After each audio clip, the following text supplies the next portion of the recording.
Lu Qingyang has transmigrated into a tragic supporting character, a sycophantic man in a period drama.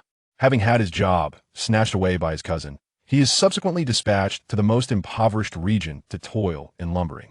He marries a disreputable woman and lives a life of subservience, raising children who are not even his own flesh and blood. To hell with those despicable relatives. He retaliates by reporting his uncle's entire family and sells his position to go to the countryside. The heroine favors a scoundrel? Let her have him. He will not be entangled in such a great injustice. After hoarding supplies in the countryside, while others starve and dig for roots, he feasts on fish and meat. As others shiver in the cold, he ascends the mountains to hunt, raising fish and crabs. In his space, he cultivates medicinal herbs that cure all ailments, living a life of utmost joy. With a space in hand, he collects antiques and treasures at will. This blissful life of modest prosperity is undoubtedly within reach. Yet, he feels as though something is amiss when an unexpected visitor arrives. Little Lu, do you want a wife? Chapter 1. An explosive beginning. In a realm of thoughts, the front row sells sunflower seeds, snacks, and beverages for amusement. Do not scrutinize the details. This is purely fictional and set in an alternate era. Qingyang's mother has long abandoned him, and his father is deceased. Look at his pitiful state. I have decided, Daji, you will take your cousin's place at the state cotton mill. Qingyang lives alone. Why should he occupy such a large house? Daji's family has 5 members. From now on, you all shall reside here, and let Qingyang move to my place. It will be cramped, but it is wasteful for him to live alone. In a daze, Lu Qingyang hears several voices discussing him fervently. What nonsense about being orphaned, about jobs and houses. It all sounds like a scheme against him. Memories suddenly surge into his mind. As a PhD student in botany from the Forestry College, he was struck by a billboard blown down by a fierce wind on his first day of work. Truly, his fate is fraught with hardships, and more unfortunately, he seems to have transmigrated. He has found himself in a period drama novel. If memory serves, Lu Qingyang is a profoundly unfortunate sycophantic supporting character within this narrative. Not only was his job taken by his cousin, but his fiancée also betrayed him, and his uncle's family sent him to a poverty-stricken area. After relocating, he encounters the heroine and is deceived into becoming a stand-in husband, marrying a woman already 3 months pregnant. Diligently raising the children, he saves and scrimps to send them abroad for education, only for them to return and not even recognize him. Our real father is the chairman of the Shunimo group, not you, a worthless old pauper. The white moonlight finally reveals the truth. Qingyang, these 2 children are not yours. I was compelled at the time, but now the man I love has returned, so let us divorce. It appears that Lu Qingyang is nothing more than a complete victim, a scapegoat, and the fate of honest individuals culminates in such tragic circumstances. In the end, the male protagonist is reunited with his children, and the family of 4 rejoices, while he meets a dismal demise in the hospital. Now, before his father's funeral, his grandmother has begun to overtly scheme against him, aiming to divide the inheritance left by his father. Just moments ago, the original owner, Lu Qingyang, fainted from overwhelming sorrow, only to find himself unexpectedly traversing into a body that bears his identical name. What a cataclysmic beginning this is. The original owner is a spineless wretch, yet he is not. He has no desire to endure a lifetime of toil and sacrifice, becoming a mere pawn for others. Lu Qingyang suddenly opened his eyes, startling his uncle's family and his biased grandmother. Qingyang, you are awake. We just discussed with your uncle and cousin that you should move in with me, his grandmother declared authoritatively, pulling Lu Qingyang to gather his belongings. Lu Qingyang remained motionless. Wait a moment. Why can't I comprehend this? This is my home. My father has only been gone for 7 days. Why must I leave? You can manage with me. It's just the 2 of us. Your uncle's household is crowded, and we have to squeeze into a run-down 20 square meter space. With your father gone, you will need to rely on your uncle's family for support.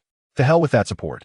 The typically taciturn and agreeable honest man suddenly uttered such a phrase, shocking everyone present. Uncle Lu Jianren angrily rebuked. You insolent brat, how dare you speak to your grandmother like that? This is the house left to me by my father. None of you have the right to reside here. Get out immediately and do not disgrace my father's memory. Although they feigned kinship, as soon as his father passed away, they all emerged to snatch things away, treating him as nothing more than a decorative good luck charm. Cousin Lu Daji, indignant, exclaimed, Oh, you insolent brat, you're mistaken. This house is ours. I will claim the job left by my second uncle." Lu Qingyang said nothing, turning toward the kitchen. Lu Daji thought he had intimidated him and boastfully remarked, "I told you, Lu Qingyang is easy to manipulate. He's just a spineless coward. Even if such a person lands a good job, he will never rise to prominence. We shouldn't waste such a good opportunity." Indeed, just like his father, a useless, motherless wretch. They have always enjoyed using this term to insult the original owner throughout his life. Lu Qingyang took out 2 kitchen knives, striding menacingly toward his cousin. "If you intend to seize my house, fine. I'll state this clearly. Today, it's either you or me. The knife is here. Let's see whether your fists are swifter than my blade." "You've gained some courage, haven't you?" Lu Daji rolled up his sleeves. The two had often fought as children, and Lu Qingyang had never won. Now, daring to provoke him was an audacious move that demanded a lesson. To Lu Qingyang, Lu Daji resembled a rabid dog. However, ironically, before his transmigration, he had been a devoted fan of Pan Hong, honing his skills in dog training to perfection. The instant Lu Daji lunged at him, Lu Qingyang had already positioned the knife against his neck, wishing he could deliver a swift blow to silence him. Yet, Lu Daji was merely a braggart, and, upon witnessing Lu Qingyang's unwavering stance and the cold glint of the knife approaching him, he retreated several steps in fright. Lu Qingyang brandished the knife in the air, shouting, "Come on, come closer. Get out of here. If you linger, I'll chop a few of you down. None shall escape." Qingyang must be going mad from the shock, his uncle thought, retreating several steps in alarm. The knife was perilous. In his frenzied swings, it had almost grazed his chest, a serious matter that left him trembling. Lu Qingyang pressed on, feigning tremors and rolling his eyes, chanting as if possessed, "While my corpse is still warm, you seek to bully my son. I demand your lives." Lu Qingyang was typically a docile individual, and such a drastic change today led them to conclude only one explanation. He must be possessed. His uncle, now fearful, suggested, "Today marks the 7th day since the passing of the second son. Could it be that he has come back to haunt us? Let us return another day." Lu Daji cautiously made his way toward the door, spouting threats. "Lu Qingyang, you'll see. Tomorrow, I'll make you kneel to beg for my forgiveness." His grandmother stood, trembling beside him, afraid to speak, lest Lu Qingyang truly be possessed. "We are family, old too. Isn't it favoritism towards your eldest son? Go to your eldest son. Do not come before me to annoy, or I shall chop you straight away," Lu Qingyang declared as he brandished a kitchen knife. It was precisely due to grandmother's bias that uncle's family behaved so audaciously. If one's heart is not set right, one should not meddle in his family affairs. Upon hearing this threat, the old woman dared not linger any longer and fled in a panic. After driving everyone away, Lu Qingyang felt his back damp with sweat. The original owner had neglected physical training. Although tall, his physical constitution was lacking. It seemed he would need to strengthen his physique in the future. Lu Qingyang turned to face the memorial tablet of his father. Lu Yong sighed deeply and knelt down to burn some joss paper. "I apologize for occupying your son's body. I assure you I will seek vengeance for him, reclaim all that belongs to him, strive to avoid wearing a green hat, and safeguard all his possessions." A sudden gust of cold wind swept through, and from an unknown source, a walnut rolled to his feet. Lu Qingyang picked up the walnut and examined it closely, when suddenly he heard chime. "Greetings, host. Your walnut space has been activated, and the space is now loading." Lu Qingyang nearly dropped the walnut in shock, but quickly regained his composure. A space? If he had a space, could he not settle accounts with this group of relatives?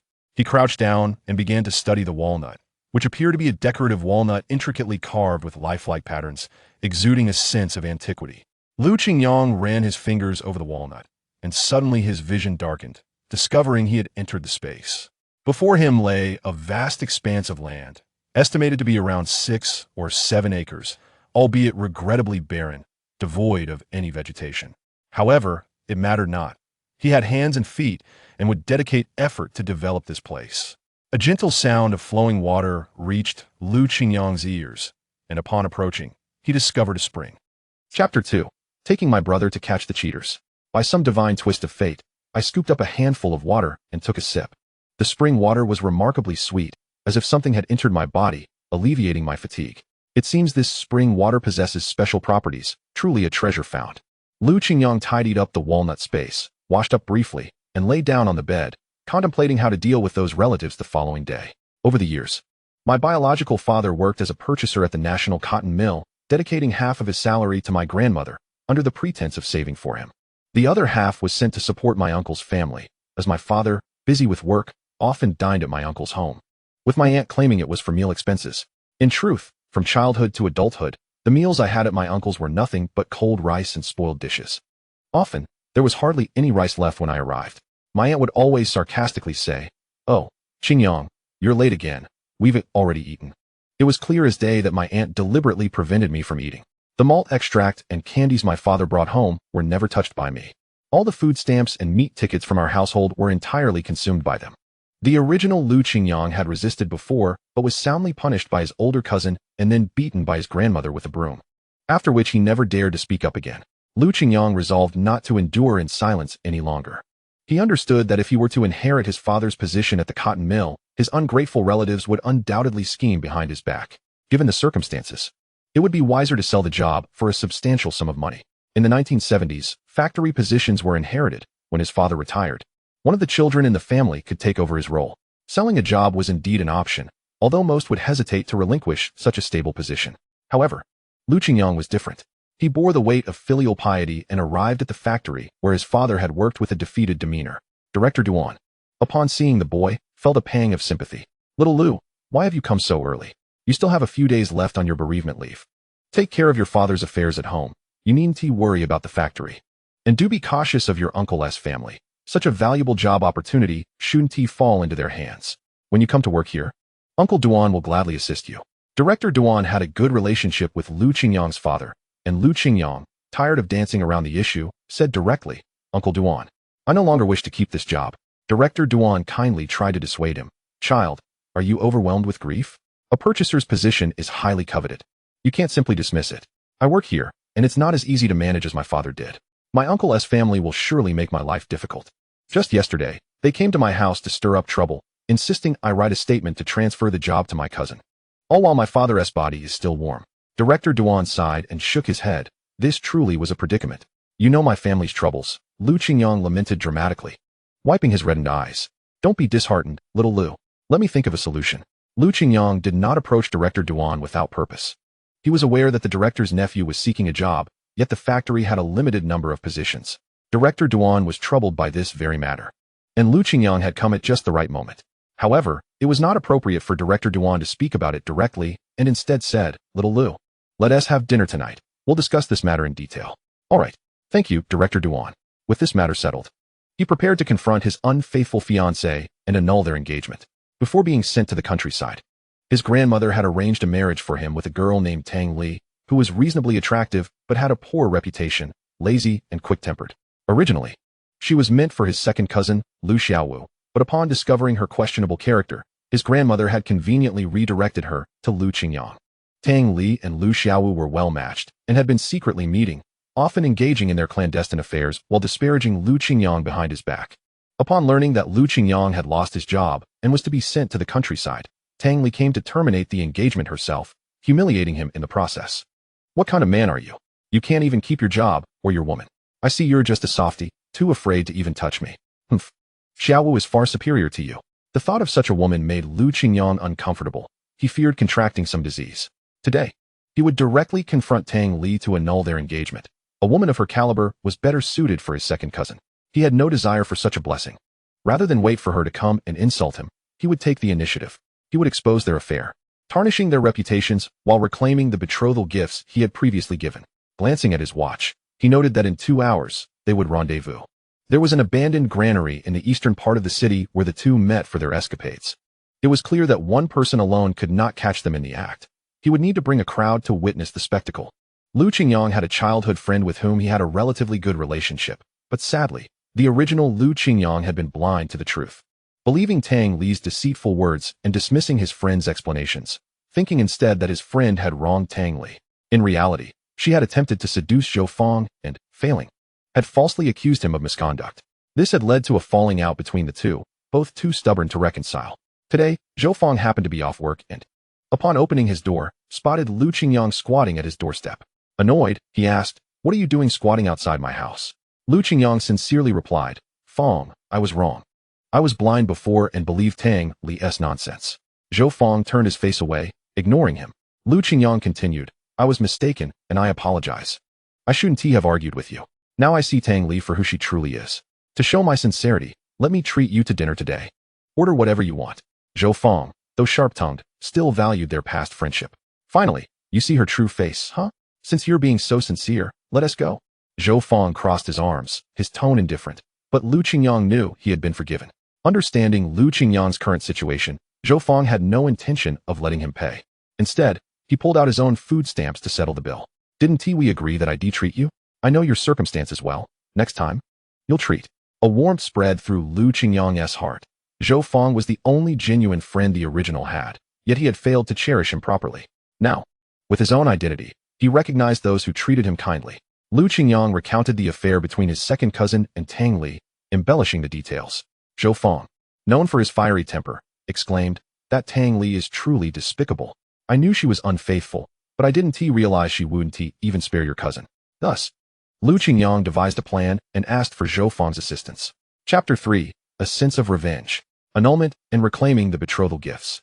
At that moment, Lu Xiaowu and Tang Li were entangled in the haystack of the abandoned granary. Tang Li let out a cry. Xiaowu, you're incredible. What? Who's better? Me or Qingyang? I wouldn't let that coward touch me. He's just repulsive to look at. As Lu Xiaowu became increasingly agitated, he exerted himself even more. Standing outside the dilapidated granary, the two men could already hear the lewd chatter emanating from within. Zhou Fong, equally unrestrained, rudely kicked open the precarious door and exclaimed, what a fine time you two are having. Lu Xiaowu, are you enjoying yourself with someone else's fiancée?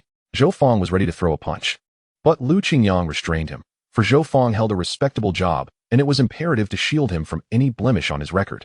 Lu Qingyang, however, had nothing to lose. His own employment was already forsaken. He stepped forward and delivered a couple of kicks to Lu Xiaowu, targeting sensitive areas, spitting, how shameless. I'll ruin you. Lu Xiaowu crumpled in pain, howling as he hastily shielded his lower half with straw. How did you find this place? He stammered. One cannot expect to keep secrets unless one is innocent of wrongdoing. Having indulged in such treacherous acts, how could he fear exposure? Lu Qingyang emerged from behind Zhou Fong, straw dangling from his mouth, and upon witnessing the disheveled state of the two, lamented, Tang Li, oh Tang Li, we are already engaged. And yet you have entangled yourself with my cousin. Do you not care for your own dignity? Qingyang, please listen, it's not what you think. Tang Li protested, clutching her chest in a desperate attempt to explain. Two solitary individuals entwined in each other's arms. Does that not constitute infidelity? Do you think you can merely chalk it up to innocent conversation? I am not blind. If you continue to shout, I shall not hesitate to summon the masses to witness your disgraceful antics. He seized their clothing and hurled it outside, leaving them utterly exposed. Frantic and on the verge of tears, Lu Qingyang, it is you who is inadequate, and now you dare to blame me. Lu Xiaowu hastily distanced himself. Cousin, we are family. If I end up in prison, you will be affected as well. If you care about your reputation, why consort with Tang Li? The most detestable among them was undoubtedly Lu Xiaowu, but today his primary objective was to reclaim the betrothal gifts. This is not my affair. It was this woman who seduced me. Do you even have a shred of decency, Lu Xiaowu? It was you who pursued me first. The two shameless lovers began to hurl insults at one another. Lu Qingyang observed the spectacle, exchanging glances with Zhou Fong. Before long, Tang Li's parents arrived, and upon seeing their daughter bickering with a man while completely unclothed, Tang's father nearly fainted. What a shame, Li, how could you do such a thing? Where will the Tang family's honor go? Lu Qingyang seized the moment. You have witnessed it for yourselves. It is not that I wish to break off the engagement, but your daughter has behaved in such a manner with another man. Why should I squander my betrothal gifts on her? Do you take me for a fool? Tang's mother shook her head, waving her hands in refusal. No, we have spent the money. Once the betrothal gifts are given, they cannot be reclaimed. Their barbaric demeanor was appalling. Lu Qingyang would not indulge them. After all, kindness invites exploitation. Very well, since you refuse to return it, I shall ensure this matter becomes public knowledge. Tang Li, you may find yourself spending a few years in prison for your indiscretions. With that, he and Zhou Fong turned to leave, muttering about spreading the news of Tang Li's disgrace at her workplace, ensuring everyone would know her true nature. Tang Li, terrified, pleaded, Mother, please return the betrothal gifts to them. Do you even care about your dignity? I assure you, we will not part with the gifts. You must find a way to resolve this yourself. The betrothal money had long been allocated to support their eldest son, leaving not a single cent. Tang's father, growing agitated, protested, No, this cannot escalate. My job will be affected. It is just a few hundred in betrothal gifts. hurry and return it. His position was one that could yield personal gain, and the woman's folly in seeking to salvage her reputation was evident. Little Lu, please do not leave just yet. I will return the betrothal gifts to you. We need not let this situation become so dire. Tang's uncle, recognizing his father's preoccupation with reputation, aimed to reclaim the betrothal gifts through this ploy. Tang's mother disdainfully draped a garment over her daughter, leaving only the exposed Lu Xiaowu hiding behind a straw stack. Cousin, my clothes. Lu Xiaowu, you are on your own. I can no longer assist you. With the crowd dispersing, Lu Xiaowu was left despondent.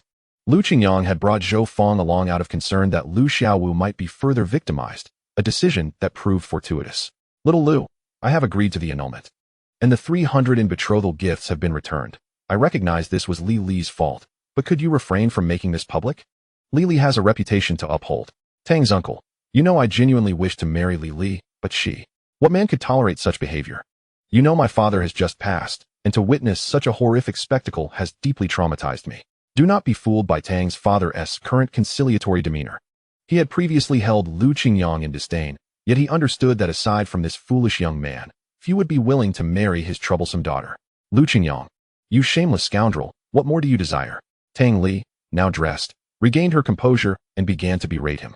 I knew you were such a petty man. Is it merely 300? I assure you, even if my betrothal gift were 1,000, there would still be suitors for me. You shall not regret this. Lu Qingyang regarded her coldly, recognizing her superficiality and the rot within. Regret was not on his mind. Rather, he was simply unsettled and might be tempted to strike a woman. What do you intend to do? I merely seek some compensation for emotional distress. Otherwise, prepare for your sordid affairs to be broadcasted, where every man in the street will know of your misdeeds. Tang Li. Not a chance. Tang's father interjected. Standing before Tang Li, silence. He turned to Lu Qingyang, ingratiatingly asking, what shall it be? How much do you desire? An additional 200. Along with an apology from Tang Li, acknowledging her own disgrace. That may not be appropriate. Tang's father weighed the consequences, aware that retirement was imminent, and he could not afford to leave with a blemish on his record. His daughter, unable to control her impulses, certainly deserved a lesson. In the privacy of their home, he resolved to have Tang Li apologize. Tang Li attempted to argue, but was swiftly silenced by a slap from her father.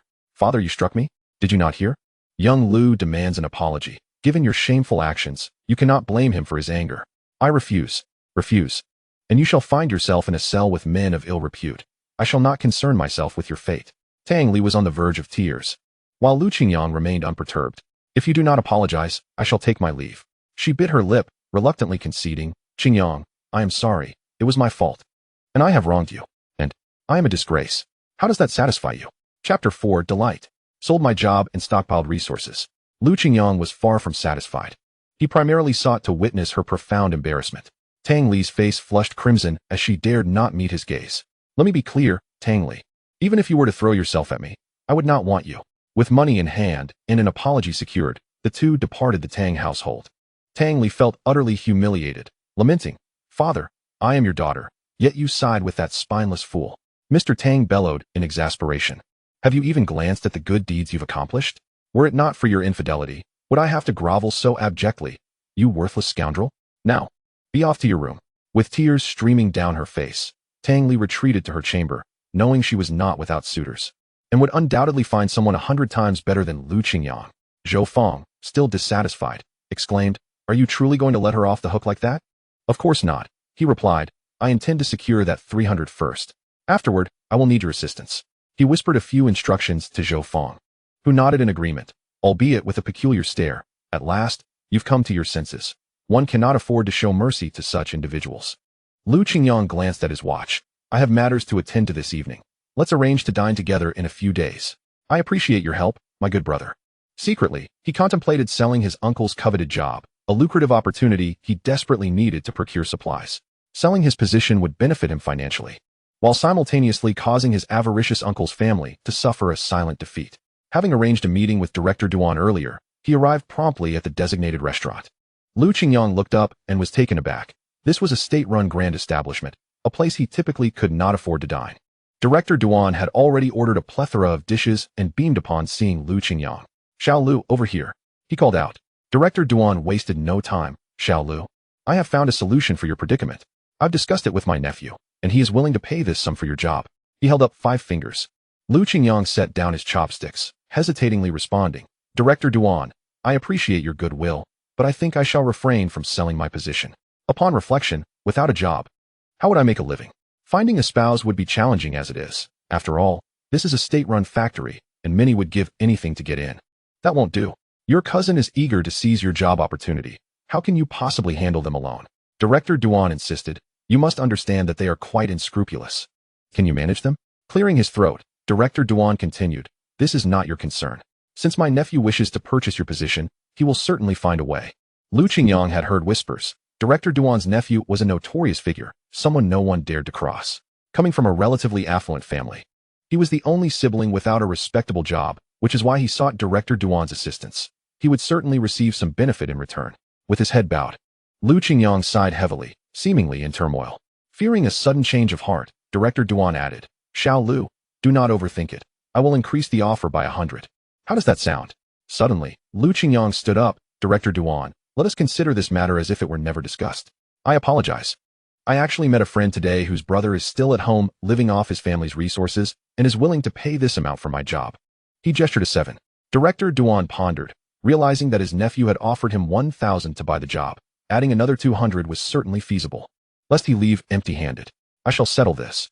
I will offer you 800, along with 30 jin of grain coupons. Do not overthink this. Your uncle's family is not something an ordinary person can handle. I have watched you grow. I would never deceive you. Your father struggled immensely. Do you wish to follow in his footsteps? Moreover, the intricacies involved are beyond your understanding. Even if you choose not to take this job, arranging for someone else to step in would require considerable effort. Your friend lacks connections and resources. You must heed my advice. Lu Qingyang appeared to be making a final decision, but Director Duan interjected, No buts. Personally, I will give you an additional 20 jin of grain coupons. As a gesture of familial concern, with his head lowered, Lu Qingyang expressed heartfelt gratitude. Thank you, Director Duan, for your thoughtfulness. He understood that Director Duan would undoubtedly reap some benefits. After all, who would go to such lengths without a vested interest? Much of what he had said was a strategic play, a tactical retreat yielding a few hundred extra, leaving both parties satisfied. Once Director Duan departed, Lu Qingyang dropped his facade, feeling relieved. The performance had been somewhat exhausting. After returning 300 in betrothal gifts and receiving a 200 compensation, along with the 800 from selling his job, plus the 20 or so he already had, he totaled 1326, 32 yuan. The next day, he planned to visit the supply and marketing cooperative to procure materials in preparation for his rural assignment. Just 3 days after his father's passing, his uncle's family had registered him for a rural assignment in the Danling region of Heilongjiang. Calculating the time, he realized he would depart in 7 days. Since his uncle could facilitate his enrollment, he could do the same. Indeed, I shall not go alone. I will bring someone along for support. Lu Qingyang first contemplated that once in the mountains, hunting would be essential, and he needed to acquire suitable tools. However, living in the city, hunting gear and firearms could only be found in the rural black market. At this time, firearms had not yet been completely banned, so he could procure a couple for recreational use, especially since he now had money in hand. He made his way to the rural black market, and, after some searching, found a well-concealed marketplace. The black market offered a plethora of goods, albeit at slightly inflated prices. Lu Qingyang discovered that a local shotgun cost 50 yuan, while a better modified weapon was priced at 100, a substantial sum for that era. After much negotiation, he managed to purchase 2 guns for a total of 145 yuan, and the black market dealer even threw in the remaining ammunition, over 30 rounds. Sufficient for a while. He also acquired 2 military knives, easy to conceal and remarkably sharp, rumored to have been confiscated from foreign soldiers during warfare. Lu Qingyang was determined to obtain the items he had set his sights on. Additionally, he purchased fishing lines, hooks, and other supplies, though the black market's offerings were limited, compelling him to consider crafting some items himself. Fortunately, he enjoyed watching wilderness survival videos and knew how to create simple traps. Having secured various items unavailable at the supply and marketing cooperative, Lu Qingyang arrived bright and early the next day. He scanned the premises, noting that their inventory could not compare to that of his era. However, with money now in his pocket, he decided he would not shortchange himself. He selected items such as malted milk, biscuits, peach crisps, and orange soda, things that were easy to store.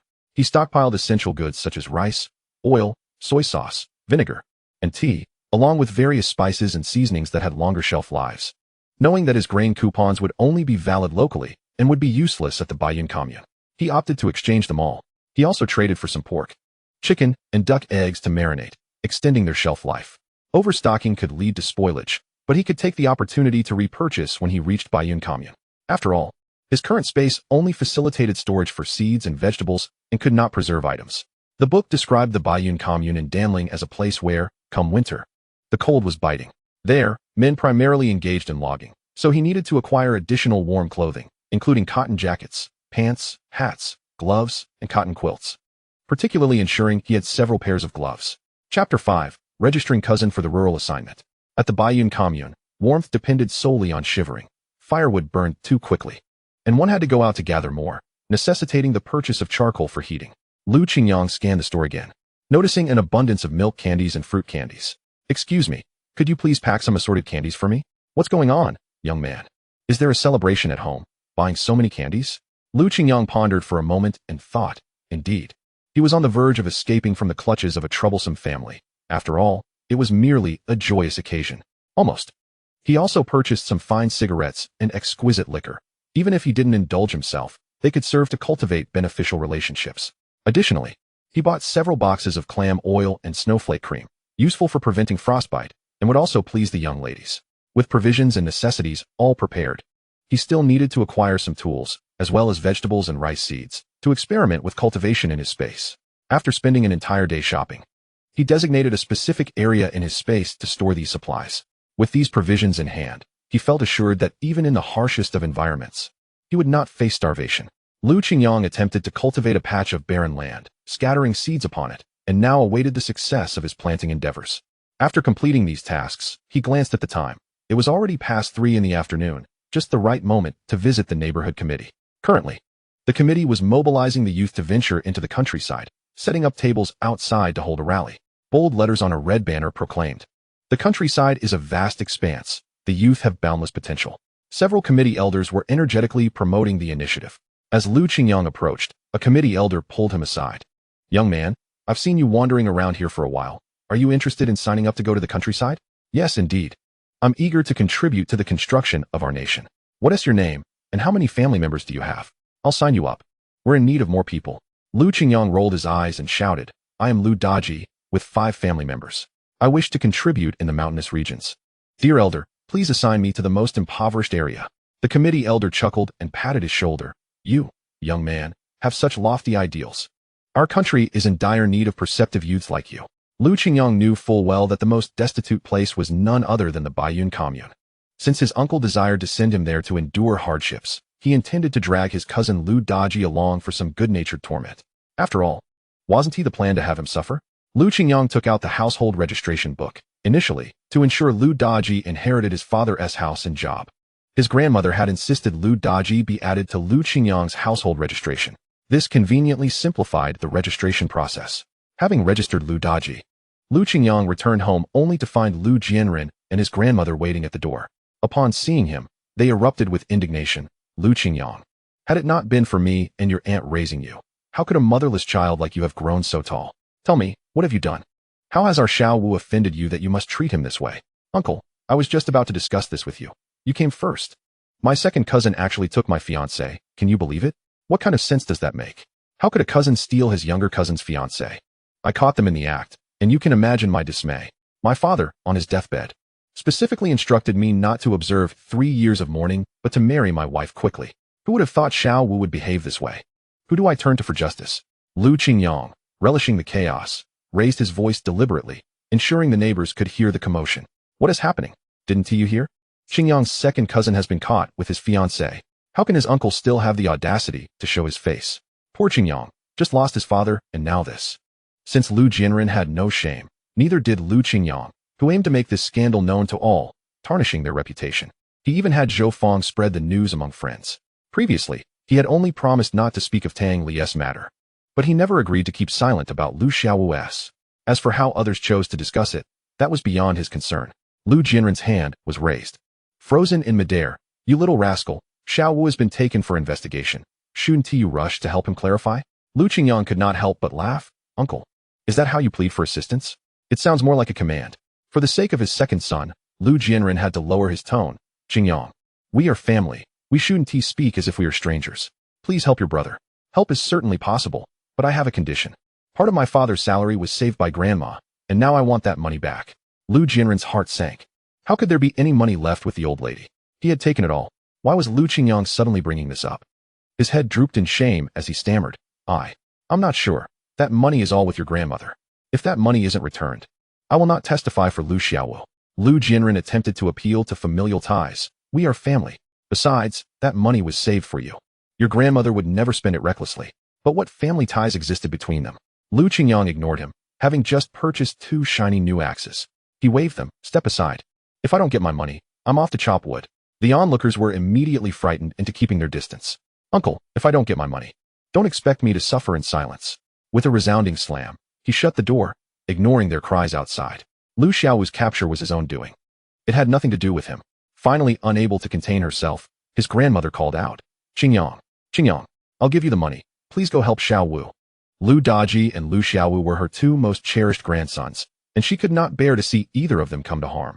Her heart was filled with anxiety. Upon hearing this, Lu Qingyang opened the door and extended his hand. First, go help Xiaowu. The money will be brought to you later. Lu Qingyang firmly shook his head. That won't do. Only when the money is in my hands can I feel at ease.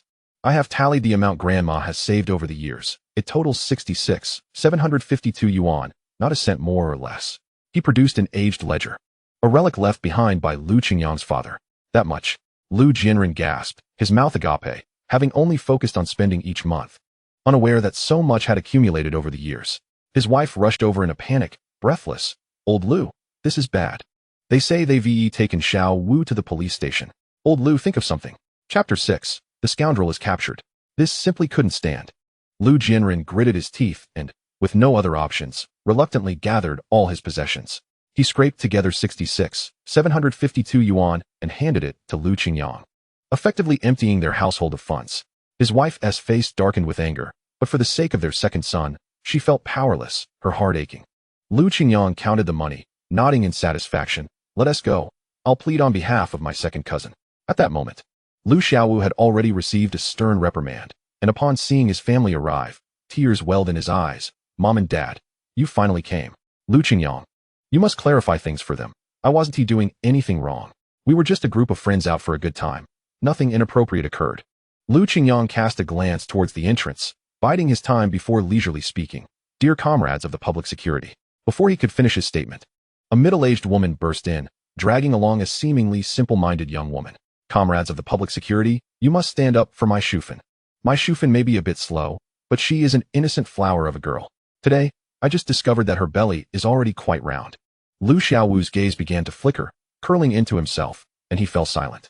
To his surprise, the foolish girl, upon seeing Lu Xiaowu, became elated and exclaimed, Big brother, will you play that game with me?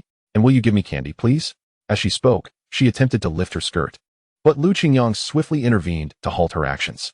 The moment Shufan's mother witnessed this scene, her expression darkened, and she accused, If it isn't that beast Lu Xiaowu, I thought we were good neighbors, yet your son bullies my daughter. Damn it, I shall fight you to the end. The crowd immediately reacted, realizing that Lu Xiaowu had even preyed upon the simple-minded. Shufan's mother shouted and charged forward, and had it not been for the police officers restraining her, Lu Xiaowu would have faced a severe beating. I did not touch your daughter, you mad woman. I have no interest in such a worthless girl. What does it matter to me whether she is a virgin? I can have any woman I desire. Lu Xiaowu suddenly realized he had misspoken again. No, what I meant was. But Shufan's mother had already ceased listening to his explanations. Comrades, do you hear the words he speaks? You must take a stand for my daughter. The situation descended into chaos, and Lu Qingyang seized the opportunity to slip away, having already clarified matters as per his uncle's instructions. Alas, it was in vain. Even with the clarification, Lu Xiaowu had committed further errors, and with such a tumult, not even the gods could assist him. Having traversed through time, he was acutely aware of the unfolding events. Lu Xiaowu, known for his reckless affairs with women, had taken advantage of a woman with diminished faculties, leaving her with child, and being apprehended for questioning was nothing less than what he deserved. Lu Qingyang felt rather pleased. Not only had he retrieved his father's wages, but he had also witnessed Lu Xiaowu's misfortune, certainly a reason to celebrate. He procured several fine dishes and a bottle of wine, awaiting Zhou Fang's return from work. This incident was one that Lu Qingyang had urged Zhou Fang to report, resulting in Zhou Fang receiving commendation from the department. Thank you, Zhou Fang. No need for pleasantries. What Lu Xiaowu did was inhuman. He deserved to be apprehended. Come, allow me to treat you to a fine meal. As they dined and conversed, Zhou Fang expressed his concerns. Qingyang, I heard you are to be sent to the countryside. Life at the commune may not be easy. Your sources are quite astute, but there is no need to worry about me. It is you who should be cautious. The original owner of this body, a good brother, had later suffered misfortune, losing not only his job but also a romantic opportunity. This time, Lu Qingyang felt compelled to offer a timely warning. If someone from your department proposes a shift in schedule, do not agree under any circumstances. Why do you say that? You will understand in due course. Remember, you must remain at the station. Lu Qingyang spoke mysteriously. The director's daughter had initially shown interest in Zhou Fang. Yet the second male lead in the narrative had deliberately arranged a shift to divert Zhou Fang. Such a promising romantic opportunity had been seized by the second male lead, who leveraged the director's influence to ascend the ranks. This time, he would not allow anyone to benefit at the expense of others. He had already provided ample warning. It was now up to Zhou Fang to demonstrate his resolve. Oh, all right. Zhou Fang felt somewhat perplexed, but nodded in agreement. Upon returning home, Lu Qingyang began tidying up the house. This was originally a unit assigned by the workplace, and having ceased employment at the cotton mill, it was only proper to return it. Gazing at all the familiar surroundings, memories flooded back. There were few items of real value, and he packed everything he could carry into his space. In 1974, most properties were not yet tradable. He needed to earn diligently. By the time 1980 arrived, when properties could be traded, he aimed to acquire several units. In their era, people labored their entire lives for a single home, often incurring debt. Such a miserable existence was one he wished to avoid. For the time being, he planned to stay with Zhou Fang, as in just a few days. He would be heading to the commune for several years. Lu Daji had initially believed his position at the cotton mill was secure. Observing the family lamenting over Lu Xiaowu's predicament, he scoffed. What's the big deal? Why the long faces? Xiaowu may be going to jail. Can we not be worried?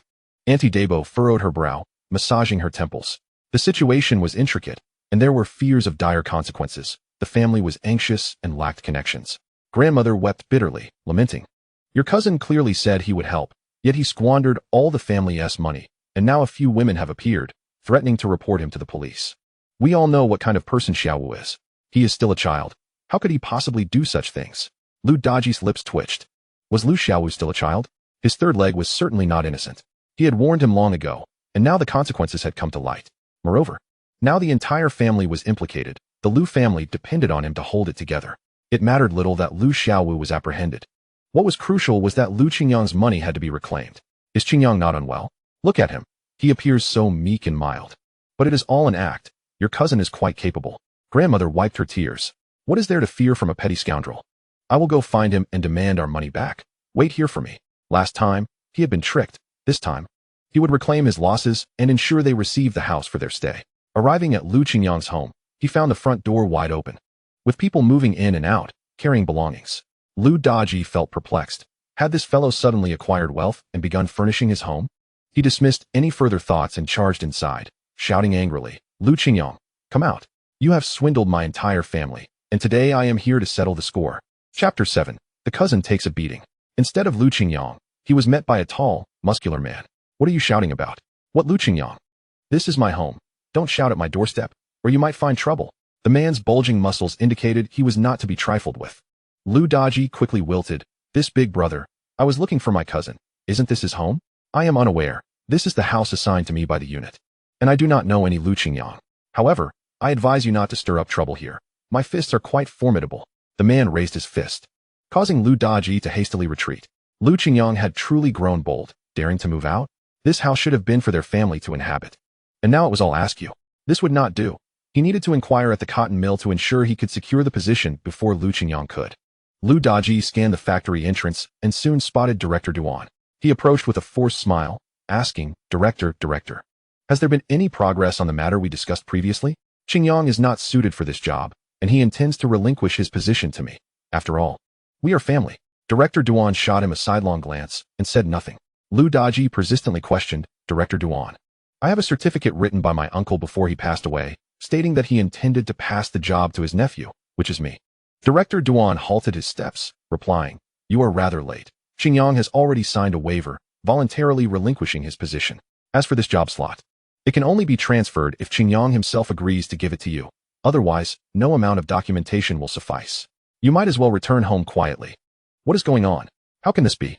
Lu Daji found it hard to accept such news and hurriedly confronted him. Director Duan, you must be hoarding the job for yourself, using your power for personal gain.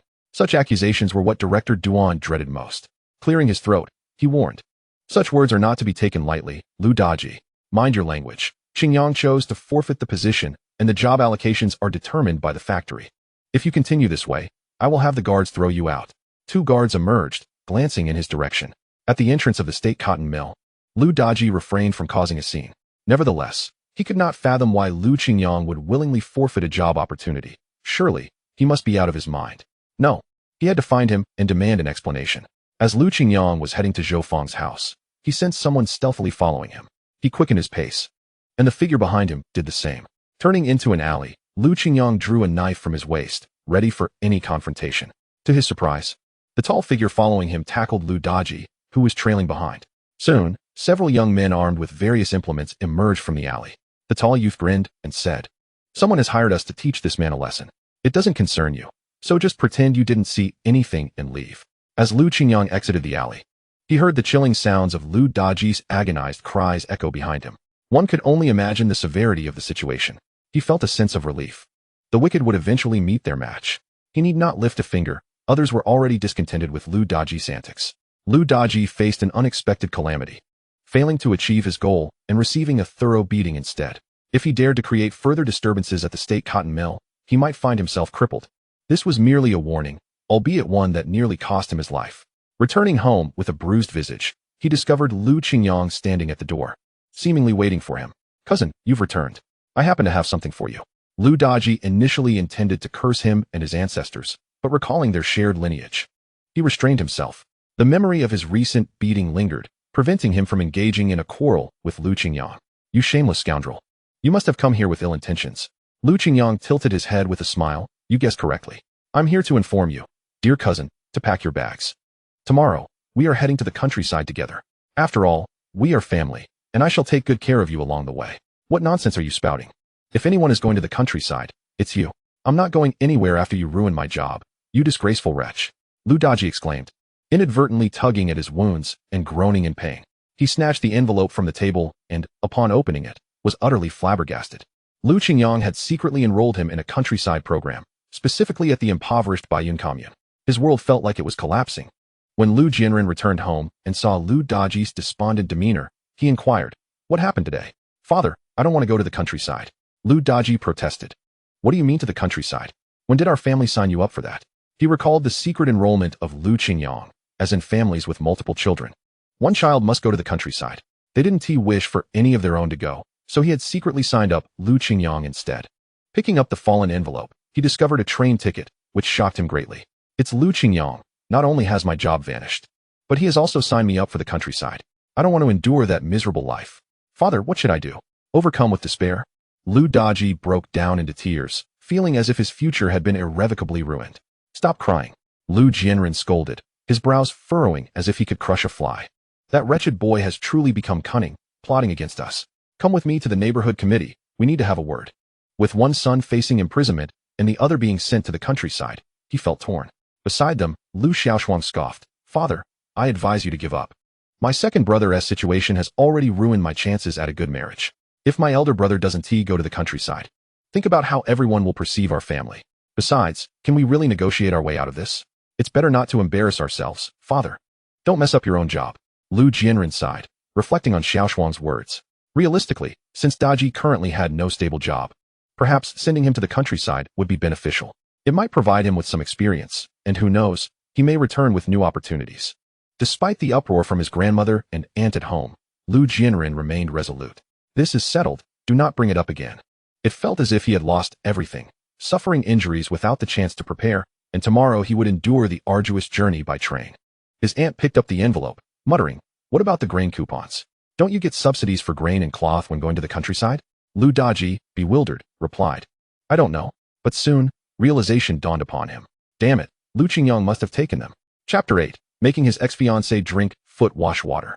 At that moment, he was too preoccupied with his misery to consider this matter. "What does your nephew hope to achieve? He has taken all our money. And now he wants even leave Dazhuang with grain coupons. My life is truly cursed." His grandmother, wearing a troubled expression, had intended to confront Lu Qingyang. Lu Daji, sulking, pleaded, "Grandmother, please don't complicate matters further. The house has been reassigned. That wretch Lu Qingyang has vanished. And I'm sure my beating is related to this incident. How can the house be reassigned? His grandmother inquired, bewildered. That scoundrel must have been up to something behind the scenes, forfeiting his job at the state cotton mill, which means he wouldn't retain the factory-assigned housing. His grandmother sank into a chair, utterly disheartened. Initially hoping to gain some advantage, she found herself losing her eldest grandson instead, feeling incredibly unfortunate. Meanwhile, Lu Qingyang hummed a tune, holding a bottle of liquor, when he spotted Zhou Feng returning with a spring in his step. Lu Qingyang teased, "What s with that expression? Are you smitten?" "Not at all. Someone wanted to transfer me, but I declined. Today, something fortunate happened. Our director's daughter came to the office with a delivery and accidentally twisted her ankle. I carried her to the clinic." Zhou Feng began, a goofy grin spreading across his face. "She smelled wonderful, so soft. To express her gratitude, she invited me to dinner. Thanks to you, Qingyang. But how did you know about this?" "Believe it or not, it was a dream from my deceased father. I thought of you as my good brother and had to remind you not to miss this wonderful chance." Zhou Feng scratched his head. "Is that true? Regardless of its authenticity, did you find it helpful?" "Indeed, it was beneficial." Zhou Feng turned away, retrieving a handful of grain coupons and money from the cupboard. "Tomorrow, you shall venture into the countryside. Take these with you, for once you arrive, life will be arduous, and you will undoubtedly find these to be of use." Lu Qingyang waved his hand dismissively, insisting, "No, I have sufficient funds. You are aware that I will be reclaiming the bride price. And my father's savings at my grandmother's will also be returned to me. This money will suffice. As for you, you will need to marry in the future. Save it for yourself." "You must take it," Zhou Feng urged. "I said I don't want it." Lu Qingyang resolutely declined. He would repay those who wronged him in kind, yet he would never harm those who treated him well. He simply could not accept Zhou Feng's money. Very well. Stubborn as ever. The two drank until they were thoroughly inebriated, with Zhou Feng sprawled on the bed, snoring away. Lu Qingyang feigned drunkenness, secretly retrieving the walnuts he had hidden and entering his space, where he was delighted to discover that the seeds he had sown days prior had already sprouted green shoots. It appeared that this land was indeed suitable for cultivation. He joyfully wandered around, beginning to plan.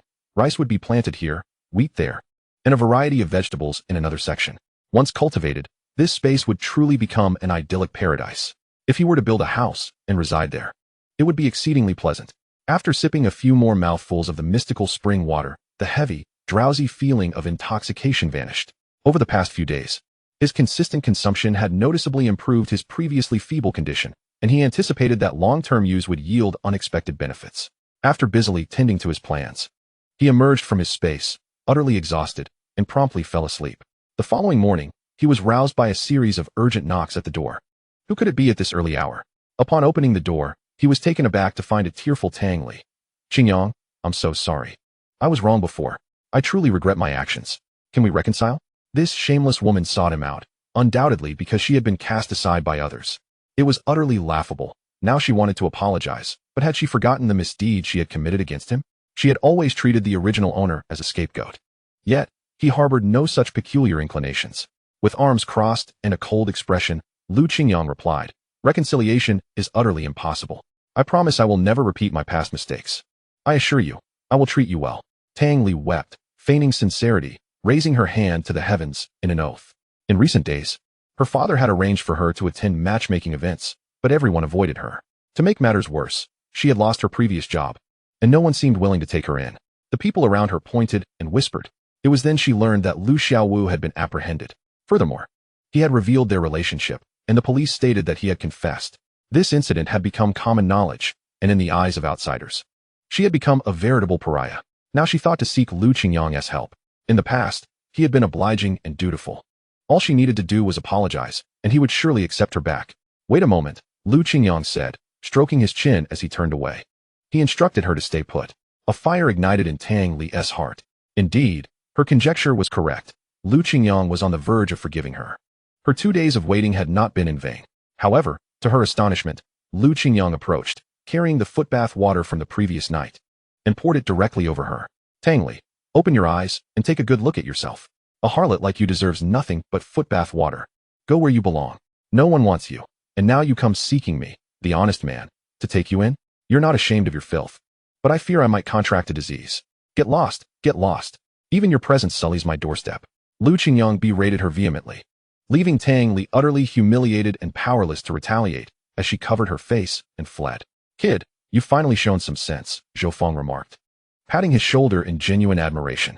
He had never before regarded Lu Qingyang as so resolute. At last, he had gained wisdom. It is impossible for one to repeat the same errors. With a change of heart, Lu Qingyang had no desire to be betrayed by that woman. To ensure that Tang Li's life was not too comfortable, he reported her father for embezzling grain, ensuring that her future would be fraught with difficulties. As for his uncle's family, they would not escape unscathed either. His uncle worked at a steel mill, and recently, there had been frequent reports of missing scrap metal. Upon his departure, he instructed Zhou Feng to deliver the tip-off to the steel mill. Regardless of the outcome, he would ensure that the uncle's family faced consequences. After packing his meager belongings and bedding, he clutched his train ticket, ready to head to the station. Upon arrival, he noticed numerous young people of similar age bidding tearful farewells to their families. Lu Qingyang had no true relatives left, only Zhou Feng waving him off, even gifting him a bag of oranges for the journey. Yet, the more he contemplated, the more awkward he felt. This scene seemed eerily familiar, as though he were being taken advantage of. Chapter 9. Taking the train to the countryside. Outside the green train, familiar figures came into view. Lu Daji wore a mournful expression as he was sent off by Lu Jianren and others. "Father, I truly do not wish to go." At this critical moment, he dared utter such words. "Remember, behave well. If you attempt to escape, our family will face repercussions. Those with armbands are not to be trifled with." Lu Daji still contemplated fleeing, but was forcibly shoved onto the train by Lu Jianren. "I swear, if you dare run away, I will disown you as my son." Lu Jianren was inherently selfish, prioritizing his own interests above all else. With so many eyes upon them, he did not wish for his son to bring him shame. Following behind were his tearful grandmother and aunt. His grandmother, who had never shown concern for his well-being, repeatedly lectured Lu Daji, "Once you arrive, work hard and strive to be an outstanding young intellectual. Do not be like that ungrateful wretch, with a heart as dark as coal." Lu Qingyang knew his grandmother referred to him, and he mused that his father and he had never been unfilial. If anyone were to be labeled as ungrateful, it would be his grandmother, who favored others. Was his father even his biological parent? It truly felt that way. His grandmother had several children, yet his father seemed to bear the brunt of the hardship, toiling throughout his life, only to die without receiving gratitude, and even in death, he was to be calculated against. He recalled that in the original story, the old Lu family, though mere side characters, had a decent ending for Lu Daji. He secured a position at the National Cotton Factory, married a beautiful wife, and fathered 3 sons, ultimately rising to the position of director. However, in his middle age, he strayed from his wife, abandoning her for a younger woman, living a carefree life. Meanwhile, Lu Xiaowu had not been imprisoned. His heinous deeds remained undisclosed. He continued to lead a debauched life, leveraging Lu Daji's connections to become a driver and eventually ventured into the freight business, indulging in countless romantic escapades before settling down with a modest woman for a stable life. Ironically, the original owner, who was now him, had endured the most hardship. After 6 months of marriage, he returned home with his wife, who was 9 months pregnant. This wife possesses an arrogant disposition, harboring lofty aspirations yet lacking the requisite skills. Refusing to engage in household chores, believing that marrying Lu Qingyang constitutes a step down, while disdainfully criticizing his lack of ambition. Lu Qingyang, on the other hand, juggles his job, returns home to manage household duties, and even finds time to assist in caring for 2 non-biological children. He is constantly obliged to gauge her mood before taking action, offering no assistance while frequently uttering sarcastic remarks, adept at smoothing over conflicts. His grandmother has never regarded him with any fondness. Rather, she openly expresses her disdain, incessantly berating him as a bastard. Lu Qingyang suspects that there must be some hidden agenda behind this treatment. However, with his uncle's family facing impending misfortune, he cannot help but feel a sense of schadenfreude. Upon boarding the train, Lu Daji immediately spots his most detested cousin. "Lu Qingyang, you scoundrel, this is far from over," Lu Daji exclaims, but as he attempts to confront Lu Qingyang, he is tripped by other young intellectuals, landing unceremoniously. Lu Qingyang suppresses a laugh and seizes the opportunity to slip into another carriage. Lu Daji, brash and lacking intellect, is not worth the trouble of an argument, and Lu Qingyang prefers to avoid any unnecessary conflict on the train. His gaze drifts, and he notices a strikingly beautiful young female intellectual seated nearby. Her beauty is of the sort that captivates and lingers in one's memory. A flawless complexion, a delicately shaped nose perfectly positioned in the center of her exquisite face. Lips reminiscent of cherries, naturally tinted. Her long, dark hair is styled into 2 braids, adorned with a military green cap. Surrounded by the attentions of male peers, she offers a reluctant nod, exuding an air of aloofness. This can only be the female protagonist Jiang Wanwan. Who else could possess such extraordinary looks? His memories caution him to maintain distance from such women. Not only does she carry the aura of a protagonist, but Lu Qingyang also foresees that he will eventually fall victim to her manipulations, becoming the unwitting caretaker of her children, only to be cast aside. A chill runs down his spine, prompting him to take a sip from his enamel cup, refreshing himself with hot water. When faced with someone of her caliber, there are but two paths to tread. One is to keep as far away as possible, though they are all bound for the Baiyun commune and will inevitably cross paths. The other is to usurp the protagonist's role, leaving them without options. After all, he now possesses the walnut space, his golden opportunity firmly in hand, freeing him from the arduous life of the original character. Jiang Wanwan gazes out of the train window, completely dismissive of the unrefined young men surrounding her. From a young age, she has been acutely aware of her striking appearance, always the center of attention, with men vying for her favor. Yet, due to familial machinations, this proud heiress finds herself relegated to the impoverished countryside as a young intellectual. Inside the carriage, the men covertly observe her, with one exception, Lu Qingyang, who engages in jovial conversation with his peers, completely ignoring her. Even when their eyes briefly meet, his gaze betrays disdain and avoidance. "Lu, your oranges are truly sweet," exclaims one of the young men. "Little Lu, you are such a kind soul." The others praise Lu Qingyang's generosity, as they had merely brought dry rations. Never expecting to indulge in fruit, Lu Qingyang shares his oranges, but when Jiang Wanwan reaches out, he deliberately skips over her. "Apologies, but I have none left," he shrugs. Despite her keen observation of the ample supply in his bag, Lu Qingyang is determined to avoid any semblance of connection with her. Beauty is of little consequence when the heart is tainted. He considers it a waste to offer fruit to such a person. Jiang Wanwan muses that he is likely attempting to garner her attention through this feigned scarcity, a trivial tactic she has seen far too often, rendering it utterly uninteresting. Across from Lu Qingyang sit two young men. One is engrossed in a book, while the other initiates casual conversation. "You must be Lu Qingyang, right? Thank you for the oranges. I have some pancakes here. Would you like one?" The naive young man beams, offering him a pancake. "Let me tell you, these pancakes must be filled with chili for maximum flavor. I made them myself." Feeling somewhat hungry, Lu Qingyang takes a bite of the spicy pancake. Surprised by its delightful flavor, both fiery and addictive. "My mother always says that reciprocity is key. By the way, Comrade Lu, where have you been assigned?" "The Baiyun commune." "Although I am unsure of the specific brigade," he replies.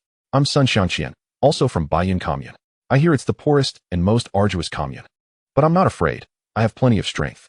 I see you are a good person, Comrade Lu. Perhaps we will end up in the same brigade. What do you think?" Lu Qingyang acknowledges that he needs to assess this further. Chapter 10. Usurping the male protagonist's role. Sun Xianqian is indeed a simple-minded fellow, but he also possesses a sense of brotherhood. Being in the same brigade with him would not be disadvantageous. Lu Qingyang readily agrees. "All right, sounds good." Sun Xianqian beams. "Wonderful. I've made a friend right off the bat." The young man engrossed in reading casts a disdainful glance at the pair, clicking his tongue. "What are you so merry about? We are going to the countryside, not on a vacation, especially to the poorest region." Sun Xianqian, embodying the spirit of a righteous youth, counters, "We must not think like that. We are going to contribute to our country's development. We must be positive and strive for greatness." His enthusiasm ignites a shared fervor among several young men in the carriage. "You're absolutely right. Serving our country, dedicating ourselves to rural development. There is vast potential for achievement." Their spirits rise, and they begin to sing revolutionary songs. Lu Qingyang yawns, realizing it has been ages since he witnessed such vibrant youthfulness. Indeed, the people of this era are full of vigor, unlike himself, who often succumbs to weariness. The train sways gently, and he drifts in and out of a half-sleep. Suddenly, a disheveled young girl bursts into the carriage, crying out, "Help! Please, someone save me. I've been abducted." Behind her, a burly middle-aged man drags her back. With a fierce glare, the girl falls silent, lowering her head in submission. "I apologize, everyone, for the disturbance. This is my daughter, and she has some issues," the man states, gesturing to his daughter's head. She becomes agitated and speaks nonsense when she hears loud noises. "Please bear with us." He roughly pulls the girl away without offering an apology. Trembling and on the verge of tears, the girl murmurs, "I'm sorry." She is swiftly dragged away by the man. Most passengers perceive this as a mere trivial incident, paying little heed. However, Lu Qingyang quickly comes to his senses. A man traveling with a girl on the train. Could he be a madman? Connecting the dots, a sudden realization strikes him. The male protagonist is also on this train. He recalls from the story that the male protagonist and female protagonist first meet because a human trafficker covets the girl's beauty, attempting to abduct her. The male protagonist heroically rescues her, inadvertently saving the girl from the trafficker as well. In this carriage, no one seems to recognize the gravity of the situation. If the girl were truly the man's biological daughter, would he treat her so harshly? Moreover, Lu Qingyang also noticed the girl's plush sweater, which was not something an ordinary person could afford. He immediately stood up, ready to follow her. Yet, recalling that he was alone and outnumbered, he leaned closer to Sun Xianqian's ear and said, "Xianqian, do you wish to rescue a woman?" "Huh? What do you mean?" "I don't understand," Sun Xianqian replied, his face a picture of confusion. "The girl we just saw, did you notice her? She must have been abducted by that old man. Don't forget, upholding justice is a traditional virtue of our Huaxia nation." Indeed, Sun Xianqian's blood surged with excitement as he sprang to his feet. "Chao Zhenxing." The youth engrossed in his book shot them a disdainful glance. "Could you refrain from meddling? What if they are actually father and daughter? Wouldn't that be an injustice?" Lu Qingyang was 100% certain that the girl had indeed been kidnapped. Not only would he rob the male lead of his credit, but more importantly, the girl's father was a regiment commander in the military district, which would undoubtedly bear great benefits in the future. He was determined to seize this opportunity. Better to mistakenly harm than to let the culprit escape. "Xianqian, whose word are you taking?" Sun Xianqian glanced at Chao Zhenxing and then back at Lu Qingyang. "I'll follow you, Qingyang." "Excellent. Stay with him, and you shall reap the rewards. A brother who listens will not be neglected." The two had not ventured far and were making their way toward the front of the carriage. "Let us go, follow them." The other educated youth watched curiously, wondering what the two were up to. Chao Zhenxing, without lifting his head, muttered, "They're just trying to show off, thinking they're someone special. Such bravado, huh?" He held little respect for those who were all brawn and no brains. Unlike them, he was cultured. Had the college entrance examination not been cancelled, he would have been a university student, not toiling in the countryside with these brutes. Lu Qingyang led Sun Xianqian through the other carriages in search of the girl's whereabouts. Initially, he intended to approach the conductor directly, but feared it might alert the kidnapper, rendering their efforts futile. As expected, after traversing 2 carriages, they finally spotted the girl. They had not purchased tickets and were standing amidst the bustling train. The moment the girl saw Lu Qingyang, tears welled up in her eyes due to her anxiety. Lu Qingyang made a shushing gesture, opting to probe the situation first. "Hey, uncle, care for a smoke?" Smoking was only permitted in the designated smoking area of the train, but the rugged man waved his hand dismissively, glancing at him suspiciously. "No thanks." Lu Qingyang seized the opportunity to build rapport. "Uncle, are you also from the capital?" The rugged man regarded him with curiosity. Noticing he was not easing up, Lu Qingyang pressed on. "Your girl is quite beautiful. Has she been promised to someone?" The rugged man finally showed interest. "Oh, you fancy my daughter? Let me tell you, although she is not the brightest, she has her fair share of admirers. You, however, I'm not impressed. It's not me, it's my brother who fancies her. He is a bit shy to ask, wouldn't you agree, Xianqian?" He pulled Sun Xianqian closer. Sun Xianqian nodded. Right. Yet, he thought to himself, what is Lu Qingyang really up to? Didn't we come here to rescue a woman? Don't be fooled by my brother's rough exterior. He does have a bit of money. What do you think of this amount? Lu Qingyang gestured an 8, indicating 800 yuan. The rugged man's heart leaped. 800 was far more than the going rate in the mountainous areas, yet it carried risks, so he hesitated to agree. "Price is negotiable," Lu Qingyang smiled, instantly relaxing the man's wariness. If they could strike a deal, that figure might just work. He revealed a thick stack of cash from his pocket. 1,000. The rugged man's interest was piqued. "Let me think. Is she a virgin?" "Absolutely. Does she have any scars?" "She is covered in dirt." "I can't tell." The rugged man pulled the girl closer. "She is stunning. Don't believe me? Check for yourselves." Lu Qingyang felt a rush of triumph. Knowing he had hooked the man, he glanced around and urged Sun Xianqian to inspect the girl thoroughly. "Xianqian, what do you think? Is she pretty?" The girl's eyes were red, appearing to be about 18 or 19, her rosy cheeks filled with distress. Her delicate and charming features evoked sympathy. Sun Xianqian nodded vigorously, foolishly repeating, "Pretty." Suddenly, Lu Qingyang feigned a look of terror, shouting, "The conductor is coming." The rugged man jumped in alarm, glancing back. Seizing the moment, he pushed the girl directly into Sun Xianqian's arms. "Quick, take her away." Lu Qingyang promptly blocked the rugged man's path, buying time in hopes of this opportunity. He raised his foot and kicked the kidnapper in the stomach, shouting, "Thief! Thief!" The train's passengers surged in confusion, creating chaos. The conductor shouted, "Where's the thief? Where is he?"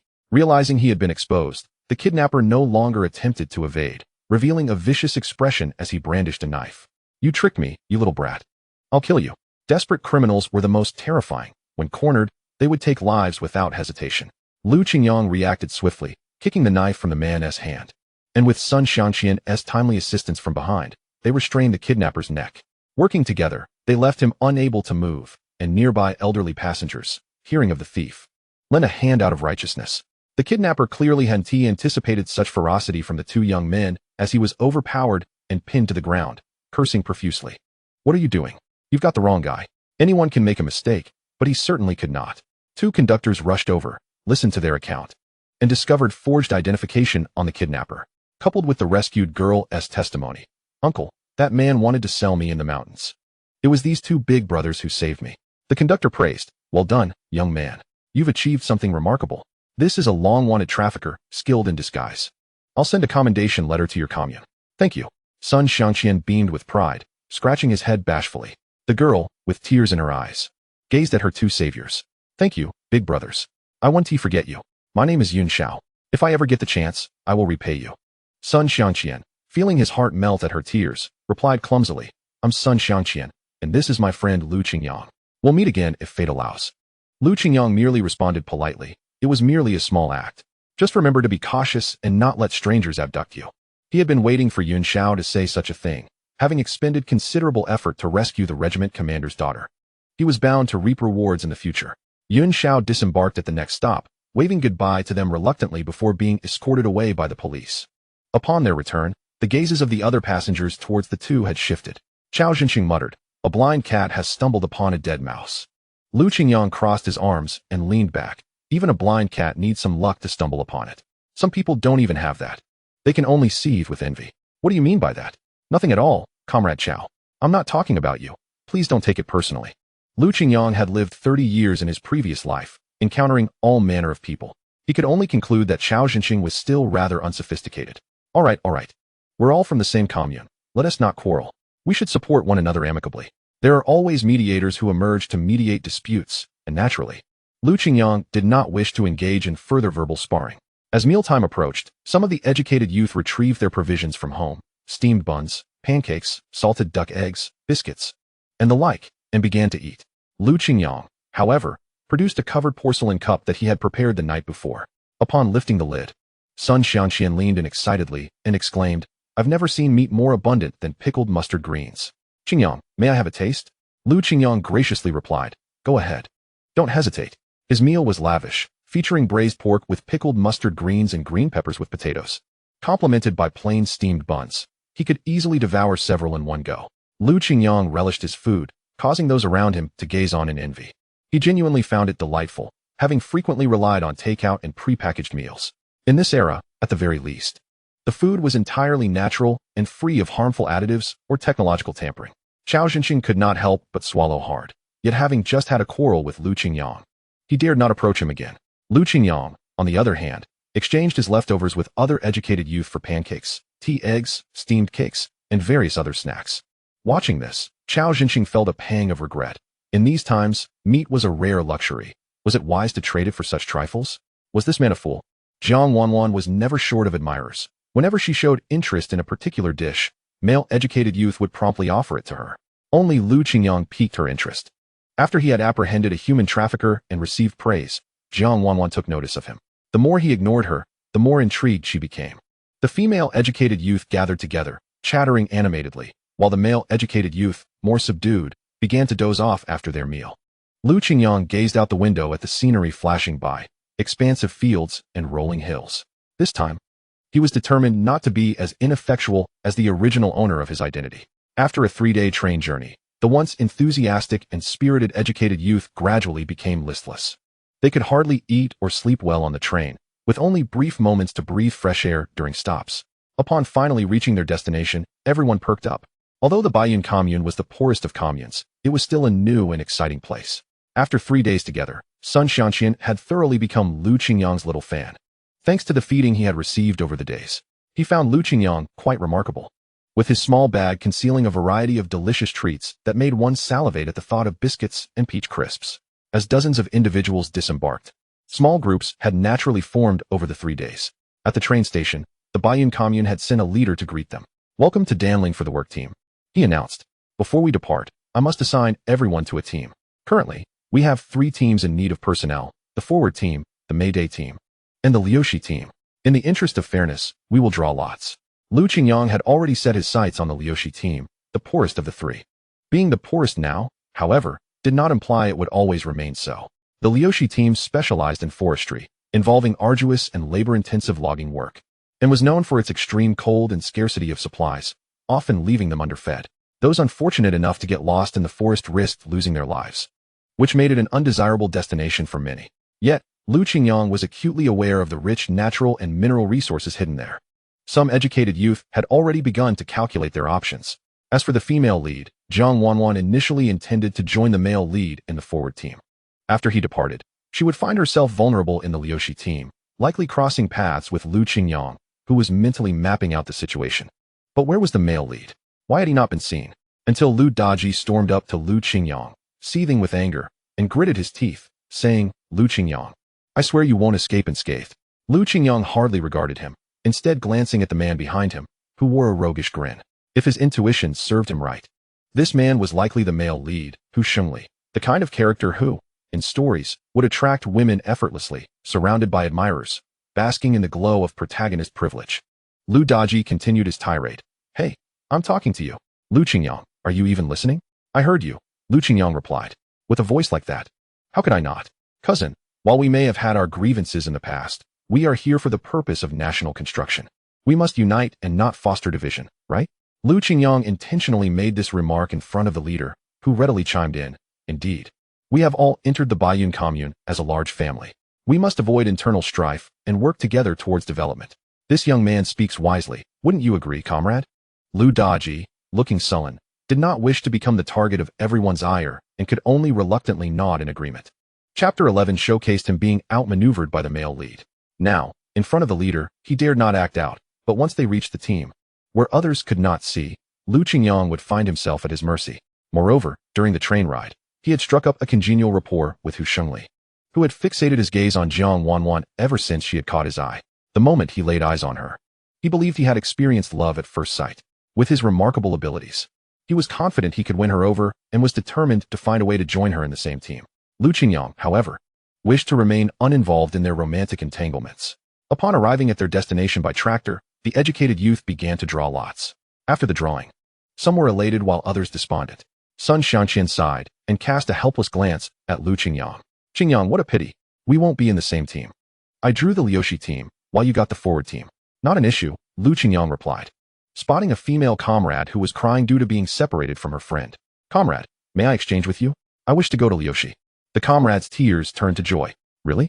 You really want to swap? Yes, of course. Wonderful. Qingyang patted Sun Xianqian's shoulder. How about it, Xianqian? I'm going with you. Sun Xianqian felt immensely grateful. You would go to such lengths for me? No one wants to go to Liushi. In his heart, he had already considered Qingyang a comrade in arms. Qingyang smiled modestly. Even without Sun Xianqian's prompting, he would have sought a way to go there. However, matters took a turn with Hu Shengli, as their intervention meant they had not had the chance to bond over heroics on the train. Their relationship remained superficial, and thus Jiang Wanwan chose to join the Liushi team as well. Driven by infatuation, Hu Shengli also arranged to swap and head to the Liushi team, naturally accompanied by his sidekick, Lu Daji. It seemed the plot was beginning to deviate, but Qingyang was unconcerned. If the male and female leads wished to stir the pot, let them do so. He would no longer involve himself in their tumultuous affairs, but instead focus on maintaining his own space and performing his duties. With the personnel assigned, they prepared to set off without delay. As they watched the other two teams board their tractors and depart, only their group of 7 remained. The leader clapped his hands. What now? The tractor has broken down, and we are left with only a horse cart. A horse cart? Jiang Wanwan was filled with an overwhelming sense of reluctance. The very fact that she found herself in such a desolate place had already unsettled her, and now, to her dismay, they were left without any means of transportation. While she was still hesitating, she noticed Qingyang and Sun Xianjin had already leaped onto the horse cart, animatedly discussing the horse's impressive appearance. What a magnificent creature. Do you think it kicks? In the Liushi Brigade, located at the intersection of Heixing and Meng provinces, the villagers regarded horses as a mode of transport. Fortunately, an old acquaintance was heading back and could conveniently take them to Liushi Brigade. The others exchanged glances, and naturally, they prepared to board the cart as well. The old villager glanced at the group of educated youth and complained, "You are far too many, and you have so much luggage. My cart can only accommodate 5 people at most." Qingyang, ever shrewd, promptly pulled out a pack of Dakiaman cigarettes and slipped it into the villager's pocket, whispering, "Uncle, our luggage is light, and we've already boarded first. It's only fair to honor the order of arrival. The uncle accepted the cigarettes and nodded in understanding. The remaining 5, you figure it out. Only 3 can board. Hu Shengli, captivated by the charms of a certain lady, declared, Deji, you're robust and strong. You can stay behind and find your own way. Don't say that, brother Shengli. That's how it will be. Just as the other 3 female comrades prepared to leap onto the cart, Hu Shengli initially intended to pull one of the plump girls down. However, Lu Qingyang raised his voice. Why not let the 3 female comrades go first? Hu Shengli, you look as sturdy as an ox, and you're so kind and helpful. Throughout the original story, Hu Shengli had frequently taken advantage of Lu Qingyang, so this small act of revenge felt well-deserved. The plump girl chimed in. Yes, Hu Shengli. You're such a good person, let me pass. Hearing such praise, Hu Shengli felt a surge of pride. Yet, the girl was both overweight and unattractive, and he held no affection for her. After all, they were not related. But then he thought, if this could help him impress Jiang Wanwan and win her favor, it would be worth it. All right, who told me to be such a nice guy? A gust of chilly wind swept through, causing Jiang Wanwan to sneeze and pull her coat tighter around her. Observing this, Hu Shengli immediately removed his outer coat and kindly offered, put on my coat. I wouldn't want you to catch a chill. Jiang Wanwan merely replied nonchalantly, thank you. As the horse cart gradually moved away, Hu Shengli gazed longingly at Jiang Wanwan's retreating figure. Brother Shengli, what should we do now? The leader just mentioned we can only look for villagers willing to take us along. It's quite a long journey. Isn't it just a few dozen miles? We're strong and capable. Surely we can endure a little hardship. Lu Daji felt a wave of despair wash over him. But we still have all this luggage to carry. And it's getting dark. Once night falls, it will be even colder. As if to validate Lu Daji's words, a fierce wind whipped around them, and the 2, clad in thin clothing, felt Hu Shengli shivering uncontrollably. It really is cold. What do you suggest we do now? What else can we do? Let's see if anyone is willing to take us along. Otherwise, we could ask the team leader if there are any tractors coming. At that moment, the team leader was nowhere to be seen, having vanished without a trace.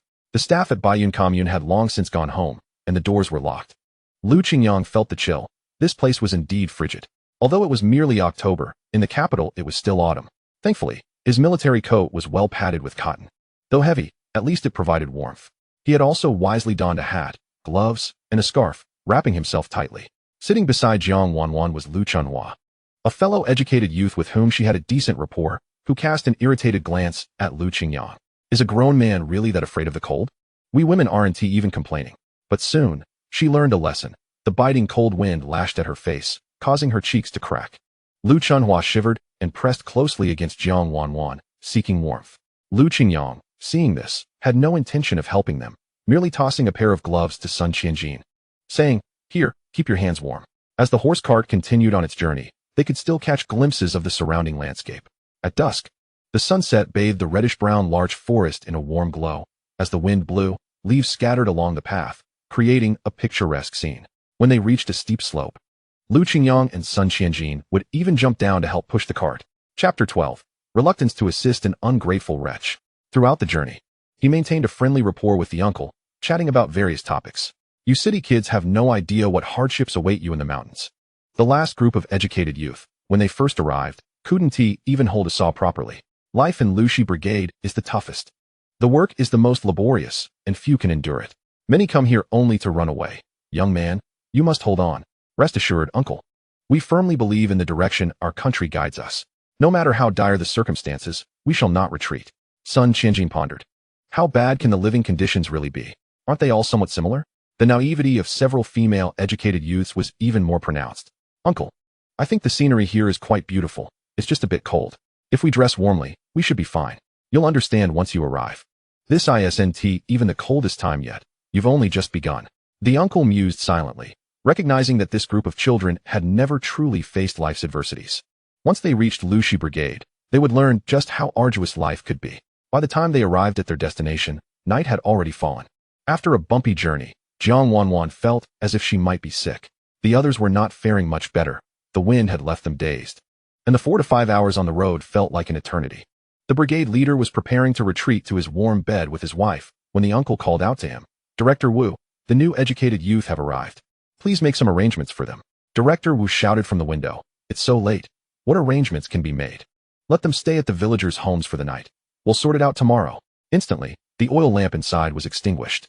In the pitch darkness, they could hardly discern the situation in the brigade. When the educated youth first arrived in the countryside, the brigade leader was courteous and eager to welcome them. However, with each successive group of educated youth arriving and departing, Director Wu had grown numb to the process. The uncle slapped his forehead, lamenting, "This Director Wu really has lost his touch." Observing the situation, Lu Qingyang understood the unspoken sentiment. It was far too cold outside, and they simply wished to find a place to warm up. "Uncle, how many people can you accommodate?" "At most 2. That's fine." He pulled the uncle aside and proposed, "How about I give you 70 cents, and you allow my brother and me to stay for the night?" Upon hearing the offer of money, the uncle immediately agreed, saying, "How could I possibly refuse? You young man, you're quite savvy. Of course, we've come to assist you, and the regulations state we must not neglect the villagers." The uncle beamed with joy. It was a simple matter for him. However, he recalled that there were still 3 young women outside. Jiang Wanwan, inherently proud, felt an overwhelming disdain upon arriving, though she kept her feelings to herself. "What about them?" Yes, Lu Qingyang, you're a man. You ought to let us women go first. You see, we are freezing to death. Just look at Wanwan. Such a beautiful face is at risk of frostbite." Lu Chunhua deliberately pushed Jiang Wanwan forward, hoping to elicit sympathy from the men. Lu Qingyang yawned. "When there's nothing at stake, you can dominate the situation, but when trouble arises, you expect our pity. I'm feeling drowsy and shall retire for the night. You must resolve your own issues." It was evident from Lu Qingyang's demeanor that he was unwilling to assist them. Even Jiang Wanwan furrowed her brow, clearly accustomed to men coming to her aid, and was perplexed by Lu Qingyang's remarks. After a moment of hesitation, she finally spoke, her voice melodious. "Lu Qingyang, please help us." If any other man had heard her plea, he would undoubtedly have rushed to her aid without hesitation. However, Lu Qingyang had long been immune to her charm. He maintained his indifferent air, and the atmosphere among the group began to grow tense. Yet, the kind-hearted uncle relented. "Well, my sister has an empty room at her place. You can stay there." "Thank you, uncle. You are truly wonderful." Jiang Wanwan smiled and nodded in gratitude, then turned to cast a disapproving glance at Lu Qingyang, marveling at how a man could be so unfeeling and obtuse. Her smile nearly caused Sun Xiangqian's legs to buckle, and it was Lu Qingyang who steadied him. After all, Jiang Wanwan was portrayed in the book as a captivating beauty. Apart from herself, no man could resist her allure. Sun Xiangqian leaned closer to Lu Qingyang and whispered, "Qingyang, why don't we help them? Have you ever heard the story of the farmer and the snake?" Sun Xiangqian shook his head, indicating he had not. It seemed that he would need to enlighten Sun Xiangqian about such tales in the future, lest he be naively led astray. They arrived at the uncle's home to stay overnight. His surname was Tai.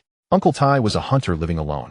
He once had a wife and a son, but a few years prior, his son had met with an accident in the mountains, and his wife succumbed to grief. His daughter-in-law had also left him. "This room hasn't been tidied in quite some time.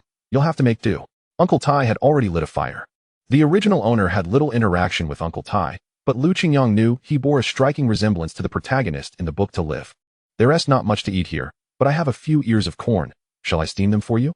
Lu Qingyang set down his burlap sack, observing the bare walls of Uncle Tai's home, which indeed held little of worth. "By the way, I caught a wild rabbit earlier. How about I cook it for you to warm you up?" Uncle Tai slowly rose to retrieve the rabbit. Lu Qingyang, being tall, helped him fetch it from the beams, while jokingly saying, "Uncle, this feels rather awkward." Uncle Tai, recalling his son, felt a surge of warmth towards Lu Qingyang, who was reminiscent of him, and thus began to engage in conversation. When the weather turns cold, the animals in the mountains tend to hide away. When it's warm, if luck is on your side, one can hunt 3 wild rabbits in a day. The autumn in Danling is nearing its end, and winter will soon arrive, bringing with it a biting cold. I advise you to stock up on provisions. Every year, many perish from the cold and hunger. He methodically prepared the rabbit meat while sharing local insights. Sun Xiangqian felt a chill run down his spine, realizing the harsh conditions, while Lu Qingyang contemplated how to prepare the rabbit meat deliciously. He thought a spicy dish would be ideal, flavorful enough to ward off the cold. With such thoughts, he began his culinary endeavor. "Uncle, just sit tight. I'll handle the cooking." Sun Xiangqian's eyes widened. "Qingyang, you can cook? That's impressive. Is there anything I can assist you with? Could you chop the rabbit meat for me while I fetch some ingredients from my bag?" "All right, consider it done." Lu Qingyang returned to the room and discreetly retrieved the chili peppers and dried Sichuan peppercorns he had purchased. It had taken considerable effort to acquire them, but he had high standards when it came to food. Even in impoverished circumstances, he could not settle for subpar meals. Moreover, he was not without means, having stocked up on a variety of seasonings in his space. "Qingyang, you even brought dried chilies." "Indeed, I heard it gets cold here, and spicy food helps to keep warm." Sun Xiangqian cheerfully replied, "I enjoy that too." Lu Qingyang began preparing the rabbit meat, first sautéing the chilies to release their aroma, then adding slices of ginger and scallions before incorporating the rabbit meat to stew. Uncle Tai produced some dried mushrooms he had foraged from the mountains, saying, "These are quite fragrant. I thought you might like to add them to the stew." It seemed the mountains held many treasures, and Lu Qingyang was eager to experiment. Chapter 13. Shunimo comes to seek alms. Using boiled water, Lu Qingyang soaked the mushrooms while tossing the rabbit meat into the pot. Before long, the aroma of chili filled the room, awakening appetites. Once the rabbit meat was nearly cooked, he added the mushrooms and continued to stir. After about 10 minutes, this unknown dish was ready. "It smells divine." Sun Xiangqian was thoroughly enticed by the fragrance. Lu Qingyang pulled out a pack of cornbread to accompany the meal. Uncle Tai, puffing on his pipe, couldn't he help but reflect on how long it had been since he had experienced such warmth and flavor in his solitary life. As the cornbread sizzled against the pot, paired with the rabbit and mushroom, it was simply delectable. Lu Qingyang had merely sprinkled some salt, without any additional seasoning. He first handed a piece of cornbread to Uncle Tai, saying, "Uncle, come and eat." The three gathered around the stove, relishing this rare delicacy. Uncle Tai nodded approvingly as he savored the flavors. "This is truly delightful. It would be even better with some wine." Just then, as if on cue, Lu Qingyang produced a bottle of erguotu from who knows where, exclaiming, "Uncle, you've spoken my heart. Ha ha, you young lad really brought wine." Lu Qingyang poured a cup for him, and Uncle Tai downed it in one go, feeling quite content. Although Lu Qingyang typically abstained from alcohol, he had brought a few bottles knowing the winter here could be harsh. Additionally, it could serve as a gesture of goodwill when needed. The three of them enjoyed their meal, feeling warmer with each bite. Outside, the wind howled, and just from the sound of it, Lu Qingyang understood how bitterly cold it was. He couldn't help but chuckle at the thought of Hu Shengli and Lu Daji braving the elements. Suddenly, a sound that was distinctly different from the wind reached their ears, a series of knocks. "Uncle, what is that sound outside?" Sun Xiangqian swallowed a mouthful of cornbread. Feeling a bit uneasy. "No need to fear," Uncle Tai reassured, taking a chipped ceramic bowl and filling it with some food and 2 pieces of cornbread. "Would you mind if I offer this?" "Not at all." Lu Qingyang shook his head, curious about who it was meant for. Uncle Tai opened the door and extended a bowl outside. Indeed, a pair of slender hands, red from the cold, swiftly snatched the bowl away. Lu Qingyang barely had time to comprehend the movement before the figure vanished into the night. Once the person had disappeared, Uncle Tai slowly returned to his seat and took a sip of his drink. Lu Qingyang, filled with curiosity, inquired, "Uncle Tai, who was that just now?" "Just a pitiable child without parents, named Shunimo. She relies solely on her grandfather for support. This child is quite shy and reluctant to meet others. But her nose is as keen as a dog's. Surely she caught a whiff of the aroma here and came to beg for food," Uncle Tai explained. Sun Xiangqian chimed in. "That truly is unfortunate." Lu Qingyang fell into contemplation, as he seemed to recall the individual. She was mentioned a few times in the book. Shinmo's father was among the first group of educated youth to arrive at Liushi Brigade, having fallen in love with a village girl and fathered her. Before he left, he vowed to return for her, but he never did, leaving her and her mother behind, along with her grandfather. When she was 10, her mother succumbed to illness. Each brigade leader seemed to take special care of her, forbidding anyone from bullying her. She was reclusive and had an eccentric disposition, preferring to avoid social interaction, with villagers often claiming she had some mental issues. However, she was remarkably industrious, capable of doing the work of 3 men, albeit with a hefty appetite. The book described her as perpetually dirty and frail, always with her head down, resembling more of a tomboy than a girl, yet her appearance remained a mystery. Uncle Tai added, "That child possesses great strength and a rather fierce temperament. No one in the brigade can best her. It would be prudent for you not to provoke her." Sun Xiangqian expressed surprise. "So formidable. I must seek her out for some lessons." Lu Qingyang recalled the book's conclusion, where she tragically drowned in an icy lake, receiving merely a hasty resolution. It seemed she shared a similarly tragic fate as his own. After finishing their meal, Lu Qingyang took out some money, intending to pay for Uncle Tai's lodging. To his surprise, the old man waved his hand dismissively, saying, "What use do I have for your money? Thanks to you, I enjoyed a splendid meal and even had some erguotu. I should be thanking you for keeping this old man company." Nevertheless, Lu Qingyang insisted, "Let us keep matters separate. You must accept it." He could see that Uncle Tai's life was not particularly easy, and being of advanced age, he was solitary. To him, the money was inconsequential. After they had eaten their fill, the two tidied up and prepared the bed. Uncle Tai called out, "I've already warmed the Kong for you. You won't feel cold tonight. Sleep well." Sun Xiangqian, truly exhausted after 3 days on the train and a lengthy ride in a cart, laid down and soon began to snore. Lu Qingyang touched the small walnut hanging around his neck, closed his eyes, and drifted into his space. The seedlings he had sown last time had grown significantly, and he sensed that they would soon be ready to harvest. He realized that the growth rate of the vegetables in this space appeared to be faster than outside, perhaps due to the abundant spiritual energy here. Each time he entered and exited, he felt his physical abilities had improved somewhat. Lu Qingyang strolled around the field and took a few sips of the spiritual spring water. Suddenly, he noticed a small wooden cabin had appeared by the spring, one that had not been there before. He entered to find it empty and devoid of any furnishings. During his visit, he transported the meat, noodles, rice, and eggs he had purchased into the cabin. He then returned to the field to remove weeds, finding it peculiar that even in such a spiritually rich soil, weeds could still grow. After loosening the soil, he scattered seeds for other vegetables, such as radishes and tomatoes. Once he finished his tasks, he exited the space, greeted by the still resounding snores of Sun Xiangqian. Feeling fatigued, and with the warmth of the Kong being far superior to the train conditions, Lu Qingyang quickly succumbed to slumber.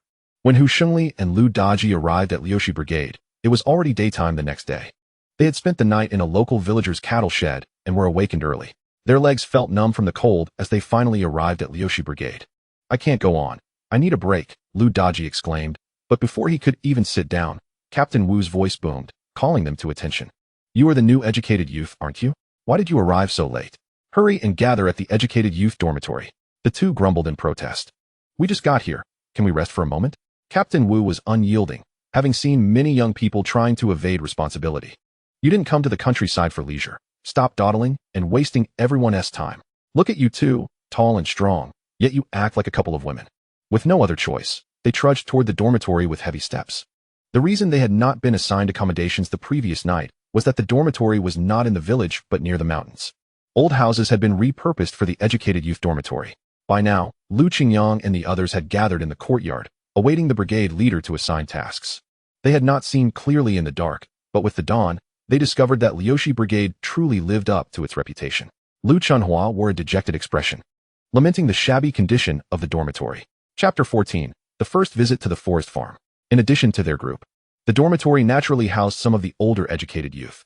The brigade leader approached leisurely, flanked by two men who were shivering from the cold. Observing their state, Lu Qingyang understood they had endured a tough time the previous day. Captain Wu cleared his throat. "Is everyone here?" The chubby girl eagerly responded. "We're all here. Here's the proof." Captain Wu glanced at the names on the document, confirming that 7 new educated youth had arrived, 4 men and 3 women. "You newcomers will follow the old educated youth. Han, come here. These individuals are now your responsibility.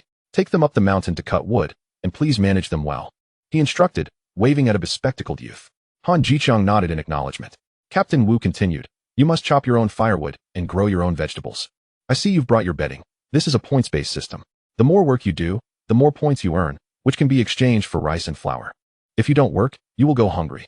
Soon, you will head to the brigade to collect 3 pounds of corn flour. The rest will be up to you." 3 pounds of corn flour won tea last a month, the chubby girl sighed. "You only receive corn flour for your first year. The older educated youth rely on themselves now. If you complain, you might end up without even that 3 pounds. Remember, you are here to endure hardship, not to enjoy comfort. And most importantly, do not steal from the villagers. The consequences are severe if caught." Captain Wu was not underestimating them. With so many educated youth arriving, all types of people came along. Some had stolen chickens from villagers and cooked them, denying it when caught. Others, particularly male educated youth, had been even worse, taking advantage of village girls and leaving them with unwanted consequences. The array of chaotic issues gave Captain Wu a headache just thinking about it. "I've brought you here. You must take care of yourselves." Han Jichang removed his glasses and wiped away the fog that had settled upon them. "Allow me to introduce myself. I am Han Jichang, your team leader. Including all of you, there are approximately 30 to 40 individuals present here. However, I must forewarn you that life here will be arduous, and I hope you are mentally prepared. Do not let hardships reduce you to tears and cries of wanting to return home. Should you encounter any issues, feel free to approach me directly." He glanced at his watch. The time was nearly upon us, and we would soon embark. "Dress warmly, and do not forget your gloves and hats as we ascend the mountain. Please leave your luggage in the courtyard. We will allocate it to you upon our return." Lu Daji and Hu Shengli groaned at this announcement, lamenting the immediate onset of labor without even a moment's respite. The other seasoned youths gradually exited the courtyard, each bearing a dejected demeanor, their spirits visibly waning. Han Jichang called out, "What is going on this early in the morning? Buck up. We are about to set out for work." Qingyang understood that lumbering here was genuinely exhausting, particularly with the monotonous repetition of labor that dulled one's senses. He observed that the local youths appeared gaunt and sallow, their cotton coats tattered and worn. The temperature fluctuations here were significant, with midday bringing a semblance of warmth. Noticing that everyone carried water bottles, Qingyang approached Han Jiqiang respectfully, inquiring, "Team leader Han, may I procure some hot water?" "Oh, hot water is something the youths must prepare for themselves. Should you desire hot water in the future, remember to boil it yourselves. You will also need to chop your own firewood and fetch your own water. Today, since it is your first day, there is hot water available in the pot for you to use, but thereafter you shall manage your own supplies," he replied. Jiang Wanwan, a girl accustomed to a pampered upbringing, gazed at the rudimentary living conditions and felt a wave of anxiety regarding her future upon realizing she would be responsible for her own water and other necessities. She felt a twinge of regret for her impulsive decision to come to Lushi Brigade, believing it would not be a place too dire. Observing the so-called courtyard, which could easily be mistaken for a pigsty, she turned her head away in indignation. However, her actions soon caught the attention of the other male youths, who were struck by her beauty.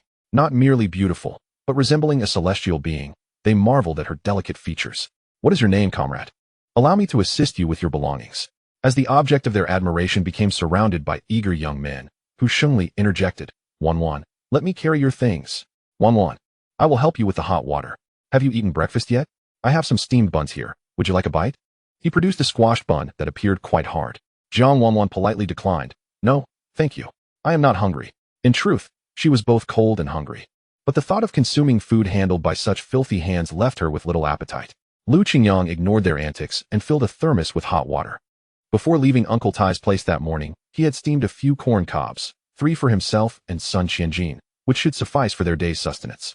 Additionally, he had a packet of sesame pastries, a bag of biscuits, and a handful of candy stowed away, ensuring he would not go hungry. Han Jiqiang urged, "Hurry up. Time is of the essence." Qingyang grabbed his thermos and quickly joined the group. The Qingshan Forest Farm in Danling was a newly prepared logging area, where transport facilities had yet to be established and no trucks had been allocated. For the time being, they could only walk up the mountain. The path was steep, and it took considerable effort for the group to ascend to the logging site. Upon arrival, a different scene unfolded before them. The towering pine trees stood majestically, each one a sentinel beside the other, stretching into the horizon. The sound of the wind rustling through the trees could be heard, and indeed, the mountain air was even colder. A simple shelter had been erected on the mountain, likely intended for resting. Familiar with the routine, the seasoned youths collected their assigned tools and prepared to commence work. Han Jiqiang pointed toward a nearby path where a railway specifically for transporting timber was under construction. "Once completed, we will no longer need to walk up here. These tools are for you. Being newcomers, observe how others perform their tasks and begin with simpler jobs, such as pruning branches. Remember, when a tree is about to fall, do not stand too close. A moment's carelessness could be fatal." The group fell silent, taken aback by the gravity of his warning. Only Qingyang, gazing over the boundless expanse of green and yellow forest, felt a surge of admiration for the magnificent landscapes of his homeland. He had previously been too engrossed in his studies and exams to appreciate the beauty of the outdoors. The crisp air was infused with the fresh scent of leaves, a unique fragrance belonging to nature itself. With a background in botany, he found himself kneeling to observe the wild plants at his feet. Their timing was fortuitous. In another 10 days to 2 weeks, winter would fully envelop the mountain. Thus, some greenery still persisted.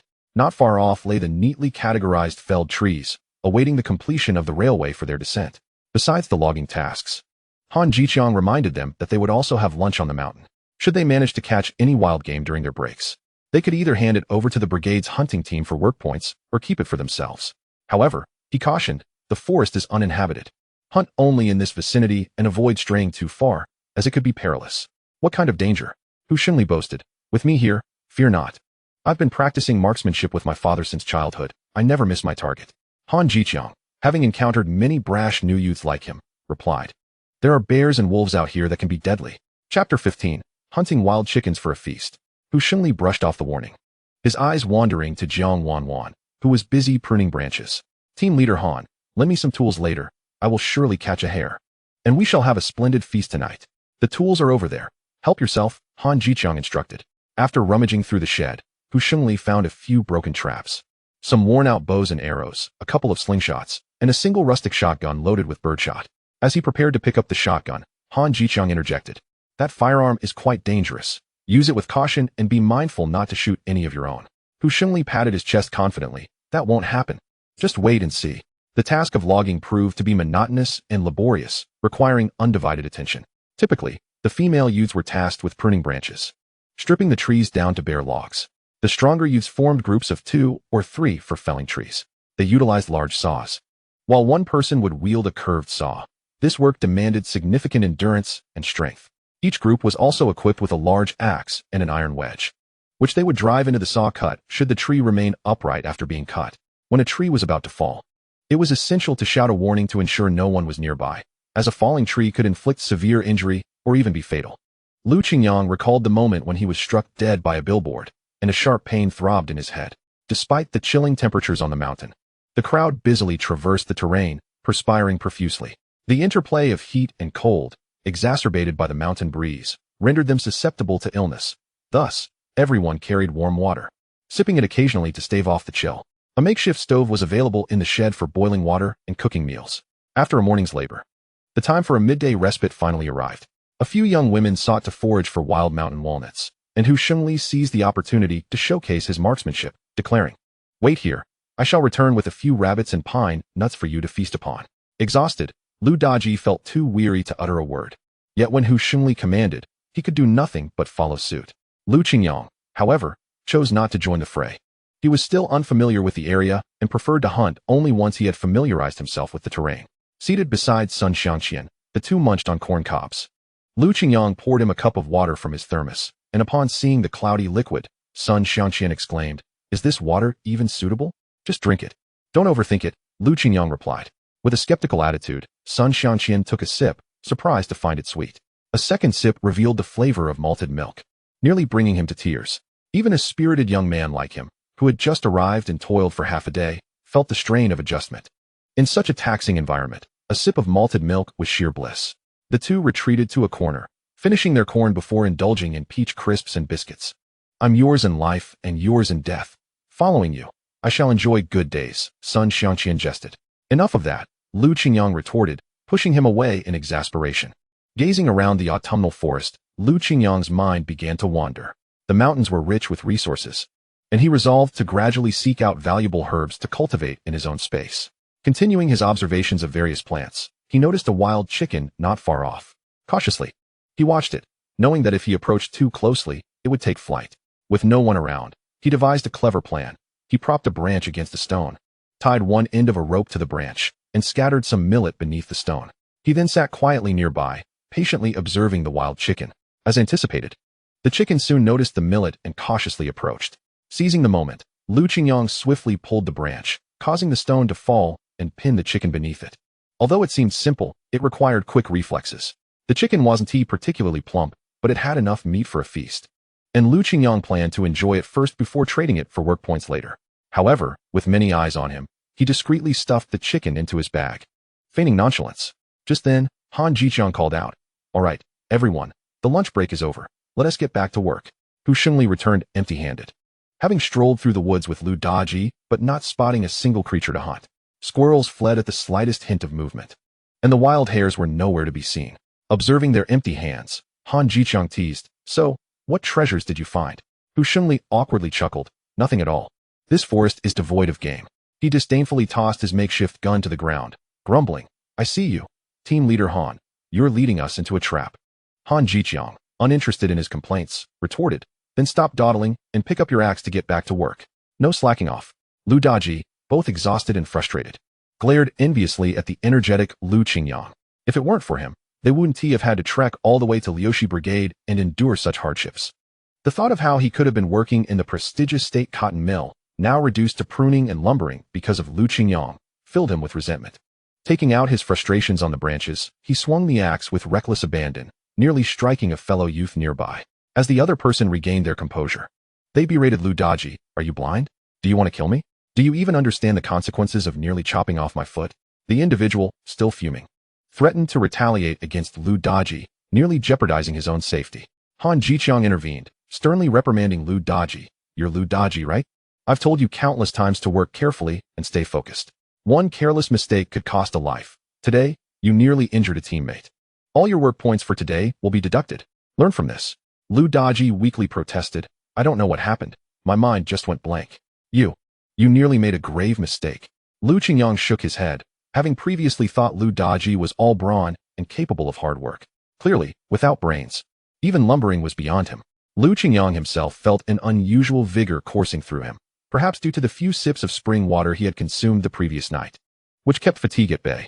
Strangely, he sensed something moving behind him in the woods, as if it were watching him. When he turned to look, however, there was nothing. Jiang Wanwan's hands, clutching the scissors, had developed fine blisters, and only upon removing her gloves did she realize her once delicate palms bore several shallow cuts. A wave of emotion washed over her. Had it not been for the sudden upheaval at home, she would never have embarked on this rural journey, abandoning her former comfortable life. Yet, the other young women around her complained not. Even Lu Chunhua, who had initially grumbled about everything, was diligently attending to her tasks despite her delicate demeanor. Nearby, Hu Shengli had been admiring her graceful figure, fantasizing about how delightful it would be to hold her close. Suddenly noticing her reddened eyes, he suggested, Wanwan, would you like me to blow on your hands? Chapter 16.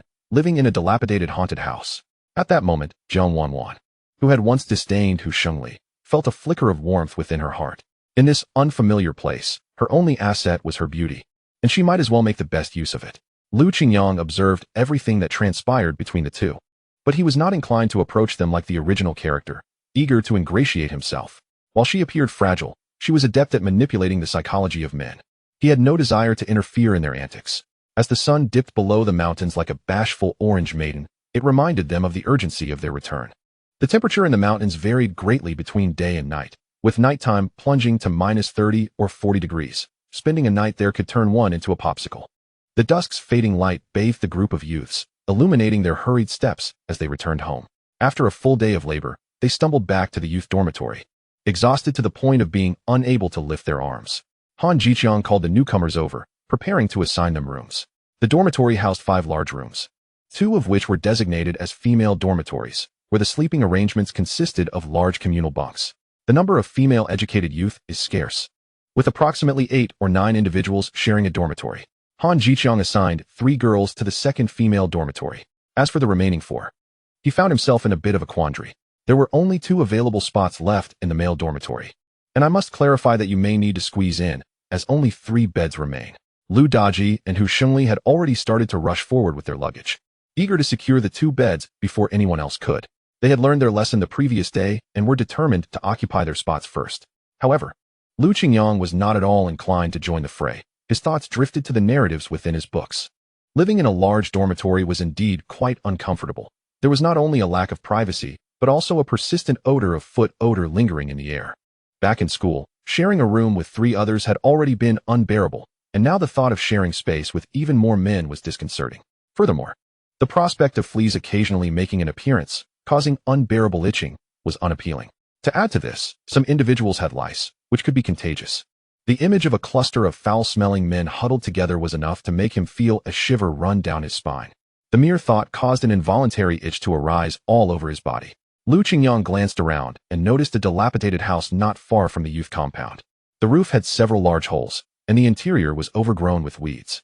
From a distance, it appeared exceedingly desolate, exuding a chilling aura of eeriness. Sun Xiangqian patted him on the shoulder and suggested, "How about you squeeze in with us, Qingyang? I can even sleep on the floor if need be." "No. You go ahead," he replied.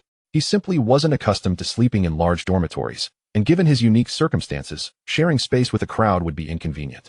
Sun Xiangqian looked worried. "What will you do then? Are you planning to stay at a villager's house?" "I have my own plans," Lu Qingyang said, retrieving a packet of peach crisps from his bag and approaching Han Jiqiang. "Leader Han, why not let me stay in that house outside the compound? That rundown house. Lu Qingyang, do you dare to live there? I fear you might freeze to death. It offers no protection against the wind," Han Jiqiang said in a hushed tone. "Moreover, I have heard that someone once hanged themselves inside, which is why it has been abandoned." Upon hearing this, Lu Qingyang grinned broadly. He was not afraid of ghosts. He considered himself one. "I fear nothing. I am a staunch materialist with unwavering beliefs. I fear neither hardship nor spirits." His declaration was fervent, and he stuffed the peach crisps into Han Jiqiang's arms. "What do you say, Leader Han?" After a moment's hesitation, Han Jiqiang relented. Life here was exceedingly dull, and he was not averse to witnessing the new educated youth stumble. "All right then, I'll inform Captain Wu, but the house will require some repairs. For now, you should squeeze in with the others." "No need," No need. I'll tidy up and move in today to avoid the hassle of shifting back and forth.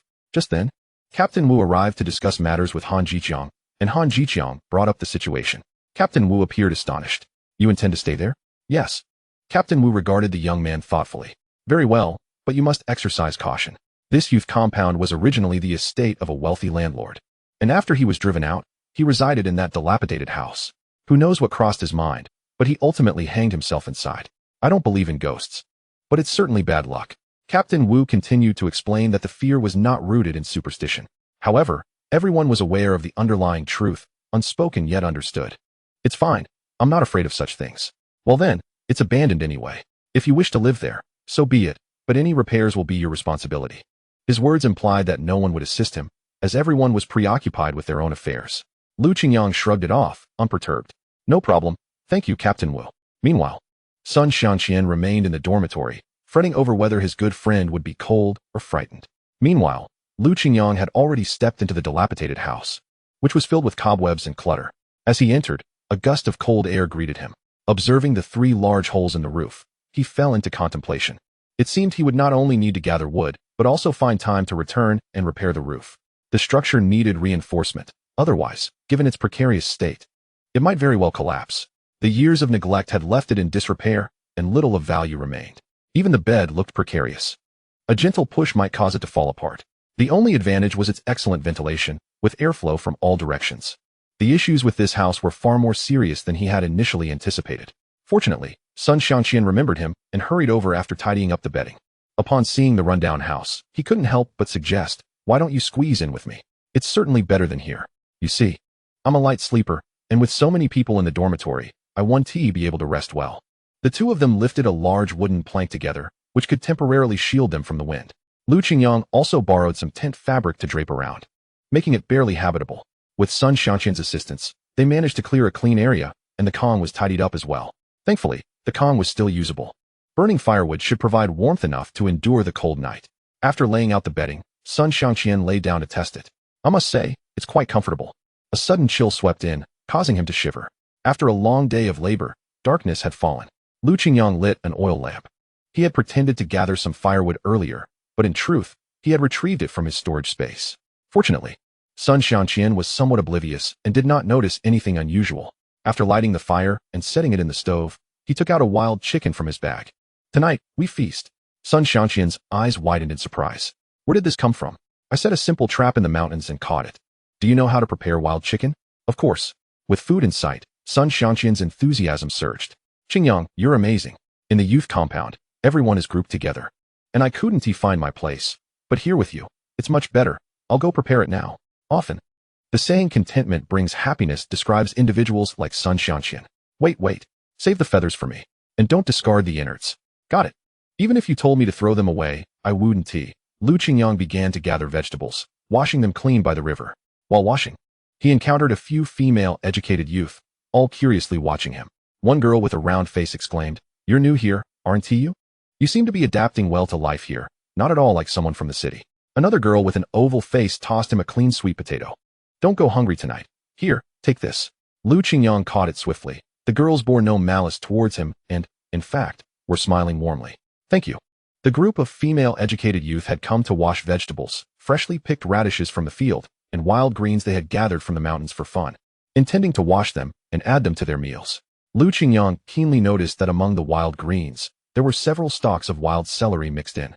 Since they were kind to themselves, he naturally felt compelled to remind them, wait a moment, among those wild vegetables, there are a few wild celery plants, the ones with white flowers.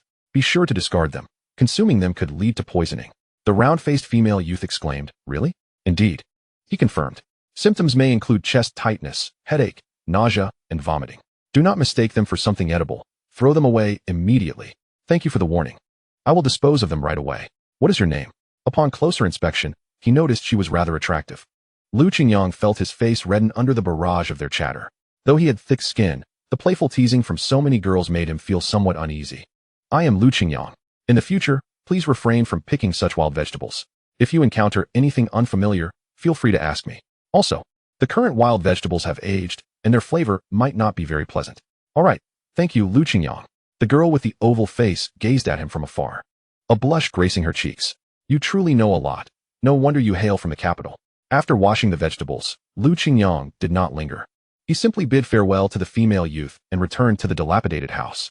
He filled a bucket with water. The water from the well had yet to freeze. But if the temperature dropped any lower, it might soon do so.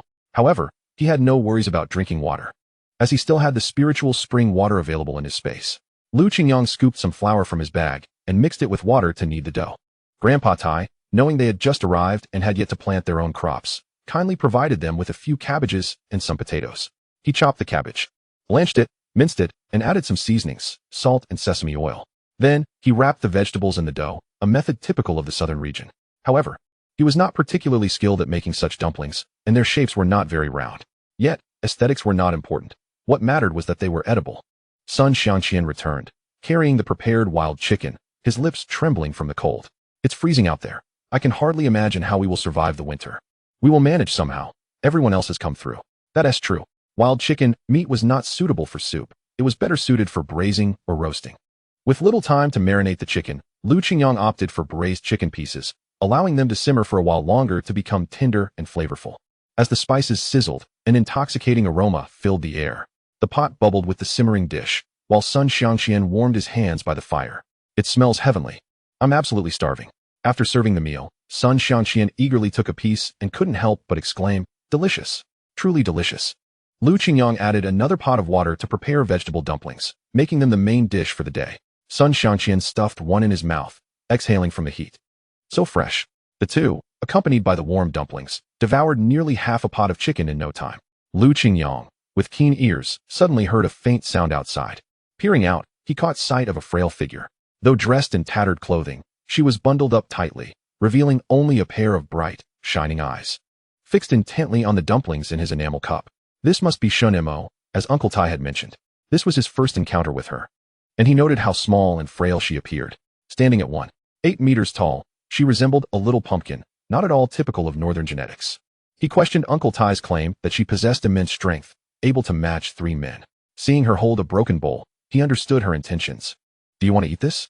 Shunimo took a cautious step back, nodding like a chick pecking at rice, her voice barely above a whisper, I want to eat. Her tone was soft, yet laced with strong vigilance. Qingyang smiled warmly. Give me your bowl, and I will serve you. Her eyes instantly brightened, eagerly watching Qingyang's hands. He filled her bowl generously with dumplings and found another enamel cup to serve her some wild chicken. His tone softened involuntarily, eat plenty. If it's not enough, come back for more. Shunimo cautiously took the bowl and cup, seemingly struggling to utter 2 words, thank you. Then, she darted away, her figure disappearing into the night. She ran faster than a rabbit. Am I that frightening? Sun Xiangqian, still devouring the vegetable dumplings, remarked, Qingyang. Not only are you skilled in cooking, but you also have a good heart. I truly envy you. What do you envy? I envy that I don't have a daughter. Otherwise, I would have already claimed you as my son-in-law. Give me a break. Always trying to take advantage of me. After Sun Xiangqian had his fill, he filled a jug with water, preparing to leave. In the future, I'll help you gather firewood, and I'll fetch water from you. All right, that works. After bidding farewell to Sun Xiangqian, Qingyang boiled a large pot of hot water. Although the place was drafty, it at least provided a private space, where he could devote more effort to repairs in the future. However, this would require a considerable amount of materials, and he would need to think of ways to acquire them. After all, he would be staying in this commune for several years, and having a comfortable living situation was paramount.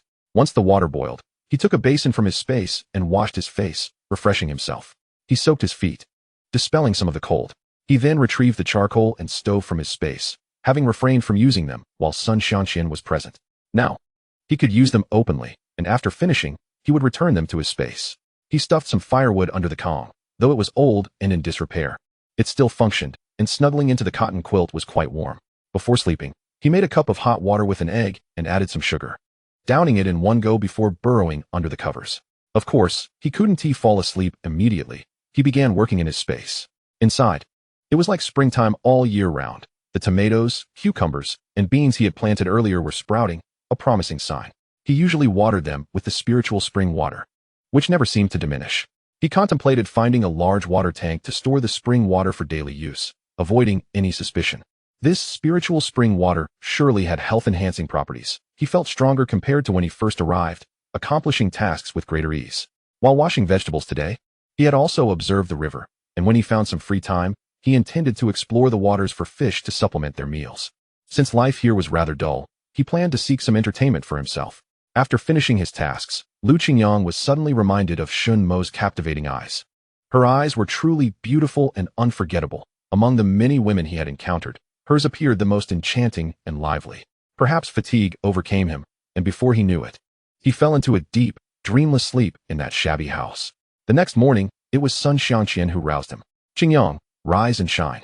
We must head to work." Qingyang, still groggy, rubbed his eyes and swiftly brushed his teeth and washed his face.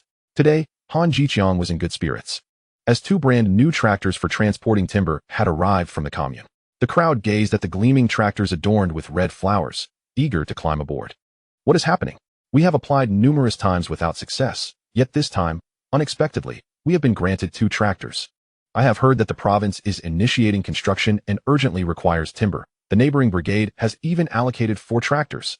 Chapter 18. We have taken to the tractors. This is wonderful. The ox carts and horse-drawn vehicles are simply inadequate for the task. With tractors, our labor should be significantly reduced. Generally, the oxen and horses belong to the villagers, but they also have to work the fields and haul timber, which is notably inefficient." Han Jiqiang cleared his throat and said, "All right, let us refrain from discussing this further. Regardless of the circumstances, acquiring 2 tractors is quite a boon for us. Xiao Wang Laoli, you both know how to operate tractors, correct? You shall be responsible for driving them." "Understood, Team Leader Han," they replied enthusiastically, already eager to jump onto the tractors and give them a whirl. However, as soon as Laoli climbed into the driver's seat, he found himself at a loss. "Team Leader Han, this tractor is a new model. I don't even know how to operate it. The technician who brought it over left in a hurry, and we didn't have the chance to ask him." Xiao Wang chimed in. "Yes, I'm quite apprehensive about this. We don't want to end up in a ravine." Han Jiqiang frowned and jumped onto the tractor himself, saying, "Let me take a look."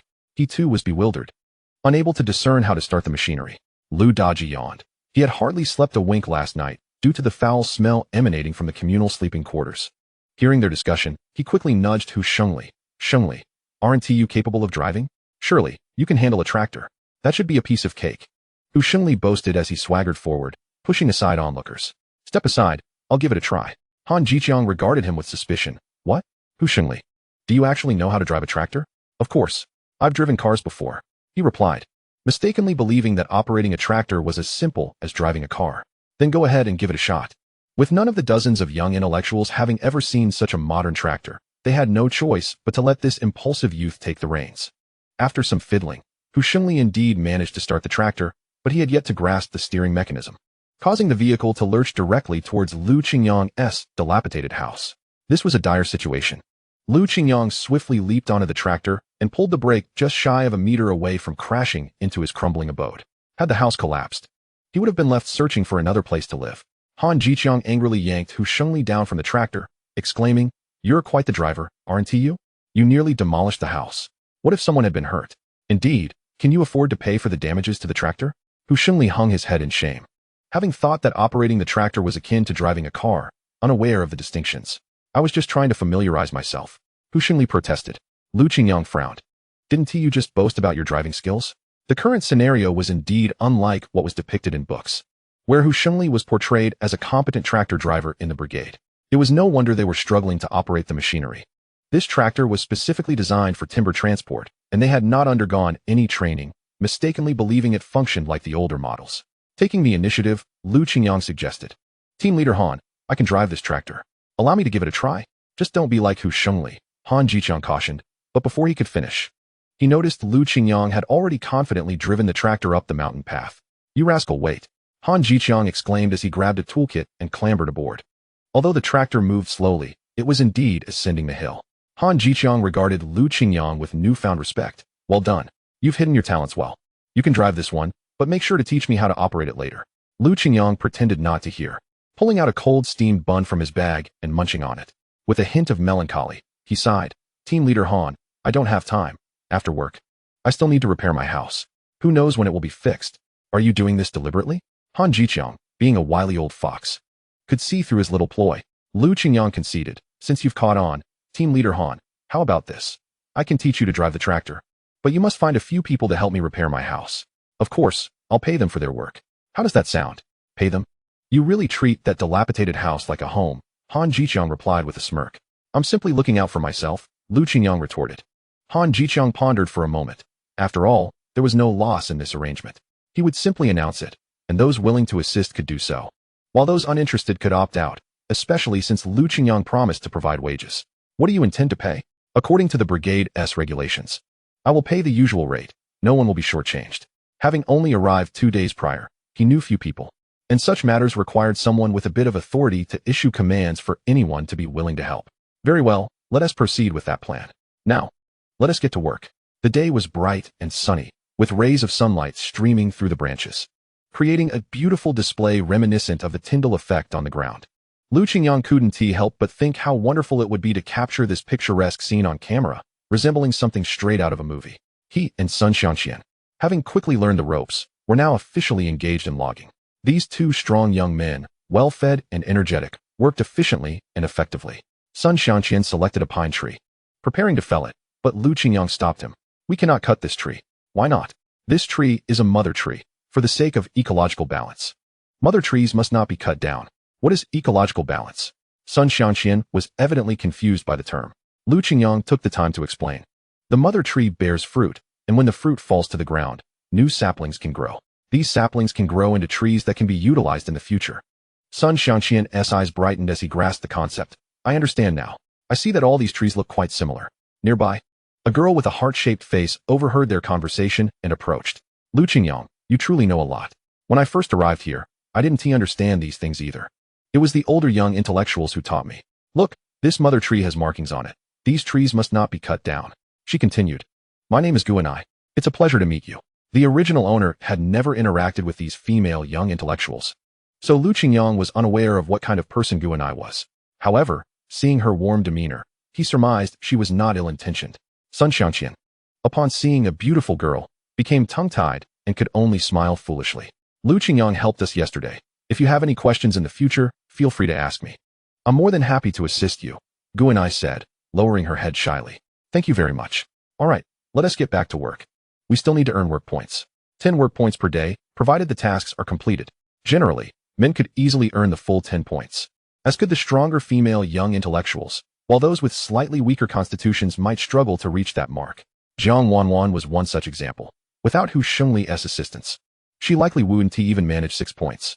Hu Shengli, having to tend to his own tasks while also helping Jiang Wanwan, found himself feeling overwhelmed. Little did he know that pursuing a woman in the young intellectual team was far more complicated than he had anticipated. In the city, it was much simpler. All he needed to do was buy a few trinkets to please them and accompany them to and from work, and they would have been easily charmed. In truth, Hu Shengli already had a girlfriend back in the city from a well-to-do family. The two were clandestinely involved, with the partner being a nurse at the hospital, a profession envied by many.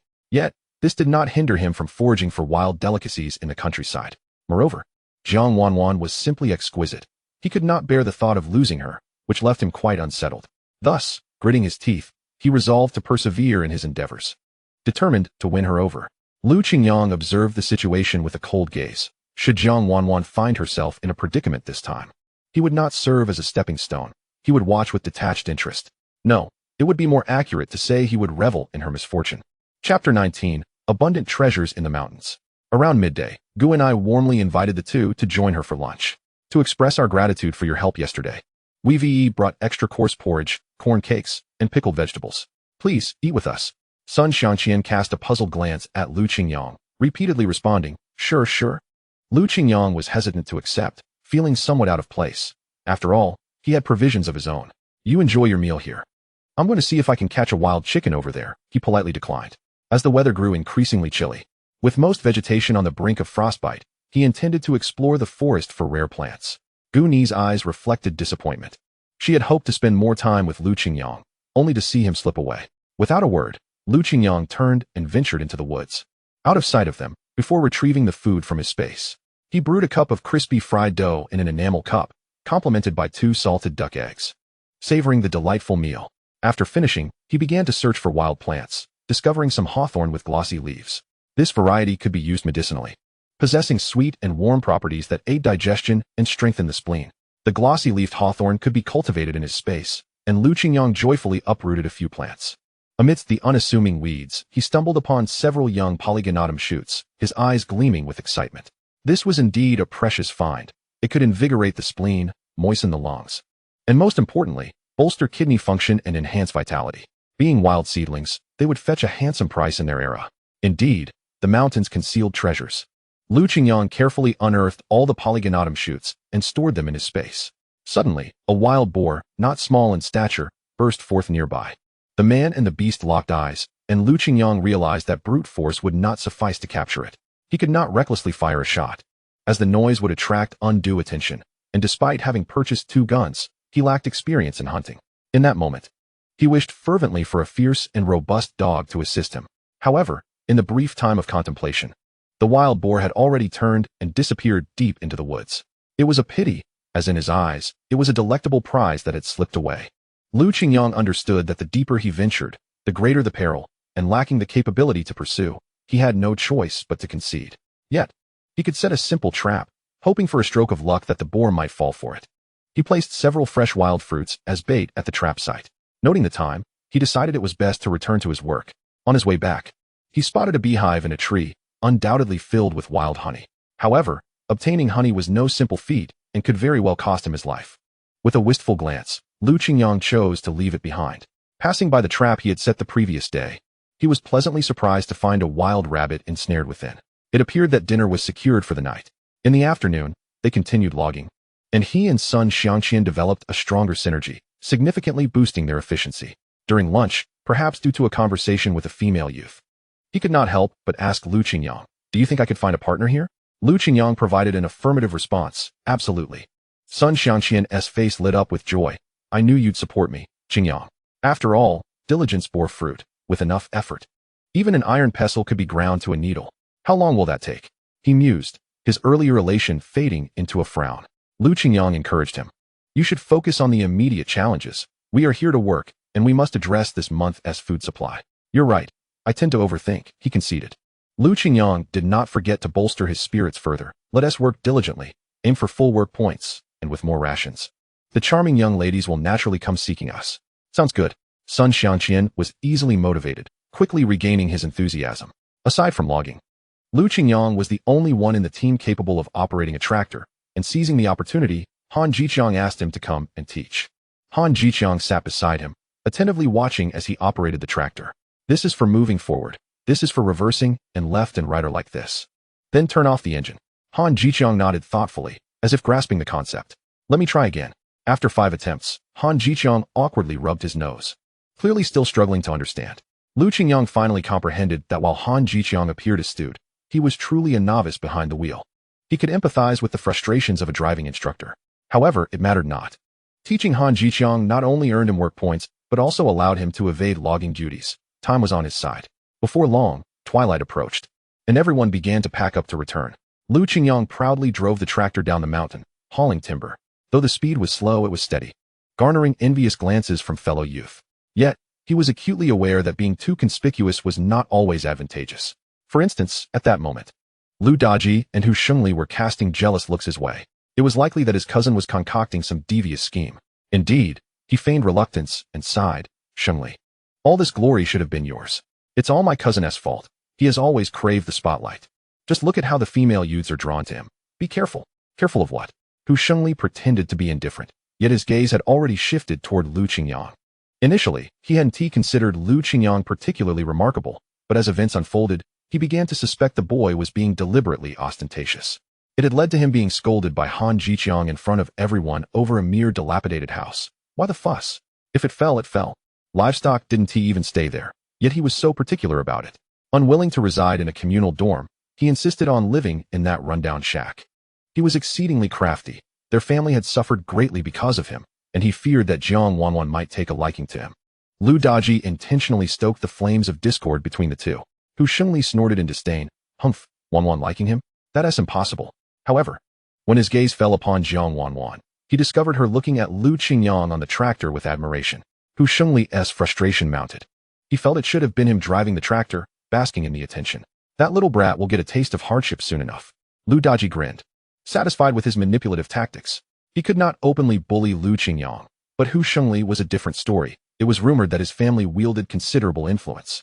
With him backing him up, Lu Daji felt a surge of confidence. "Alas, Lu Qingyang, your misfortune is imminent." Lu Qingyang took the lead. steering the tractor to the front of the educated youth dormitory, where he conferred with Han Jiqiang. Captain Han, might I use this substandard timber for my construction? Purchasing it is also an option.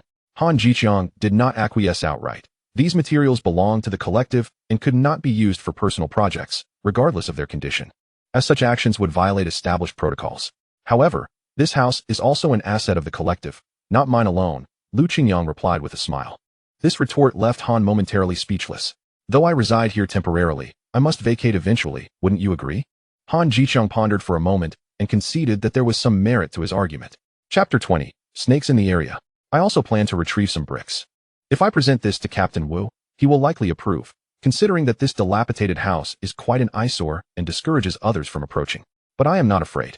My vitality is robust, Lu Qingyang explained with a cheeky grin. All right, do as you please, Han Jiqiang replied, weary of further discussion, allowing him to pursue his endeavors. As it was, after all, public property. He reiterated, but you must teach me to operate the tractor. Lu Qingyang believed that instructing Han Jiqiang in tractor operation would prove far more challenging than any construction tasks. Understood, Captain Han, I will certainly not abandon you. Once all the educated youth returned, Han Jiqiang inquired about this matter. Have you seen that decrepit house? Is there anyone willing to assist Lu Qingyang in its repair? The group exchanged glances, none eager to volunteer, fully aware of the house's notorious reputation. You will be compensated according to the collective standards. And I need 2 individuals to help. Upon hearing of the remuneration, a male educated youth finally raised his hand, as his family was impoverished. And he did not wish to miss this opportunity to earn. In the end, only he agreed to assist for the sake of the payment. The rest were either too frightened or felt overwhelmed by their existing chores, such as gathering firewood, cooking, and farming, leaving them no time for additional labor, as they could barely manage their own tasks. Lu Qingyang had anticipated this outcome. 1 volunteer sufficed, especially with Sun Xiangqian available. Together, they would make a trio. The impoverished male educated youth approached Lu Qingyang, introducing himself as Zhou Jianxi, expressing his willingness to assist. Very well, we will agree on wages. And I will provide you with dinner during the work. Zhou Jianxi's eyes brightened at the prospect of this good fortune, and he promptly declared, I will head over shortly. He feared not the supernatural. Rather, he found the specter of hunger far more daunting. Lu Qingyang's intention was clear. The roof of the house bore 3 significant holes that needed urgent repair. With sunny weather in the forecast, he aimed to prevent the interior from resembling a water curtain cave during the rain. The first step was to fortify the roof beams, and with readily available tools, they began sawing the usable timber into strips according to the roof's dimensions. While handling the beams was straightforward, the primary challenge lay with the roof tiles. He inquired with Zhou Jianxi about the availability of a nearby tile factory. There was one, albeit somewhat distant, and transporting materials posed a challenge. We have 2 days off this month. You can visit then. Lu Qingyang indeed considered this plan, but prioritized reinforcing the beams to avoid the house collapsing prematurely. After a grueling session, the 3 men were left panting from exhaustion. Lu Qingyang, not one to be stingy, presented them with some biscuits to stave off their hunger. Both Sun Xiangqian and Zhou Jianxi, feeling the pangs of hunger, did not hesitate to munch on the biscuits. Meanwhile, Lu Qingyang began to prepare the wild rabbit he had caught that day. The military knife he had purchased was remarkably sharp, allowing him to skin the rabbit with ease. Villagers had mentioned that the pelts could fetch a price, and after cleaning the rabbit, he contemplated making a rabbit and radish stew with the white radishes recently delivered by Uncle Tai. He also planned to prepare a cold dish of bitter wheat greens, blanched and seasoned with sesame oil, salt, and pepper, rounding out the meal with leftover wild vegetable dumplings from the previous night. An ample feast, indeed. Upon washing his hands, Zhou Jianxi returned to the sight of several bowls on the rudimentary wooden table, exuding a mouth-watering aroma. He had initially anticipated a simple and unremarkable meal, but was pleasantly surprised to find meat and vegetables, leaving him momentarily dazed. You caught a rabbit, but did not exchange it for work points?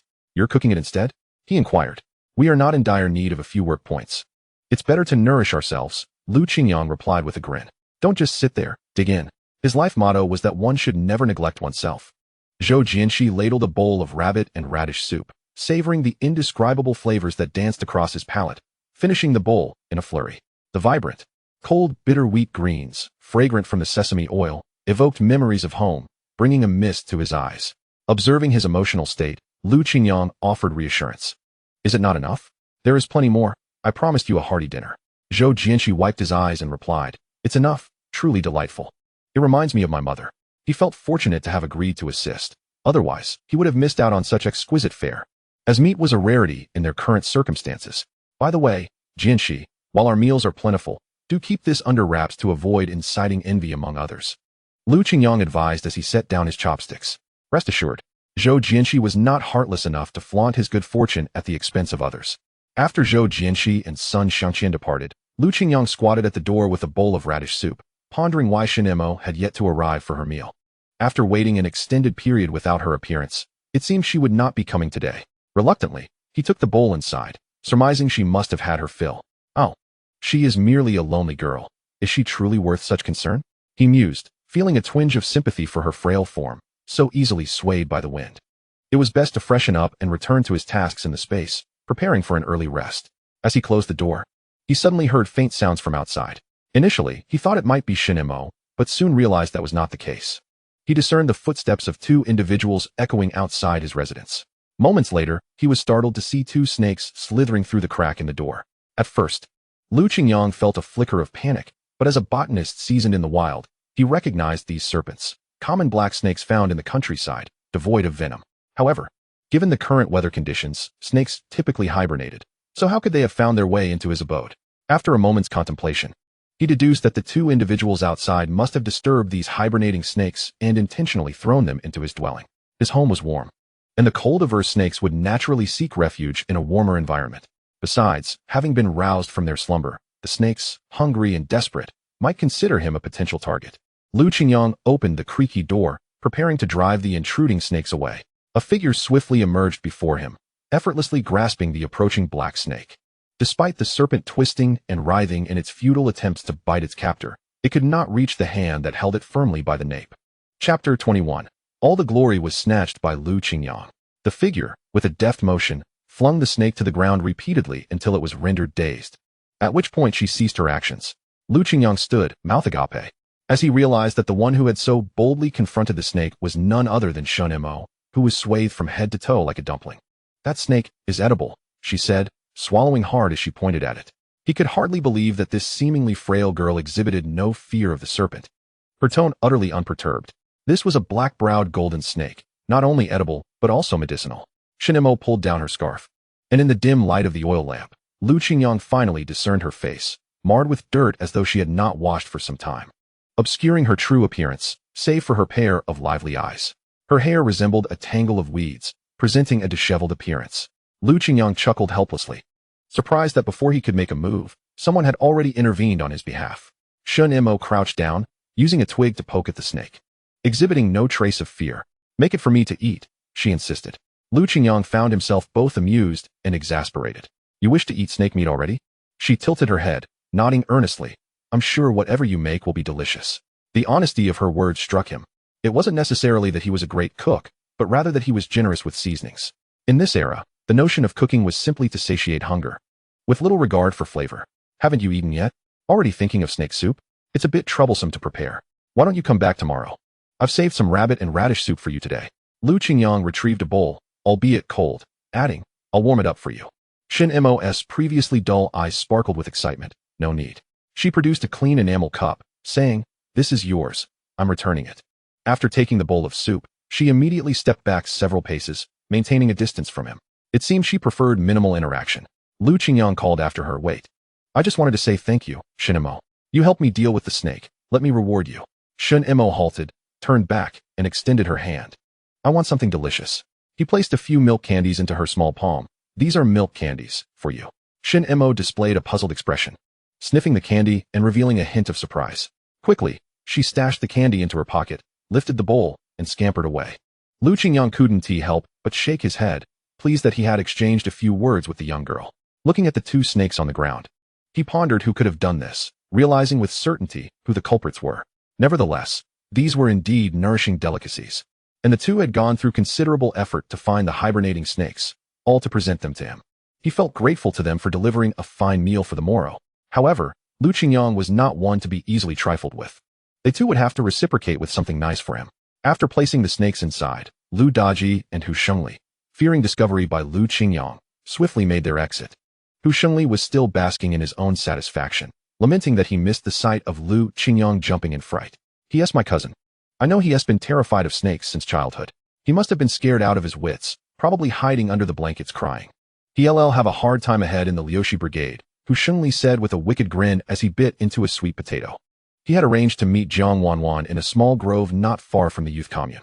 Jiang Wanwan, shivering from the cold, rubbed her hands together. Her nose reddened from the chill as she complained, "Why did you call me out in this weather?" Hu Shengli pulled out 2 still warm sweet potatoes, urging her to eat them while hot. Jiang Wanwan, feeling the warmth of the sweet potatoes, mustered a half-hearted thank you, expecting something more substantial than mere sweet potatoes. Wanwan, would you like to eat meat? Tomorrow, I'll venture into the woods again to hunt for a rabbit. I'll roast its legs for you, he offered. Hearing of the prospect of meat, Jiang Wanwan's expression softened. She wiped her nose and said gently, "Thank you, Shengli. You're so kind to me." The way she called him brother struck a chord in his heart, causing him to lose himself in the moment. He wished she would call him that under different circumstances. Beneath the feeble moonlight, her glimmering eyes stirred feelings within him. Yet, Jiang Wanwan excelled at keeping men dangling. Turning on her heel with the sweet potatoes and returning to the female youth dormitory.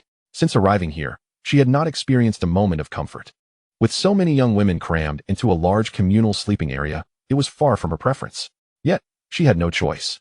Staying at home would likely be even less bearable. How she longed for a man to rescue her from her plight, willing to devote herself entirely to him. But among the male youths, none truly satisfied her. She had heard that Hu Shengli's family was well off, yet she was uncertain of the reality. For now, she would keep him on a string, making use of him as best as she could. Early the next morning, Lu Daji and Hu Shengli awaited the spectacle of Lu Qingyang's embarrassment. To their astonishment, he appeared at the youth commune entrance, proudly brandishing a snake. Team leader Han, look at what I've caught. This snake, can it be traded for work points? Lu Qingyang wiggled the snake in front of Han Jiqiang. Han Jiqiang jumped back in surprise, quickly retreating several steps. Goodness, that's quite a sizable snake you've captured, he exclaimed. Keep it at a distance, it's unsettling. But judging by its size, it should yield 3 work points. You can take it to the brigade later. All right. Lu Daji and Hu Shengli stared, astonished. Not only had Lu Qingyang not been frightened, but he had also managed to impress everyone. Several youths gathered around him, praising, "Lu Qingyang, you're incredible. You actually caught a snake." "No. It was the one that intruded into my room yesterday. If I hadn't killed it, how could I have slept peacefully?" In truth, he hadn't killed it. There was an even more formidable expert who had caught 2 snakes in one go. Lu Qingyang only brought forth one, intending to prepare snake soup for Shunimo that night, fulfilling his promise from the previous evening. Hu Shengli pulled Lu Daji aside and whispered, "Didn't you say he was terrified of snakes? Look at him now, he shows no signs of fear. He was scared at home. When I teased him with a snake as a child, he ran around the yard in terror, begging me to get rid of it. Who knew he'd turn out like this now?" They had failed to scare Lu Qingyang, and instead, he had stolen the limelight. Hu Shengli gritted his teeth in frustration. This was the snake he had found. It felt unjust that Lu Qingyang reaped the rewards of his efforts. 3 work points for 1 snake, while they had caught 2. The thought of it stung deeply. There are still more in the mountains. We can go find them, Lu Daji offered weakly. The previous night, they had exerted considerable effort to locate these 2 snakes, nearly falling into the river in the process. Hu Shengli muttered curses under his breath. Damn it. I'm starting to suspect you're in cahoots with him to make a fool of me. How could that be? I'm like fire and water with him. There's no way I'd help him. Lu Daji wished for nothing more than for Hu Shengli to vanish. Lu Qingyang observed from a distance the 2 individuals embroiled in a heated argument, a faint smirk playing upon his lips. Let them quarrel, let them indulge in infighting. Soon enough, they shall reap the consequences of their actions. Chapter 22, The Wasp's Nest Fell. Lu Qingyang, with a snake in hand, strode briskly towards the collective, successfully exchanging it for 3 work points. In this era where labor was paramount, the villagers often ventured into the woods for hunting, with the size and value of the prey translating into corresponding work points. As he approached to make his exchange, he spotted Uncle Tai, who was also trading a wild rabbit for points. Upon seeing Lu Qingyang, Uncle Tai greeted him warmly. "Ah, Lu, I didn't expect you to have such a skill. You can even tame a snake. Truly impressive." Lu Qingyang felt a tinge of embarrassment from the compliment, for the feat of capturing the snake was not his own. "You mentioned that Shunimo lives with her grandfather? Their life must be quite difficult." "Indeed, but she is quite resourceful. The work points she earns suffice for food. It's just that her grandfather, old Shun, is aging and in poor health, unable to work. It's truly a pity. The 2 of them rely solely on each other." Lu Qingyang began to understand. Every time she returned with a bowl, it was surely to feed her grandfather. At such a tender age, she bore such heavy responsibilities. After all, she was nearing 17 or 18, an age when marriage was a consideration, though it seemed unlikely any suitor would come forth. Uncle Tai was aware as well. With Shinmo's appetite, Most could scarcely support her. Lu Qingyang recalled Shunimo's frail figure, resembling a sprout, and realized she was already 17 or 18, a rather unfortunate case of underdevelopment. As time pressed on, he knew he needed to hurry back up the mountain. He had other plans for the day. Before long, it was time for the midday break. He retrieved his lunchbox from his bag, containing leftover radish soup from the previous day, now topped with a thin layer of ice. The weather had turned frigid, and it seemed that temperatures plunging below zero were not far off. The chill was palpable, and he wondered how severe the cold would be when the snow arrived. After warming the radish soup over the campfire, he tossed a few sweet potatoes into the flames and hastily made a meal of it. Prior to embarking on his hunting expedition, Hu Shengli confidently approached Jiang Wanwan, assuring her, "Wanwan, what game would you like to eat today? Wild chicken or rabbit? I promise to bring one back for you." Jiang Wanwan shyly nodded, awaiting his good news. Lu Chunhua, filled with envy, remarked, "Wanwan, Hu Shengli treats you exceptionally well. When will I encounter someone who treats me with such kindness?" "You will surely meet someone," Jiang Wanwan replied, though internally, she felt disdain. Given her appearance, she was not convinced of her ability to attract a man's favor. It seemed wiser to focus on her work. After all, with a mere beckon, men were likely to offer their assistance. Several educated youth had already taken to the woods with makeshift guns to hunt squirrels. Sun Xianqian had also procured a gun, and, noticing that several seasoned youths had caught prey, he too felt the urge to join in. "Qingyang, shall we go hunt for squirrels? We always feast on captured game. This time, let me show you my prowess." Sure, Lu Qingyang thought a plan had formed. He checked the traps he had set the previous day and found a small squirrel caught alive and lively. As he stood beneath the tree that housed the wasp nest, he contemplated for a moment. "Qingyang, why are you lost in thought? Come on, let us venture deeper," Sun Xianqian urged. Unexpectedly, Sun Xianqian proved to be quite adept with his shooting, successfully hitting a squirrel. Ecstatic, he held it up, though it was rather small, hardly enough to satisfy. "Well, it's something, better than my cousins who brag about their marksmanship yet catch nothing." Lu Qingyang intentionally voiced this to ensure the others overheard. Hu Shengli, already known for his quick temper, felt a stir of irritation at the remark, especially following the morning's incident which had further fueled his disdain for Lu Qingyang. "By that logic, you must be quite skilled. Why not shoot a squirrel for me to see? I want to be impressed." "Indeed," Lu Daji chimed in, confident that Lu Qingyang had never handled a gun before, having always been timid and never even touched a firearm, let alone fired one. "Lu Qingyang, if you have the guts, let us have a contest." "All right, a contest it is. Who's afraid of whom?" Sun Xianqian scratched his head in concern. "Qingyang, can you really shoot a homemade gun? Just yesterday you asked me to teach you." Though he could not. Today's objective was not about hunting squirrels, but rather teaching those two a lesson. Lu Qingyang pretended to pick up the gun. "Let us give it a try." Thus, the two wandered through the woods with their makeshift guns. Lu Qingyang spotted several squirrels in the trees, yet he did not fire a single shot. In contrast, Hu Shengli fired multiple rounds but failed to hit anything, growing increasingly anxious. Seizing the opportunity, Lu Qingyang deliberately released the live squirrel from his bag beneath the tree with the wasp nest. As anticipated, the squirrel scurried up the tree trunk. "Look, there's a squirrel." The group's attention was instantly drawn to the scene, especially Hu Shengli, who, upon seeing the gathering of female educated youths, felt his desire to perform pique. "Where is it?" Lu Daji pointed to the tree behind Hu Shengli. "I see it. It's in that tree." Lu Qingyang casually fired a shot, feigning disappointment. "I missed." "Humph. You think you can compete with me? You're nothing. Just watch my marksmanship." Hu Shengli aimed at the squirrel in the tree. Completely unaware of the wasp nest higher up, Lu Daji continued to egg him on. "Victory. You must show him what you're made of. Let that insufferable boy know what true skill is." The injured squirrel climbed slowly, its speed hampered by its wound. Sun Xianqian, concerned for Lu Qingyang, called out, "Qingyang, this is simple. Why are you letting them have it?" Lu Qingyang pulled Sun Xianqian away, ensuring they were at a safe distance before stopping. "What do you see in that tree?" After a moment of searching, Sun Xianqian was startled by the sound of gunfire. He saw something fall from the tree, but it was certainly not the squirrel. Lu Qingyang shouted, "Oh no, we're not far enough. We should move back." He had intended for the gunshot to scare the wasps away, yet Hu Shengli's impressive marksmanship had resulted in the nest falling. Wasp stings are no trifling matter, and soon they heard cries for help behind them. Suppressing his amusement, Lu Qingyang shrugged, "I concede defeat."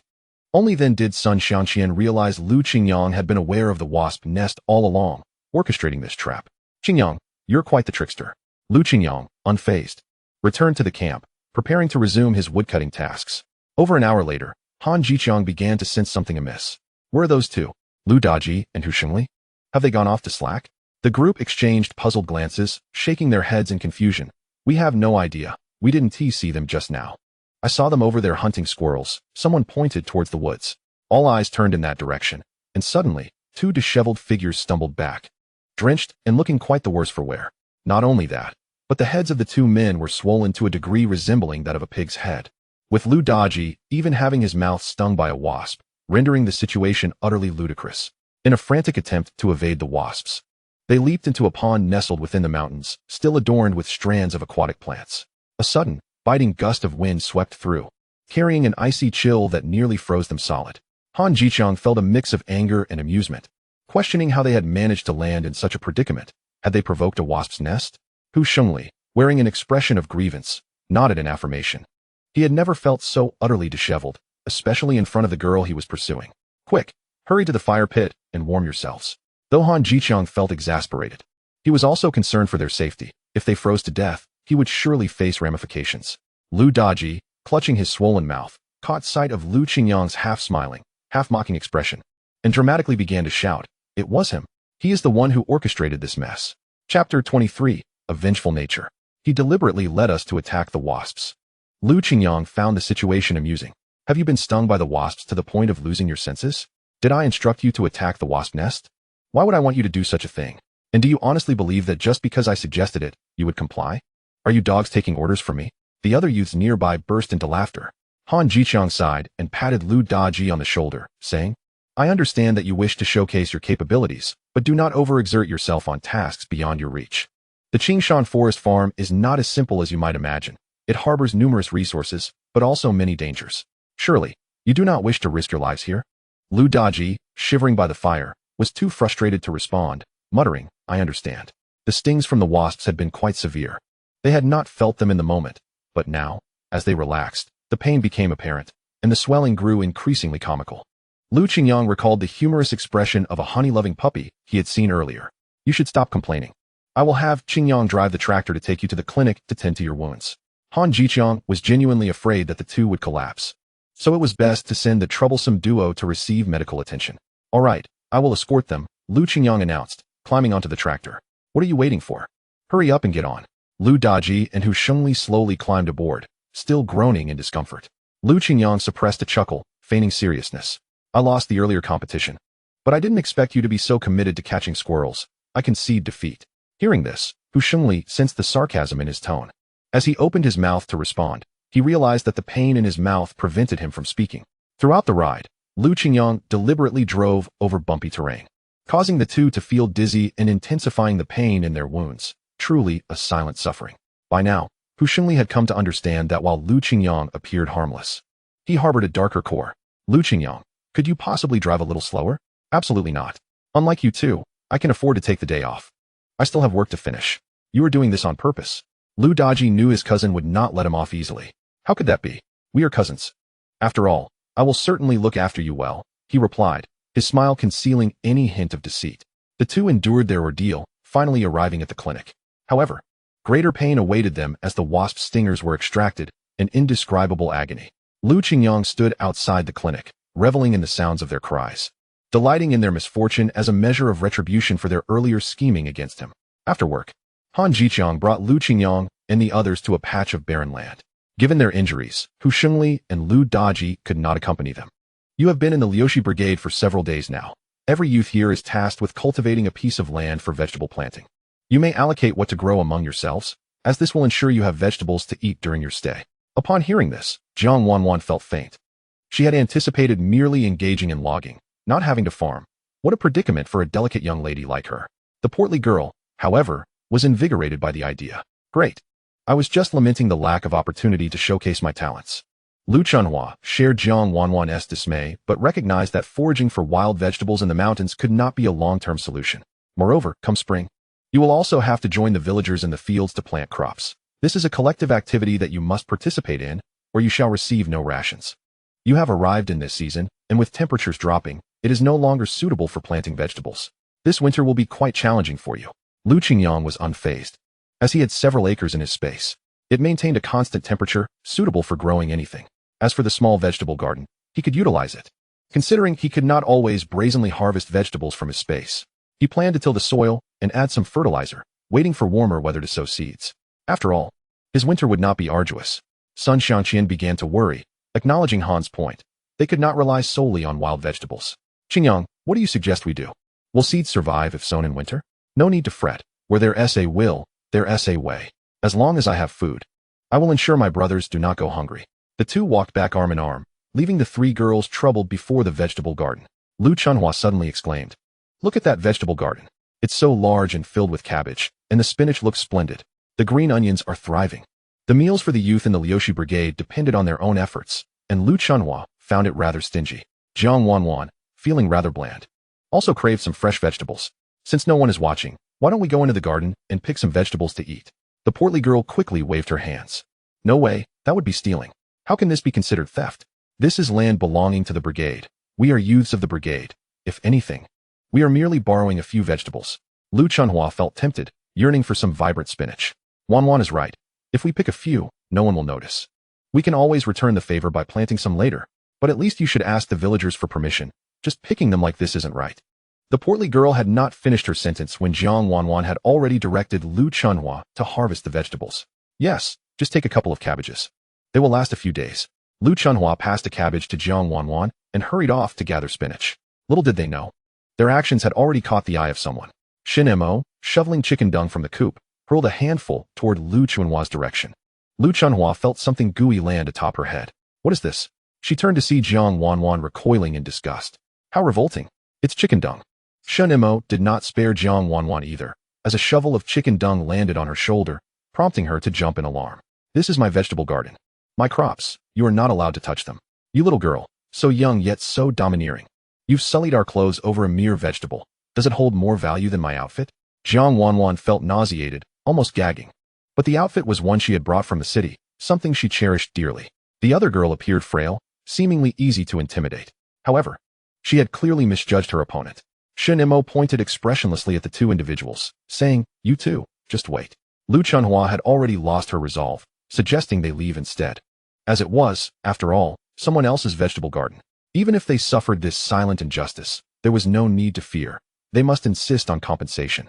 For our clothes are worth far more than these cabbages. Jiang Wanwan protested, pinching her nose indignantly. To her astonishment, a frail little girl approached, carrying 2 buckets of water, and doused the pair without hesitation. The two were left completely drenched, and Jiang Wanwan was incredulous, exclaiming, "You barbarian! How shameless!" Shinmo's tone remained unperturbed as she articulated, "Just now, you mentioned washing clothes." Noticing that the two were still standing there clutching their cabbages, Shunimo contemplated fetching 2 more buckets of water. Frightened, the pair hastily prepared to make their escape, muttering, "We should leave quickly. This little vixen is not right in the head. Just wait. I will report you to the village chief." Jiang Wanwan lamented, covering her face as she fled, leaving even the cabbage behind. Shunimo gazed after them, muttering a few words, utterly pointless. Chapter 24. The snake soup is too nourishing. Jiang Wanwan changed into a clean outfit, seething at the thought of her favorite coat being sullied. She urged Lu Chunhua to accompany her to the brigade to seek justice. "Chunhua, come with me. The vegetables grown in the brigade's fields belong to the brigade. I cannot allow one cabbage to ruin my clothing." Lu Chunhua, unable to resist her insistence, followed her to the brigade. Captain Wu, smoking a pipe, listened to the 2 young women's grievances.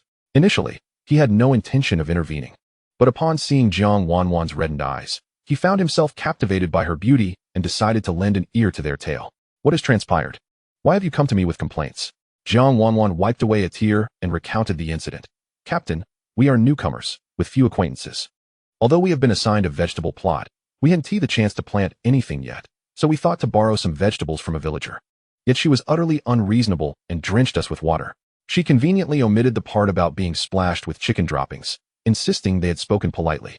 As Jiang Wanwan spoke, she sneezed twice, her nose turning red, appearing quite aggrieved. Captain Wu, perhaps enchanted by her beauty, involuntarily agreed. "Who was it? Which villager? I shall pay her a visit and give her a good talking to." "It was over there." Jiang Wanwan pointed to a nearby house. "Are you certain it is that family's vegetable garden?" "Yes, their little girl is far too unruly, if she is so wild at her age. What will she be like when she grows up?" Captain Wu hesitated. While he could handle other families, the Shin family, particularly Shunimo, was not to be trifled with. "Perhaps it's best to let this go, Jiang Jiqing. Why not just let it slide? Each of you can take a step back." Jiang Wanwan was perplexed, wondering why his demeanor had shifted so suddenly, especially after his initial agreement to help.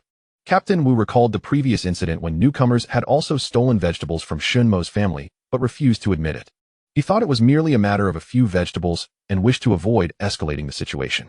However, Shunimo had fiercely beaten 2 male youths and thrown them out.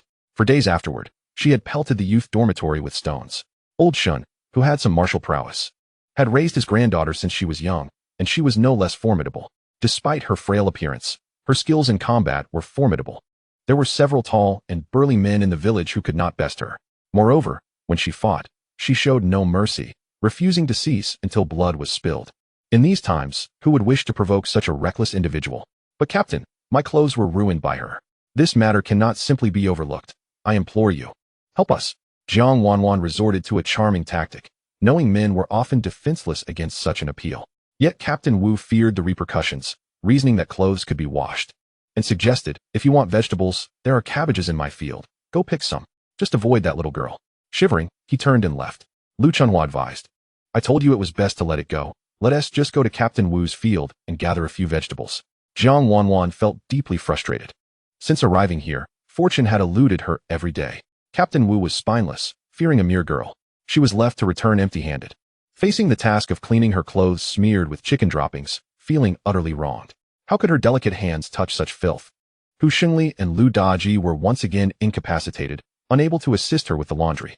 It seemed she would have to seek help from other men. For men were often easiest to manipulate. A little charm would have them following her lead. The 3 sturdy men were efficient, securing the beams. And now they needed to repair the roof. While they busied themselves, Lu Qingyang prepared to cook, processing the snake meat. He saved the snake gallbladder, which was known for its ability to dispel wind and dampness, cool the eyes, detoxify, and relieve prickly heat. The snake's skin could also expel wind, calm the nerves, eliminate parasites, and treat skin ailments. Such treasures should not be wasted. Snake soup was a Cantonese dish, and in their time, he had scarcely tasted it. Yet, the flavor was undeniably exquisite and unforgettable. He marinated the snake meat with cooking wine and ginger strips. Slicing a piece of salted meat he had stored, he sautéed it until fragrant before adding the snake meat to stew.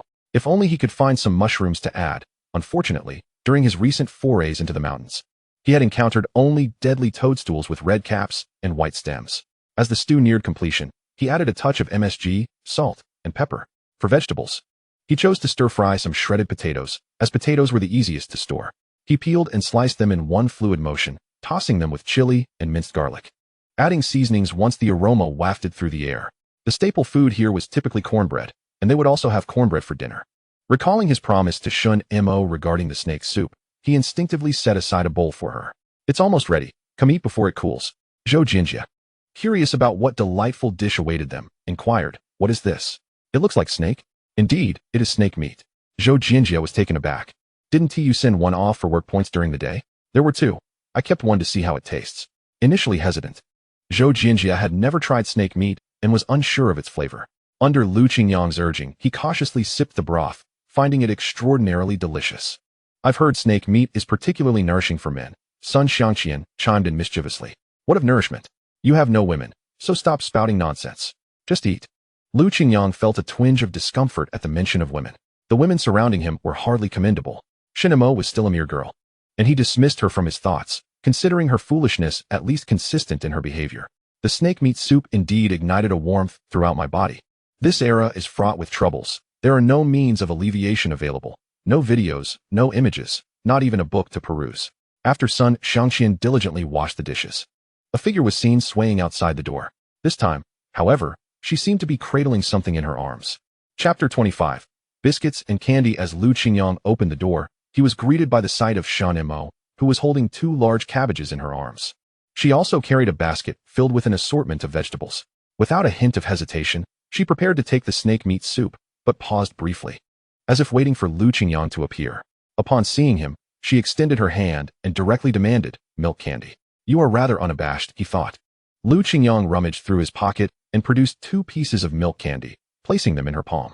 Shunimo, who had initially worn a glum expression, revealed a flicker of relief, exclaiming, so sweet and delicious. She then pointed at the pile of vegetables and remarked, Grandfather said one should not accept gifts without reciprocating. Tilting her head, as if deep in thought, she added, Tomorrow, I shall accompany you to the mountain. You mean to say that you wish to join me on the mountain tomorrow? Shunimo nodded, gesturing towards his physique. indicating it was not sturdy enough. With that, she happily departed, clutching the 2 pieces of milk candy. Qingyang was left pondering whether the girl found his physique lacking, doubting his ability to perform labor. Ridiculous. While it was true that his body had not been particularly robust before his arrival, he had since put in considerable effort to train. With well-defined biceps and visible abdominal muscles. Thanks to the benefits of the spiritual spring water, he was undoubtedly sturdier than the average person. He was eager to see whether this little girl truly possessed the prowess that Uncle Tai had claimed, for he could not discern it thus far. Once Shunimo left, Qingyang began preparing the lunch he would take to the forest farm the following day, packing it neatly into a lunchbox and wrapping it in a thick towel to keep it warm until it could be heated by the fire at the forest farm. Due to their injuries from the wasp stings, Lu Daji and Hu Shengli were temporarily unable to work and could only rest at the youth commune. Qingyang glanced at the two. After a night, their faces had swollen even further, and they dared not show themselves. Particularly Hu Shengli, who was too embarrassed to face Jiang Wanwan in such a state. Yet Jiang Wanwan was unfazed. She had found a new object of affection, who had shared a generous amount of food with her yesterday. For her, if one option failed, she simply moved on to the next. Each time they traveled to the forest farm, everyone clamored to ride the tractor, and with the help of the male youth, Jiang Wanwan finally secured a spot. To her surprise, however, Qingyang refused to start the vehicle, abruptly shouting, "Get down! Who allowed you to sit here?" Startled by his reprimand, Jiang Wanwan stammered, "There was room, so I sat." Anyone witnessing her pitiful demeanor would have softened, but Qingyang had become immune to such tactics. "Today, I need someone stronger to assist with transporting timber. Can you lift the logs?" Jiang Wanwan shook her head, tears brimming in her eyes, threatening to spill over. The surrounding male youths chimed in, "Qingyang, just let her sit there. One person won't slow us down. Progress for the team cannot be hindered, nor can rules be broken. Get down. Make your way back up yourself." Qingyang was unyielding. Apologies, but he held no tender regard. Such sentiments would only lead to complications. "If you don't get down, I won't drive, and we will waste everyone's time." As the standoff lingered, Jiang Wanwan had no choice but to jump off the tractor. She now felt certain that Qingyang was indeed targeting her. Yet she had not provoked him. She had done nothing to offend him. Why the arrogance? Perhaps it was merely to draw her attention. However, this tactic was effective. She was now firmly aware of Qingyang's presence. Once Jiang Wanwan disembarked, Qingyang permitted Sun Xiangqian to take the tractor and transport the group to the forest farm. They were to sort the previously felled trees and store them in a dry location. Gazing at the sky, it seemed a deluge was imminent. Qingyang recalled Shunimo's words from the previous night, but saw no sign of her. He assumed it was a casual remark that she had not taken seriously. To his astonishment, while they were transporting timber with the tractor, he glanced up and spotted someone perched in a tree. Startled, he focused his gaze, only to confirm it was indeed Shunimo. Her petite and slender frame made climbing the tree a trivial task. Their eyes met, and without hesitation, she leaped down. Carrying a seemingly cumbersome hunting rifle, she brushed past Qingyang, casting him a glance that seemed to say, "I will show you my prowess shortly." It was no wonder that her attire appeared tattered and unkempt. She clearly spent considerable time wandering the woods. As it was nearly time for a break, Qingyang heated his lunch over the campfire. Just as he was about to dig in, Shunimo sidled up beside him, fixating her gaze on his bowl of food. "If I don't eat lunch, I won't have the strength to work this afternoon." Shunimo turned her head. "I've already eaten. I'll be waiting for you over there." With that, her figure vanished into the forest. A nearby youth whispered to him, "How do you know this girl? It's best to keep your distance. They say she might go mad, and in a fit, she could kill. Madness is contagious." Kill. Shunimo hardly seemed the type to commit such an act. He was skeptical. Gu and I, overhearing the youth's comments, felt a pang of discomfort. "Stop speaking nonsense. She is an orphan and already pitiable enough without you labeling her a madwoman." "That's what everyone says. It's not just my opinion. Look at her erratic behavior. I heard she doused Jiang Wanwan with a bucket of water yesterday. What normal person would do such a thing?"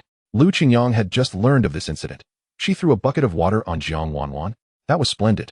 Jiang Wanwan must have provoked her in some way. He hastily finished his meal. Sun Xiangqian patted him on the shoulder. "So, shall we go hunt squirrels? I have something to attend to this afternoon. You can go by yourself." "All right then." Qingyang headed toward the spot Shunimo had indicated, but found no sign of her. Suddenly, he heard a rustling noise and looked up to see Shunimo swinging her legs from a branch. The branch was not particularly sturdy, creaking ominously under her weight. Yet Shunimo seemed unfazed, gracefully jumping down in front of him. Noticing the bulging pockets of his clothing, she extended her hand. "Give it to me." Qingyang couldn't help but smile as he pulled out some candy and a pack of biscuits. Shunimo appeared pleasantly surprised, inquisitively lifting the biscuit. Are you giving me this? Yes, try it. It's sweet and crispy. Shunimo took a piece with skepticism, but the delightful flavor seemed to captivate her. Her previously furrowed brow relaxed, and she exclaimed, delicious. Chapter 26. Encountering a wild boar after finishing one biscuit, she stored the remainder securely, finally allowing Qingyang to follow her. Where are you taking me? Hunting, replied Shunimo without turning her head. This area ahead is quite perilous. Are you sure you wish to venture there? Qingyang recalled how Han Jiqiang had repeatedly warned him about the dangers beyond the Qingshan forest farm. Shunimo offered no response, merely gesturing for him to follow.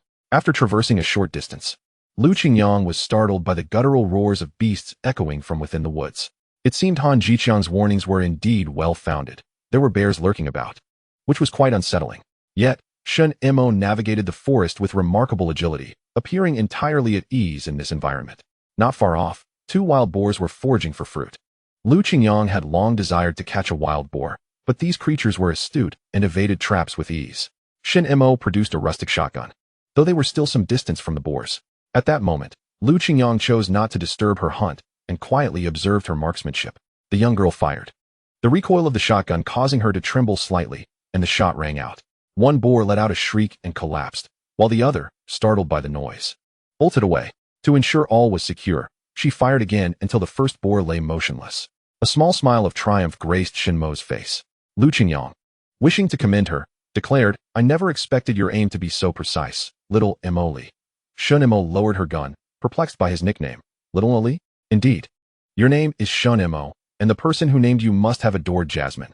Doesn't little Emily sound delightful? A flicker of melancholy crossed Shunimo's eyes as she pointed to the boar's carcass, indicating for him to drag it over. You want me to fetch it? The boar weighed at least 100 pounds. Even with his robust physique, he had to consider his strength, exerting considerable effort.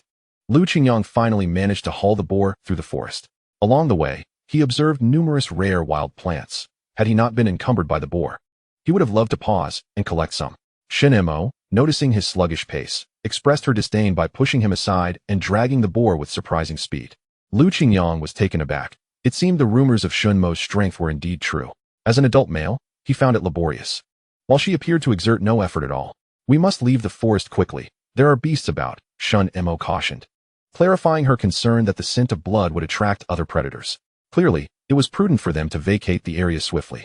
He could always return another time to explore the wild flora. Your marksmanship is impressive. When will you teach me to shoot? Shunimo scratched her head. Sure. But I want candy and biscuits. You wish to trade for sweets and biscuits? And also for the meals you prepare?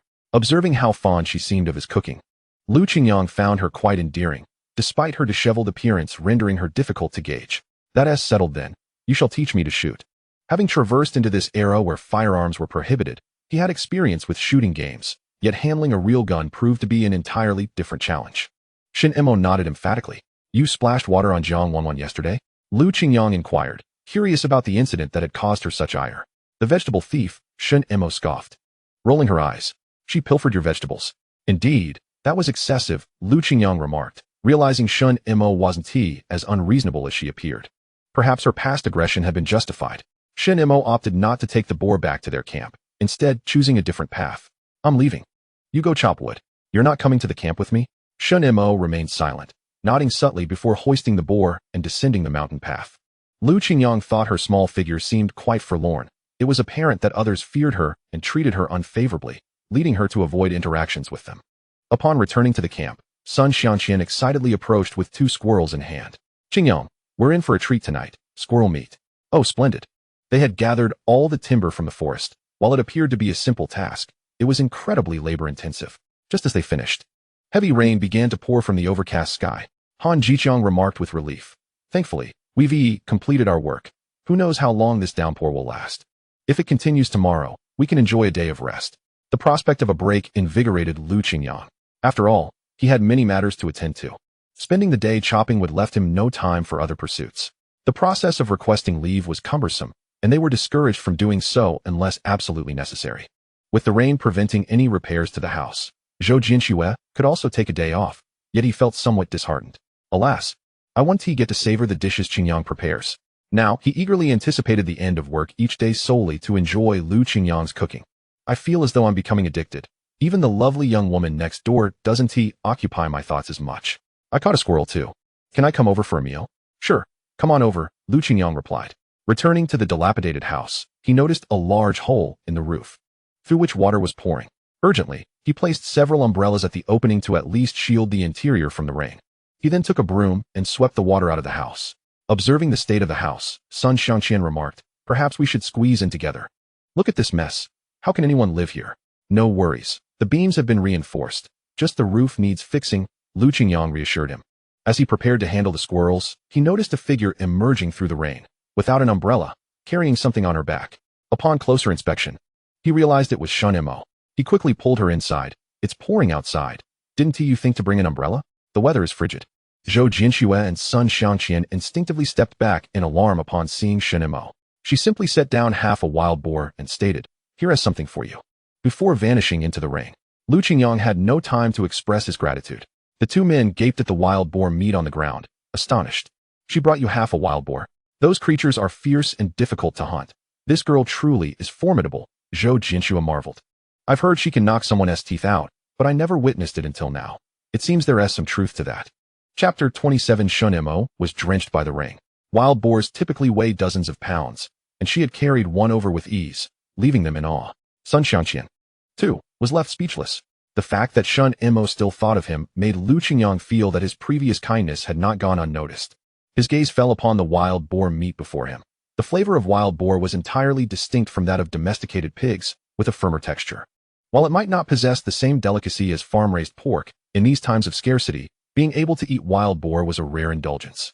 He lifted his knife and expertly sliced off a piece of rib, already devising plans for the remaining meat. The weather has turned frigid.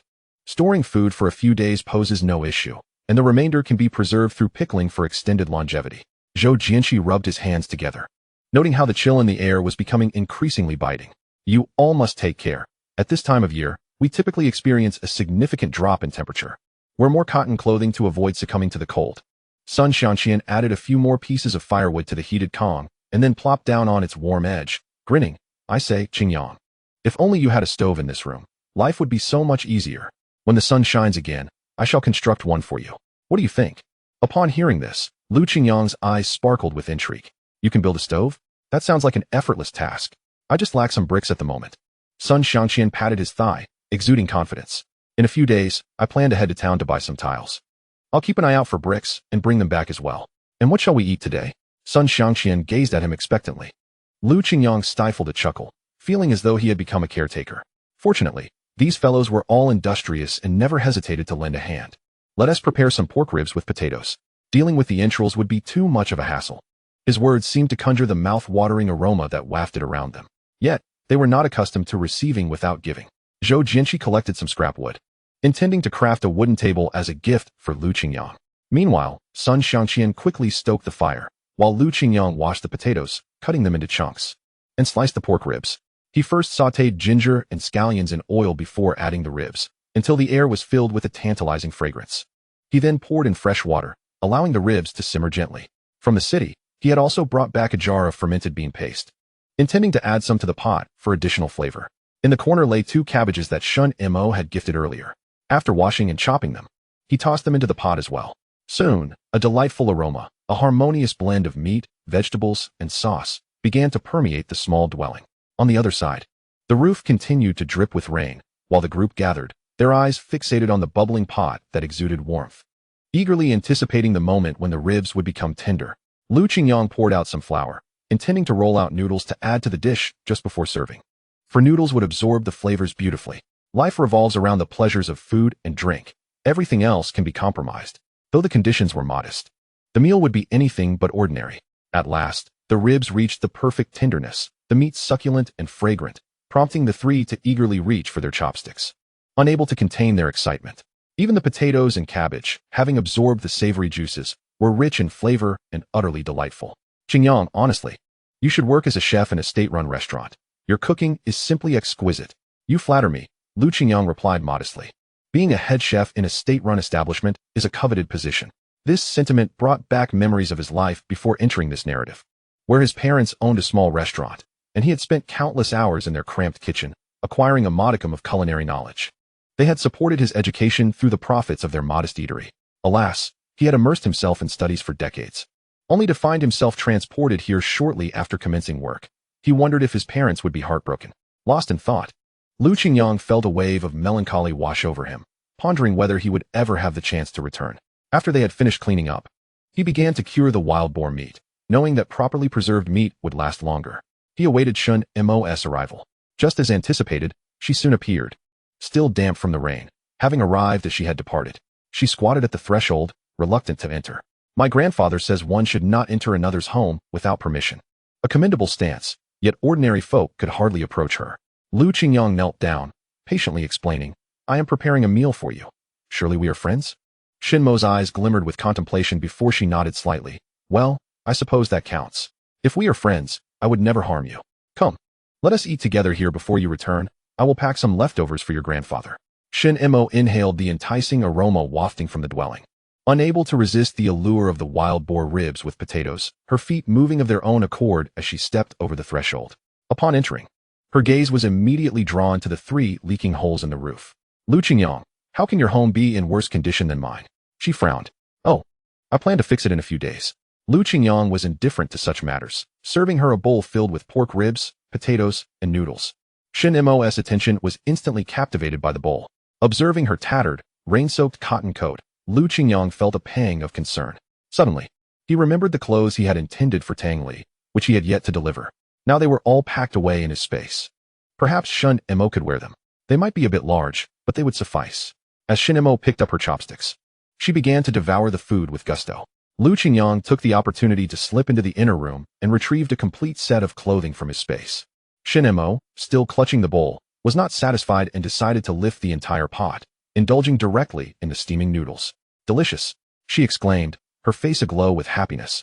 Tilting her head back, her lips smeared with broth, Shunimo wasted not a morsel, licking the bowl clean, yet still felt unsated. Qingyang was taken aback.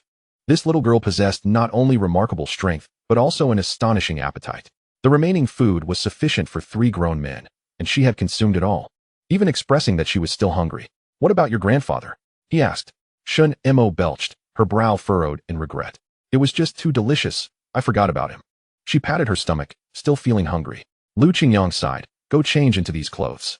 Shunimo had never seen such brightly colored clothing before, and her curiosity piqued.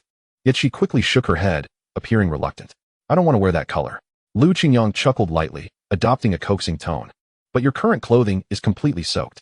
If you don't change, you might fall ill, and how will you teach me to hunt if you're sick? Shunimo looked up thoughtfully for a moment. Then you won't catch any game and won't have meat to eat. Precisely, and being ill is quite uncomfortable. You will lack strength.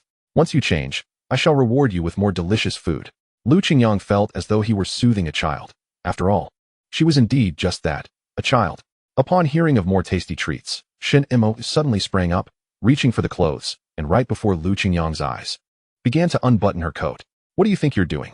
He exclaimed, instinctively covering his chest, only to realize that she should be the one feeling apprehensive. His true concern was the fear of being reported for indecency. Changing clothes, Shunimo replied calmly, already preparing to disrobe. Although Qingyang was not a paragon of virtue, he understood basic principles of decency. He hurriedly covered his eyes, exclaiming, quickly go into the inner room to change. Be mindful of your modesty.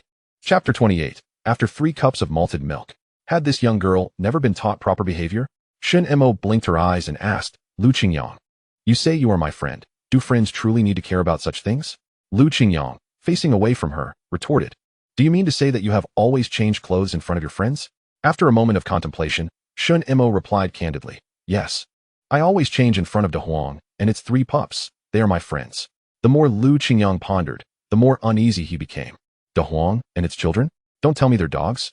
He inquired incredulously. They are dogs, and they are my friends, she affirmed. Qingyang felt somewhat speechless, yet relieved. He had almost been startled into thinking Shunimo lacked basic knowledge.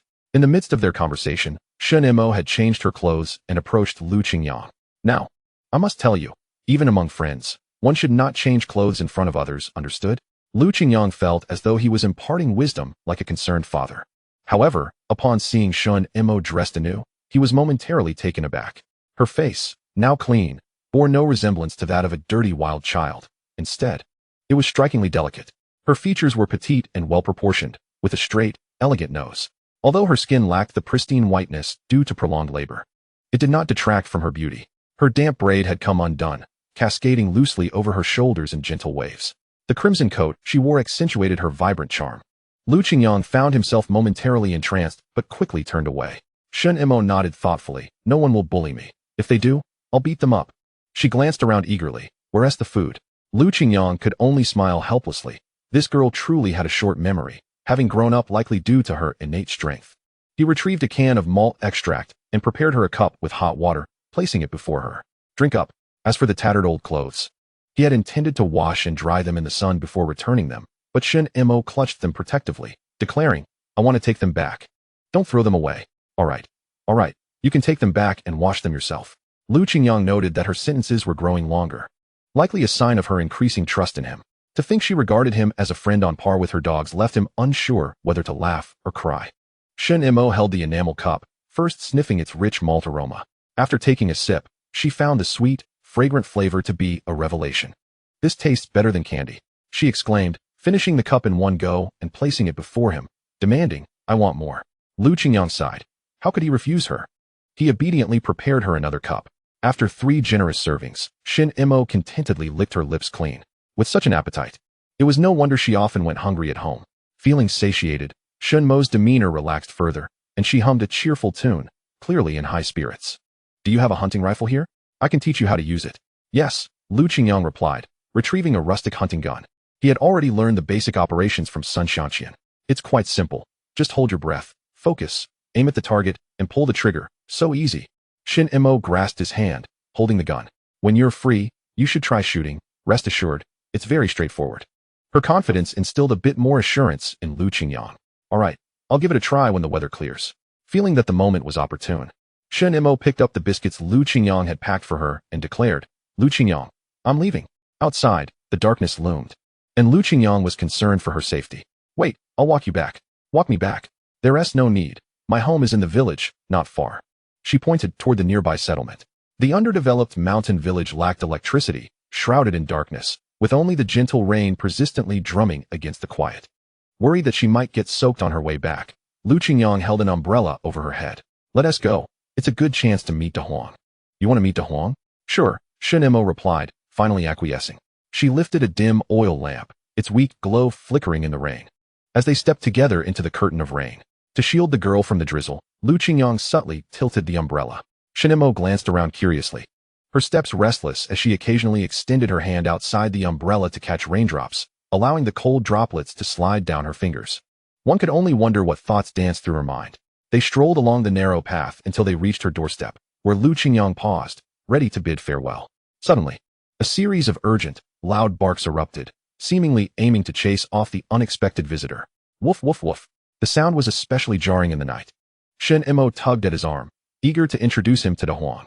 De Huang was a medium-sized, entirely yellow dog, a quintessential rural dog, adept at guarding the home. Clearly a fine hunting companion. Yet, it showed no friendliness towards Lu Qingyang.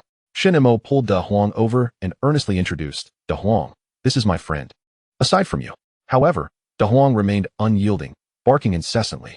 Lu Qingyang squatted down, gently stroking the dog's head, and, seizing the opportunity, held its muzzle, smiling warmly. Thank you. You're quite the spirited one. From within the house, an elderly voice called out, Little Mo, who is visiting? With whom are you conversing? Grandpa. This is my friend, Shunimo replied. Your friend? Old Shun, leaning on a cane, slowly emerged. Old Shun, it's quite dark. I'm just bringing Shunimo back and one tea linger, Lu Qingyang hastily explained to avoid misunderstandings.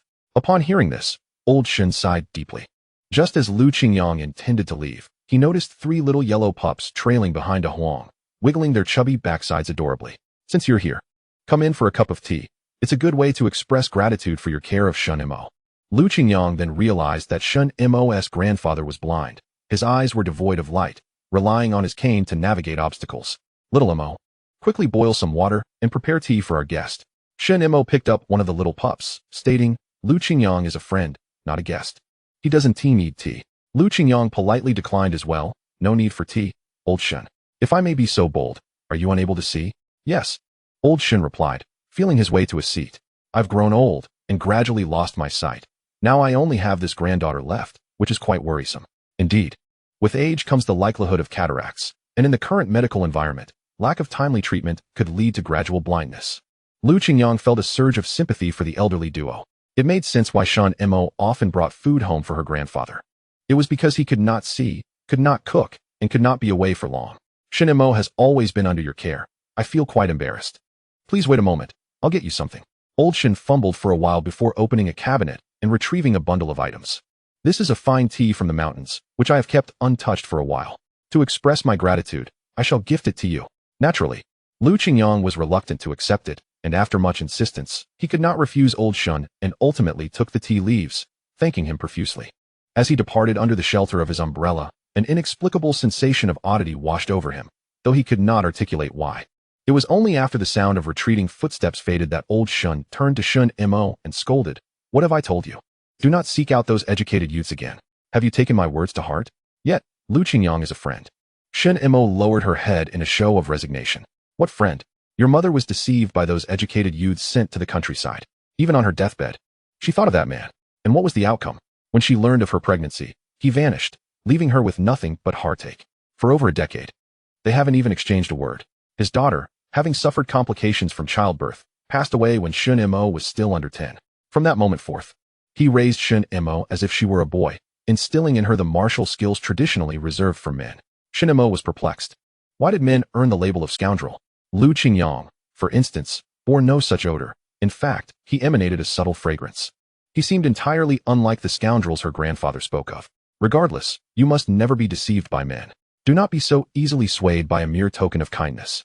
If they dare to lay a hand on you, kick them away. Old Shun imparted his wisdom with earnestness, concerned for her well-being. Once bitten by a snake, one is forever wary of a rope. When the first batch of educated youths arrived in the village, every villager in Lu Shi Brigade welcomed them with sincerity. Yet, that man, with his sweet words, led to the ruin of his own daughter. Shunimo simply replied, "I understand," her voice tinged with defeat. These admonitions were words she had heard countless times over the years, shaping her into a fierce character, ever wary of men who rarely approached her in her youth. The little yellow dog in her arms whimpered, and as she gazed down, a flicker of sadness washed over her. She yearned to argue with her grandfather, yet the words remained unspoken on her lips. Instead, she gently touched the fabric of her new coat, which was comfortable and vibrantly colored, a hue her grandfather had never permitted her to wear before. Upon returning home, Lu Qingyang found himself damp, chilled to the bone, and hastily prepared some hot water to soak his feet. How delightful it would be to luxuriate in a large bath. Alas, the conditions here were rather limited. He had heard that the educated youth dormitory boasted a communal bathhouse, where everyone could enjoy a hot soak together during the cold weather. Unfortunately, Lu Qingyang had a penchant for cleanliness and preferred to avoid bathing in public with a crowd. Reflecting on the day's events with Shunimo brought a smile to his face.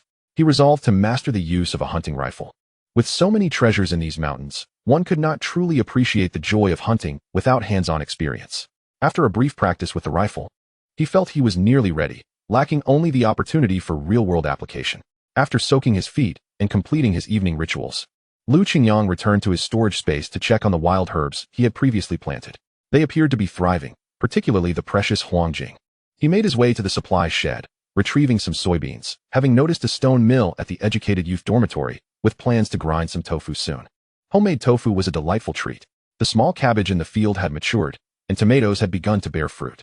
Indeed, the growth rate of vegetables here surpassed that of the outside world. He picked a few small cabbages to sample the flavor of his produce from the space. Lu Qingyang prepared a bowl of handmade noodles, adding the tender, glistening cabbages to the pot, topped with a fried egg, resulting in a perfect midnight snack. A bite of the cabbage revealed a texture far superior to anything he had harvested from ordinary fields. Strangely, with each mouthful, he perceived a numeric increase in his luck value. By the time he finished the entire batch of cabbage, he found himself with 20 points of luck. Unsure of what these points could be used for, he recalled that in video games, luck points often played a role. After satisfying his hunger, a wave of drowsiness overtook him, and he resolved to ponder the matter further in the morning. Despite the draft and rain seeping through the house, he found it bearable under the covers. Since the incident with Lu Daji and Hu Shengli, who had shoved a snake into his abode, he felt compelled to purchase a new lock. The old one was far too easy for anyone with ill intentions to breach. Though he possessed nothing of value within, that did not guarantee the same would hold true at all times. The following day dawned with rain still pouring, rendering timber work impossible. Much to the surprise of the educated youths, granting them an unexpected day of leisure. Qingyang, however, had no intention of idling away the hours. Nearby, a pond likely harbored wild fish. Having previously acquired fishing line, hooks, and a fish bladder, he fashioned a rudimentary fishing rod from a reasonably suitable thin stick. Using leftover animal entrails as bait, he had already scouted the area, finding a dilapidated shed by the river that, while forlorn, offered an excellent refuge from the rain for his fishing endeavor. He scattered the malodorous entrails in one spot to attract fish, then cut the pig liver into strips to dangle from his hook as bait. Settling into the shed on an old wooden stool, he awaited the telltale tug of the fish bladder. Not far off, several other educated youths were also fishing, seemingly taking advantage of their free time to supplement their meals. His generous bait soon yielded a slightly larger fish, yet after over an hour of waiting, no others had taken the bait. Suddenly, he recalled the luck value from the previous night, wishing for a bit of fortune to catch more fish. As if responding to his silent plea, a voice echoed in his mind. Host's request detected, deducting 20 points of luck. Qingyang was taken aback, but soon he began reeling in several small fish, including a 3 to 4 pound carp. A few early arrivals across from him had yet to catch a single fish, casting glances in his direction. Eventually, Sun Xianqian joined him, and upon seeing Qingyang's success, he grinned widely. Well done, Qingyang. You've caught some fish. Not too many, but it's a good haul. They look sizable enough for a meal, Sun Xianqian mused, already contemplating how to prepare the catch. The slender fish were protected species in the modern world, yet here, they could be freely served at the table. Just as they were chatting, the fish bladder twitched again. Qingyang swiftly lifted his rod, only to find an unexpected force pulling back, one he could not budge alone. A flutter of astonishment surged within me. What a colossal creature this fish must be. Forward. Quickly lend a hand. Two robust adult men joined forces, and after considerable exertion, they managed to slowly draw the taut fishing line from the water. Qingyang, feeling a sense of relief, thought to himself that had the fish struggled a moment longer, the fishing rod in their hands might have succumbed to the strain. Upon reeling it in, they discovered a species neither had ever encountered before. It was a pike, a remarkably large one at that. Nearby, the young intellectuals fishing were drawn to the commotion, their envy palpable as they gathered around. This is incredible. That fish must weigh nearly 20 pounds. One exclaimed. I've been fishing in this spot for over a year, and all I've caught are small fish. I've never seen a pike before. Qingyang harbored doubts, suspecting that the recent stroke of luck might be connected to his newfound fortune. A 20-pound pike certainly stirred quite a scene, aware of the envious gazes around him. He knew he could not keep the fish for himself, as there would undoubtedly be those who would covertly report him. This is a resource of the collective, belonging to the brigade. I shall take it to the brigade for proper handling, he declared, his words artfully crafted to deter any malicious intent. Once the fish was caught, the other young intellectuals crowded into the shelter, nearly pushing Qingyang into the river. He decisively led Sun Xianqian to a different spot, saying, "Let us not jostle with them." Sun Xianqian protested, "Are we really leaving this prime position for them?" To which Qingyang cryptically replied, "It's not the location that matters, but the person." Chapter 30, Iron Pot Stewed Fish. Qingyang sought out another spot, this time enlisting Sun Xianqian to hold an umbrella for him. This location appeared even more secluded, devoid of any other presence. In order to ascertain whether his recent good fortune was indeed a factor, he refrained from baiting the hook and merely affixed a piece of pig liver to the line before casting it into the water. Sun Xianqian, perplexed, voiced his doubt. "Qingyang, do you think we can catch anything here? Whether we catch something or not, we shall see." In less than 5 minutes, the tranquil surface of the water began to ripple gently as a fish stirred. Qingyang abruptly yanked up the fishing rod. To his astonishment, he had hooked a sizable soft-shelled turtle, and its dimensions were impressive. Sun Xianqian nearly dropped his jaw, exclaiming, "You were right. Your fishing skills are remarkable. Even a turtle has taken the bait." One after another, he caught several miscellaneous fish, including 2 grass carps weighing around 30 pounds each. Content with the haul, Qingyang decided it was time to reel in, for today's bounty was already abundant, promising a delightful feast. In the afternoon, he planned to accompany Uncle Tai and his cart to the nearest town. Team leader Han valued his 2 tractors highly, forbidding their use on rainy days, even going so far as to construct a shelter for them to prevent rain damage. As Qingyang and Sun Xianqian returned, proudly carrying their hefty catch, they garnered considerable attention. "Oh my, what enormous fish. It's been ages since I've seen anyone reel in such a large catch. Where are you taking those?" Aunt Lu, passing by, inquired with curiosity. "To the brigade. I can't possibly consume all this fish alone, so it's best to share it with everyone." "What a rare delight. We're in for a treat," she exclaimed. "Then you must return to distribute it." With that, he strode purposefully towards the brigade office, bearing the heavy fish. Captain Wu, upon seeing the 3 sizable fish, was astonished that such large specimens existed in the river without his knowledge. Qingyang, with sincerity etched on his face, replied, "Captain, I believe these are resources from our production team, and I thought it best to let everyone have a taste." Captain Wu regarded Qingyang with admiration, saying, "Young Lu, your awareness is commendable. You think of the collective even when reaping rewards for yourself. We are all part of one great family, after all." Qingyang approached Captain Wu and discreetly offered him a pack of cigarettes. Captain Wu chuckled. "I'll make sure to credit you for your labor. This fish is quite a catch, and it must have taken considerable effort, yes?" "Not at all," Qingyang replied. Genuinely, as the fish seemed to bite his hook of their own accord. After Captain Wu issued a notice, villagers began to arrive in succession to claim their share of fish. Throughout the distribution, Qingyang's gaze remained fixed, searching for Shunimo, yet regrettably, he did not catch a glimpse of her as the crowd gradually dispersed. Thanks to Qingyang's generosity, the villagers enjoyed a hearty meal of fish. After Aunt Lu collected her portion, she pulled Qingyang aside. "Young Lu, I've heard you're living in that haunted house. How is that going for you?" "What can I say? On rainy days, it's like a waterfall in there. I'm just trying to find some tiles to patch up the roof's holes." "What a coincidence. My eldest son just built a new house and has some leftover tiles. If you want them, they're yours." "Thank you, Aunt Lu. But I wouldn't want to take them for free. I can exchange some grain tickets." He always remembered the adage, one should not take without giving. Although luck had favored him with tiles, he felt he might need to repay the favor elsewhere. "Oh, don't be shy about it. We don't need them anyway." Aunt Lu insisted, though she wholeheartedly agreed with the arrangement, knowing that nothing comes without a cost. Aunt Lu observed that Qingyang was tall, sturdy, and clean-cut, with a handsome face. She thought to herself that if she had a daughter, she would surely introduce them. Unfortunately, she only had 2 strapping sons, which was a bit of a headache.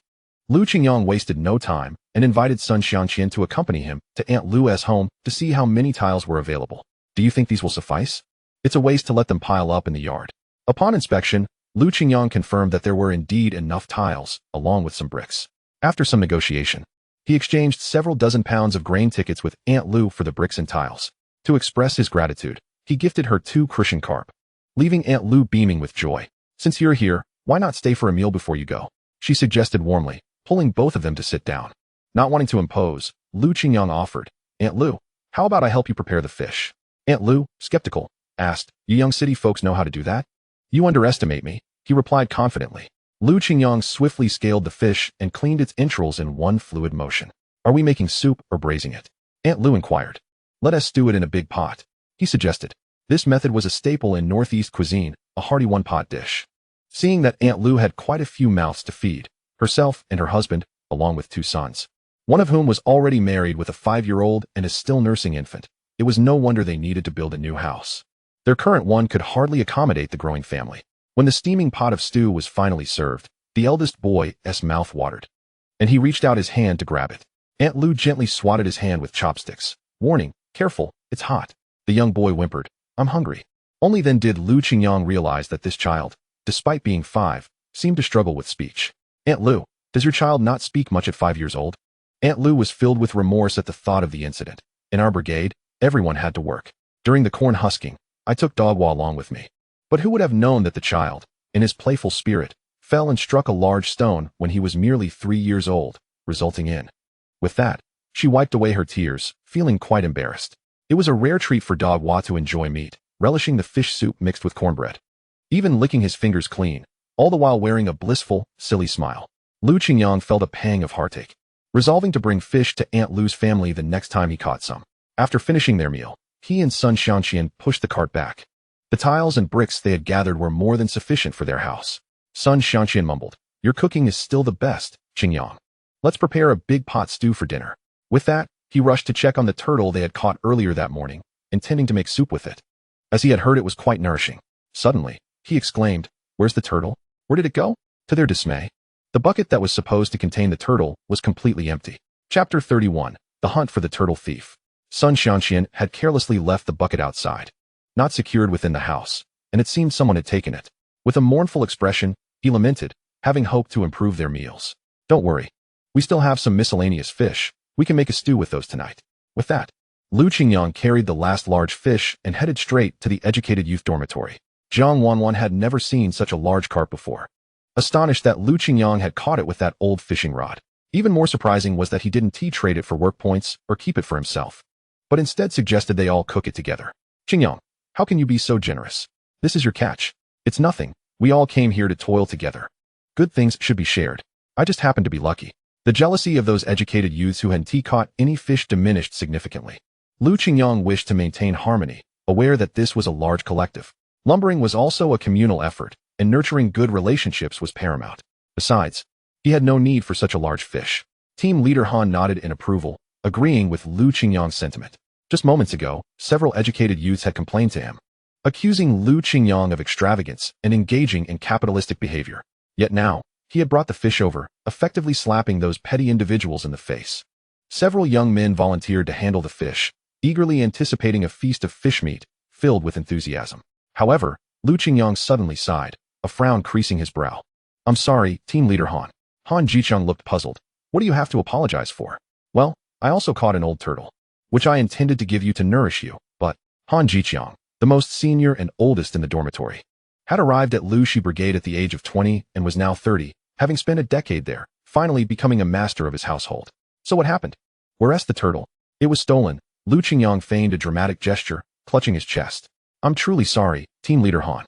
Perhaps it just ran away? The board was on top of the bucket. Could that old turtle have become clever? Han Jiqiang couldn't help but chuckle at the absurdity of it all. Lu Qingyang wasn't really offering the turtle. He was seeking justice for the theft. However, stealing was indeed a reprehensible act. Lu Qingyang deliberately spoke in front of everyone to gauge their reactions. Although the turtle had been stolen, surely the thief hadn't had time to dispose of it and might still have it hidden away. Han Jiqiang, with righteous indignation, declared, whoever stole the old turtle, return it immediately. Otherwise, you'll face deductions from your work points. A heavy silence fell over the group. Admitting to theft in front of everyone was exceedingly shameful. And naturally, no one wished to confess or draw suspicion upon themselves. Han Jiqiang cleared his throat, adding, you can come to me privately later to confess. If I find out who did it, it won't just be a deduction of work points. Jiang Wanwan looked around nervously, biting her lip. She had also joined in the fishing excitement that afternoon, noticing how Lu Qingyang had caught the most. When she saw Lu Qingyang with the old turtle, it reminded her of a dish she used to enjoy when her family was better off, and she had casually mentioned it to her sycophant, Ma Dalong. If only I could have some turtle soup. It's so nourishing and delicious. Ma Dalong, eager to please her, confidently proclaimed, that's easy. Just wait. I'll catch one for you. Can you really? It's so cold. Where would you even find one? That's simple. If Lu Qingyang can catch one, I'm sure I can too. Not long after, Ma Dalong returned with an old turtle, claiming he had brought it for her extra meal. She had never imagined that this turtle was stolen. If she were to cook it now, would it not lead to her being suspected of being a turtle thief? Feeling utterly disgusted at having allowed Ma Dalong to take liberties with her hand, she now found the situation revolting. The old turtle lay hidden in her basin. If discovered, she would be unjustly accused of theft. Jiang Wanwan was in a frenzy, suddenly struck with an idea. The previous incident with Shunimo splattering her with chicken dung was still fresh in her mind, and she harbored a grudge. Since Captain Wu had refrained from reprimanding her, she resolved to take matters into her own hands. At that moment, Lu Chunhua hurried over, asking, Wanwan, your old turtle wouldn't be? No. You know it was given to me by someone else. However, if the matter of Ma Dalong were to come to light, she would certainly be implicated, raising suspicions about her character. I have a plan. You must cooperate with me. Lu Chunhua leaned in closer, intrigued. What is the plan? Jiang Wanwan whispered into her ear. Wait, I'll cover for you. You'll take the old turtle and place it in Shun's yard. It's the perfect chance for revenge. Lu Chunhua felt apprehensive. Is that reliable? Why not just throw it away? No way. Can you let that incident slide? Do you remember how long we spent washing clothes together? I can still smell that awful stench. We must give that wretched girl a taste of her own medicine. Besides, if the educated youth steals from the locals, that is punishable. What about when the locals steal from the educated youth? A knowing smile spread across Jiang Wanwan's lovely face. We must make use of everything. Lu Chunhua, we are friends, after all. Lu Chunhua, though not particularly striking, had gained much from being with Jiang Wanwan. Moreover, among the educated youth, she had only formed a bond with Jiang Wanwan. If they were to fall out, her small circle would dissolve, and Jiang Wanwan's misfortunes would not benefit her either. Reluctantly, Lu Chunhua nodded in agreement. All right. The two schemed covertly, seizing the opportunity when no one was watching, and successfully smuggled the turtle out. Lu Chunhua, having been previously deceived by the girl surnamed Shun, felt a lingering fear. However, today it seemed the girl was not home, and that Mr. Shun was rather oblivious. Not noticing anything. Under Jiang Wanwan's direction, Lu Chunhua tied the old turtle at the entrance of the Shun household, in her haste to depart. Lu Chunhua was unfortunately bitten, yet she dared not utter a sound, enduring the pain as she stealthily slipped away. This incident left her heart racing. While Jiang Wanwan chastised her for her lack of swiftness, they had narrowly avoided detection by that blind man, and, fortunately, the rain had come down today. Lu Chunhua pondered inwardly. If she was so formidable, why didn't she take action herself? It was she who had compelled Lu to risk running hither and thither. Filled with trepidation, once this matter was settled, Jiang Wanwan approached Team Leader Han with a lofty demeanor, showing no signs of guilt. Team Leader Han. I know who stole the old turtle. Chapter 32. An undeserved burden. Jiang Jiqing. Do you know who took that old turtle? Jiang Wanwan gently parted her lips, her gaze flickering uncertainly, before finally speaking. Indeed, I witnessed it with my own eyes. I refrained from mentioning it before everyone out of consideration for the young lady's dignity. It was that unruly girl from the Shin family who did it. Han Jiqiang was taken aback momentarily, but soon regained his composure. Are you certain it was that girl? Absolutely. Jiang Wanwan asserted with conviction. Han Jiqiang nodded slowly, a thoughtful expression crossing his face. This matter ends here. You must remember, do not spread it further. I will handle it discreetly. Jiang Jiqing, you may return now. Jiang Wanwan felt a surge of indignation. How could Team Leader Han let her off simply because they hailed from the same village? After all, this was theft. Shunimo is still young and naive. In any case, you need not concern yourselves with this. Shunimo was no ordinary child. Her previous exploits lingered vividly in Han's memory. This wild girl was formidable. Anyone who provoked her would surely face repercussions. Even more daunting was her remarkable fighting prowess. Han Jiqiang pondered that not even 3 of him would stand a chance against a single girl. In light of this, he could not help but chuckle, his heart a tumult of emotions. The only one capable of keeping her in check was her grandfather, old Shun, but now that he was blind, he could no longer hope to restrain this little wild beast. Han Jiqiang had initially intended to inform Lu Qingyang to let the matter lie. However, he was dismayed to find that Jiang Wanwan, having been instructed to keep the secret, immediately spread it far and wide. Did you know? The thief who stole the turtle has surfaced. It is indeed that infamous wild girl from the Shin family. She has always acted with impunity in our ranks, and now she has indulged in petty theft. Oh, so it's her. Team Leader Han had explicitly warned them not to provoke her. The new arrivals, having been there only a few months, were unfamiliar with Shunimo's temperament. They knew that a thief could not be a good person, and having observed her erratic behavior, they feared she might turn violent at any moment. The more seasoned youths, upon hearing Shunimo's name, quickly advised, "Oh, it's her. This girl is no trifling matter. Best not to provoke her lightly." Jiang Wanwan nudged Lu Chunhua, urging her to speak. Lu Chunhua huffed disdainfully, a sneer gracing her lips. If we err, there are rules for punishment. Shunimo is no exception. If she has done wrong, she must bear the consequences. Come, who among you is willing to accompany me to her house? This unruly girl needs someone to put her in her place. When Lu Qingyang became aware of the situation, Lu Chunhua had already led a group of inexperienced youths to stir up trouble. After all, the previous youths who had taken items from their fellow villagers had all been publicly reprimanded. None had escaped unscathed. It was only fair that Shunimo, having taken something from the youths, faced consequences as well. Sun Xianqian was taken aback. No way. That wild girl stole your old turtle? She had no need to. Lu Qingyang's expression darkened as he retorted. She didn't take it at all. He hurried over, eager to see which youths were causing a commotion. Lu Chunhua shouted sharply, "Look, am I not correct? That old turtle is hidden right here." Old Shun, leaning on a cane, trembled as he emerged. Though blind, he could hear the ruckus outside and discern that more than one person had arrived. "Who is here? What do you want with me?" Jiang Wanwan seized the old turtle tied at the door, displaying it to the youths trailing behind her. "See, it was indeed that wretched girl who stole it." Old Shin's expression shifted. "Stolen what? Are you talking about my granddaughter Shunimo?" "Yes, it is she. She has stolen the old turtle belonging to the youth commune." "Comrade, I believe you ought to discipline your child. At such a tender age, she is already stealing. What will become of her when she grows older?" Old Shun trembled with anger, his beard quivering. Impossible. She would never do such a thing. He had taught Shunimo to steer clear of those youths and to repay enmities, yet he had also imparted many other lessons. Moreover, Shunimo had never been one to steal from others. Lu Chunhua stoked the flames further. "You are blind. How could you know what she is capable of? You cannot see." A plump girl, witnessing the two bullying the blind old man, interjected, "Enough. Don't you think he is pitiful enough being blind? You needn't speak to him like that." "Plump girl, whose side are you on? We are here to catch a thief and rid the community of this menace. She must be taught a lesson so she may repent. This is for her own good." The plump girl's expression grew increasingly grim. At that moment, Shunimo returned, carrying 2 wild rabbits, clad in her striking pink coat. Spotting a crowd gathered at her doorstep, she furrowed her brow. She disliked having strangers on her territory, and her dog began to bark ferociously. Old Shin sternly called to Shunimo, "Come here, you wretched girl. Tell me, have you stolen anything from the youth commune?" Shunimo replied bluntly, "No." Lu Chunhua, sharp-eyed, noticed her coat, which was not something one could find in the countryside. The fabric, with its vibrant colors, could only be purchased from a supply store in the capital. "You claim you haven't stolen? Then where did you get that coat?"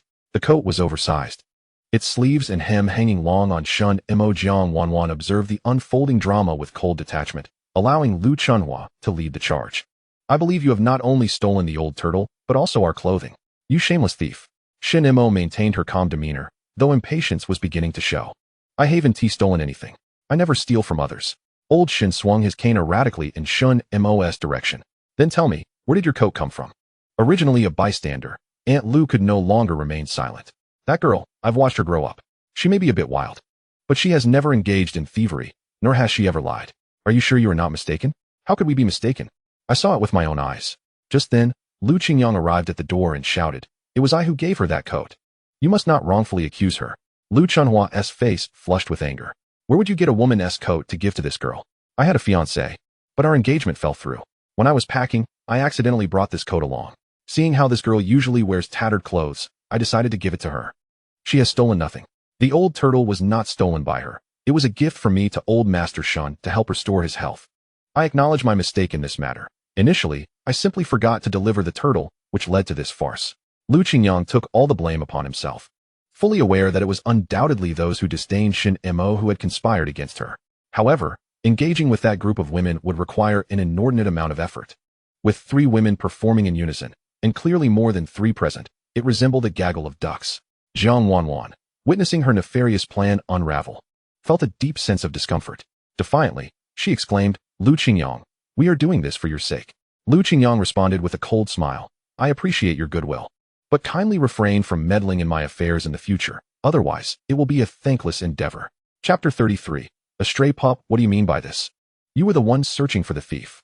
Lu Qingyang's gaze was piercing, startling Jiang Wanwan. It was the first time she had seen such intensity in him. "You all know the truth. Hurry back and cease this disturbance." Since the principal party had graciously chosen not to pursue the matter further, their quest for justice had become a source of ridicule. Lu Qingyang added, "I just noticed that the fish at the youth commune has been prepared.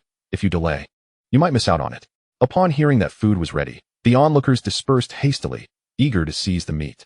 Lu Chunhua and Jiang Wanwan, seeing the crowd dissipate, lost their confidence. Nevertheless, regardless of the circumstances, their suspicions had been lifted, and they departed with the others. Before leaving, Lu Chunhua shot a resentful glare at Lu Qingyang to express her dissatisfaction. After the crowd had left, old Shun, furious, raised his cane to strike at Shunimo, who did not flinch. It was Lu Qingyang who pulled her behind him, stating, "Old Master Shun, Shunimo did not steal anything. She is innocent. Please do not punish her." Old Shun ignored Lu Qingyang, continuing to berate her loudly.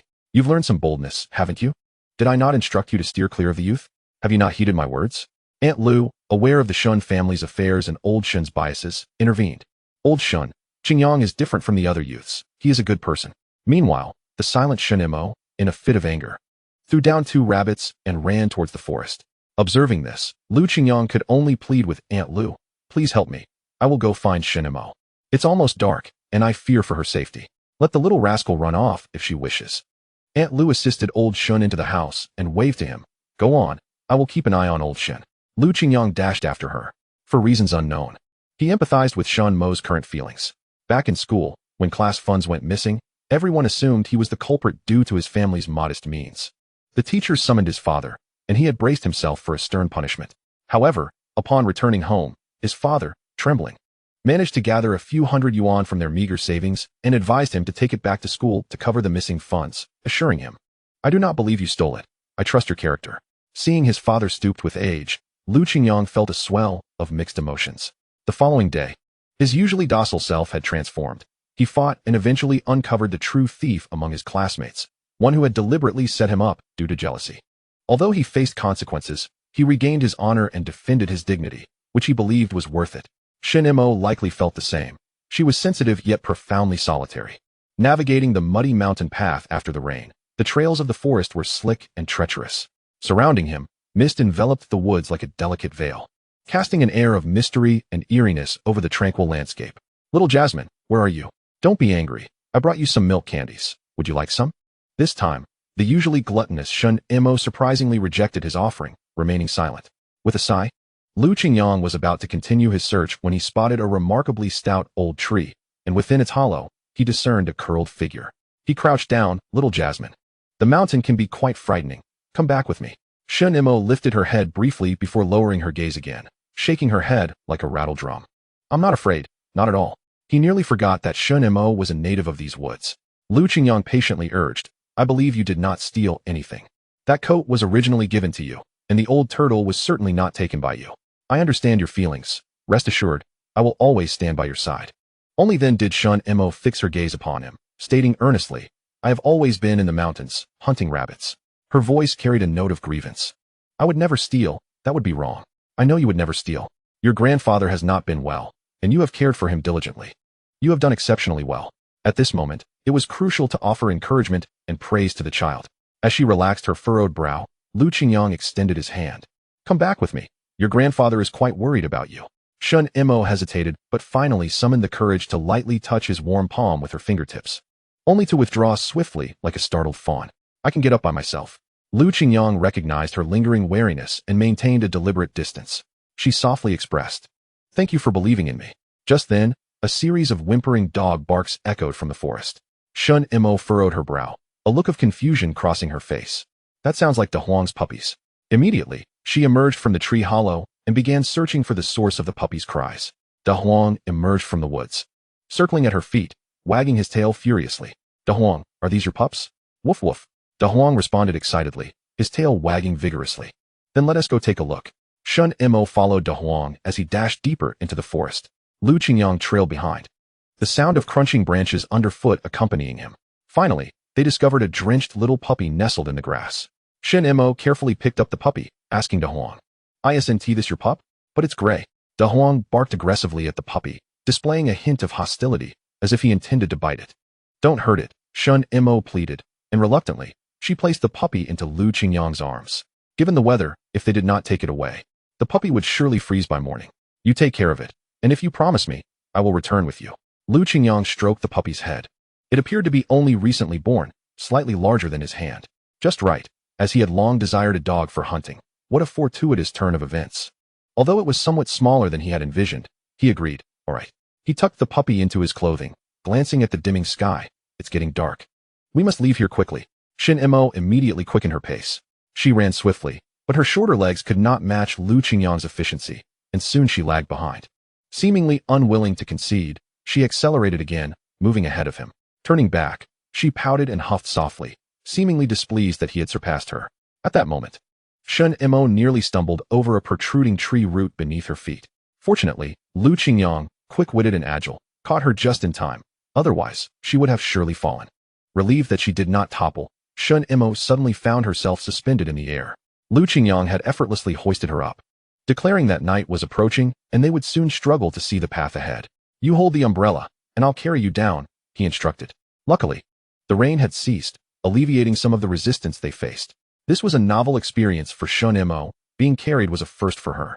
Although the journey was somewhat jarring, resting against Qingyang's sturdy frame instilled a profound sense of safety within her. Qingyang, on the other hand, couldn't help but notice how slender she was. He had thought her frame lacked substance, but now that he lifted her, she felt almost weightless. Perhaps only weighing around 70 to 80 pounds. For him, that weight was trivial. Chapter 34, The Puppy Drinks Soup. Qingyang set her down just outside the courtyard. Go back and have a good talk with your grandfather. He will understand. Shunimo reluctantly hopped down, responding with a soft, Qingyang understood that his interference would only exacerbate the situation between the grandfather and granddaughter. It was ultimately their matter to resolve. With a sigh, he hurried back inside. Clutching the little puppy, the tiny pup whined softly, its body covered in soft gray fur, and its pair of glossy black eyes gazed up at the towering figure before it, filled with trepidation. Qingyang gently stroked the puppy's head and cautiously swaddled it in a somewhat worn cotton blanket. He then hurriedly stoked the fire, placing the little creature beside it to warm up. You're in luck. Today there's fish soup to enjoy, he announced as he turned to prepare the modest catch he had reeled in.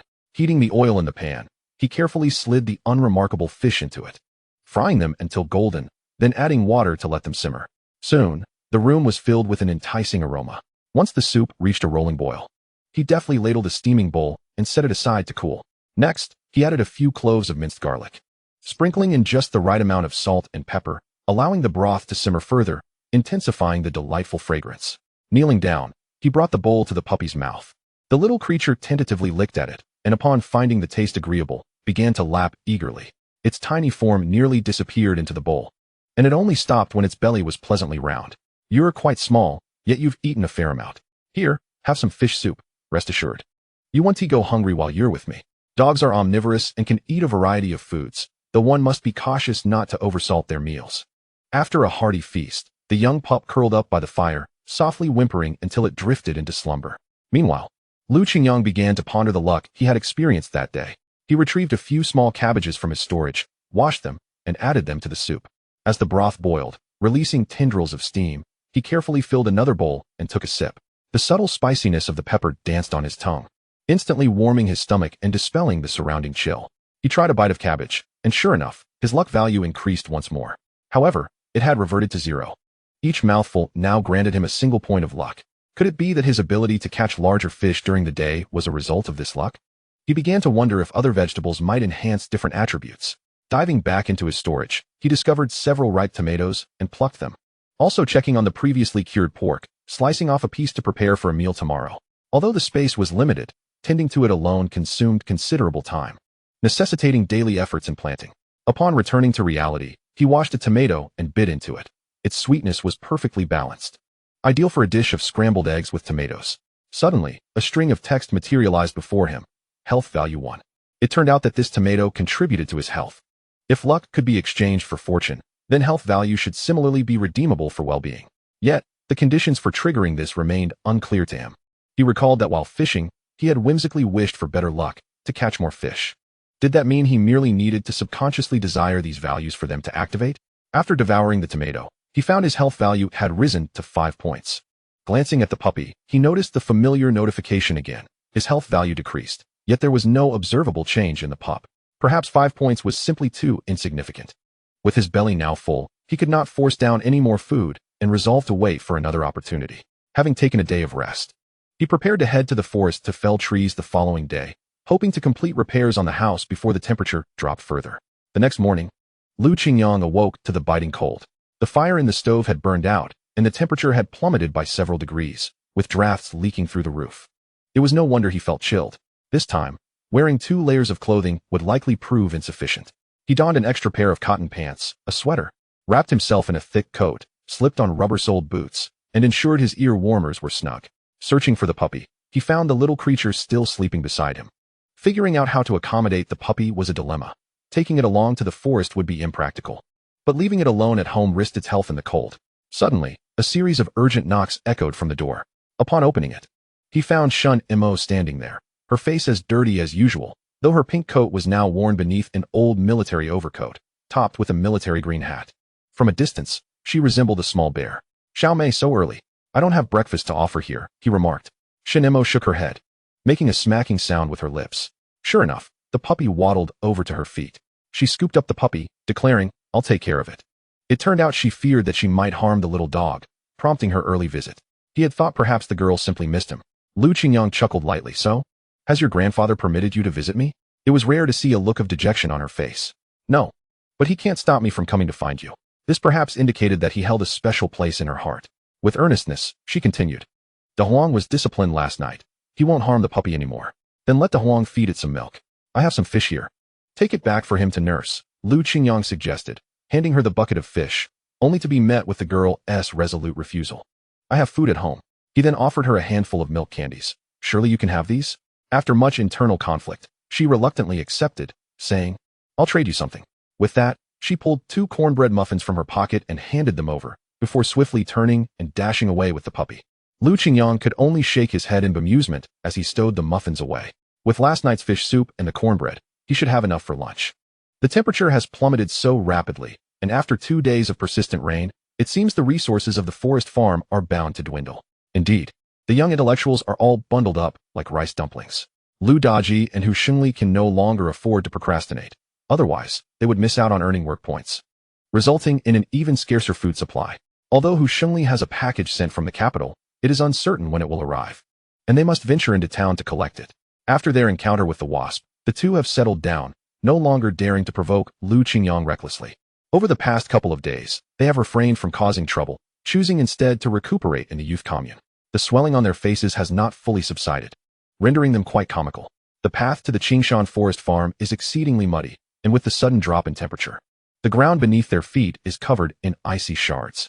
Under Lu Qingyang's unwavering guidance, Han Jiqiang has finally mastered the art of driving a tractor. The female young intellectuals are all shivering, their noses a vivid shade of red. Han Jiqiang encourages everyone to keep moving, asserting that working harder will warm them up. Lu Chunhua mutters, "It's easy for you to say, sitting comfortably on the tractor while we're left to haul timber." The plump girl retorts, "If you could drive the tractor, you would too. Right now, you can't even manage the work at hand." With that, she and another male young intellectual lift a log together. Look at her smug demeanor. She has grown as portly as a pig. If her strength were to diminish any further, who would dare to take her on? Lu Chunhua scoffs, "ISNT that right, Wanwan?" Chapter 35, The Squirrel's Nest. Zhang Wanwan is lost in thought. Realizing that Ma Dalong is no longer dependable, she must find a new man. Otherwise, she cannot fathom enduring several years in this place. Distracted, she replies, "Oh yes, Chunhua. We are running low on firewood. Let us gather some after work today." The thought fills Lu Chunhua with despair. Without firewood, the impending winter will be exceedingly harsh. The young intellectuals here are all quite shrewd, counting every single piece of firewood meticulously. "Understood. When we take a break later, we shall bundle some to bring back," she states. During the lunch break, most of the young intellectuals remain industrious, gathering the leftover branches from pruning to use as firewood. Suddenly, Lu Chunhua feels a pebble strike her back, exclaiming in surprise. When she turns to look, there is no one in sight. Shortly after, Jiang Wanwan suffers a similar fate. Struck on the shoulder, they cannot even collect firewood in peace, as they are incessantly bombarded from outside. Lu Chunhua finally spots a figure in the distance among the trees. It's her. That insufferable girl dares to pelt us with a slingshot. She hurries towards the tree, nearly stumbling in her haste. But she cannot climb. She can only shout from the ground. "You shameless thing, how dare you bully me? Come down here if you have the guts." Shunimo sits on a tree branch, coldly observing Lu Chunhua's futile agitation, retorting with a mere 2 words, "Deserved it," and remains perched above. With that, she resumes her assault with the slingshot, aiming at Lu Chunhua's back. At that moment, Lu Chunhua catches a whiff of something foul. "What are you throwing at me? It stinks." The projectiles are, of course, droppings, which suit them perfectly. Every young intellectual who had bullied her the previous day receives their due. The most infuriating part is that Shunimo is swift and elusive, making it impossible for anyone to catch her. They can only vent their frustration with curses. It makes no difference to her.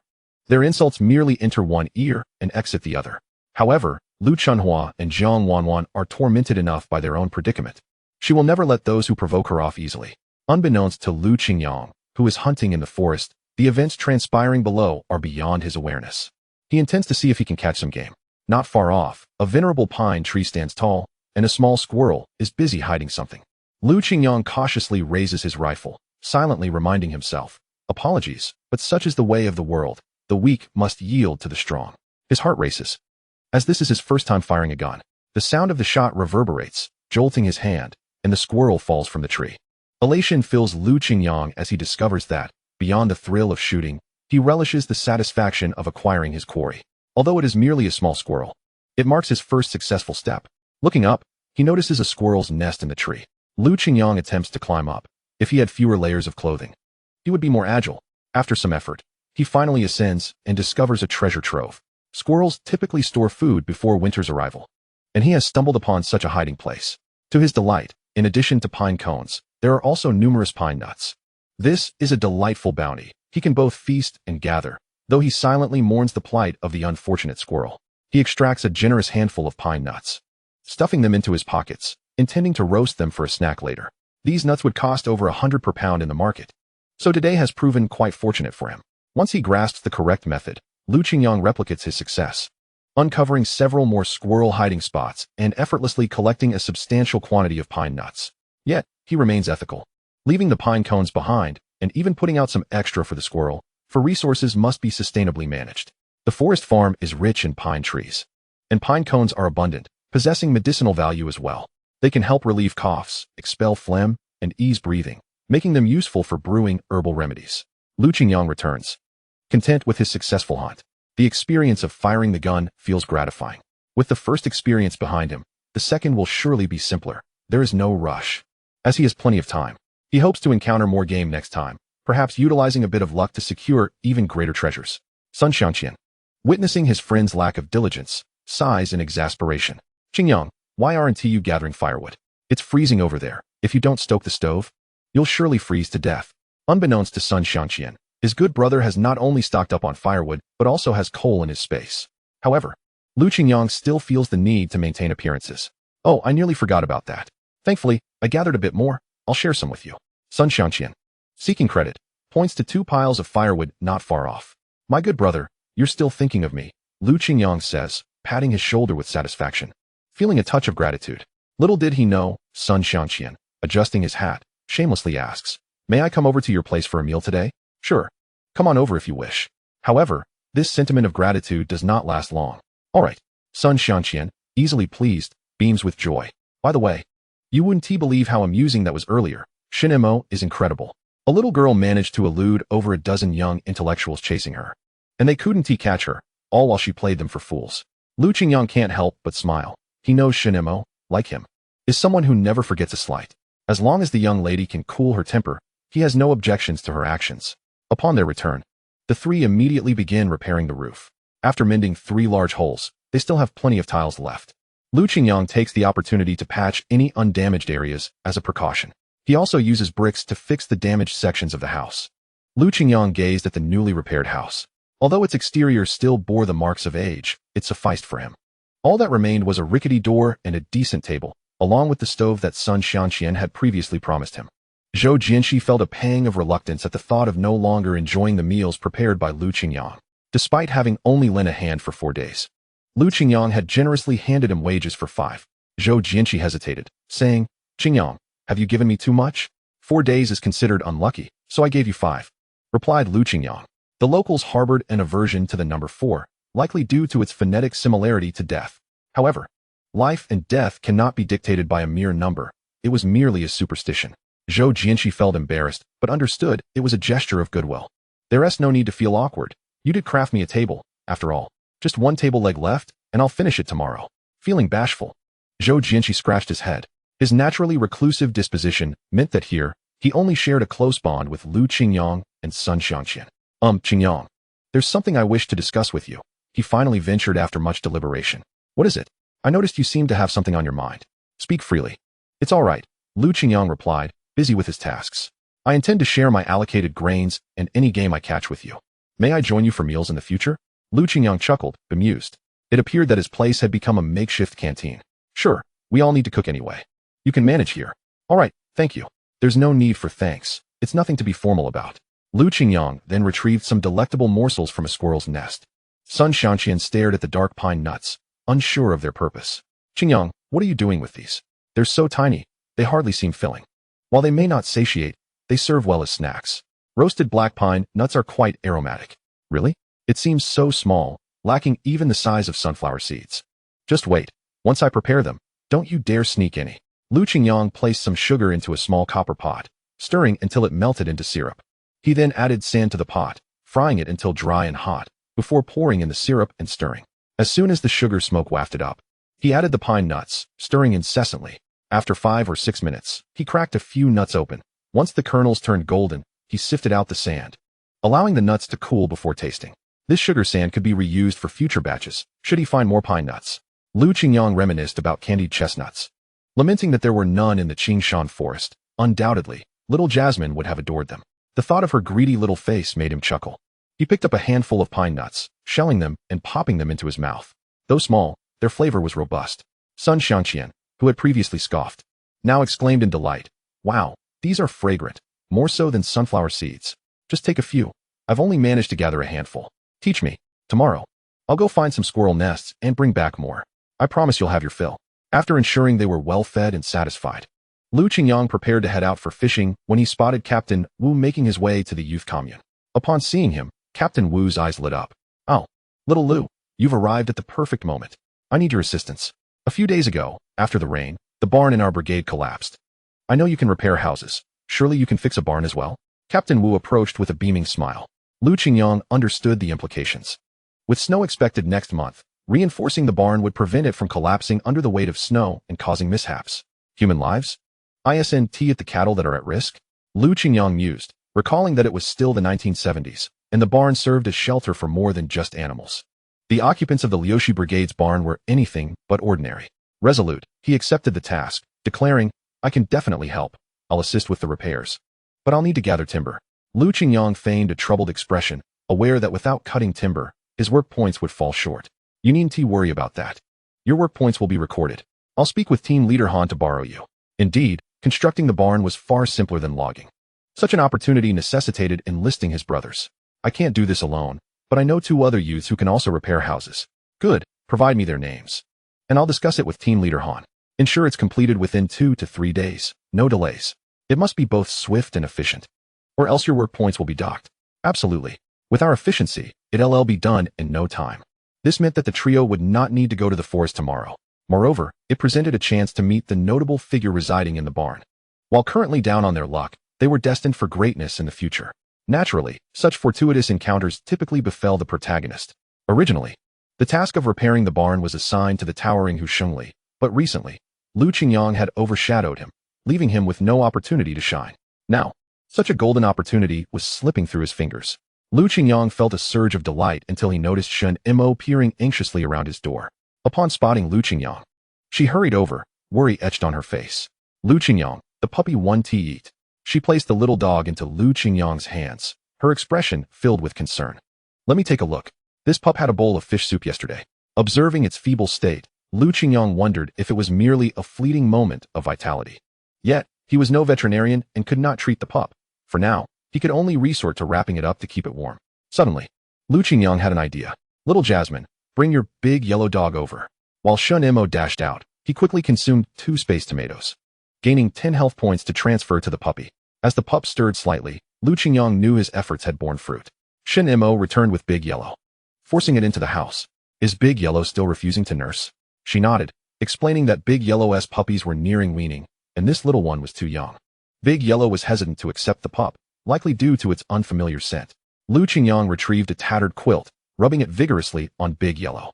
Given its usual aversion to him, not snapping at him this time was a small mercy. He could almost sense the resentment on Big Yellow's face. Please, don't let me down now. If only he could catch a whiff of dog urine. That would be ideal, but the circumstances were limited. He then rubbed the quilt on the puppy. This time, Big Yellow sniffed the pup, but did not attempt to bite it. Even as the pup nestled closer, Big Yellow made no objection. Seeing the puppy latch onto the milk, Lu Qingyang felt a wave of relief. No matter what, nothing could nourish like milk. While health points could sustain the pup, ultimately, it had to rely on its own resilience to survive. It's eating. Shunimo crouched down, her previously furrowed brow finally relaxing. Since she had already made the decision to keep the puppy, why not allow you to name it? Lu Qingyang suggested. Shunimo shook her head, insisting, it's your dog, you should choose the name. Lu Qingyang's gaze fell once more upon the puppy's soft gray fur, and a name flashed through his mind.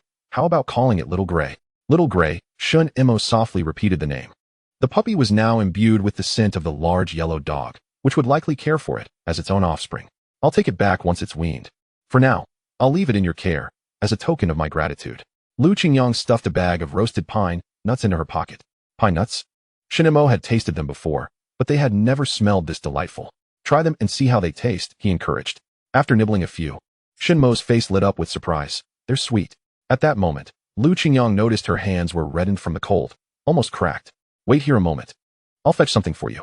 Chapter 37, The Couple in the Cow Shed. He rummaged through his messenger bag and produced a box of clam oil.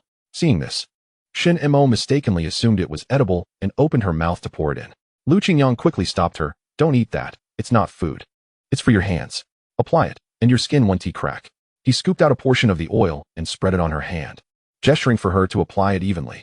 Miraculously, the previously cracked and swollen skin on her hand now felt cool and no longer hurt.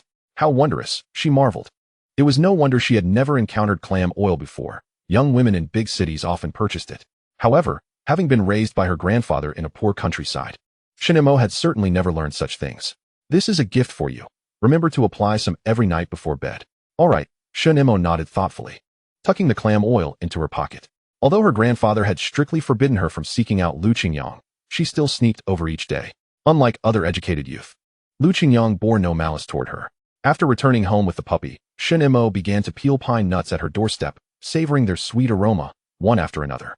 Suddenly, she turned and retrieved a bucket filled with mountain walnuts from inside, muttering to herself, if only Qingyang could try these. They must be delicious. The following day, team leader Han instructed Qingyang and a few others to repair the cowshed. Since you're going to fix it, reinforce the pigsty as well, otherwise, we'll have to send someone to do it again. Hurry and finish the task. We need you back to drive the tractor. Qingyang was steady and swift at operating the tractor, unmatched by others, which made Han Qiang reluctant to let him go. If it weren't for Captain Wu's persistent nagging, he wouldn't have let him out. All right, team leader Han. By the way, be careful not to have too much contact with the people in the cowshed. Hu Shengli frowned at the jolly group, feeling they were monopolizing all the good fortune. Taking the opportunity while Qingyang was away, he planned to ingratiate himself with Han Qiang. What's so amusing about just fixing a shabby cowshed? Hu Shengli, hurry up, you're the last one. Hu Shengli scampered after them, blissfully unaware that his own fate was being usurped. The three of them carried tools to renovate the cowshed, long neglected. The structure was dilapidated. What was needed was not merely repairs, but a complete rebuild. Alongside 3 oxen, the cowshed also housed a malnourished couple. The physical labor coupled with long-term deprivation had rendered them little more than mere skeletons. The woman, around 30, was coughing incessantly. The couple had once been distantly related to the landlord, but had been cast into the cowshed to live. Qingyang recalled the original storyline. The man was named Zhang Zhongwen, and the woman was called Wei Yuxiu. Though Zhang Zhongwen was currently destitute after the 1980s. Through his diligence and prescient vision, he would become one of the first entrepreneurs in China. Unfortunately, his wife, Wei Yuxiu, did not survive the winter of 74. A heavy snowfall led to the collapse of the shed, tragically taking both her life and that of their unborn child. Hu Shengli had helped him carry the body and find a burial site. Zhang Zhongwen was immensely grateful, but he never remarried or had children thereafter. Eventually becoming a capital magnate, he wished to locate Hu Shengli, the benefactor who had once aided him in the countryside, to assist him in his entrepreneurial endeavors. However, the spark of their acquaintance had been utterly extinguished by Qingyang. Zhang Zhongwen was merely a supporting character in the main narrative, and he might never learn the truth. It was Hu Shengli's shoddy work that had allowed the cowshed to succumb to the winter's harshness. He was the original culprit. Everything thereafter stemmed from his fear that Zhang Zhongwen would uncover the truth. Observing the pitiable couple, Qingyang had already devised a plan. We are here to repair the cowshed. Zhang Zhongwen wore a grim expression. Few would treat him with such kindness, and it was rare for anyone to greet him upon entering. Then you may proceed. We'll tend to the cattle first. They toiled from dawn till dusk, and Zhang Zhongwen's back had begun to hunch under the strain. Qingyang instructed the other two to continue working while he approached Wei Yuxiu. Comrade, I've noticed you've been coughing. Are you feeling unwell? What about your abdomen? Wei Yuxiu hastily covered her belly. For this child was her and Zhang Zhongwen's only hope. They were clinging to life for the sake of this baby. Rest assured, I harbor no ill intentions toward you. On the contrary, Qingyang produced 2 eggs he had prepared in the morning and handed them to Zhang Zhongwen. Your wife is with child. Make sure she nourishes herself well. Zhang Zhongwen, accustomed to a life of suppression, was taken aback by such kindness, suspecting ulterior motives. I've said all I need to say. I truly don't know anything.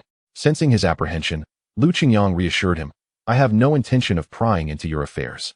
He scratched his head, realizing that some matters could not be rushed and required a gradual approach. In any case, you all should get back to work. Upon returning, Zhou Jianqi cautioned him, what did you say to them? They are from a problematic background. Be wary of being reported by someone with bad intentions. Everyone has their moments of misfortune. Don't worry, I'll be cautious. The 3 began their labor, finding that constructing the cowshed was less strenuous than moving timber. Zhou Jianqi quickly laid a new foundation for the shed, ensuring it would withstand the elements when the snow fell in November. After all, cattle were the most precious animals in the brigade. He was a straightforward man, content to work diligently without any ulterior motives. Qingyang shared this sentiment. Had they not cut corners, Wei Yuxiu might not have met such a tragic fate, and he considered himself to have saved a life. By noon, Qingyang took out the prepared lunch, and the 3 of them shared cornmeal pancakes, enjoying a casual meal with chili sauce. Just then, the couple returned from tending to the cattle. Wei Yuxiu, in her delicate condition, gazed longingly at the cornmeal pancakes in their hands, her mouth watering. Noticing her hunger, Qingyang retrieved 2 more pancakes from his bag. This time, do not hesitate any longer. We have plenty of corn cakes. No, we do not want them. It would be best if you refrained from speaking with us. Zhang Zhongwen was concerned about implicating Lu Qingyang. Lu Qingyang merely thrust the cakes into their hands, offering them a bottle of chili sauce as well. Eat up, do not be shy. Wei Yuxiu held onto the corn cakes, casting a glance at her husband as if seeking his approval. They rarely had the fortune to enjoy even the coarsest of cornbread. And although corn cakes were not a rare delicacy, they held significant value for her. Please indulge. Lu Qingyang's lips curled into a subtle smile, at the very least. They had made a step forward. Chapter 38, Steamed Rice in a Wooden Steamer. After the house renovations were completed, Lu Qingyang felt a noticeable warmth enveloping the entire space. Zhou Jianxi's craftsmanship was commendable. The table and chairs made of pine wood were beautifully fashioned and arranged, lending a semblance of homeliness. They were entirely natural, free from pollution and formaldehyde, genuine solid wood furniture. Seizing a moment of respite, Sun Xiangqian began to assemble the cooking stove. The bricks were readily available, though some craftsmanship was required. In recent days, they had been busy repairing the cattle shed during the day and returning at night to construct the stove, achieving commendable efficiency. Additionally, he often prepared extra cornmeal cakes and sorghum buns to support that couple. As they interacted more frequently, familiarity grew. Zhang Zhongwen became increasingly courteous, yet still hesitant to converse extensively with them. On the day the cattle shed was completed, the pot they had been using met its end, necessitating a trip to the town, which was a hassle.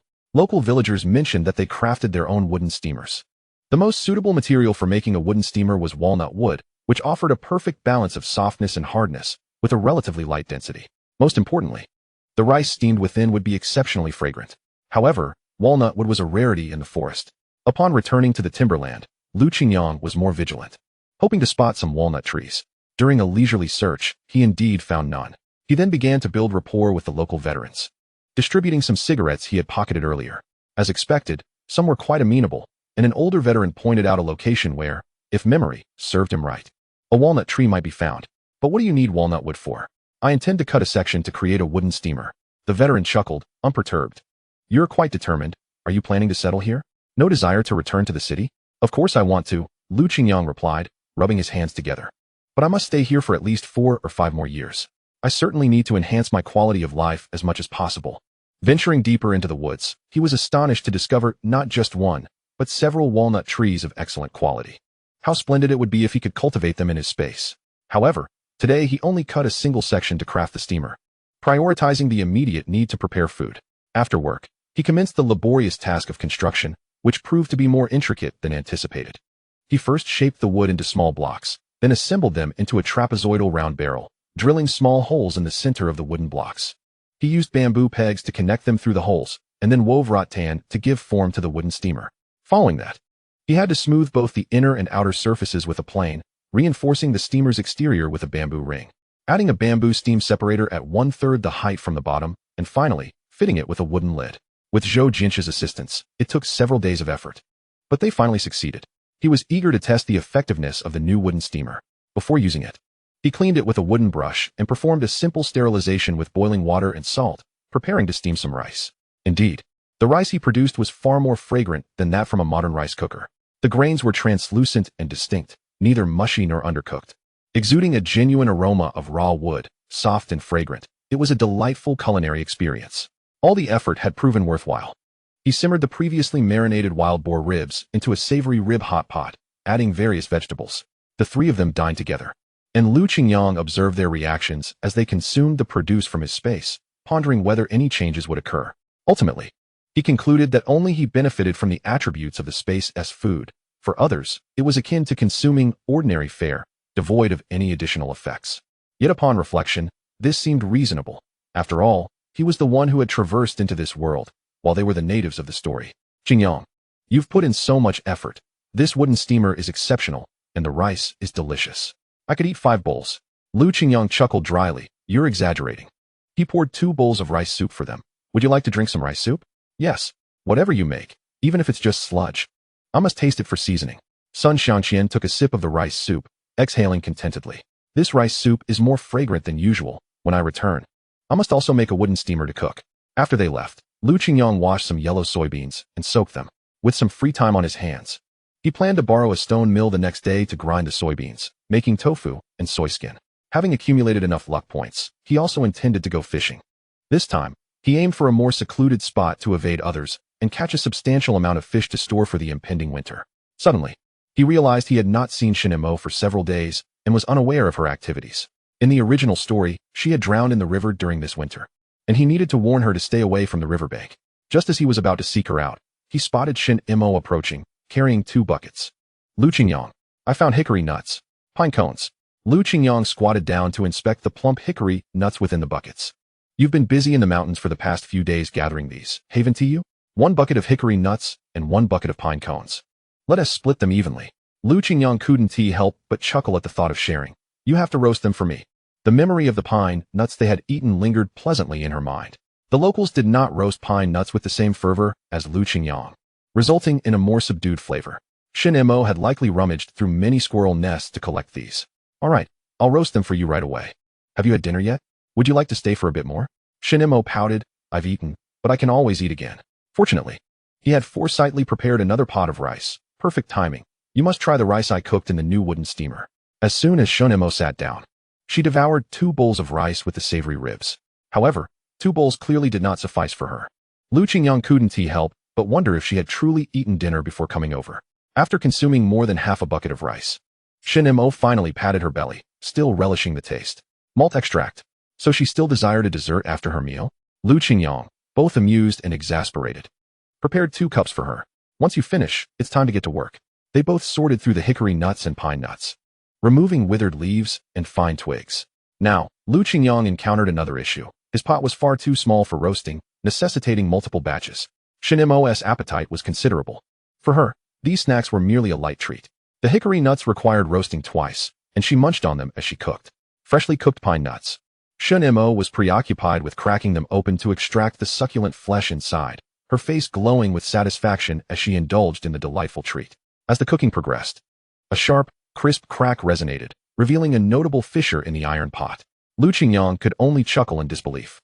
Look at you, my little glutton. Well, it seems my pot has met its demise at your hands, and you shall compensate me for it.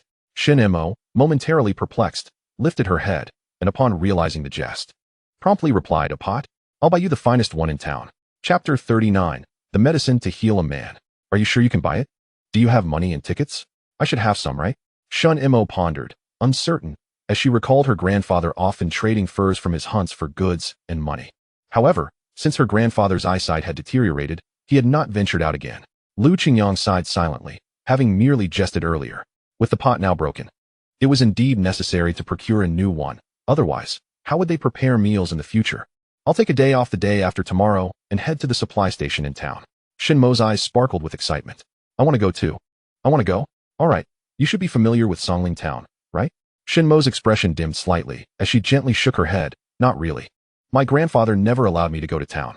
Instantly, Lu Qingyang felt a pang of sympathy for her. He was about to offer her consolation when he noticed that Shunimo had swiftly adjusted her mood. Her spirit reignited as she cheerfully reached for the plate of pine nuts, savoring them with delight. At that moment, she resembled a little squirrel, seemingly easily contented as long as there was food. The following day, after work, Lu Qingyang initially intended to use the stone mill at the youth commune to grind some soybeans for tofu. However, upon reconsideration, he sought out Uncle Tai, who possessed a small stone mill that was more convenient for hand grinding. This formidable task was entrusted to Sun Xianqian, for one must always pay a price to indulge in their desires. Sun Xianqian had no complaints. He had long wished for tofu. Once it's ready, place it in this basin and wait for my return to handle it. How long will you be gone? At most an hour. Lu Qingyang took to a secluded spot to fish. Having accumulated 30 points of luck, he exchanged 20 for fishing fortune. Open waters with no cover proved to be the most challenging for fishing, making it nearly impossible for an ordinary person. As the temperature gradually dropped, a thin layer of ice began to form on the river's surface. Lu Qingyang was fully equipped, donned in a scarf, gloves, and hat, with only his eyes exposed. He broke several holes in the ice with stones and settled on a small stool to fish diligently. This time, to avoid attracting attention, he hadn't invited anyone along. Using animal entrails as bait, he found that the cold had rendered the soil too hard to dig for worms. Initially, he caught a dozen small boat nails, each weighing only a few taels, requiring several to fill a plate. Later, he reeled in 3 Nile fish, weighing 3 to 4 pounds each, perfect for a sweet and sour dish. Their exquisite flavor made them ideal for a hearty stew. As he continued, the fish grew larger. After catching a few 10-pound pikes, he decided it was time to pack up. Unexpectedly, he landed a catfish weighing over 30 pounds, which took considerable effort to haul up. Glancing at the 2 buckets he brought, he felt it was insufficient. He had intended to store the hefty fish in his space. But Shunimo suddenly emerged from the bushes. "What are you doing here?" "I often come here." Upon seeing Qingyang carrying 2 buckets of fish, with one draped over his shoulder and another at his feet, she promptly seized the large fish from his shoulder, as it rested on her small frame. Qingyang feared she might be overwhelmed by its weight. Seemingly unsatisfied, she insisted, "Qingyang, bring me the other 2 as well." No, let me handle it." She appeared to find his hesitation bothersome, squatting down to hoist the fish onto her shoulder. Her stride was even steadier than his, making him seem rather petty in comparison. Upon returning home, the smaller fish could be braised, but Qingyang yearned for hot and sour fish or spicy boiled fish. There would always be opportunities for those dishes in the future. That night, he kept a low profile, ensuring no one discovered the bounty he had caught. Qingyang picked up 2 Nile fish, intending to gift them to Captain Wu, while a basin of boat nails was meant for team leader Han. Unfortunately, to request a day off, he needed their approval. The remaining larger fish were too conspicuous. He planned to keep them for himself, turning any leftovers into salted fish for storage. He resolved to give Shunimo some to take home. Shunimo shook her head repeatedly. "No, if I take them back, my grandfather will say something." Clearly, old Shin still had a considerable influence over her. "All right, then if you want to eat, just come over secretly." Qingyang made his way to find Han Jiqiang, who was known to be accommodating. Despite his serious demeanor, he accepted the fish with a nod. "Good. Bring me something back from town." Qingyang readily agreed. "No problem." The crucial matter was whether Captain Wu would grant approval. Upon arriving at Captain Wu's door, he overheard the couple engaged in a quarrel. Captain Wu's wife scorned, "You're not getting up. What are you doing? You can't even handle a simple task. Are you even a man?" "I'm just too tired," he protested. "Tired? I see you lounging around all day, and you're tired? It's just not happening." In public, Captain Wu carried himself with pride, but here, he was reduced to a humbled figure. Qingyang stood by the wall, inwardly lamenting. Having overheard things he shouldn't have, he had contemplated leaving the fish and returning at another time, but Wu's wife caught sight of him. "Who's out there?" Captain Wu peered out the window and spotted Qingyang. "Well, there is no point in hiding now. I might as well face it." Wu's wife, noticing the handsome young man with 2 fish in hand, realized he must have come for a reason, especially at this late hour. "Come in, young man. Let me get you a cup of hot water." Captain Wu, with a furrowed brow, puffed on a cigarette, staring at Qingyang intently. "Did you hear what we were discussing?" Qingyang shook his head vigorously. "No, absolutely not." "Then how did you know we were talking? Come on, tell me the truth." "Xiaolu." Qingyang, feeling a bit crafty, leaned closer to Captain Wu and whispered, "Actually, there are ways for men to deal with that. It's just a matter of kidney deficiency, and it can be treated." Captain Wu wore a look of resignation. "Kidney deficiency? My body is quite robust." Qingyang's eyes held a knowing glint, as if he could see through Captain Wu's thoughts. With a soft sigh, Captain Wu questioned, "Is there really a remedy?" "I possess a secret recipe passed down from my ancestors, specifically for this ailment. It's a simple solution, I assure you. Once you take the medicine, the root of the problem will be eradicated. Can I give it a try?" As soon as the words left her lips, Aunt Wu approached with an enamel cup in hand, inquiring what the 2 of you were whispering about. "Oh, nothing much, Aunt Wu. I was just speaking with Uncle Wu, contemplating whether I could take a day off tomorrow to head into town for some supplies. Look at my shoes, they are utterly worn out. Living here alone presents numerous inconveniences, lacking this, and that makes it truly challenging." Upon hearing this, Aunt Wu did not express any suspicion. "All right then, continue with your business," she replied. "By the way, we must thank the young brother for the fresh fish he brought." Once Aunt Wu turned to leave, Captain Wu felt it was safe to speak again. "So what is the plan?" "You must first grant me permission for my day off." Captain Wu readily agreed. "Very well. I approve." Chapter 40, Savory or Sweet Tofu Pudding. "In a few days, I will bring you the medicine. I assure you it will be effective." Upon hearing this, ripples of anticipation stirred within Captain Wu. As one reaches middle age, resisting the passage of time becomes futile, especially when faced with the formidable matriarch of the household. Qingyang had already taken his leave with the leave request in hand. Captain Wu called after him, "Do not forget." On his return, Sun Xiangqian had already brought back a basin of freshly ground soybean milk. "Qingyang, I have completed the task you assigned. Do not forget me when it comes time to eat. Rest assured, I shall not forget a good deed." First, he needed to boil the raw soybean milk until it became cooked. During the cooking process, a layer of soybean skin would form on top, which could be skimmed off and used in future dishes. He took out some cheesecloth, poured the cooked soybean milk into it, allowing the residue to be filtered out, leaving behind pure soybean milk. The remaining soybean residue could also be saved to prepare a dish. He set aside a portion of the pure soybean milk for breakfast the following day. The majority of it, however, was mixed with some brine, stirred in gradually, causing the soybean milk to solidify into tofu pudding. He reserved part of the tofu pudding to enjoy as a snack. Unsure of the local preferences, he personally favored savory tofu pudding. After pressing and draining the remaining tofu pudding and placing a weight on it, it could be transformed into tofu. By the time he finished these tasks, it was quite late, and Lu Qingyang felt fatigued. He quickly drank a sip of the spring water to replenish his energy. The tofu he made was also prepared using the spring water, guaranteeing its delightful tenderness and flavor. Lu Qingyang collapsed into bed, only to be awakened the next morning by Shunimo tapping at his window. Shunimo typically did not require a leave request in the brigade. She worked whenever she pleased, and no one dared to hinder her. After all, her day's labor could rival that of 3 ordinary individuals. Lu Qingyang swiftly changed his clothes, brushed his teeth with some tooth powder, and washed his face. Shunimo stood with her hands tucked in her pockets, eagerly watching him. He took the opportunity to wipe her face as well, then applied a layer of snowflake cream to her skin. This scent is delightful. Once cleansed, Shunimo regained her natural beauty, resembling a blooming peach blossom, her cheeks flushed with a healthy glow. When she smiled, her dimples deepened, and her eyelashes appeared long and curled. This is for you as well. Keep it safe, lest someone snatch it away. Shunimo proudly replied. No one can take my things. They cannot compete with me. Very well, very impressive. Lu Qingyang chuckled, shaking his head. It was amusing how his intention to please a favored girl had now turned into a means to delight a child.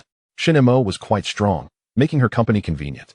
The pot still held steaming soybean milk, which Lu Qingyang ladled into a bowl, adding a spoonful of sugar. Drink up, soybean milk. Shunimo sipped delicately.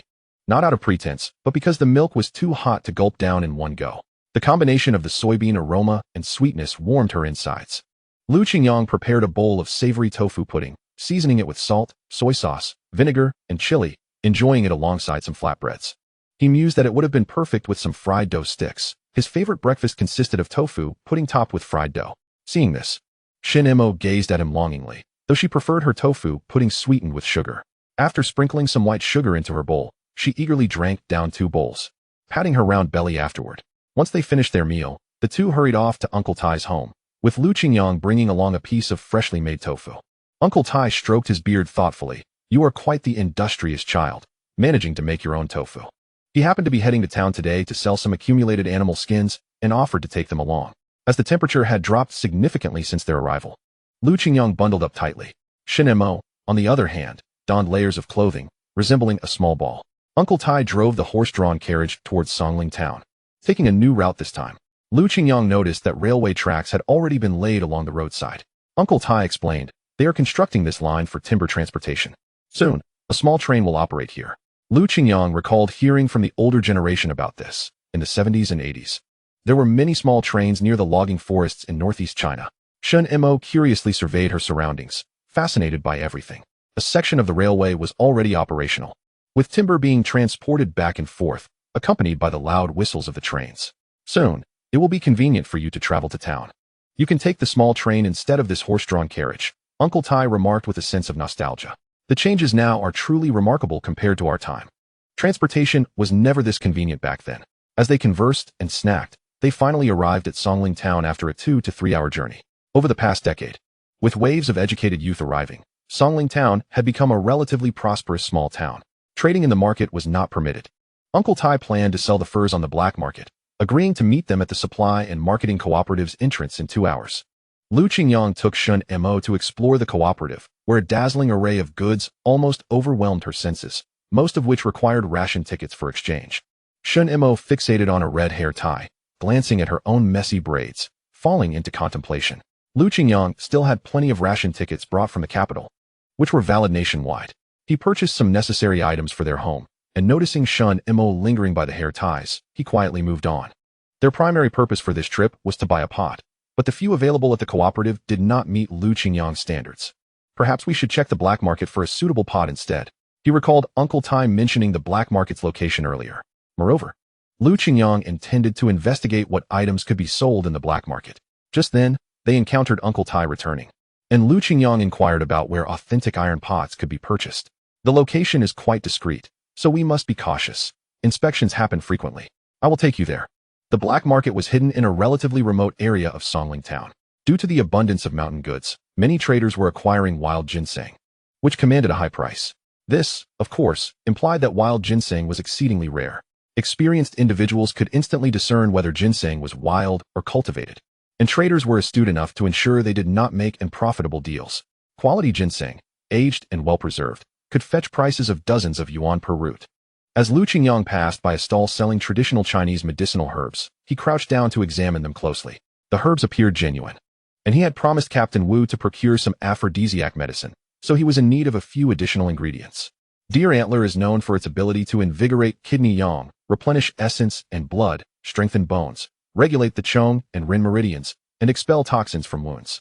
Noticing Lu Qingyang's gaze fixed on the deer antler, the vendor, with an air of mystery, remarked, "Young man, you seem to be lacking in vitality at such a young age. Purchase some deer antler, and I assure you it will restore your vigor. 7 times in one night will be no trouble at all." Cough, cough. "No, I intend to buy it as a gift." "What is the price?" The vendor's eyes flickered with cunning as he grinned. "This is top-quality wild deer antler, weighing 3 pounds. You give me this amount." He then mysteriously extended 3 fingers. $30? The product was indeed of good quality, but Lu Qingyang considered it somewhat overpriced. He shook his head, displaying an expression of reluctance. "That's too expensive." Upon hearing this, the vendor immediately unleashed his silver tongue. "Too expensive? This is already the lowest price I can offer. Such fine goods are rare to come by. It's just what a man needs to restore his strength, guaranteed. 20 then. At that price, I'll take it right away." Lu Qingyang was not particularly knowledgeable about the market value of deer antler. He merely relied on his past experiences and the current prices to make a rough estimate, thinking that around $25 would be fair. However, earning money had become exceedingly difficult, and he needed to be frugal. "Seeing as you genuinely wish to buy, how about this? We both make a concession and settle on 25. The vendor proposed tentatively. Without uttering a word, Lu Qingyang turned to leave. The vendor, seeing this, quickly called out, "Hey, don't rush off. Let us negotiate further. How can business be unprofitable? Just listen to what these traders have to say." 20. "Will you sell it?" "All right, I'll sell." "You're quite the savvy young man." Lu Qingyang noticed that the vendor also had ginseng on display. "By the way, do you buy ginseng?" "Of course. Young brother, if you have any, bring it over to sell. I guarantee you a good price, but I, Kong Laolu, only accept high-quality wild ginseng. The ordinary kind doesn't interest me." Nodding thoughtfully, Lu Qingyang replied, "All right, I understand."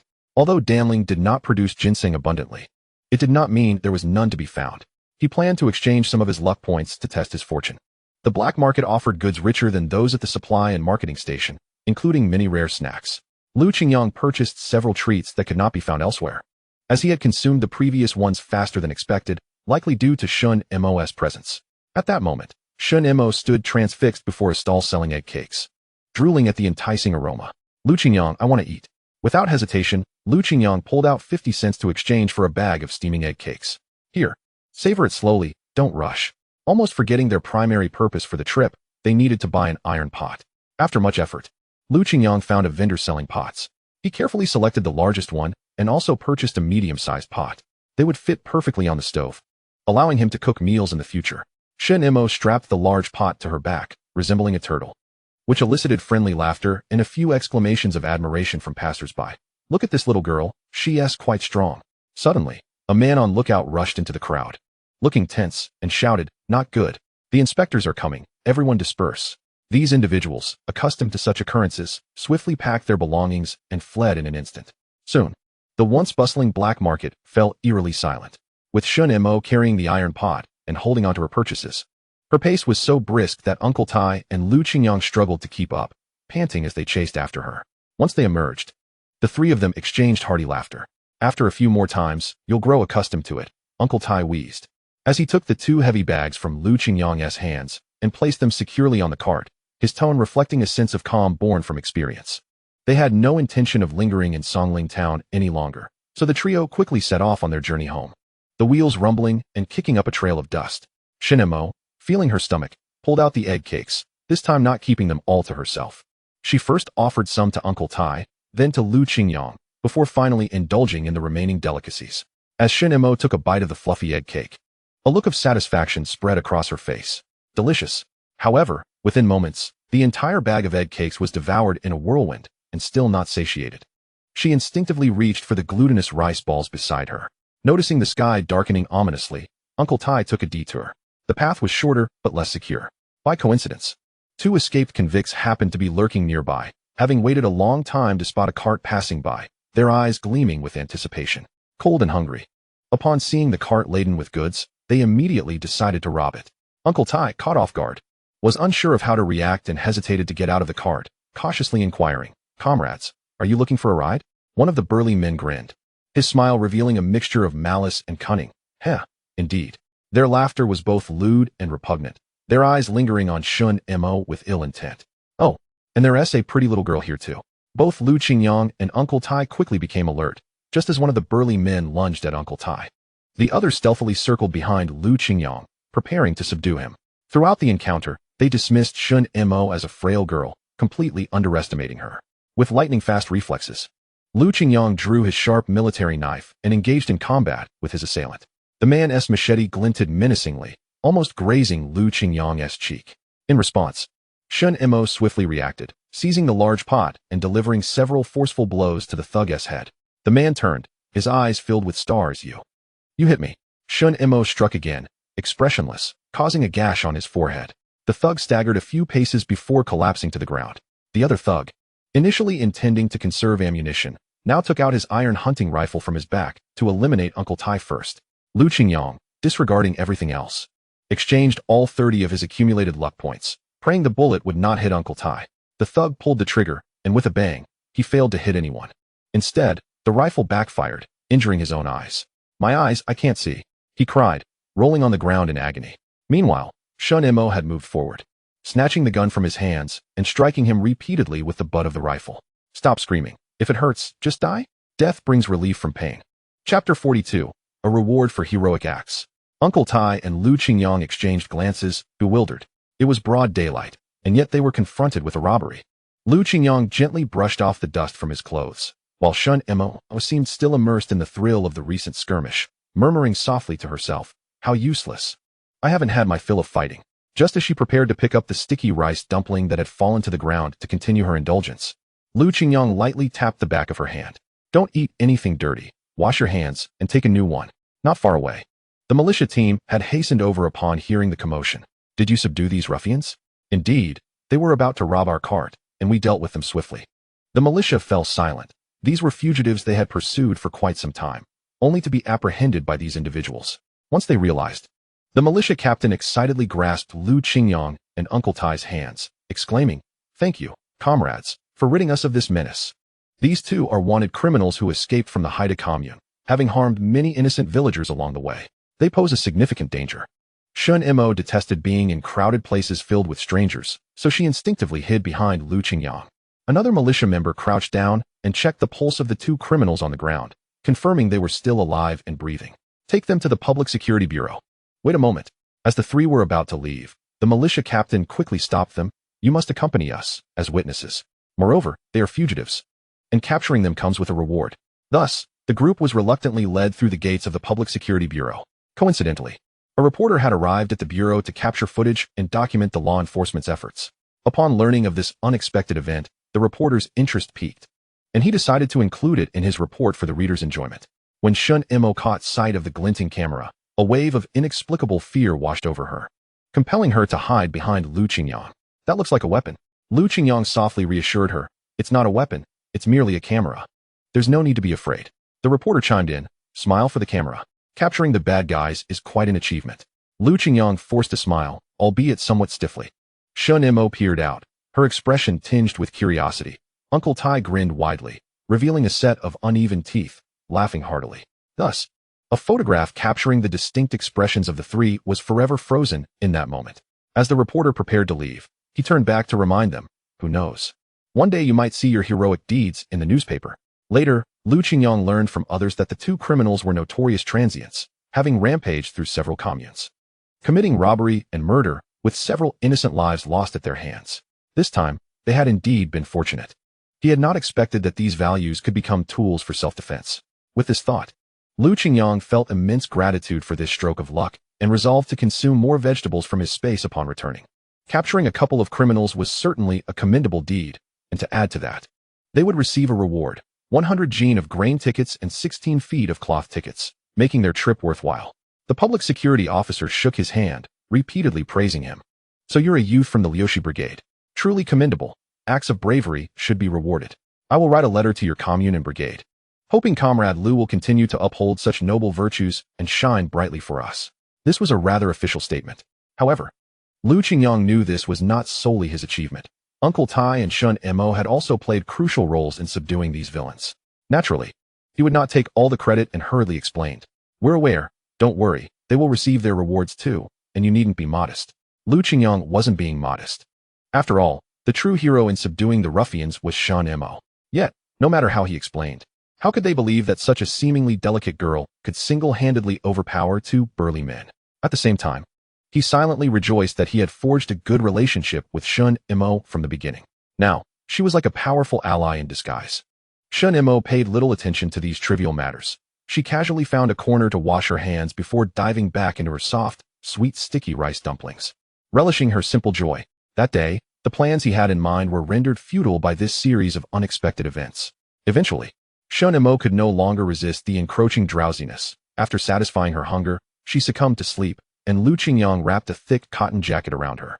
She nestled in the warmth of the jacket, curling up into a small ball, tranquil like a slumbering kitten. Liu Qingyang felt a warmth swell in his heart. Uncle Tai deftly maneuvered the cart with one hand while resting the other lightly on the edge. Qingyang, I have a proposition. Why not give the reward cloth tickets to Shunimo? This young girl is quite pitiable. It would be rare for her to wear a new outfit.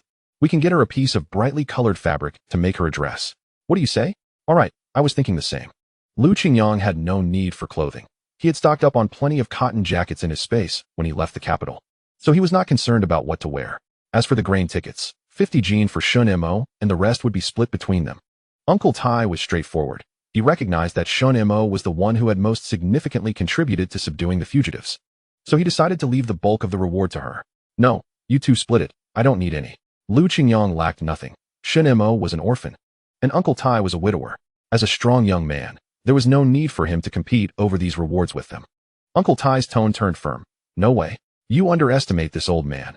I've survived in this mountain for many decades, and I can manage just fine. We must split it evenly. I don't want any more. Liu Qingyang ceased to argue with him, intending instead to look out for Uncle Tai more in the brigade in the future. All right, let's do it your way. That's more like it.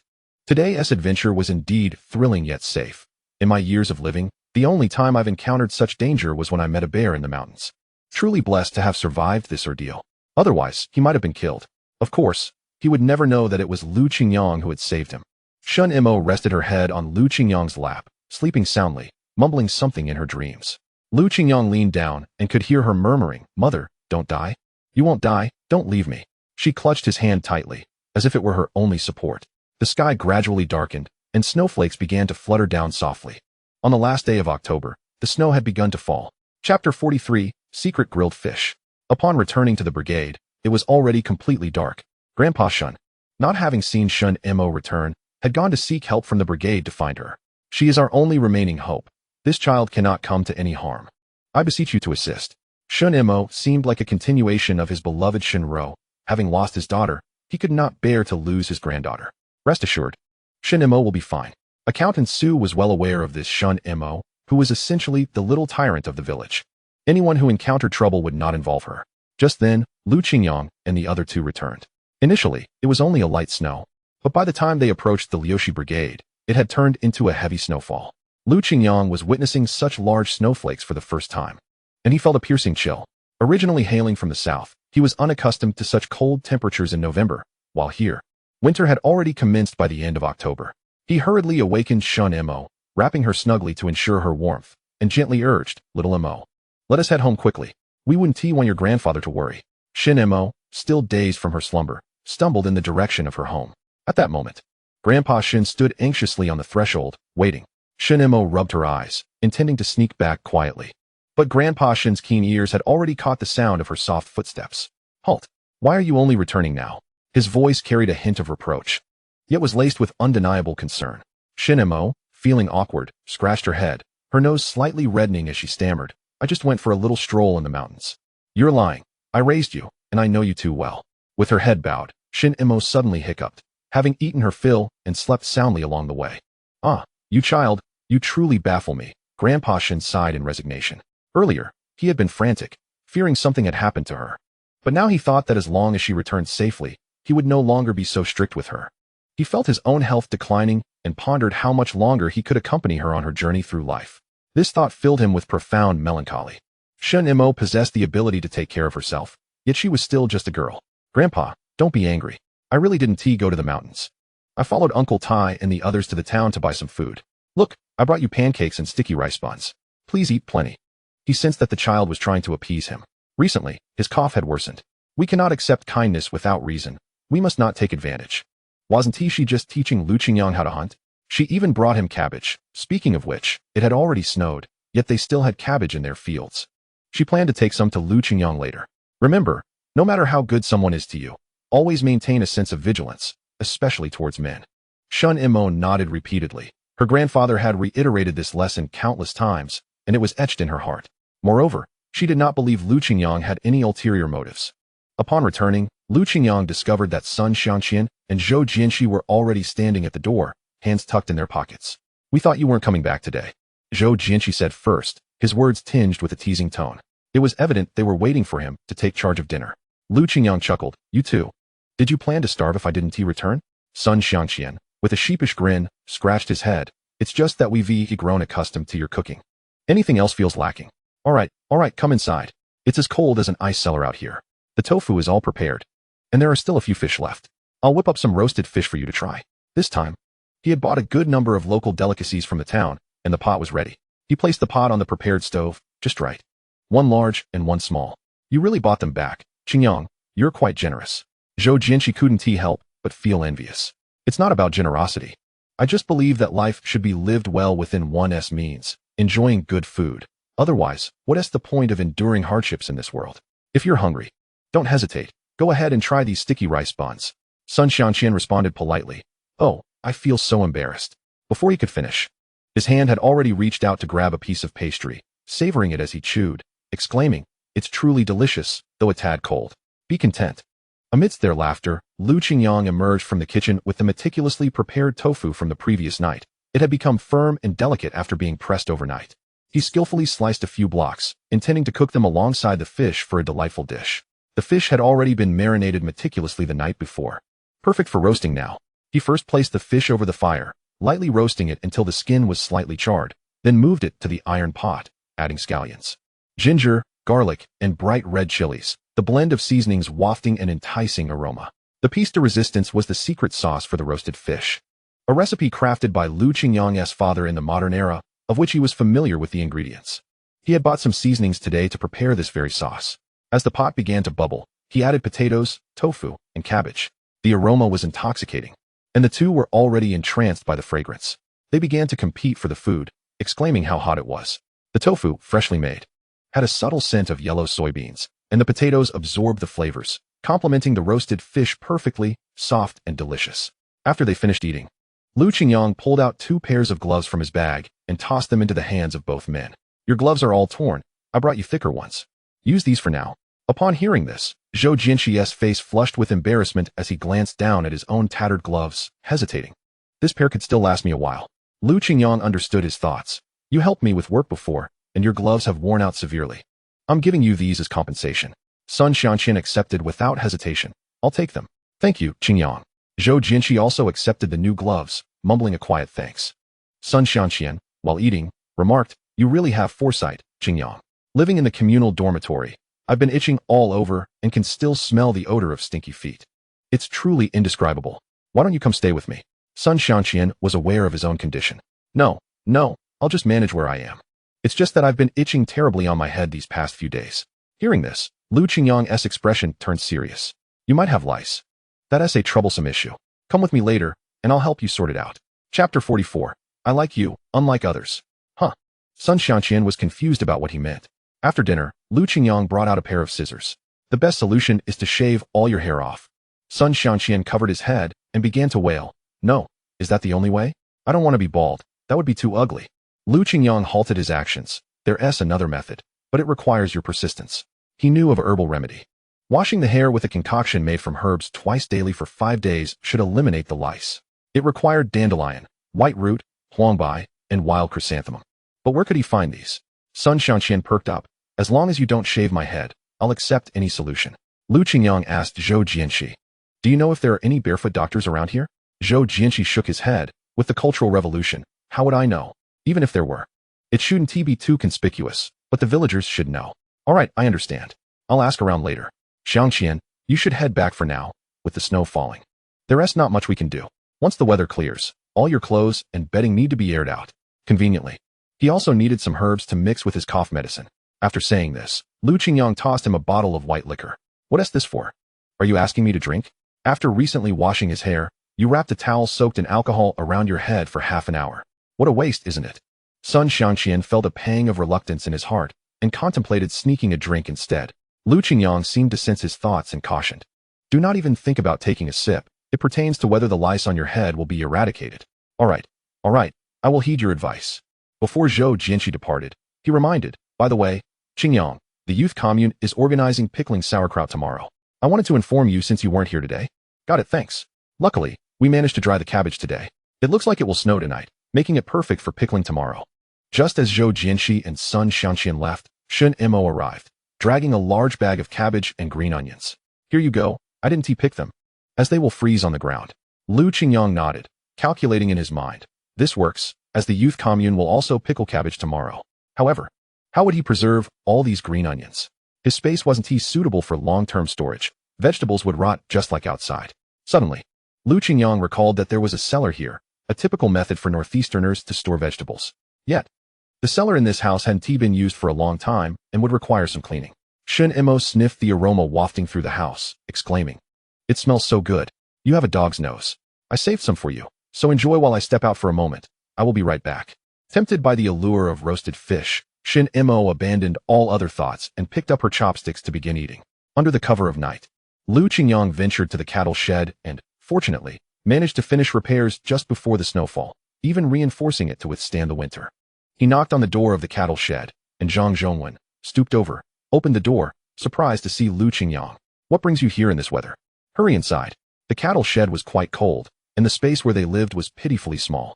Lu Qingyang handed them a bag of cornmeal and some other items, whispering, "Keep this hidden, don't let anyone discover it." Afterward, he rubbed his hands together and promptly exited the shed.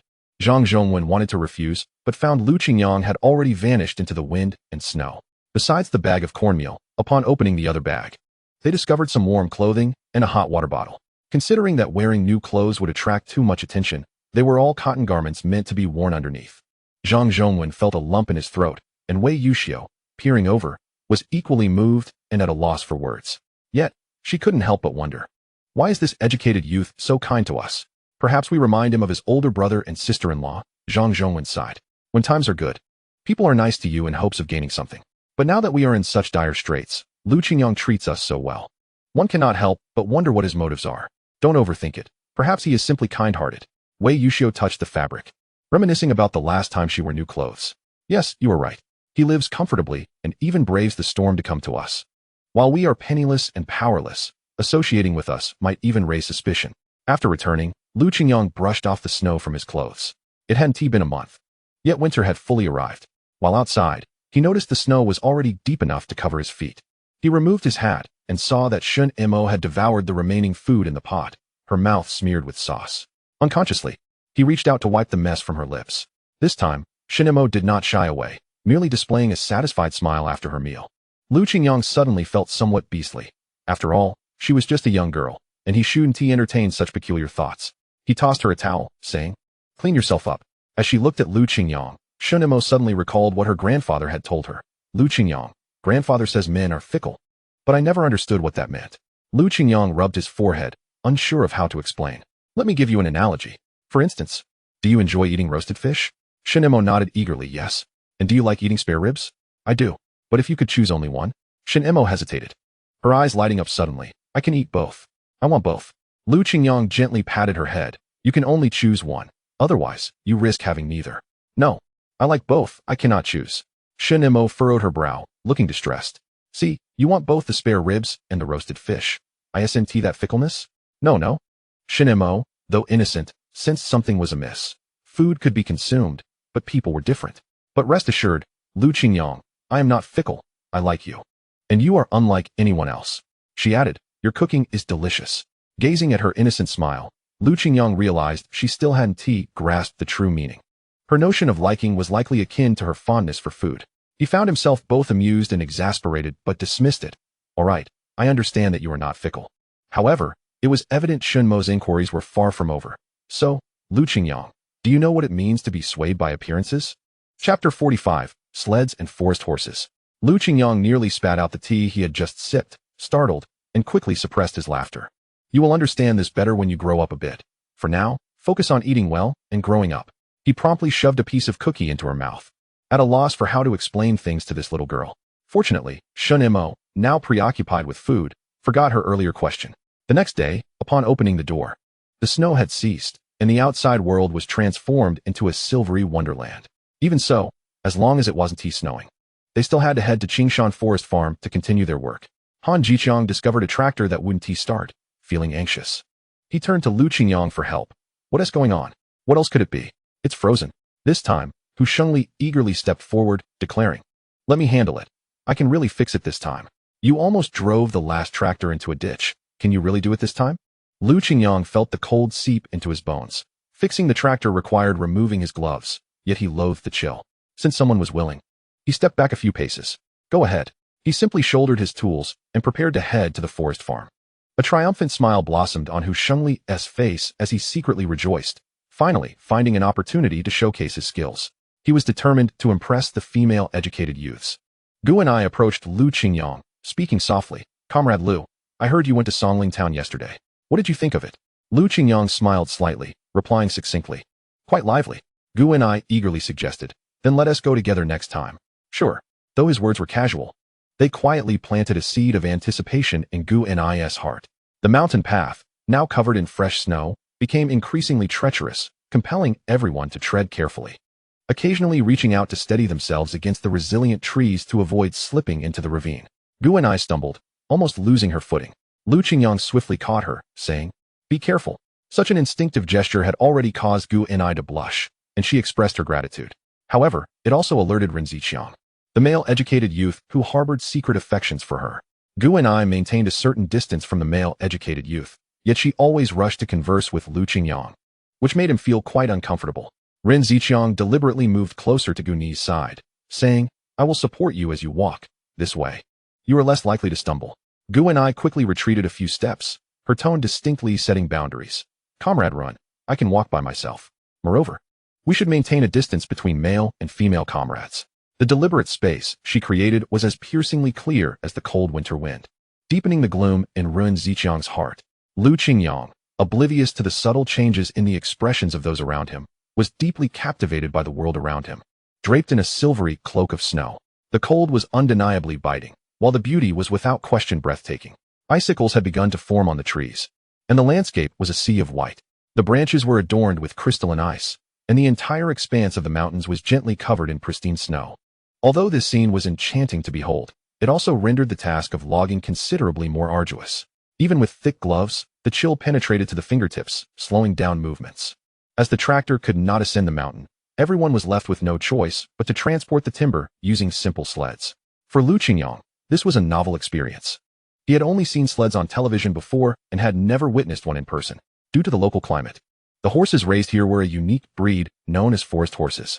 They were handsome, robust, muscular, and capable of enduring harsh conditions, making them invaluable companions for those living in the mountains.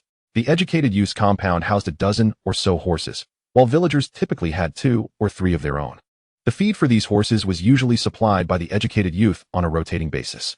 When the weather was warm, the forage in the forest was abundant, alleviating concerns about their food supply.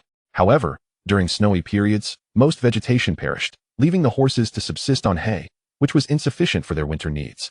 It was necessary to provide them with suitable fresh grass, and during colder weather, they also required occasional provisions of jerky. As fate would have it, November and December coincided with the turn of feeding duties for the newcomers among the educated youth.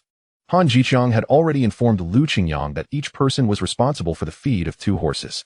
Lu Qingyang felt unconcerned, even if fresh grass was unavailable outside. He had ample supplies in his space. Moreover, he had accumulated some jerky and pelts, making it easy to feed the forest horses. He was tasked with caring for a stallion and a mare, whimsically named Mai Zi and Gao Yang, who were currently hauling timber not far away. On the first day of snowfall, Their labor was exceptionally grueling. Not only was the cold biting, but they also had to contend with various risks. Team leader Han continually reminded them, "You must prioritize safety. It's fine if you don't meet your work quota, but your safety is paramount." No sooner had he uttered these words than a tall pine tree fell, its angle skewed by the snow. Lu Qingyang, quick-witted, pulled Han Jiqiang aside. Otherwise, the tree would have surely crushed him. Han Jiqiang, shaken, took a long time to calm down, and once he did, he began to shout. The educated youth who had made the mistake went pale, filled with regret, repeatedly murmuring apologies. Team leader Han, I am truly sorry. I was far too careless. I never imagined it would turn out this way. I apologize, I really do. What were you thinking? Could you not have been more vigilant? This is a matter of life and death. If anything were to happen to me, you would owe a life. He exclaimed. I have stressed safety countless times. Why can't you remember? Use your brain a bit more. For this, I will deduct 3 days' worth of work points to ensure you learn your lesson. The educated youth looked dejected, wanting to plead further, but was cut short by Han's wave. If you have time to waste on words, you might as well focus on working diligently. Be careful, and don't let anything else go awry.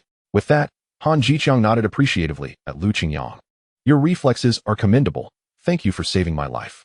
It was merely a small effort, Lu Qingyang thought, feeling a twinge of fear. The forest was beautiful, but fraught with danger. Although he possessed a golden finger, he knew he must remain cautious. This scene had not gone unnoticed by an observant onlooker. Han Jiqiang's hands trembled slightly as he fumbled for a cigarette, but the match refused to strike. Lu Qingyang took the match, struck it gently, and a flame leapt forth. Lighting the cigarette for Han Jiqiang. Team leader Han, perhaps you should take a moment to breathe and calm your nerves. Anyone would be shaken by such an incident. Indeed. Han Jiqiang replied as he took a drag, beginning to regard Lu Qingyang with newfound respect, and thoughts began to stir in his mind. Chapter 46, Pickling Sauerkraut. Sun Xiangqian proactively took over Lu Qingyang's lunchbox, saying, I'll help you heat it up, just wait for me. A great favor deserves no thanks. After a simple lunch, Lu Qingyang intended to wander a bit more in the forest, but it was evident that he was too cold to move, and he resolved to take a rare day off. In the afternoon, the female educated youths had already returned to their quarters to busy themselves with preparing to pickle the cabbage. They expertly peeled away the outer layers of the cabbage, preparing for the upcoming pickling process. When pickling this type of cabbage, there was no need to wash it. It would be cleaned after pickling, resulting in a better flavor for the sauerkraut. Once the male educated youths returned, they cleaned the vat for pickling cabbage. They sprinkled a handful of salt at the bottom of the vat, then arranged the cabbage inside, with the heads facing inward and the leaves outward, pressing them down firmly. Salt was sprinkled every 2 layers, and after filling the vat, another handful was added. At this point, some male educated youths, seeking to conserve effort, would step in and stomp on the cabbage. Lu Qingyang silently vowed that he would absolutely not eat the pickled cabbage from here, fearing it would give him athlete's foot. Fortunately, he still had some cabbage in his room, and he decided to pickle it himself. You all should help too. I've heard from the elders that sauerkraut made with the delicate feet of unmarried girls tastes particularly exquisite, suggested one male educated youth. Most of the female educated youths were reluctant, with only a few daring ones stepping forward to assist. Lu Qingyang couldn't comprehend what was so appealing about feet, as everyone had them. Yet Jiang Wanwan seemed intentionally to display her delicate, jade-like feet and slender calves, leisurely treading and grinding in the pickling vat, each step radiating an effortless charm. Those surrounding her gazed with wide eyes, their attention fervently fixated on her feet and legs. Lu Qingyang rolled his eyes in exasperation. His initial intention was to seize this opportunity to study the traditional methods of sauerkraut preparation, but it had inadvertently turned into a frenzy of foot fetishism. Nevertheless, he could understand. They were all single men, and seeing a woman was like hungry wolves pouncing on prey. It was a far cry from his own era, where information was readily available through various channels. Jiang Wanwan, it seemed, also relished the sensation of being surrounded by men. Among the other young women, whispers inevitably circulated. Look at her demeanor, it's utterly flamboyant, as if she fears that others might not notice her ostentation. Indeed, while others merely reveal their feet, she seems eager to shed her trousers entirely. Gu and I, observing the expressions of the young men around her, particularly noted Lu Qingyang and Gu Zhuwen, who were diligently arranging cabbages. She silently mused, truly, he is the man I have set my sights upon. With determination, she approached Lu Qingyang, offering assistance while subtly inquiring about his family circumstances. I've heard you once had a fiancé? Lu Qingyang's brow furrowed slightly at the mention of Tang Li. The thought left him feeling unsettled, yet he speculated that the wayward woman was likely suffering now. Yes, but I ended the engagement before coming here. Ended the engagement? Gu and I felt a surge of joy within her. Why would you do that, Comrade Lu? You are such an admirable person. How could she let you go? Truly. She lacks discernment. I initiated it. The match was arranged by my family, and there was no affection between us. Guni's heart swelled with delight upon hearing this. Then surely, you will find someone more suitable. Lu Qingyang, not yet considering such matters, merely responded politely, thank you. Gu and I felt her heart flutter. This implied she had a chance, and she resolved to pursue it further. Hu Shengli, having toiled all day, finally repaired the tractor and rushed over to bask in the glory of his accomplishment. However, he was dismayed to find his beloved engaged in light-hearted banter with the men. Her calves exposed, igniting a tempest of frustration within him. He quickly pulled Jiang Wanwan down, exclaiming, what are you doing? Don't step on that. Let me assist you. No need. I can manage this little task myself. It's hardly tiring. Jiang Wanwan, reveling in the attention of the men, dismissed Hu Shengli's offer. Fuming with indignation, he was forcibly nudged aside by other young men. Everyone's watching how Jiang Jiqing demonstrates. Why are you butting in? Exactly. Go finish arranging the cabbages over there instead of meddling here. Resigning himself to the situation, he decided to observe her from a distance, gazing at her delicate feet. He found himself lost in thought, determined to devise a plan to win her affection before another man could seize the opportunity. He was not inclined towards second-hand goods. Since arriving at Lushi Brigade, he had not experienced a single day of contentment. Initially hoping to boast to Han Jiqiang, he was instead thwarted when Han, startled during the day, returned home feeling unwell. Thus, he found no chance to showcase his triumph, leaving him increasingly frustrated. The only bright spot was that a package from his city-dwelling companion was due to arrive soon. He would need to request leave to visit the town and collect the parcel, which undoubtedly contained numerous delightful items. Hu Shengli chuckled with satisfaction at the thought. After assisting for a while, Lu Qingyang returned home, burdened with various matters. Moreover, he had no desire to witness the chaotic scenes unfolding at the youth dormitory. He resolved to wash the 2 large jars in his home, one for pickling cabbage and the other for storing spring water. While he busied himself, Shunimo approached. Munching on mountain walnuts. Lu Qingyang, let me help you pickle the cabbage. No need, I'm quite efficient at this.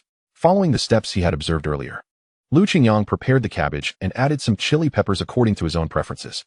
Just as he was about to squeeze out the excess water from the cabbage, he was taken aback when Shunimo, without hesitation, removed her shoes. I'll help you stomp. I love stomping on pickled cabbage. No. Lu Qingyang attempted to dissuade her, but it was too late. Shunimo was meticulous, even taking a handful of snow to ensure her feet were clean. They're not dirty. I stomp on the pickled cabbage at home, and look how clean I am. She presented her rosy, chilled feet to Lu Qingyang. Smell, there's no odor. Lu Qingyang took several steps back, acknowledging, I see. Shunimo had already begun to stomp on the cabbage. When she looked up, their eyes met, and she tilted her head in confusion, a stark contrast to her previous cautious demeanor upon their first encounter. Lu Qingyang took a deep breath, calming his emotions before resuming his work. Chapter 47. Organizing the root cellar for vegetables. Once the pickled cabbage was ready, he intended to tidy the root cellar for storing vegetables like green onions. The cellar was dim, and Lu Qingyang asked Shunimo to carry the oil lamp. As he descended the wooden ladder, it creaked underfoot, and he feared it might collapse. Upon entering, a cloud of dust enveloped him. It was evident that cleaning would require considerable effort. Accepting the oil lamp, he surveyed the cellar, which was constructed of earth. The previous owner must have been rather particular, as even the shelving for vegetables was well crafted. Shunimo unhesitatingly hefted a bucket of warm water, leaping gracefully into the cellar. Lu Qingyang couldn't help but exclaim, You have quite the daring spirit. Be careful not to twist your ankle. I'm used to it. I do this at home and never get hurt, she replied, already beginning to wipe surfaces with a cloth. As she casually remarked, This cellar is considerably more spacious than mine. Lu Qingyang began to strategize. Here for cabbage, there for radishes and potatoes, with a shelf for green onions, 3 sides equipped with wooden shelving, which alleviated much of his burden. After a brief cleaning, they placed all the vegetables Shunimo had brought inside. Additionally, some pre-preserved salted fish and cured meat, which he had previously deemed too conspicuous to leave outside, could now be stored in the cellar for an extended period. The vegetables in the fields were nearing maturity and could also be stored here once harvested. Once everything was arranged, Lu Qingyang sliced a piece of cured meat and prepared a simple potato stew, hoping to persuade Shunimo to stay for dinner. Shunimo shook her head repeatedly. I'll come back later. Lu Qingyang immediately understood. If she didn't return home for dinner, she would likely face a lecture from old man Shun. All right, I'll save you a portion. Shunimo, recalling the rice Lu Qingyang had steamed, smiled brightly and waved her hand. As night fell, snow began to fall outside once more. Such was the winter in Don Ridge, cold and protracted. After washing up, Lu Qingyang touched the small walnut hanging nearby and instantly entered the space. He initially intended to accumulate more luck points just in case, which required consuming more small cabbages. He currently knew that eating small cabbages could increase luck, while tomatoes boosted health. He was uncertain about other vegetables. The cucumbers, eggplants, and spinach he had previously planted had all matured, and he planned to harvest some to test which attributes they contributed to. After cleaning a cucumber, he took a bite and discovered it enhanced his appearance. In other words, consuming cucumbers could promote beauty, eggplants contributed to health, while spinach increased luck. He could now surmise that consuming vegetables grown in this space could boost 3 different attributes. Once the attribute bar was unlocked, Qingyang suddenly heard a peculiar sound from the space.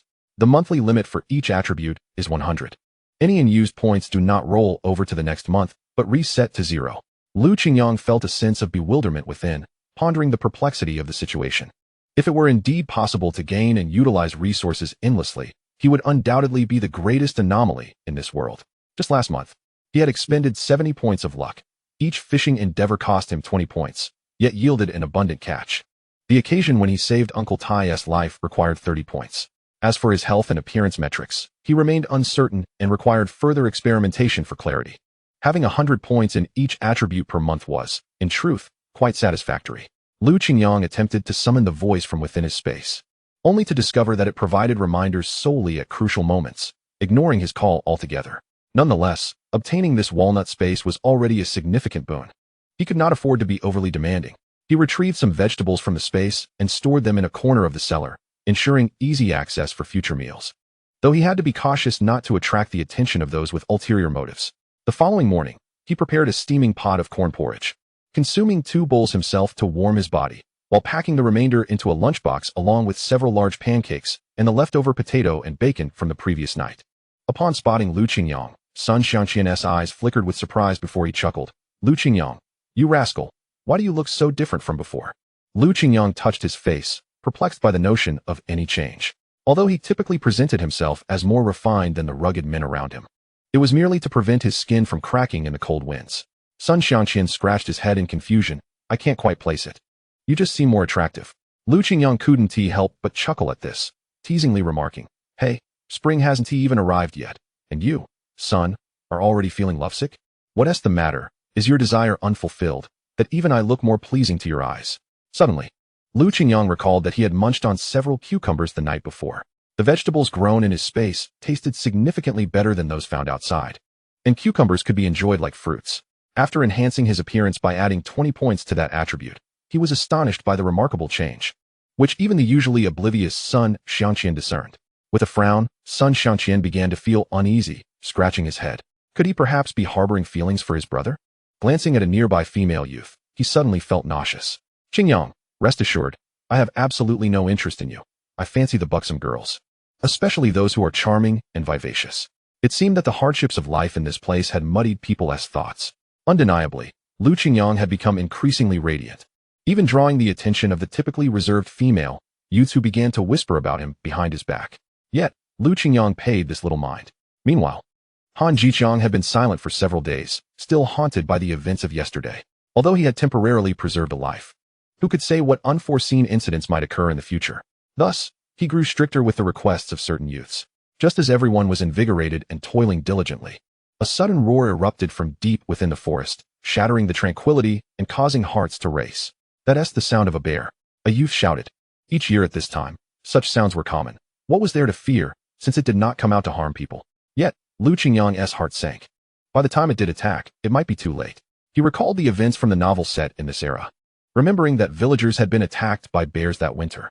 He expected the bear to appear ahead of schedule. In the mountains, some bears, if sufficiently robust, would hunt enough food to forego hibernation, continuing to roam in search of more prey. It seemed this bear had begun to view the humans frequently found here as potential targets. Qingyang felt it necessary to take precautions and approached Han Jiqiang. Captain Han, with this bear roaming about, it's bound to incite fear among the people. We must devise a plan to eliminate it. Han Jiqiang sighed in resignation.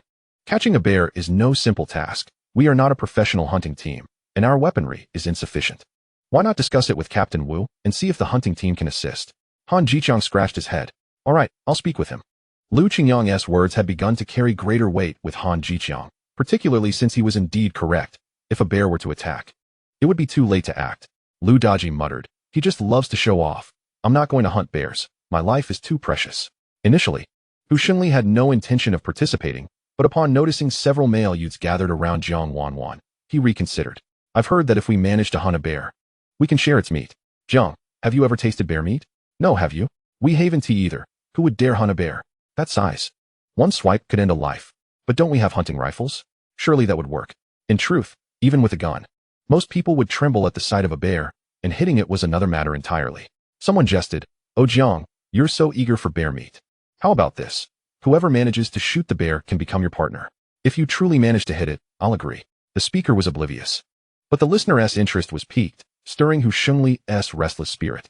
Han Jiqiang returned to consult with Captain Wu, who waved his hands dismissively. The bear doesn't harm people. Let it be. Captain Wu was reluctant to take on any risk. If a life were lost, who would take responsibility? But this impacts our logging efficiency. That's simple. We'll just avoid that area and log elsewhere. Captain Wu sent Han Jiqiang away, muttering about the troublemakers who were always seeking issues. Yet, unexpectedly, the next day, he changed his mind. The bear, which had previously only wandered in the forest, had stealthily attacked the pigs raised by the brigade in the middle of the night. Thankfully, the pigsty had been reinforced previously, preventing the bear from collapsing it. But they nonetheless suffered the loss of a pig, which greatly distressed Captain Wu. He promptly sought out Han Jiqiang. Captain, you were right. We must find a way to hunt this bear. It has killed a pig, and next time it could be a person. The brigade had a hunting team of about 10 members, typically formed during the off-season for farming. Now that it was winter, gathering them would be relatively easy. These individuals had grown up in the mountains and were skilled hunters. Upon hearing they were to hunt a bear, they were eager to participate. Uncle Tai was the oldest and most experienced member of the hunting team. Lu Qingyang had long since lost interest in logging, finding it tedious and monotonous. He had heard Han Jiqiang mention that during winter, they would send a few youths to assist the hunters. Thus, Lu Qingyang considered joining the hunting team, which would surely be far more engaging than logging. However, this decision ultimately depended on Captain Wu. Remembering that he had yet to deliver the medicine promised to Captain Wu, Lu Qingyang began to busy himself. He quietly inquired of Aunt Lu, Do you know if there are any barefoot doctors nearby? Upon hearing his inquiry, Aunt Lu swiftly pulled him aside and whispered, What's wrong? Are you feeling unwell? Lu Qingyang rubbed his temples, replying, Indeed. I've been suffering from a headache for several days now, and the clinic hasn't been able to remedy it. I was wondering if there might be any folk remedies? In our region, if someone falls ill, they often turn to traditional Chinese medicine. However, the commune has prohibited him from practicing, so we have to seek him out in secret. Moreover, he refuses to treat the educated youth. He is quite eccentric. Perhaps I could procure some medicine for you? After a moment of contemplation, Lu Qingyang decided he wanted to meet this traditional physician. After all, there would undoubtedly be numerous opportunities to require medicinal herbs in the future. In the dead of winter, where else would he find herbal remedies? Given that he was a traditional doctor, he likely had a substantial stock of herbs. Aunt Lu, please take me to see him. Aunt Lu waved her hand dismissively. That won't do. Even if I take you there, he won't treat you. Just lead me to the entrance. I'll handle the rest, Lu Qingyang replied confidently. Aunt Lu was concerned that offending Dr. Bao might result in him refusing to write prescriptions for her family in the future. I swear I won't offend him. Just take me to the door, and it won't affect you at all. Ultimately, Aunt Lu's compassion prevailed, and she felt a certain affinity for Lu Qingyang, deeming him an upright young man. Very well, I shall take you there. Aunt Lu guided him toward a secluded spot on the back mountain, all the while expressing her concerns about her dog. This child can eat, but he is not very bright. We can raise him. But what will happen when he grows old? That worries me. I feel guilty. Medicine is advancing. Perhaps there will be a cure. Aunt Lu silently shook her head. Meanwhile, Lu Qingyang recalled the original story, recalling that Dr. Bao had faced a grim fate, being taken away by individuals bearing red armbands, with his home being demolished. Indeed, he had not met a favorable end. The two walked for less than 20 minutes in the biting cold wind before finally arriving at Dr. Bao's residence. Most homes were built within the village, yet this little cottage stood alone in a remote corner of the back mountain, its isolated position lending it an air of artistry. Here we are, Aunt Lu announced. Thank you, Aunt Lu. I can manage from here, he replied, noticing that his accent differed slightly from the locals, rendering him unable to fully disguise himself. Taking a deep breath, Lu Qingyang gently turned the somewhat aged doorknob. Is old Bao at home? He deliberately refrained from addressing him as Dr. Bao. There was no response from within, prompting Lu Qingyang to knock several more times. Finally, a gruff voice echoed from inside. Who is disturbing me at this hour? Whatever it is, it can wait until tomorrow. I'm swamped. Lu Qingyang then produced a flourishing rhizome of Huangjing from his possession, stating, I have something of value I would like you to appraise. Hearing that it wasn't a consultation, but rather an offer to assess something, Dr. Bao slowly rose. The door creaking as it opened to reveal a figure wrapped so tightly that their features were obscured. However, the Huangjing in Lu Qingyang's hand caught his attention, and he quickly ushered Lu Qingyang inside, fearing that the precious herb might be harmed in the cold. Upon entering, Lu Qingyang was greeted by a faint scent of traditional Chinese medicine. Chapter 49, Acquiring Medicinal Herbs. Dr. Bao's gaze was fixated on the Huangjing. It was a rare find, as such herbs were no longer prevalent in the mountains. Lu Qingyang spoke plainly, without a hint of hesitation. Dr. Bao, if you would do me the honor, I would like to gift you this Huangjing as a token of my appreciation. Dr. Bao suddenly raised his head, sensing something amiss and muttering to himself, what kind of world offers gifts without reason? I don't believe I've seen you in the commune. Are you a new educated youth? He squinted his eyes, appraising Lu Qingyang with a hint of wariness. Lu Qingyang had no intention of concealing his identity and nodded affirmatively.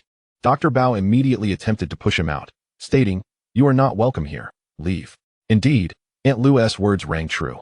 Dr. Bao harbored deep biases against the educated youth in the commune. Feigning a mishap, he allowed the precious Huangjing to slip from his grasp and fall to the ground. Dr. Bao's heart raced as he quickly bent down, cautiously retrieving it. Seizing the opportunity, Lu Qingyang boldly sat on the floor, appearing quite brazen. Dr. Bao, distressed over the Huangjing, muttered, "What a sin! What a waste! How precious wild herbs are!"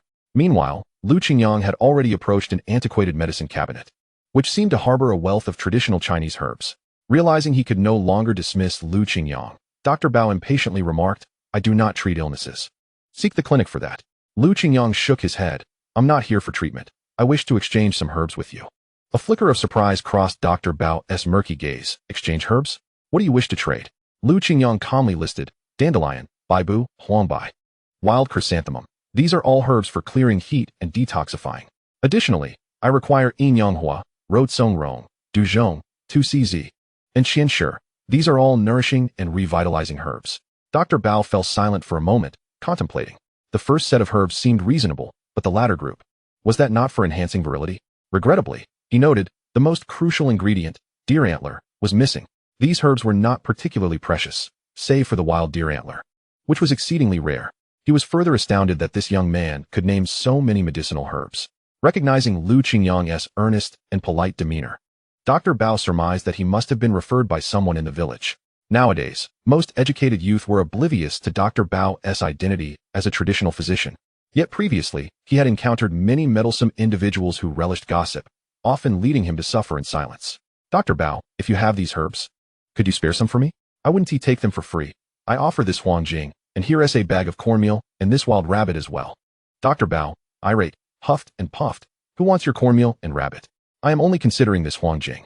Encountering someone knowledgeable about herbal medicine was rare, and Dr. Bao turned around to begin preparing the herbs for him. "I'll pack a week's worth for you. That is one treatment. Take it." With a smile playing on his lips, Lu Qingyang gently accepted the package of herbs from Dr. Bao, then carefully placed the heavy bag of cornmeal and the wild rabbit on the ground. "Young man, if you feel unwell, you must take care of yourself early on. Relying solely on medicine won't suffice. Strengthening your body is fundamental," Dr. Bao remarked casually. Lu Qingyang, feeling slightly embarrassed, clarified, "Ahem, it's not me. I'm not married." In truth, he was still a virgin, and this body was merely 22 years old. The original owner had been ineffectual, never having been with a woman. Upon hearing this, Dr. Bao's eyes gleamed with understanding, and the initial wariness he had displayed seemed to dissipate in the relaxed atmosphere. He picked up the wild Huangjing again, muttering to himself, "This is indeed a fine herb." As Lu Qingyang prepared to leave, Dr. Bao called out to him, "How do you know about these medicinal herbs? Could it be that your family is also in the medical field?" Lu Qingyang casually fabricated a response. "My grandfather had some knowledge, and I naturally learned a bit about medicinal herbs by being around him." In truth, his grandfather in this world had long since passed away, leaving even the original owner with no recollection, let alone him. Old Bao contemplatively observed Lu Qingyang's silhouette as he departed into the swirling snowstorm. In reality, Lu Qingyang's knowledge of traditional Chinese medicine stemmed from an elective herbal course he had taken during his university years, a subject that piqued his interest, prompting him to delve deeper into the topic. After returning home, he ground the invigorating herbs into a fine powder. Previously, he had taken the time to create a herbal mill, which now proved fortuitously useful. He mixed in some deer antler and added a touch of revitalizing spring water. Rolling the mixture into small pills, thus completing his kidney-tonifying concoction. However, he intended to dispense only 3 pills to Captain Wu. Some treasures reveal their true benefits only upon a mere taste. Early the following morning, before commencing work, he arrived at Captain Wu's doorstep with a parcel of medicine. Just as Captain Wu was waking up, he noticed a figure hovering by the entrance and initially assumed it to be someone with ill intentions. Upon closer inspection, he recognized Lu Qingyang and chuckled, "You've come quite early." Lu Qingyang exhaled a breath of mystery, leaning closer to hand the packaged medicine to Captain Wu. "Uncle, I have brought you something wonderful." Seeing no one else around, Captain Wu quickly pulled him aside. "Take one each night for 3 consecutive days. It will surely yield results." Captain Wu had endured a verbal onslaught from his formidable wife the previous night, and he couldn't help but smile wryly, feeling as though these pills were akin to a life-saving straw. "If they prove ineffective, our relationship will be in jeopardy." "They will definitely work," Lu Qingyang assured him. Captain Wu noted that Lu Qingyang lingered, clearly harboring ulterior motives. "What is it? Do you wish to request time off?" "How could I dare, Captain Wu? It is just that I inadvertently overheard that the hunters from our village are preparing to deal with that bear. Indeed, we plan to take action in the coming days. That bear has instilled fear throughout the entire team," Captain Wu acknowledged, tightening his grip on the medicine package as he grasped Lu Qingyang's intentions. "What? Do you wish to join the bear hunt?" "Precisely, Captain Wu. Given my physique, may I have the honor of joining the hunting team?" Lu Qingyang straightened his posture, his eyes gleaming with eagerness. "Well, you have a sturdy build, but let me ask, how is your marksmanship? Hunting that bear is no leisurely stroll in the woods. It requires true skills with real firearms. We can't have you becoming the frightened bird before even encountering the bear."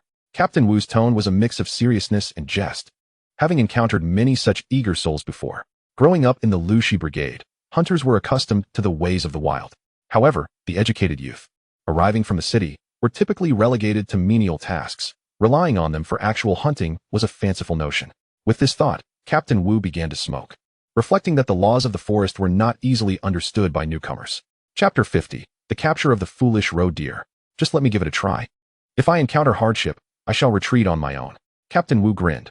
"All right, accompany the hunting team and observe. Hunting bears is not as easy as hunting hares. I want you to see for yourself and reconsider. Does that mean you agree to my request?" "Yes, I only agree to let you participate in the bear hunt. As for joining the hunting team, that will depend on your performance." Lu Qingyang nodded, confident that he could prove himself. Just then, Captain Wu's wife spotted the two. Captain Wu's heart raced, but he maintained a facade of calm, while Lu Qingyang nonchalantly retrieved a small box of clam oil from his pocket, smiling as he presented it to Aunt Wu, saying, "Aunt, this is something Captain Wu specifically asked me to bring you." Aunt Wu's face lit up with joy, exclaiming, "Who would have thought our old Wu could be so thoughtful?" Even Captain Wu couldn't help but secretly admire Lu Qingyang's meticulousness and cleverness. Meanwhile, Han Jiqiang was contemplating selecting a few robust and skilled hunters from among the educated youth to assist if they managed to capture the bear. The youth academy could partake in some bear meat, while some in the academy were fearful, prioritizing their safety and merely wanting to pass the days. Others craved excitement, eager to try their hand at bear hunting to inject some thrill into their monotonous rural lives. They had even wagered that whoever shot the bear would win the chance to date Jiang Wanwan. Ultimately, Han Jiqiang selected 4 male youth, including Hu Shengli. Though he had hesitated to choose him, among the shorter candidates, he was the most robust. Sun Xianxian was also included for his decent marksmanship, along with a fellow named Ren Ziqiang, whom Lu Qingyang did not know well. In the afternoon, the 4 of them joined the hunting team for patrol in the mountains. A large group of over a dozen individuals, armed with makeshift hunting rifles, scoured the areas frequented by the bear, but found no trace of it. They could only hunt while searching for signs of the bear's presence. The tranquil forest was blanketed in white snow, and the sound of crunching underfoot echoed in the stillness. Lu Qingyang, rifle in hand, surveyed the surroundings and soon spotted a peculiar creature watching them from a distance. Upon closer inspection, he realized it was a rather plump roe deer. As rumored, it stood calmly, observing the strangers with the same curiosity, showing no signs of fear. It even took a few steps closer.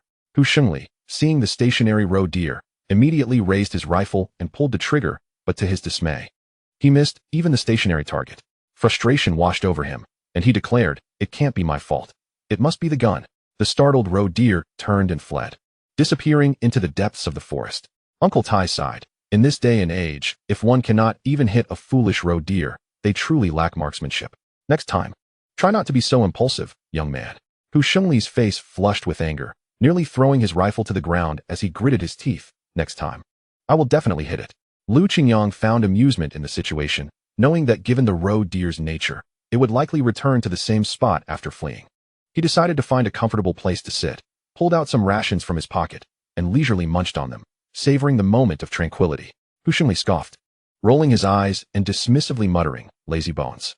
Sun Xianqian, filled with ire, kicked Shunimo without mercy, demanding, "Who are you calling lazy bones?" "I was referring to both of you," Shunimo retorted defiantly.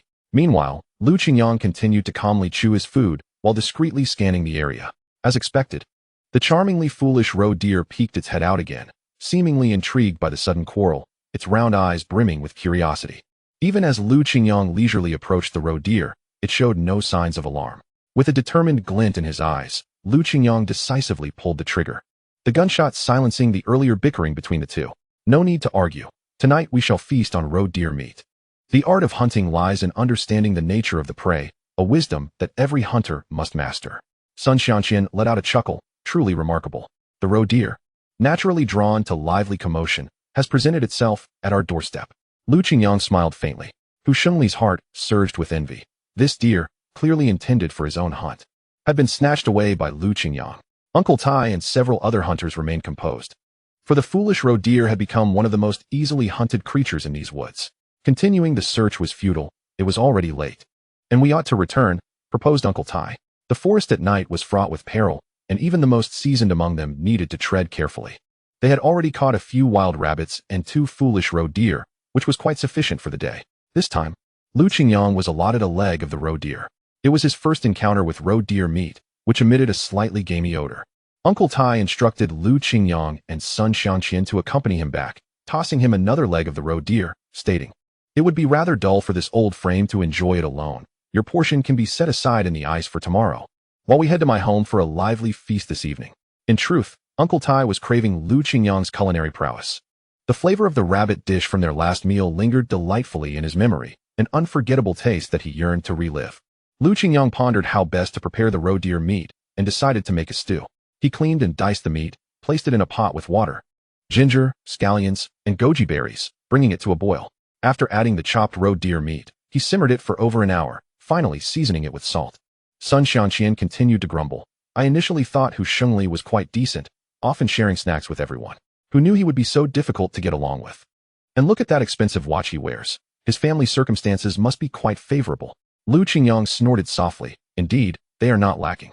His partner from the city comes from a well-off family. After all, in the original text, Shunimo was merely a man who relied on a woman to ascend, living off her fortune. With Lu Qingyang's interference, the glow of his protagonist's status had diminished considerably.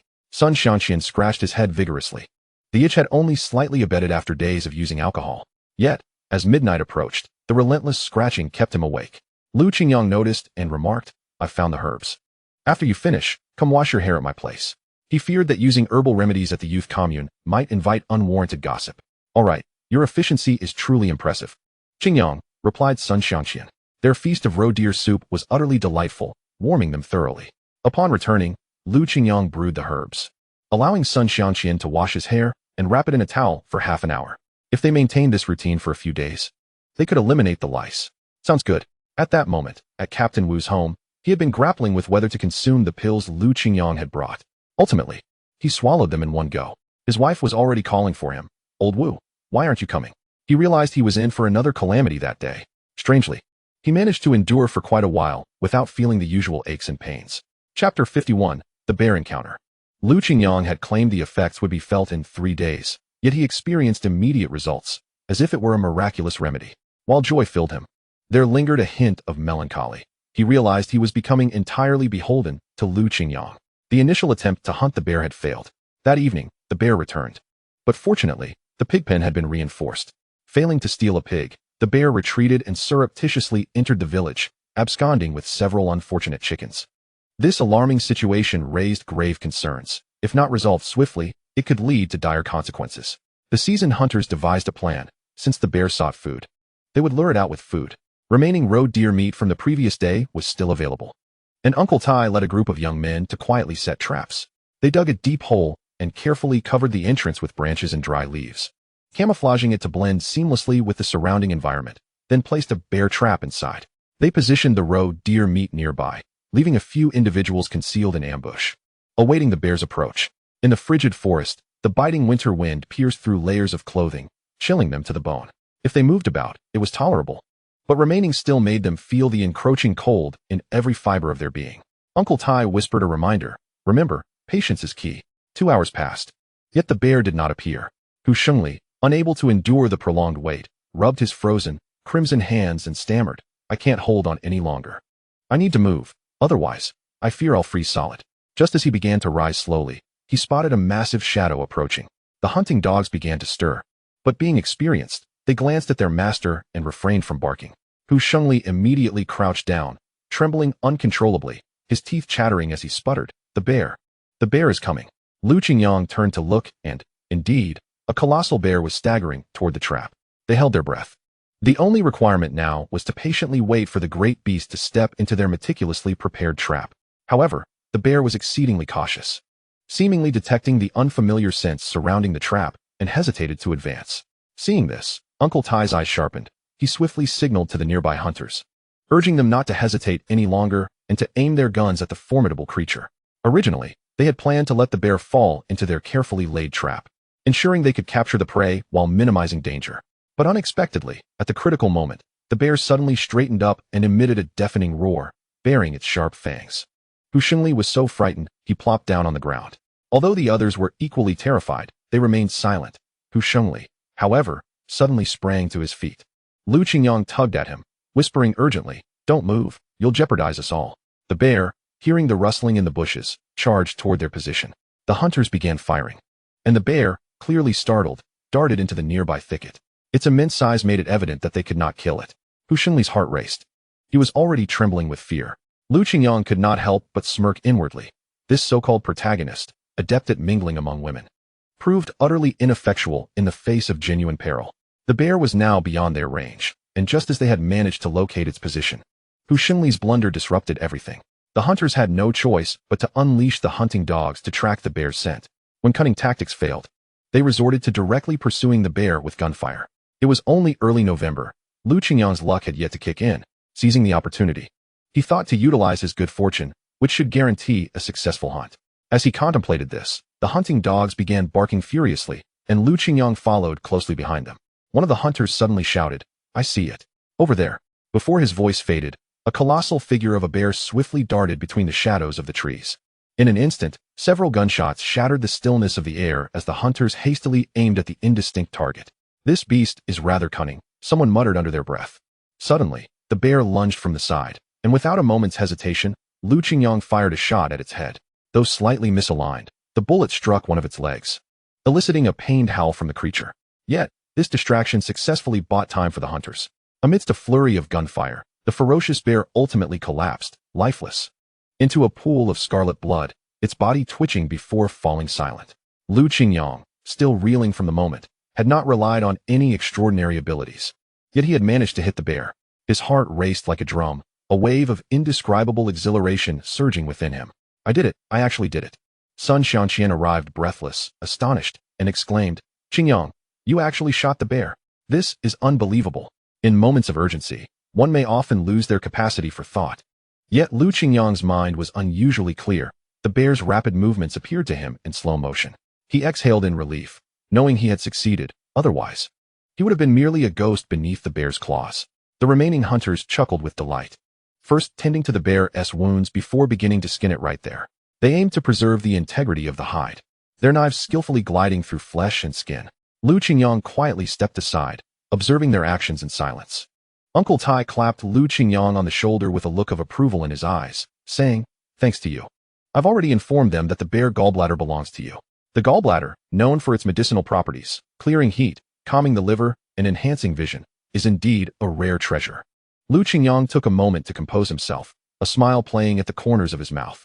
At the very least, I should receive a bear paw. Rest assured, you shall not be deprived of your due rewards. Uncle Tai replied heartily. You've done a tremendous job bringing down this hefty creature, naturally deserving a greater share.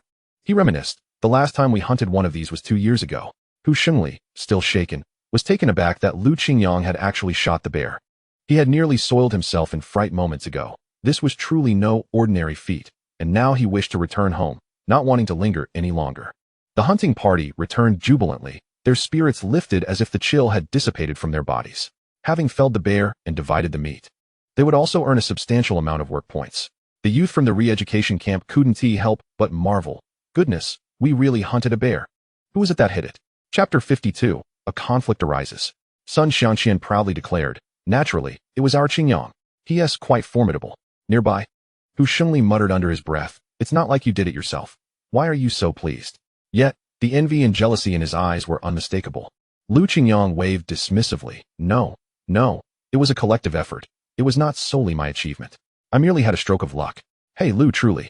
One should not judge a book by its cover. Your skills are incredible. When you have a moment, do share some techniques with us. Someone interjected. By the way, how does bear meat taste? At that moment, Lu Qingyang found himself surrounded by eager inquiries, becoming the center of attention.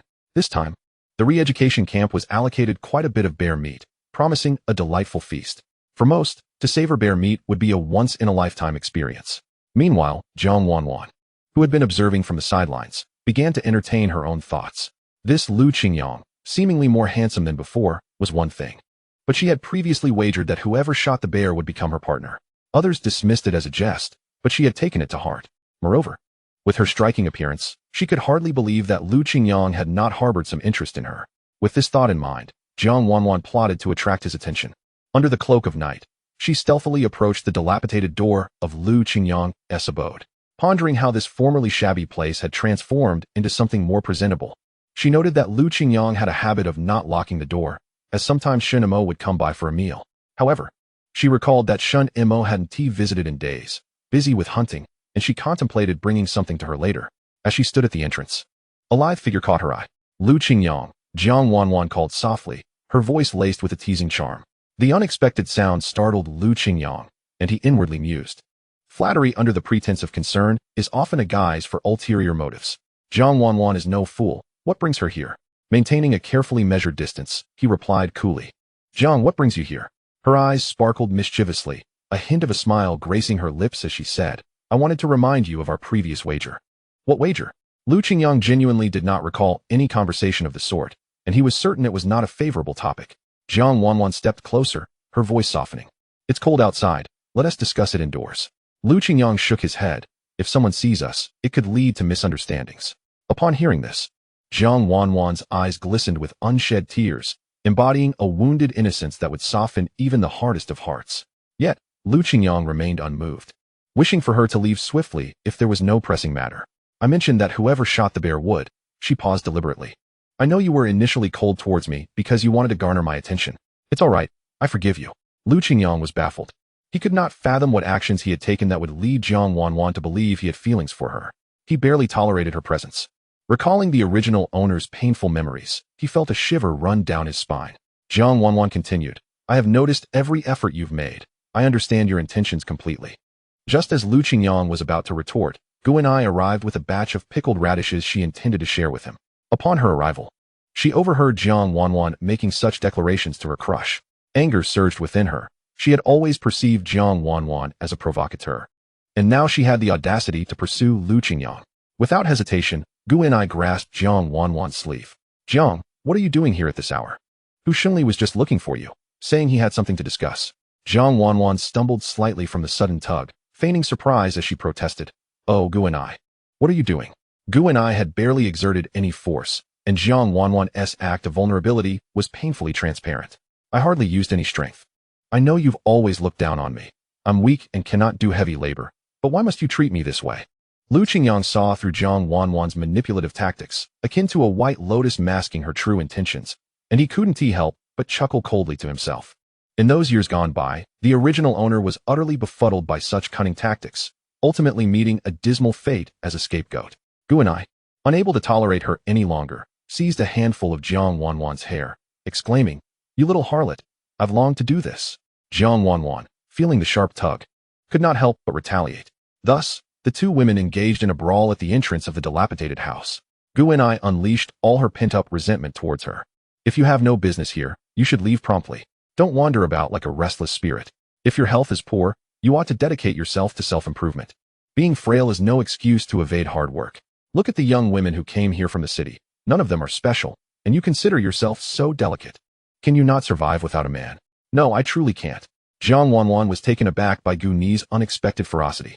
Today, I shall expose your true colors to Lu Qingyang. It was Lu Qingyang's first encounter with two women squabbling over him. Stop, stop. After uttering a few words, he suddenly found the phrase eerily familiar, coinciding with the gentle snowfall above. Pretending to intervene, he subtly thwarted every one of Jiang Wanwan's attempts to fight back, allowing Gu and I to vent her frustrations upon her, secretly reveling in the spectacle. After this ordeal, Jiang Wanwan was no longer the composed and gentle figure she once was. Her hair was disheveled, and the vibrant coat she had specially donned was torn. Look at you. You still have the strength to fight back. As the tussle continued, Jiang Wanwan sensed something amiss and shielded her face, pleading, Don't hit my face. It is my pride. I shall strike your face.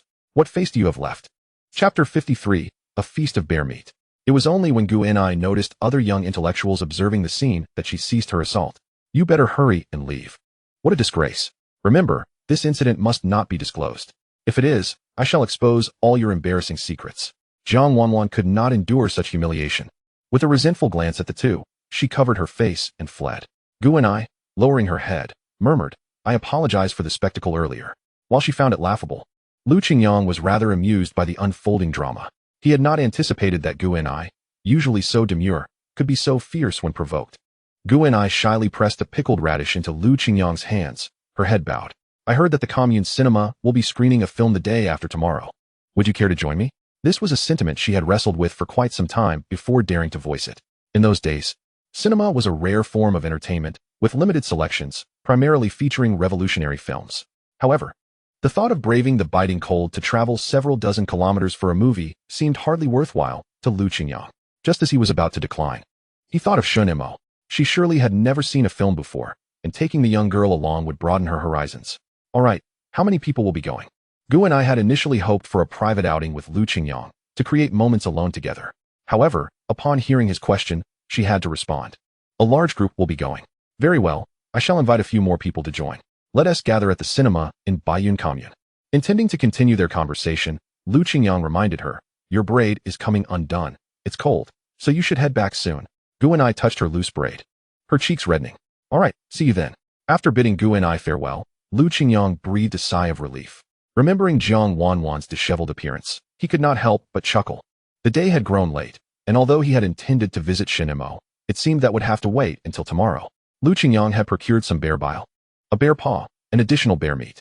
The bear paw and meat could be frozen in a vat, while the bear bile needed processing. After thoroughly cleaning it, he removed the excess fat, flattened it with a wooden board, and hung it in a ventilated area to dry. Once dried, he would grind it into powder for easier storage. Bear bile was quite valuable, possessing notable medicinal properties, and he planned to store it in his space. Since shooting a bear was within his capabilities, joining the hunting team was a simple matter. Captain Wu was quite astonished, exclaiming, You lad can hunt? This winter, you should remain with the hunting team. I'll speak to your team leader, Han. Han Jiqiang, however, was not in agreement. No way. We are lacking talents in the logging team. Lu Qingyang can drive a tractor. Just for this winter. Come spring, I'll return you. The commune needs hands for hunting during winter, and your intellectual youth consume quite a bit. This was indeed true, as long as one worked diligently. Food and vegetables could still be cultivated, and starvation was not imminent. Yet in winter, meat was a rare delicacy. All right, he reluctantly acquiesced. Besides Lu Qingyang, several other young men also temporarily joined the hunting team, including Sun Xiangqian. Han Jiqiang advised them, You all should learn from the hunters about experienced hunting techniques. It's beneficial. The more you hunt, the more you'll earn shares. Continue to work hard. Lu Qingyang found himself rather eager. Hunting was far more exciting than logging. Typically, there were no communal meals in Lu Shi Brigade, but due to the recent bear hunt, a rare feast was prepared to celebrate the elimination of a nuisance. The women busied themselves with dishes, while the men arranged tables and processed the bear meat. The hunters boasted about their bear hunting exploits, creating a lively atmosphere. In the brigade, where nothing much occurred, any stirring of events quickly spread across the community. Lu Qingyang had only a few bites, as the communal meal's taste left much to be desired. Moreover, bear meat had a strong gamey flavor and was rather coarse. Without ample seasoning, it was hardly palatable. Scanning his surroundings, Lu Qingyang noted that while most of the brigade members were present, Shunimo was conspicuously absent. Could it be that her grandfather had forbidden her from coming out? He decided to take a portion of bear meat to Shinmo's home, hoping to check on her condition. At that moment, Captain Wu pulled him aside and quietly asked, Xiaolu, do you still have those pills you gave me? Uncle, remember, all medicine has its risks. I've given you a complete course. They truly are effective. I need more. Can you help me make some? Lu Qingyang scratched his head. Traditional Chinese medicine was a long-term endeavor. Yet, he had not anticipated that the concoction infused with spring water would yield such swift results. In just a day or two, it had proven effective. Indeed, after taking the pills, Captain Wu had become increasingly capable. Previously, his wife had scolded him for being useless, but now she could hardly bear him. Thus, he sought additional pills from Lu Qingyang. Uncle, this requires effort and cannot be produced in a short time. Moreover, some ingredients are quite difficult to procure. Captain Wu stroked his chin suspiciously. Are you trying to deceive me? How could I deceive you? I'm counting on your future support. If there is nothing else, I'll take my leave. As Lu Qingyang exited, Captain Wu watched his retreating figure, smiling wryly, realizing he had indeed been outsmarted by the young lad. Arriving at Shun Dage's home, Lu Qingyang found the front door ajar. Upon encountering him, the large yellow dog fell silent, while the little gray pup, having grown considerably, seemed imbued with an instinctive intelligence, wagging its tail fervently at the sight of him. Lu Qingyang gradually crouched down, gently caressing the pup's head. On that day, the sky had been overcast, the light dim, and he had not taken a closer look. Now that the little gray dog had matured somewhat, he noticed that its tail was rather unusual. Typically, a puppy's tail stands upright like an antenna, but this one drooped instead. When he first discovered this little gray creature, an unsettling thought crossed his mind. Could it be a wolf cub? It appeared that his initial assessment was not far from the truth. It was highly likely that this was indeed a wolf cub. The little wolf pup seemed quite fragile, and it would be better for it to remain close to the large yellow dog. Hearing some commotion outside, Old Shun leaned on his cane and inquired, "Who has arrived?" "It's me, Lu Qingyang." "Old Shun, why didn't you all go to the commune today? It's quite lively there, and there's bear meat to be had." With that, he placed the lunchbox he had brought on the table. Lu Qingyang surveyed the modest interior of the room, not spotting any familiar faces. And couldn't he help but ask, "Where is Shunimo? Isn't she home?" Upon hearing Lu Qingyang's voice, Old Shun felt a wave of helplessness wash over him and sighed deeply. "She is ill. I asked her what was wrong, but she refuses to say." Chapter 54. Lu Qingyang, I think I'm dying. Ill. If she's unwell, we should hurry to the clinic. I'll take her right away. But the child stubbornly locked herself in her room, refusing to open the door no matter how much he pleaded. Old Shun's voice was laced with desperation as he stared intently at the firmly shut door. Lu Qingyang knocked gently. "Shunimo, come out for dinner. I brought you something delicious." There was no response from within. The room was eerily silent, devoid of any reply, which was utterly uncharacteristic of her. Normally, at the mere mention of food, she would eagerly rush out to indulge. Lu Qingyang called her name several more times, yet still received no answer. A sudden wave of anxiety gripped him. Could she have fainted? Old Shun, equally anxious, trembled as he repeatedly called out his granddaughter's name. Little Mo, little Mo. Grandfather won't he stop you from seeing Lu Qingyang anymore? Look, he has come to find you himself. Just come out and have a meal with grandfather. Witnessing the continued silence, Lu Qingyang, unable to wait any longer, forcefully kicked open the door. Old Shin seemed to sense something was amiss, but his primary concern remained for his granddaughter. Inside, Shunimo lay alone on the bed, wrapped in blankets, suddenly emitting muffled cries. Lu Qingyang felt a wave of relief wash over him. At least she hadn't fainted. What's wrong? Where does it hurt? I can take you to see a doctor. Shunimo peeked out, her tear-streaked face shaking vigorously as she exclaimed, "Lu Qingyang, I think I'm dying. I'm sick. Very sick." "Sickness can be treated," he reassured her. "If it's not treatable, I'm bleeding a lot. I can't stop it. Am I going to die?" She sobbed. This was the first time Lu Qingyang had seen her so panicked. He spoke softly. "Where are you bleeding?" "As long as we tend to the wound properly, you won't die."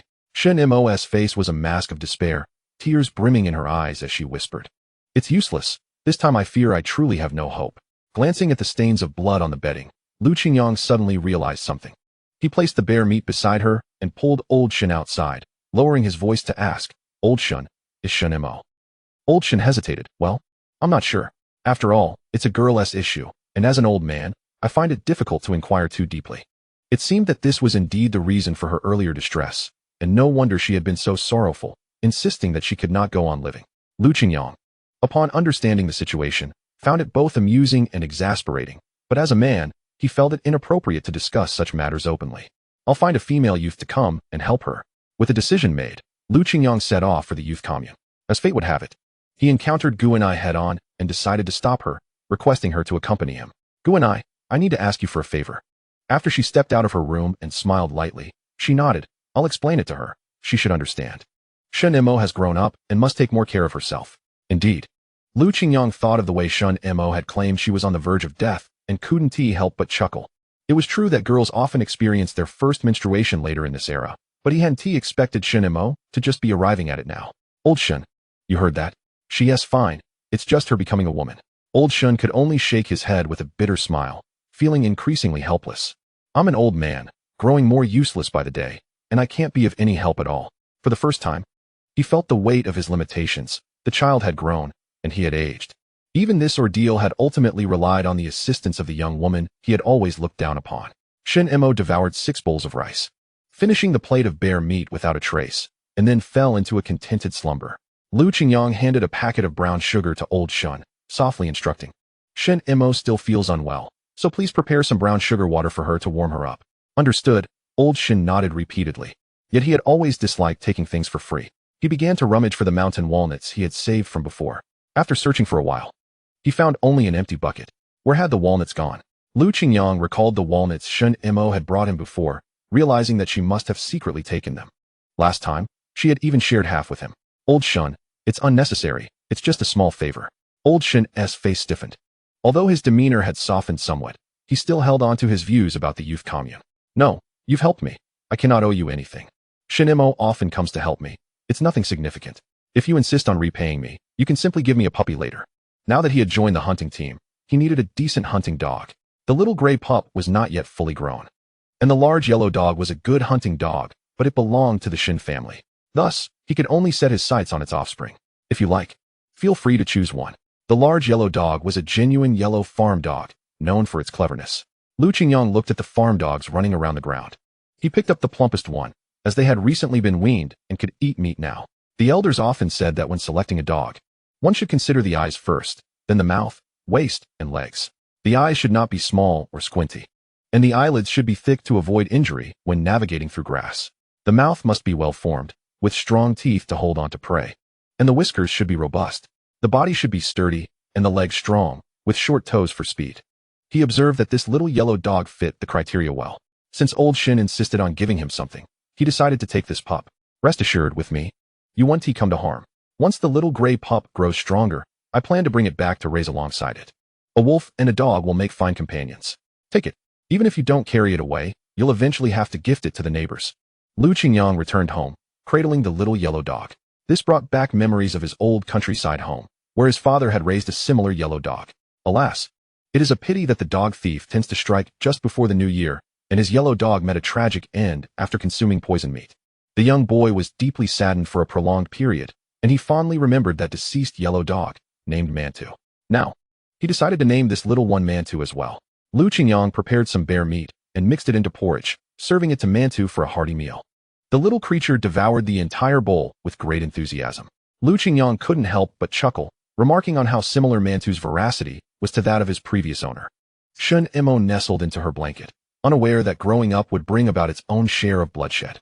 Reflecting on her conversation with Lu Qingyang earlier in the day, even her usually calm demeanor felt a tinge of embarrassment. Chapter 55, officially joining the hunting team. Yet, the thought that she was no longer in danger of death swept away her worries. She could continue to live, enjoy delicious food, and her grandfather would no longer feel sorrow for her. Remembering the young female sent-down youth from earlier, she recognized her and noticed the tenderness in her speech when conversing with Lu Qingyang. Shunimo picked up an old mirror, gazing at her own reflection. After cleaning herself up, she deemed her appearance passable, yet she could never quite replicate the tone of voice that the other girl possessed. With a sudden sigh, she acknowledged that at her age, new troubles were beginning to arise. Lu Qingyang prepared some sorghum rice, cooked salted fish, and sautéed vegetables, packaging the leftovers into a lunchbox for the next day's venture into the woods. The barren land in his space was gradually being cultivated, now filled with grains and vegetables. As he scattered seeds over the last acre, a peculiar sound erupted from the space. Detection indicates that the space has met the upgrade criteria. The upgrade process has commenced. Upgrade? This space could actually undergo an upgrade. Ding! Upgrade complete. The small cabin now features a permanent preservation function, and the space area has expanded to 10 acres. Lu Qingyang quickly grasped the implications. It turned out that this walnut space had a flaw. Although it could store items, it couldn't preserve them indefinitely. After the upgrade, the items stored within the cabin could remain fresh permanently. He had previously worried about what to do once the cellar was full, but it seemed he had unnecessarily fretted. While the cellar was advantageous, the vegetables would eventually spoil. Now, he could store them in the space without concern. Originally, the area of this space was approximately 6 or 7 acres, and now it had expanded to 10. Was this meant to wear him out? Thankfully, there was the spring water to bolster his strength, enhancing his physique to prevent excessive fatigue. He happily drank a generous cup of spring water and, struck by a sudden thought, wondered how it would affect a dog. He poured some spring water into a dog bowl, added a piece of meat, and coaxed Manto to drink it. For the time being, he saw no immediate effects. He would wait until tomorrow to take Manto hunting. As Lu Qingyang led a moderately sized dog, his steps light as he kept pace with the hunting team, the team leader, Wang Dagong, couldn't help but smirk, barely containing a laugh. I say, Xiao Lu, you're quite amusing, bringing along such a little pup for hunting. I thought Manto could experience the mountains and forests as well. We humans gain experience through practice, so shouldn't the dogs learn in the same manner? Manto, young man, you have a straightforward name for your dog. While others might name their dogs with auspicious terms, or simply by color, Lu Qingyang chose to name his after food. The hunting dogs in the team, though not as fierce and fearless as mastiffs, were at least seasoned and robust adult dogs. Their eyes glimmered with the sharpness of hunters. Manto, being merely 5 or 6 months old, appeared small in comparison to the adult dogs. Suddenly, the lead hunting dog barked a few times, and instead of retreating, Manto stood tall, responding with a few resounding barks of his own. Uncle Tai then pulled Manto close for a closer look, declaring, "What a fine pup. From the old Shin family, right? I had my eye on this one, but you got ahead of me. Uncle Tai, you already have 2 at home. Let me have this one," Lu Qingyang replied. Manto added a couple of eager barks, wagging his tail gently, as if he truly understood their conversation, exuding an undeniable spirit. Uncle Tai burst into hearty laughter. "Since you've already named him, I want to contest it." Their hunting territory lay north of the Qingyang forest, where the mountains rose in layers and the woods flourished, a paradise for wild beasts to roam. Lu Qingyang led the horse, a steed named Sorghum, which he was responsible for feeding. Each member of the team was equipped with essential hunting gear, a rifle in hand, a sharp hunting knife, and a small axe tucked at their waist for emergencies. He had also received a large water flask similar to those used by hunters, which could be hung on the horse's back. A few days prior, he noticed that hunters often fashioned garments from the pelts of their catches, looking quite imposing while mounted. Uncle Tai rummaged through the saddlebag and produced 2 fur coats, tossing one to Lu Qingyang and another to Sun Xiangqian. "Today, you both officially join the hunting team. Consider this an old man's gesture." The 2 did not hesitate to don the coats, instantly adopting a more heroic demeanor. Nevertheless, these outward adornments were secondary.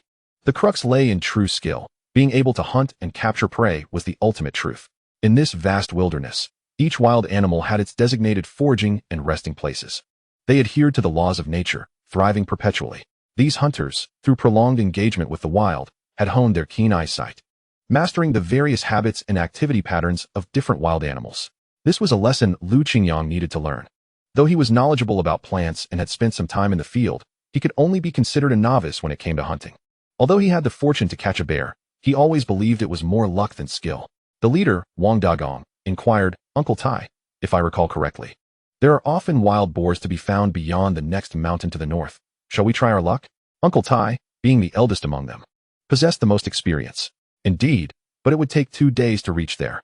Given that we have new recruits, we should stay nearby for a few days to help them familiarize themselves with the area. We can venture forth once they are adequately prepared." Wang Dagong nodded in agreement.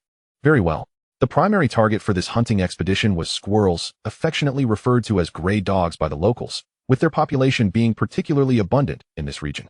For Lu Qingyang and Sun Xiangqian, hunting squirrels was well within their expertise. However, Uncle Tai cautioned them, when hunting gray dogs, aim for their heads to avoid damaging the fur. Hitting the head is indeed more challenging. Lu Qingyang familiarized himself with the rifle in his hands and spotted a squirrel peeking out from a branch, glancing around before scurrying away in a panic. He fired a shot at the squirrel's position, but alas, it missed. Yet, the squirrel did not flee immediately. Instead, it frantically circled in place, startled. Chapter 56. Encountering a herd of reindeer. Lu Qingyang seized the opportune moment, his gaze sharp as he locked onto the head of the squirrel. With a gentle squeeze of the trigger, a crisp report echoed through the air as the bullet flawlessly pierced its target. He picked up the lifeless body of the squirrel, its fur pristine and undamaged, marking a promising start to their venture. As they ventured deeper into the heart of the forest, sightings of squirrels became increasingly frequent. Following the lead of the hunting dogs, they felt as if they had entered the very den of the squirrels. Alongside Lu Qingyang and Sun Xiangqian in the hunting party were several male youth from the countryside, two of whom were seasoned hunters, having joined the team the previous year. Thus familiar with the terrain. One was named Chao Hongbin, and the other Gu Erniu. Another member was Ren Ziqiang, who harbored a lingering animosity towards Lu Qingyang, as they were, after all, rivals in affection. Hu Shengli had wisely refrained from joining the hunting party, perhaps realizing he was ill-suited for such endeavors. The last bear hunt had terrified him considerably, and upon returning, he fell ill with a fever, never again mentioning his desire to join the hunters. Wang Dagong dismounted from his horse, retrieving a large iron pot. It was noon, and they decided to take a moment to rest and enjoy a warm meal before continuing their journey. The firewood in the mountains was drenched, making it difficult to ignite. Experienced hunters always carried dry kindling for such occasions. Uncle Tai, with deft hands, lit the dry grass, and as the flames danced, a campfire sprang to life, infusing the tranquil forest with a semblance of vitality. He carefully gathered handfuls of clean white snow, gradually adding them to the iron pot, patiently waiting for the snow to boil under the fervent heat of the fire. Come, everyone, let us have some hot water first. Soon, a pot of boiling water was emptied, and everyone relished the rare warmth it provided. Lu Qingyang, with his hat pulled down to cover his ears, left only his eyes peering out, observantly surveying the surroundings. When it was his turn to heat his meal, the salted fish emitted a delightful aroma, perfectly complementing the sorghum rice. After finishing his meal, Lu Qingyang popped a milk candy into his mouth. After a brief respite, they resumed their expedition. Mantu, although short of leg, ran swiftly and was remarkably clever. When a squirrel suddenly darted from the thicket, Mantu wasted no time in giving chase, returning triumphantly with its prize in a few agile bounds. Well done. I initially thought this little fellow was still inexperienced, but it seems even a greyhound can be outmatched. Wang Dagong remarked with admiration. Suddenly, the lead hunting dog began barking towards the north, and Wang Dagong's expression turned grave. Lai Fu had caught a scent, and the group perked up, eager to discover what treasures awaited them. Lu Qingyang trailed closely behind Wang Dagong, cautiously peering ahead to ascertain the commotion. To his astonishment, he beheld a magnificent reindeer, its gray coat shimmering against the snowy backdrop, its abdomen slightly distended as it warily scanned its surroundings, evidently startled. Winter was the season for reindeer migration, and it seemed this particular creature had lost its way, separated from the main herd, and now wandering northward in search of its companions. Ren Ziqiang was preparing to load his rifle when Wang Dagong halted him, stating, "We hunters adhere to our own code. This reindeer is with child." Ren Ziqiang, perplexed, retorted, "But this deer has antlers. It cannot possibly be female." Female reindeer can indeed bear antlers. Foraging is a strenuous task, and female reindeer, unable to avoid it, develop antlers over time, explained Wang Dagong. Little Lu is correct. Female reindeer typically lead the herd. Reluctantly, Ren Ziqiang lowered his weapon. Wang Dagong, sensing his displeasure, advised, "Do not harbor any grievances. Let us follow this pregnant female reindeer." In an instant, Lu Qingyang comprehended Wang Dagong's intention, to track the female reindeer back to the herd. They spent the afternoon on horseback, maintaining a careful distance behind the reindeer. Lu Qingyang, who had only learned to ride since arriving at Liushi Brigade, was pleasantly surprised to discover his aptitude for it. As they crested a hill, they indeed spotted the reindeer herd at the foot of the mountain. Wang Dagong excitedly concealed himself, whispering, "We found them. I knew there was a way. Prepare yourselves. Aim for the stragglers." The antlers of male reindeer were not mere adornments, if surrounded by the herd. Even an armed individual could find it exceedingly difficult to escape, necessitating seamless cooperation between teammates and hunting dogs. Uncle Tai cautioned, "Aim for the stout ones." Male reindeer were generally larger and had more robust frames than their female counterparts. Lu Qingyang, unhurried and composed, stepped into the underbrush, allowing the hunting dogs to flush out the reindeer herd. Amid the ensuing chaos, he took aim at a solitary male reindeer and decisively squeezed the trigger. As the gunfire erupted behind him, the male reindeer quickly prepared to flee. Turning around, Lu Qingyang realized it was Ren Ziqiang who had intentionally startled the creature. Determined to thwart Lu Qingyang's success, a smug smile crept across Ren Ziqiang's face as he taunted, "What's the matter? Can you hit it?" Lu Qingyang scoffed, taking measured steps towards him. "If I cannot hit it, neither will you. Don't you think it's a pity to miss an opportunity due to personal grudges?" Ren Ziqiang muttered to himself, "What's there to regret? If I can't score, I certainly want to allow you to." Just as this thought crossed his mind, Lu Qingyang gently squeezed the trigger, a sharp crack slicing through the air as the bullet struck the ground near Ren Ziqiang's feet, startling him. You. Lu Qingyang, we're teammates. Are you trying to kill me?" Lu Qingyang smirked nonchalantly, "Just a misfire. Do you still remember we are teammates?" Then how do you explain your actions just now? Ren Ziqiang, seething with anger, raised his gun, pointing it directly at Lu Qingyang. I warn you, if you continue this madness, I will truly shoot you. Lu Qingyang remained unfazed, his action steady as he continued loading bullets into his rifle. His tone chillingly calm. You may try, or you could simply eliminate us all. Otherwise, should your murderous intentions be revealed, your fate would be 100 times worse than mine. His audacity stemmed from a fearlessness towards Ren Ziqiang's aim. He still possessed a stroke of good fortune with 100 points left to use this month. Ultimately, Ren Ziqiang was merely a blusterous coward and, after a moment, begrudgingly lowered his gun, frustration evident on his face. Lu Qingyang's focus returned to the task of hunting the reindeer. Mantu, possessing a remarkable capacity for learning, had observed the other hunting dogs driving the reindeer and immediately sought to mimic them, albeit targeting a young reindeer instead. Lu Qingyang could only chuckle at the irony. However, having something was better than having nothing. The young reindeer, lacking antlers and possessing limited offensive capability, nonetheless did not shy away from defending itself, turning to butt Mantu with its head. Unfortunately, its strength was insufficient, and Mantu simply tumbled through the snow without injury. Lu Qingyang then heard Sun Xiangqian's voice from behind him. Qingyang, behind you. Chapter 57, The Taste of Venison. It turned out to be the male reindeer that had previously escaped, returning for revenge. Without a moment's hesitation, Lu Qingyang spun around. Had he delayed even a heartbeat longer, the reindeer's antlers would have been upon him. He leaped back a step and quickly pulled the trigger, firing 2 shots towards the male reindeer's head. Lu Qingyang exhaled in relief. Thanks. Sun Xiangqian's gun was devoid of ammunition. Otherwise, he would have fired it long ago. Their expedition had yielded a considerable bounty, with the hunting party having captured 5 or 6 reindeer. To transport their spoils, it was imperative to dismember the carcasses on site. Although hunting is a brutal endeavor, in this era, it remains the sole means for the hunters to sustain their livelihoods. Once the herd of reindeer had completely departed, they began to methodically butcher the reindeer meat. Lu Qingyang desired the reindeer antlers, as they were known to bolster kidney function and invigorate blood circulation. Even if he did not intend to sell them, storing them in his space would prove beneficial in the future. The intact hides were to be preserved, while those that were damaged could be exchanged for minimal labor credits or fashioned into garments for personal use. Lu Qingyang gazed longingly at the antlers, his posture revealing his intentions, which Uncle Tai readily discerned. Though valuable, the antlers rightfully belonged to the one who hunted them. The rest was not for him to covet. Lu Qingyang pondered this and inquired once more. Whose antlers are they? Indeed, came the response. This had become an unwritten rule within the hunting party. Otherwise, how could the black market be supplied with antlers if not for hunters secretly trading them?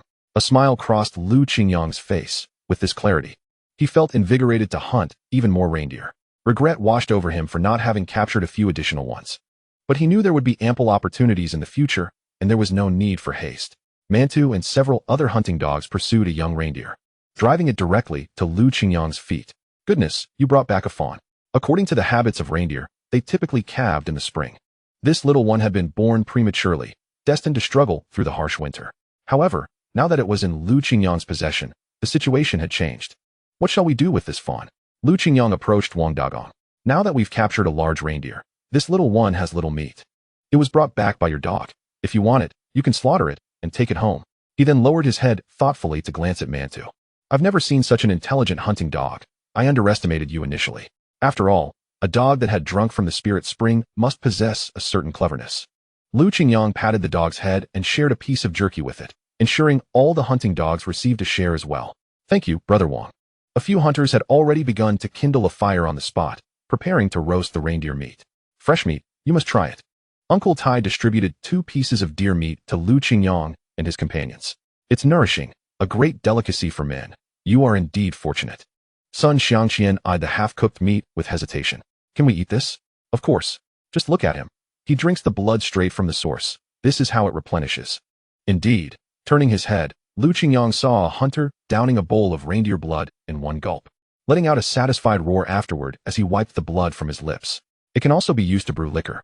Adding reindeer blood to white liquor and sealing it for a day and night yields a delightful flavor. I loved it when I was younger, but now that I'm older, it no longer serves me. Uncle Tai appeared to be reminiscing about poignant memories as he silently bit into a piece of reindeer meat. Their method of roasting was quite primitive, merely sprinkling coarse salt on the surface. Lu Qingyang took a tentative bite, finding no hint of gamey flavor. Instead, it was bursting with juice and a rich aroma, distinctly different from other meats. He found himself wanting more after just one piece. Ren Ziqiang received a piece as well. But upon seeing the blood-streaked reindeer meat, he expressed his disdain. Eating like this, what difference is there from wild men? I am a civilized person. Lu Qingyang, unfazed, snatched the meat from his hands. If you don't like it, then don't eat it. Give it to me, I relish it. As he began to devour it voraciously before Ren Ziqiang, he found the taste delightful. The sound of Ren Ziqiang's stomach growling created an awkward silence as he awkwardly cradled his belly. Lu Qingyang silently mused. What a shame to prioritize appearance over comfort.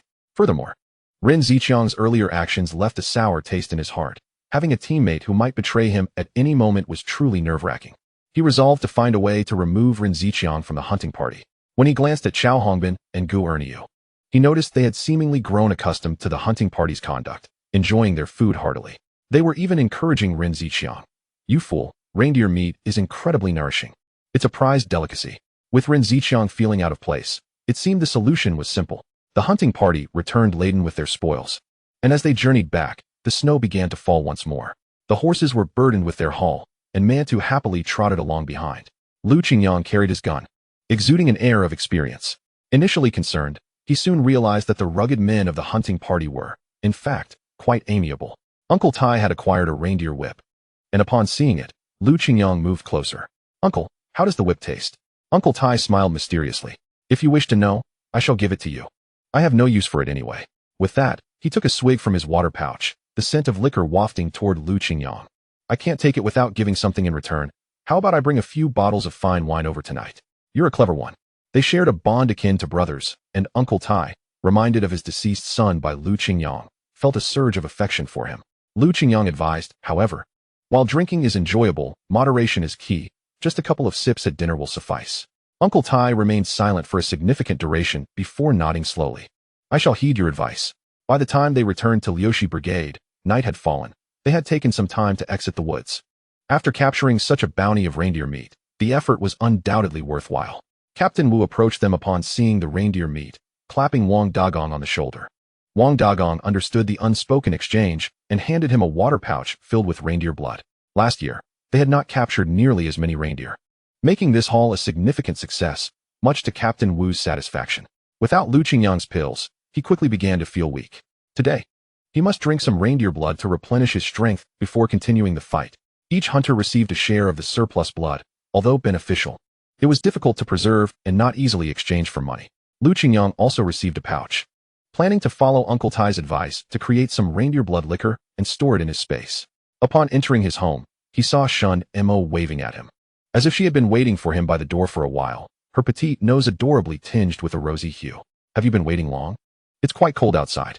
Worried, Shunimo sniffled, articulating the word with sincerity. Worried? It seems I have someone in this world who genuinely cares for me. And that person is none other than Shunimo. Though the young girl appeared carefree and seemingly heartless, she possessed a pure innocence that surpassed those around her. Lu Qingyang was convinced that her concern for him was genuine. Shunimo rubbed her hands together, her gaze falling upon the items he carried, curiosity lighting up her features. Did you bring back something delicious? Chapter 58, The Benefits of Reindeer Blood. The momentary warmth of his emotions faded, and Lu Qingyang's mind conjured an expression of exasperation. Eat, eat, eat, that is all you think about. He let out a soft sigh and inquired, have you ever tasted reindeer meat?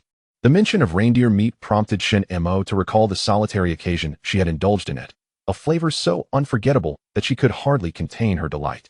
Yes, I've had it, and it was delicious, she exclaimed. This time, we managed to hunt quite a bit, and even brought back a little reindeer. Thanks in no small part to Mantu. Just then, Mantu, wagging his tail, sprang out from the shadows of the night. Upon seeing Shunimo, his excitement heightened. You brought back a little reindeer? Shunimo asked, her curiosity piqued. Yes, it's over by the stable, where it's warm. I just hope we can raise it. We certainly can. Shunimo felt her mouth water at the thought. Lu Qingyang quickly grilled a piece of reindeer meat for her, and she relished it with great satisfaction. The charcoal fire was made from wood sourced from the forest, and Lu Qingyang pondered the need to devise a proper grill for future hunts. As Shunimo savored her roasted meat, he quietly made his way to the cellar, retrieving some white liquor he had previously stored. After sampling a sip himself, he found the liquor to be quite potent. He then poured several bottles of liquor into a jar, adding deer blood to the mix. Upon tasting the concoction, he couldn't help but cough. It was a strong flavor. Sealing the jar, he decided to store it away for a couple of days. Once he had hidden the liquor, he climbed back up, feeling a wave of dizziness. Perhaps he had indulged a bit too much. Shunimo, having eaten her fill, clutched her stomach and frowned, appearing somewhat uncomfortable. What's wrong? Are you feeling unwell? Or are you still hungry? Lu Qingyang asked. My stomach hurts, she replied, her brow furrowing slightly. Realization dawned on Lu Qingyang. It was menstrual pain, something common for girls. He recalled having read about girls who had suffered severe pain to the point of death from it. Even someone as strong as Shunimo was not immune to such discomforts. He prepared a concoction of warm water with brown sugar and chopped ginger. Drink this.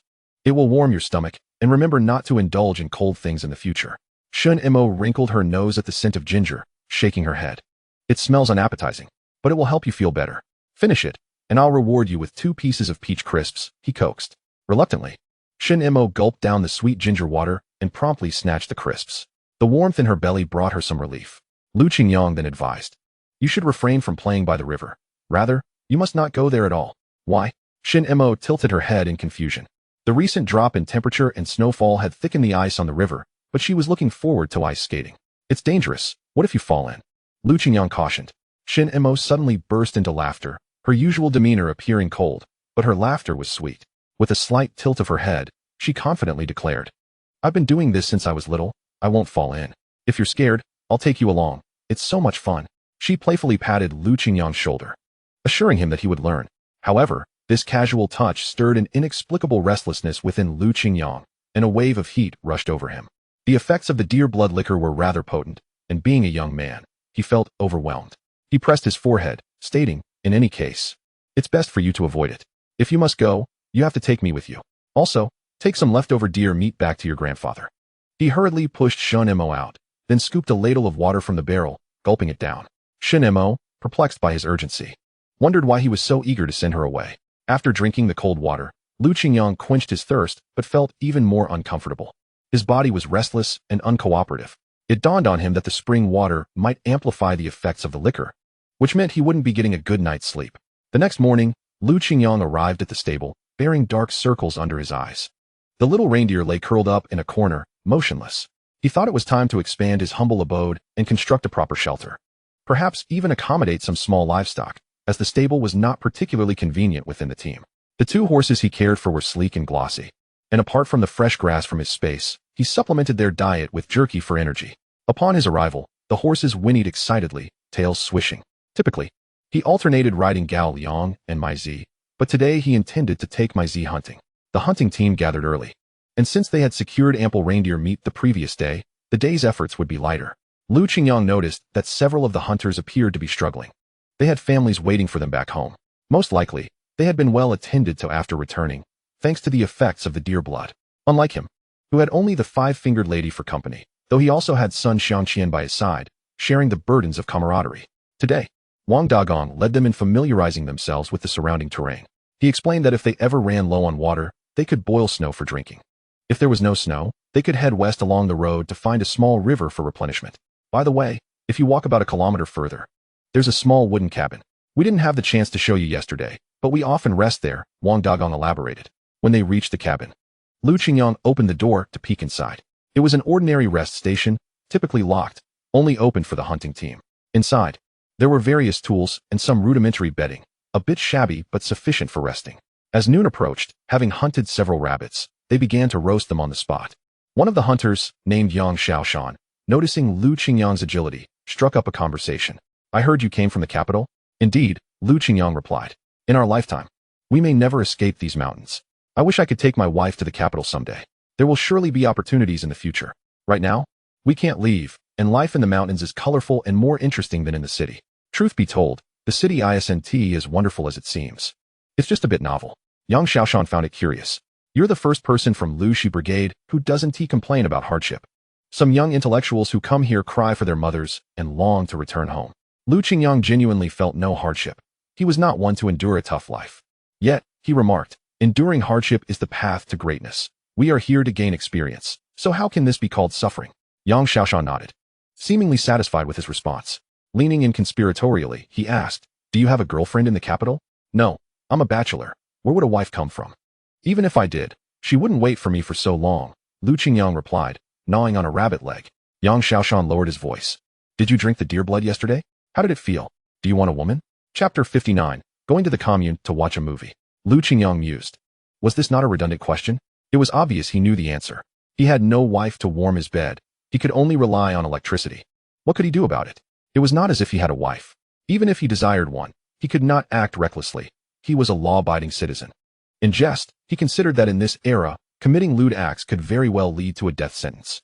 Before Lu Qingyang traversed into this new realm, he was a solitary figure, preoccupied solely with his studies, aspiring for a better life. Women were but a fleeting notion to him. After all, in an age of advanced technology, one could easily behold any type of woman through the vast expanse of the internet. Yang Xiaoshan cleared his throat, adding, "You misunderstand. I have a sister, 20 years of age, who is yet to be courted. Little Lu, would you consider getting to know her better?" Lu Qingyang's countenance darkened slightly. "Look at my current situation. I have nothing. Wouldn't marrying just mean dragging her into hardship along with me?" He silently reiterated, "No, thank you. I must decline."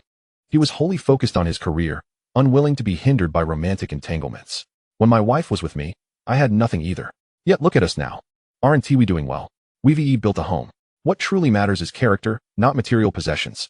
In truth, Lu Qingyang found himself in agreement with Yang Xiaoshan's perspective, easing his guard, yet he still believed that matters of the heart should unfold naturally. "Right now, I lack the inclination for such things," he replied. Yang Xiaoshan sighed softly, his tone imbued with regret. "But you, my boy, are quite the upright individual. A good match for my temperament." At that moment, Sun Xiangqian leaned in with curiosity. "What are you two whispering about?" Yang Xiaoshan's eyes lit up, and he exclaimed, "Little son, did you try the deer blood from last night?" Lu Qingyang shook his head, pondering just how challenging Yang Xiaoshan's sister might be. Why did he feel the urge to match him with someone? Thankfully, he had just declined. Observing Sun Xiangqian's delight, Lu Qingyang refrained from interrupting their lively chatter. Today, he had managed to hone his skills and return to the village early while the sun still shone. He contemplated going fishing when he noticed Sun Xiangqian and Yang Xiaoshan linking arms, having decided to meet Yang Xiaoshan's sister the following day. Sun Xiangqian, brimming with excitement, exclaimed, "Qingyang, did you hear? Brother Xiaoshan wants to introduce me to his sister. If he looks decent, surely she must be lovely as well. I can't say for certain, but have you ever heard the saying?" Lu Qingyang began leisurely. "What saying?" Sun Xiangqian inquired, intrigued. "Old adage states that sons resemble their mothers, and daughters their fathers," Lu Qingyang hinted, leaving the implication unspoken. "What do you mean? Are you suggesting she is unattractive?" Sun Xiangqian frowned, only to quickly dismiss the thought. What does it matter? I've already promised Brother Xiaoshan. Even if she is a hot potato, we'll just have to face it head on, won't we? Lu Qingyang sensed that Sun Xiangqian was simply too eager, but that was understandable. He had intended to head out with his fishing rod, but Shunimo insisted on joining him. Just as they were about to leave, a group of young intellectuals concluded their day's labor and excitedly planned to head to the commune for a movie. It dawned on him. How could he have forgotten about the film? "Little Imo, we want to be fishing today. I have something to attend to." Shunimo appeared less than pleased. "Where are you going? To watch the movie with them?" Just then, Gu and I, wearing her favorite red scarf, approached Lu Qingyang. "Lu Zhijing, didn't we agree to go to the commune for the movie together? Shall we go?" Shunimo felt a surge of unease. Retreating behind Lu Qingyang, she whispered, "Can I come too? I want to go." Lu Qingyang then asked Gu and I, "Is it all right if she joins us?" Gu and I bit her lip, showing reluctance. If Shunimo came, Lu Qingyang would undoubtedly be preoccupied with her, leaving little attention for Gu and I. Ren Ziqiang unexpectedly interrupted, his tone blunt, "Let us all go. We can't leave anyone behind." His intention was clear. Gu and I was his, and he wouldn't allow Lu Qingyang to take her away. "Let us go? The little train has started running. It's the perfect time to ride." This sparked a flicker of anticipation in Lu Qingyang. He had yet to experience the small train of the 1970s. Gu and I had hoped for a chance to speak with Lu Qingyang privately, but that opportunity evaporated. However, she consoled herself with the thought that at least they would watch the movie together. There would be plenty of time ahead. Shunimo was merely a naive young girl, and this thought provided her some solace. "Let us go. We mustn't delay. We'll miss it if we're late." After a brief ride in a horse-drawn cart, they all boarded the youth train, which was transporting timber. A clear whistle pierced the serene forest, as wisps of white smoke gently rose. This was the last completed line in the logging area, making timber transportation significantly easier. The sun shone generously today, casting its warmth. Yet it could not mask the biting chill of the winter wind, which pierced through clothing, causing discomfort to the skin.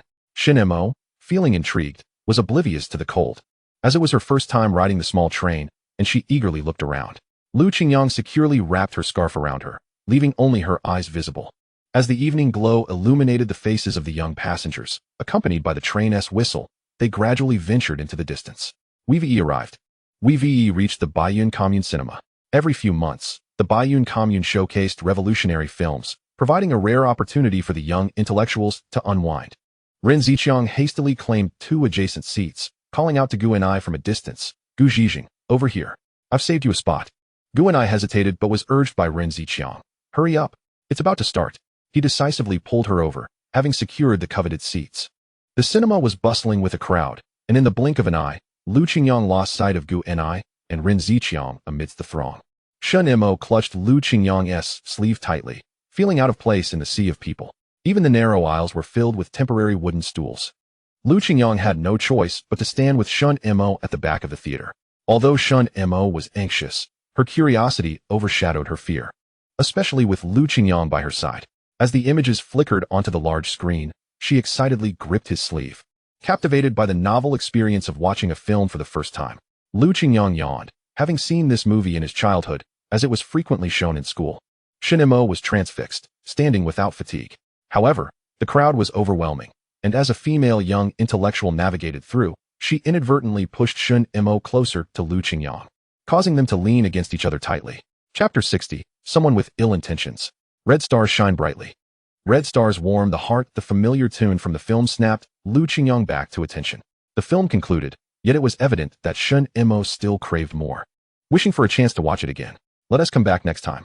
"Absolutely," she replied enthusiastically. The most dissatisfied among them was Gu and I, who had originally invited Lu Qingyang but spent the entire evening listening to Ren Ziqiang, feeling utterly overlooked. Naturally, Jiang Wanwan and Hu Shengli would not miss such an opportunity either. Since Jiang Wanwan had been reprimanded by Gu and I last time, she had become more subdued. Yet her restless heart had not ceased its longing. Seizing the moment after the film ended, she once again sought to entangle herself with Hu Shengli. Hu Shengli led her into a shadowy corner, where she, half-heartedly, allowed him to claim a kiss. Hu Shengli, still lingering in the moment, found the soft beauty intoxicating. And today, he finally reaped some rewards for his efforts over the past days. Since Lu Qingyang had joined the hunting team, he had devoted himself entirely to pursuing Jiang Wanwan, charming her with food rations, snacks, and biscuits sent from the city, just as his hand sought to venture further. A beam of light illuminated their hiding place. Jiang Wanwan suddenly struggled, pushing him away with determination, her voice urgent and hushed. "Get back, if we're discovered. It's all over for us. What is there to fear? In this darkness, who could possibly recognize us?" He replied with a hint of nonchalance. "But once they see us, can we still escape?" Jiang Wanwan countered, hastily wiping the traces from her lips and frantically arranging her disheveled hair. Hu Shengli, seizing the moment, wrapped his arms around her waist, contemplating inwardly. "You will eventually be mine, so why act coy, you temptress?" After being startled by a bear, he had returned home with a high fever, subsequently drifting in and out of a long dream. Some fragments had faded from his memory, yet others remained vivid. He recalled that Jiang Wanwan had yielded to him. The two often rendezvoused in an abandoned cabin in the mountains, where he claimed her first time. Even in dreams, he found that experience utterly enchanting.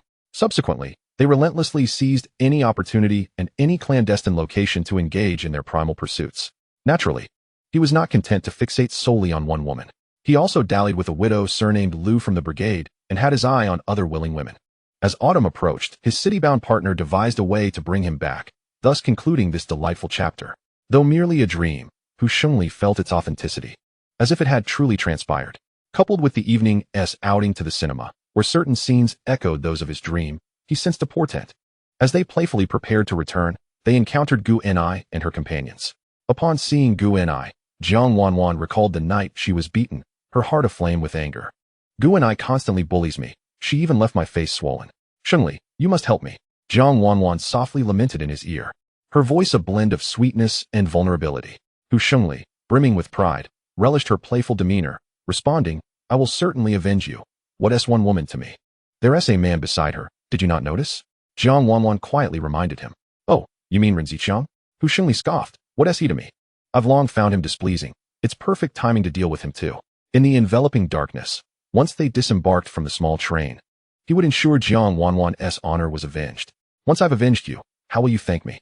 Jiang Wanwan leaned close to Hu Shengli's ear, whispering sweetly, igniting his desire. In dreams, he always seemed to evade calamity. Perhaps reality mirrored that as well. It was merely Gu Enai and Ren Ziqiang. Soon, he would enlist Lu Daji to teach them both a lesson. Two were sufficient. As Lu Daji, Hu Xinli's loyal underling, had reaped the benefits. He would naturally assist in Hu Xinli's endeavors. They devised a plan to ambush Gu Inai along a concealed path after disembarking from the small train. I say, Xingli, are you truly going to teach Gu Inai a lesson? Of course, ISNT that why I summoned you. He clarified. It's not so much a lesson as a scare, a performance for Wanwan to witness. Having long been accustomed to dominance in the capital, he had finally found his footing after enduring Lu Qingyang's suppression. Furthermore, he had always operated this way. Those who disobeyed were duly reprimanded. Hu Xingli enlisted a male youth, who had received his favor, to keep watch for him. Once Gu Inai and Rin Ziqiang approached, he was to notify him. Lu Qingyang sensed something amiss as he held up a lantern, noticing that whenever Gu Inai and Rin Ziqiang slowed their pace, the male youth also halted and frequently glanced back. Shunimo, don't you think that man seems suspicious? Where? Shunimo turned to look, observing for a moment, indeed finding it odd. The two extinguished their lanterns, stealthily following Gu Inai and Rin Ziqiang. Just moments ago, they had been behind them. Now, they were nowhere to be seen. Gu Inai glanced back, shrouded in darkness, realizing that Lu Qingyang had just been behind them. Meanwhile, Rin Ziqiang, either intentionally or unintentionally, was guiding her toward a secluded area. He had his own ulterior motives. To profess his feelings for Gu Inai, he needed a moment alone with her.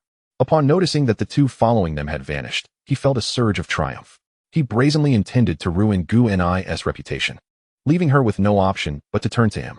However, the male youth kept glancing back, which made Rin Ziqiang uneasy. But soon, the youth ran off, leaving only the two of them. Rin Ziqiang exhaled. Perhaps it was just his imagination. With no one around, he halted and pulled Gu Inai into the small grove. Gu Inai, there's no one here. I have something to say to you. What could it possibly be? Gu Inai instinctively rubbed her cold, reddening hands, feeling a wave of unease. It's freezing. Let us hurry back. We can talk when we're back. Rin Ziqiang extinguished his lantern, preparing to make his bold move. Gu Inai, sensing danger, attempted to flee but was yanked back. Gu Inai, I like you. Be with me. We know each other well. We would be perfect together. Let go of me. Are you insane? Gu Inai began to struggle, and Rin Ziqiang grew increasingly exhilarated. You will soon be mine. Chapter 61. The mantis stalks the cicada, while the yellow bird awaits. Just at that critical moment, a sudden force from behind knocked him to the ground, delivering several punishing kicks. Rogue. There's a rogue here. Lu Qingyang had orchestrated this deliberately to teach him a lesson. The surrounding crowd erupted in chaos. Catch the rogue. Catch the rogue. Rin Ziqiang, caught off guard by the sudden assault, could only huddle down and shield his head, pleading, Stop, please, don't hit me. When the lanterns illuminated the scene, they discovered the rogue they had captured was none other than Rin Ziqiang. Lu Qingyang had long sensed something was amiss with Rin Ziqiang. Their path had veered off course, and this scoundrel clearly harbored ill intentions. He had vanished earlier to summon assistance. Now that there were more people, Rin Ziqiang could no longer wriggle free. The timing was perfect. You've misunderstood. I'm not a rogue. A stout girl scoffed. Whoever you are, you brought Gu Inai to this place, clearly with ulterior motives. Gu Inai was so frightened just now that she nearly burst into tears. Upon seeing Lu Qingyang arrive, she hurriedly sought refuge behind him. Rin Ziqiang, you must understand that insulting a woman constitutes a crime of indecency. Do you wish to end up in prison? What crime of indecency? Gu Inai and I are mutually affectionate. Otherwise, how could she have followed me here? Rin Ziqiang replied with an air of entitlement, harboring a deep-seated hatred for Lu Qingyang, who always thwarted his plans. Gu Inai retorted, You're talking nonsense.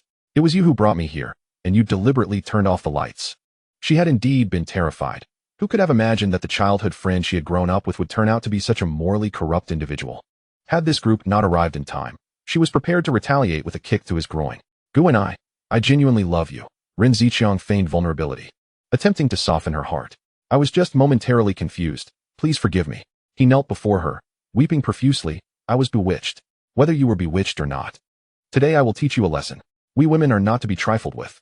Terrified, Rin Ziqiang attempted to flee, but the chubby girl, intent on pursuing him, unexpectedly tripped over a stone and fell directly onto Rin Ziqiang.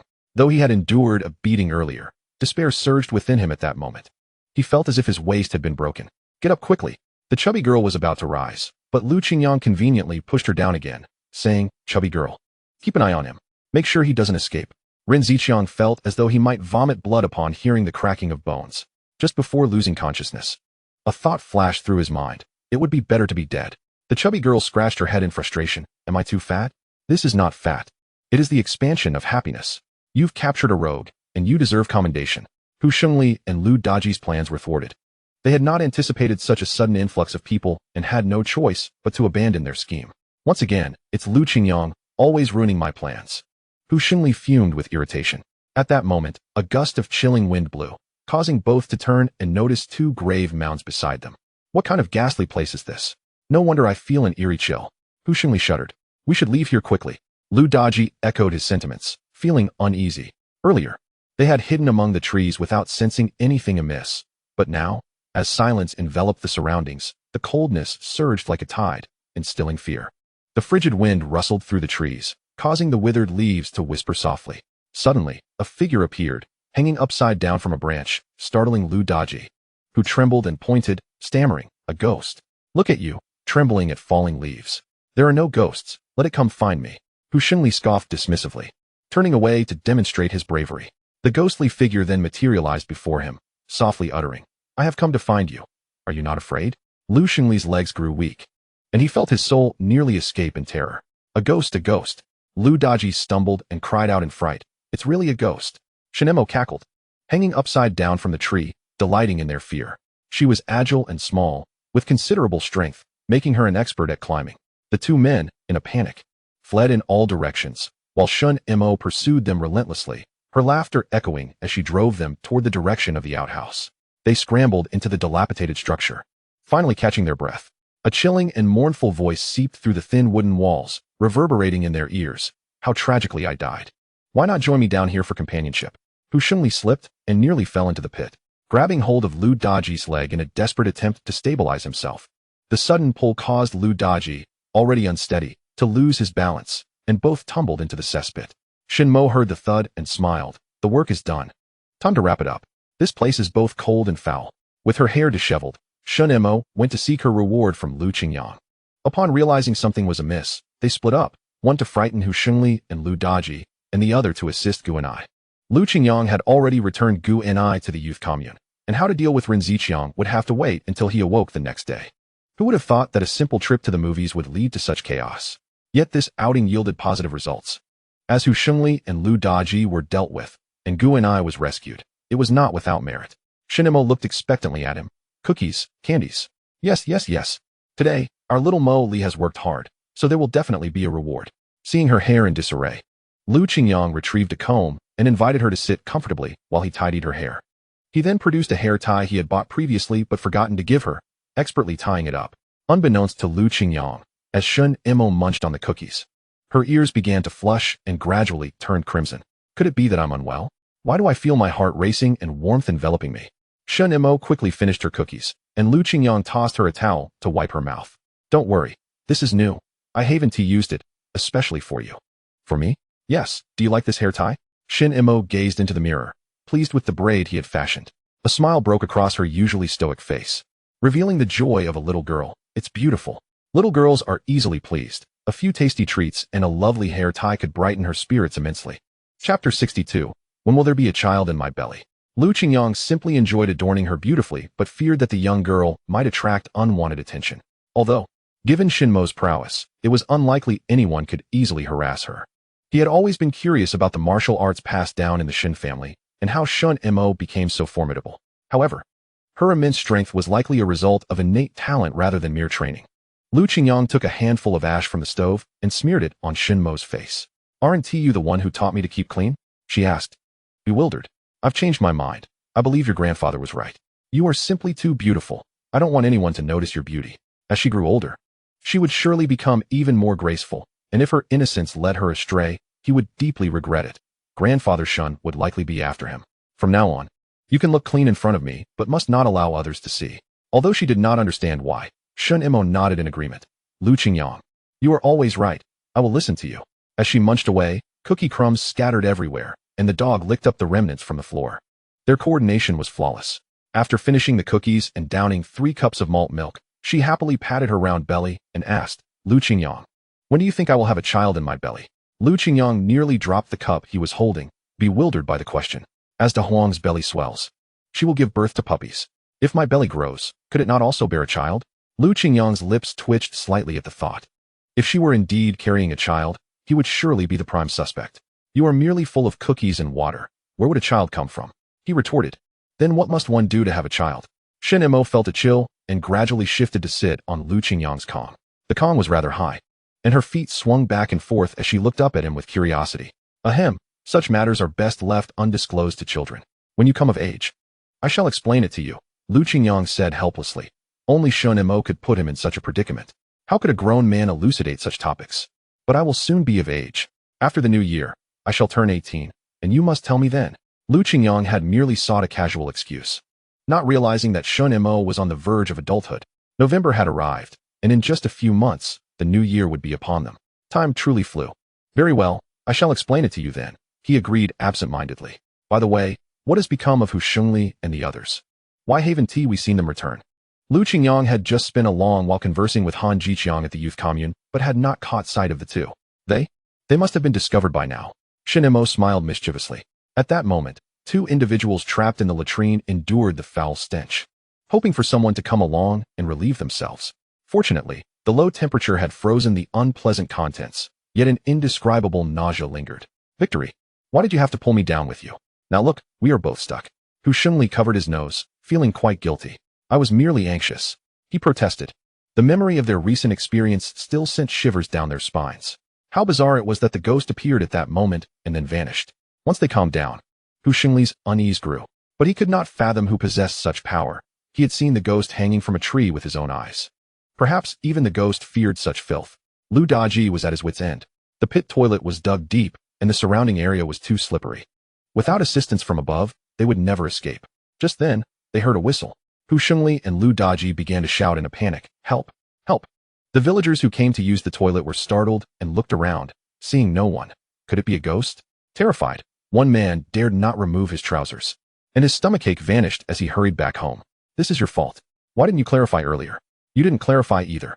They agreed that anyone arriving must first understand the situation. As they felt they might freeze to death, finally, a person approached, drunkenly oblivious to their cries.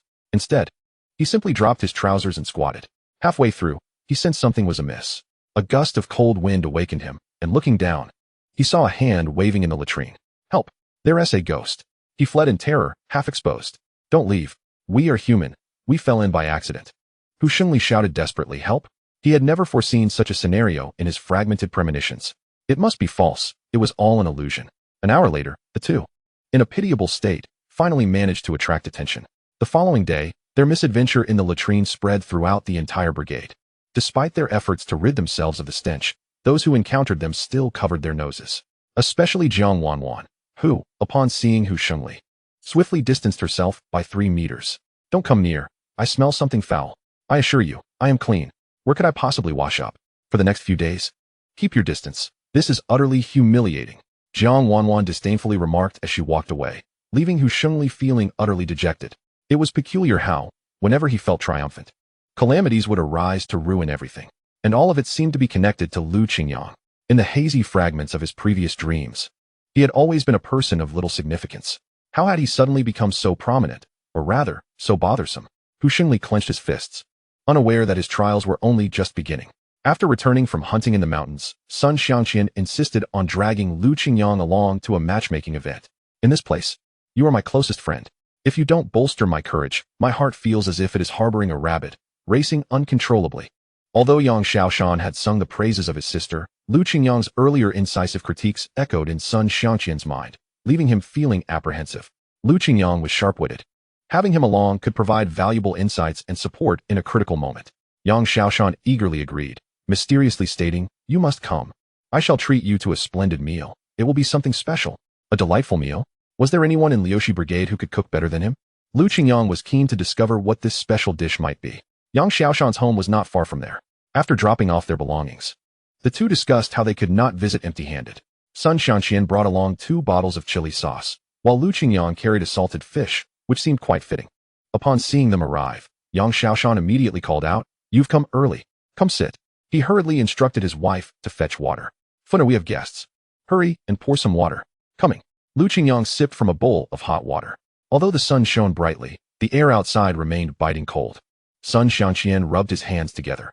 Despite his usual boisterous demeanor, he felt a tinge of nervousness and restlessness. Xiaotang, why are you still hiding in there? The person I want to introduce to you is here. A young woman emerged from the inner room, disheveled, picking her nose, with a round face and a prominent mole. Sun Xiangqian's heart sank.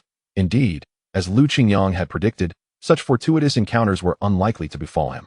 Just as he contemplated settling for the situation, hoping for a pleasant personality, the young woman abruptly erupted. "Brother, can you be more composed? Stop bringing strangers home all the time." Sun Xiangqian felt even more disheartened, pondering that she had to possess some redeeming quality. Yang Xiaoshan awkwardly scratched his head. "Unlike you, who runs back to your family after getting married. This is a teammate from my hunting team. What is inappropriate about having him over for a meal?" Suddenly, Sun Xiangqian realized that the young woman was already married. Why would Yang Xiaoshan introduce her? This simply wouldn't do. He was not one to be so indiscriminate. Just as he prepared to stand up, a second young woman, graceful and refined, stepped out from behind the first. Sun Xiangqian hesitated and sat back down. The young woman donned a verdant cloak. Her head bowed in a display of timidity.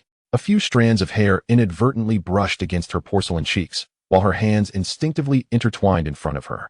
Her fingers occasionally tangled and then swiftly released, subtle gestures revealing the anxiety that dwelled within her. Yang Xiaoshan waved his hand, summoning Xiaotang over.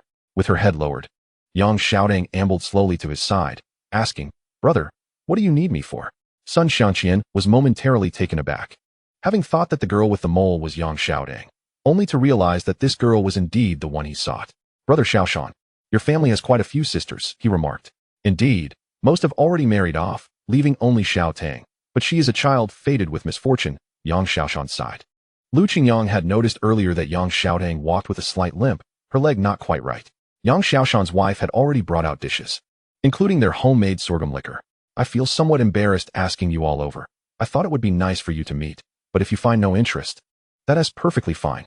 We are all teammates, after all, so just come and enjoy a meal." Yang Xiaoshan continued to wear his cheerful demeanor. However, Sun Xiangqian was oblivious to the issue with her leg, his gaze unconsciously fixated on Yang Xiaotang. "Come, enjoy the dishes. The delicacies I mentioned earlier, you must taste," he urged. Yang Xiaoshan's wife set down a pot of soup, the aroma wafting enticingly, though its contents remained a mystery. Yang Xiaoshan enthusiastically served each of them a helping. "This is the deer meat we received. I thought you would not have had the chance to taste such soup." Lu Qingyang mused to himself, though deer meat isn't particularly rare, the flavor seems unfamiliar. Sun Xiangqian took a bite and grimaced slightly. "This meat is rather peculiar." Lu Qingyang quickly interjected. "Who says it's peculiar? This meat is extraordinary." Yang Xiaoshan elaborated. "It's deer meat simmered with deer antler, quite nourishing. A rare delicacy for men." Lu Qingyang had just swallowed a piece of the deer antler, realizing why he detected a strong, gamey flavor. Indeed, deer antler is a prized ingredient, and while it was his first encounter with it, he found it hard to acquire a taste for.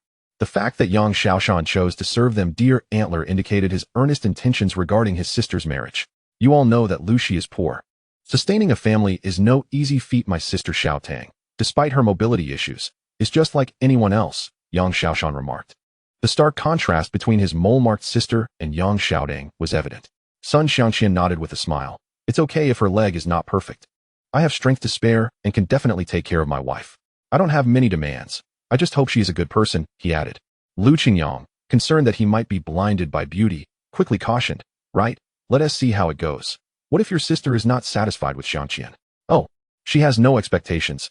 As long as someone wants her, it's fine. I don't wish to marry her off to an old widower or someone equally disabled. I just want her to find a decent family," Yang Xiaoshan confessed, harboring his own desires as he scrutinized potential suitors with good character and responsibility. He understood that he could not escape the mountains, but the educated youth would eventually return to the city. Yang Xiaoshan added, "I have no other requests. I just hope that if Xiangqian goes back to the city, he must take Xiaotang with him." Dr. Bao said her leg could still be treated, but not here. She needs to go to the capital. He took a sip of liquor. "If your relationship blossoms, our family won't ask for a bride price. We can joyfully arrange the wedding." This declaration caused Yang Xiaotang's face to flush crimson, and she shyly murmured, "I will listen to my brother." "See, I told you so." Yang Xiaoshan chuckled as he poured more wine for the two. "I won't force anything. Let it happen naturally." Sun Xiangqian downed his drink. Gaining a general understanding of the Yang family during the meal, Yang Xiaoshan was part of the hunting team, often bringing home various valuable items. But his large family and being the only able-bodied man placed a heavy burden on him. Besides Yang Xiaotang, there was a wife and 2 children, along with his parents and several younger sisters who occasionally came to take advantage. After the meal, Yang Xiaotang efficiently began clearing the table while Sun Xiangqian watched her thoughtfully. Once they departed from the Yang household, Sun Xiangqian made a resolute decision. Qingyang, I want to marry her. Just make sure you're certain. Lu Qingyang had observed that Yang Xiaodang's demeanor was indeed gentle and virtuous, and apart from her limp, she possessed no other flaws. More importantly, he recognized that the Yang family held a respectable position. In choosing a wife, appearance is secondary. What truly matters is the background of her family. To ensure his sister marries into a good family, they were willing to forego a bride price, showcasing their integrity. However, one crucial point remained.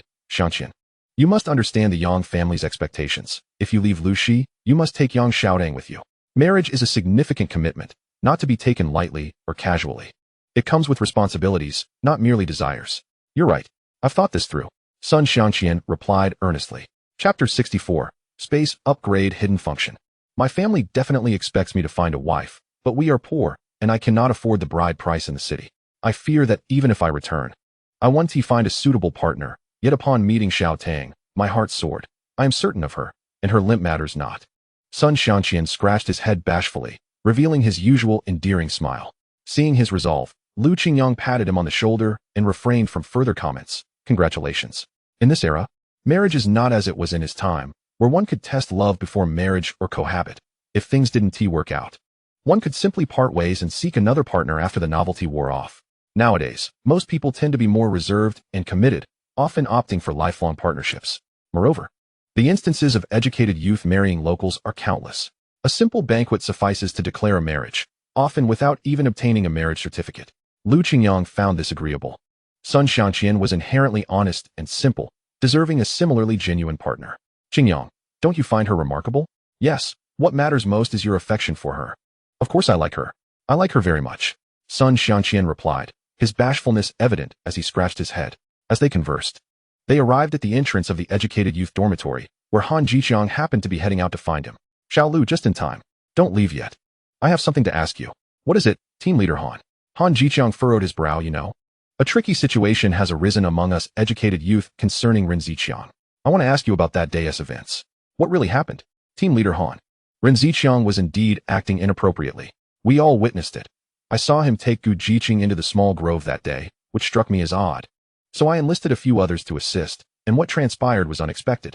Lu Qingyang spoke candidly, knowing that if he alone recounted the tale, others might doubt him. So he included others in his account. I understand now. We cannot allow such individuals in our educated youth dormitory. Rest assured, I will know how to handle this. The following day, Lu Qingyang received news that Ren Ziqiang had written a letter of apology and was reassigned to a newly developed forest area in a neighboring province. A place far more inhospitable than the ancient Ningguda. He was indeed in for a tough time. That day, when the plump girl had sat on him twice, it was likely that Ren Ziqiang's waist bore the marks of her weight. He had also heard of a rather amusing incident involving Hu Shengli and Lu Daji falling into the latrine, a tale that had spread throughout the youth academy, leaving the two men subject to ridicule wherever they went. Remembering that this was the handiwork of Shunimo, Lu Qingyang could not help but chuckle. Should any further mischief arise, it would no longer be as simple as falling into a pit. On the 7th day of joining the hunting team, they had gradually begun to familiarize themselves with the terrain of the forested area. Wang Dagong announced that the following day they would venture to locate a wild boar den and hunt wild boars. A journey that would take approximately 3 days due to its remote nature. Lu Qingyang felt an exhilarating thrill at the thought. Over the past few days, upon returning from hunting, he had not been idle. He had enlisted Zhou Jianxi to help him construct a shelter. Shunimo would occasionally come by to lend a hand, and Shundage had relaxed his restrictions on her somewhat. At the very least, when she visited him, she was not as emotionally charged as before. Shunimo was quite strong, and her efficiency in building the shelter had significantly improved. Lu Qingyang even fashioned a doghouse from some leftover wood, although Manton never used it, preferring to sleep beside him on the Kong. Once the shelter was completed, Lu Qingyang brought over the young reindeer to keep in his abode. The reindeer had a varied palate, enjoying tree bark and leaves. However, as the young reindeer had yet to be weaned, Lu Qingyang had been using milk from Aunt Lu's mare, which had recently given birth. Reindeer could be trained, and Aunt Lu had mentioned that they could even locate Ganoderma. Though unfortunately, the season for harvesting it had long passed. For now, he would nurture and train it well, with plans to take it into the woods next year in search of Ganoderma once it had matured. As night descended, snowflakes fell like goose feathers, draping the tranquil evening in a veil of pristine white. Remembering that he had some venison left, he decided to prepare a venison hot pot. He sliced a piece of raw venison and placed it in Mantu's bowl. Curiously, Manta leaned in, sniffing with its tiny nose, and was soon lured by the primal aroma of the meat, eagerly devouring it. Lu Qingyang then turned to blanch the venison in boiling water to remove impurities and blood. He added scallions and ginger, along with some spices he had bought previously to mask the gamey flavor. After retrieving a few leaves of the pickled cabbage he had prepared earlier and washing them, he chopped them finely. This, combined with the tofu he had made himself, was a perfect match. The tofu was delicate and smooth, intertwining beautifully with the crispness of the pickled cabbage. After this meal, he found himself sweating beads as he relished the flavors, feeling utterly content. Shunimo had not come that day, leaving Lu Qingyang with a tinge of disappointment. Glancing at the time on his watch, he realized it was nearly 10 o'clock. He locked the door and entered the space. Recently, he had filled all the available land. The mature vegetables were harvested and stored in the small cabin, which maintained an ideal temperature. Now that the crops were thriving, he mused about raising some small animals. Just as this thought crossed his mind, the voice from the space promptly notified him. Detected that the space meets the upgrade conditions, unlocking aquaculture function, hidden function. Soon, the mist began to disperse, revealing a newly formed pond nearby. If the farmland were to be fully cultivated, Lu Qingyang speculated that the pond would likely allow for the breeding of various fish, shrimp, and crabs, unlocking further functionalities. He surveyed the surroundings, feeling as though he had stumbled upon a paradise. He now understood the aquaculture function, but the nature of the hidden function remained a mystery. As if sensing his curiosity, he was suddenly transported out of the space. The once tangible walnut had transformed into a small black, resting in the palm of his hand. This was indeed the hidden function. Previously, hanging the walnut around his neck had sometimes been uncomfortable. Now, this newfound convenience alleviated that concern. At dawn the following day, before the night had fully receded from the horizon, he had already led the horse to the assembly point. Wang Dagong distributed a warm roebuck skin blanket to each person, instructing them to tie it to their horses. Unlike ordinary quilts, the roebuck skin blankets, fashioned from the hide of the roebuck, were designed like a tubular sleeping bag, tightly sealed to keep out the cold. When night fell, people would crawl into these blankets and secure the leather ties, effectively warding off the chill. A few horses also carried blue canvas tents.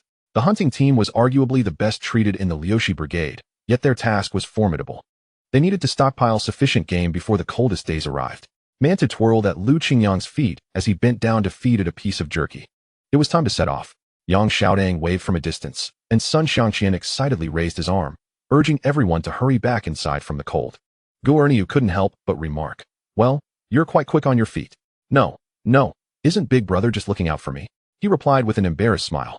In this context, Big Brother naturally referred to Yang Xiaoshan.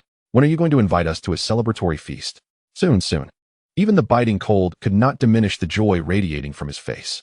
With the insufferable Ren Ziqiang absent from the hunting team, Lu Qingyang felt considerably more at ease. However, he noticed Shunimo was missing again and wondered where she had wandered off to. Regretting that he hadn't had the chance to inform her that this outing might last 3 days, Wang Dagong led the team, followed closely by the rest of the hunters as they traversed the snowy landscape.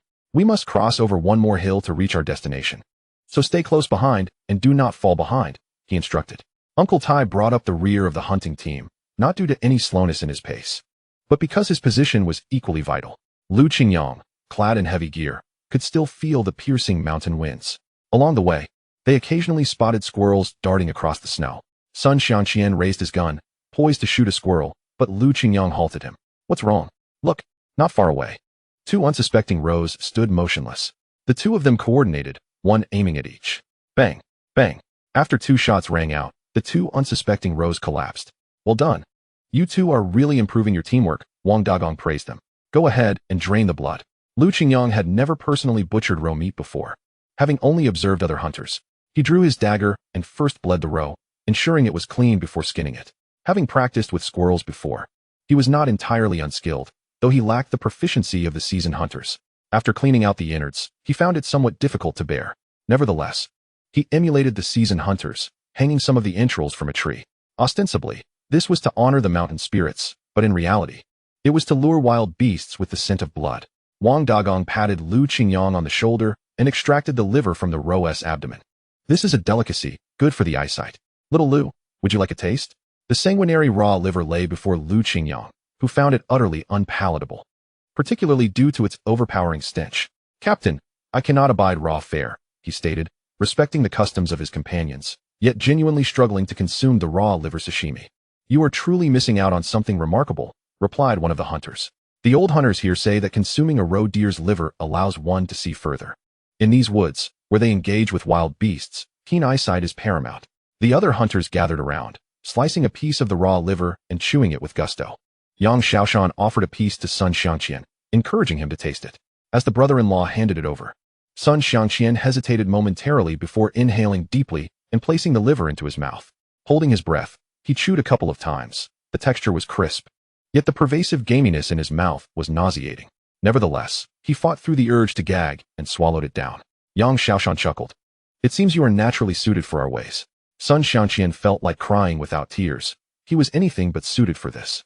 The effort of chewing that piece of liver felt more arduous than a day's labor. Meanwhile, Qingyang tossed the remaining entrails to a few hunting dogs, who wagged their tails joyfully as they relished their feast. Mantu, eager to join them, struggled to squeeze in, until the lead hound, noticing, tossed aside a piece of intestine. Only then could Mantu rush forward and start devouring it. Having slain the roe deer, let us feast on the spot. A fire was kindled, and snow water was boiled. Qingyang cut a chunk of leg meat and began roasting it. Wang Dagong leaned against a large tree, producing a flask and taking a couple of hearty swigs of sorghum liquor. Captain Wang, do try not to intoxicate yourself. You might forget the way back, someone teased. This is merely the beginning. You underestimate my capacity for drink. I could handle 3 more flasks without issue. Besides, if I were to get drunk, I have my comrades to guide me, he replied, prompting laughter from the group. Qingyang appreciated the jovial atmosphere, though his gaze lingered on the pair of roe deer antlers. Both deer were male, boasting impressively large antlers. They had previously hunted a similar pair, but were rushed and uncertain of who ended up with the antlers. Uncle Tai patted Qingyang on the back, saying, "Go ahead. I know you have an interest in those." The captain has no objections.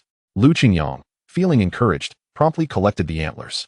He did not discard the heart of the roe deer. Instead, he cleaned it with his dagger, applying coarse salt and stringing it up. He also saved a piece of the leftover liver. The remaining deer meat was neatly packaged onto the horse's back. With this, the hunting party's provisions for the next few days were secured, marking a promising start. Qingyang settled beside the fire, using the heat to roast his military knife, slicing off pieces of meat to enjoy. Although lacking in seasoning, the flavor of the roe deer meat offered a unique delight. Suddenly, rustling sounds emerged from the thicket nearby. After imbibing the spring water, Qingyang's senses were more acute than those of ordinary folk, and he cautiously grasped his hunting rifle. The keen-eyed hunters also sensed something amiss and readied themselves for action. To their astonishment, descending from the trees was none other than Shunimo, little Shunimo. "What brings you here?" Qingyang lowered his rifle. Even Wang Dagong was taken aback, not by her presence, but by the fact that she had followed them without his notice. Shunimo's eyes fixated on the roe deer meat. She had trailed them all this way and was now ravenous. Had she not inadvertently revealed herself, the hunting party might not have noticed her at all. She had merely intended to accompany Qingyang for a bit of adventure, but they had ventured northward. The aroma of the roasted meat had made her stomach growl. "I came to play, but now I'm hungry." Wang Dagong sighed. "Oh dear child, you must return. In these remote mountains, should anything happen to you, your grandfather will hold us responsible." Previously, Shunimo had pulled similar stunts, but after being reprimanded by Old Master Shin a few times and causing disturbances in the brigade, she had ceased such antics. "I know this forest well. Nothing will happen." Qingyang handed her the freshly roasted roe deer meat. "Here, eat first. Let us fill your belly." Shunimo eagerly grabbed the meat, chewing voraciously, her appetite rivaling that of the strongest men. Chapter 66, The Demon of Liushi Brigade. Wang Dagong's expression darkened. If anything were to befall this young girl, the hunting team would bear the brunt of the blame, no matter how headstrong or capable she was. She could not possibly compare to their seasoned hunters. "Once you're full, you must leave at once." Shunimo was hardly paying attention to his words, devouring the meat with abandon, while Qingyang continued to roast more. His cooking speed could not keep pace with her ravenous appetite, and before long, she had consumed 3 substantial pieces of meat. "This little girl has quite the appetite," Yang Xiaoshan remarked in astonishment. The other hunters, unfamiliar with the Shin family, had only heard of Shunimo's reputation as a little tyrant, and her formidable appetite, seeing it firsthand, was truly astonishing. Shunimo let out a satisfied burp and washed it down with a generous gulp of water before declaring, "I want to join you in the hunt." Wang Dagong shook his head. "Hunting is not child's play. You should return the way you came. Your grandfather is waiting for you at home. If we are gone for 3 days, what will he do?"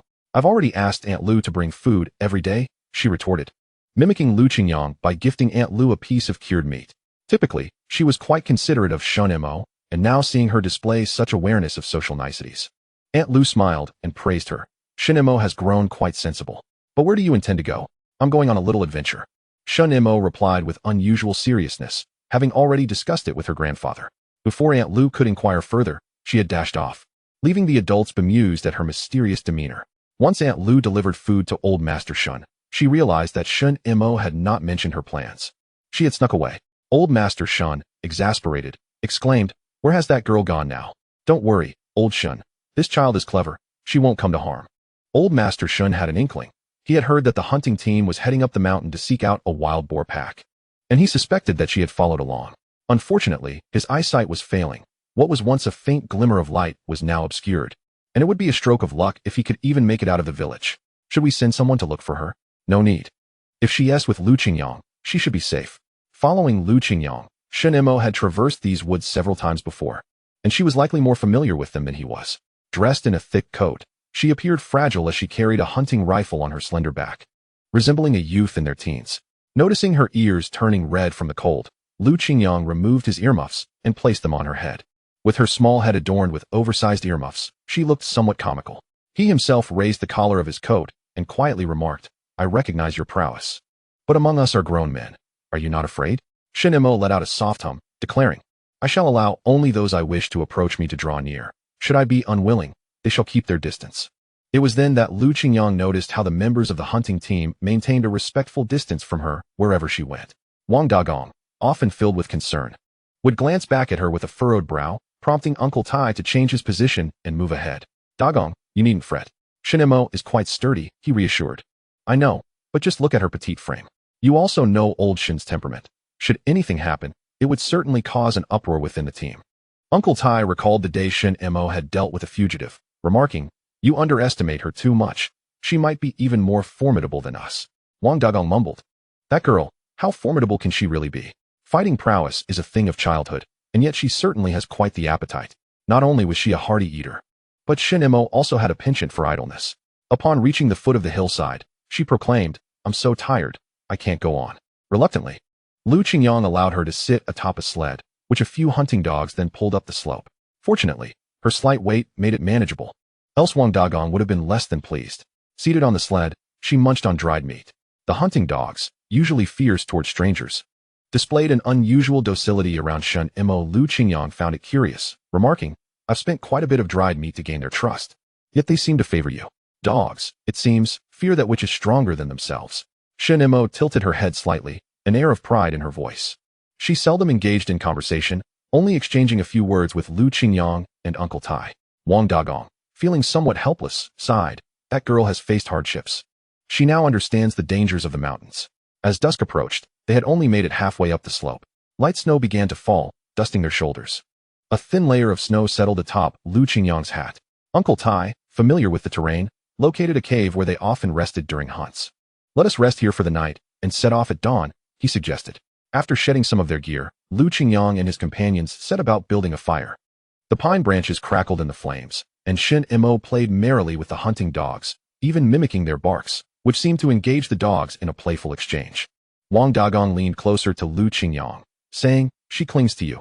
You must keep a close watch on her to ensure she doesn't get hurt. Brother Wang, you worry too much. In critical moments, I rely on her for protection." It was indeed a peculiar situation. After all, Wang Dagong had little understanding of Shunimo, as she seldom interacted with the hunting team, residing at one end of the village while they lived at the other. As a pot was placed over the fire, Sun Shanxian prepared the roe deer meat. Although the cave sheltered them from the wind and rain, the cold was still bone-chilling, and the fire provided only a modicum of warmth. The hearty soup and food warmed their bodies. Lu Qingyang roasted a few squirrels until they were golden and crispy before offering them to Shunimo, who relished them. Gu Erniu, intrigued, inched closer to Lu Qingyang, asking, "How did you end up with this fiery-haired girl? Aren't you afraid of getting beaten?" Lu Qingyang shook his head. "As long as one does not provoke her, she will not retaliate." Gu Erniu recounted a tale of a male youth who, in a moment of greed, had stolen a chicken from Shunimo's family, only to be met with a fierce beating from her. Initially, he had thought her a boy, only to discover she was a girl. Yet at that time, her demeanor had not been as lively or endearing. She had exuded an air of aggression. Noticing Gu Erniu's gaze, Lu Qingyang warned, "What are you looking at?" Gu Erniu, terrified, shook his head vehemently. "Please don't misunderstand. This girl is quite rough and untamed. I never perceived her as female. Shunimo, the fierce spirit, was a rarity that only Lu Qingyang dared to approach, having witnessed her in a fit of rage. As they sipped the roe deer soup and savored the roasted squirrels, they indulged in some wine to warm their bodies and alleviate their fatigue. The young men gathered around the campfire, engaging in casual banter, while the elders sat nearby, smoking their pipes. Shunimo preferred the company of the dogs over that of humans. Wang Dagong lamented to Uncle Tai, "We are 13 in total, each with a deer-skin sleeping bag, and now with Shunimo joining us, we will fall short. In this bitter cold, we can't let her freeze to death." The winter nights in Danling were already plummeting to below -20 degrees. Without the insulating deer skin, one might indeed succumb to the cold. Shunimo had not anticipated spending the night outside, and had come unprepared. Uncle Tai took a drag from his pipe, and, in a raspy voice, said, "Give her mine. The young lady is likely to feel the cold more acutely." "Uncle, at your age, do you still believe yourself to be a young man?" In truth, Lu Qingyang had extra warm blankets in his supplies, but given the circumstances, retrieving them was simply out of the question. He cast a mischievous glance at Sun Xiangqian, who immediately clutched his chest. "What are you looking at? I already have someone. I want to be swayed by you." Their playful banter elicited laughter from those around. Lu Qingyang suggested, "Shall we squeeze in together?" Sun Xiangqian gazed at the deer-skin bag, lost in thought. With their larger builds, two men would surely have difficulty fitting inside. Shunimo was small enough, yet it would be inappropriate for her to share a bag with grown men. Brotherly debts must eventually be repaid, and we must honor the virtues of respecting elders and cherishing the young. "All right, you can share with me." Upon seeing this, Wang Dagong looked at the other bags and ultimately decided to swap for the largest one available. They could barely fit, yet it would keep them warmer. Lu Qingyang understood their conditions outside were far from ideal, yet he still brought a toothbrush and toothpaste, brushing his teeth and washing his face. Yang Xiaoshan teased. "Little Lu is quite the particular one. Even on a hunting trip, he insists on brushing his teeth. You think you're any better? Your wife despises the odor of your breath. My wife would never complain. She enjoys kissing me. Indeed, she dotes on you." They continued, exchanging light-hearted jests. Lu Qingyang quickly covered Shunimo's ears, clearing his throat. "Let us be mindful. There's a young lady present." Shunimo continued to munch on her bread, seemingly oblivious to the conversation. After finishing her meal, she asked Lu Qingyang for some toothpaste, mimicking his actions to clean her mouth, though without a toothbrush. She could only swish with the paste. As she attempted to wash her face, Lu Qingyang intervened. "No need to wash your face. Do you remember what I mentioned earlier?" Shunimo then burrowed into the deer-skin bag, and Lu Qingyang helped her tie it securely. He even found her a secluded corner, kindling a fire specifically for her. On the opposite side of the campfire, he shared a bag with Sun Xiangqian. Although they were squeezed tightly, it was indeed warm. The dogs instinctively found warm spots, some resting beside the fire, while others lay against the horses. Gradually, the cave filled with the sounds of slumbering breaths. Yet Shunimo found it impossible to sleep. As she opened her eyes and fixed her gaze upon Lu Qingyang, the flickering flames illuminated the contours of his face with striking clarity. A smile involuntarily crept onto her lips, only to fade as she caught sight of another person's face, prompting her to turn away in disdain. Gradually, Shunimo drifted into the realm of dreams. In a state of drowsiness, Lu Qingyang felt something licking his face. Slowly, he opened his eyes to discover it was Mantu, wagging its tail and licking him. Shunimo, meanwhile, was curled up in a corner, soundly asleep, snug within her leather pouch. Uncle Tai and the others, having risen with the dawn, were busy cooking something in a pot that bubbled and simmered. Lu Qingyang nudged Sun Xiangqian with his elbow, urging him to wake up. Sun Xiangqian mumbled sleepily, "Good wife, don't make a fuss." Lu Qingyang recognized that he was lost in a dream again, so he unfastened the leather pouch and crawled out. The cramped quarters were quite uncomfortable for the two men. Mantis sidled up next to Sun Xiangqian, who instinctively grabbed the dog and planted a kiss on its head, eliciting a series of excited yelps from Mantu. When Sun Xiangqian opened his eyes, he was greeted by the sight of a dog's face, which startled him into full wakefulness. Uncle Tai had prepared a hearty cornmeal porridge and steamed some potatoes. Most of the group was already awake. Hearing the commotion, Shunimo rubbed her eyes and climbed up, still drowsy. "Come and have breakfast. It's the most important meal of the day, and you must eat something warm." The cornmeal porridge was comforting in her stomach, and paired with a few steamed potatoes and slices of dried meat, she felt nearly full. Only Shunimo remained, gazing longingly at the remaining potatoes in the pot. Uncle Tai stuffed them into her pockets, saying, "Here, take them all." Shunimo accepted graciously, a hint of a smile finally breaking through her serious demeanor. The group resumed their journey, now relying on the hunting dogs to sniff out the scent of their quarry, thus switching to a sled pulled by horses. The winter woods were enveloped in a profound silence, and by the time they reached the summit of the hill, it was already noon. Lu Qingyang looked down and beheld the vast expanse of forest blanketed in snow, transformed into an endless sea of white. Such majestic beauty rendered any description superfluous. It truly is beautiful here, he mused. Yet beauty often conceals danger. Countless souls have met their fate within these woods each year. Uncle Tai's tone was tinged with melancholy and reverence, a minimal yet respectful acknowledgement of nature's power. His gaze dimmed slightly, haunted by the memories of his son, who had perished in these very mountains while hunting. Nevertheless, the elderly man felt compelled to return to this forest time and again, each visit rekindling his sorrowful recollections. Lu Qingyang placed a comforting hand on his shoulder, at a loss for words to offer solace, and opted for silence instead. While the atmosphere was heavy on this side, Shunimo was wholly different. She swiftly unfastened the sled and sought a suitable spot devoid of obstructions, preparing to sit atop it and glide down the undulating hillside. That is quite dangerous, Sun Xiangqian shouted in warning from behind her. At such a young age, you have no fear, Wang Dagong remarked. Yet concern for her safety lingered in his voice. Lu Qingyang, come on, give me a push. With a sense of resignation, Lu Qingyang embraced Mantu and gave the sled a shove before quickly leaping aboard. They shot down the slope like an arrow released from a bow. The scenery blurred into streaks of light, and the exhilarating speed sent a thrill coursing through Lu Qingyang, prompting an exuberant shout that echoed through the valley. Chapter 68, The Hunt for Wild Boars. He glanced back just in time to see Shunimo looking at him, her profile serene as still water. Devoid of any trace of fear, the sled glided to a stop halfway down the hill, and Shunimo used her feet to brake, finally coming to a halt. We've arrived. Lu Qingyang exhaled in relief, glancing upward to realize they had covered quite a distance. This is much quicker. Shunimo wore a look of pride, eagerly awaiting Lu Qingyang's praise. However, instead of offering compliments, he reached out and pinched her cheek beneath her scarf. You're rather reckless. We've descended while the hunting party is still up there. Shunimo pouted in discontent, replying, if they can't keep up, it's not my fault. She tugged at Lu Qingyang's sleeve, pointing below. The wild boar den is right there. How do you know that? Shunimo pulled a potato from her pocket and began munching. I've been here several times. Why complicate matters like those old men, wandering around aimlessly? You call them old men? With their scruffy beards, what else could they be? She said this as she jumped down and headed toward the wild boar den. Lu Qingyang followed her, and after walking a short distance, they arrived at a small hollow in the hillside. This must be a spot the wild boars seek out. Filled with various weeds and dead branches, its center hollowed out, serving as the boar's nest. Lu Qingyang noticed faint sounds emanating from within, and Mantu was barking excitedly at the entrance, crouching down to peer inside. He spotted 5 or 6 piglets nestled together. There were multiple nests, indicating a significant population of wild boars in the area.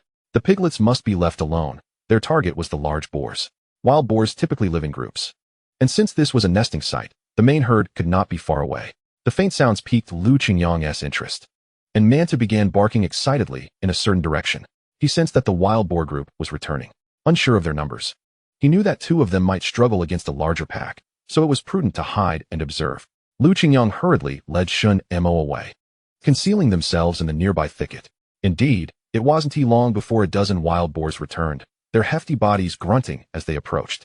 The mother boar was the first to check on her piglets, while the male boars sniffed around the nesting area, seemingly detecting the presence of intruders. They turned their gaze toward the hiding place of the 2 humans and the dog. This is bad. The male boar has likely sensed us. Lu Qingyang sprang to his feet, shouting, run. Shunimo reacted quickly, climbing a sturdy tree and motioning for Lu Qingyang to join her. You go up first, Mantu. Go distract the boars. With a gesture, Lu Qingyang directed Mantu, who dashed off in the indicated direction. As the wild boars were startled, Lu Qingyang steadied his hunting rifle, his gaze sharp and focused.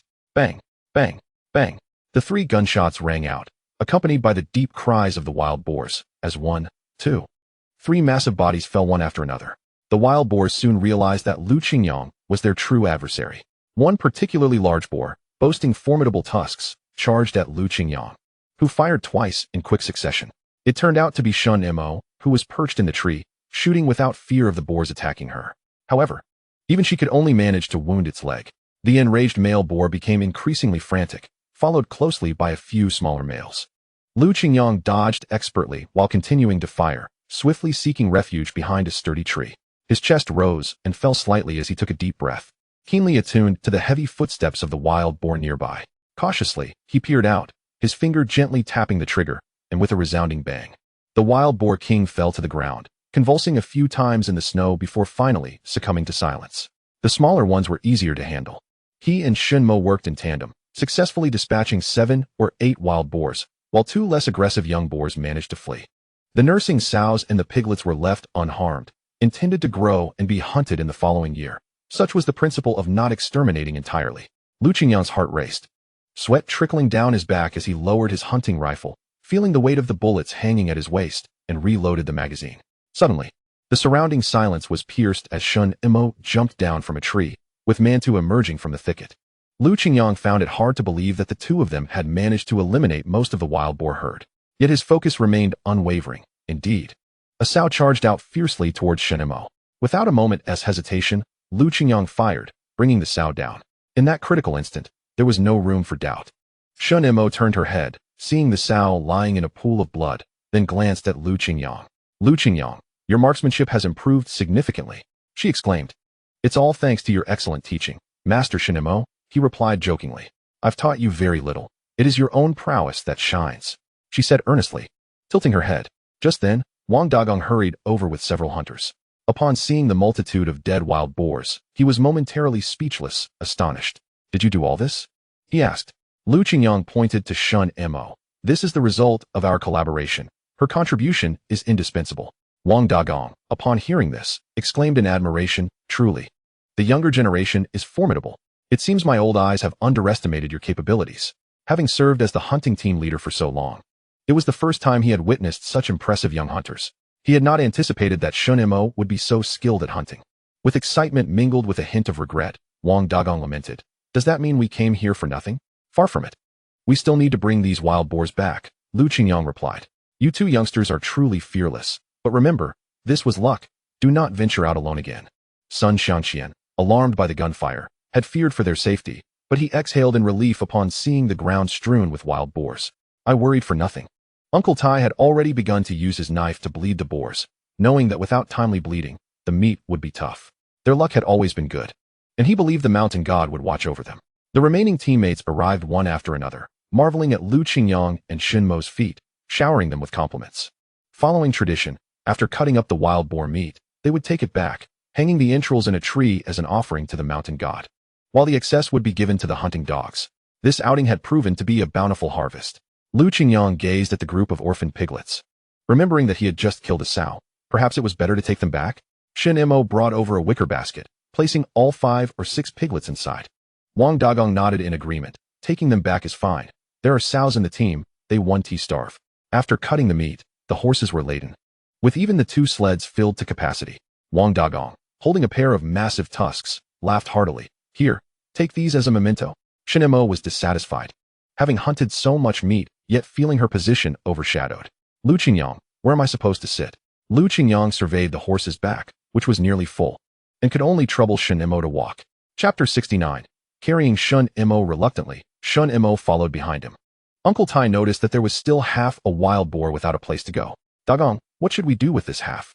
Even Wang Dagong had not anticipated this. Unable to take it, they decided to bury it in the snow. Looking around, the horses were bulging with their loads. Every available space utilized. Yet Shunimo stepped forward and hoisted up the half-boar, exclaiming, why waste good meat? We'll find a place to roast it later. I'm starving. To be honest, ever since entering the woods, she hadn't had a proper meal. Those potatoes in the morning barely filled her stomach. Wang Dagong stared in astonishment. Is her strength really that great? He had thought it was an exaggeration, but now realized his perspective had been narrow.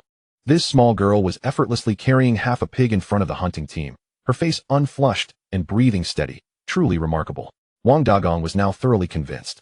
They retraced their steps, returning to the familiar cave as night fell. Half of the wild boar was simmered into a rich stew, while the other half was meticulously roasted as per Shunimo's request, its aroma wafting enticingly. In the wilderness, they could only make do with a casual meal. Shunimo stared at the roasted wild boar, nearly drooling. Corn cakes stuffed with wild boar meat were devoured eagerly, her face alight with satisfaction, one after another, showing no signs of stopping. What a whirlwind of consumption had significantly lightened the hunting team's load. With Shunimo around, half a wild boar was quickly transformed into sustenance, sparing them the burden of carrying it all the way. After their hearty meal, she burped, still wearing a satisfied expression. Wang Dagong teased, this girl, who would dare to marry her? Her appetite could empty an entire household, leaving others to subsist on air. Shunimo shook her head. I won't rely on anyone. I can take good care of myself and ensure my grandfather lives comfortably. Laughter erupted in the cave, echoing with cheer. The next day, they were nearing the Liushi team. Shunimo had lost her desire to walk, not due to inability, but rather a wave of laziness had washed over her. Qingyang, I can't walk anymore. She squatted beside a tree, refusing to rise. Qingyang, bemused, remarked, we're almost there. How have your feet rusted and you can't move? Too tired, she insisted stubbornly, twirling a slender twig through the pristine snow. Qingyang crouched beside her. Shall I carry you? Shunimo seemed to have been waiting for this suggestion, eagerly nodding like a chick pecking at grain. Yes, yes. She quickly jumped onto Qingyang's back, excitedly calling out, let us go, let us go. Qingyang felt her warmth and weight on his back. Maintaining a steady pace, do you think I'm a beast of burden? Or did you have this planned all along? Fortunately, Shunimo was not too heavy for him. Carrying her was no effort at all. Shunimo replied with utmost seriousness, Qingyang is Qingyang, not a beast of burden. Qingyang's heart fluttered, warmth flooding through him. They followed the team at a leisurely pace, accompanied by a lively little dog bouncing along, adding to the cheerfulness. Only Uncle Tai walked beside them. Your performance this time was truly commendable. From the moment you arrived, I knew you were not just a good person, but also efficient in your work. As they spoke, Qingyang suddenly caught sight of a red arc darting through the trees in the forest. What was that? Shunimo captured this scene, her fingers instinctively pointing towards the depths of the dense forest, exclaiming with a mix of surprise and delight, it's a red fox. A red fox? Qingyang mused that it should be an audiobooks. In their era, such foxes were a rare sight. This species typically feasts on small mammals, birds, insects, and fruits, with squirrels being their primary sustenance during winter. Uncle Tai stroked his beard, feeling fortunate. Spotting a red fox heralded good fortune, and he remarked, Little Lu, perhaps your luck is about to change. Everyone has seen it, and thus, everyone shall prosper. Indeed, the red fox, if given the chance, he would like to capture one to keep as a pet. As dusk descended, casting shadows upon the hunting party returning home, Shunimo inevitably braced herself for a scolding from old Master Shun. You little girl, sneaking out again. Unfazed, Shunimo stood there, akin to a pig unperturbed by boiling water, allowing her grandfather to reprimand her. She even turned back to Qingyang and made a face. Qingyang waved at her, mouthing, say something nice to your grandpa. Sure enough, Shunimo lowered her head, feigning a pitiful demeanor. Grandpa, I'm sorry, I won't dare again. Yet, in her heart, she mused that she would indeed do it again. Old Master Shun could only sigh in resignation. This time, I'll let it slide. If it happens again, don't bother returning to this home. He had lost count of how many times he had uttered these words. This time, they had successfully discovered a wild boar's den, and the hunting party had achieved great merits. The reindeer and wild boar meat would sustain the group for quite a while. The distribution of labor points for the hunting party primarily depended on the quantity of game caught. A standard-sized wild boar equated to 30 labor points, comparable to several days' worth of logging. This time, they had exceeded their quota, allowing each household in the village to receive several pounds of wild boar meat. Bringing joy to all, Qingyang not only received meat, but also a large bone, contemplating preparing braised bone upon his return. Shunimo, on the other hand, received 3 pounds of hind leg meat. As the distribution concluded, only the pig's head remained, which was more challenging to handle. Most households preferred not to select such meat. Nowadays, people had less fat in their diets, favoring meat with ample marbling, as the excess fat could be used for cooking, enhancing the flavor. Aunt Lu arrived late, only managing to secure half a pig's head. With a furrowed brow, she lamented, the children were causing a ruckus at home, and I got delayed. Look, I didn't even get a good piece of meat. Yet, the pig's head could be prepared deliciously. Upon hearing this, Shunimo eagerly lifted her 3 pounds of hind leg meat, proposing a trade. Aunt Lu, let us exchange for the pig's head. She was familiar with the taste of hind leg meat, but was curious about what culinary delights Qingyang would concoct with the pig's head. You don't need to be so polite, dear. Aunt Lu assumed Shunimo was being considerate of their misfortune. Qingyang, however, discerned her intentions. So, you're eager to taste my pig's head dish? Shunimo nodded vigorously, her desire evident. Aunt Lu quickly grasped the situation. All right, let us make the exchange. Thus, it was a mutually beneficial arrangement. However, they were left wondering what kind of delicacies Qingyang would create with the pig's head. As the three conversed, Gu and I approached with hesitation. Qingyang, there is something I wish to discuss with you. Aunt Lu, being perceptive, immediately recognized Gu and I's interest in Qingyang. She pulled Shunimo aside. Come here, little Mo, let the adults converse. Shunimo was reluctant and squeezed herself between the two, eager to eavesdrop on their conversation. Had it not been for old Master Shin calling her name with his cane, she would have stubbornly remained. Lu Qingyang, I'll handle the pig's head for now. I'll come find you later. She turned back multiple times, reluctant to part ways. The two sat on a decayed log by the riverbank, Guinai lowering her head, mentally crafting her words, while Lu Qingyang picked up stones from the ground and tossed them towards the river, watching them arc across the icy surface. Lu Jiqing, I want to thank you. You helped me last time. Lu Qingyang waved off the gratitude. No need for thanks. We all assisted. It wasn't he, just me. I truly didn't expect Ren Ziqiang to be such a person, harboring those thoughts, he continued. He has already faced punishment and won't harm you again. Guinai stood, unconsciously fiddling with her braid. Actually, I not only want to thank you, but also wish to give you something as a token of my appreciation. Something you don't have, but everyone else does. She retrieved a red notebook from her crossbody bag, offering it to him. This is for you. It's not a valuable item, but it holds significant sentimental value. The words Haishur were inscribed on it, indicating that Guinai hailed from Haishur. A wonderful place indeed. As a gesture of thanks, I hope you accept it. Her cheeks flushed with a rosy hue. The notebook wasn't a precious object. And since she mentioned giving it to several others who had helped, refusing it would seem overly formal. All right, I accept it, thank you. He took the notebook. And Guinai promptly turned and ran away. Lu Qingyang scratched his head, pondering that Guinai's actions were akin to bringing a lute to a mill. A futile effort. Carrying half a pig's head home, he discovered Shunimo anxiously peering around the door. Upon seeing him return, she dashed over. What were you doing? Nothing much. I was being thanked for last time. You wanted the pig's head, right? Now we'll prepare it. Lu Qingyang dismissed the matter and prepared to start processing the pig's head. First, he instructed Shunimo to light the fire. Uncertain how well the wild boar's head would turn out, but willing to give it a try. They used fire to singe off the coarse hairs from the wild boar's surface, then scraped the outer layer clean with a wooden spatula. Although Lu Qingyang worked swiftly, it still consumed considerable time. He placed the clean pig's head into cold water, adding ginger slices, green onions, and white wine, bringing it to a boil while skimming off the froth. After changing the water, he added various spices, soy sauce, and sugar, initiating the simmering process. Meanwhile, he had prepared braised meat bones in another pot, with a generous amount of bread set aside as a staple.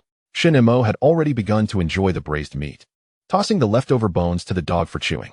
The pig's head required a lengthy cooking time, so they weren't in a hurry. Nonetheless, Shunimo was impatient, constantly asking, when will it be ready? It's quite the endeavor. It won't be done until tomorrow. For now, you can enjoy some braised bones, he reassured her. Shunimo visibly deflated. We have to wait until tomorrow? That is so slow. Moreover, she kept pondering what Lu Qingyang and Guinai had discussed. Unable to shake off her curiosity, after finishing her bone, she suddenly stood up, declaring, I'm full. I'll take my leave now. Lu Qingyang shook his head, realizing she was growing up and harboring her own secrets. Once the pig's head had boiled down to tenderness, he removed it from the pot, allowing it to cool before extracting the bones. He continued to simmer it in the pot, adding seasoning until it transformed into a gelatinous consistency, then ladled it out. By the next day, it would cool and solidify into a delectable pig's head cake. That night, Lu Qingyang received a message from Wang Dagong, informing him that he could take a day off the following day. Recently, the hunting team has performed admirably, prompting the brigade to grant them a day off. The following day, Sun Xianqian eagerly made his way to his fiancée's home. However, due to Shunmo's previous secretive excursion into the forest with the hunting team, Shin Grandpa has been particularly vigilant, forbidding her from going out freely. Lu Qingyang delivered a basket of small wild boars to the pig pen, pinching his nose as he smeared pig manure onto the little boars. Without the scent of a sow, he feared the little ones might be savagely attacked by the sows. Captain Wu was grinning from ear to ear, exclaiming how wonderful it was to have so many piglets. If they could be raised successfully, it would be a collective achievement. Oh, not at all. This is all thanks to Captain Wu's wise leadership. We merely bask in your glory, Lu Qingyang replied. Captain Wu chuckled. You certainly know how to speak, young Lu. With the day off, Lu Qingyang initially planned to take a solitary stroll through the forest. Now that he had mastered the fundamentals of hunting, he yearned to venture out alone, hoping that any large game he caught would be his alone to keep. Uncle Tai, however, was set to visit the town, and Lu Qingyang decided to accompany him, seizing the opportunity to sell the furs he had accumulated over the days. Just then, Captain Wu called him over, pulling him aside with an air of mystery. Young Lu, that little pill of yours from last time was remarkably effective. Do you have any left? Captain Wu had consumed deer blood and venison, yet neither had proven as effective as Lu Qingyang's pills. I do have some, but those were the last I had, and making more will require some effort and time. Lu Qingyang replied, his expression somewhat troubled. Captain Wu smiled. Come now, young Lu. We are like family. You helped me, and I will ensure that good things come your way in the brigade. With your assurance, I'll find a way to make more. Lu Qingyang confidently declared. Thus, he had successfully won Captain Wu over, ensuring that any future occurrences in the brigade would be in his favor. However, Lu Qingyang recalled witnessing Captain Wu drinking deer blood, which had proven ineffective. How weak must he truly be if even deer blood could not restore him? Lu Qingyang could only shake his head in disbelief. Henceforth, he would not refer to him as Captain Wu, but rather as Old Wu the Weak. Nevertheless, it subtly affirmed that his spiritual spring water amplified the efficacy of medicines, a point he could exploit to create even more pills. Uncle Tai was already seated in the horse cart, smoking his pipe and awaiting Lu Qingyang's arrival. Initially intending to leave directly, Lu Qingyang decided to be cautious, returning to secure the door before heading out. Uncle Tai spotted him from afar. Ah, you've arrived. Let us be off. Absolutely. Lu Daji watched Lu Qingyang depart in the cart and hurried to inform Hu Shengli. Victory! Victory! He panted excitedly, his eyes alight with anticipation. He has gone. He won't be back for a day? Our opportunity has arrived. That rascal has finally left. Are you prepared for what you need? All set. This was to deal with his cousin, and Lu Daji was more than eager, ready to settle both new and old scores. This time, his cousin would surely learn a lesson. Chapter 71, The Scheme of Framing. Once Lu Qingyang had departed, Hu Shengli instructed Lu Daji to break into Lu Qingyang's room. A few days earlier, he had visited the commune and received numerous gifts from his city-dwelling partner. She had also sent him a significant amount of grain coupons. $30 to ensure he lived well in the countryside, indicating that things were progressing positively for his return. Hu Shengli devised a plan. Since Lu Qingyang persistently thwarted his efforts, why not frame him directly? If Lu Qingyang vanished like Ren Ziqiang, his adversary would be eliminated, and he could reign supreme in Lushi Brigade. Thus, he had Lu Daji prepare in advance, biding his time for Lu Qingyang to leave. Once he learned of Lu Qingyang's trip to the town, Lu Daji feigned a stomach ache, making several trips to the latrine, dramatically lamenting, Captain Han. I'm in dire straits. The diarrhea has rendered me incapable of working. May I please take a leave to see the nurse? Han Jiqiang recalled how Lu Daji had previously fallen into the latrine and suppressed a laugh, waving him off with, go ahead. As he left, he exchanged a knowing glance with Hu Shengli, who nodded in understanding. This time, Hu Shengli provided the funds while Lu Daji did the legwork. Hu Shengli pulled together $100 or so for Lu Daji to stealthily place in Lu Qingyang's room. When the time came, he would feign ignorance about the missing money, claiming there was a thief, prompting a search of everyone. He would then confront Lu Qingyang, catching him red-handed. Huh, you think you can compete with me? Hu Shengli has plenty of tricks up his sleeve, with a vague sense of foresight regarding the unfolding events. Hu Shengli was convinced that Lu Qingyang stood no chance against him. The last time had merely been an accident. It was not his fault. Hu Shengli thought to himself, brimming with confidence. Lu Daji clutched his stomach, groaning as he exited the crowd's view, quickening his pace toward Lu Qingyang's dilapidated abode. No wonder Lu Qingyang preferred living here. The place was quite well kept, far better than the large communal dormitory. Now, he needed to find a way to unlock Lu Qingyang's door, which was his specialty. He had a history of petty theft. The thought of that detestable cousin facing retribution filled him with vigor as he exerted all his skills to unlock the door. After much effort, Lu Daji finally succeeded, though his hands were nearly frozen. Just as he cautiously pushed the door open, he unexpectedly stepped on something. Before he could react, a bucket of cold water poured down from above, soaking him to the bone. Damn it, that scoundrel Lu Qingyang. Always up to no good. He even has traps by his own door. Lu Daji cursed inwardly, the chill racing down his spine. But he had no time to dwell on his predicament. He had to place the incriminating money in Lu Qingyang's cabinet first. Battling the biting cold, he stealthily made his way to the cabinet.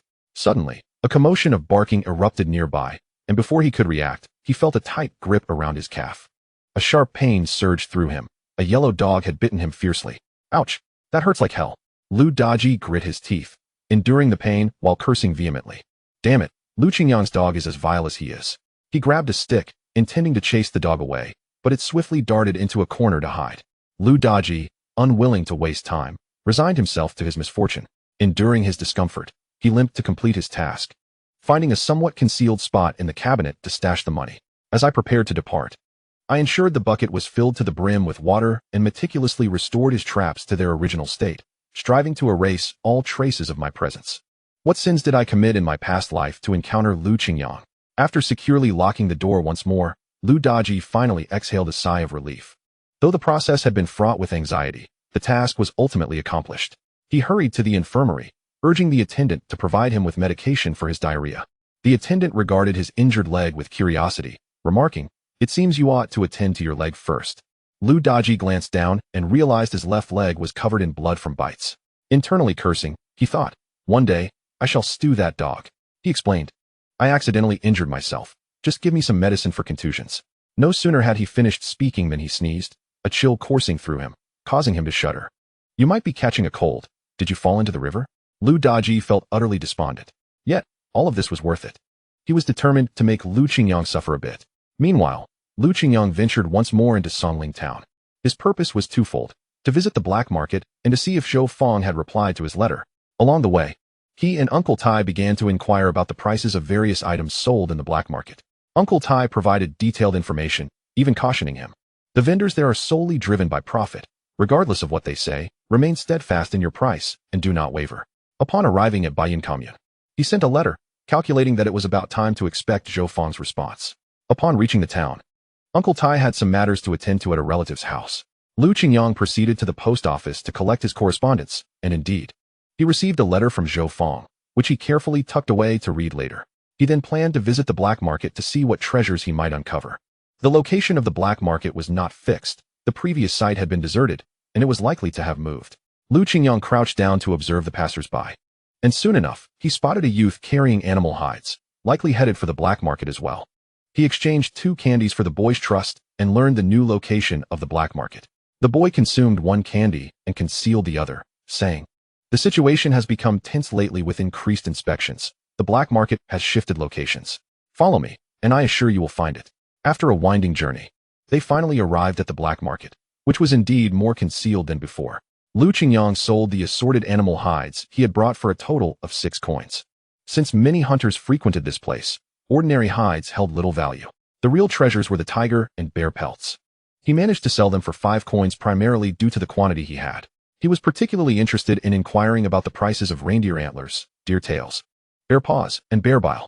Ever since the space cabin had activated its preservation function, it had become much more convenient. Steaming hot flatbreads could be stored for 5 or 6 days, emerging as fresh as when they were placed inside. He encountered the vendor, Kong Laolu, from whom he had previously purchased deer antlers. Upon seeing Lu Qingyang, Kong Laolu was immediately struck by recognition. "Young man, are you here to buy deer antlers again?" Lu Qingyang shook his head, replying, "Not this time. I wish to sell you something." Chapter 72, Transactions in the Black Market. He first produced reindeer antlers from his backpack. "Look at this fresh, wild reindeer antler. How much is it worth?" Kong Laolu took the antlers, noting they were the largest he had seen in some time. Naturally, larger antlers commanded a higher price. Yet, being a businessman, he adopted a shrewd demeanor. "They look quite fresh. I'll offer you 5 coins. Without flinching, Lu Qingyang snatched back the antlers, stating, "I shall seek a more discerning buyer." "Hey, young man, don't be in such a hurry to leave. My offer is undoubtedly among the highest in this black market. Once you leave this village, you won't find another shop like it." Kong Laolu hastily urged him to stay, his eyes betraying reluctance. "Then I won't sell them." Kong Laolu could easily resell those antlers for 20 coins, especially since he had regular customers in need. He was reluctant to let such a readily available profit slip away. "Young man, you are indeed a savvy negotiator. Last time, I sold you those deer antlers at a loss. Considering our previous dealings, I won T beat around the bush. How about 8 coins? Kong Laolu sighed, seemingly making a significant concession. This was slightly more sincere than the initial 5 coins, yet Lu Qingyang felt it was still insufficient. He leaned in closer and whispered, "I also wish to sell bear paws and bear bile." Kong Lao's heart skipped a beat. While reindeer antlers were not particularly rare, bear paws and bile were treasures difficult to come by. Hunting bears was far more challenging than hunting reindeer. "Do you truly possess such valuable items?" His voice lowered instinctively, scanning the surroundings warily, fearful that this rare opportunity might be observed by others. Indeed, Lu Qingyang understood that since the practice of extracting bile from live bears had not yet commenced, bear bile was not commonly found on the market. One had to hunt a bear to acquire it. He cautiously set down his backpack and lifted the covering cloth to show Kong Laolu. The latter's pupils dilated, clearly excited. "Let us go. You must come with me right now." Kong Laolu immediately began to pack up his stall. With such an item, there was no reason to remain selling here. Lu Qingyang stood still, unresponsive. Though they had conducted business before, it did not imply that he fully trusted the other man. "This place is too crowded and noisy for negotiations. Let us find a quieter spot to discuss matters." Rest assured, everyone here knows me. You are a hunter, and I assume you possess greater skills than I. Are you truly afraid? Kong Laolu, slender and elongated, resembled a greyhound, lacking any imposing presence.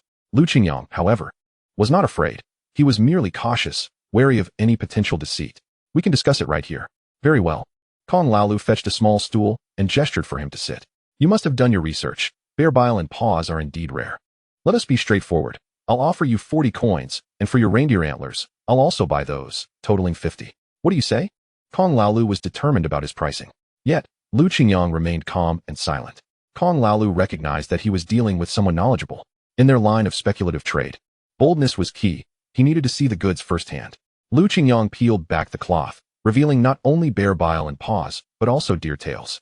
Kong Laolu examined them closely. He had seen such items before and knew they could not be faked. They were indeed valuable. What price do you propose? But let us not be unreasonable. 200 coins for the entire basket. In the future, if you hunt more, you can sell them to me as well. Kong Laolu chuckled bitterly. Those in his trade faced substantial risks, as they could easily be apprehended and imprisoned. 200? Young man, you truly have a bold tongue. Lu Qingyang was in no rush to sell. Should it come to that, he could always store them in his space, where they would remain unspoiled. Then let us settle on 230. Kong Laolu, now anxious, exclaimed, why is your price still rising? Yet Lu Qingyang remained obstinate, refusing to budge, regardless of Kong Laolu's pleas and negotiations. Upon contemplating the mere thought of bear bile, which could fetch a handsome sum of 300 from a loyal customer, Kong Laolu clenched his teeth and stomped his foot in resignation. What a stroke of misfortune. I shall take it, 230 it is. As he fished out the money, his heart bled. Lu Qingyang counted the bills and tucked them away, successfully completing the transaction. He then rummaged in his pocket and produced several neatly wrapped pills. These were kidney tonics he wished to sell through Kong Laolu. While cautiously wrapping the precious bear bile and paw, Kong Laolu nonchalantly sneered. I cannot place much faith in such concoctions. They pale in comparison to the nourishment provided by genuine deer antler and blood. You need not invest any capital. We shall split the profits equally once sold. This proposition piqued Kong Laolu's interest, though a hint of skepticism lingered. Could it truly be a miraculous remedy? This is an extraordinary medicine. I consume it myself. How could it harm anyone? He had witnessed Wu Lao Su consume it and experience a significant enhancement in vitality. Thus he was confident in its efficacy. Very well. Leave it here. I shall give it a try. What price do you deem appropriate? As for the price, feel free to decide. It is merely a trial. All right then. I shall sell each for 3 yuan. 3 yuan? What a schemer. This pill lacks any notoriety. Moreover, with a production cost of less than 30 yuan, he had prepared 60 pills, providing 3 to Captain Wu and leaving 5 with Kong Laolu for initial sales. The rest he kept securely stashed away. And how shall I reach you in the future? Lu Qingyang simply replied with 2 words, by chance. Should Kong Laolu be apprehended, it would inevitably implicate him. After concluding his business, Lu Qingyang set out to procure additional items. He had previously acquired 2 firearms, yet the hunting rifle often jammed, and the ones issued by the hunting squad were antiquated. In the black market of the rural outskirts of Qingyang, the variety of firearms was limited. However, here the demand for hunting was robust, and firearms sold exceptionally well, with a broader selection available, Type 56, old foreign rifles, and the 38 Mauser. Lu Qingyang paused before a vintage 38 Mauser. Young man looking to buy? 250 for one, fair and square. Lu Qingyang inwardly scoffed. What nonsense. 250? Does he take me for a fool? The vendor seemed to sense his dissatisfaction. If you don't fancy it, there are others. This old foreign rifle is quite a bargain. It may be cheap, but its power is inferior to my modified old hunting rifle. And what of the Type 56? The Type 56 is lightweight, precise, and boasts a long range, ideal for traversing the mountains. Most importantly, this one appears quite new. Chapter 73, The Duck That Slipped Away. The vendor muttered a few words, clearly indicating that this one was not inexpensive. It would cost 500. Lu Qingyang fell silent. 500 was a steep price, enough to purchase a spacious home back during the Reform era. Yet, this Type 56 was the finest he had seen on his journey. Well then, let us try to negotiate. 500 indeed seemed exorbitant. Could you offer a more reasonable price? Lu Qingyang tentatively inquired. 500 too steep? Then don't buy it. The vendor folded his arms, his expression oozing disdain. This is the price. I won't budge a single cent. The price of a good firearm was truly daunting. Lu Qingyang realized that he needed to exert more effort in exploring diverse avenues for revenue. With the vendor's foul temper, he decided against making a purchase there. Thus, he shouldered his empty bamboo basket and nonchalantly turned to leave, unaware of the shadows stealthily trailing him. In the black market, amidst a throng of people, there were many with ulterior motives lurking within. Lao Chao was one such individual, having witnessed Lu Qingyang's successful transaction. He took note of how carefully he stowed his wallet away. The black market was a realm of secrecy. Individuals like him would never report a theft. Today is my lucky day. I have spotted a big fish, Lao Chao thought, following closely behind Lu Qingyang, waiting for the opportune moment to relieve him of his money. Seizing the moment, he hastily brushed past Lu Qingyang, deliberately bumping into him, intending to pilfer his cash while his attention was diverted. Lao Chao's plan succeeded. Years of pickpocketing experience had never let him down. The other man merely exchanged a fleeting glance with him, oblivious to the theft. Elated yet striving to maintain an outward calm, Lao Chao hurried away.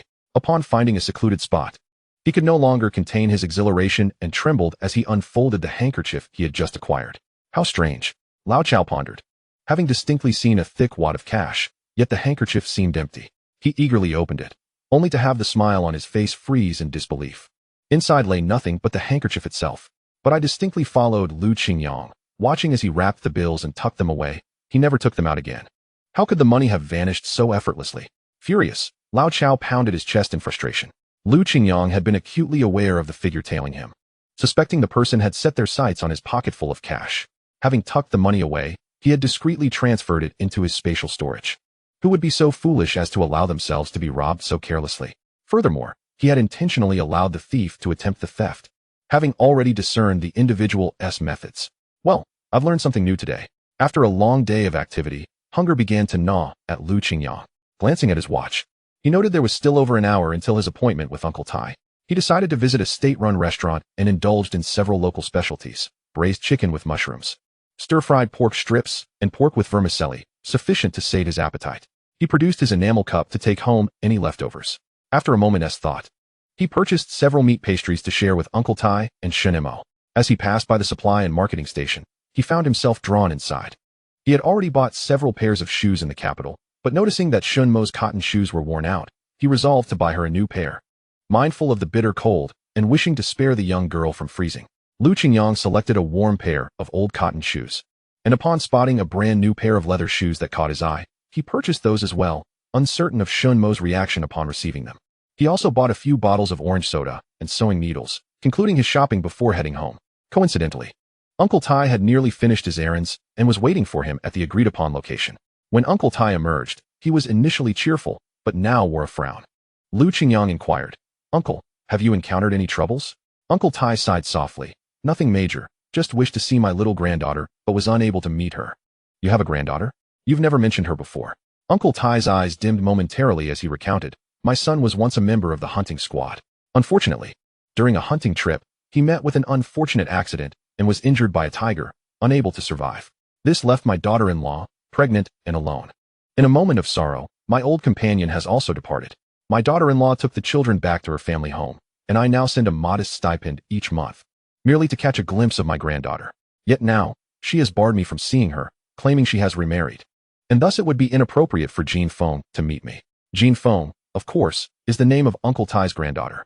With just a few words, he encapsulated his own tragic life. Perhaps due to his myriad experiences, recounting this chapter no longer pains him as it once did. You provide them with support, yet they deny you the chance to see your granddaughter? Such matters are trivial. One cannot take them with them in life or in death. Yet my heart aches for Jean Feng. The last time I saw her, she lamented her unhappiness under her stepfather's care. I had contemplated bringing her back to raise her myself, for I possess that capability. Although Uncle Tai has aged, his hunting skills remain exceptional, and sustaining a child would not pose a challenge. To me, Jean Feng is a treasure. In another's household, she may well suffer greatly. Uncle Tai's concerns are not without merit, yet ultimately, this remains a family matter in which he cannot intervene. And you? Did you sell those goods today? Lu Qingyang replied candidly. Yes, I managed to sell them, but I had hoped to purchase a more reliable 5.6 shotgun. However, it is exorbitantly priced at 500 yuan, not a cent less. 500? Uncle Tai was taken aback, incredulous at such a steep demand. I find it excessively expensive, so I had no intention of buying it. The old shotgun still serves its purpose. You desire a 5.6? It is indeed a fine weapon. Quite powerful. As Uncle Tai reminisced about this, he fell into memories of his past. By the way, if you truly want one, I could inquire on your behalf. I have my contacts. Lu Qingyang felt invigorated. That would be splendid. As they conversed, Uncle Tai recounted tales from his days on the battlefield, and Lu Qingyang found them quite engaging. No wonder Uncle Tai exudes an aura of distinction. He has seen combat, having fought against the Japanese. As they approached the village, Lu Qingyang produced the meat pie he had obtained from the state-run restaurant. Here, uncle, this is for you. You remain so considerate. Upon reaching the door, Lu Qingyang sensed something was amiss. Before leaving, he had intentionally marked the entrance. If anyone had entered, he would have noticed. Now, that thin line was severed. Someone had indeed intruded. Chapter 74, A Calamitous Discovery, My Money is Gone. He refrained from opening the door directly and instead opted to slip through the window at the back. Upon hearing his movements, Mantu wagged his tail and approached excitedly. Lu Qingyang patted its head before inspecting the entrance. As he suspected, he had feared that someone might sneak in to cause trouble in his absence. He had set a trap, and it seemed someone had indeed fallen into it. Manta barked twice at him, and Lu Qingyang crouched down to scratch its head. What is it? Did you see a thief slip in? The room was sparsely furnished, devoid of anything conspicuous. Clearly, the intruder was not there to steal. If they were not a thief, then it was someone ill-intentioned, seeking to frame him. Mantu nudged Lu Qingyang's leg with its nose and tugged at his pant leg, urging him to follow until they arrived at the dilapidated old cabinet. Mantu, do you mean to say there is something hidden inside? He opened the cabinet and rummaged through it, astonishingly uncovering a stack of cash, scattered and disorganized. It amounted to around 100 yuan. In Lu Shi Brigade, the one who despises him most is undoubtedly his cousin Lu Daji. Hu Shengli is also at odds with him. This money must belong to Hu Shengli. Lu Daji, I know well, is so impoverished that he has nothing left but schemes. Truly, he is like a walnut smeared with pig fat, sharp and slippery, yet still too naive to successfully entrap him. Lu Qingyang stashed the money directly into his space. If they wished to frame him as a thief, he would respond in kind. As anticipated, commotion erupted in the youth commune. Before he even reached the entrance, he heard Hu Shengli lamenting loudly. My money is gone. Lu Daji chimed in. Money is missing? How much is gone? Over 100. Gasps of disbelief rippled through the crowd. Over 100? How could so much money vanish? It seems we have a thief in our midst. Who? Have you searched everywhere? Losing money is no trivial matter. Of course, I have searched everywhere. I cannot find it. Han Jiqiang maintained a stern expression. Did you search the communal sleeping area? Hu Shengli shook his head, not wishing to escalate the situation. Now we must search. If it is not in the room, check the people. Ever since these new youth arrived, the commune has been rife with trouble, and Han Jiqiang felt a splitting headache. Lu Daji leaned closer. Han, we must search inside the commune as well as outside. Outside the commune, not far from the youth commune, lies Lu Qingyang's haunted house. Lu Qingyang, it is improbable that he would steal anything. That lad is clever and capable. He has no need for such things. Lu Chunhua feigned realization. Yes? We should first investigate the outsiders. I have been observing Lu Qingyang. Something about him seems off. Look at him, always repairing his house and frequently visiting the town. Where does he acquire so much money? Just as she was about to voice her thoughts, she hesitated, leaving much to the imagination. Noticing several youth around her nodding in agreement, they had long resented Lu Qingyang for living comfortably on his own. They aimed to seize this opportunity to diminish his standing. Guanai and Pang Niu, however, did not believe Lu Qingyang was capable of such deeds. You are mistaken. Lu Qingyang would never do such a thing, right, Pang Niu? Pang Niu nodded vigorously. Exactly. One youth interjected. You can never truly know a person. How can you be certain he is not a facade of virtue hiding a corrupt heart? Pang Niu stammered a few words before asserting. Because he is kind. Lu Qingyang had previously gifted her biscuits, which were delicious. Hu Shengli scoffed. Evidence is what matters now. If you believe he is innocent, then go ahead and search. After all, the money disappeared today and has yet to be spent. Besides, my money has marks on it. I will recognize it the moment I see it. Lu Qingyang had reached the entrance of the youth commune, having absorbed every word. He stepped into the courtyard. You may certainly search, but before you do, perhaps you should first rule out those living nearby. You all are quite amusing. You suspect me while ignoring those you live with. Moreover, my conduct is upright.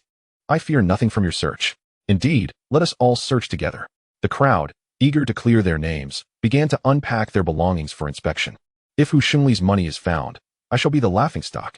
The youth sharing a room with Hu Shengli exchanged glances as they emptied their luggage, all in a bid to prove their innocence. They searched the communal sleeping area thoroughly, yet still felt the need to inspect one another. Lu Daji, seeing this, had no choice but to produce his own belongings, lest he be singled out. However, he was well aware that the money lay with Lu Qingyang, and nothing would be found on him. Lu Qingyang intentionally leaned closer to him, speaking in a low tone. Cousin, I have some good news for you. I just received word that our second cousin has been sentenced. he is to face a firing squad. This is what Zhou Fangxin conveyed to him. It is often said that to kill a man is to strike at his heart, and he intended to first assail Lu Daji's heart, leaving him in a state of disarray. You are talking nonsense. How is that nonsense? He has committed numerous unethical deeds. If it weren't for his family's indulgence, would so many young women have suffered misfortune? Lu Daji felt a surge of panic. Despite his disdain for Lu Xiaowu, who was his own younger brother, he would undoubtedly be unsettled if Lu Xiaowu were to truly perish. Just as Lu Daji thrust against him, Lu Qingyang had stealthily slipped the money from the space into his outer coat pocket. This maneuver was executed with remarkable finesse. Akin to the technique employed by the thief encountered earlier, Lu Qingyang was adept at learning and applying new skills. Enough, enough. What are you doing, Lu Daji? Han Jiqiang interjected, pulling the two apart. Lu Daji shot a fierce glare and spat. Lu Qingyang, since you are here, you must be searched. Hu Shengli was eager to take matters into his own hands, ready to conduct the search personally. He envisioned the scene of their search through the educated youth dormitory and then into Lu Qingyang's room with palpable excitement. Turning to glance at Jiang Wanwan, he particularly wanted her to witness Lu Qingyang's disheveled state. Then search away.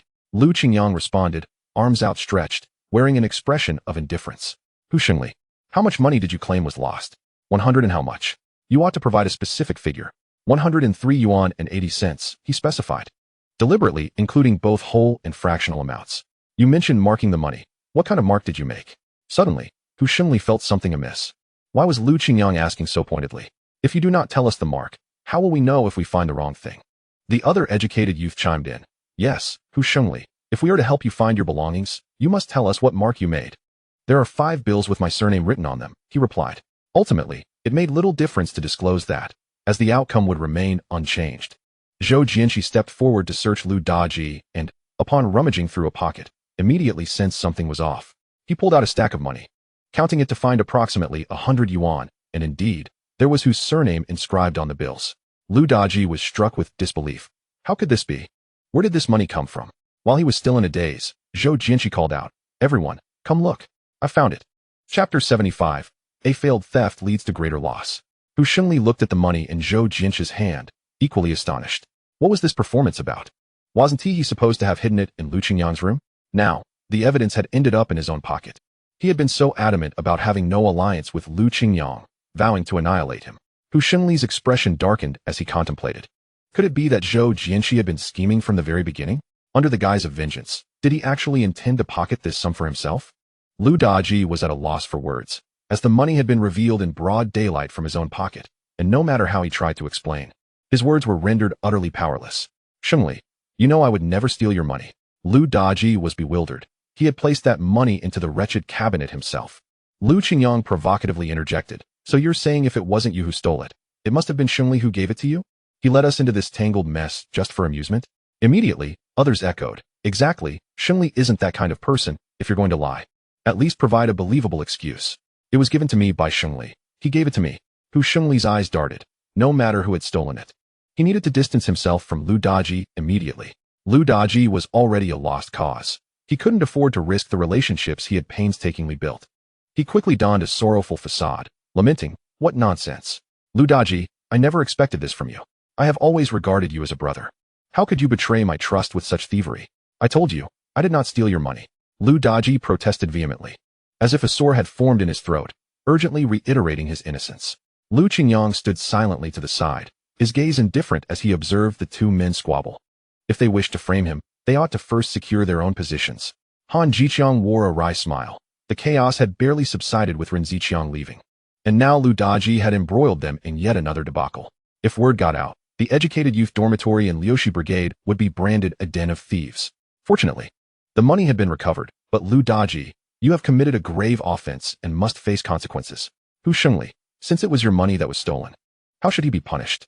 Lu Daji's lips trembled as if he were in a dream. The unutterable anguish within him felt like a fly lodged in his throat. Impossible to expel or swallow, leaving only a bitter taste. Hu Shengli waved his hand. Since the money had been found, he would not report it to the authorities. However, Lu Daji could no longer remain here. He needed to be swiftly relocated to a more remote area to prevent him from spouting more nonsense. Lu Daji's legs felt weak. Was he to be sent to a forsaken place like Ren Ziqiang? The Liushi brigade was already suffering enough, and he could only imagine how dire conditions were in the neighboring province. Perhaps it would work out, for they were in dire need of manpower there. Let him go find Ren Ziqiang. On the surface, it would be a transfer, but in reality, it was akin to forced labor. Lu Daji had previously relied on Hu Shengli, and his life in the Liushi Brigade had not been overly burdensome. Now, hearing this outcome, his mind buzzed. He had initially hoped to explain, but Hu Shengli warned him, no need for explanations. If you attempt to explain further, I will send you to the authorities. Lu Daji could only fall silent. He truly could not comprehend the situation, swallowing his confusion like a stone lodged in his gut. This farce seemed to have come to an end. Just as Lu Qingyang was about to leave, he overheard Jiang Wanwan and Lu Chunhua whispering together, gazing at him intently. Whatever they were discussing, Lu Qingyang had a sinking feeling it was not favorable. Wanwan, didn't you say that Lu Qingyang stole the money? How is it now, Lu Daji? Jiang Wanwan narrowed her eyes. I did not foresee this. Did you see? After the repairs, Lu Qingyang's room looks quite presentable. It would be wonderful to live there, free from disturbances and fleas. As she spoke, Lu Chunhua felt an itch creeping over her. After Jiang Wanwan had been beaten by Gu and I, she had not ventured near Lu Qingyang's room again. However, she had seen it up close before and had to admit it was rather well done. Seeing him live so comfortably stirred a pang of envy within her. Why should he have it so good? The last time she had approached him, he had ignored her and allowed Gu and I to strike her. She harbored a strange sentiment towards Lu Qingyang, both envious of him and desiring his affection. After all, men were often captivated by her charm, yet Lu Qingyang remained indifferent, igniting her competitive spirit. Jiang Wanwan retorted sarcastically, no matter how nice it is. It's still a house assigned by the production team.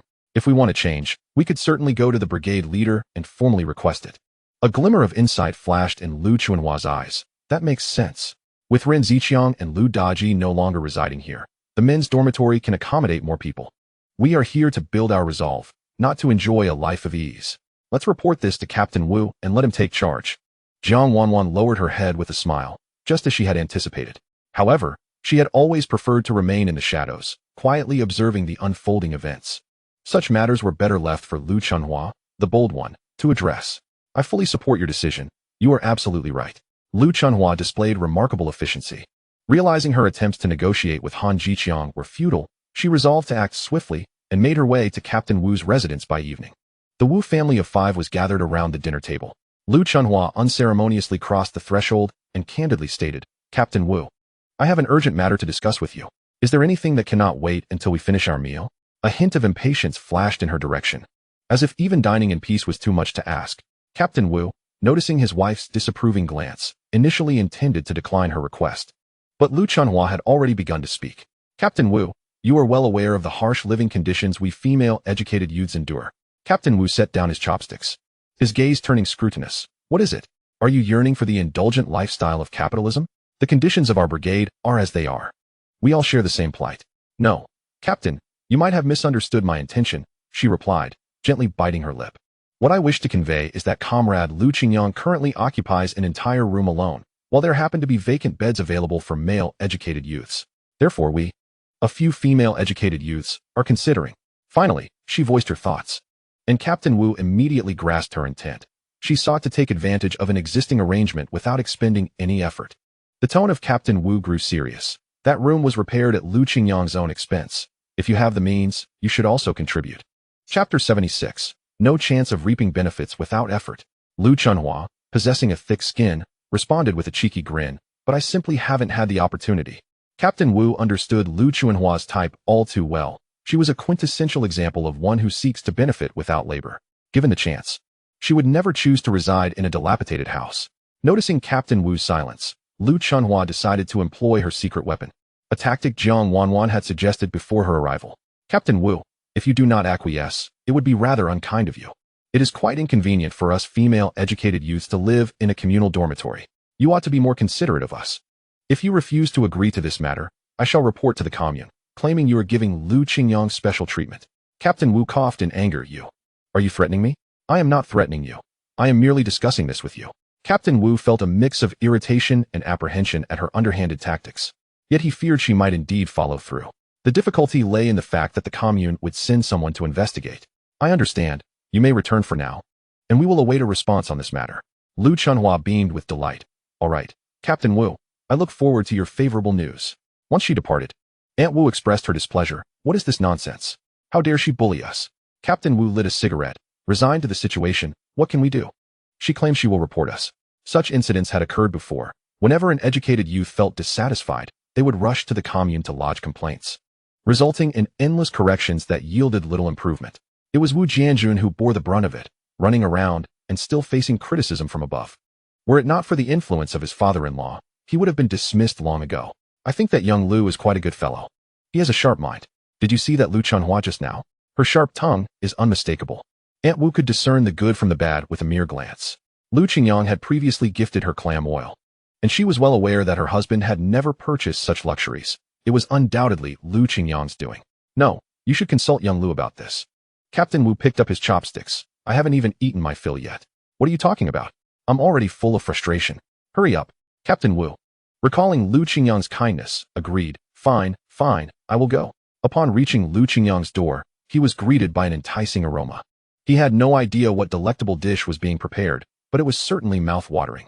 When Lu Qingyang opened the door and saw Captain Wu, he immediately smiled. Just in time, Uncle Wu. Come in and sit. I've prepared the medicine pills for you. Lu Qingyang poured a bowl of hot water and presented the neatly packaged pills before Captain Wu, having exerted considerable effort. Captain Wu felt a mix of guilt and indignation.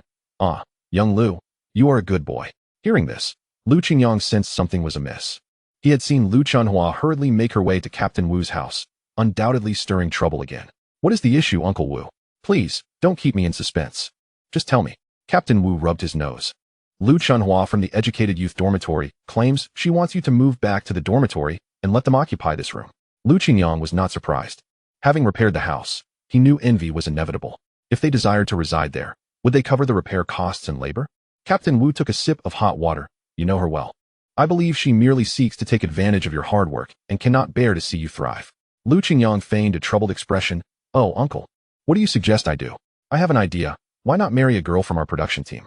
This way, you would be recognized as a member of Liushi Brigade, and the land and house would rightfully belong to you, leaving them with no hope. Lu Qingyang chuckled at the absurdity of Captain Wu's suggestion. In such a short time, where could he find a suitable bride? Yet, a clever notion sparked in his mind.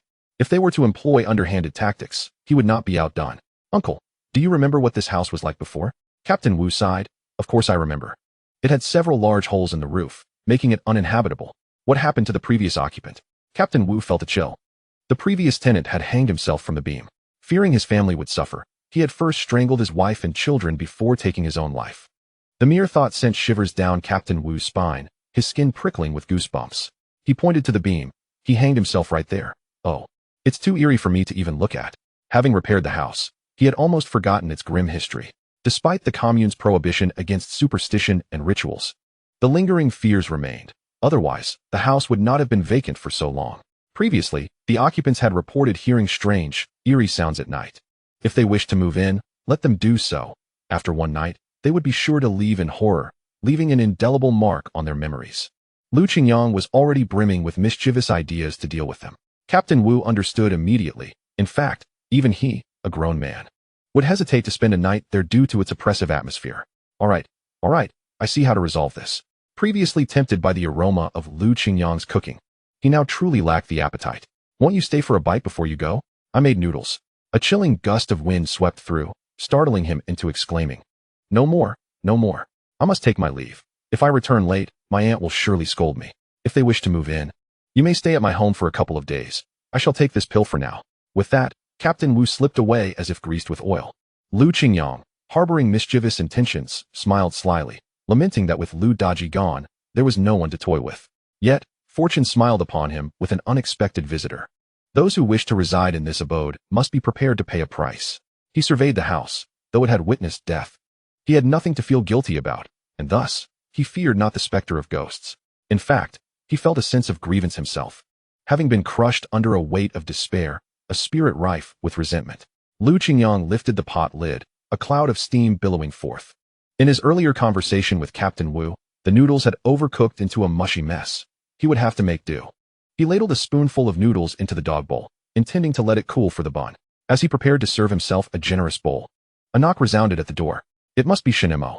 Though Shunimo possessed a robust constitution, she could not withstand the relentless chill of the snow. Her nose reddened and her breath ragged. As she reached to wipe her nose with her sleeve, Lu Qingyang offered her a handkerchief embroidered with flowers. Use this, he urged. Shunimo accepted it cautiously, marveling at its beauty, thinking it too exquisite for such a mundane task. It was meant for you. There's no waste in it. Come here. I brought you something special. Chapter 77. Rescuing a Young Lynx. Shunimo leaned in, drawn by the enticing aroma wafting from the steaming dish in the enamel cup, instinctively raising her chopsticks. After a tentative taste, she frowned slightly and shook her head. This isn't your cooking. It lacks the proper finesse. Qingyang mused, realizing that the girl had become quite discerning in her palate. Hurry and eat. There are matters for you to assist with afterward. Though the flavor paled in comparison to Qingyang's culinary prowess, it was sufficient to satiate her hunger. After wiping her mouth, Shunimo looked up, her eyes inquisitive. What do you need help with? Qingyang stroked his chin. Do you recall Lu Chunhua and Jiang Wanwan from before? The mere mention of their names elicited a look of distaste from Shunimo. I remember, and I find them utterly loathsome. Qingyang laid out his plan in detail. Upon hearing it, Shinmo's interest piqued. She relished the thought of confronting those she detested. What a splendid idea. Let them be terrified into submission. She eagerly anticipated that day's arrival. Qingyang rummaged through his bag and produced a pair of shoes. I bought you a new pair.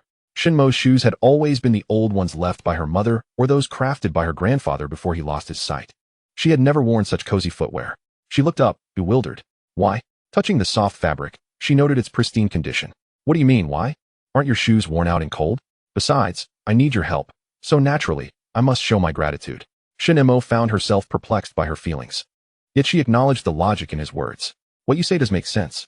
As for the pair of leather shoes, Qingyang planned to gift them to her on her birthday, which fell on the third day of the Lunar New Year. Just after the celebrations, he would surprise her. Shunimo tried on the cotton shoes, finding them a perfect fit. A smile crept across her face. Qingyang, how did you know my size? They fit perfectly. He had caught a glimpse of her delicate ankle when he had stepped on some pickled cabbage last time and had committed the size to memory. A smile danced in his eyes. That's a secret. The following morning, as dawn broke on the horizon, Qingyang prepared to embark on a journey with the hunting team along the winding mountain path. With a dozen individuals searching for prey, efficiency was lacking. Henceforth, they divided into 3 smaller teams. Qingyang was assigned to the 3rd team, alongside Sun Xianqian, Yang Xiaoshan, and Uncle Tai. This arrangement suited him perfectly, as they were all familiar faces, which made their endeavors considerably easier. Sun Xianqian had caught wind of some gossip from the youth commune. Lowering his voice, he expressed his indignation to Qingyang. Qingyang, I've heard that group is shamelessly trying to seize your renovated house. It was not the first time they had shown such audacity. Qingyang intended to swiftly extinguish their ambitions. They spent the day wandering the southern edge of the Qingshan forest farm, encountering only a few squirrels and no other game. Qingyang still thought of the red fox he had seen previously, contemplating capturing one. Since they had yet to encounter any prey that day and his luck had not been utilized, he decided to leverage it and see what fortune would bring in the mountains. With this thought, he closed his eyes, aware that the more luck he expended, the higher the caliber of prey he might encounter. This was merely a trial, so he resolved to use 10 points of luck to test the waters. Sun Xianqian, soon to wed, was brimming with enthusiasm. It seems today we won't stumble upon anything worthwhile. We may have to settle for these few wild rabbits. Just as he spoke, a sound akin to a child's cry resonated through the forest, sending chills down their spines. What in the world is that? Is there a child in the woods? Sun Xianqian furrowed his brow, perplexed. Uncle Tai urged everyone to remain silent. At first glance, it did indeed sound like a child's wail. Yet, Qingyang quickly discerned something amiss. It resembled more the lament of an animal. Could his luck truly be at work? He was curious about the source of the sound. Cautiously, he parted the dense thicket, and a gray shadow darted past him. The hue appeared dim under the dappled light. Yet it glimmered with a silver fox-like sheen, with the tips of its ears adorned with stubborn tufts of fur, lending an air of defiance to its petite form. Upon closer inspection, he realized it was a young lynx, curled up in the snow, surrounded by patches of crimson, clearly injured. Uncle Tai merely glanced at it before revealing the truth. This is a lynx cub. Qingyang hastened to follow, observing that the young lynx, though clever, was hindered by its injuries. He and Sun Xianqian encircled it, gently lifting the cub by the scruff of its neck, suspending it in the air. So it was you making those strange noises, Qingyang mused. The little lynx struggled in his grasp, its sharp claws flailing in the air. Yet it could not reach Qingyang in the slightest. Its cries echoed, sharp and mournful, akin to the wails of an abandoned child. This creature seems frail, hardly weighing anything, akin to a kitten. I've heard cat meat is sour. Qingyang, why would you want to catch this? It's hardly a delicacy. Yet Qingyang was filled with excitement. Since it's a feline, it should be adept at catching mice, and I happen to have a rodent problem at home. The group fell silent, taken aback by the notion of raising a lynx for pest control. Yang Xiaoshan chuckled, leaning in to comment, "You'd be surprised. This little fellow is quite the expert at catching field mice in the wild. It should have no trouble with rodents. Unfortunately, it is injured, but it's not serious. With proper care, it should recover swiftly." Lu Qingyang examined the condition of the cub's left hind leg. "It seems I have sustained a bite. Though it hasn't penetrated to the bone, with a bit of ointment and proper bandaging, I shall recover swiftly. Who would have thought that luck could sometimes be rather treacherous? As I have encountered merely a single lynx cub." Lu Qingyang promptly placed the small lynx into a basket on the horse's back, suddenly inspired by a bold notion. Male lynxes, during mating season, are known to kill the offspring of female lynxes, and this cub is likely a survivor of such a fate, Uncle Tai explained. "This little cub has probably suffered a cruel fate, yet it is fortunate to have crossed paths with Lu Qingyang." Lu Qingyang intended to first take it home to treat its leg wound. To him, it was akin to simply adopting another cat. The influence of luck did not cease there. They subsequently encountered a foolish roe deer and 2 snowshoe hares. On their way back to the main group, Lu Qingyang instructed Sun Xiangxian, "You should return and spread the word about the history of my house. After all, everyone is already aware of it." Given the uproar before we arrived, Lu Qingyang sneered, "That would be perfect. Let us see if they dare to move in." Chapter 78, Terrified to the Core. After her work shift, Lu Chunhua hurriedly sought out Captain Wu, her heart brimming with anticipation as she inquired about the matter. "Captain, how did it go? Were you able to persuade Lu Qingyang?" Captain Wu gently tapped his smoking pipe, scattering ash all around, a knowing smile gracing his lips. "He has agreed. But do you truly dare to reside there? That place has witnessed death." Lu Chunhua remained unfazed. "If Lu Qingyang can live there without incident, what is there for us to fear?" Captain Wu chuckled as he observed her departing figure. Upon returning to the youth commune, Lu Chunhua could hardly contain her excitement as she shared the good news with Jiang Wanwan. "Wanwan, it's come to fruition. We can move into Lu Qingyang's room. Look at his prowess. He has essentially crafted a wedding gown for us." While some young women were eager to move in, others were not so brave. Moreover, Gu and I and Fat Girl had spun the tales of the past into vivid narratives, leading many young women to feel uneasy and apprehensive. Perhaps we should reconsider moving in. After all, we are women, and we carry an aura that might frighten others, one timid young woman suggested. "Oh, we are staunch materialists. How can we be swayed by such ethereal nonsense?" Lu Chunhua retorted. She took Jiang Wanwan's arm, asserting, "If you are hesitant, Wanwan and I will go first. Once we settle in comfortably, don't be envious."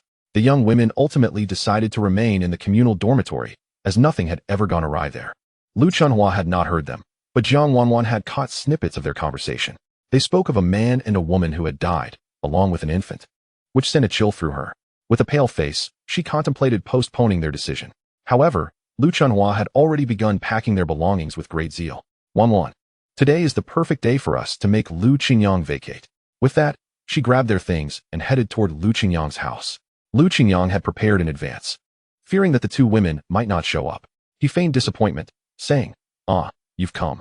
I've already packed everything." He then added, "Oh, by the way, this house occasionally makes strange noises at night. Do not let it disturb you. Furthermore, remember to keep the windows tightly shut at night, just to be safe." His words served as a subtle psychological suggestion. As for the cellar, it had long been locked, and he would not allow these 2 women to rummage through its contents. Lu Chunhua cast him a sidelong glance, filled with disdain. She had expected Lu Qingyang to struggle for days before conceding. To her surprise, he had acquiesced so readily, appearing utterly spineless. Jiang Wanwan tiptoed cautiously, peering into the small room, which, though simply furnished, was adequately clean. Yet the tales circulated among the young women hung like a dark cloud over her mind, instilling a sense of dread. After Lu Qingyang departed, she hesitated to enter the house, tugging at Lu Chunhua's sleeve and whispering, "Chunhua, perhaps we should hold off on moving in. I feel something is amiss. But I had to negotiate with Captain Wu to obtain this permission. And wasn't it you who first suggested we come here? Now you are the one backing out." Noting Jiang Wanwan's pale complexion, she reassured her. "Don't believe Lu Qingyang. He simply doesn't want us to be comfortable. Do you wish to live with those shrews instead? Wouldn't it be better for the 2 of us to enjoy some peace here? It will also make it easier for you to rendezvous with Hu Shengli at night." Jiang Wanwan sighed softly. "Fine, let us go in." Lu Chunhua seemed to relish the situation. Although the thought of Lu Qingyang being forced to move out brought her a flicker of joy, she was also plagued by an inexplicable anxiety. Lu Chunhua began to explore the new stove, exclaiming, "Look how convenient this is. We will no longer have to queue for cooking. And there's a private bed. We'll no longer have to sleep in the communal dormitory. How spacious." As Jiang Wanwan prepared to boil some water on the stove, She glanced down and was startled to see a pair of glimmering eyes within the stove. Chunhua, Chunhua, quick look, what is that in there? Lu Chunhua grabbed the fire tongs and poked around, causing a plump rat to scurry out from the shadows of the stove, darting around in a panic. What a fuss over just a rat. Look at how frightened you are. Jiang Wanwan's tension eased slightly. But then her gaze drifted to the lonely rope dangling from the rafters. Recalling the rumors she had heard, she felt her heart race once more. As dusk settled, Lu Chunhua lit the oil lamp. She attempted to kindle a fire in the stove, but found it utterly unresponsive. How strange, why won't this fire catch? Suddenly, the window burst open with a loud bang, the wind sweeping into the room. The rope above began to sway ominously, and the atmosphere grew increasingly eerie. Hurry! Shut the window. Unfortunately, no matter how hard they tried, the window would not close, and the oil lamp was extinguished by the gusting wind. Instantly, the room was engulfed in darkness, and their anxiety heightened. Suddenly, a chilling wail echoed through the air. Jiang Wanwan's heart clenched tightly. Chunhua, did you hear that? What was that sound? Is it a child? A child is crying? Jiang Wanwan trembled at the thought of a child having perished in this house. The wailing grew sharper and more sorrowful, seeming to reverberate directly in her ears, relentless. Summoning her courage, Lu Chunhua fumbled in the darkness until she finally located the oil lamp, carefully reigniting it. Under the dim light, she was astonished to discover a swaying figure on the once empty rafters, moving in a ghastly manner. A ghost. There really is a ghost. The prior bravado was swallowed by sheer terror, and Lu Chunhua screamed repeatedly, scrambling to escape the chilling room. Jiang Wanwan was left alone, her legs trembling in fear. Chunhua, where have you gone? She leaned against the wall, moving slowly as she attempted to exit, only to discover that her legs were uncooperative. In moments of extreme terror, the body can become weak and feeble. A shadow swayed above her from the beam, suddenly emitting a low growl. Get out. Leave my territory. Jiang Wanwan, disregarding her trembling legs, nearly dragged herself out. Chapter 79, Windfall. Lu Chunhua, disregarding Jiang Wanwan, immediately rushed back to the educated youth dormitory. There really is a ghost. Quick, come see. There is something unclean hidden in that house. Her words tumbled out in a panic, her eyes filled with dread. The chubby girl rubbed her sleepy eyes and glanced at the nearly tearful Lu Chunhua outside the door, yawning dismissively. What ghost are you talking about, Lu Chunhua? Don't spout nonsense. We must adhere to science and not let those superstitious notions fool us. Weren't you the one who said you feared nothing? That you didn't believe in such things? At this moment, Lu Chunhua was devoid of her previous bravado, her voice trembling with regret. I was wrong. I was too ignorant, too dismissive of the unknown in this world. Her heart raced in terror, and despite the cold weather, she felt cold sweat trickling down her back. She continued to tremble, ashamed of her earlier arrogance. Jiang Wanwan followed closely behind, her complexion drained of color, and upon entering, she fainted into the arms of Hu Shengli. Witnessing this, those with ulterior motives completely abandoned their thoughts of taking advantage of the situation. I told you that place was not suitable for living, but you wouldn't listen. Sun Shanqian touched his nose and turned away, suppressing a chuckle. Lu Qingyang certainly knows how to frighten. Look at how scared these two women are, crying for dear life. Meanwhile, Shunimo only jumped down from the beam after everyone had left, having swung playfully on two ropes, amused by the terrified cries of the two. Honestly, I haven't even begun, and they've already fled. How dull. Lu Qingyang emerged from the shadows, carrying a lynx cub. The cub, having been roused from its slumber, found itself in an unfamiliar dark environment and instinctively called for its mother. Lu Qingyang seized this opportunity to elicit a chilling wail from the cub. Well done. I'll give you extra rations later. He could not stay there that night, but from then on, it seemed unlikely any educated youth would covet that haunted house again. Lu Qingyang planned to spend the night at Uncle Tai's house. Shunimo, munching on candy, followed behind him. Uncle Tai was inside enjoying a hot pot of wild rabbit meat and drinking alcohol. Upon their return, he shook his head and said, Little Lu, if you don't want to stay at the educated youth dormitory anymore, you can stay here. There is plenty of space at my place. Lu Qingyang could only express his gratitude for Uncle Tai's kindness. With a smile, he replied, It's all right. Barring any surprises, I should be able to return tomorrow. To be honest, no one has ever died in that house. It's all just rumors. Who would have thought that after all these years? The tale would have grown so elaborate? You can rest easy there. No one has died. This was something Lu Qingyang had not anticipated. Just as he was about to inquire further, he noticed Uncle Tai had drunk himself into a stupor, collapsing onto the Kong and falling into a deep sleep. However, Captain Wu had claimed that a family, including children, had perished there, while Captain Han mentioned that a man had hanged himself. The truth remained elusive. As everyone had their own version of the story, After Shunimo returned, Qingyang settled Uncle Tai and then turned his attention to the lynx cub in the cage, offering it some spiritual spring water to drink. He also used some health points to heal its internal injuries. Deep down, he harbored a curiosity. He recalled that after giving the bun some spiritual spring water, it had become remarkably intelligent, almost as if it had acquired human-like qualities. In short, it seemed that animals drinking this spring water somehow awakened their minds, imbuing them with a touch of spirituality. He decided to try the same with the lynx cub, hoping to alleviate its perpetual fear upon seeing him. Indeed, after drinking the spiritual spring water, the little creature gradually calmed down, its earlier restlessness giving way to a serene demeanor. Its young yet sharp eyes began to scrutinize Qingyang carefully. Meanwhile, the bun, seemingly displeased, barked several times at the new arrival. Wong, wong, wong. Its tone was filled with curiosity and a hint of caution. Bun, there's no need to be afraid. It's merely a young lynx, and it will be your companion from now on. The bun, however, appeared indifferent to the newcomer, adopting an air of disdain and barking dismissively. Only when Qingyang offered it a piece of jerky did it divert its attention. Qingyang observed that the young lynx resembled a Maine Coon cat. Taking advantage of the cub's newfound calmness, he cautiously extended his hand, attempting to gently stroke its soft head. The lynx cub did not shy away. Instead, it allowed him to pet it a few times.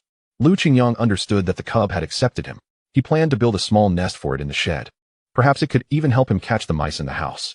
After spending a night at Uncle Tai's, Qingyang received notice from Captain Wu the next day to move back. Lu Chunhua and Jiang Wanwan had been terrified the previous night, suffering from nightmares, and still had not recovered. This is what they get for their own folly. Qingyang felt quite irked that these two women had previously stepped inside.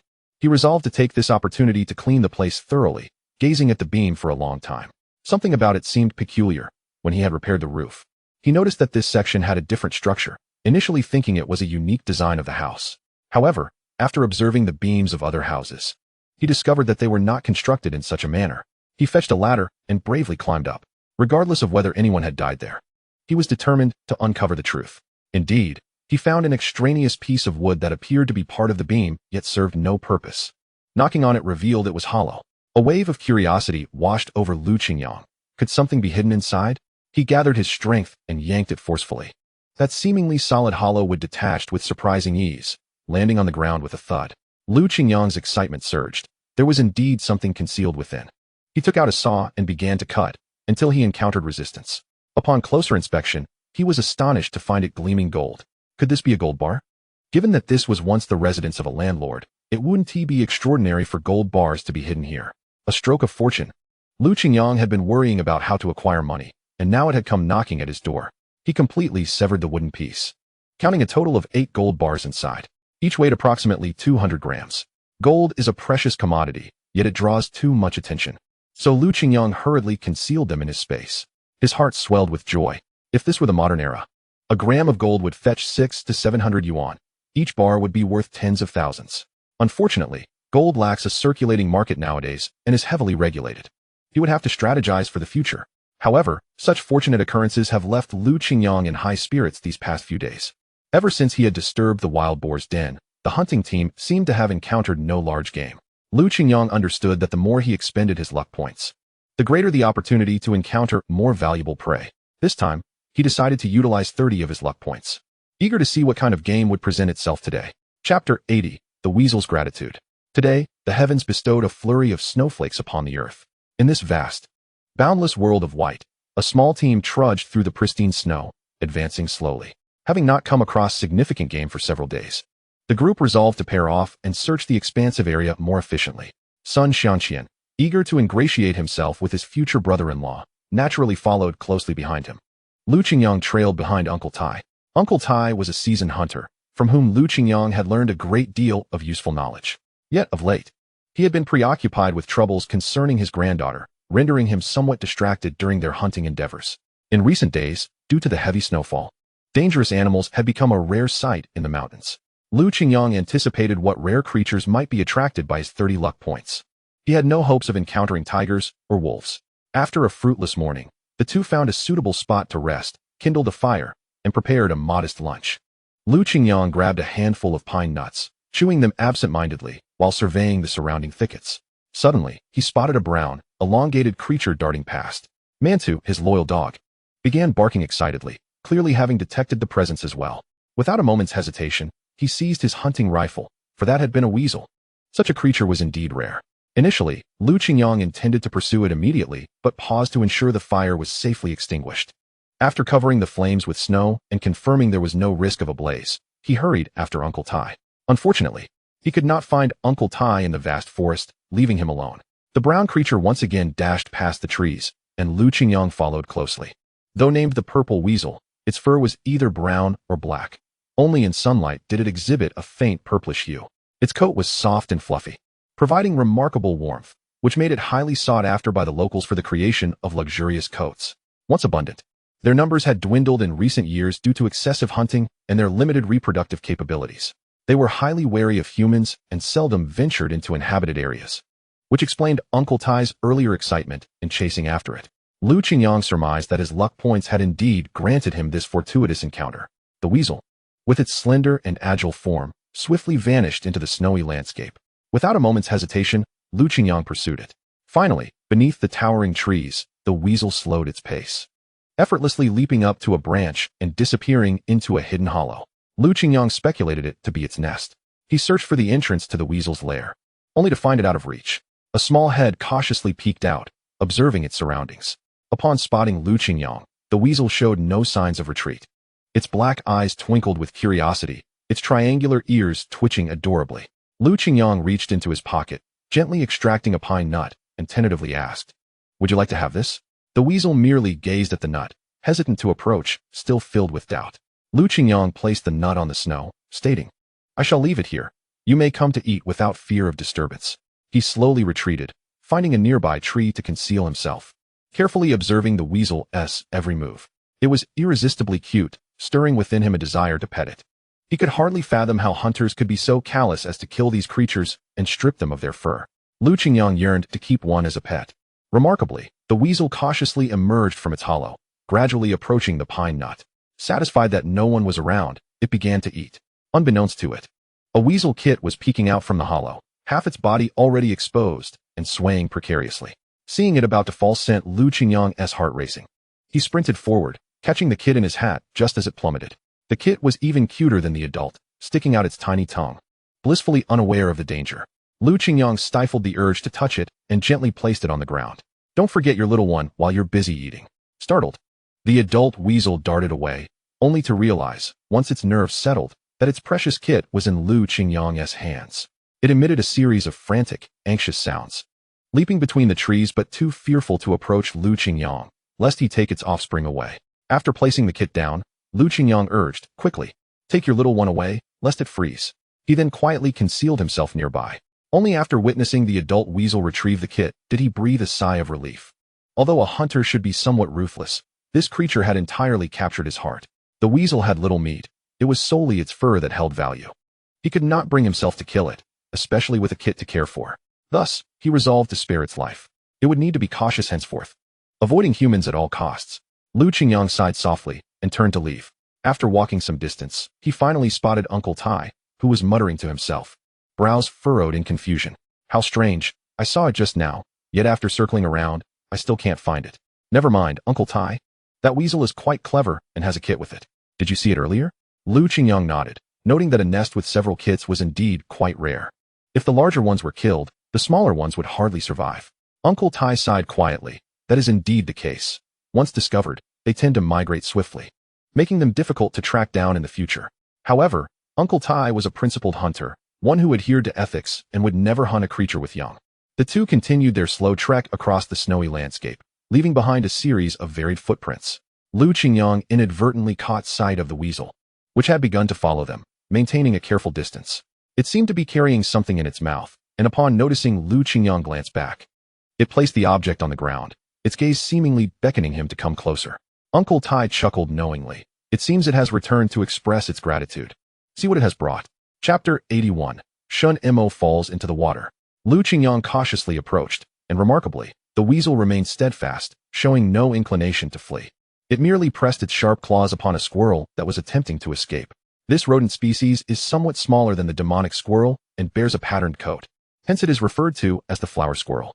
The sable shook its adorably naive head, signaling Qingyang to take the flower squirrel away. Qingyang, bemused.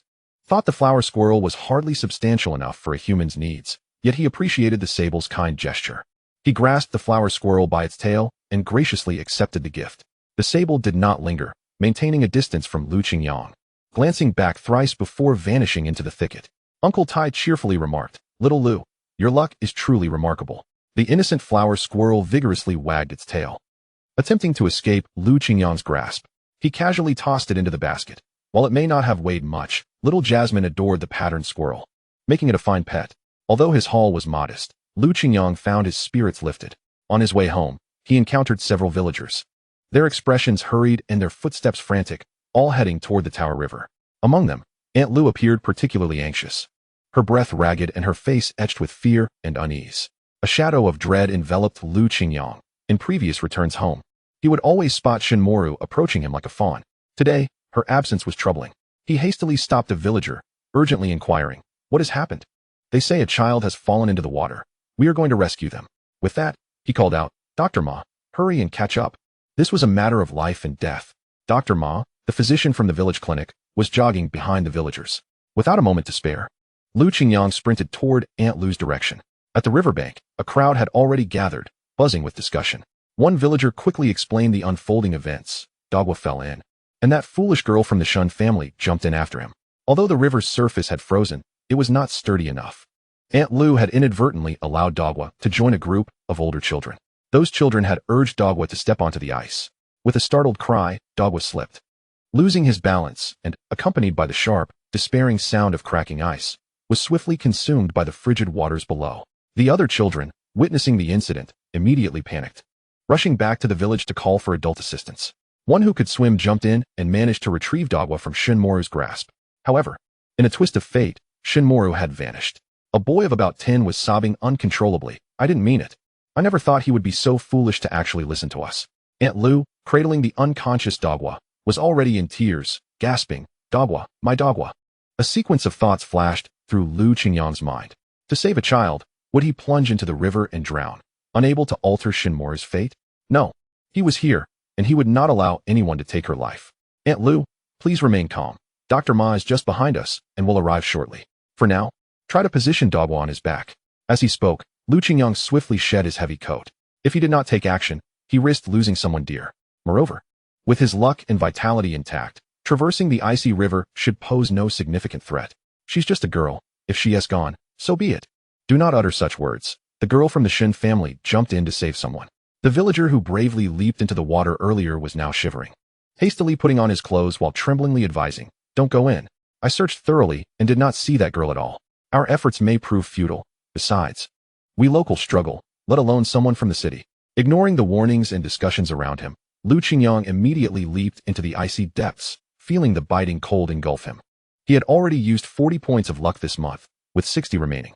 Even if he expended them all, he must save Shunimo's life. Submerging himself in the icy water, he strived to open his eyes and assess his surroundings. Finally, he spotted Shunimo and swam toward her. She had succumbed to unconsciousness, and he grabbed her clothing, preparing to swim back to shore. However, they were quite a distance from the bank, and he was uncertain of his ability to reach it. Upon noticing a floating ice sheet above, Lu Qingyang swam toward it without hesitation. Perhaps his luck was at play, as he managed to pull Shunimo onto the unusually thick ice. He reached out to check her neck and found a pulse. At least there was still hope. At that moment, the Lu brothers swam toward him. They were not supposed to be there at that time, but the elder brother had suddenly felt an ominous premonition and returned early, only to hear of Dogwa's plight. Shunimo was a lifesaver. Thus, they exerted their utmost effort to rescue her. With their assistance, they finally brought Shunimo to the shore. Lu Qingyang had previously learned first aid techniques, but with so many people around, he feared he would be met with skepticism if he attempted to implement them. After a moment's contemplation, he decided to carry the unconscious Shunimo directly to Dr. Bao's residence. He believed Dr. Bao's medical skills surpassed those of Dr. Ma. The plump girl and Gu and I followed closely behind. As Lu Qingyang carried Shunimo, the jolting motion caused her to expel a significant amount of the river water she had inhaled. Dr. Bao was at the entrance, gathering herbs when he spotted Lu Qingyang and muttered, "You little rascal, what trouble have you brought me?" Lu Qingyang, his expression fraught with urgency, urgently implored, "Dr. Bao, it's an emergency. Lives are at stake. Please, you must help." Upon seeing their disheveled appearance, Dr. Bao quickly surmised the situation. He promptly stepped aside, beckoning, "Come in. Come in." Lu Qingyang gently laid Shunimo on the couch. Dr. Bao tossed 2 thick coats, urging, "Hurry, put these on. Don't freeze to death here."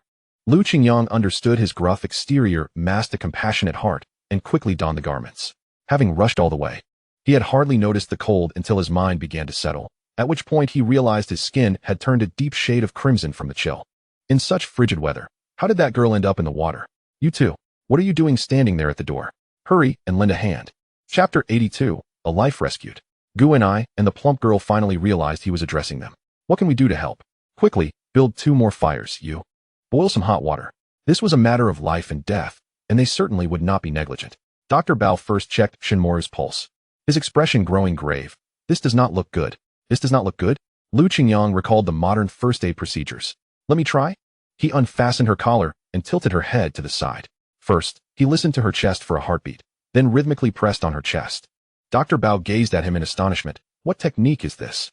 Lu Qingyang initially intended to administer artificial respiration, but fortunately, Shunimo expelled another large mouthful of water, and her breathing began to normalize. He once again utilized the health value, fervently wishing for Shunimo to awaken swiftly. Shunimo remained in a state of unconsciousness, lost in a daze, playing with mud in her family's courtyard, when she heard her mother calling her. "Emoli, mother has prepared a meal, come quickly to eat." It turned out that her mother used to call her Emoli when she was a child. Shunimo, in a trance, stood up and murmured, "Mother, you are still here." "Silly girl, of course, I am here." Shin Tao brought forth a steaming spread of food and sat beside Shunimo. "But Emoli, how is it that you came here so early?" Shunimo voraciously devoured the steamed bun, straining to recall. I missed you, mother. They always say I am a child without parents. Mother, I have found you. I have finally found you." Her voice carried a hint of sorrow, yearning to express the grievances of the years. "But, Emoli, it is not yet time. After you finish eating, you must leave here quickly." "Mother, I miss you. I truly do not wish to go." Shinmo's eyes gradually brimmed with tears, sparkling at the corners. "There are others waiting for you outside." Shin Tao took her hand, guiding her through the courtyard, step by step towards the door that would soon separate them. At the moment they crossed the threshold, Shinmo's eyes widened abruptly, and she gasped for air, confronted by the enlarged face of a chubby girl. "She is awake. She really is awake." The chubby girl exclaimed joyfully. Lu Qingyang, who was warming himself outside, heard the commotion and prepared to enter and check on the situation. Dr. Bao took Shinmo's pulse once more, declaring, "She is fine now. Her pulse is strong and vigorous. Life is preserved." He recalled how the frail girl had been brought in with a pulse nearly non-existent. It was a miracle that she had been saved. He methodically began to remove the silver needles from her body. After Shinmo's breathing had stabilized, he had employed acupuncture, following a fluid series of actions. The girl's eyelids fluttered gently, and she finally began to awaken. Dr. Bao couldn't help but shake his head, noting, however, the cold has entered her body. It may affect her fertility in the future. "Fertility is of no concern. What matters is that she is alive," the chubby girl replied, scratching her head, somewhat regretful. "But what do you mean by alive? A young lady cannot bear children. How will she marry later on?" Shunimo remained bewildered, still immersed in the dream from before. It was not until she saw Lu Qingyang that she realized what had transpired. Dogwa was someone she had watched grow up, despite his limited intellect. Shunimo had risked everything to save him. As she attempted to push Dogwa into someone else's hands, her calf suddenly spasmed. Soon after, she began to sink slowly to the riverbed. In that moment, her consciousness began to fade, and everything around her grew blurry. Lu Qingyang sneezed. Women do not only have marriage as an option. He had always been indifferent to such worldly notions. His only concern was Shunmo's safety. Seeing Shunimo's complexion improving, Dr. Bao felt a sense of relief. Yet, he feigned impatience, waving his hand to dismiss the crowd. "She is fine now. Do not disturb me in my room any longer.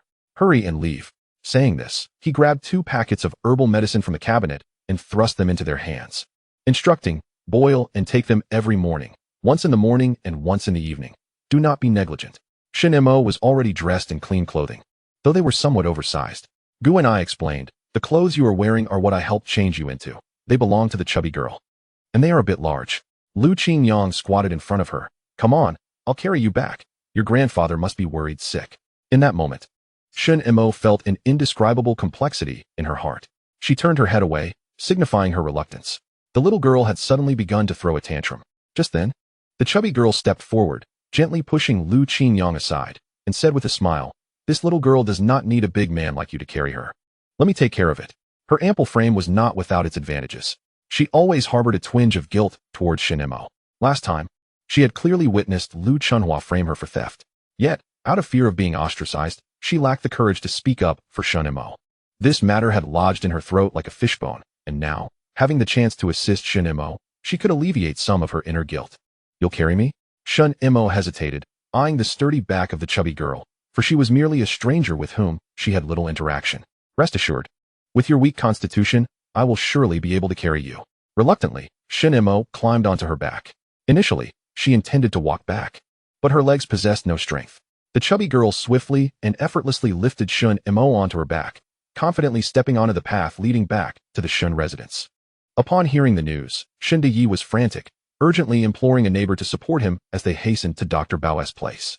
Just as they prepared to set off, Shunimo had already returned. Shunyi, trembling hands caressing his granddaughter's cheek, exclaimed, Xiaoimo, you're all right. You are truly all right.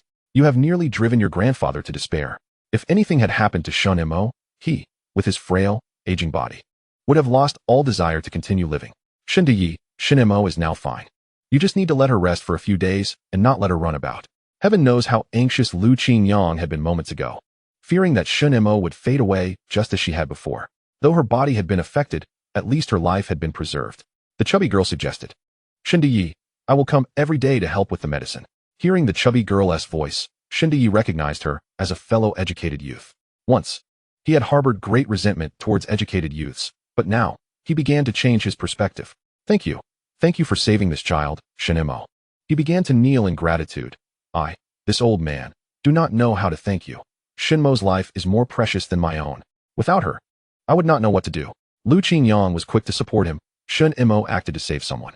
After the chubby girl and Gu and I departed, Shunyi grasped Lu Qingyang's hand, unwilling to let go. I just heard that it was you who risked everything to save Shunimo. Chapter 83. A lifetime of devotion? You think too much. You know I have never kept a debt of gratitude.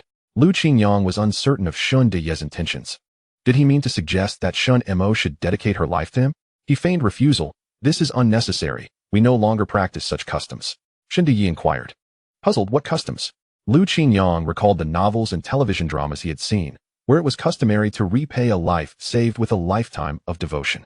Considering Shunyi's fervent demeanor, he assumed he might harbor such thoughts as well. You have seen the conditions of my household, a humble abode. I am also blind, a burden to anyone, and I learned of Shunimo's incident only from others. Shunyi sighed deeply, filled with self-reproach. You must have noticed Shunmo's skills. They are our Shun family as heritage. I have merely taught her the basics. This girl has a good foundation, learns quickly, and has acquired enough skills for self-defense. Lu Qingyang finally understood why such a small figure as Shunimo possessed such strength and agility, able to weave through the thickets with ease. Old Master Shun sighed. I originally had more than just Shunimo as my child. There was also her elder uncle and second uncle. Her elder uncle perished in battle. And as for the second uncle, it is better left unmentioned. I have severed all ties with him. After watching Shunimo drift into slumber, he uttered a few words of invitation, and, thus, in this vicinity, Shunimo is the sole descendant left. Yet, she will always remain a girl. Alas, come with me. Old Master Shun, leaning on his cane, groped about for a while before finally leading Lu Qingyang to his chamber. The third brick from the left on the wall is loose. Remove it. Lu Qingyang, though puzzled, complied, and indeed, the brick came off with ease. Hidden within was an old, tattered booklet. This has been passed down through the Shun family for generations, but in this era, it risks being lost. Since you saved Shunmo's life, accept this as a token of gratitude. Old Master Shun was uncertain how much longer he would endure. He feared he might never witness Shunimo marry and bear children. Thus, since fate had intertwined him with Lu Qingyang, it was fitting to pass this tome to him. Lu Qingyang flipped through the aged pages. Initially, they contained conventional martial arts techniques, but as he progressed, the content grew increasingly absurd. Could this old man be so befuddled as to gift him an ancient erotic manual? Lu Qingyang hastily closed the booklet. No wonder it was hidden away. If discovered by those bearing red armbands, the entire family would be doomed. Old Master, truly, this is unnecessary. I have no use for such a thing. Old Master Shin spoke earnestly. Young man, this is a valuable item. You will surely find it useful in the future. Lu Qingyang understood its potential utility, but he had already acquired knowledge of such matters in the modern age. He had not only seen pigs run, but had also observed cavalry and infantry in action. The techniques depicted in the erotic manual were well crafted, yet they bore little significance for him. I insist you accept it. This is my utmost gratitude. Indeed, old Master Shun had his own motives. Keeping it with himself would mean Shunimo could not safeguard it after his passing. However, in Lu Qingyang's hands, it would be different. He possessed wits and capabilities aplenty. Old Master Shun's resolve was unwavering. Observing this, Lu Qingyang accepted the booklet, storing it safely in his space. Untroubled by the prospect of it being discovered by outsiders, considering it a heartfelt offering from the old gentleman. Regrettably, the romantic scenario he had envisioned did not materialize. Then I thank you, old master. There's no need for such formality. Old Master Shun patted Lu Qingyang's shoulder with a firm grip. The sudden pain elicited a grimace from Lu Qingyang. Old Master Shun, although advanced in years, possessed a surprising strength. You are sturdy indeed. I can rest assured with you around. I shall trouble you to look after Shunimo in the future. That will be no issue, Lu Qingyang replied, adjusting his sore shoulder. Was this gratitude, or did it carry an implicit warning? Shunimo felt akin to a younger sister to him. Yet, Lu Qingyang sensed an awkwardness. In the presence of the old man, he struggled to entertain such notions. Upon returning home, after the events of the day, he felt a wave of fatigue wash over him. The icy waters of the Tower River were biting, had it not been for his robust constitution. Bolstered by the spirit spring water and the use of some health and luck values, he might have met his end in those depths. When he heard that Shunimo had nearly drowned, he had acted without a moment's hesitation, not considering that his own life might have been in peril. This girl, perhaps, held more significance in his heart than he had realized. Enough of such thoughts. At the very least, Shunimo was safe and sound. Moreover, he had received a booklet from old Master Shun. Lu Qingyang entered his space, where the warmth was a welcome relief. He retrieved the booklet and began to examine it closely. It contained martial arts techniques that should serve well for strengthening the body. However, he could not resist flipping to the later pages. If this were a martial arts manual, why did it contain those erotic illustrations? Was this perhaps part of martial training? The ancients certainly had an extravagant sense of humor. Lu Qingyang decided to store it away safely. Previously, he had not only planted vegetables, but also corn, rice, and sorghum. Now, they appeared to be ripening splendidly. Though he had planted sparingly, merely to experiment with the outcomes, he now observed that each grain was plump, yielding a bountiful harvest, surpassing any variety he had previously encountered. Truly remarkable. Lu Qingyang attempted to harvest some rice, planning to find a way to thresh it and sample the taste of this rice. For now, he would pluck a few ears of corn to steam and taste. Afterward, he boiled a large pot of spirit spring water, preparing to indulge in a soothing bath. Immersed in the warm water, he experienced an unprecedented comfort. The biting chill of memory gradually dissipating. The spirit spring water was indeed a marvelous substance. By the time he finished his bath, it was already late into the night, and he fell into a deep slumber. Rising early the next morning, he made his way to old Master Shun's residence to assist in preparing medicine. Little Lu, why are you here so early? I feared I might miss you, and it would be inconvenient to prepare the medicine. Allow me to take care of it. Shunimo remained sound asleep, as the events of the previous day had drained her energy, and it would likely take her some time to recover. Old Master Shun, being somewhat blind, allowed Lu Qingyang to take the lead in brewing the herbal remedy using the formula provided by Dr. Ma. Halfway through, Aunt Lu approached, carrying some items. Upon seeing old Master Shun, she immediately knelt down, exclaiming, Old Shun, I am truly sorry. Your Shunimo nearly sacrificed her life to save Go-Wa. Old Master Shun, feeling helpless, supported Aunt Lu to her feet by her voice. But everything is fine now, right? What about Go-Wa? How is he? Go-Wa has awakened. Not only has he regained consciousness, but he can also recognize family members and even calls out to his grandparents and parents. I never expected Go-Wa to be so fortunate. It is all thanks to Shunimo chapter 84. An old friend comes bearing gifts. Are you saying Go-Wa can recognize people now? Yes. After waking, he can call out to others. It seems he has turned misfortune into fortune. Lu Qingyang was equally surprised that Go-Wa had such a fortuitous turn of events. After being rescued from drowning, his mind had cleared. Seeing Lu Qingyang preparing medicine, Aunt Lu quickly took over his task. Old Shun, if you have any needs in the future, just let me know. I'll handle the medicine from now on. So little Lu doesn't have to come here so early each day.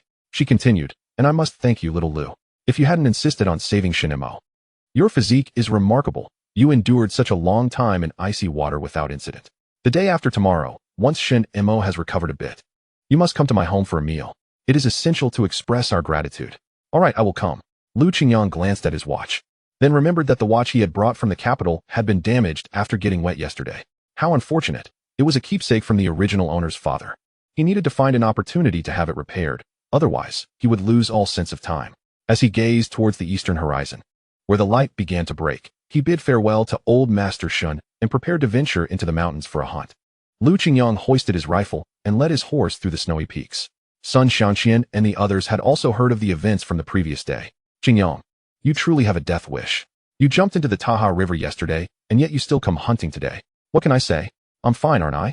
Don't the old men in the capital swim in winter too? Lu Qingyang retorted, the winters in the capital aren't nearly as frigid. Sun Shaoxian tightened the scarf around his neck, which Lu Qingyang noticed was a new addition, one he had never seen him wear before. That's a nice scarf. May I borrow it? Don't you have one already? Why do you need mine? Sun Shaoxian teased, mine is old, but yours is new, and I prefer the new one. Then you should find a wife to knit you one. Sun Shaoxian couldn't help but boast, this scarf was personally knitted for me by Xiao Deng. Oh, so you have a wife now, Lu Qingyang playfully remarked, yet he felt genuine happiness for him. By the way, I sent a letter home. Who knows when I will receive a reply? Sun Shaoxian was only now beginning to understand the meaning of time dragging on. He had witnessed the charm of young Xiao Deng.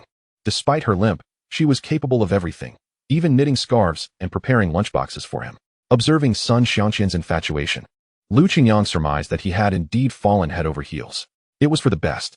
He had always believed that one should not merely judge by appearances, but should seek a deeper understanding. Beautiful exteriors are commonplace, yet intriguing souls are rare gems. True compatibility is found in mutual understanding and lingering affection.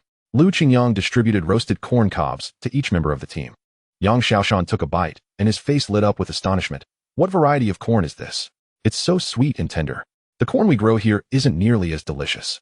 The corn was plump and beautifully formed, sparking his curiosity. I brought it with me. Isn't it delightful? Indeed. If only we could grow corn like this here. The corn from my family this year lacks sweetness. It's nowhere near as tasty, and the yield is low. The pests have eaten most of it, Yang Xiaoshan lamented. This reminded Lu Qingyang that some of the grains from his space could be saved as seeds for the next year's planting. I have a few left. If you want, I can give you 2 to plant next year. That would be wonderful. Yang Xiaoshan quickly devoured the corn, still yearning for more.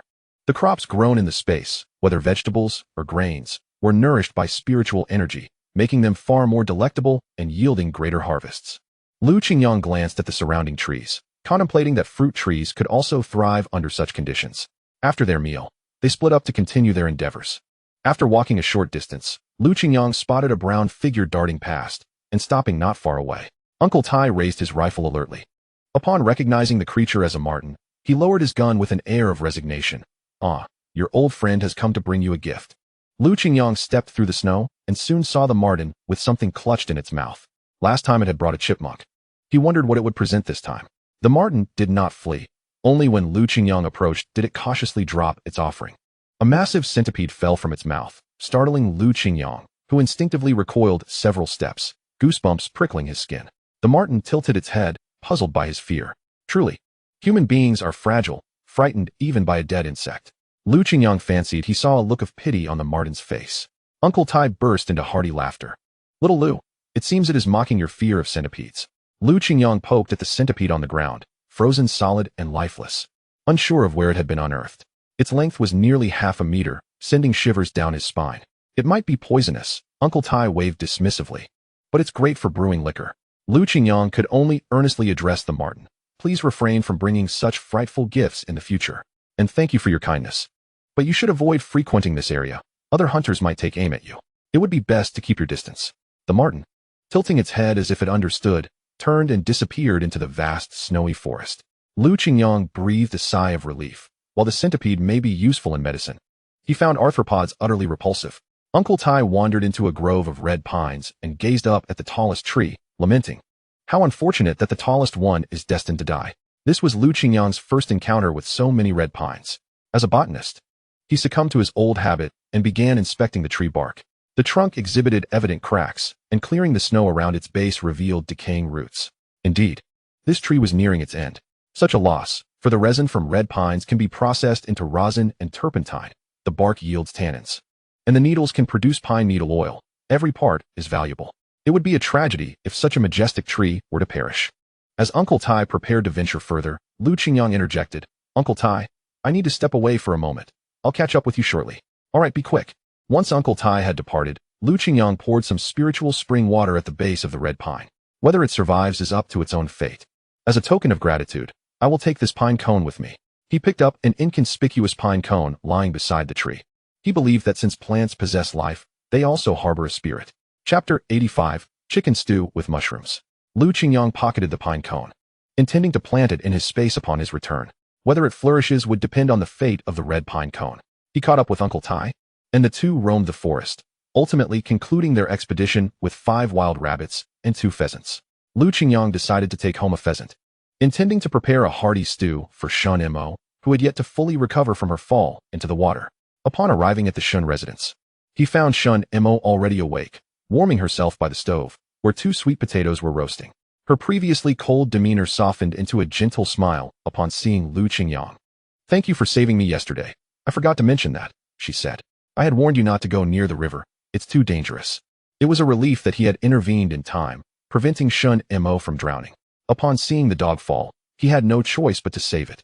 Shunimo picked up a roasted sweet potato, finding it hot to the touch. She pinched her earlobe, exclaiming, "Ouch, it's so hot." Lu Qingyang gently took the sweet potato from her hands. "Your body isn't fully healed yet. Let me peel it for you." Shunimo stood up and stretched.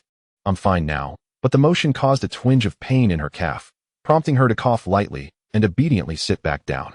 "It's nothing." Lu Qingyang had already peeled the sweet potato and placed it before her. He then picked up the pheasant. "Today, I will cook for you." Shunimo's face brightened with joy. "Great. I'm looking forward to chicken stew with mushrooms." Lu Qingyang pondered for a moment, lamenting the absence of mushrooms. Shunimo suddenly had a bright idea. "I have some dried mushrooms at home." When it came to food, her enthusiasm knew no bounds. On that particular day, her grandfather had only prepared a simple porridge made from coarse grains, claiming that a lighter diet was necessary for her health, which utterly failed to appease her appetite. She sat beside Lu Qingyang, watching as he skillfully prepared a wild chicken. The feathers of the bird were quite striking. Lu Qingyang selected a few of the most exquisite ones, intending to fashion a shuttlecock for her later. After cleaning the chicken, he chopped it into pieces, blanching it to eliminate the blood and odor. He heated oil in the pan, sautéed the chicken, then added ginger, star anise, and dried chili peppers to commence the braising process. Once the chicken was nearly done, he added a splash of soy sauce for flavor, along with the previously soaked dried shiitake and hazel mushrooms. After simmering for a while longer, it would be ready to serve. As the enticing aroma wafted through the air, Shunimo could hardly contain her drooling. Lu Qingyang placed a bowl of chicken and mushrooms on the table, and her gaze was instantly captivated by the delectable dish.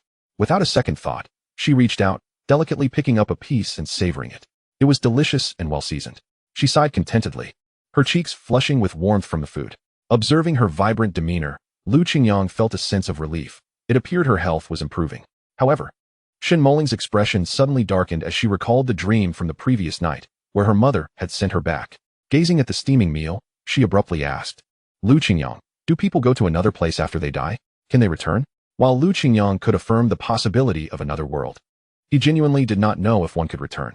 "Yes, I believe there is another place," he replied. Shunimo sat upright, but abruptly welled up with tears. "I dreamed of my mother.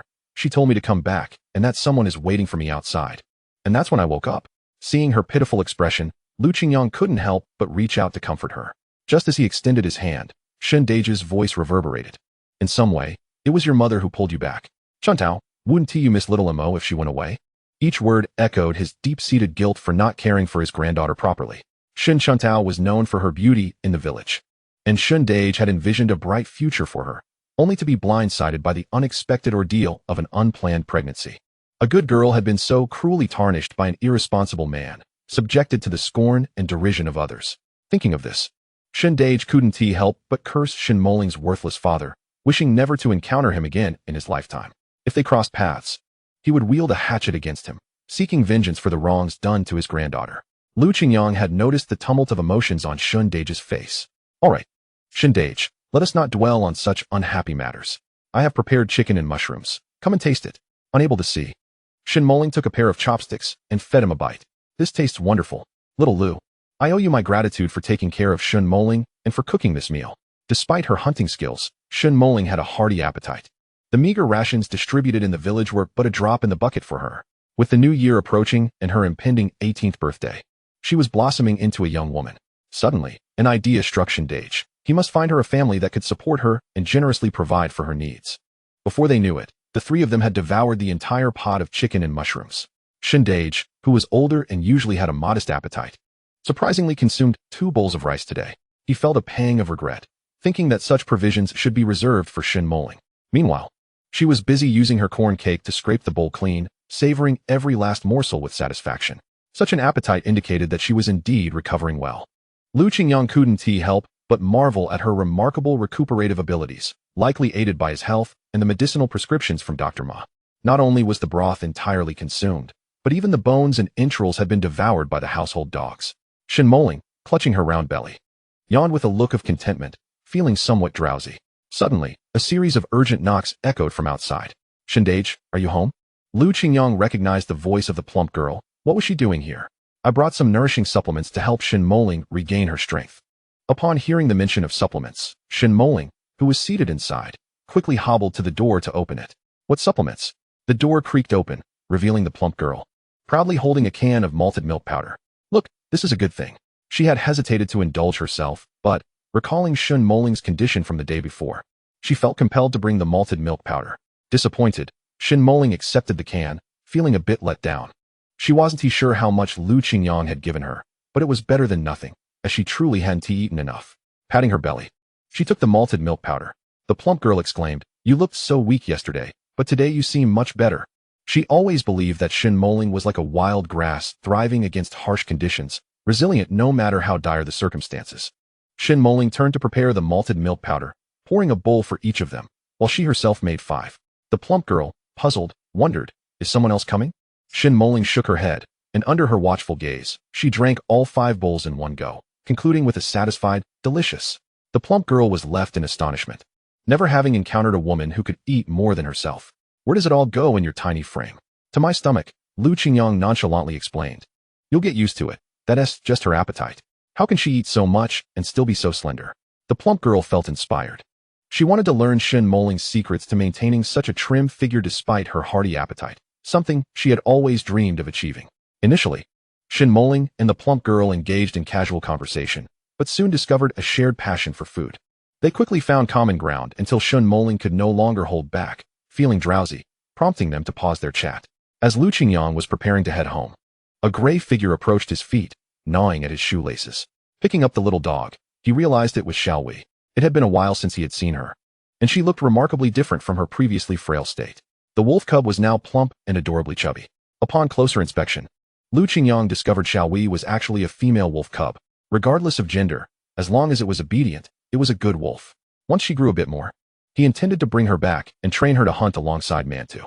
Rubbing Xiaowei's head, he said, "Just wait a few days, and I'll come back for you." In recent days, he had been preoccupied with other matters and had forgotten about the tasks within the space. To unlock more functions of the space, he needed to collect various fish species from the Dine Ridge and raise them in the pond. It appears that starting tomorrow, when he finds some leisure time, he will once again embark on the pursuit of fishing.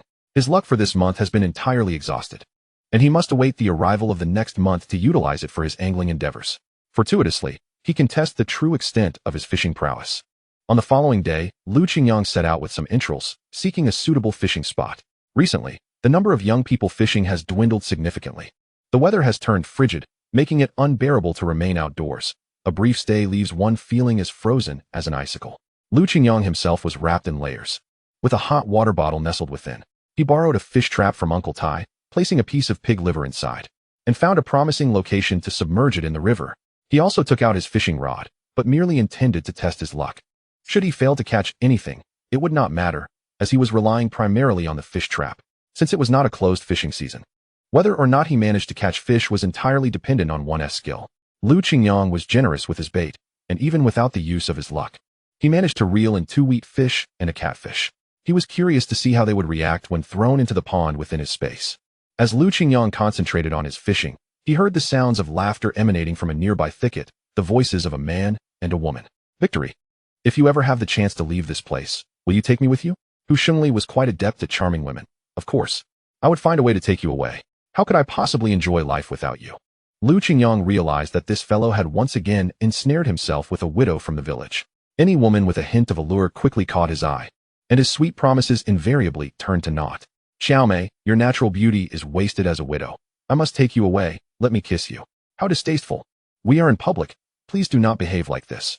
Shunimo was nearly beside himself.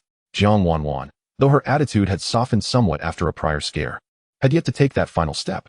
He thought to rely on his charm to attract other young ladies. After all, he had just made the acquaintance of a beautiful widow from the brigade, which would allow him to reap further benefits. They were blissfully unaware that someone was fishing not far from them. Originally, Lu Qingyang had intended to return home, but since Hu Shengli had yet to notice his presence, he thought it more amusing to play a trick on him before he departed. He found a clod of dirt on the ground and fashioned it into a small mud ball. He rummaged through his crossbody bag to retrieve a slingshot. Crouching down, he aimed carefully at Hu Shengli's back. With a swift motion, the mud ball shot forth, striking Hu Shengli squarely on the back. Lu Qingyang stifled a laugh, covering his mouth as he listened to Hu Shengli exclaim, "What was that?" Hu Shengli, suspicious, scanned his surroundings, convinced that no one was present. Could someone have seen me? No, this place is so secluded. Who would notice? The widow bestowed a fragrant kiss upon him. Hu Shengli continued to embrace her, only to be startled by an unexpected attack to his head. He shot upright, fuming. Who the hell is ruining my good fortune? Widow Li Qiaomei, noticing his erratic behavior, lost her mood entirely. What a suspicious man. To be such a coward, what a disgrace. She picked up her basket and turned to leave, ignoring him. Hu Shengli, like a persistent fly, followed closely behind. Wait, Qiaomei, I have good things from the city to share. Li Qiaomei had hoped that this man would provide some assistance. But Hu Shengli merely spoke empty promises without delivering anything of substance. If you truly meant it, you would have sent me something by now. She dismissed him, swaying her hips as she departed. There were 3 children waiting for her at home, eager for her to prepare their meal.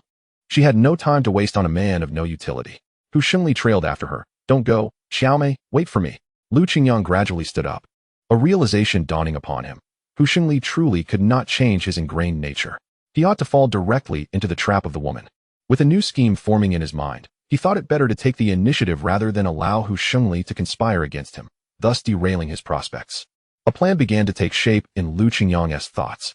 Upon returning home, Lu Qingyang placed the 2 fish he had caught into the pond within his space. There was no immediate reaction, but the lethargic fish, upon entering the pond, began to swim joyfully. Suddenly, a notification appeared. Collect 10 different types of fish.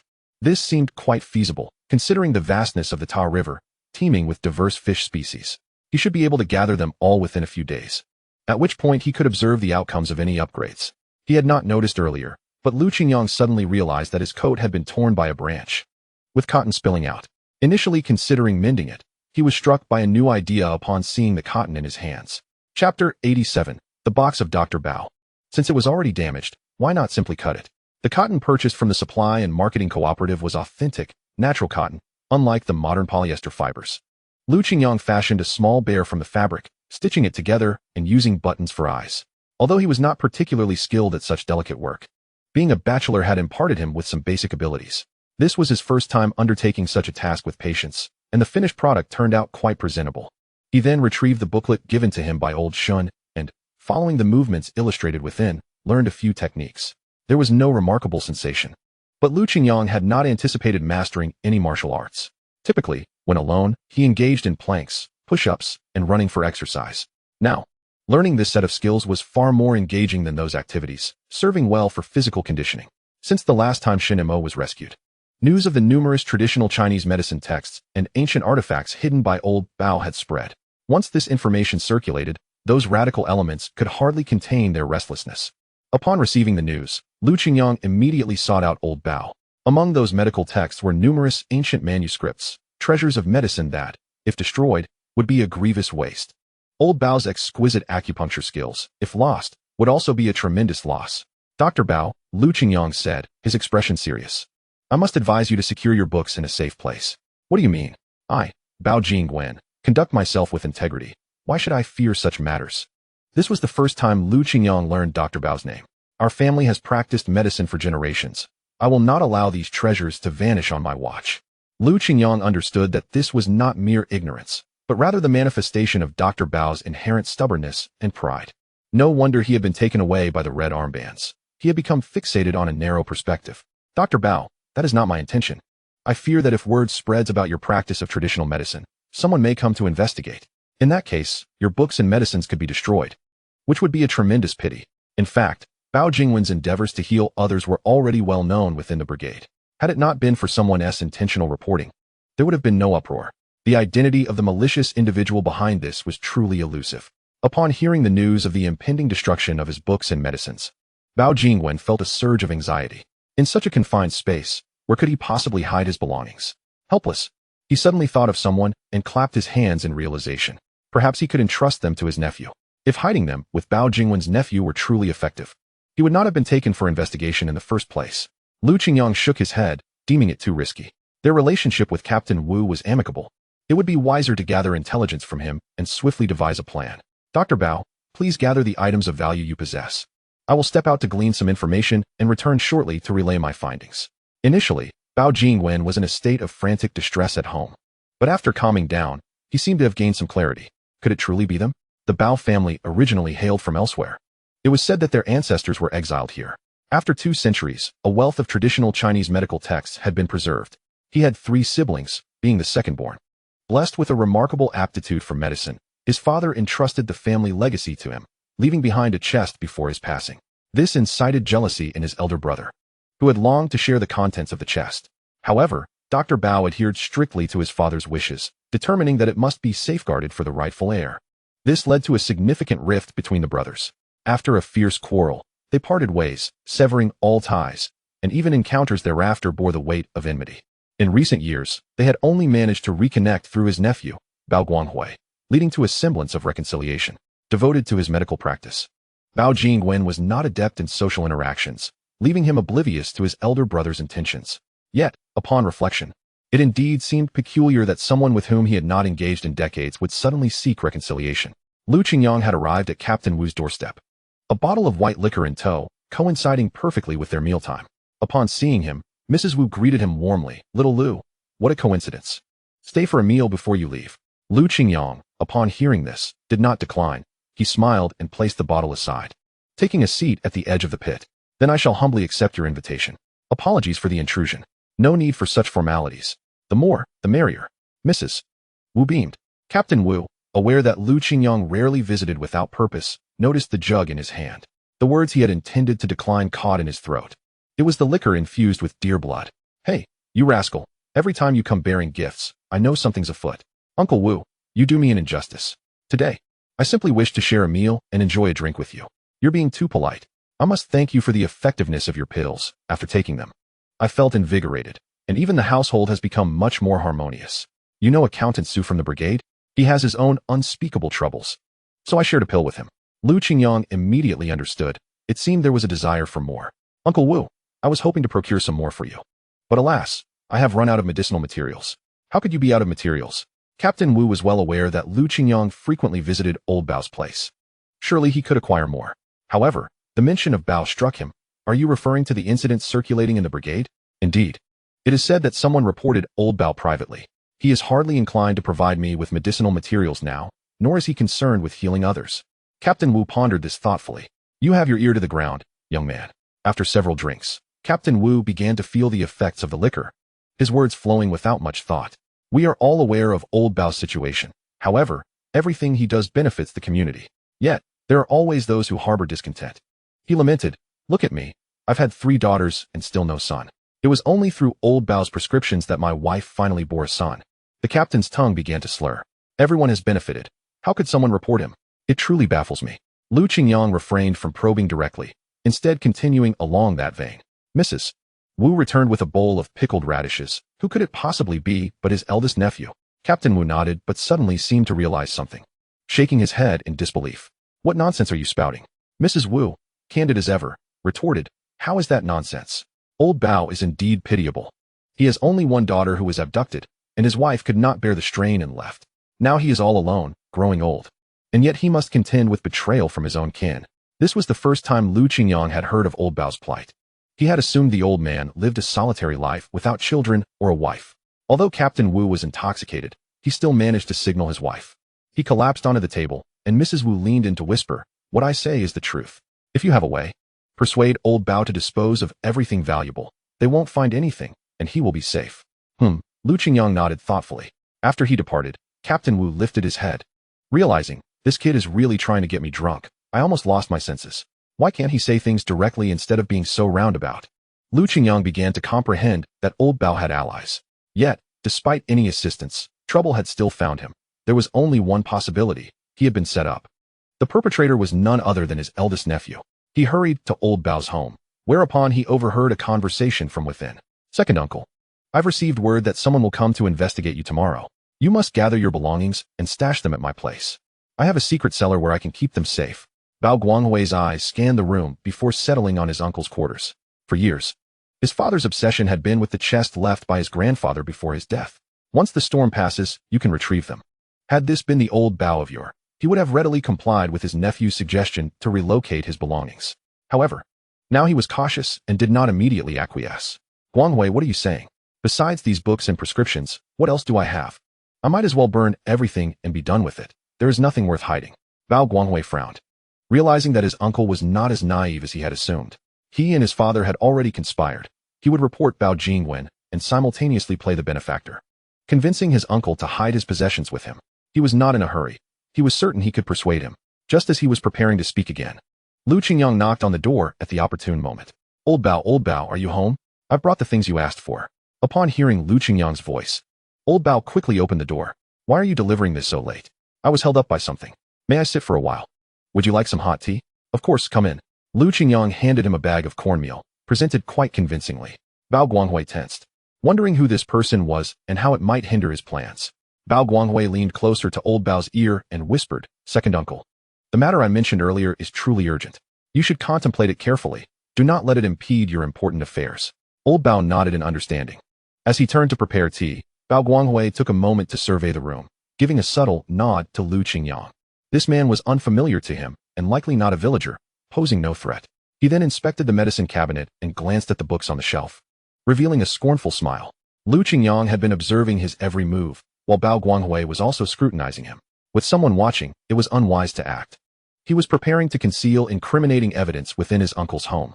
This way, his uncle would face dire consequences the following day, and he could seize the possessions left by his grandfather. Suddenly, Lu Qingyang called out, I need to step out for a moment. Old Bao muttered, such lazy individuals have too many bodily needs. However, Lu Qingyang did not leave. Instead, he hid nearby. Bao Guanghui's furtive demeanor suggested he harbored malicious intentions, and it was not the right moment for action. Unbeknownst to Bao Guanghui, every action of his was under Lu Qingyang's vigilant gaze. Finding a discreet spot, he tucked away a package, his face finally relaxing. At that moment, Old Bao had finished boiling water and steeping the tea, and Lu Qingyang returned from his brief absence. Old Bao presented a specially concocted brew to his elder nephew, saying, Guanghui, give this a try. It's my own herbal blend, beneficial for the spleen and stomach. The moment Bao Guanghui caught a whiff of the medicinal scent, he recognized it from previous visits, and, without suspicion, took a sip. However, he found the taste rather peculiar. Lu Qingyang sampled the tea as well. After a few sips, his previously foggy mind cleared considerably, realizing that Old Bao had prepared him a remedy for hangovers. Before long, Bao Guanghui's stomach began to cramp violently. Clutching his abdomen, he exclaimed, Second uncle, I must return home for a moment. I'll come back to discuss this further. He hurriedly exited. Old Bao sighed in relief at his departure. Lu Qingyang then disclosed the information he had gathered. Dr. Bao, your nephew harbors ill intentions. He is the one who reported you. He approached the spot where Bao Guanghui had hidden the package and retrieved it. I saw him hiding something just outside. Old Bao opened the package to reveal some inappropriate remarks. If discovered, they would spell ruin for him. He smiled bitterly. I had my suspicions. But to think the one who wishes to harm me is a relative. He recalled the rift with his elder brother, nearly coming to blows over perceived favoritism that led to him receiving a certain trunk. I wondered why Bao Guanghui suddenly sought to ingratiate himself, and my brother even apologized, claiming he had been mistaken and wished to reconcile. I fear he will never understand, even in death. Old Bao cast the contents of the package into the fire, murmuring, How malicious! To think that bloodkin would wish for my demise. That trunk, even if I burn it, must not be left to them. Lu Qingyang, struck by inspiration, suggested, If Dr. Bao trusts me, why not leave these books in my care for safekeeping? Old Bao retorted, Youngster, only those who are part of the Bao family are entitled to see these. Lu Qingyang waved his hands. You misunderstand. I have no interest in them. His true desire was for Old Bao to live well and continue treating difficult ailments, as the remedies he crafted were genuinely effective. His own medical knowledge was merely superficial, hardly comparable to Old Bao's expertise. Not interested, yet you possess knowledge of prescriptions and medical practices? I see great potential in you. Old Bao's expression transformed from disdain to a broad smile. Lu Qingyang felt an ominous premonition as he heard Old Bao mention, I have no descendants. Perhaps I could pass on my medical skills to you? Chapter 89. Stunned, are we? Lu Qingyang raised an eyebrow. I assist you without any special requests. I merely hope for a steady supply of superior herbs. If a serious ailment arises, old Bao, your assistance and treatment would suffice.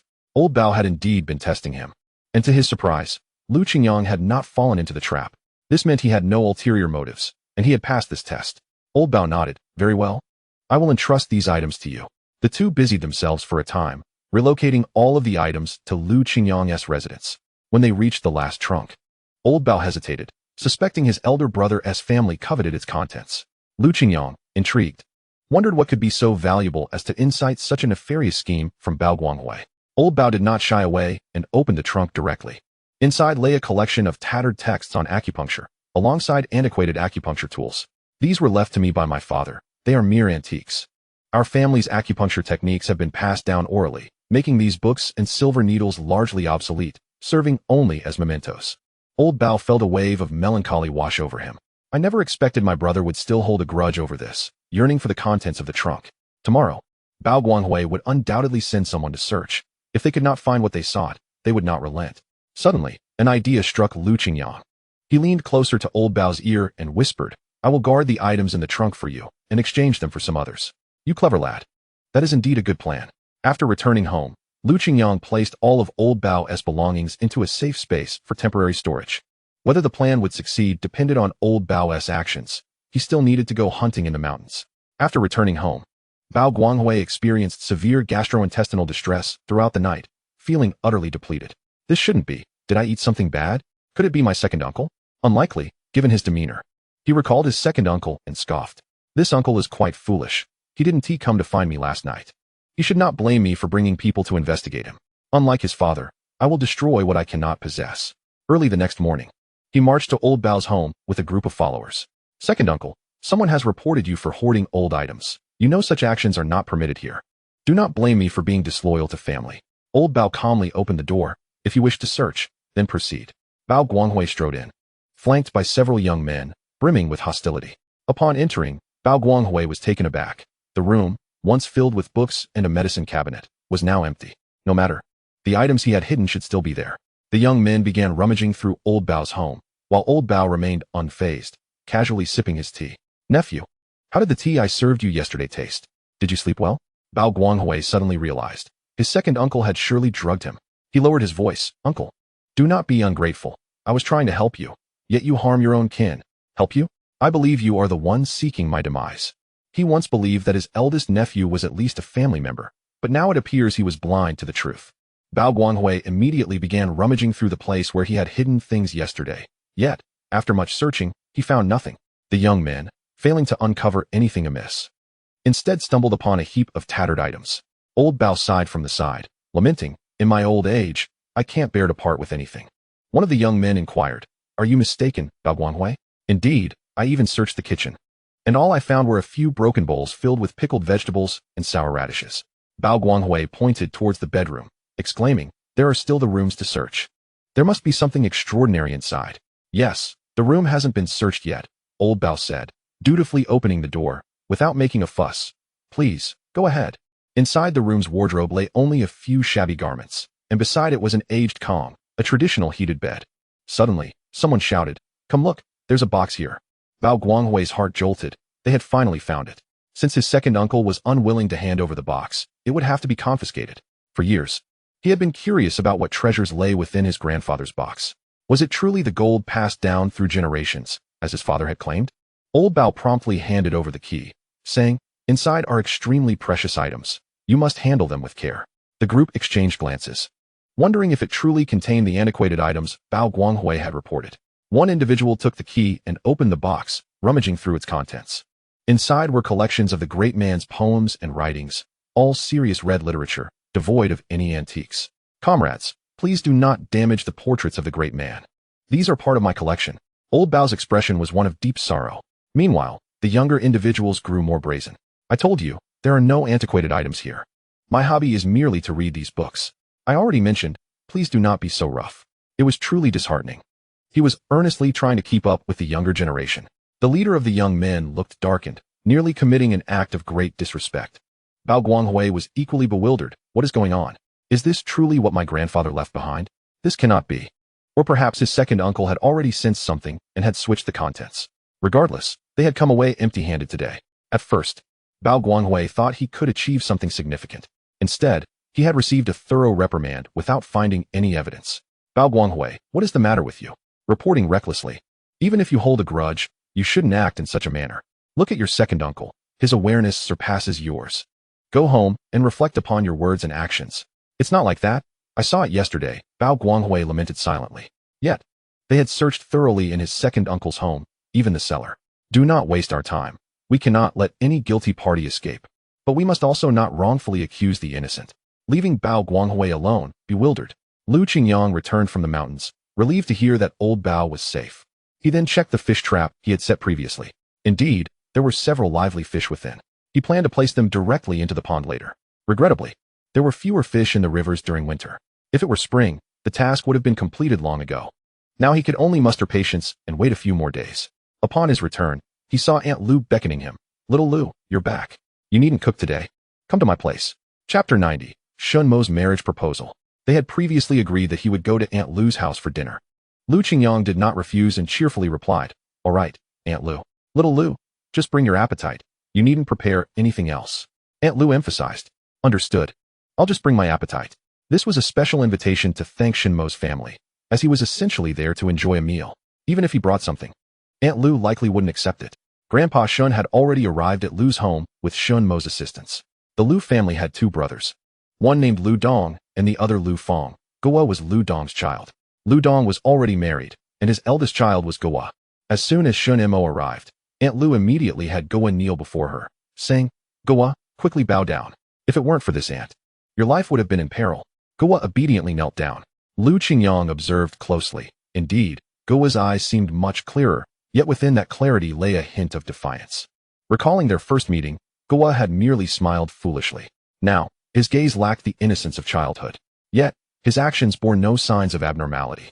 Grandpa Shun sensed something was amiss. Previously, Aunt Lu always had Goa address Shunimo as sister, but today, there was a sudden change. Aunt Lu had truly spared no expense, laying out the finest dishes in her home. There was a hearty stew, stir-fried mushrooms, and fried noodles. Lu Qingyang's role today was merely supportive. He occasionally raised his glass, sharing a few sips with everyone, but more often, he simply smiled and listened. Since the last time he had drunk too much deer blood wine, he felt dizzy at the mere sight of alcohol. Yet he still forced himself to drink a few sips. Lu Jiqing, aside from Shunimo, we owe our deepest gratitude to you. Uncle Lu clasped his hand, prattling on.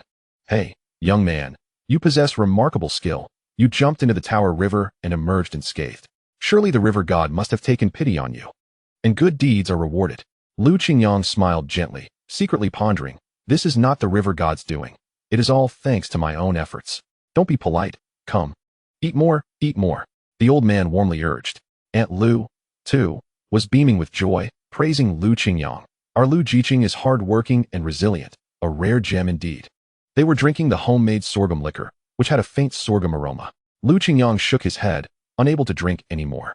As the drinking continued, Lu Qingyang finally could not take any more and simply laid his head on the table, feigning drunkenness to avoid further drinking. Meanwhile, Shunimo was busy making grasshoppers for the children, and Aunt Lu seized the opportunity to speak tentatively. Old Shun, what do you think of my son?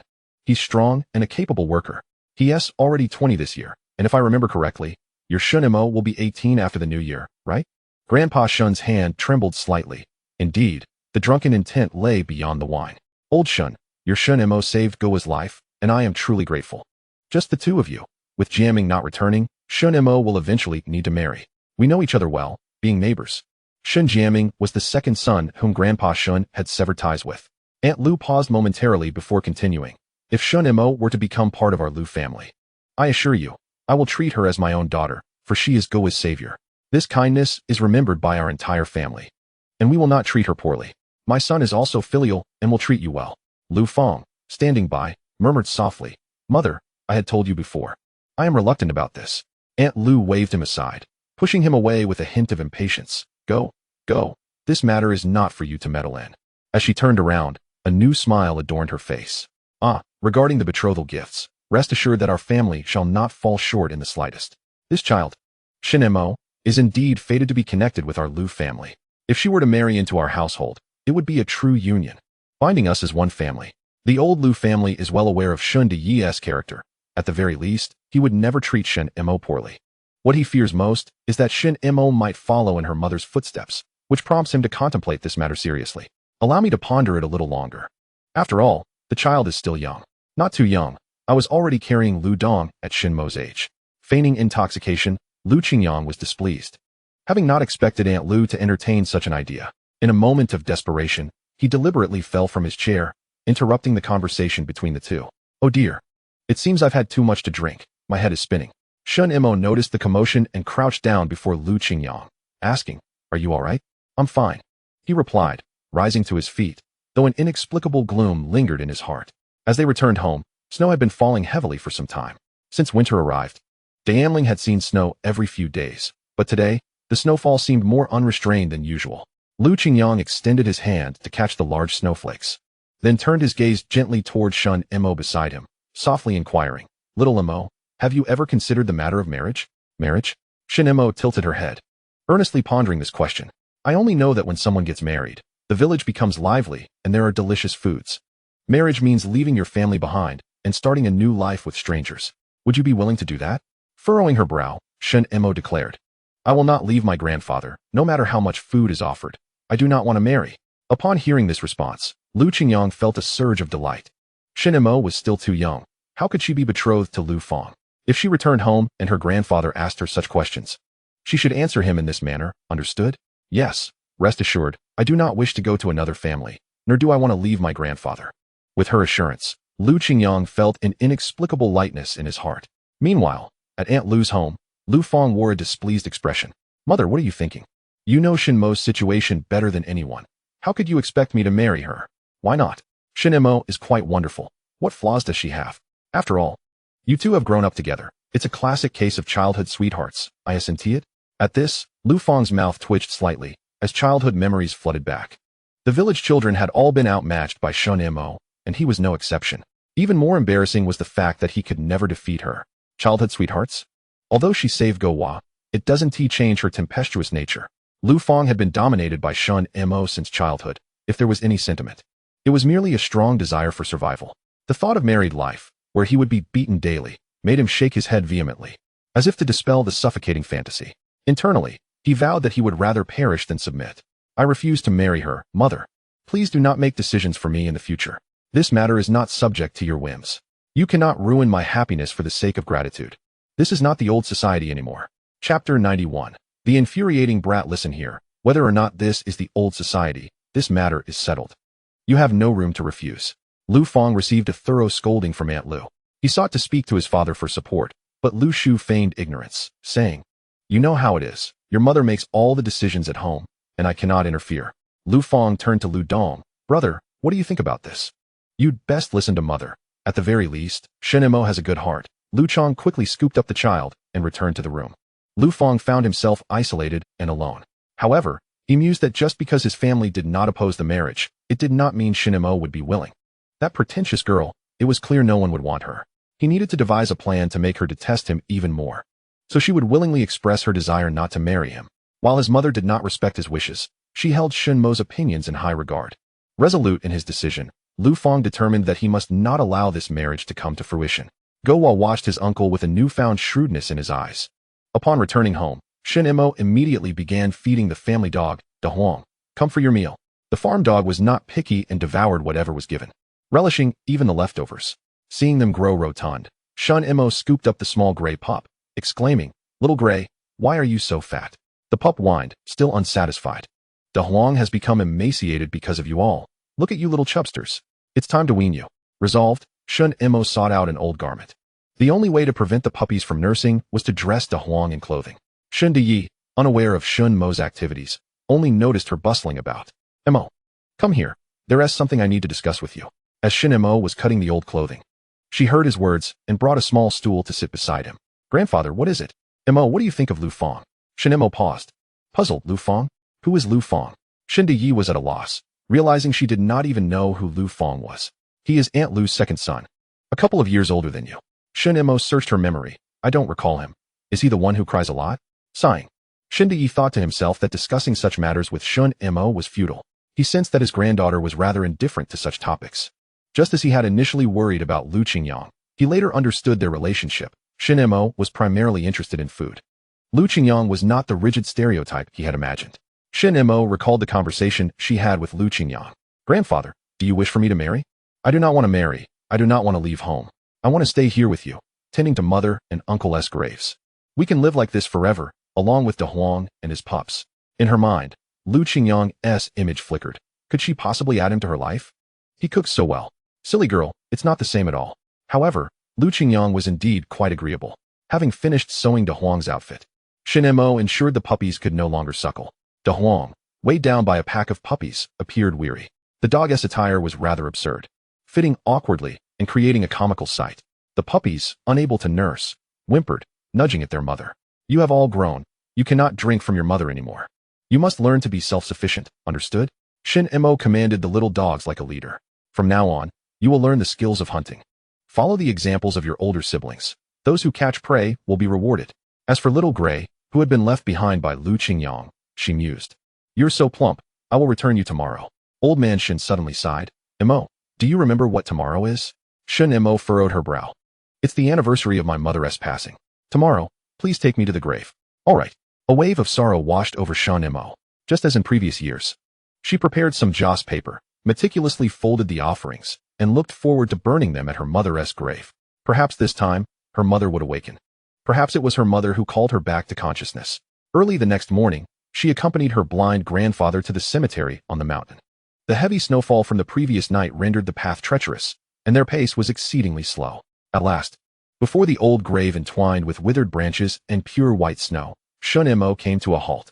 She delicately brushed away the snow and fallen leaves from the tombstone. Old man Shin sat forlornly beside her. Chun Tao, I've brought little Imo to see you. I truly wish you could witness her growth. These joss papers are for you. May you bless little Imo with continued safety and happiness. Shunimo laid down some straw on the ground and bowed solemnly several times. Mother, you need not worry about grandfather and me. I will take good care of him and myself. De Huang has given birth again, and I am caring for the pups well. I've also made new friends. He cooks delicious meals and is quite capable. Shunimo chattered on about the trivialities of recent events. Despite the biting cold that reddened her cheeks, she remained blissfully unaware. Little Imo, it's almost time. We should leave here. In a few days, we must also visit your uncle's grave. I understand. She helped her blind grandfather down the mountain and arrived at the village entrance, where a group of mischievous children passed by. Spotting the dirty Shunimo leading the blind old man, they began hurling stones from a distance. Look, the little mad girl is out with the old blind man. This was their only opportunity to attack Shunimo, as she would not easily let go of her grandfather's hand. The rascals seized their chance to retaliate for previous scoldings. Shunimo positioned herself protectively in front of her grandfather, shielding him from the stones. Her expression darkened. Get lost. If you dare throw anything again, I will deal with each of you. Lu Qingyang, observing from a distance, felt a surge of anger rise within him. He strode over, ruthlessly dispersing the bothersome children. No one teaches you. I shall take it upon myself. With that, he swiftly snapped off a branch and gave the brats a light swat on their behinds. The children squealed in fright and scattered like startled birds. Upon seeing Lu Qingyang, Shunimo's face lit up with surprise. Why are you back? Aren't you going to the mountain today? The snow is too heavy. Uncle Tai said it's too dangerous to go up. Only then did he notice a distinct wound on Shunimo's hand. How did you get hurt? Let us go back, and I'll take care of it. I'll help you. Unbeknownst to him, he had unconsciously changed how he referred to old man Shun. After they left, a few little rascals received a thorough scolding from Go-Wa. This is for bullying me before, and for picking on Shunimo. The brats felt as if Go-Wa had transformed after falling into the water. In front of outsiders, he was obedient and sensible, but behind the scenes, he revealed a fierce demeanor, taking them down one by one. They couldn't even fight back against him. It was all too bizarre. But children are, after all, children and cannot delve too deeply into such matters. After teaching them a lesson, Go-Wa warned, if you bully Shunimo again, I'll knock your teeth out. Upon returning to the Shun household, Lu Qingyang first disinfected her wound with alcohol. Shunimo grimaced in pain. Ouch, that hurts so much. Lu Qingyang, feeling a pang of sympathy, carefully applied a secret medicinal ointment he had borrowed from Lao Bao onto her injury. I know it hurts. Don't let those little rascals off easy in the future. Shunimo withdrew her hand, stubbornly turning her head away. It doesn't hurt anymore. Lu Qingyang rummaged through his bag and produced the little teddy bear he had made earlier. Here is one for you. Shunimo's face brightened at the sight of the toy. Where did this little bear come from? It's so cute. Of course, I made it myself. Shunimo cradled the bear in her arms, her heart racing. It was crafted by Lu Qingyang's own hands, and the colors resembled those of a certain quilt he had. Could it be made from his quilt? She murmured softly, I really like it. Outside, the snow had piled up thickly. Lu Qingyang picked up a shovel and began to work. Watching the snow accumulate on the ground, Shunimo suddenly scooped up a handful, rolled it into a snowball, and threw it at Lu Qingyang's back. With an uncanny awareness, he dodged her attack. What? Are you trying to sneak attack me? Hee hee. Shunimo giggled, continuing to roll snowballs and hurl them at him. Not a single one struck its target, and Lu Qingyang smirked, you can't hit me. Before he could finish speaking, a clump of snow fell from a branch above, landing squarely on Lu Qingyang's head. Ha ha. Shunimo burst into laughter, her voice ringing like a bell. If I don't attack, you'll still be in trouble. Lu Qingyang shook off the snow from his head, his smile unwavering. All right then, let us see who can hit whom today. He hid behind a tree and began forming his own snowballs. The two engaged in a spirited snowball fight in the yard. It had been a long time since Lu Qingyang had played like this. Since coming here, he enjoyed such carefree antics. It felt like returning to the innocence of childhood. Glancing over, he saw Shunimo lying in the snow, letting the flakes flutter down on her. He lay down beside her, following her gaze to the sky. The gentle snowfall landed on his cheeks, melting into water. Turning his head, he noticed Shunimo had already gotten up and was throwing another snowball at him. This time, you can't dodge it. Got tricked again. Lu Qingyang stood up helplessly. The two played for quite a while, but the snow in the yard remained abundant. We should get back to work. Shunimo nodded and began shoveling snow diligently. A pile of snow had formed into a small mound beside them. Lu Qingyang suggested, why don't we build a snowman? Great idea. I'm the best at it. Shunimo was already getting to work. Not only did she build a snowman, but she also crafted several little dogs. Look, don't they resemble them? Her tone brimmed with pride, eagerly awaiting Lu Qingyang's response. Very much so indeed. A few dogs frolicked amidst the snow piles in the yard. The village dogs had adapted to the cold and were unperturbed by the harsh weather. Although old man Shun could not see, he could feel the joy radiating from the two children, and his spirits lifted accordingly. Uncle Tai called Lu Qingyang over for lunch, and he initially intended to take Shunimo along. But she shook her head. No, grandfather hasn't eaten yet. I'll stay with him. I'll bring some back for you later. Once Lu Qingyang left, Shunimo rolled up her sleeves, preparing to cook. Just then, a knock echoed from outside. Shunimo, are you home? Upon hearing the familiar voice of Lu Fong, old man Shun urged her to open the door. Go and see who has arrived. When Lu Fong encountered Shunimo, she awkwardly thrust the basket into her hands. This is from my mother. It's still warm. He stood uncomfortably at the threshold, wanting to say something more, but at a loss for words. Old man Shun called out, it's you, Lu Fong. Since you're here, why not join us for a bite? Lu Fong found herself stepping into the courtyard involuntarily, taking a seat at the table. Given the opportunity, he actually wished to clarify matters. On the table lay 2 plates of burnt dishes. What is this? Shunimo had already begun munching on the corn cakes from the basket. I made them. You made these? Lu Fong picked up a piece with his chopsticks, sniffed it, and realized it could hardly be classified as edible. He feared it might poison him. Is this what you usually eat? Shunimo, lacking culinary skills, could only produce such fare. Put her in the mountains to hunt or to fight, and she would excel. But to ask her to cook was to impose a great hardship upon her. Shunimo could seek food outside, yet her grandfather insisted she cook at home. Nevertheless, adhering to the principle of not wasting food, Shunimo still managed to clean her plate. Lu Fong noticed that Shunimo was inept in the kitchen. A woman who cannot cook, what would he eat in the future? Observing Shunimo devour 6 corn cakes in one sitting, finishing every last bit on the plate, he couldn't help but think, with such an appetite, and yet unable to cook, this is not marrying a wife. It's akin to supporting an ancestor. His resolve to avoid marrying Shunimo only strengthened. Yet, when words were on the tip of his tongue, he choked them back. He could not voice it. He needed Shunimo to speak first, so that his mother would not blame him. Lu Fong began to pick at her. What kind of dish is this? It's dreadful. And you, a girl, eating so much. Just look at how dirty this place is. You must hardly ever clean. And look at your clothes, full of holes and not a single patch. A young lady should learn to take care of her appearance. Shunimo, with a mouthful of corn cake, could not respond. Having heard far worse gossip, she was indifferent to his insults. However, old man Shun's expression changed. If Lu Fong held such an attitude, then perhaps this match should not proceed. He had been too hasty, not realizing Lu Fong's dissatisfaction. Just as he was about to speak, Lu Qingyang approached, carrying several enamel cups. He had been standing outside, eavesdropping on Lu Fong's complaints, fully aware of his intentions. Yet, hearing Lu Fong's belittlement of Shunimo stirred something within him. Shunimo could hunt alone and toil in the fields. single-handedly caring for her elderly grandfather while striving for a living. Her struggles were undoubtedly significant. In contrast, how could one belittle her so? This was hardly the demeanor of a man. It was more akin to pettiness. Lu Fang, feeling cornered, retorted defiantly, I don't care. I have no desire to marry Shunimo. I'm certain I'm not alone in this. Ask anyone in the village, what man would consider her? She yes nothing but unwanted goods. Lu Qingyang replied firmly, I would. I find her worthy. If you don't want her, I wish to marry. Upon hearing this, both Old Man Shun and Shunimo were taken aback. Well, if you find her worthy, then marry her. Shunimo clearly did not comprehend the unfolding situation. Lu Qingyang had already dragged Lu Fang towards the exit, declaring, you are not to return here. If I see you again, I'll thrash you.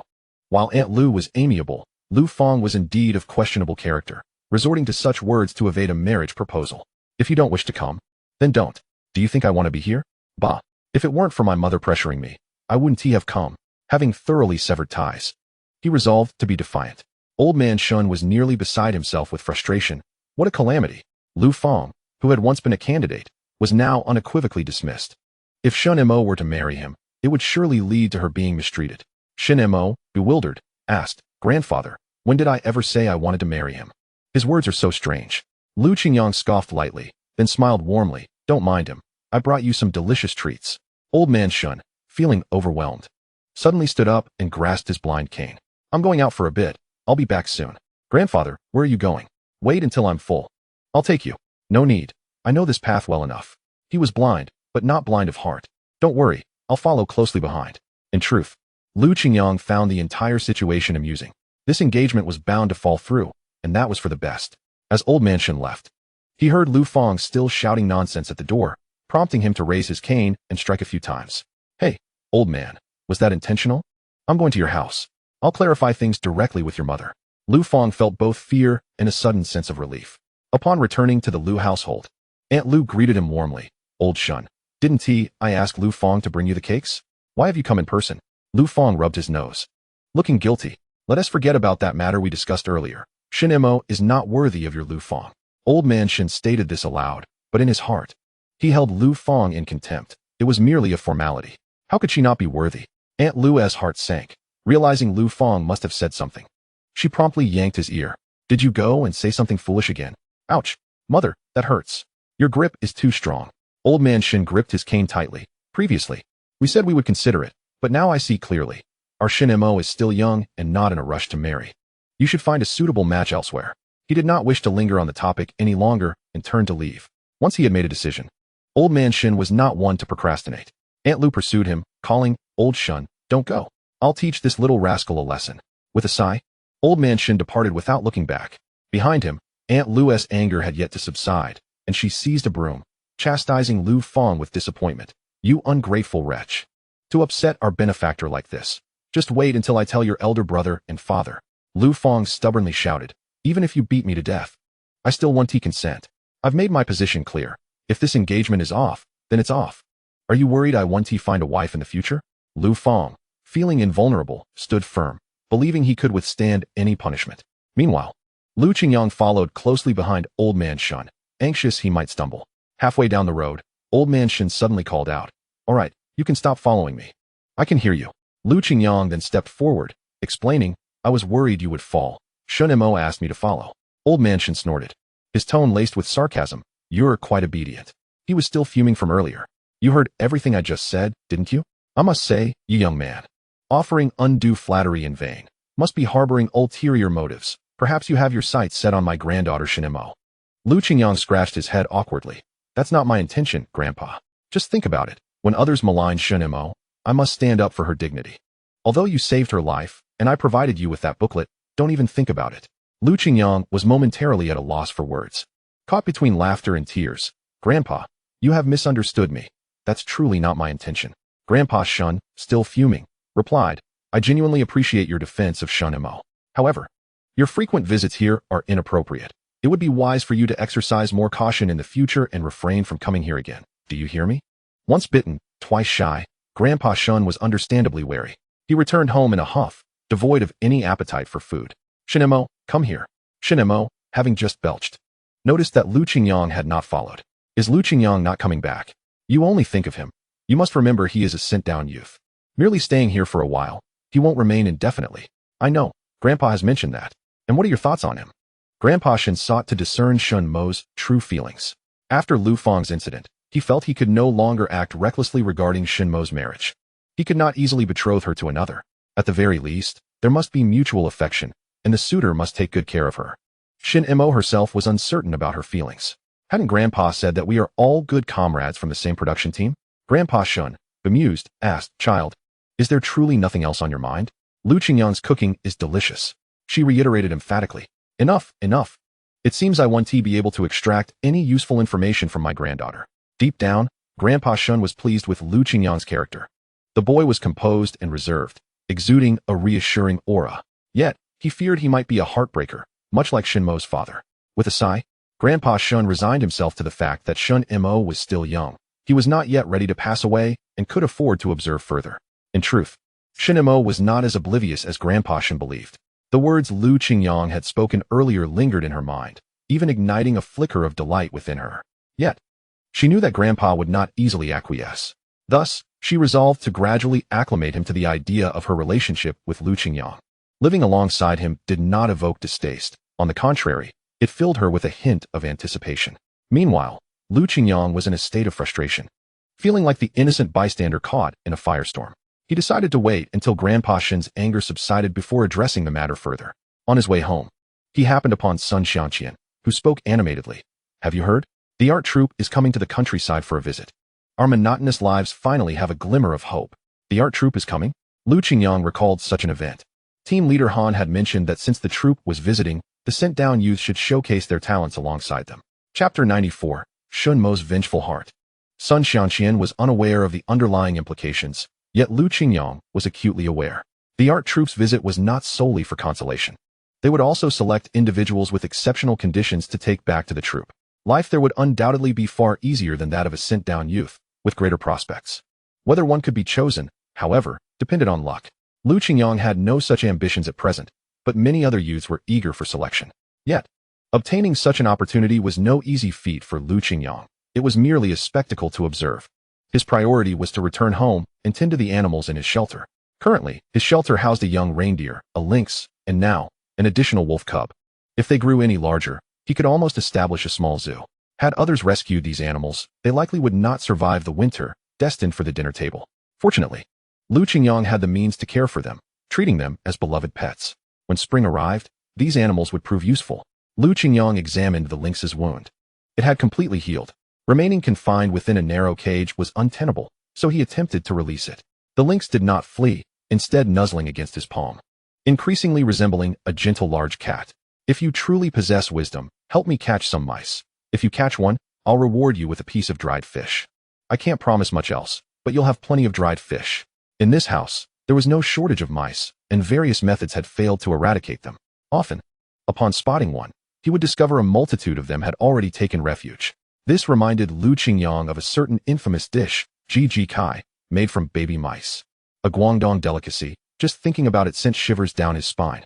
The people of Guangdong consumed even the most peculiar of creatures, let alone baby mice. Of course, this was merely a jest. The lynx seemed to comprehend Lu Qingyang's words and promptly scurried into his room. The moment Mantu saw the lynx, it began to bark frantically until the lynx swiped at it, silencing it. Mantu whimpered, hiding beside the stove, feeling quite miserable. Its owner had no idea what sort of creature he had brought home. Lu Qingyang chuckled at its disheveled state. "Mantu, don't say I'm unfair. I found you a fierce little wife." He brought out the small gray lynx and placed it before Mantu.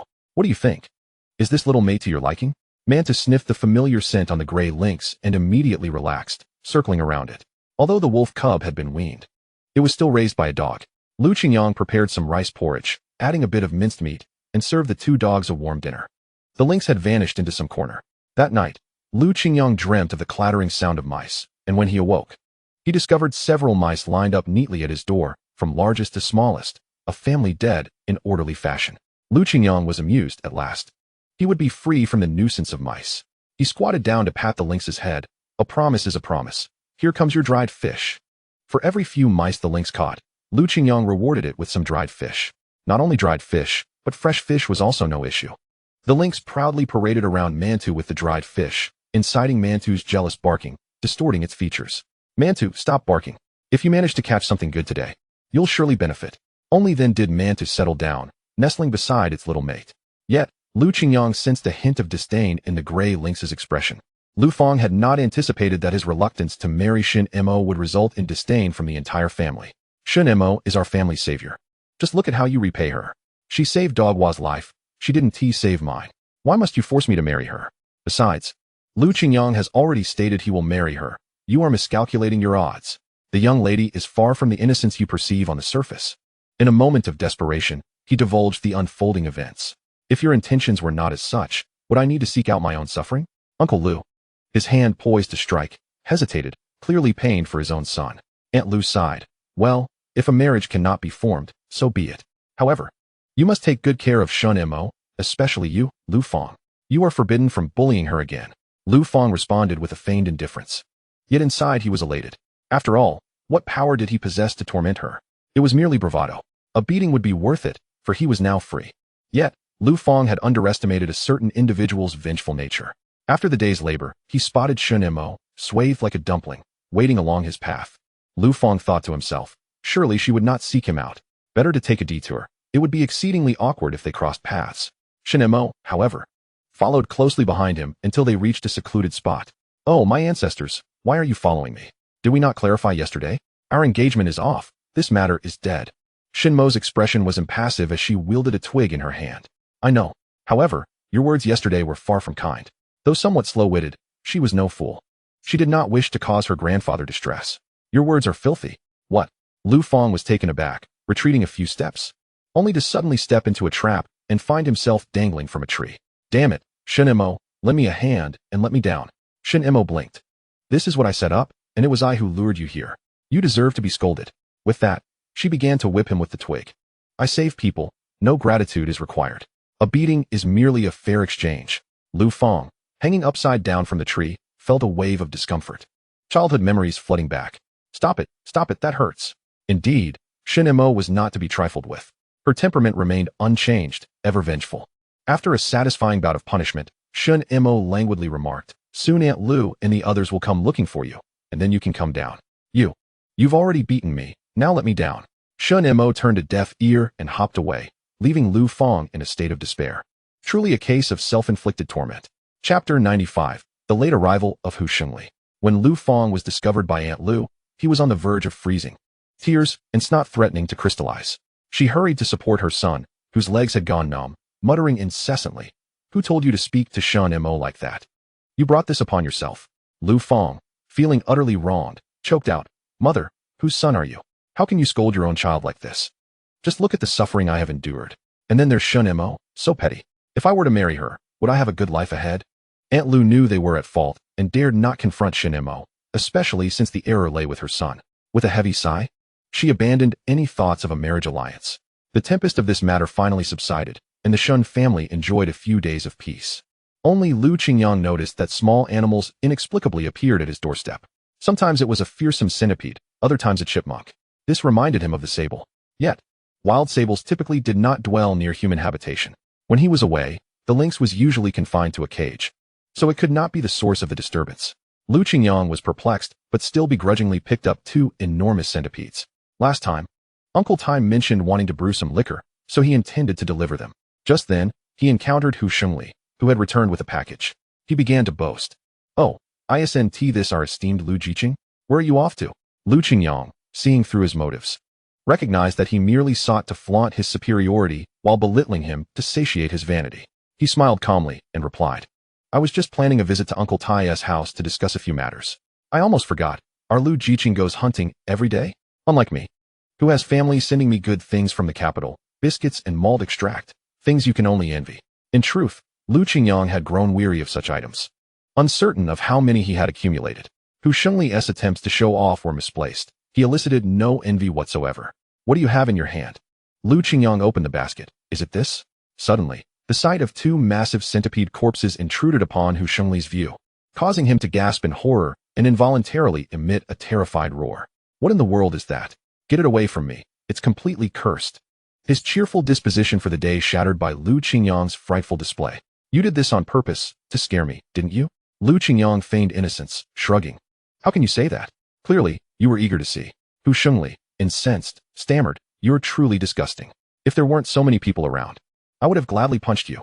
Observing his expression and actions, Lu Qingyang concluded that Hu Shengli was even more frightened of centipedes than he was. The truly disgusting one remained unknown. Lu Qingyang squinted, contemplating him thoughtfully. Hu Shengli felt a pang of anxiety, inexplicably sensing that Lu Qingyang had glimpsed some of his secrets. It couldn't be. They had no connections in the capital, and Lu Qingyang should not know of his affairs. He did not wish to linger with Lu Qingyang, and thus departed with his belongings. Ever since Lu Qingyang moved out of the educated youth dormitory, Hu Shengli had been flourishing.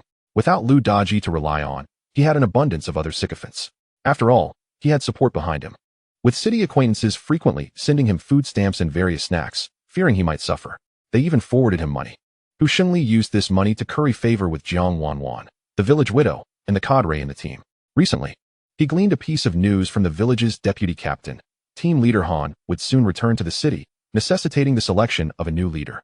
While it was a minor position, it could oversee dozens of educated youth in the dormitory, surely yielding some benefits. This would enable him to live even more comfortably. Hu Shengli rubbed his hands together, eager to establish a connection with team leader Han. He felt a wave of delight, yet one obstacle loomed: Lu Qingyang. Recently, Lu Qingyang had been busy in the hunting team, leaving him uninformed. Hu Shengli decided to act swiftly, intending to present a gift to Han Jiqiang to cultivate a relationship. From a distance, he discovered Lu Qingyang had gotten there before him. Hu Shengli concealed himself behind a tree, waiting for Lu Qingyang to leave before making his move. Otherwise, it would be quite awkward. Team leader Han, I heard you've not been well lately, often coughing. Here, take these back and give them a try. Cough, cough. You're quite thoughtful. Han Jiqiang covered his mouth and began to cough. He had been ill for some time, and the medicine prescribed by the village doctor had proven ineffective. I fear that the remedy provided by Lu Qingyang may not yield significant results. However, his intentions are indeed commendable. While the other educated youth at the commune seem to derive pleasure from trifling annoyances, Lu Qingyang stands out as a person of conscience. He has not misjudged the character of those around him. Coughing should not be neglected, for it may develop into a pulmonary ailment. Very well, I appreciate your kind intentions. I shall give it a try. Just remember, I must refrain from smoking in recent days. As you are aware, it could exacerbate my condition. Han Jiqiang waved his hand dismissively. Of course, I am well aware of that. Rest assured, I have not indulged in smoking for quite some time. After exchanging a few casual words, Lu Qingyang took his leave. Hu Shengli, observing the interaction from a distance, was unaware of the content of their conversation, but felt certain that Lu Qingyang was hastily delivering gifts. This fellow even possesses channels to acquire such information. One must not underestimate him. With a smile plastered on his face, he approached, saying, Team leader Han, I have something splendid to offer you. I assure you it surpasses what Lu Qingyang has given. Han Jiqiang furrowed his brow as Hu Shengli thrust several packs of cigarettes into his arms. These are fine cigarettes brought from the capital. Do give them a try. Han Jiqiang recalled Lu Qingyang's warning that smoking would only aggravate his cough. Team leader Han, you see, ever since I arrived here, I have done my utmost in all aspects, and the others hold me in esteem, do they not? In the future, I will rely on your support and reminders. With this implication, Han Jiqiang understood perfectly well. Alas, I have truly refrained from smoking lately. You should take these back. He coughed violently again, fearing that indulging in a cigarette would truly undermine his health. There will always be opportunities in the future, he thought to himself. But Hu Shengli truly lacks perception. Has he not noticed that I have been coughing for over half a month? Yet here he is, encouraging me. Han Jiqiang felt exasperated. Some individuals may indulge in forming cliques privately, but to resort to bribery is utterly unacceptable. I have made it clear. I will not accept, so cease your efforts. Chapter 96. Always remain vigilant. Hu Shengli believed he was being alluded to. Team leader Han, you have wronged me with such accusations. How could I ever harbor such intentions? I just witnessed Lu Qingyang hand you something. Why can his gift be accepted while mine cannot? Hu Shengli's words incensed Han Jiqiang further. You are attempting to provoke me. My severe cough is due to the cough medicine that Lu Qingyang kindly provided. If you have grievances, feel free to report them. I wonder if you dare. With another bout of violent coughing, Han Jiqiang's complexion grew even grimmer. How could I possibly have any objections? You have misunderstood me. Hu Shengli concealed his smile. Since his approach with Han Jiqiang was futile, he had other avenues to explore. However, he hoped that Han Jiqiang would not regret not aligning himself with him. He proceeded to curry favor with the deputy team leader, as he aimed to secure whatever advantageous items were available. While delivering gifts to the deputy team leader, he passed by the cattle shed and suddenly recalled a peculiar dream he had previously experienced. In the dream, A couple resided in the cattle shed and would prove to be of great assistance to him in the future. Yet, recalling the prior events, he found it hard to believe. Could there truly be a couple living in the cattle shed? Upon returning, he inquired with the old, educated youth about this matter. To his astonishment, the situation mirrored exactly what transpired in his dream.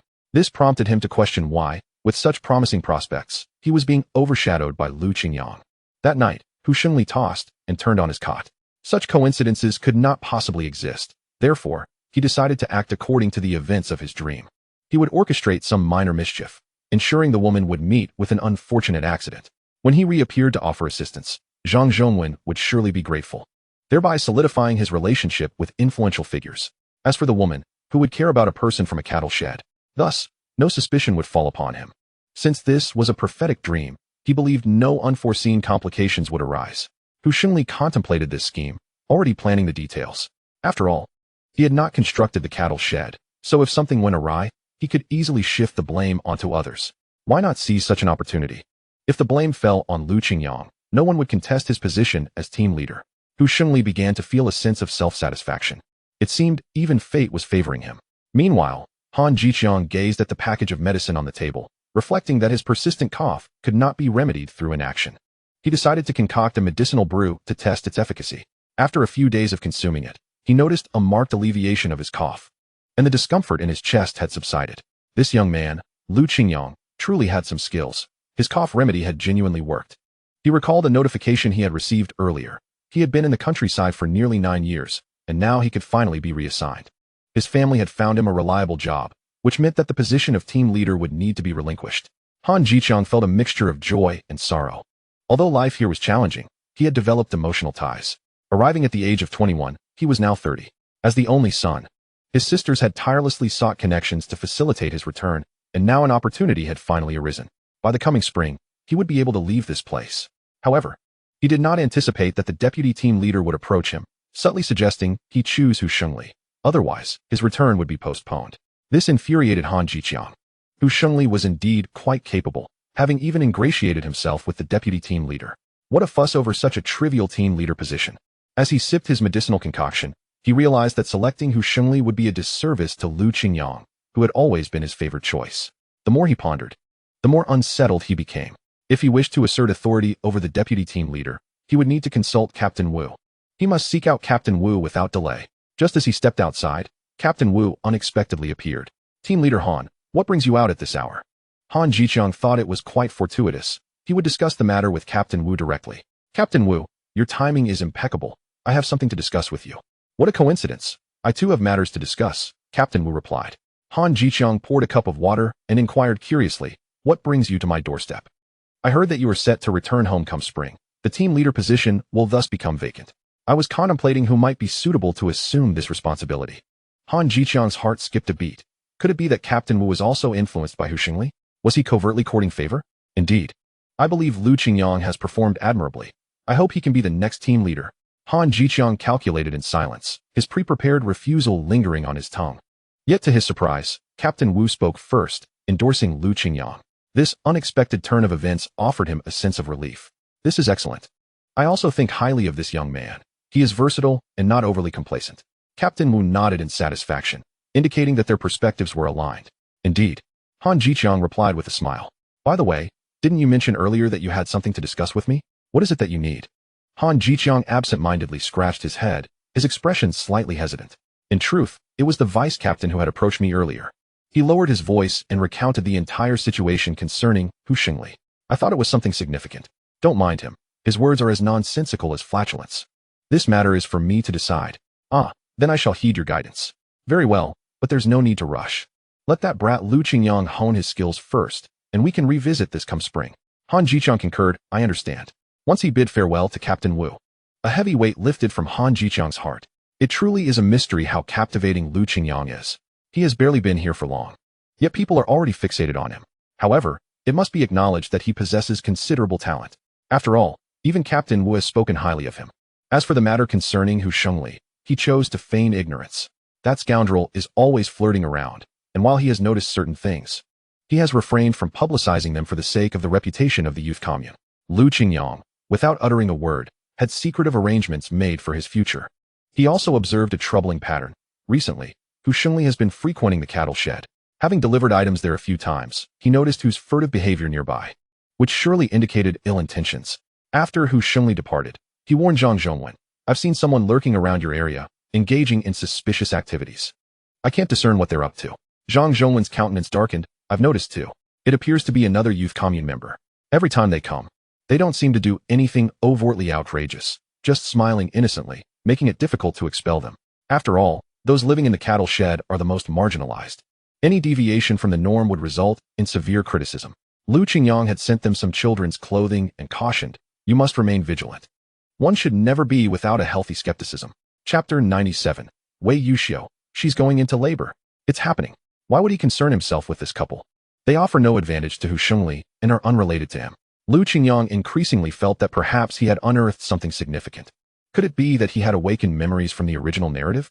This was not entirely implausible. After all, if he could transmigrate, then it was equally possible for others to awaken their memories. To validate his suspicion, Lu Qingyang inspected the wooden posts in the cattle shed. He recalled that during his earlier repairs, the posts stood sturdy, yet now they appeared slightly askew. Though the angle was subtle, he discerned it at a glance. This confirmed his theory. Hu Shengli had likely awakened fragments of his memory. His clandestine sabotage aimed to precipitate a recurrence of the original incident, allowing him to take advantage once more. Moreover, should the cattle shed collapse, the blame would not fall on him, as it had been constructed with the efforts of Zhou Jianxi, Sun Xianqian, and himself. Lu Qingyang pondered silently. Since someone was covertly creating obstacles, attempting to disrupt affairs through unscrupulous means, he would not remain passive. He had already devised a response strategy. He approached Sun Xianqian and Zhou Jianxi. There has been ongoing damage to the cattle shed we previously repaired. If an incident occurs, won't the blame fall upon us if something happens to the cattle in the brigade? Upon hearing this, Zhou Jianxi began to worry. Such incidents had occurred before, and whoever was responsible would need to compensate. If something truly went awry, he wouldn't be able to afford it. Sun Xianqian, enraged, exclaimed, is this even possible? There are still people living inside. It could lead to fatalities. Tomorrow, we will guard the place together. If the saboteur appears, we shall confront him. Protecting collective property is paramount, and catching the culprit would benefit us all. You're right. We shall catch him in the act tomorrow. Sun Xianqian rolled up his sleeves, eager for action. The following evening, as darkness fell, they positioned themselves at the designated spot. Sure enough, it wasn't long before a shadowy figure emerged, brandishing an axe. Rather than using the axe's blade to strike the wooden posts, he pounded the backsides fiercely, striking each post multiple times. Zhou Jianxi, witnessing this, was infuriated to the point of smoke emitting from his nostrils. Damn it, someone is indeed vandalizing. The three surged forward, disregarding the identity of the intruder, launching a flurry of punches and kicks. Who goes there? Hu Shengli barely had time to utter a sound before he was overwhelmed by a barrage of blows. Left to wail helplessly, Stop! Stop! You've got it all wrong. He ducked and weaved, attempting to find a moment's respite amidst the tempest of strikes. Ultimately, he could only curl up in a corner, repeatedly insisting, I mean no harm. Truly, I harbor no ill intentions. Please, stop hitting me. Unexpectedly, his frantic pleas caught someone's attention. Despite his carefulness, he had inadvertently revealed himself. As he raised his head, illuminated by the lantern's glow, he was taken aback to find it was Lu Qingyang. Had he once again sabotaged his own plans? Hu Shengli, why are you sneaking around the cattle shed at night? Naturally, we would suspect you of being a thief. Moreover, who in their right mind would come here at such an hour? What are your true intentions? Hu Shengli, bruised and battered, reflected on the severity of their assault. His eyes darted as he attempted to explain. I merely thought the cattle shed was unstable and wanted to check it out. Why did you all jump to conclusions and attack me? Are you repairing the cattle shed? Or are you vandalizing it? You must know in your heart. Zhou Jianxi adjusted his glasses and examined the wooden posts, relieved that no serious damage had occurred. Otherwise, they would all be implicated. The remaining three originally intended to repair the cattle shed to prevent any potential accidents. Lu Qingyang seized Hu Shengli to prevent his escape. You must stay? At that moment, a frantic voice echoed from within the shed. Yuxiu, Yuxiu, are you all right? My Yuxiu, I'll fetch someone for you, just wait. Painful cries of a woman resonated from inside, prompting Zhang Zhongwen to panic and rush to summon the midwife from the brigade. Lu Qingyang calculated, this must be labor. Yet, as three men in a crucial moment, they found themselves utterly helpless, consumed by anxiety. Jianxi, go fetch the village midwife as quickly as possible. Xiangqian, help find Dr. Zhu.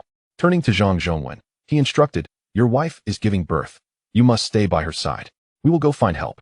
Lu Qingyang understood that neither the midwife nor Dr. Zhu would likely come, as they were reluctant to associate with these two.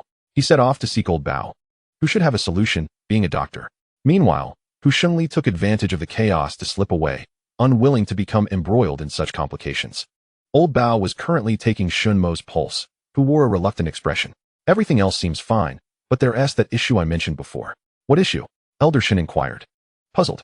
Difficulty in childbirth.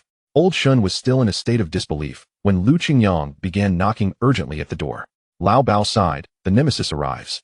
I shall go and open the door. As soon as Lu Qingyang entered, he immediately explained, Lao Bao, someone is about to give birth. You must come and lend a hand. Lao Bao retorted, I am not a midwife. What business do you have seeking my assistance in such matters? But you surely understand these things. Lu Qingyang insisted. Indeed, Lao Bao was knowledgeable in this regard, as his wife had given birth with his assistance. However, being a male doctor, he had only delivered a child once. I cannot intervene in a woman's labor. Even if she consents, I dare not, he thought, fearing the repercussions that would surely follow. Lu Qingyang almost forgot that in this era, things were still rather conservative. Yet, Shunimo volunteered, who is about to give birth. I can assist. In the past, I delivered the family dogs and pigs. Surely, it cannot be much different for humans? Lao Bao sighed deeply. Pigs and dogs are not the same as humans. Shunimo, puzzled, asked, how are they different? Don't they all come out the same way? She was simply unaware of how a child ends up in a woman's womb. Nevertheless, having some experience was better than none. Little Emoli, come here and help. Dr. Bao, you cannot enter, but you can guide us from outside. Let us go. Lao Bao waved his hand. Wait a moment. I shall fetch my tools. They may prove useful. By the time Lu Qingyang and the others arrived, Zhou Jianxi returned, disappointed. The midwife had said she could not come. Dr. Zhu was also unwilling to assist. Shunimo, however, entered the barn with a serious demeanor, as if she were undertaking a significant task. You all, please help by boiling some hot water. Having only delivered for pigs and dogs, this would indeed be her first experience with a human birth. Wei Yuxiu was already in unbearable pain. Upon seeing a young girl standing before her, she grew even more anxious. The midwife, has she not come? I am here to assist you, Shunimo declared. Wei Yuxiu was startled. This girl seemed far too young for such a task. Taking a deep breath, Shunimo Shu Zhangzhong went out and examined Wei Yuxiu's lower body. The child's head was already visible. It appeared she was truly on the verge of giving birth. She shouted outside, Dr. Bao, I can see the baby's head. Have her inhale and exhale, then push. The child should be arriving soon. Lao Bao began directing from outside. Did you hear? Inhale, exhale, then push. Following the instructions, Wei Yuxiu began to breathe rhythmically, as if her lower body were being torn apart. Beads of sweat formed on her forehead due to the pain. Shunimo, noticing this detail, gently wiped away her sweat. Her eyes filled with encouragement. The baby's head is almost out. Give it your all. Lao Bao recalled the chaos of his wife's delivery and gingerly pulled a ginseng root from his medicine pouch, handing it to the anxious Zhang Zhongwen. Quick, take this and prepare a broth. Your wife will surely feel weak after giving birth, and this ginseng will help restore her strength. Zhang Zhongwen felt a lump in his throat. He was more nervous than anyone else. Thank you, Dr. Bao, and thank you, Brother Lu. Now is not the time for thanks. Hurry along. I shall go at once. Lu Qingyang clenched his fists, feeling an inexplicable tension. After all, this was a matter of life and death. If mishandled, it could result in tragedy. He wondered if Shunimo would manage. Wait, I will help you prepare the ginseng. This is your wife giving birth. You should remain here and not miss the arrival of your child. Zhang Zhongwen's gratitude was beyond words. Lu Qingyang thought that since the spiritual spring water could amplify the medicinal effects, it would be wise to use some in the broth, lest such precious ginseng go to waste. Shunimo grew increasingly composed, recalling that it had taken a whole night to assist a sow in giving birth. Surely, a human would take no longer than that. As the child's head fully emerged, Shunimo felt a surge of joy. Yet, the most crucial moment remained. Would the child's shoulders come out? Push harder. Yes, that's it. Shunimo caught the newborn as it emerged, the barn resonating with the baby's cries. It's here, the child has arrived. Due to prolonged malnutrition, Wei Yuxiu's baby was smaller, allowing for a smoother delivery. She expertly cut the umbilical cord, wrapped the child, and handed it to her father. When Zhang Zhongwen received the baby, he felt as if he were in a dream. I am a father now. I truly am a father. After enduring a series of hardships over the years, with Wei Yuxiu having suffered multiple miscarriages, he gazed at his wife's increasingly gaunt face, repeatedly advising, Yuxiu, let us not have any more children. What if the child suffers like us? Yet Wei Yuxiu insisted on leaving an heir for the Zhang family. Shunimo smiled gently. It's a girl.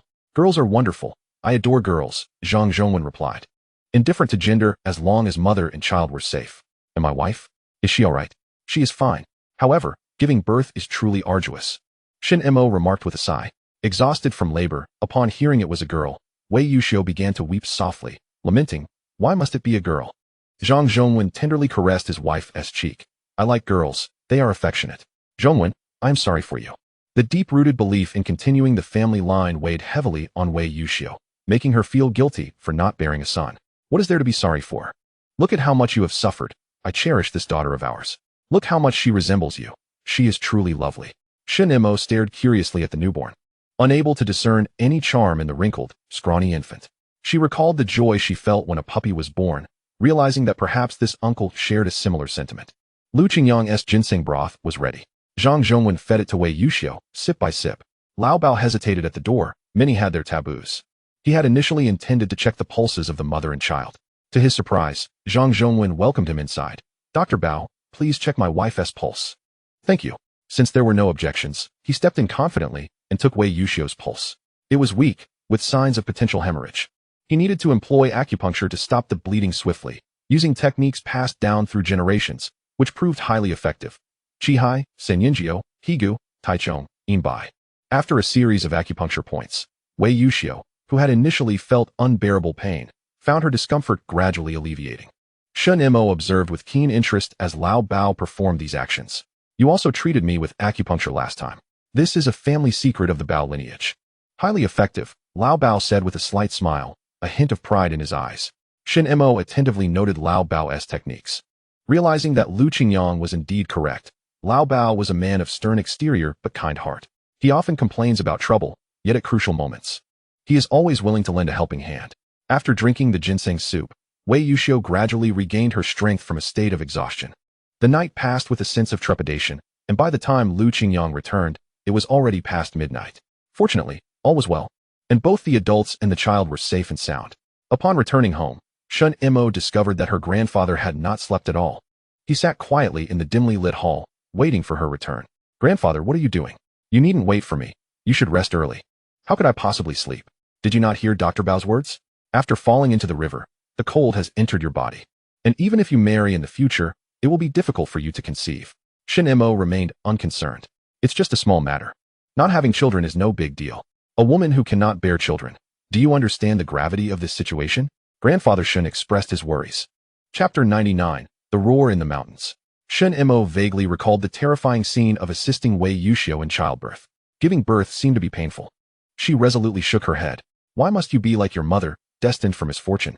Grandfather Shun was filled with confusion, uncertain about what the future held for Shunimo. In this era, what did it mean for a woman to be unable to bear children?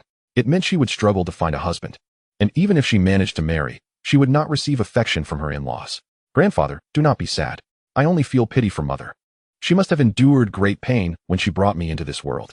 At this point, Grandfather Shun's eyes began to brim with tears. If you cannot marry, then do not marry at all. I only wish for you to live happily. With grandfather, Lu Qingyang, and fat girl by her side, she felt content. Today, I even assisted in childbirth. Do you think I'm impressive? Indeed, our little Mo is the most remarkable. Dr. Bao mentioned my health is no longer a concern. I can shun. Mo hesitated to finish her sentence. However, Grandfather Shun discerned her thoughts immediately. If you wish to go hunting in the mountains, then do so. But be cautious. Do not injure yourself again, and do not be reckless. You must understand that no one is more important than yourself. Shunimo nodded, half understanding. The next day, as Lu Qingyang was about to head into the mountains, Shunimo followed him. Lu Qingyang, grandfather is no longer stopping me. I can accompany you to the mountains. After a period of recuperation, she had long felt a yearning in her heart, unable to resist. Lu Qingyang reached out to ruffle her hair, only to discover that she had intricately braided her hair into two lovely plaits. Your braids? Fat girl did them for me. Do they look nice? She said they would be more convenient. They look lovely. Did your grandfather scold you for returning so late last night? Shunimo, munching on a steamed bun, shook her head. No, grandfather did not blame me. He was worried for me. Lu Qingyang understood what was troubling Grandfather Shun. It's all right. Little Mo, if someone truly cares for you, they will not mind whether or not you can bear children. Shunimo blinked her eyes. Lu Qingyang often spoke of liking. Yet, she could never grasp the true meaning of that word. Contemplating such profound matters gave her a headache. We'll talk about future matters later. Shunimo replied with unexpected seriousness. That makes sense. Let us set off. Uncle Tai led them to a place they had never visited before. Shunimo remained seated atop the sled being pulled by the horse, drowsy, until she heard Sun Xiangqian exclaim, "Oh my, what is that?" Rubbing her eyes. She wondered if it was something extraordinary. That is rime ice. They were now downstream of the Ta River, surrounded by rime ice. When humid vapor condenses into ice crystals on branches, forming a layer of white frost that coats the branches, beautiful crystalline structures are created. This is rime ice. It was also Lu Qingyang's first time witnessing such an abundance of rime ice. From an elevated vantage point, one could see the entire landscape adorned with such beauty. Only he and Sun Xiangqian were seeing this scene for the first time. The others had grown accustomed to it. Shunimo boldly prepared to step onto the ice surface, which was now completely frozen. Lu Qingyang's heart raced as he pulled her back. Be careful. Don't go up there. The ice is now very solid.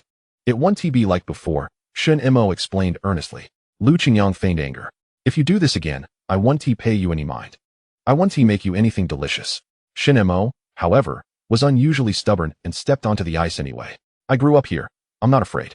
Who would have guessed that this time Lu Qingyang was genuinely angry? Little Mo, if you don't listen to me, don't expect me to make you anything good in the future. Shunimo scratched her head, utterly confused about what had angered him. Yet, upon hearing that there would be no treats, she immediately exclaimed, I'm sorry, I was wrong. I want to do it again. She obediently stepped back from the ice. Only then did Lu Qingyang forgive her. Now that is better. Shunimo seemed to have figured out how to handle Lu Qingyang. As the weather grew increasingly cold, the animals in the mountains became scarcer. Lu Qingyang thought that since it was already December, it might be worth trying to see what kind of game could be encountered with 50 points of luck. After all, they had enough manpower this time. With Shunimo, there were 5 of them, which should be sufficient even for larger animals. After deducting the luck points, Uncle Tai led them to inspect the traps they had set. To their astonishment, every trap contained game, wild chickens and hares. Even Uncle Tai muttered in surprise, how peculiar. The deeper they went into the forest, the more they harvested. Yang Xiaoshan couldn't help but grin widely. When did we become so fortunate? Though they aren't large game, the quantity is astounding. Perhaps it's the blessing of the mountain spirits. By noon, Lu Qingyang had already killed a chicken, and they enjoyed roasted chicken with great delight. Shunimo felt thirsty and was about to grab a handful of snow to eat when Lu Qingyang stopped her. I have water in this pot. Don't eat snow directly, but I've always done it this way, and I enjoy the cold sensation. Perhaps having grown up here made her more tolerant of the cold. If you like it, I'll make you ice pops later, but for now, drink the hot water. Even Sun Xiangqian couldn't help but tease. I say, Qingyang, you've taken on a daughter to raise. Don't you find it troublesome? Mind your own business. Sun Xiangqian covered his mouth to stifle his laughter. All right, I want to interfere. Shunimo could only obediently drink from the water pot. Just then, a ferocious roar echoed from nearby, a sound that resonated like thunder. Lu Qingyang immediately became alert. Could it be a tiger? Chapter 100. The clam and the snipe compete, and the fisherman gains. Of course, he was not the only one to notice. The others around them also caught the faint sound. Uncle Tai had already shouldered his hunting rifle. A serious expression etched on his face. This is bad. There's a large beast nearby. Lu Qingyang's heart raced. He had never truly hunted a tiger before. And hearing this stirred a wave of excitement within him. It had been a long time since a large beast had appeared in this area. But large beasts were not easy to hunt. Uncle Tai's hand trembled slightly around the hunting rifle. His son had perished at the jaws of a tiger. Thus he harbored an irreconcilable enmity towards the beast. When the time comes, we shall conceal ourselves and fire together. We must not act alone. An adult male Siberian tiger can weigh up to 500 pounds, moving with astonishing swiftness, and once it attacks, it is no trifling matter. Lu Qingyang had not anticipated that with a luck value of 50, he would encounter a Siberian tiger. Since the opportunity had presented itself, it must be seized. It cannot be squandered. Yang Xiaoshan whispered urgently to the two, pay close attention to Uncle Tai. His son was killed by this beast, and I fear he may act recklessly. Shunimo, being light and agile, swiftly climbed a tree, her keen eyes scanning the surroundings. Indeed, a formidable beast was approaching. What else do you see? Upon hearing this, Shunimo stealthily ascended further, her position becoming precarious. Not just the beast, there's also a bear, and they are locked in combat. Shunimo was entirely focused, oblivious to the branches beneath her creaking under her weight. Xiaomo, come down quickly. The branches can hardly bear it. Just as the words left his mouth, the branch finally succumbed, snapping with a sharp crack. Lu Qingyang acted swiftly, extending his arms, and Shunimo fell into his embrace. They tumbled into the snow, and Shunimo, expecting a harsh landing, was surprised to find herself cushioned. Opening her eyes, She was met with Lu Qingyang's face, marked by a wry smile, while she found herself perched upon his waist. A flush of crimson washed over Shunimo's cheeks. Lu Qingyang lifted his head. All right, get up quickly. My waist can hardly endure this. Shunimo hastily rose, pulling Lu Qingyang up with her and brushing the snow off his clothes. Once steady, Lu Qingyang redirected the conversation. What did you see earlier? The bear and the beast are fighting? Yes, I witnessed it. When the bear and the tiger clash, the hunter benefits. Lu Qingyang grinned. This was indeed fortuitous news. Uncle Tai, oblivious to their exchange, was diligently loading his rifle, prepared to confront the murderer regardless of the cost. Lu Qingyang grasped Uncle Tai's arm. Uncle, please. Do not act impulsively. Uncle Tai's eyes were tinged with a crimson hue, the pain of past loss surging forth. After all these years, I still remember the moment Zhuzi died. Do not try to stop me. I must avenge him. Shunimo interjected. Since you saw the bear and the tiger engaged, we need not rush into the fray. The tiger is no longer young. Let them tire themselves out, and then we can deal with both. Uncle Tai halted abruptly, a flicker of astonishment crossing his features. Really? Having been clouded by rage, he now calmed enough to hear the fearsome roar of the tiger intertwined with the bear's deep, resonant growl. You are correct. I should not be so rash. With the blessing of good fortune, Lu Qingyang believed that both the bear and the tiger were within their grasp. Shunimo pointed to a hiding spot. Let us conceal ourselves there. The group, armed with rifles, took cover. Moments later, they beheld the tiger and the bear appear, two 500-pound beasts locked in a fierce struggle, exchanging bites and swipes with fervor. The tiger opened its massive jaws to deliver a savage bite, while the bear retaliated with powerful strikes of its paws, the sounds of their battle echoing through the forest.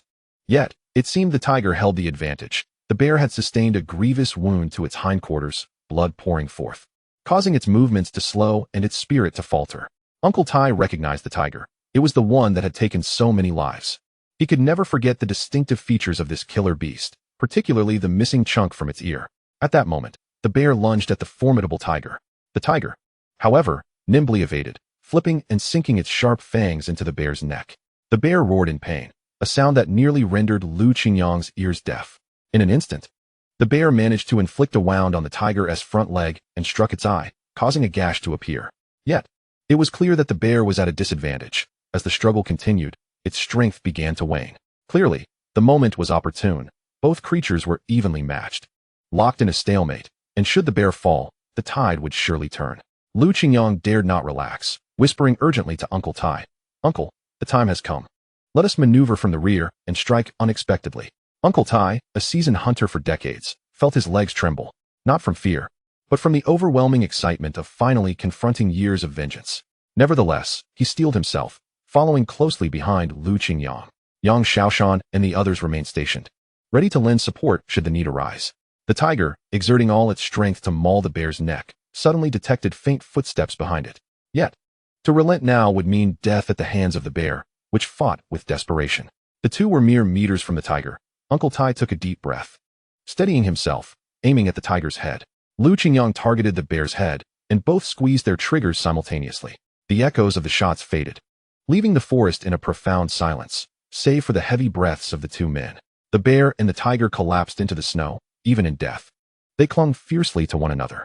To be prudent, Lu Qingyang fired a few more rounds, though this time, the rifle jammed, fortunately not failing at a critical moment. Uncle Tai, witnessing the tiger's lifeless body sprawled in a pool of blood, felt his strength drain away. Lu Qingyang supported him. Uncle Tai, are you all right? But Uncle Tai sank to the snow, weeping. Zhuzi, I have finally avenged you.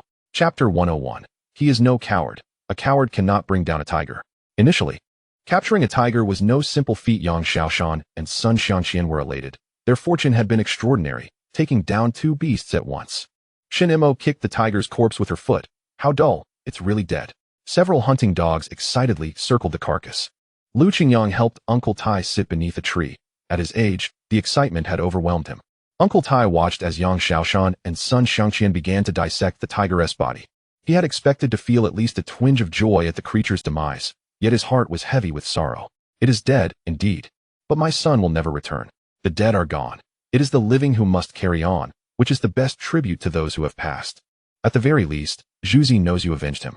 Uncle Tai nodded. You speak the truth. I still have Jean Feng. For her sake, I must endure. This tiger, brought back to the village, would surely warrant a grand celebration, and this good fortune had befallen them. Yang Xiaoshan's technique was deft.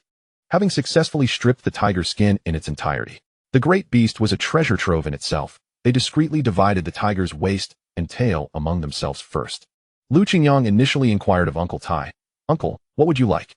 Uncle Tai shook his head, expressing, "With its demise, I find solace.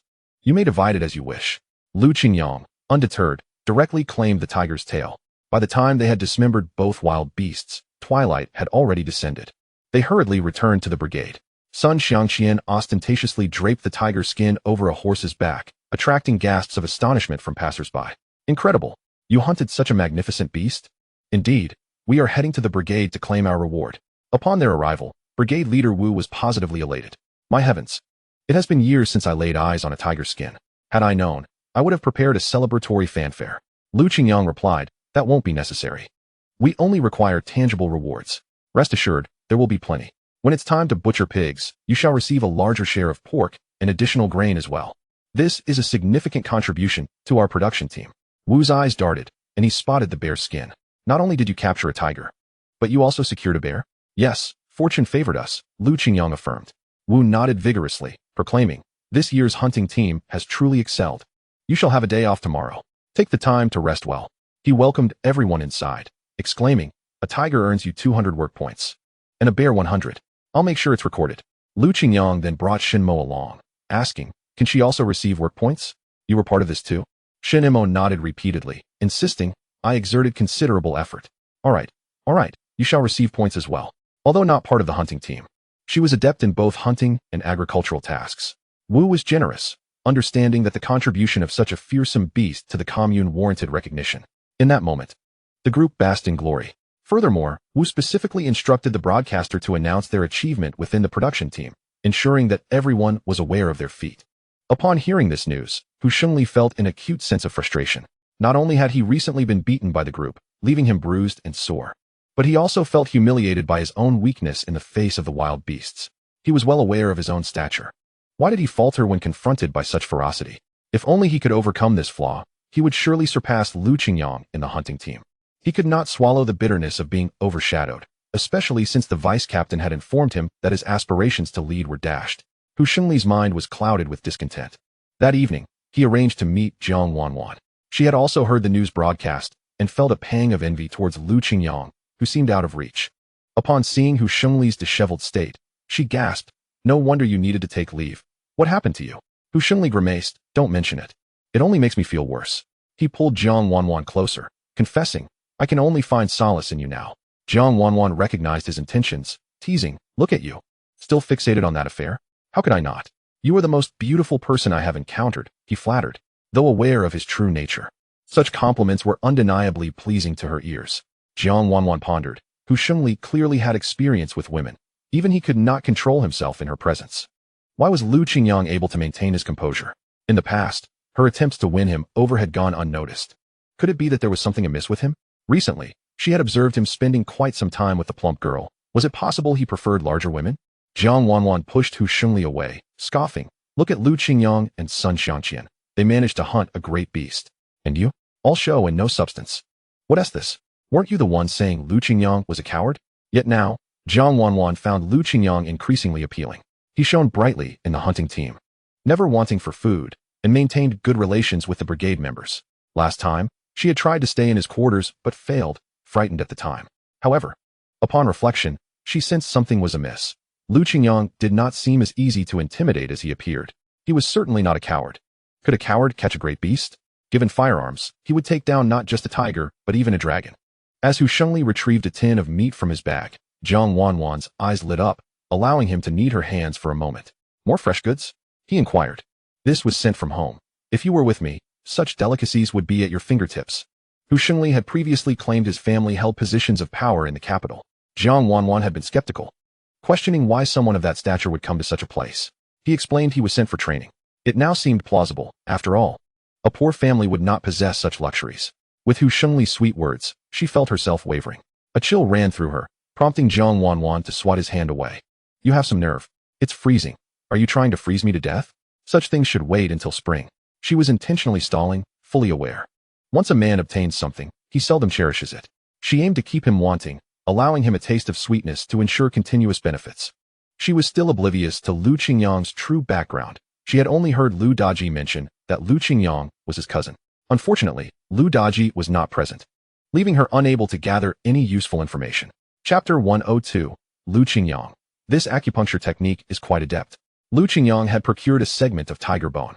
Despite its modest size, there was considerable demand for it in the market. While in the forest, he had not noticed any discomfort, but upon returning, he felt a twinge of pain in his lower back. He knew well of his own physical resilience. It was likely due to the effort he exerted to catch Shunimo earlier. Lu Qingyang contemplated testing his health points to alleviate the pain, but a knock at the door interrupted him. "Who is it?" "It's me." Upon opening the door, he found Shunimo standing there, looking somewhat awkward. She had noticed his discomfort and, without him knowing, produced a set of acupuncture tools.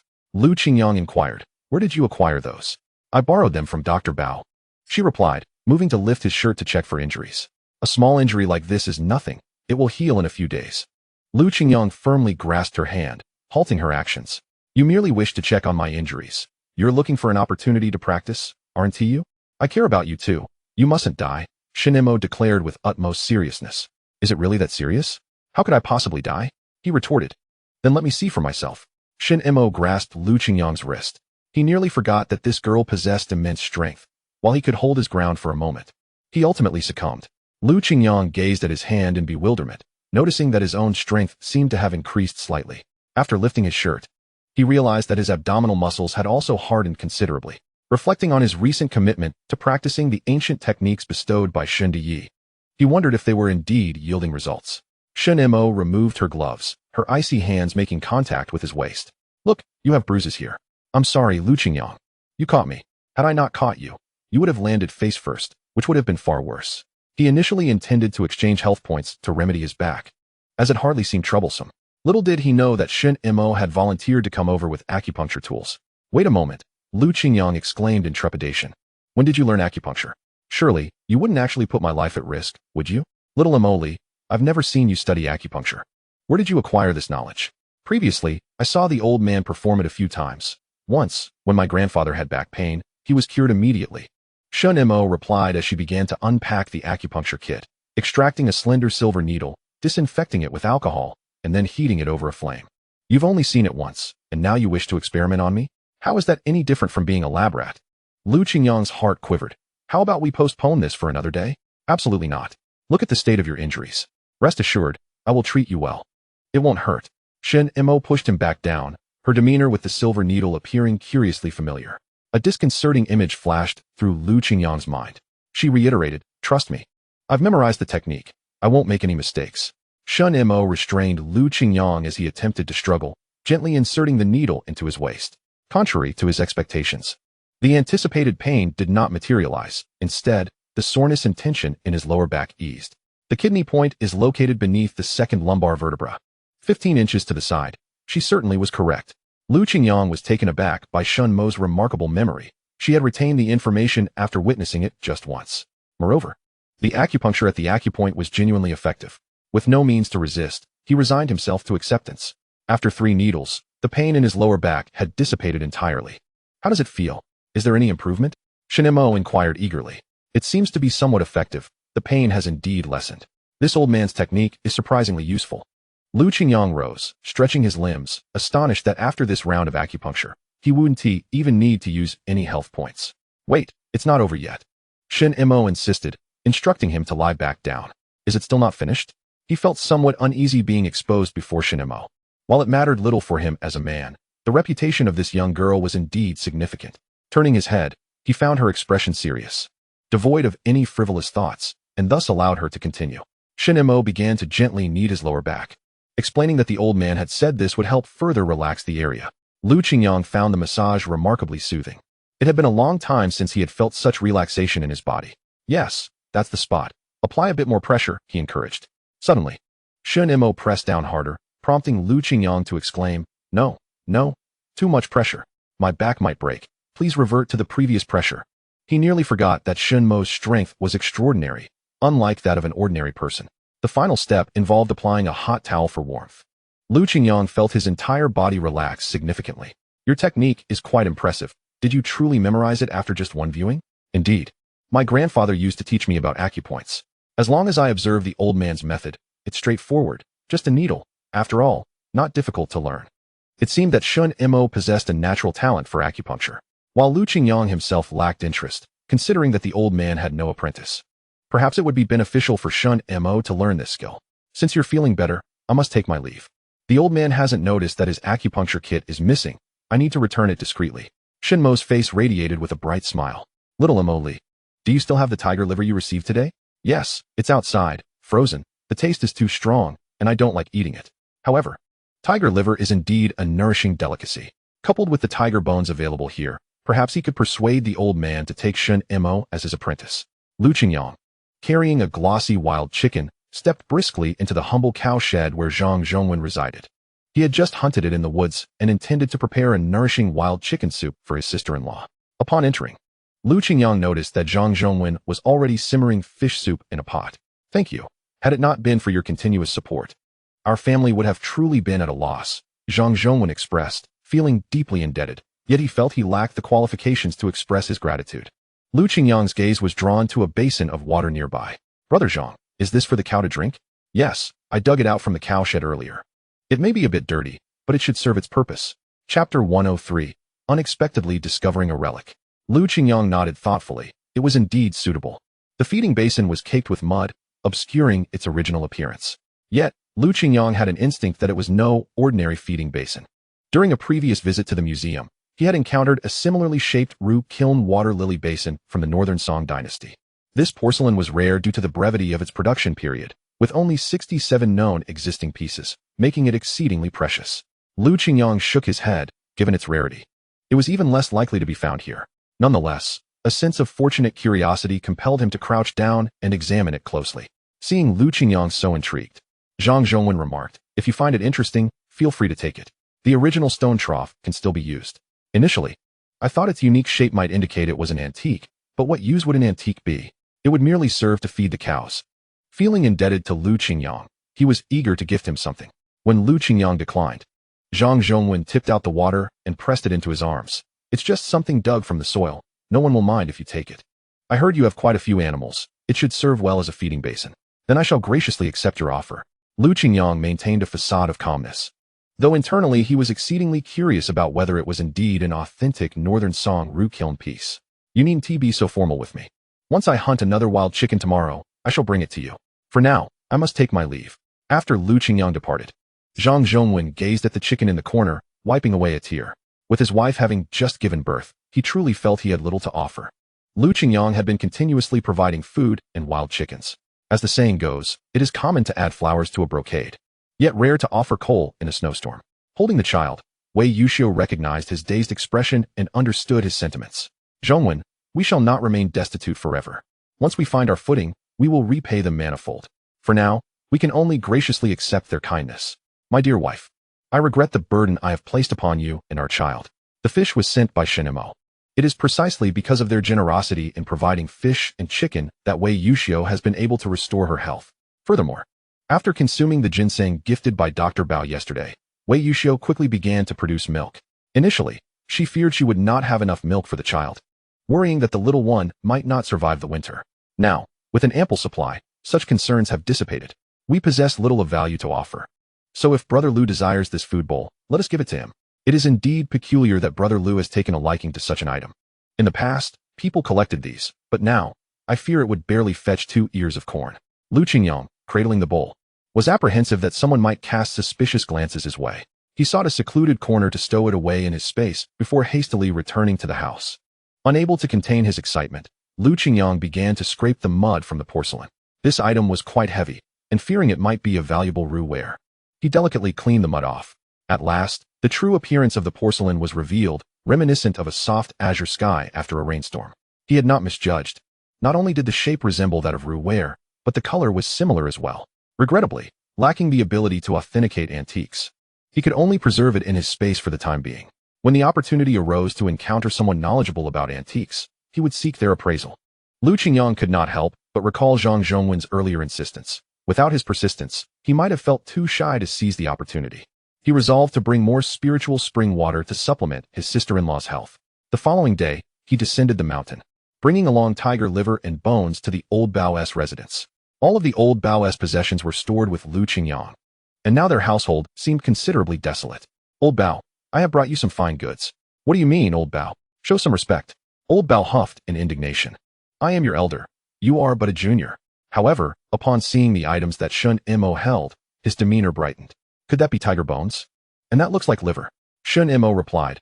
Lu Qingyang asked me to bring these to you. Old Bao stroked his beard. Young Lu, have you finally come to your senses and wish to learn medicine from me? Bringing such an abundance of items suggests you must have some ulterior motive. It's not me, it's her. Lu Qingyang pointed to Shunimo beside him. Me? Her? They both expressed their confusion simultaneously. No. It cannot be that we would teach our medical knowledge to a girl. Old Bao's expression darkened, waving his hands repeatedly. Shunimo also displayed a troubled expression. How could I possibly settle down to study medicine? If that is the case, I shall have to take all these fine items back. What a pity. Old Bao, do you still remember those things you left with me? Old Bao's heart tightened. You little rascal, are you trying to threaten me? How could I dare to threaten you? I genuinely believe Shunimo possesses a talent for medicine. I merely grasped a bit of pharmacology that caught your eye, but Shunimo understands acupuncture points. She has even needled me before, and her technique was truly commendable. Shunimo, in a panic, attempted to cover Lu Qingyang's mouth. If this were revealed, her secret of using the acupuncture kit would be discovered. Lu Qingyang pushed her hand away. Xiao Meili, if you are not interested, then why do you remember so clearly? Old Bao snorted. Well then, Shunimo, I have been quite favorable to you and your grandfather, yet you both sneakily learn my medical techniques. She didn't intend to learn. That technique simply lingered in her mind, and she felt compelled to try it. Shunimo quickly defended herself. Just watching once and you can do it? I don't believe it. Old Bao turned to fetch his acupuncture kit. You will needle me right now, and I shall see if you truly understand. Shunimo picked up a silver needle, her heart wavering as she looked to Lu Qingyang. He nodded encouragingly. Old Bao is giving you a chance. Show him what you can do. Old Bao then recited a few acupuncture points, and Shunimo executed her technique swiftly and decisively. A typical beginner would feel flustered, indecisive, and their needlework would not be so stable. Thus, it appeared that Shunimo was indeed a prodigy in the art of acupuncture. Reflecting on his own daughter, who would have been only slightly older than Shunimo had she lived, Old Bao let out a deep sigh. Well, it seems our Bao family is truly without successors. He had long ceased to regard his elder brother's family as kin. A physician's heart should be compassionate. Yet theirs are dark. They are unworthy of carrying on the Bao family's medical legacy. He recognized that this young girl was indeed remarkable. She appeared calm and collected. Yet as a healer, she should embody such composure. Lu Qingyang seized the opportunity to interject. Old Bao, you should accept her. Shunimo has no father. She could support you in your old age. You little rascal, what nonsense are you spouting? How could a woman support someone in their twilight years? Though he spoke thus, upon further reflection, he found himself intrigued. Chapter 104. Shunimo becomes an apprentice. After observing Shunimo's technique, Old Bao experienced a profound internal conflict. He did not wish for the Bao family's medical knowledge to vanish with his generation, especially since Shunimo displayed such talent. This matter is not solely up to me. You must consult old Shun to see if he is willing to allow his granddaughter to be my disciple. If he consents, I have no objections. As he spoke, he glanced at the tiger bones and liver, which held significant medicinal value. He had not seen such items in a while, and to claim he was not envious would be disingenuous. Very well, later you shall come to Shunimo's home, and we shall discuss this with her grandfather in person. He is sure to agree. After a moment of silence, Old Bao ultimately relented. All right. Lu Qingyang, with a mischievous glint in his eye, asked Old Bao, have you ever tasted tiger meat? Old Bao shook his head, muttering to himself, I have not. Tiger meat is sour, warming, non-toxic, strengthens the spleen and stomach, boosts energy, fortifies bones, and treats weakness of the spleen and stomach, nausea and vomiting, and malaria. What use is that? Today, you shall sample the flavor of tiger meat. I happen to have a piece. A 500-pound beast would certainly yield several pounds for tasting. Part of it was stored in his space, ensuring it would not spoil. He intended to prepare a dish with the surplus pound. Shunimo swallowed, wondering if it would indeed be delicious. She had once caught a whiff of its odor, which was quite pungent, but if Lu Qingyang were to cook it, she felt assured it would not be unpleasant. Lu Qingyang had also heard Shunimo mention that Shundage's spleen and stomach had not been well lately. He was getting older and had a poor appetite. This tiger meat would be perfect to remedy his weakness. Upon arriving at Shunimo's home, Lu Qingyang commenced his preparations. Shundage recalled his earlier words, wishing to keep Lu Qingyang away from Shunimo, but hesitated as the thought crossed his mind. When he initially made those remarks, he had been unaware of his granddaughter's situation. You rascal, what brings you here again? Grandfather, I am here for serious business regarding Shunimo's future. Shindage looked puzzled. Shunimo's future? What scheme are you concocting now? Unable to extract much from him, he turned directly to Shunimo, Xiaomo. What is going on? Grandfather, you will soon find out. Lu Qingyang had already begun preparing the tiger meat stew. First, the tiger meat was cut into chunks and marinated with salt for half an hour. Some scallions, ginger, cabbage, and a selection of spices were prepared. After a brief stir-fry, the tiger meat was added, releasing an enticing aroma, followed by the addition of water and a secret sauce for simmering. Just at that moment, Lao Bao arrived at the door. As he stepped inside, he was greeted by a delightful fragrance. Perfect timing. He quickly made preparations. Lao Bao was momentarily stunned, pondering what was being prepared. A master-apprentice banquet, of course. Grandpa Shun was equally curious, inquiring about this banquet. It was then that Shunimo spoke up. Grandpa? I wish to study medicine under Dr. Bao. Grandpa Shun was taken aback, having never realized her aspirations before. You want to study medicine? You're almost 18. Isn't it a bit late for that? Lao Bao cleared his throat, asserting, it is never too late to learn, especially since Shunimo possesses considerable talent. Grandpa Shun was further astonished. He knew Lao Bao well and had initially intended to find a gifted child among his nephews to pass on his skills. How had this notion of Shunimo arisen? Lao Bao, do you have some hidden agenda? Why choose Shunimo? She knows nothing about this. Teaching her will surely require great effort. His concern was not about Shunimo learning medicine, but rather that she might face hardships and abandon her studies halfway. Rest assured, Shunimo is exceptionally gifted. I have tested her before. She has a solid foundation and learns quickly. I am quite satisfied.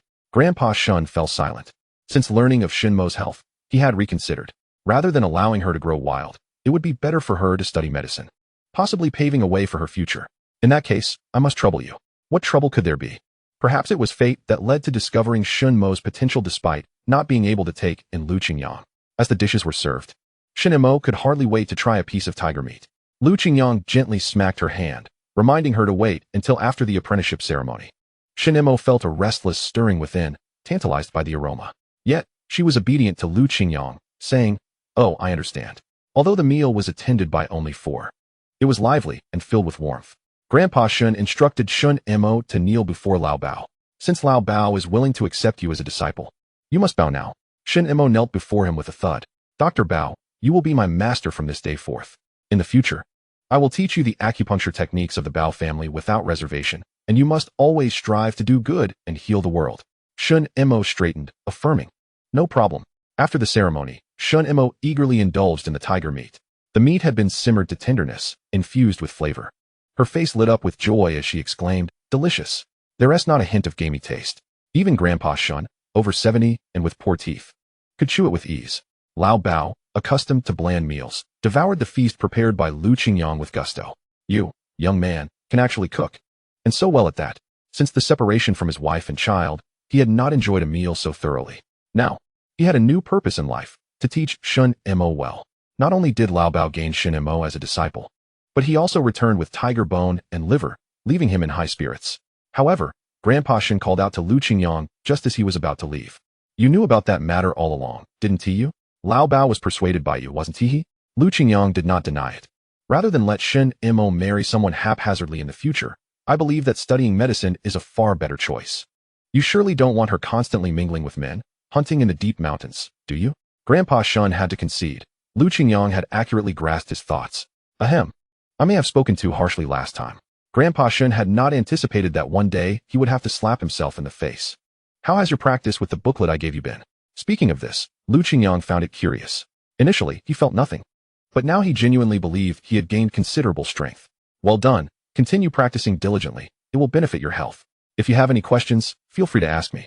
As soon as Grandpa Shun finished speaking, he swiftly launched a surprise attack, only to be easily blocked by Lu Qingyang. Very good. It seems you were not lying. You have indeed been practicing. It appeared that Grandpa Shun had truly recognized him. Chapter 105, The Martin's Nest. After returning home, Lu Qingyang revisited the old booklet. It seemed that the techniques within could indeed be useful. Did the subsequent pages also hold merit? Shaking his head, he hastily dismissed such chaotic thoughts from his mind. Merely contemplating was futile. He needed a partner to practice with. In the shed, there were several animals awaiting his care. Lu Qingyang sequentially fed the fawns and lynxes, then brought back leftover bones for Mantu and Xiao Huihui to chew on. The wolf cub was growing quickly, though it was smaller than Mantu. Its size was nearly catching up. Eat up, Eat up. The more you eat, the more prey you'll bring me in the future. Lu Qingyang affectionately stroked Xiao Huihui's fur. Who would have thought that this dog-like creature was actually a wolf? Perhaps due to its prolonged companionship with dogs. Xiao Huihui even wagged its tail at him. This wolf cub had certainly become affectionate. As for the fawn, after weaning, Lu Qingyang fed it various grasses, fruits, and vegetables from the space, and it was thriving, growing increasingly docile, and its fur becoming more lustrous. Once he finished tending to these animals, he was about to head back when he noticed a slender figure had seemingly slipped into the shed. He found it odd, as the food for the lynx often fell short. Mantu began barking furiously at a corner of the shed, and Xiao Huihui joined in. Though its call sounded more like whimpers than barks. Could something be hiding inside? Lu Qingyang cautiously approached, instructing Mantu and Xiao Huihui to guard the entrance while he peeled back the hay. To his surprise, he discovered a nest that had formed there at some point. Inside was a marten, which raised its head and let out a chirp. Is that you? How did you come to make your home here? Those centipedes and squirrels at my doorstep were also brought by you, weren't they? The marten stood upright, seemingly responding to Lu Qingyang's query. Well, this is convenient. I won't need to hunt anymore, as the marten has settled at my doorstep. Not only that, he heard soft sounds coming from behind the marten. One by one, tiny heads peeked out. It had even brought its kits here. Compared to the wild, this place was indeed warmer and much safer. Moreover, he frequently fed the animals kept here, and the marten was not shy, stealthily dragging whatever it fancied into its nest. Xiao Huihui, seeing the marten for the first time, became agitated. With the wild instincts of a wolf coursing through it, it instinctively wanted to pounce on the marten. Xiao Huihui back. Lu Qingyang quickly halted it, causing the wolf cub to sulkily retreat behind Mantu, resembling a wronged little wife. Whether the marten living here would prove to be a blessing or a curse remained uncertain. If others were to catch a glimpse, he feared the envy they would harbor. Lu Qingyang took measures to further conceal his den. You may reside here, but you must never be discovered. Do you understand? Strangely, Lu Qingyang thought he perceived a nod from the sable. Subsequently, it dragged something from its nest and placed it before Lu Qingyang. Upon crouching down for a closer inspection, he was astonished to find a string of green agate jewelry. His astonishment was palpable. It seemed that fortune was increasingly favoring him. Where could this sable have procured the green agate? Surely it was not stolen. Yet, he quickly dismissed this hypothesis, for everyone was impoverished and such ornaments were rare. Moreover, it was unlikely for the sable to easily traverse into households. There remained but one possibility. These treasures were brought down from the mountains. Observing the mud clinging to the green agate, Lu Qingyang confirmed this speculation. He wondered if it could be worn. For now, he decided to store it in his space. Lowering his gaze, he spotted the small head of the sable cub, and he couldn't resist giving it a gentle pat. To his surprise, the adult sable showed no objection and even brought the little one closer, inviting him to indulge in his affection. Alas, Lu Qingyang realized he had become ensnared yet again, but he willingly succumbed. For the little creature was utterly adorable. Anyone would be charmed. He had heard tales of the sable's instinct to present their young to those they trusted most. If the master refrained from caressing them, it would signify a denial of their existence, leading to dire consequences for the cub. Perhaps this sable adhered to the same custom? Lu Qingyang certainly acknowledged their presence. These soft little beings were profoundly comforting.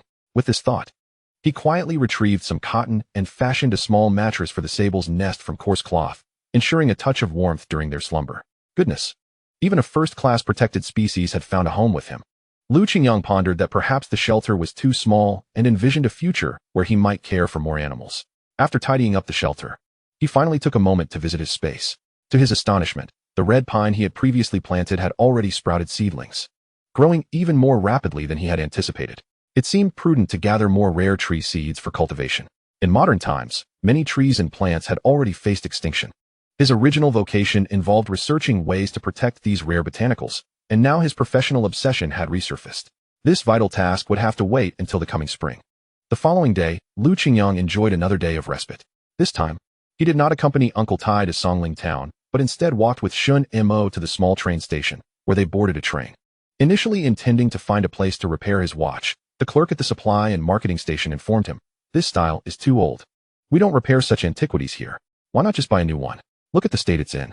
The watch was indeed quite dated, yet it had belonged to the father of the original owner, so Lu Qingyang carefully stowed it away. Reluctantly, he resolved to purchase a new timepiece. Without a watch, he had little sense of time. The prices were far from reasonable. Watches from Hongqi and Haisher brands were selling for over 100 yuan. The available styles were predominantly silver bands, so Lu Qingyang chose one that he found somewhat pleasing. "I'll take this one. Let me try it on." The clerk delicately retrieved the watch and placed it on his wrist. It fit quite well. Shunimo, intrigued by the array of watches displayed in the counter, couldn't help but exclaim, "Lu Qingyang, these watches are truly beautiful. Do you like them?" Shunimo nodded, then shook her head. "I don't like them at all." Chapter 106. The unruly wild girl has gone mad. You were looking so intently just now. How can you suddenly dislike them? Though Shunimo had little concept of money, she understood that watches were expensive. If she expressed her admiration, Lu Qingyang would likely buy one for her. Her grandfather had advised her that Lu Qingyang's money was not to be squandered. Observing her conflicted expression, Lu Qingyang grasped her thoughts. Just as he was about to speak, a sharp-featured woman shouted, "Oh, isn't this Shunimo? The sun must have risen in the west for a ragged creature like you to show up at the supply station. Has that blind old man not accompanied you?" Upon seeing this woman, Shunimo instinctively retreated behind Lu Qingyang. "Are you looking at watches? You need an industrial ticket to buy a watch. Do you have one?" Recognizing her hostile demeanor, Lu Qingyang understood she was trouble. "Have you lost your voice? Can't even greet your elders?" Shunimo, like an irate little beast, retorted, "You are not my elder." Indeed, her uncle had long severed ties with the Shun family, rendering their relationship non-existent. The Shun clan was now extinct. The woman scrutinized Lu Qingyang with disdain. "Oh, who is this? Why are you gallivanting with a wild man? At such a young age, don't you have any shame? TSK, just like your mother, not a decent thing, running off with any man." Shunimo's face flushed with indignation, and she lunged at the woman, biting her hand and refusing to let go. The woman screamed, "Let go. Ouch, are you a dog? That hurts. You're killing me." A row of bloody bite marks appeared on her hand. A wild girl with no one to discipline her. The woman raised her hand, ready to slap Shunimo, but Lu Qingyang intervened. Narrowing his eyes, he positioned himself protectively in front of Shunimo. "Old hag. Speaking to her like that doesn't make you seem refined. You were the one who started hurling insults, and now you have the audacity to play the victim. Oh, you're defending that little brat? What are you to her? Can you even afford to buy a watch?" Lu Qingyang scoffed, rolling up his sleeves. "Whether I can afford it or not, what business is it of yours? Your filthy mouth spews nothing but waste. Don't think I won't deal with a woman." He sighed, clearly intimidated by Lu Qingyang's fierce demeanor, faltered but continued to hurl insults. Unfazed, Lu Qingyang exchanged industrial coupons he had saved in the capital plus 200 yuan for 2 watches. He gaped in disbelief. She never expected him to actually make a purchase. Not only that, but one of the watches was directly gifted to Shunimo. Shunimo shook her head, refusing to accept it. "Since it's already bought, it will help you keep track of time." He seethed with jealousy, her resentment towards Shunimo intensifying as she glanced at the bite marks on her hand. The estrangement of Shunimo's second uncle from the family was largely instigated by this snobbish aunt. He worked at the state-run fertilizer factory and, being the only daughter, had high standards for men. Only Shunimo's uncle, Shun Jiaming, was willing to marry into her family, and she reluctantly agreed. After marriage, she further incited discord between Shun Jiaming and his family. One day, a minor quarrel; 3 days, a major dispute. Since Shun Jiaming chose to marry into the He family, he has become one of them. However, he cannot tolerate his sister living at home, constantly scheming to take advantage of the Shun family. The year Shunimo's mother passed away, Shun Jiaming shamelessly came to their door, claiming he wanted to take Shunimo back to raise her. In truth, Hishioji had suggested this to him, reasoning that since Shunimo was already 10 years old, she was capable of work. After a few more years, they could marry her off for a handsome bride price. Initially, old Master Shin thought Shun Jiaming had finally developed a conscience. But little did he know such sordid thoughts lurked in his mind. This nearly drove old Master Shun to illness, prompting him to draft a severance letter that night, cutting ties with Shun Jiaming, declaring that he would no longer recognize him as a son. Shun Jiaming, however, remained unfazed. "Now you have only me as a son. If you sever ties with me, who will care for you in your old age? You might regret this. I still hold you responsible for the deaths of my elder brother and younger sister." Though he spoke thus, Shun Jiaming secretly sought Shunimo several times, attempting to coax her away. Yet, each time, she repelled him with her slingshot. Even at her tender age, she understood that her second uncle was not a good man. To her surprise, fate had conspired to bring her face to face with Hishioji once more. "Let us depart. Do not allow irrelevant people to disturb your peace." Lu Qingyang murmured softly into Shunimo's ear. "Next time you encounter her, lead her to a secluded place and give her a proper lesson." Only then did Shunimo's expression relax. Hishioji gazed after their departing figures, deep in thought. When had this little wretch, Shunimo, ensnared such a man? Purchasing an expensive watch without a moment's hesitation? Not to mention, his appearance was strikingly handsome. His accent suggested he was not a local, but a youth from a big city visiting the countryside. She had always aspired to marry her daughter off to someone from the city. Shunimo, she was determined to find an opportunity to lure Qingyang into a trap. Coincidentally, she knew a widower who was of an age seeking a young bride, and importantly, he was willing to offer a substantial bride price. Today, she vowed to retaliate against the grievances she had suffered. Holding the exquisite watch in her hands, Shunimo marveled, having never encountered such a finely crafted piece. Qingyang, is this gift for me? Wouldn't it be too extravagant? As long as you cherish it, it is not wasteful, he replied. Grandfather has already shown you enough kindness. My kindness towards you is my own pleasure. Just do not inform grandfather, and ensure he does not discover this. Shunimo pondered for a moment. You are right. Qingyang treated her so well that she began contemplating how she could reciprocate his kindness even more. Qingyang casually inquired, who was that person earlier? She seemed quite acerbic, clearly not a good person. She was my former aunt, but my second uncle has severed ties with grandfather, so she is no longer my aunt. Shunimo replied. Families all have their burdens to bear, and Qingyang understood this all too well. Do not concern yourself with others' opinions. Let's focus on living our own lives. Let not trivial matters ruin your mood. I will take you for a delightful meal.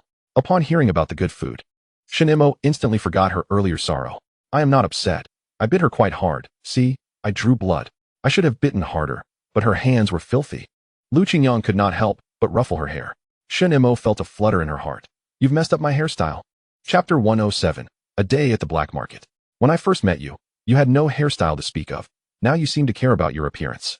Shunimo's hair was delicately braided into two small plaits, the ends adorned with the vibrant red string he had gifted her, swaying gently in the breeze.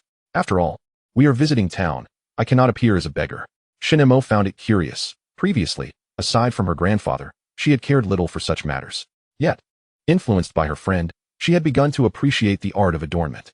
Reflecting on her former disheveled self, she felt a flush of embarrassment. Back then, no one wished to approach her, nor did anyone engage her in conversation, except for her grandfather and Aunt Lu. However, now, unbeknownst to her, she had become more talkative. No longer silent and withdrawn, she no longer perceived the world in monochrome. The arrival of Qingyang seemed to have transformed everything around her. Qingyang expertly led her to the black market, where he sold the furs he had accumulated over the past few days to Kong Laolu. Upon recognizing a familiar face, Kong Laolu's lips curled into a knowing smile, and he lowered his voice to inquire, what rare items does Brother Lu have this time? Indeed, I have something. He replied mysteriously, Tiger Whip. Wouldn't that be intriguing? Now that is indeed a fine item. Kong Laolu's eyes sparkled at the mention, and he exclaimed in admiration. I also have 2 pounds of tiger meat and a bear gallbladder. What do you think they might fetch? My goodness, you've hunted another bear and a tiger. Truly remarkable, truly remarkable. You are a force to be reckoned with. Kong Laolu's heart swelled with uncontainable joy, recalling the goods Qingyang had brought last time, all of which had swiftly sold out. In this exchange, he had skillfully profited handsomely, and he felt quite pleased. As long as he had a good source, he was confident in selling them. Rest assured, we are old acquaintances. This time I will offer you a fair price that will not leave you at a loss. Kong Laolu had come to understand Qingyang's temperament. He always checked market prices before arriving. He dared not undercut him, for losing his goods would be a significant loss. After inspecting the quality of the tiger whip, Kong Laolu was filled with excitement. I'll give you 800 for the tiger whip. The bear gallbladder at the previous price, and 300 for the 2 pounds of tiger meat. What do you say? Seeing that the other party did not hesitate, Qingyang squinted and calculated briefly, then readily agreed. Kong Laolu had already given most of his stock to Qingyang that day. Since we are becoming more familiar, you need not come to the black market to find me. You can come directly to my home. The black market is dangerous, and you might get caught. Agreed. This was indeed true. Every time Qingyang came here, he had to be exceedingly cautious and needed to gather information about the location, as the market's venue changed every time. This way we can establish a long-term cooperative relationship. Kong Laolu noticed that he had brought that little girl along again. However, the girl seemed uninterested, busy inhaling the aroma from a nearby stall. Compared to her last visit, she appeared even more refined, a rare beauty indeed. Qingyang continued to inquire, besides these, do you have any knowledge of antiques? I don't know much about that, but my father-in-law is well versed in such matters. However, you know how it is. Antiques are often undervalued in this world and can be quite dangerous. Qingyang simply wished to ascertain whether the Ru kiln porcelain he had cleaned and the green agate from yesterday would be viable. Next time I visit you at home, I would like to consult your father-in-law. Certainly, there's no issue at all. I am usually at home at the beginning of each month, so you can come over without any worry. Rest assured, you will not be at a disadvantage. By the way, do you know where I can purchase acupuncture instruments? Although Lao Bao possesses a set, it is for his personal use, and Shunimo has yet to acquire her own equipment. Such items are rather scarce on the market. But I shall inquire on your behalf. Kong Lao Lu patted his chest in assurance. For him, Lu Qingyang is akin to a treasure-bringing child. He cherishes him dearly, and is certainly inclined to find ways to please him. I appreciate your help, Lao Lu. Oh, it's hardly a bother. Merely a matter of a few words, Kong Lao Lu waved his hand dismissively, as if it were of little significance. After selling those items, Lu Qingyang secured the money and took Shunimo for a stroll through the black market. If you fancy something, just say the word. And if you call me brother, I shall buy it for you directly. Lu Qingyang jested, feeling quite jovial. After all, from the very beginning, Shunimo had always addressed him by his name. Surely, being several years her senior, asking her to call him brother was not an unreasonable request, was it? Shunimo pouted. I refuse to call you brother. With that, she darted ahead. I have money, and I can buy whatever I desire myself. Shunimo had no particular cravings, save for some delectable snacks. Upon spotting tasty treats, she could not resist purchasing them. This time, with Lu Qingyang's assistance. She sold a substantial amount of furs, leaving her with over 100 yuan. Besides preparing a full outfit for her grandfather, she was also contemplating getting something for Lu Qingyang. After all, she had always been on the receiving end of his generosity, and she wished to reciprocate in kind. Yet, Lu Qingyang appeared to lack for nothing, leaving her uncertain as to what to gift him. Previously, Lu Qingyang had gifted her clam oil and moisturizing cream, both of which had proven quite useful, so she thought to buy some to take back. Additionally, after her last visit from Aunt Flo, Gu and I had advised her to prepare menstrual supplies. These items must be purchased discreetly, away from Lu Qingyang's watchful eyes. After perusing the market, Shunimo had acquired quite a collection. She then spotted a stall selling yarn, her eyes lighting up, observing the young women from the educated youth group knitting scarves. She thought it would be nice to buy some yarn to knit a scarf for Lu Qingyang, especially since she had noticed his scarf was unraveling. Thus, she filled her basket to the brim, carrying it with ease, despite it being twice the width of her waist. Once their shopping was complete, Lu Qingyang recalled another matter. Oh right, I need to visit a certain place. Last time, Uncle Tai helped me find someone who claimed to sell reliable hunting rifles at a lower price than the black market. Don't you already own a gun? Why would you need another? Shunimo inquired, intrigued. The last time they faced the giant worm, it jammed, and this issue could not be delayed any further. After all, when hunting in the wild, encountering a large beast with a malfunctioning rifle could be a matter of life and death. Chapter 108. A new weapon acquired. Following the address given by Uncle Tai, Lu Qingyang meandered through the streets until he arrived at his comrade's home. Upon knocking, an impatient voice called from within. Who is it? I'm here on Uncle Tai's recommendation. Upon hearing this, the door swung open immediately. Introduced by old Tai. Are you here to check out the guns? Come in and let us discuss. An elderly man, leaning on a cane, ushered them inside and poured them some tea. My surname is One. You may call me Uncle One.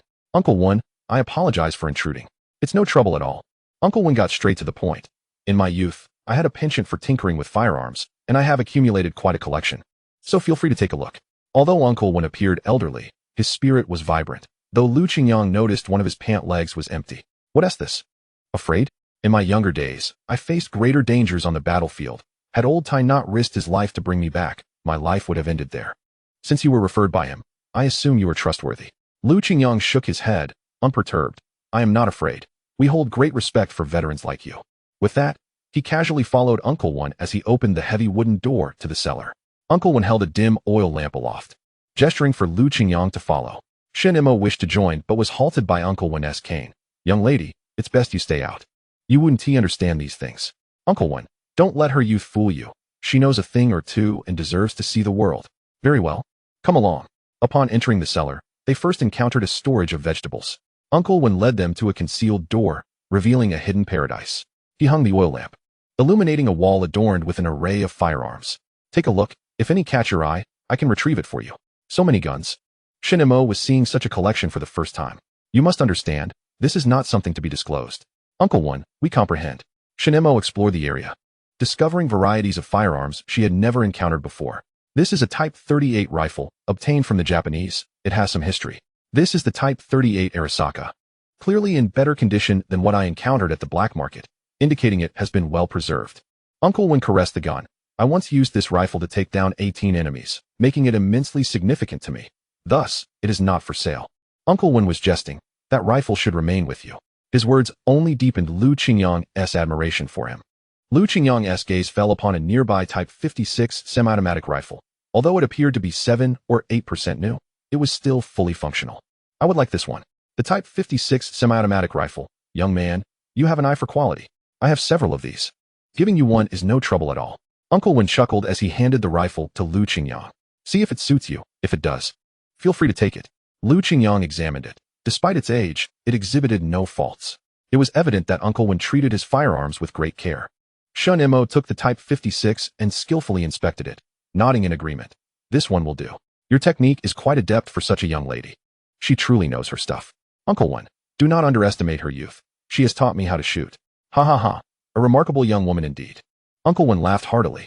Initially, Lu Qingyang had his heart set on the Type 56, although there were many other firearms on the wall whose names he could not recall. This was the one he desired most. Shunimo gazed at the wall, feeling a stir of excitement, but ultimately remained silent. She believed a hunting rifle was sufficient, and the price of a firearm was exorbitant. She could not allow Lu Qingyang to bear such an expense. Lu Qingyang inquired about the price. Uncle Wen, please name your price. Uncle Wen squinted playfully. What price? I am not a merchant. If you like it, consider it a gift from me.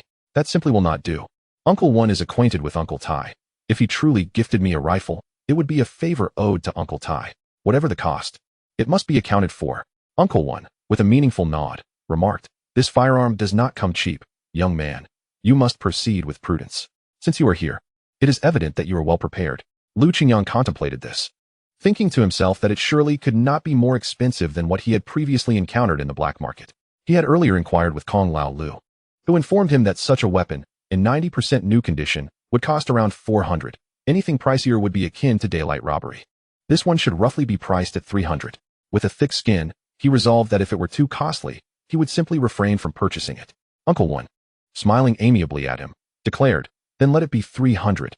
I assure you, I am not deceiving you. This aligned perfectly with Lu Qingyang's expectations, and he promptly settled the payment. It was indeed a fair price. There were also bullets available. Uncle Wen handed over a box of ammunition.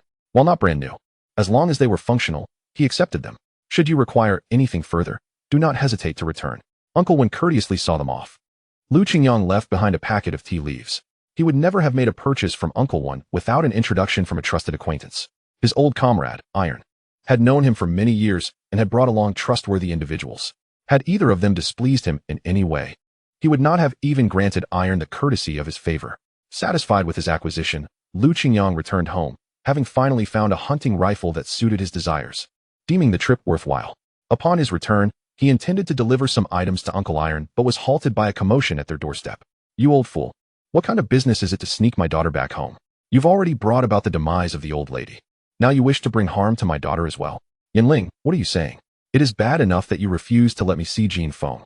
But look at her now, injured as she is. The child came to me of her own volition. Uncle Iron, with a heart full of concern, shielded Iron Jean Feng behind him. If you have grievances, direct them at me. Why harm the child? What nonsense are you spouting? How could I ever harm my own daughter? Who knows if it was you old fool, who intentionally harmed Jean Feng and then sought to frame me for it? Everyone, come quickly. Someone is trying to abduct a child. Jean Feng, do you wish to abandon your mother? Jean Feng, trembling with fear, cowered behind Uncle Iron, too frightened to step forward, crying out, I don't want to go back. I don't want to go back. Chapter 109. With a stepfather comes a stepmother.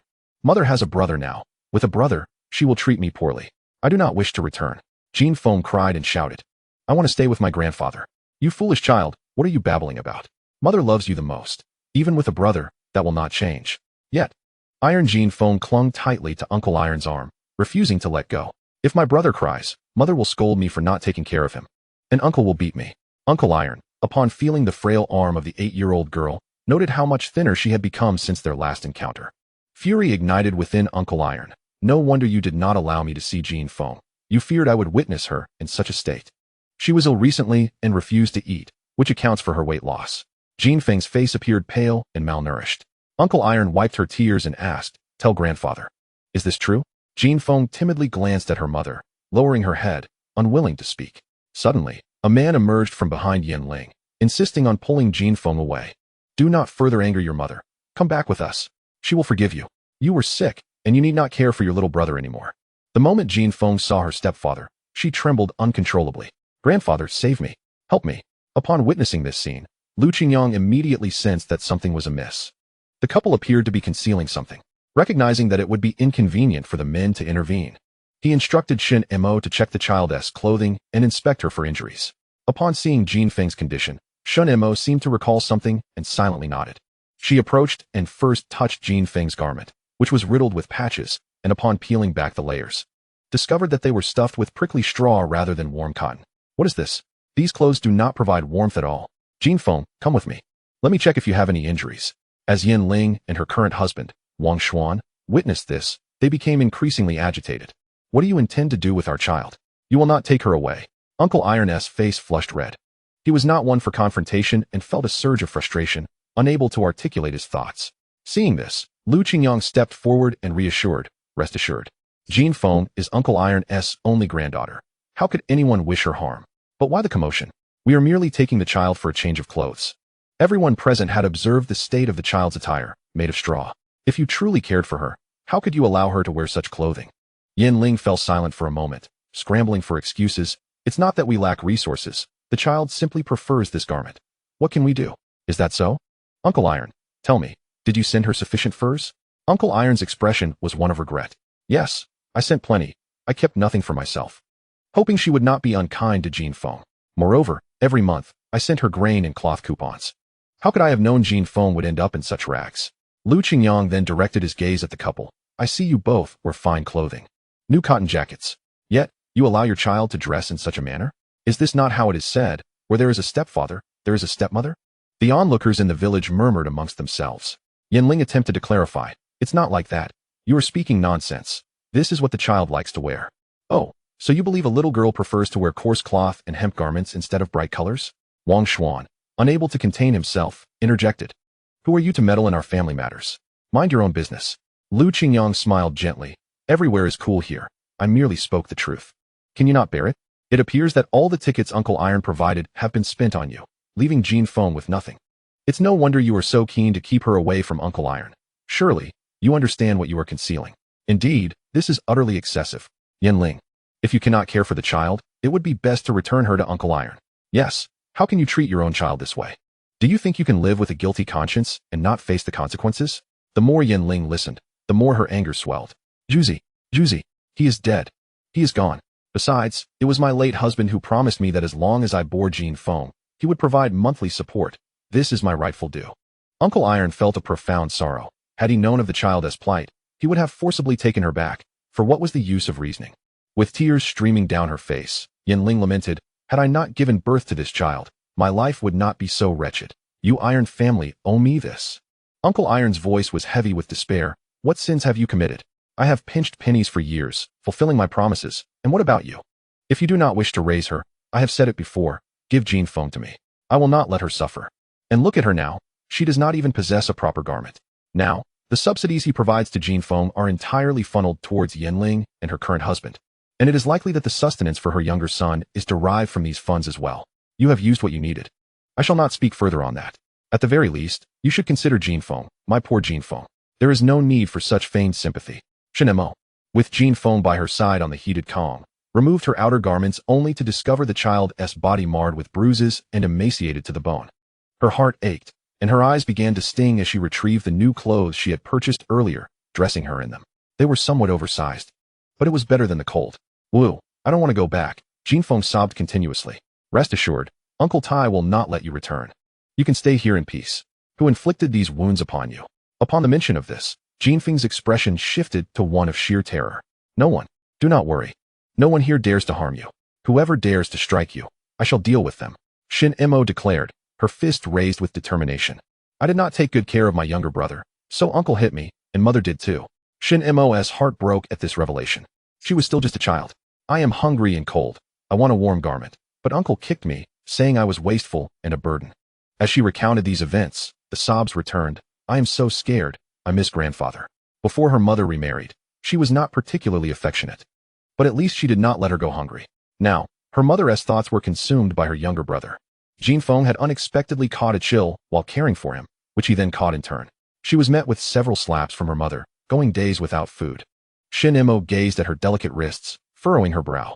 I will protect you. There is no need to fear. Chapter 110, Driving Away the Annoying Ones. The argument outside continued unabated. Yin Ling, fully aware of the necessity to keep Jinfeng under her thumb to retain the subsidies from Uncle Tai, was determined to take Jinfeng back, even at the cost of tearing apart their facade. Jinfeng, come out and return with me. Don't think that hiding inside will thwart me. I am your biological mother. That old man is quite elderly. Who knows how much longer he will live? He might perish tomorrow, and you will still end up back by my side. This proclamation enraged Uncle Tai. Are you cursing my death? What benefit would that bring you? Jinfeng slowly emerged from behind Shunimo, taking cautious steps. She is your daughter. Why do you torment her so? Uncle Tai, aghast, replied, your granddaughter is covered in wounds, all inflicted by them. What of it? I am merely disciplining my own child. Where's the fault in that? Do not be deceived by her current demeanor. She has a vicious nature. If you claim she is vicious, why do you insist on taking her away? Uncle Tai seemed resolute. You shall not take the child unless I am dead. Then we shall lie here, and let everyone witness the farce of the Tai family. With that, Yanling threw herself onto the snowy ground, refusing to budge. This suited Lu Qingyang just fine. In such frigid weather, it would not be long before she would leave on her own accord. Uncle Tai, do not concern yourself with these harpies. Nearby, Wang Xuan had found a wooden stick and attempted to strike Lu Qingyang, aiming to snatch Jinfeng from behind her.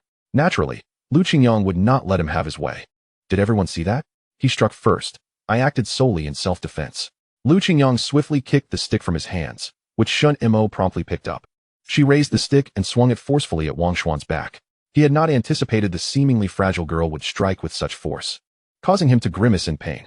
One strike after another left him no room to resist. Stop! Stop! The surrounding villagers watched coldly, as Lu Qingyang had stated. He was the aggressor. He deserved the punishment. Upon witnessing Wang Xuan being struck, Yanling stepped in front of him. Do not hit him anymore. Wang Xuan nodded vigorously. Yes. Hit her instead. She can take it. How shameless, using a woman as a shield. Seeing that he could not prevail, Wang Xuan began to plead for mercy. It was all this foul woman's idea. I was blinded by greed. If you must punish someone, let it be her. I will never dare again. I see my mistakes now. What nonsense are you spouting, Wang Xuan? This foul woman is the reason, insisting on coming here to snatch the child. Didn't you say you must bring Jinfeng back? Now you shift all the blame onto me. As the two squabbled, Uncle Tai could only sigh deeply. Taking Jinfeng back inside. Ignore them. They are simply a disgrace. Lu Qingyang then retrieved the egg cake she had purchased earlier, and Jinfeng devoured it ravenously. Seeing the child in such a state tugged at Uncle Tai's heartstrings. My dear child, you have suffered. I am so sorry for you. Shunimo interjected. Her body is covered in wounds, and she likely has internal injuries. They cannot take her away. Uncle Tai was further distressed, tears streaming down his face.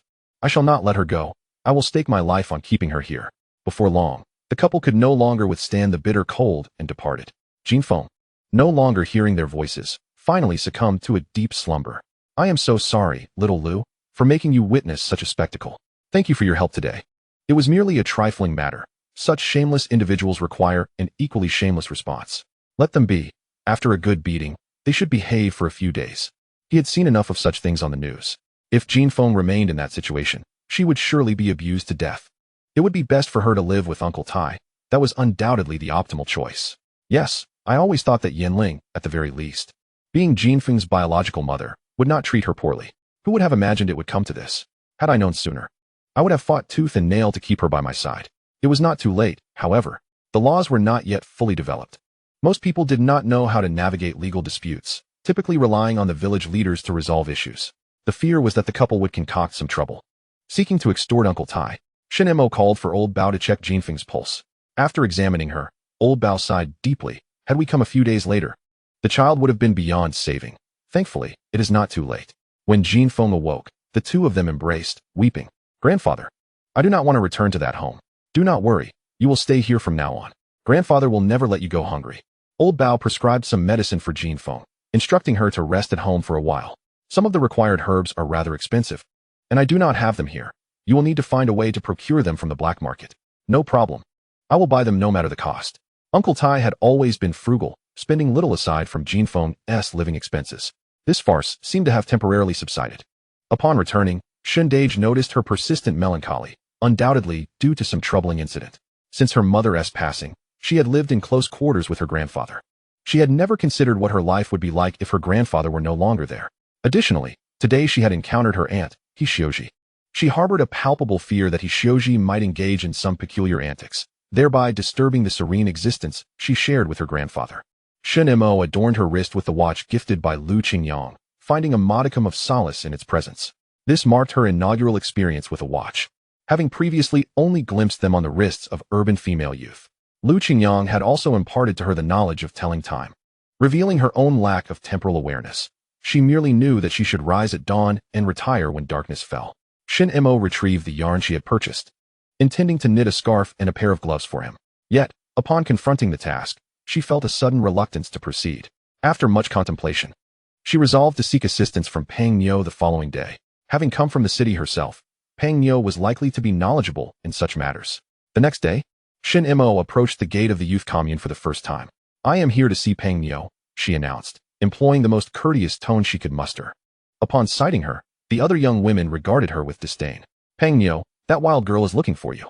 What are you doing associating with such a person?" The moment Pang Nyo spotted Shunimo, she dashed out. "Shunimo, what brings you here? Ignore them. They merely have loose tongues." Chapter 111. Pang Nyo, why are you so impressive? Shunimo pulled her aside and whispered conspiratorially. "I used to see you all knitting scarves and wanted to ask how it's done. Don't city folks love to knit? You wish to learn to knit a scarf?" Pang Nyo had always perceived Shunimo as possessing a certain boldness and was taken aback by her desire to learn this craft. "I do know a thing or two. Let's go to your home. It's rather inconvenient here." The commune was filled with gossip, particularly from a few sharp-tongued individuals, and Pang Nyo herself preferred to avoid their company. "Great. Teach me, and I'll treat you to a meal." "Wait a moment." Pang Nyo hurried back to fetch a hat and wrap herself in a scarf. Lu Chunhua, with a sarcastic tone, remarked, "Oh, Pang Nyo, when did you become so chummy with that wild girl?" Pang Nyo shot her a glare. "What is it to you? It may not concern me, but I advise you to steer clear of that wild girl. She is rumored to be insane." Lu Chunhua and Jiang Wanwan had suffered greatly because of her. Muttering under her breath, Pang Nyo retorted, "You dare accuse others of madness? I think you're the one acting like a lunatic." "What did you say?" Lu Chunhua, unable to catch the words, pressed for clarification.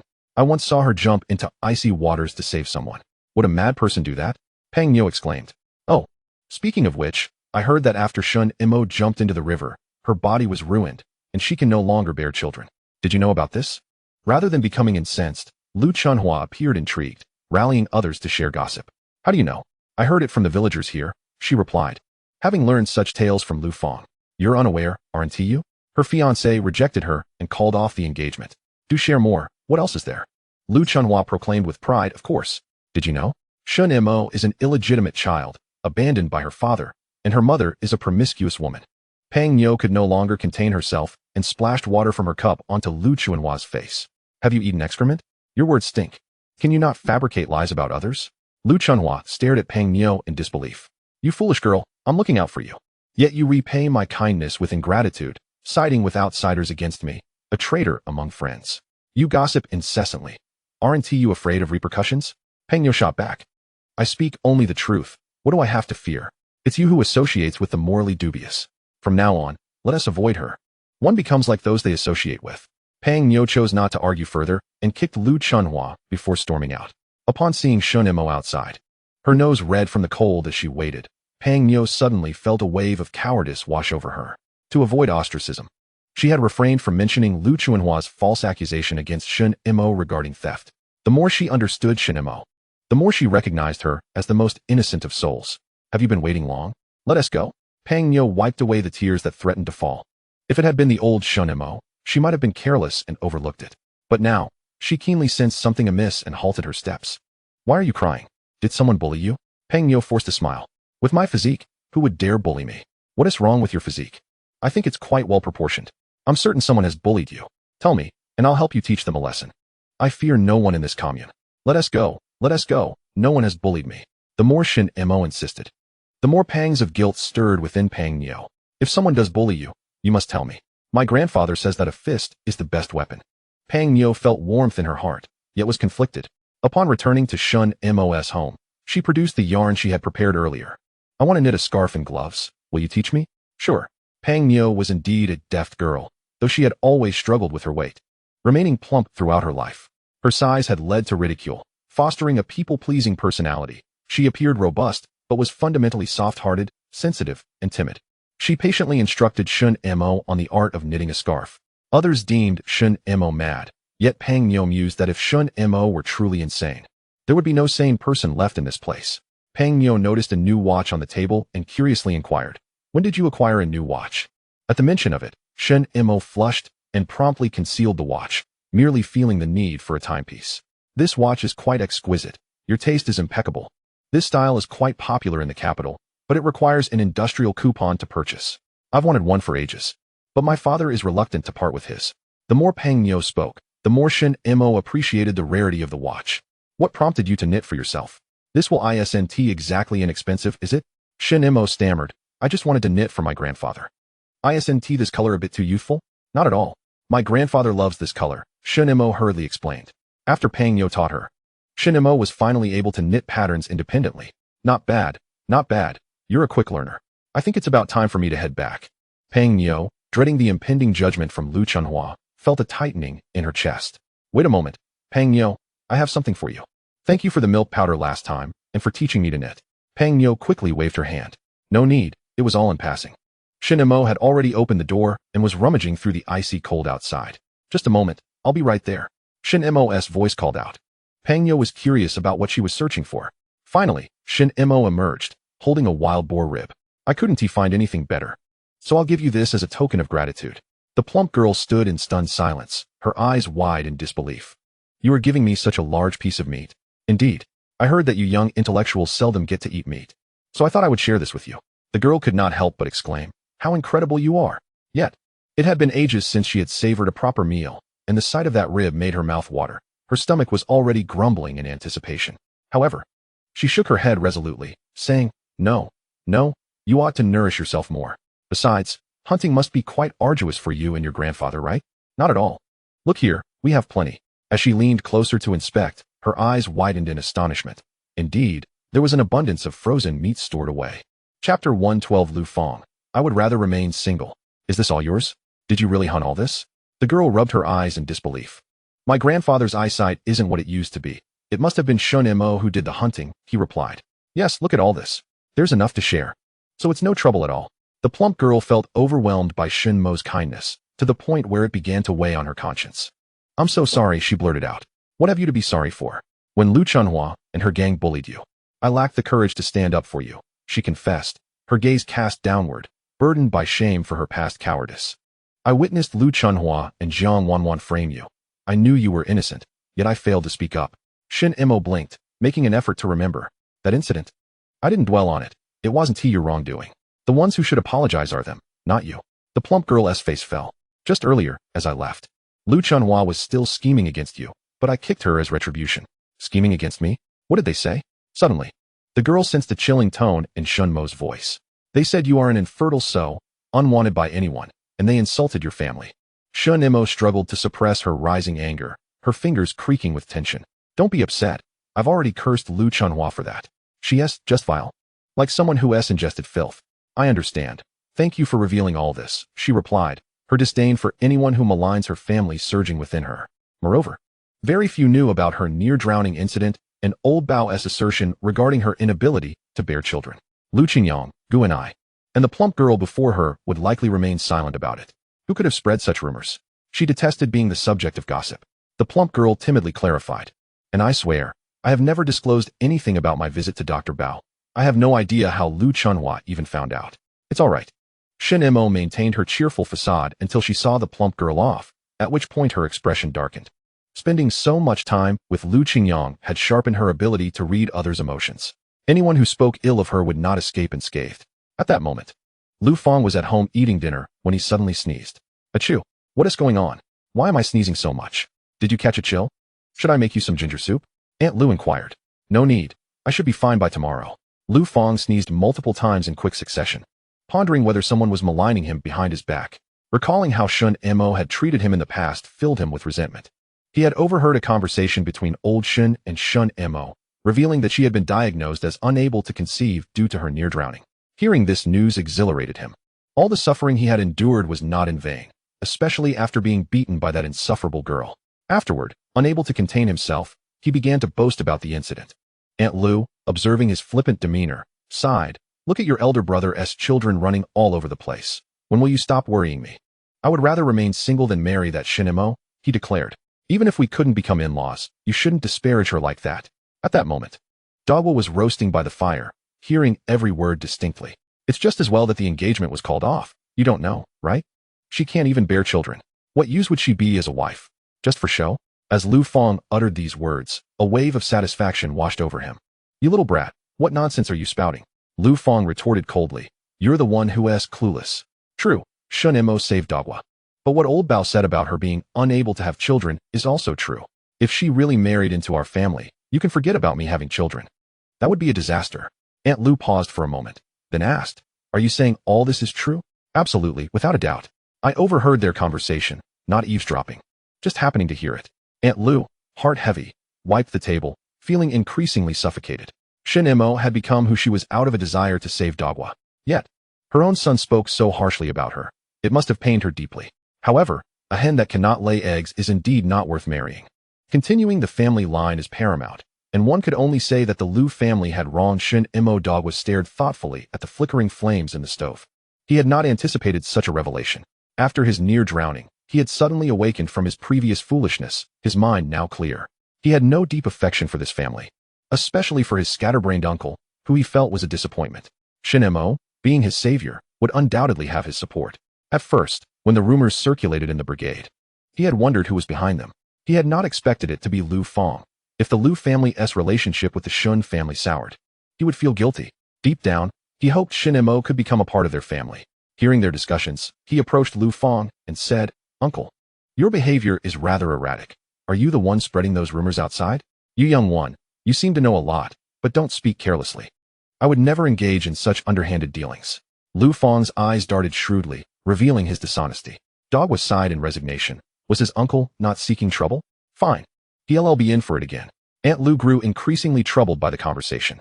I must pay a visit to the Shin family. Mother, don't go. What more do you need to do? Aunt Lu frowned. Even if we cannot become in-laws, I still need to check on Shunimo. She is too pitiful. You can spare her your sympathy. Instead, why not pity your own son? Find me some reliable girls for matchmaking. Aunt Lu, exasperated, grabbed a broom, ready to strike him. How can you be so cold-hearted? It's no wonder Shunimo hit you. Whose son are you? You neglect your own flesh and blood and insist on meddling in others' affairs. Do you think they owe you something? Aunt Lu, feeling conflicted, sat down. Dagwa tugged at her sleeve. Grandma, I want to see how Shunimo is doing. Can I go with you? Aunt Lu's eyes brightened. Of course. I'll take you along, then it won't be awkward. I'll take you in a few days. Chapter 113. A foul mouth can be cured, but a wicked heart cannot. The plump girl returned to the youth commune, carrying a rack of ribs, leaving several female youths utterly astonished. Where did you procure such a thing? It was given to me by Shunimo.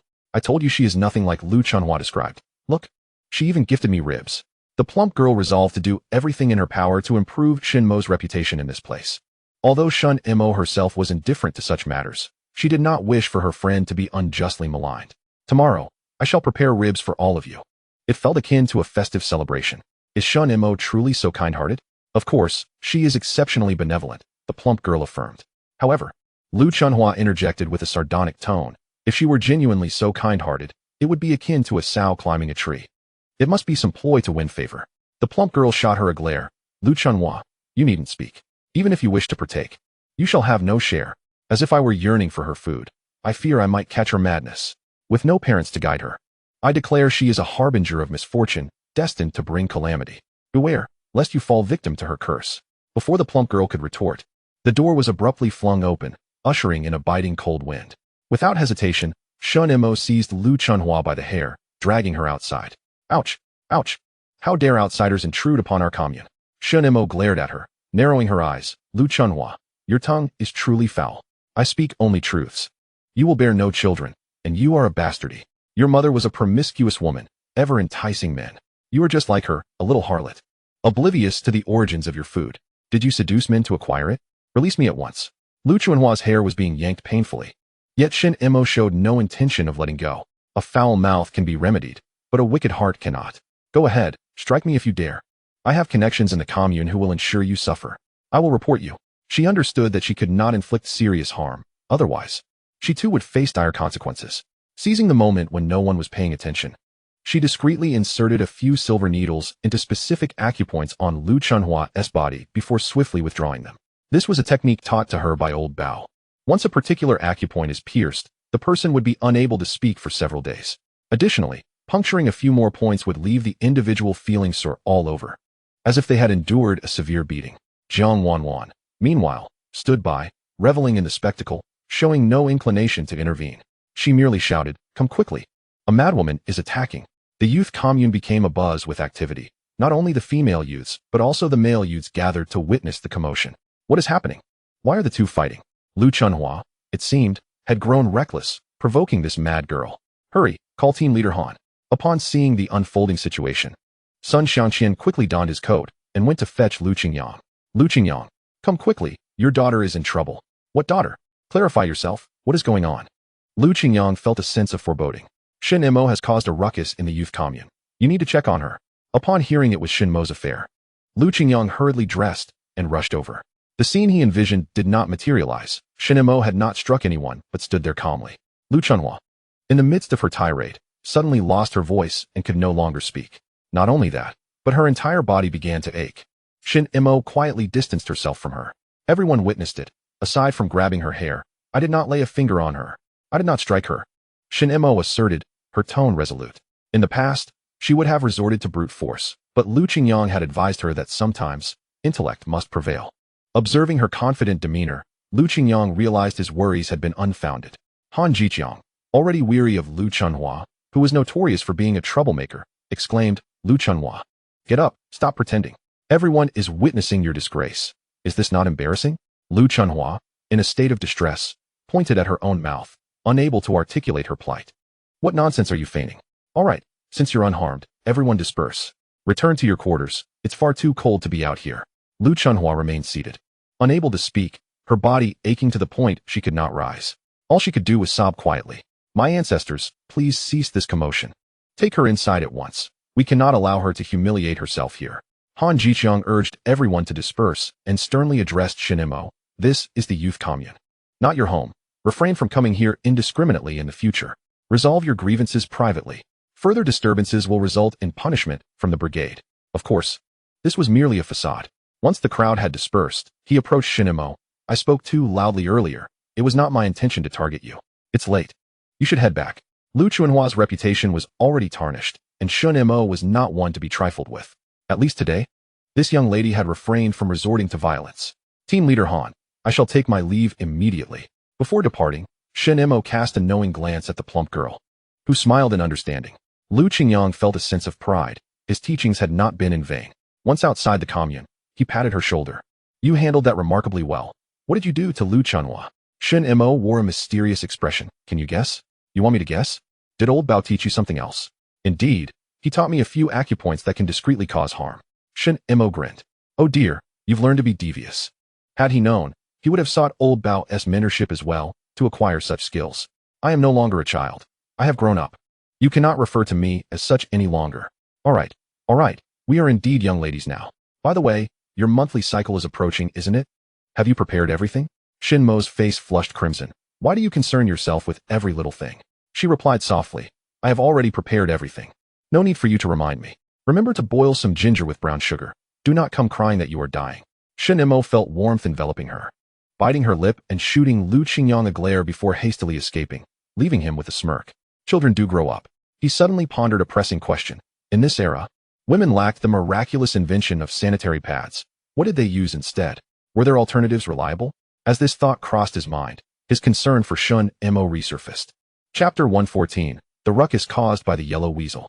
In the youth commune, Lu Chunhua was rendered speechless, gesturing wildly, yet receiving no understanding. Finally, she surrendered and took out paper and pen, writing, I can no longer speak. The plump girl, aware of Lu Chunhua's nature, found it hard to believe that she could suddenly lose her voice. Enough of this charade. Everyone saw that Shunimo did not lay a hand on you. Lu Chunhua, on the verge of tears, realized that Shunimo had indeed not struck her, yet it seemed she had been pricked by something. She had not grasped the situation before Shunimo had already distanced herself. Could this be the reason? She initially intended to pick up her pen once more to elucidate everything, yet found herself increasingly fatigued, as if she had endured a severe beating, incapable of even lifting her arms. The plump girl cast a sidelong glance at her. Don't blame others when the time comes. Let us not concern ourselves with her. Let us hurry to sleep. It's getting late, and we have work tomorrow. The young women in the commune grew weary of Lu Chunhua's theatrics and soon extinguished the oil lamp. Lu Chunhua was left to silently weep in the darkness. Damn Shunimo, she must be the one behind this. The next day, Lu Qingyang eagerly ascended the mountain with his new gun in hand. Uncle Tai had taken a leave of absence these days to care for his little granddaughter, leaving him overwhelmed with household chores. Now the team consisted of only the three of them, plus Shunimo. Upon seeing the new gun in Lu Qingyang's grasp, Sun Xiangqian gawked with envy. Oh my. It's my first time seeing a 5.6 caliber. It looks impressive. It must have cost a fortune. Indeed, it was not inexpensive, but with some effort. It was certainly within reach. Lu Qingyang attempted to shoot a squirrel perched on a tree, marveling at how much the range and accuracy had improved, along with its lightness. Now, even if a large insect appeared, he was confident he could take it down. Incredible. Let me have a go. Don't waste my bullets. Perhaps bolstered by the new firearm, he returned from the mountain with a satisfactory haul. Upon his return, Lu Qingyang mysteriously beckoned Shunimo to join him. Shunimo assumed he was about to prepare a delicious treat and followed him eagerly. To her surprise, Lu Qingyang merely tossed a package toward her. Shunimo scratched her head. What is this? Lu Qingyang popped a peanut into his mouth. You'll see. I can't explain it. Upon opening the package, she discovered it contained several menstruation cloths made of fabric and cotton. Her face turned crimson, as if she could bleed from embarrassment. Why are you concerned about these? Preparing in advance means we needn't fear unforeseen circumstances. Shunimo felt conflicted, yearning to ask him outright. Why are you so kind to me? Ultimately, she hesitated and could not voice the question. Glancing at the time, she suddenly sprang up. I'm off to learn acupuncture from my master. I want to talk to you. Lu Qingyang secured the package and tucked it into her arms, reminding her not to forget it. He had invested considerable thought into this. First, he had consulted Sun Xiangqian, who then asked Yang Xiaotang. After gathering the necessary information, he crafted the menstruation pads with clean cotton and cloth. This was a laborious task, one he had never undertaken for any other girl. He could not fathom why Shunimo was avoiding him. The intricacies of a girl's heart, truly perplexing, more challenging than hunting. Perhaps she felt shy. In the future, he might as well have the plump girl convey things to her. Just as he prepared to boil water for a bath, there came a knock at the door. To his surprise, it was Captain Wu. What could he want at this late hour? Little Lu, are you still awake? Not yet. What is up? Why are you here so late? I have a task to assign to you. Captain Wu scratched his head. Your team has performed admirably. I need you to help with a little problem regarding the yellow weasel. The yellow weasel? ISNT, that a type of marten? He recalled that it was one of the 4 great disasters of the Northeast. Their production team still raised chickens, which was also part of their duties. And they needed to submit a portion to the commune by year's end. However, the yellow weasels had been rampant lately, killing over a dozen chickens, causing widespread discontent. I figured I'd consult you professionals for a solution. Captain Wu's words sounded pleasant, yet this matter ought to be discussed with Wang Dagong first. Why was he coming to me? I initially intended to consult old Tai about this, but as you know, he has his hands full with family matters and looking after his granddaughter. I thought of you because your team has completed its tasks well, and you have some free time. Noticing Lu Qingyang's silence, Captain Wu rubbed his forehead. If you can resolve this issue, I'll extend your team's holiday by a few days. Now that sounds more agreeable. All right, we'll take care of this. Captain Wu sighed in relief. As if he had accomplished an important task. Lu Qingyang, however, keenly detected a subtle change in Captain Wu's demeanor, stirring a sliver of suspicion within him. He hurriedly called out, Wait a moment. Uncle, your sudden visit can't be so simple, can it? Feigning nonchalance. Captain Wu waved his hand and chuckled. What are you talking about? We're all on the same side. Would I deceive you? Lu Qingyang chuckled. Uncle, don't think you can trap me. Realizing he had been caught, Captain Wu paused and sighed. I intended to assign this to Wang Dagong and the others. But they are afraid, superstitious. Only you, old Tai, is untroubled by such things. Yet, he is preoccupied with family matters, so I could only turn to you. You come from the capital, so you surely aren't bound by our local customs. Lu Qingyang smiled. I have no such reservations, but your recent holidays may not suffice. Captain Wu quickly acquiesced. All right, as long as you can handle the yellow weasels, I'll grant you 20 work points. Lu Qingyang remained seated, unfazed, and replied leisurely. Hey, I can saunter around the mountain for a couple of days and easily earn those 20 work points. I truly don't need your meager offer. This is a task that risks angering the great spirits, so it requires careful consideration. Captain Wu frowned, tentatively upping the stakes. What about 50 work points? 100 work points. I want to take this hot potato for anything less, and don't forget to add 3 more days of holiday. Sighing deeply, Captain Wu conceded. Fine, I'll leave it to you, but you must handle it splendidly. Don't let those yellow weasels cause us more trouble. Chapter 115. Off to the mountains to catch foxes. The next day, Lu Qingyang discussed the matter with Sun Xiangqian and Yang Xiaoshan. Yang Xiaoshan expressed his concerns. Having grown up in this land and hearing stories about such creatures, naturally, he was apprehensive. I have no desire to provoke the yellow weasel. If we do, we'll surely find ourselves entangled. Lu Qingyang stroked his chin. 100 work points, 3 days of holiday. I can't let that slip away. Can you? Besides, we may not need to kill the yellow weasels. Perhaps we can employ another method. We've dealt with yellow weasels before and tried various approaches, none of which were effective, sighed Yang Shaoshan. Initially, we tied 2 dogs at the chicken coop, but over time, the yellow weasels grew fearless of the dogs, leaving us no choice but to find someone to keep watch. Our hunting team stationed someone here, but watching all night isn't a sustainable solution. Eventually, we can't hold out. I truly don't dare to kill them. Yang Shaoshan conveyed his reluctance to participate. Lu Qingyang then turned to Sun Xianqian, who seemed equally hesitant. Sun Xianqian, seeing his future brother-in-law's disapproval, could only shake his head. Let us deliberate this further. As soon as Yang Shaoshan departed, he let out a sigh of relief. Qingyang, I am willing to accompany you in hunting these yellow weasels, but I have heard that they are both clever and cunning, often moving in packs. Are the 2 of us sufficient for this task? It seems we are not alone in this endeavor. He had also raised a lynx, wolf cubs, a sable, and his hunting dog, Mantu. If necessary, he could borrow the large yellow dog from Shunimo's home. That would surely suffice. Tomorrow night, you and I shall take action together. All right. The small animals he had nurtured, having drunk the spirit spring water, had developed a degree of sentience. They could comprehend his words and, naturally, could assist him. However, Lu Qingyang always felt that something was amiss. The yellow weasel was one of the 4 great spirits, alongside the fox, hedgehog, and snake. Among them, the fox was considered the nemesis of the weasel, and he found himself lacking a fox.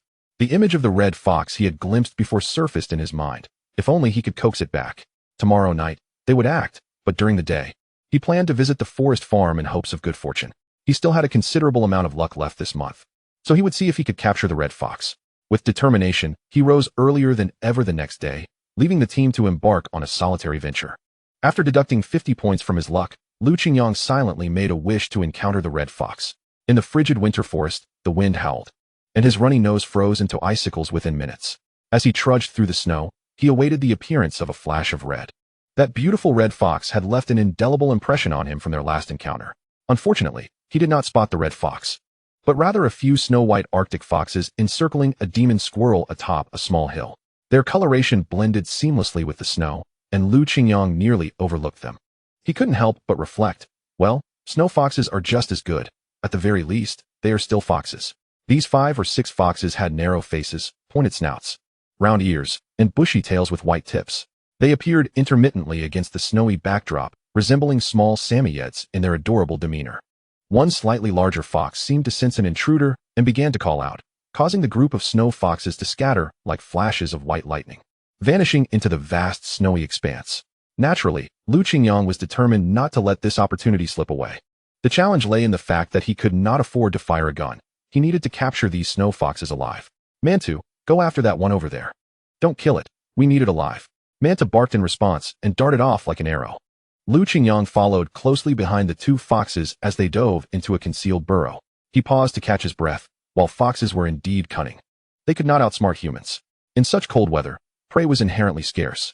This group of snow foxes had likely ventured out to forage, and now their foraging efforts had been thwarted, leaving them undoubtedly hungry. With patience, Lu Qingyang began to set traps. He first dug a sufficiently deep hole, placing a specially crafted cage within and covering it with dry leaves and snow. Then, he bled the wild rabbit he had previously caught, allowing its blood to drip around the trap. The scent of blood would effectively mask his human odor, preventing the snow foxes from detecting his presence. He divided the rabbit into several parts and gently placed them in the center of the trap. Should the snow foxes seek to feast, they would trigger the mechanism, causing them to fall straight in. Lu Qingyang crouched nearby, waiting for an entire hour, grateful for his ample patience. Finally, a smaller snow fox cautiously peered out. It was evident that this fox was a subadult, lacking experience, which made it susceptible to such a rudimentary trap. The larger snow fox behind it was calling out, seemingly warning it not to approach. Yet, evidently, hunger triumphed over caution, and the little snow fox could no longer resist the allure of the blood scent. Step by step, it made its way towards the trap. Lu Qingyang was wholly focused on the snow fox, fearful of missing the moment with even a blink. The small fox circled the trap for a while before finally taking its first step. Lu Qingyang continued to wait for it to venture further into the trap center.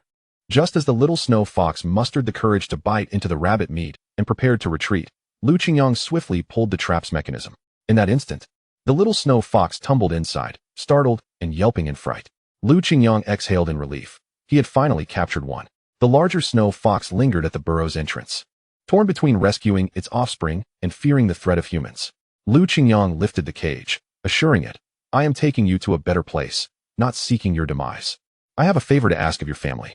The little snow fox was clearly unable to remain calm, its ears pinned back as it continued to wail. Seizing the opportunity, it attempted to bite his hand, but alas, its teeth could not penetrate the thick gloves. "No need to rush. Tonight you shall feast to your heart's content." Lu Qingyang, unfazed, poured some warm spirit spring water from his flask. This water seemed to possess a magical allure for these small creatures, enticing them. The little snow fox could no longer resist and took a few licks. In an instant, its mind cleared. Previously frantic within the cage, it now gradually quieted down, its fearful gaze morphing into one of innocence and vulnerability as it softly chirped. Lu Qingyang gazed intently into the snow fox's eyes, saying, "I mean you no harm. I seek your assistance." The snow fox began to comprehend Lu Qingyang's intent, eventually settling down in a corner. However, it was clear that one alone would not suffice. The snow fox chirped, and before long, several larger snow foxes curiously emerged from their hiding places, their expressions a mix of wariness and curiosity. Just then, Mantu, holding one of the snow foxes in its mouth, rushed toward them, causing the gathered larger snow foxes to scatter in a panic. Mantu's grip was gentle, merely grasping the fur of the snow fox. "Mantu, your timing couldn't be worse." Lu Qingyang sighed, lamenting the potential loss of progress he had just made with the little snow fox. Mantu whimpered, seemingly aware of the trouble it had caused. Lu Qingyang held up another larger snow fox, one that appeared sturdier than the rest, exuding an air of leadership. Unfortunately, this leader was currently playing dead. He offered the fainting snow fox some spirit spring water. Gradually, the larger snow fox opened its golden eyes in astonishment, gazing at the human before it. Initially frightened, it began to calm down, sensing that the human bore no ill intentions. Observing Lu Qingyang's mouth moving, the snow fox was utterly astonished. Throughout its life, hunters had always been among its greatest foes, yet now, it found itself able to understand a human's intentions. As Lu Qingyang stroked the soft fur of the snow fox, he mused to himself, it was no wonder that everyone adored fox fur. It was exceedingly comfortable, both soft and fluffy. However, his interest in the exquisite pelt had waned. Animals that had consumed the spirit spring water possessed a certain sentience, making them unfit for slaughter. "Ahem, I have already conferred with your kin regarding a matter for which I seek your assistance." The snow fox blinked its eyes, seemingly waiting for his next words. "If you agree to lend a hand, I shall release both of you, and your clan can enjoy a hearty meal." The elder snow fox tilted its head, bewildered by his meaning.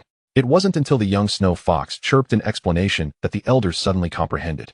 To the animals that had imbibed the spirit spring water, Lu Qingyang appeared akin to a divine being. Without requiring deliberation, they instinctively felt a kinship and would heed his commands. The elder snow fox suddenly emitted a loud call, causing the previously concealed foxes to timidly reveal themselves one by one. Lu Qingyang let out a sigh of relief, finally grasping that the snow fox had acquiesced to his terms. He opened the cage, and the two snow foxes slowly emerged. The young snow fox turned back repeatedly as if having made a resolute decision, suddenly darting to Lu Qingyang's feet, circling him a few times. It wore a cheerful expression, affectionately rubbing against his pant leg. "What is this? Do you not wish to return? Do you desire to stay by my side?" The young snow fox chirped a few more times, seemingly responding to him. Lu Qingyang exhaled deeply. "Well then, if you wish to accompany me, you must climb into this backpack." The young snow fox looked up, hesitated momentarily to glance back at its clan, and ultimately turned resolutely to dive into Lu Qingyang's backpack. Until they descended the mountain, Sun Xianqian still bore a trace of worry upon his brow. "Have you thought of any good ideas?" Lu Qingyang pretended to shake his head. "None. It seems we must rely on ourselves. Fear not, we are good brothers. The production team may hesitate, but I have no such qualms. I will assist you." "All right." Sun Xianqian glanced at the snow-white head peeking from the backpack. "What have you captured?" "A snow fox." Sun Xianqian intended to reach out to touch it, but the moment the snow fox caught sight of him, it bared its teeth, refusing to let him near. "Oh, this little creature has quite the temperament." He shook his head, clicking his tongue. "I've realized, Qingyang, you have a special affinity for animals. It seems that any small creature is drawn to you." "Nonsense. Give them a morsel to eat, and they'll follow me, won't they?" "That makes sense." Sun Xianqian nodded in agreement, his gaze inadvertently drifting to the snow fox, a flicker of admiration flashing in his eyes. However, the snow fox's fur is truly stunning. So beautiful it tugs at the heartstrings. It's a pity there's only one. Not enough even for a scarf. What a shame. The young snow fox seemed to grasp his intent, letting out a series of sharp cries, preparing to launch an attack on Sun Xiangqian. Lu Qingyang comforted the young snow fox. He was merely trying to frighten you. He wouldn't truly use you as a scarf. The young snow fox quieted down, burrowing back into the backpack, ignoring Sun Xiangqian any longer. Upon returning home, Lu Qingyang intended to find a suitable den for the snow fox. Alas, his modest barn already housed numerous animals. He could only set the backpack down, laying a layer of straw inside, followed by a mat he had previously made, designating a quiet corner for it. Typically, the animals here would not disturb one another, each adhering to their own survival instincts. From now on, you shall reside here. Though you have many neighbors, I hope you can coexist harmoniously with them. I have a rule here. You must not harm the small animals that dwell here, nor the guard dogs. Do you understand? The young snow fox responded with a couple of sounds, and Lu Qingyang affectionately patted its head. He then produced a piece of jerky, which the young snow fox eagerly began to chew. The flavor surpassed any meat it had previously tasted. Lu Qingyang couldn't help but marvel. Good gracious, this place is truly becoming a zoo. That evening, after a hasty meal, he carried the young snow fox, leading Mantu and the wolf cub towards the chicken coop. At the entrance of the coop were 2 house dogs, yet they proved ineffective against the yellow weasels. The weasels continued to bite, brazenly dragging off chickens even beneath the dogs' noses. These 2 pastoral dogs had been tied up for too long, lacking the alertness of hunting dogs. As night fell, Lu Qingyang squatted at the coop's entrance. Initially thinking only Sun Xiangqian would come, he was surprised to see Yang Xiaoshan arrive as well. With a resigned sigh, he remarked, "After much contemplation, I felt it necessary to lend a hand." The 3 of them concealed themselves, and Yang Xiaoshan took out a bottle of liquor, suggesting, "At this moment, let us drink some baijiu for courage." Sun Xiangqian sniffed the air. "It's freezing here. Let me have a sip too." He grimaced as he drank 2 shots, feeling warmth gradually spread through his stomach. Lu Qingyang pulled out a small bag containing peanuts and twisted dough sticks. "We can't just drink. Let us snack on some peanuts and dough sticks. You've prepared quite well." Lu Qingyang tossed a peanut into his mouth. Before long, a cacophony of barking erupted at the coop's entrance. Chapter 117. The Snow Fox Battles the Yellow Weasels. Mantu and the little gray wolf immediately became alert. Mantu lifted his head, his gaze fixed intently on Lu Qingyang, patiently awaiting his master's next command. "What is going on? Is it the yellow weasels?" Sun Xiangqian was shaken awake from his stupor. Lu Qingyang stood up calmly, his expression composed. "I'll take the dogs to investigate." As he stepped toward the coop, a flurry of yellow weasels darted past his feet like arrows, their numbers exceeding a dozen.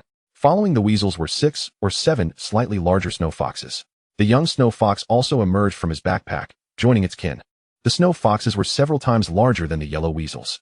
With no retreat, the horde of yellow weasels scurried into the coop. Little did they know, Lu Qingyang had already devised a plan. Before Sun Xiangqian and Yang Xiaoshan arrived, he had prepared several traps. As soon as a yellow weasel touched one, it would emit a series of piercing wails. The fleeing yellow weasels and snow foxes became entangled in chaos. They nimbly maneuvered, attempting to escape through the gaps. The snow fox, evidently driven by hunger, suddenly leaped, precisely pouncing on one yellow weasel, its sharp teeth sinking deep into its neck, refusing to relent. In no time, the ensnared yellow weasel succumbed, ceasing its struggles. Witnessing this, the remaining yellow weasels, understanding their doom was imminent, surrendered, collapsing to the ground in a bid to feign death, hoping to evade capture. Unfortunately, their cunning paled in comparison to the equally sly snow foxes. The snow fox leader strolled forward, its silvery form appearing even more chilling under the moonlight. Its keen eyes scrutinized the motionless yellow weasels on the ground. One of the feigning weasels, bitten, suddenly shrieked in panic. The snow fox seized it, shaking it vigorously. The yellow weasel's struggles gradually waned until it lay completely still, its body limp. By the time Yang Xiaoshan and Sun Xiangqian arrived, they were met with such a sight. A number of snow foxes, clutching the carcass of a yellow weasel, departed from the scene. Lu Qingyang stood motionless, not even firing a single shot. Yang Xiaoshan, with his mouth agape, exclaimed, "In all my years, this is the first time I've witnessed such a multitude of snow foxes. This is merely the internal strife between Huang Daxian and Hu Daxian. It has nothing to do with us. Just look, even Hu Daxian cannot bear to watch." Yang Xiaoshan breathed a sigh of relief. He had been quite anxious before arriving. Yet, it seemed the situation had clarified, with Hu Daxian lending a hand. "Thank you, Hu Daxian. Thank you." Until the last yellow weasel's carcass was carried away, only a few pools of blood remained on the ground. The chicken coop, however, was filled with the startled clucking of hens, and apart from that, The surroundings were eerily quiet. Lu Qingyang hoisted his gun and declared, "All done. Time to wrap things up. Tonight has been rather fortuitous. Is it really time to call it a day without even firing a shot?" Sun Xiangqian scratched his head, looking bewildered. Let us go, let us go? I'm freezing." Lu Qingyang yawned lazily, assuring them, "Tomorrow, I will report to Captain Wu. Rest assured, the yellow weasels will no longer trouble this place." In a fleeting moment, unnoticed by the other two, a white figure slipped into Lu Qingyang's backpack. He waved goodbye to them and made his way back. Yang Xiaoshan remained rooted in place, marveling, "How extraordinary. It's truly remarkable that so many snow foxes, which are already rare, would appear here. Could it be that Hu Daxian is truly watching over us?" As Lu Qingyang set down his backpack, the head of a snow fox poked out, nuzzling against him as if seeking recognition. "If I get the chance, I will inform your kin to steer clear of human habitats. Not every hunter is as benevolent as I." Chirp, chirp, chirp. A returning marten regarded him with astonished eyes before turning away in apparent distress. Was it anger? Lu Qingyang felt as though he had been caught in an act of infidelity. "Ah no, little marten, don't be upset. After all, we have so many animals here. One more snow fox shouldn't matter, right?" The lynx, witnessing the scene, began to wail mournfully, while the little gray wolf joined in, howling with a childish voice. Only the little reindeer cowered in a corner, trembling in fear. Lu Qingyang felt his head was about to burst. All right, quiet down. I have already stated my desire for peaceful coexistence." He could only go around, patting each animal's head and offering them some food before they finally settled down. By the time he lay down on the bed, he felt utterly exhausted. Yet, he mustered the energy to visit his space. The fish in the pond had been fully collected, yet for some reason, the space had not yet upgraded. Ding. Fish collection complete. Host, please continue your efforts to gather other aquatic animals. Shrimp, 30, crabs, 30, turtles, 20. Goodness, it seems I still need to work harder. Unfortunately, the river had already frozen over, making it difficult to catch crabs and shrimp, while the turtles had entered hibernation. However, the current capabilities of the space were sufficient for his needs. For now, maintaining the status quo was paramount. There was no need to rush the upgrade. Lu Qingyang glanced at the fish in the pond, and perhaps it was just an illusion, but they appeared to have grown significantly since he had introduced them. Not only that, but their numbers seemed to have increased, with a few smaller fish joining the ranks. This was only natural, as the spiritual energy in the space nurtured plants and, by extension, could sustain living creatures. He wandered through his vegetable garden and discovered that the pumpkins he had planted were now fully matured. Just as he was about to pick a few, he followed the vine and found an enormous pumpkin. Goodness, I can't lift this pumpkin on my own. Reflecting on the bold slogans of yesteryears, the bolder the man, the greater the yield, it was evident that this space exceeded all expectations. It was Lu Qingyang's first encounter with a pumpkin of such colossal proportions, nearly the size of 2 enamel plates. He decided to set the large pumpkin aside for seed production and began to gather a few smaller ones to store in his small cabin. He then checked on the red pines he had previously sown. They were nearing his waist in height. At this rate, by next spring, they would surpass him in stature. Lu Qingyang intended to clear another patch of land to plant some fruit trees. However, with winter making it impossible to purchase fruit trees and fruits themselves being exceedingly rare, he resolved to wait until spring to commence planting. For now, the vegetables and fish in his space would sustain him for quite a while. The next day, Lu Qingyang went directly to find Captain Wu. "Uncle Wu, the yellow weasels will no longer return. You must fulfill your promise." Chapter 118, The Intercepted Letter. Captain Wu initially thought that it would take Lu Qingyang some time to complete this task. He was astonished that it had only taken 2 days. "Are you serious? You finished that quickly? You're not pulling my leg, are you?" Captain Wu questioned, skepticism evident in his tone. "Why would I deceive you? If you don't believe me, come with me to see tonight." Lu Qingyang asserted firmly. "No need. I trust you to handle it. But how did you manage it?" Captain Wu could not suppress his curiosity. "Did you shoot so many yellow weasels?" "Not at all. I didn't shoot any. They were taken by Hu Daxian." Lu Qingyang replied, a mysterious smile gracing his lips. "Should anything else transpire, feel free to seek me out." "Hu Daxian? How remarkable." Captain Wu was left in a fog of confusion. "All right, I will uphold my end of the bargain and ensure you get your due. You can take 3 days off." The cheeky lad had only been in the production team for a short time, yet had already accumulated quite a bit of work points. Having earned his desired 3-day break, Lu Qingyang remained industrious. He had observed that although Hu Shengli was the male protagonist, since he began to interfere with the narrative, Hu Shengli's protagonist aura had visibly diminished. Hu Shengli would go to the commune every half-month to collect letters, a pattern he had discerned. The letters were undoubtedly from his romantic interest in the city, who was completely unaware of the various entanglements Hu Shengli had engaged in within the production team.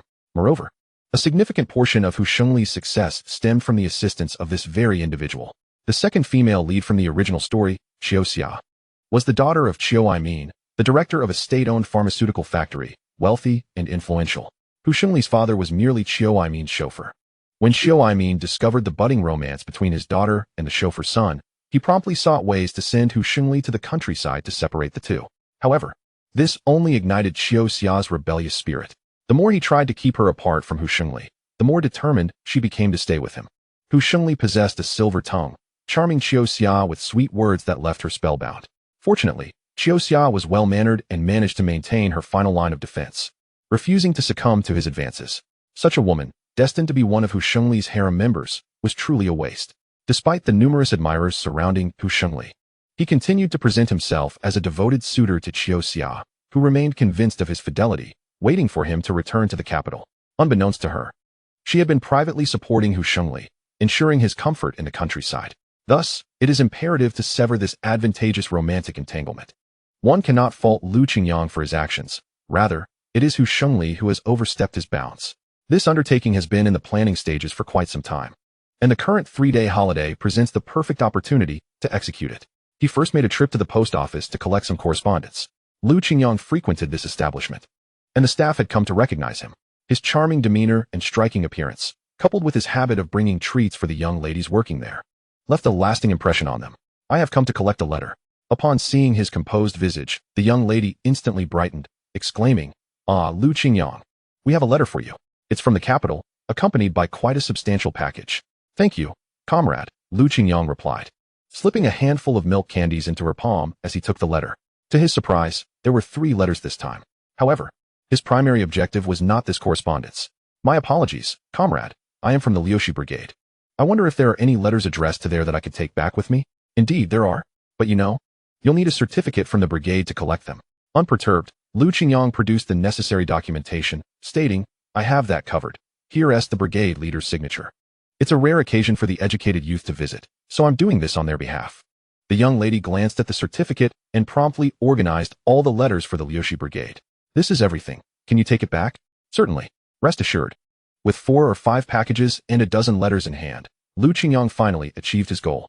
Fortunately, his rapport with the brigade leader facilitated the acquisition of the certificate without much difficulty. A mere mention that he was helping to collect mail raised no suspicions. The leader even praised him, saying, "You're quite the helpful lad. Just a small favor, since I was heading to the post office anyway." Yet, in truth, his eagerness was driven by ulterior motives. It was far from simple. Carrying a substantial load of packages, Lu Qingyang navigated through a secluded alley. He discreetly stored them away in his space for easy transport and sifted through the letters to extract Hu Shungli's correspondence. Indeed, it was also sent from the capital. Penned by Qiu Xia. Mimicking the handwriting, he crafted a new letter, fabricating it as though it were from Qiu Xia, before preparing to return home. Additionally, there was a package from Qiu Xia, filled with delightful items. Lu Qingyang, feeling no qualms, accepted the bounty with joy. The letter even lamented about her father's choice of matchmakers, whom she found unattractive. Sighing, Lu Qingyang mused that Qiu Xia simply had not encountered anyone better, which is why she had been deceived by someone as lowly as Hu Shungli. Now he intended to reveal Hu Shungli's true nature to Qiu Xia. Upon delivering the letters and packages to the educated youth dormitory, the returning youths expressed their gratitude for his assistance. Hu Shungli, however, was particularly irked, as his relationship with Lu Qingyang was far from amicable. "Uft, who asked you to help carry letters? I can manage my own affairs without your meddling." All right. I want tea help next time." Truly, good intentions can be mistaken for foolishness. Lu Qingyang had anticipated this retort and, true to his nature, exchanged a few sharp words with him. Hu Shungli hastily sought out a corner and tore open the envelope. Upon reading the contents, his expression darkened. The letter stated that a woman had approached the Hu family, claiming to be pregnant with his child. Although she held feelings for Hu Shungli, she could not accept such a situation and wished to part ways amicably, never to offer him assistance again. In a fit of rage, Hu Shungli shredded the letter into confetti, failing to notice its peculiarities. Even if Qiu Xia wished to break off their relationship, he could not afford to lose the support she provided. His father's job as a driver depended on Qiu Xia's help. Otherwise, he would have been dismissed by Qiu Aimin long ago. With this thought in mind, Hu Shungli passionately penned a response. Back at home, Lu Qingyang observed the progress he had made in training the little sable. Now, the sable could stealthily infiltrate the educated youth dormitory at his command. The following day, Lu Qingyang released the sable to retrieve Hu Shengli's reply. The sable proved itself worthy of expectation, successfully bringing back the letter. Chapter 119, A Calculated Move. Lu Qingyang gazed at Hu Shengli's heartfelt declarations of devotion. He professed to be consumed by thoughts of her, claiming to have never been with another woman. This purportedly pregnant woman was undoubtedly a scammer seeking financial gain. He hoped Qiuxia would grant him another chance. Without her, he believed he could not survive. So poignant was his plea that even Lu Qingyang nearly found himself swayed by it. Another letter was addressed to his father, Hu De. Its contents brimmed with urgency and calculation. Father, please swiftly resolve the matter of those unwelcome women. Provide them with a generous settlement to ensure their disappearance. My relationship with Qiuxia is progressing steadily. Should any disturbances arise now, it could jeopardize my prospects of marriage and squander a precious opportunity. Your stable future and my own depend entirely on Qiuxia. Only by securing her heart can we ensure that Qiu does not dare to encroach upon your interests, allowing us to live in peace. To prevent any potential issues, aside from the aforementioned woman, we must also address any lurking threats to avoid rumors that could tarnish our reputation and sever our paths forward. I implore you to act swiftly. Upon reading these 2 letters, Lu Qingyang felt relieved. He need not worry any longer. He simply swapped out 2 sheets of paper. He eagerly anticipated the reactions of both parties upon receiving their correspondence. Summoning the little sable once more, he instructed, return these 2 letters to their rightful places. But be discreet and avoid detection. The sable, clutching the 2 letters, departed. Its agile form made it easy to slip into the male-educated youth dormitory without anyone noticing. Having previously trained it repeatedly and familiarized it with Hu Shengli's scent, it quickly located the designated spot and returned the letters. Just as it was about to exit, a male-educated youth shouted, "What kind of yellow weasel is that, intruding into the educated youth dormitory?" He brandished a broom, preparing to chase the sable away. Hu Shengli had returned early, burdened by his own thoughts, and had taken a sick leave to discreetly visit the post office and send out the letter before any complications could arise. The sable, having gained a sense of awareness, understood human speech. Infuriated at being likened to a weasel, it glared fiercely at Hu Shengli. "Ah, you yellow weasel, dare to provoke me, do you? Just you wait." Hu Shengli, scrambling for something to defend himself, seized the broom and swung it at the sable. The agile creature leaped gracefully, darting past Hu Shengli, and then, with precision, climbed onto his head, biting down hard on the side of his ear. Caught off guard, Hu Shengli gasped in pain, instinctively raising a hand to protect his assaulted ear while the other flailed wildly in an attempt to capture the sable. However, he only grasped a handful of fur. Where was the presence of the sable? It had vanished without a trace. Hu Shengli, incensed, stomped his feet and muttered curses under his breath. Why is everything going so awry today, meeting obstacles at every turn?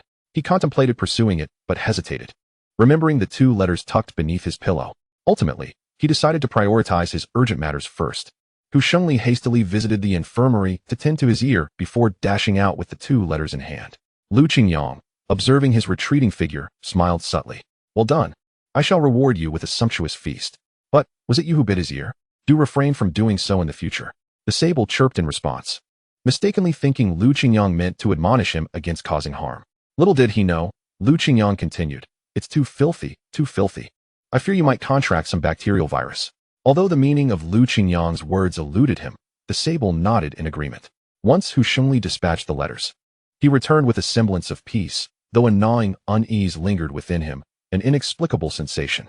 Ultimately, he could not afford to sever ties with Qiuxia, the great tree in his life, nor did he wish to relinquish the entire forest for the sake of a single tree. In his prophetic dreams, Qiuxia married him with ease. He hoped his father would expedite the resolution of this matter. If he could wed Qiuxia successfully, the Qiu family would be his for the taking. That evening, he stealthily sought out Lu Qiaomei. The usually reserved widow unexpectedly welcomed Hu Shengli, pressing him to drink, urging him cup after cup.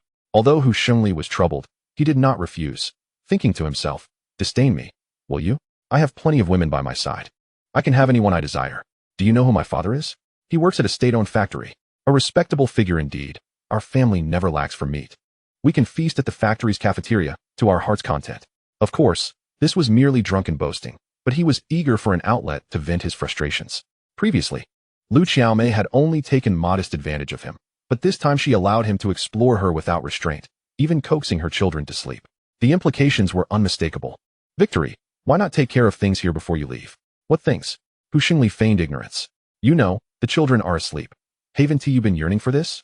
Frustrated and having consumed a bit of wine, Hu Shengli ultimately succumbed, laying in Lu Qiaomei's embrace. Minutes later, he finished. Lu Qiaomei cast him a disdainful glance. Didn't you say you wouldn't be so quick? Hu Shengli chuckled foolishly. It's just that I haven't been with a woman in so long. Next time, I promise to make it worthwhile. As he spoke, he internally scoffed at himself. She had borne several children. No woman who had experienced childbirth could compare. Were it not for Jiang Wanwan's continued disinterest, he would not have found himself with such a seasoned widow, which felt like a disservice to his own dignity. Unbeknownst to Hu Shengli, a glimmer of ambition shone in Lu Qiaomei's eyes. As a widow, raising so many children alone was undoubtedly challenging. Hence, she had entangled herself with numerous men, seeking the one with the best prospects. Recently, she had observed a young man from the neighboring household, surnamed Sun, frequenting her home to assist with chores, and she couldn't help but feel envious. She had also overheard him discussing Hu Shengli with Yang Xiaodang, mentioning Hu Shengli's affluent family background, his father being a director, and that he was merely in the countryside for experience, destined for greatness upon his return. Surely, he lived a life of comfort in the city. If she could latch on to him, her worries would vanish. Yang Xiaodang had even advised her, "Your life is so difficult. How can you manage without a man as help?" She hinted, "If a cripple like me can find a partner, so can you, woman. Sometimes, you must employ a bit of strategy." Chapter 120. Shunimo. If I embrace you like this, you won't feel sad anymore. Lu Qiaomei pondered. Realizing this was indeed an option, Yang Xiaodang, unsure why Sun Xianqian had prompted her to say such things, complied nonetheless. "Xianqian, why do you want me to say this? It makes it seem as though I only met you through manipulation." Sun Xianqian scratched his head. "Isn't this what Qingyang suggested? Just help him, no need to worry. You certainly have a close relationship with Lu Qingyang. Whatever he asks, you comply. Qingyang has always treated me well. I must assist him. If he needs anything, as long as it's not illegal, I will help." Sun Xianqian was straightforward. Anyone who treated him kindly would receive double the kindness in return. "But you, Xiaodang, are different. If you don't treat me well, I'll cling to you like gum." Yang Xiaodang lowered her head shyly. How annoying. This was all part of Lu Qingyang's meticulous plan. Since Hu Shengli was so prone to chasing after women, let him pursue the most challenging, the most greedy, and the least promising one. Lu Qingyang awaited the unfolding drama with anticipation. After attending to these matters, Lu Qingyang finally unwrapped the package sent from the capital. His rather troublesome relatives would never send him anything, so it must have been sent by Zhou Fang. Upon opening it, he discovered an assortment of cured meats and canned goods. Zhou Fang had clearly put considerable effort into sending such a bounty. Alongside it was a letter from Zhou Fang, informing him that his uncle had encountered legal troubles and was now incarcerated, leaving only his grandmother, aunt, and cousin at home. He had followed Lu Qingyang's advice and refrained from engaging with his biased grandmother. Furthermore, he had become acquainted with a leader's daughter, and they were now discussing marriage. Alas, Lu Qingyang would be unable to attend the wedding feast, but Zhou Fang promised to send wedding candies afterward. Lu Qingyang felt a sense of relief upon learning of his friend's circumstances. The other letter, however, came from his aunt's household. Lu Qingyang anticipated no good tidings, and, upon opening it, was met with a barrage of vile language. They were illiterate, and it was likely that this letter had been dictated to someone else. Their increasing anger indicated their dire situation. However, such letters were hardly worth his time, and he planned to incinerate it. At that moment, a knock echoed from outside. Upon opening the door, he found Shunimo standing there, concealing something behind her back. "Lu Qingyang, what are you doing?" Lu Qingyang had no time to burn the letter and hastily set it aside. "Oh, nothing much. Just my friend sent me some canned goods from the capital. Would you like to try some?" "What canned goods?" Upon hearing about food, Shinmo's attention was piqued. Yet, she quickly shook her head. "I didn't come here for food." "What is it?" Shunimo revealed a gray knitted scarf from behind her back, followed by a pair of gloves from her pocket. "This is for you." Her voice grew softer with each word. "For me?" Lu Qingyang accepted the scarf. It was not perfectly crafted, but it was a heartfelt gesture nonetheless. He promptly removed his tattered scarf and wrapped the new one around his neck. It felt quite warm. He attempted to wear the gloves, but found them a bit small. With some effort, he managed to fit them on. "Quite nice, isn't it?" "Is it beautiful?" Shunimo shyly nodded, affirming, "It's beautiful. The color I selected is lovely." Moreover, she had spent 2 sleepless nights crafting it, eager to deliver it into Lu Qingyang's hands swiftly. "As long as you like it. I noticed your scarf was torn, so I thought I'd weave you a new one. It's not a precious item, but if you enjoy it, I can knit you a hat next time as well. I still have some yarn left." "Sounds great. I look forward to it." Although the stitches of this scarf were rather uneven and the gloves were a size too small, Shinmo's attention was drawn to the can on the table. "Whose is this? Did someone from the city send it to you? A girl who's fond of you?" "Not a girl, just a friend. Want to give it a try?" "Absolutely. This is can luncheon meat. Qingyang took a can and opened the lid. Shunimo took a small piece, her expression turning to one of surprise. It doesn't smell great, but it tastes so delicious. But don't overindulge. After all, it's canned food. Fresh meat is far more delectable. Shunimo savored an entire can, licking her lips in satisfaction. Qingyang, adhering to his routine, prepared 3 cups of malted milk for her. With a serious tone, he inquired, "How have you been learning from old Bao these past few days?" Upon hearing this, Shunimo furrowed her brows. "It's tough. There's no time for leisure. Mastering it will be a valuable skill. It's a good thing that old Bao is willing to teach you wholeheartedly. I fear you might not find it challenging enough. Drink more of this malted milk. It's sweet. I don't fear hardship. My master said that mastering this can save many lives. So, you wish to save the world? I only want to save you, my grandfather. And those close to me. I have no interest in saving others. It seems too troublesome. Ha ha ha, you're right. First, ensure your own well-being. This little Jasmine has not been nurtured in vain. She holds a significant place in his heart." After finishing her meal, Shunimo noticed a crumpled paper on the floor. "What's this?" "Oh, don't look." Qingyang attempted to finish his sentence, but Shunimo had already opened it. Though she had not received much formal education, her mother and grandfather had taught her some literacy. As she read the scathing words on the letter, her expression gradually turned serious. "What is this? Your family?" Qingyang smiled wryly. "To be precise, I have no family. My parents are deceased, and my grandmother is exceedingly biased, favoring her eldest son. Everything good in our family is taken by them. My father worked himself to death, and I have severed ties with her. I have no attachments in the capital. Just one friend." Just then, ashes from the stove unexpectedly got into his eyes. Qingyang rubbed his eyes incessantly, turning them red. Shunimo, unsure of how to comfort him, imitated others' gestures, wanting to reach out and offer solace to Qingyang. Yet, she found his eyes were red, as if he were about to cry. Panicking, she exclaimed, "Qingyang, please don't cry. Having no family is all right. I'm more reliable than family. I will treat you well." Qingyang blinked, finally clearing the foreign object from his eye. Hearing her words, he couldn't help but chuckle, realizing that little Jasmine thought he was crying out of sadness. "No, you've misunderstood." He was about to clarify everything. "No need to explain. I understand," Shunimo interrupted. "I also have no mother. I've never met my father. I empathize with your feelings." As she spoke, Shunimo slowly leaned closer, wrapping her arms around his waist. "Don't be sad. My mother said that when she feels down, a simple hug from me makes her feel better. So I'm hugging you. You won't be sad anymore." Chapter 121 Dogwa. I'm helping my uncle. Qingyang stood rooted to the spot, feeling a moment of warmth, his heart racing. Shunimo softly inquired, "Do you feel a bit better?" For a fleeting moment, Qingyang was confused, but clarity soon returned. "I feel somewhat better, but little Jasmine. Have you ever comforted anyone else like this?" Shunimo pouted, "Never." "That's good." Qingyang tousled her hair playfully. "Hey, you've messed up my braid." Qingyang beamed with a smile. "It's already evening. It doesn't matter. You can fix it tomorrow." Shunimo, reflecting on the earlier events, returned home with a sense of joy, only to find an unexpected guest at her doorstep. Aunt Lu arrived with Dogwa to apologize. "Old Shun, our Lu family owes you an apology. Please don't hold it against Lu Fong. He's just young and thoughtless." Upon hearing Lu Fong's name, Shunmo's mood soured immediately. "I'm here to apologize with Dogwa."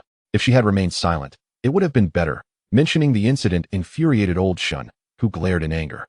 "What is going on? What is the gossip outside? Forget it. Whatever is being said, it has nothing to do with us. Thank you for taking care of us Lu family over the years. Helping Dogwa is the least we could do. He's just a child. Don't say anything more." This was clearly a dismissal, urging Aunt Lu and Dogwa to leave promptly. Dogwa sighed, lamenting that even his grandmother lacked the understanding of a child. How can one discuss such matters? It's truly foolish. He had followed along, worried about this very issue. Dogwa suddenly knelt before old Shun, and although he was just a child, his tone conveyed a surprising maturity. "Grandfather Shun, rest assured. Sister Shun Mo saved my life. From now on, I will recognize her as my sister. As long as I have a bite to eat. I won't let Sister Shun Mo go hungry. If anyone bullies her, I will help her." The sudden declaration from the young boy caught Aunt Lu off guard. The tension between the two dissipated, and old Shun couldn't help but chuckle heartily. Dogwa certainly has sincerity. Aunt Lu was left speechless, realizing that Dogwa had become remarkably clever since waking up from near drowning. Yet, she never expected him to voice such sentiments. "As for my uncle, I don't think you need to forgive him. It's fine if he doesn't come. Isn't my grandmother his mother? She can decide how to punish him. As long as you're no longer angry, that's all that matters." Aunt Lu awkwardly nodded. Yes, that's right. We can't become in-laws now. I'll find a more reliable family for Shunimo." Dogwa rolled his eyes at Aunt Lu. "You're mistaken, Grandma. Nowadays, marriage is about freedom. Whether Sister Shunimo marries or not is her choice. You don't need to worry about that. You know, you're more sensible than Dogwa. You won't need to concern yourself with Shunimo's marriage in the future. Shunimo, expressionless, entered the room. I've already taught Lu Fong a lesson. And if he continues this way, I suppose my lesson was insufficient. Aunt Lu, I hope you can discipline him properly when you return. Dogwa cheerfully approached Shunimo. Sister Shunimo, don't worry. I will oversee this matter and ensure my uncle doesn't get off easily. Shunimo lowered her head and patted the child's head. Dogwa is quite sensible. It's all my uncle's fault. I hope you won't be angry. Aunt Lu looked troubled, asking, how do you plan to discipline your uncle?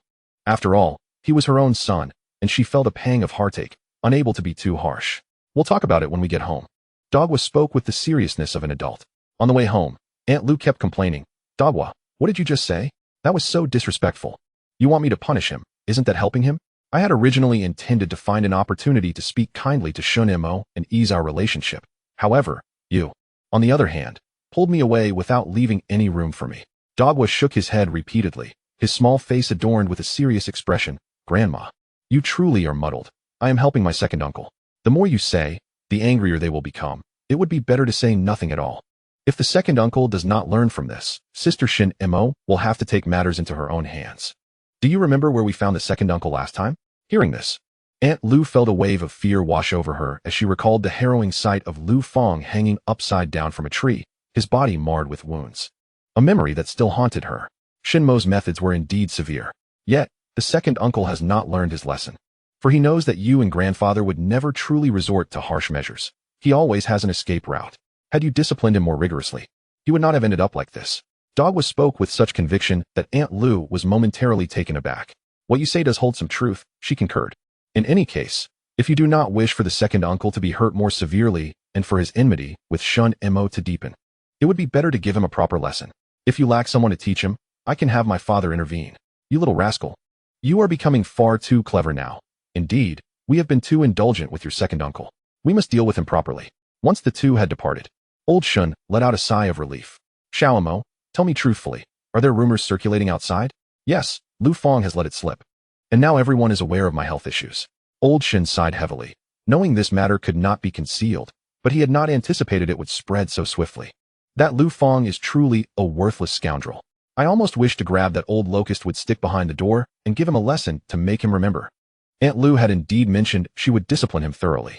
Humph, if she does not take a firm hand and make this boy obedient, then she cannot blame me, Old Shun, for being unkind. I have my own methods to ensure he never dares utter a word of defiance again. Let us see if he still has the audacity to act so recklessly. Shunimo patted Old Shin's back. All right, grandfather, do not be angry. I am here. After all, I have memorized the techniques you taught me. Lu Fong cannot possibly defeat me. Shunimo returned with a prescription from Old Bao and began preparing medicine for Old Shun. After all, he was aging. And Shunimo was gradually becoming aware of this reality. Her commitment to studying medicine was largely motivated by her concern for her grandfather. Old Bao was highly skilled in his craft. With just a bit of study, she could assist her grandfather. Look, this is what Lu Qingyang asked me to bring back for you. He said it is for relieving coughs and alleviating asthma. The licorice he brought indeed had an excellent cough-relieving effect. She felt her own vitality had improved significantly. It was curious that the licorice from her master was not as effective as this one. Old Shin was unaware that all the licorice had been soaked in spring water by Lu Qingyang, amplifying its potency by an unknown number of times. Not only would it relieve his cough, but it would also prolong his life. Chapter 122. You are familiar with this path.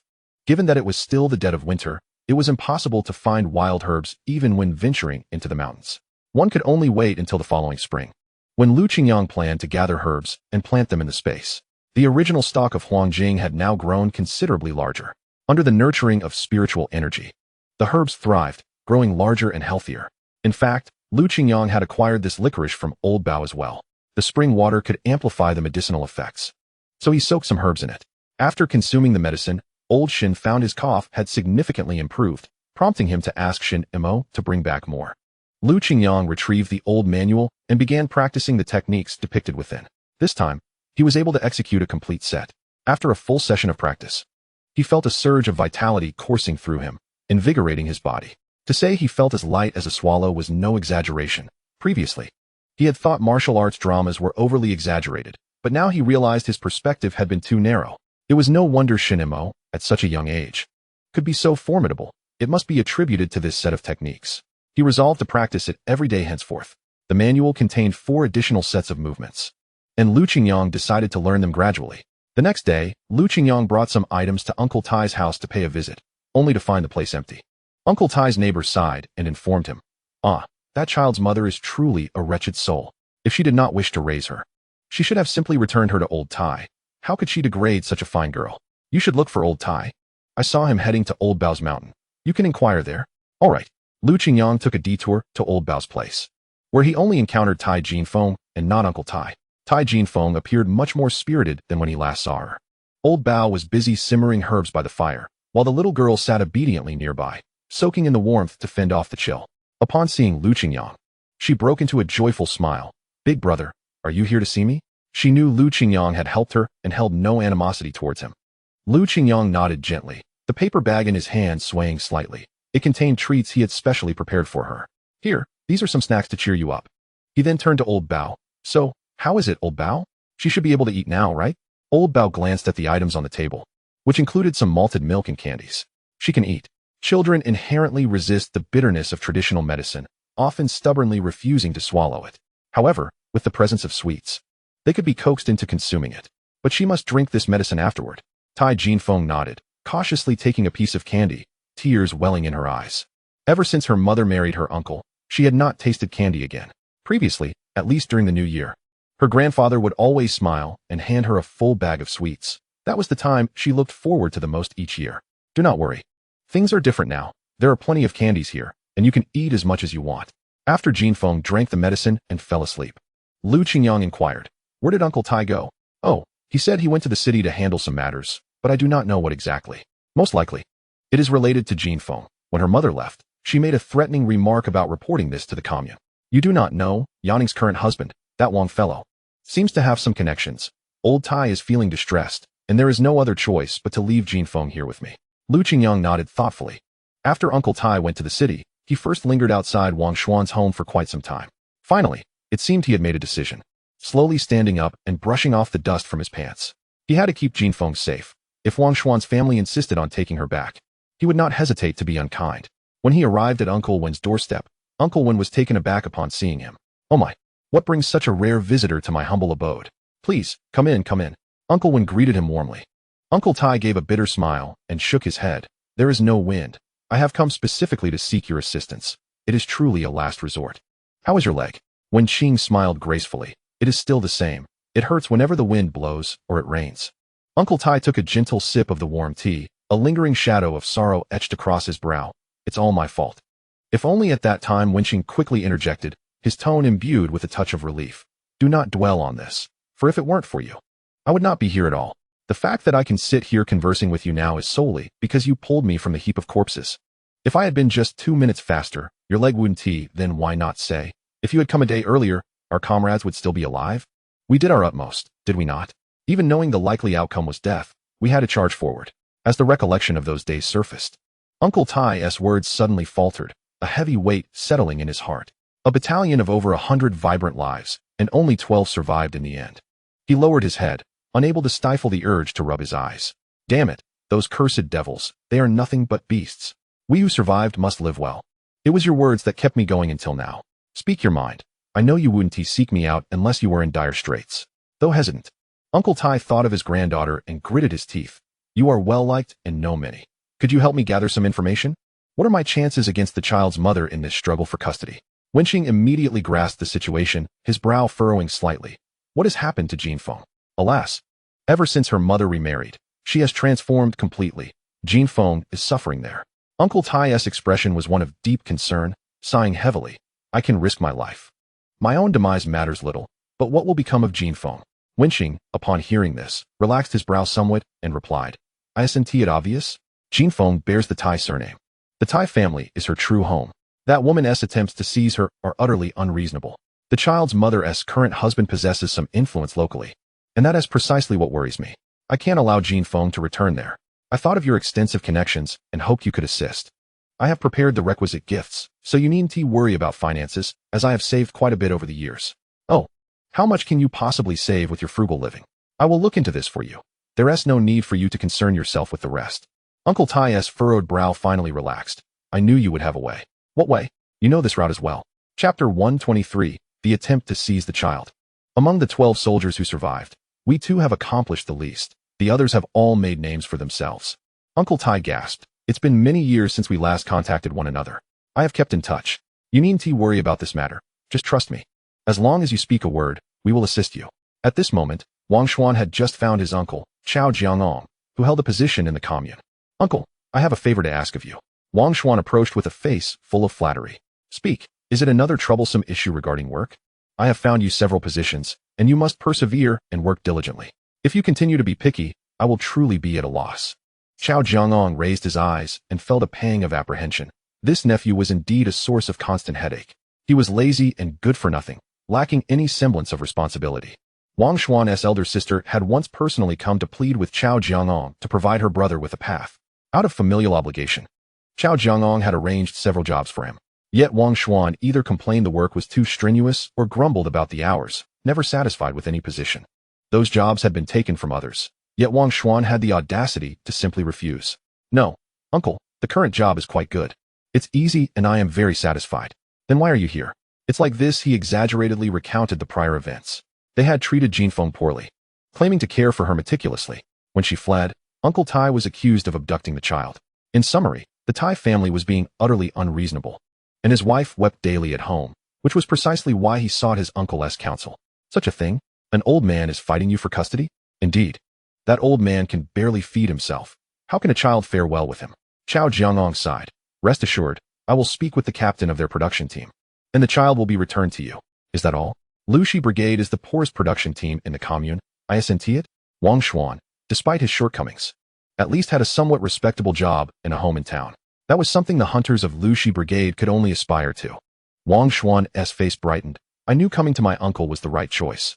This wine is a token of respect for you. Chao Jiangong glanced at the wine on the table, realizing his nephew was finally getting the hang of things. There's also the matter of our previous trip to Lushi Brigade, where we almost got into a fight with an educated youth. Can you believe a city-bred youth would dare to hit us common folk? I cannot let this go unaddressed. Just one educated youth? With your level of accomplishment. I'll help you settle the score. Wang Xuan bowed deeply, full of gratitude. Thank you, uncle. All right. Wait for news when you return. Will do. Upon returning home, Wang Xuan shed his smile. I'm utterly exhausted. Had it not been for my reliable uncle, that old man would have been riding roughshod over me. He spoke with a heavy sigh, his words laced with indignation. Does this mean the matter is settled? Yueling, nearby, asked with concern. Of course, when the time comes, that old man will receive a proper lesson. Wang Xuan ground his teeth in anger. And that educated youth named Lu will also be in for trouble. Who dares to provoke me? They won T get away unscathed. Yueling cradled the child in her arms, still worried. Shouldn't we be careful? He is just an old man. Feeling soft-hearted now? Thinking of your ex-husband? Pitying your daughter? Don't forget, you consented to this. No, that is not it. Yueling shook her head vigorously. I have a son now. Wang Xuan chuckled. That's the spirit. As long as Jinfeng remains with us. That old man will have to pay. If he doesn't I'll take a stick to her. Besides, she can help you look after her brother. When he grows up, he'll have to work for me. Wang Xuan's scheming mind raced with delight as he continued. You must stand up for me. If it weren't for you giving me a chubby little son, I would have cast you aside long ago. Where would you still be standing here? Yueling felt a surge of anger but could only suppress it, unwilling to lash out. She merely hoped for a peaceful life, silently enduring all of it. At Lushi Brigade, in Dr. Bao's home, he had prepared a small room for Jinfeng to rest. Shortly thereafter, Uncle Tai returned, weary from his journey. He gently pushed open the door, finding Jinfeng curled up on the warm Kong. Even in her dreams, her tender face bore traces of dried tears. Whispering softly as if ensnared in a nightmare. Mother, I promise I won't do it again. Please don't hit me. Uncle, I was wrong. I will take good care of my brother. Even in slumber, the child remained restless. Uncle Tai's heart ached deeply as he quietly closed the door behind him. Old Bao let out a sigh and asked, how are things progressing? There shouldn't be any issues. I sincerely appreciate your care for the child during my absence.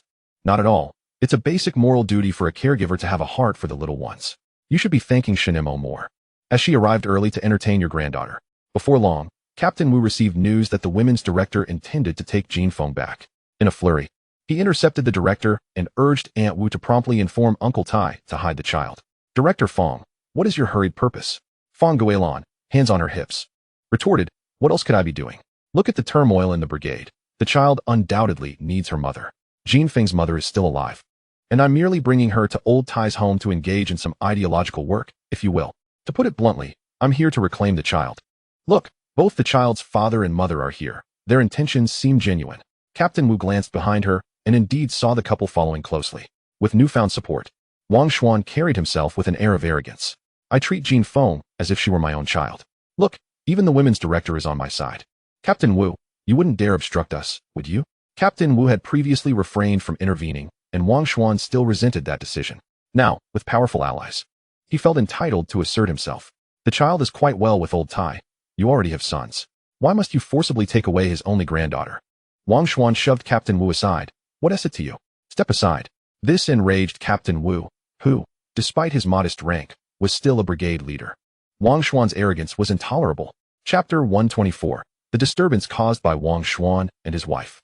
The women's director, accompanied by her entourage, marched purposefully towards the Tai household.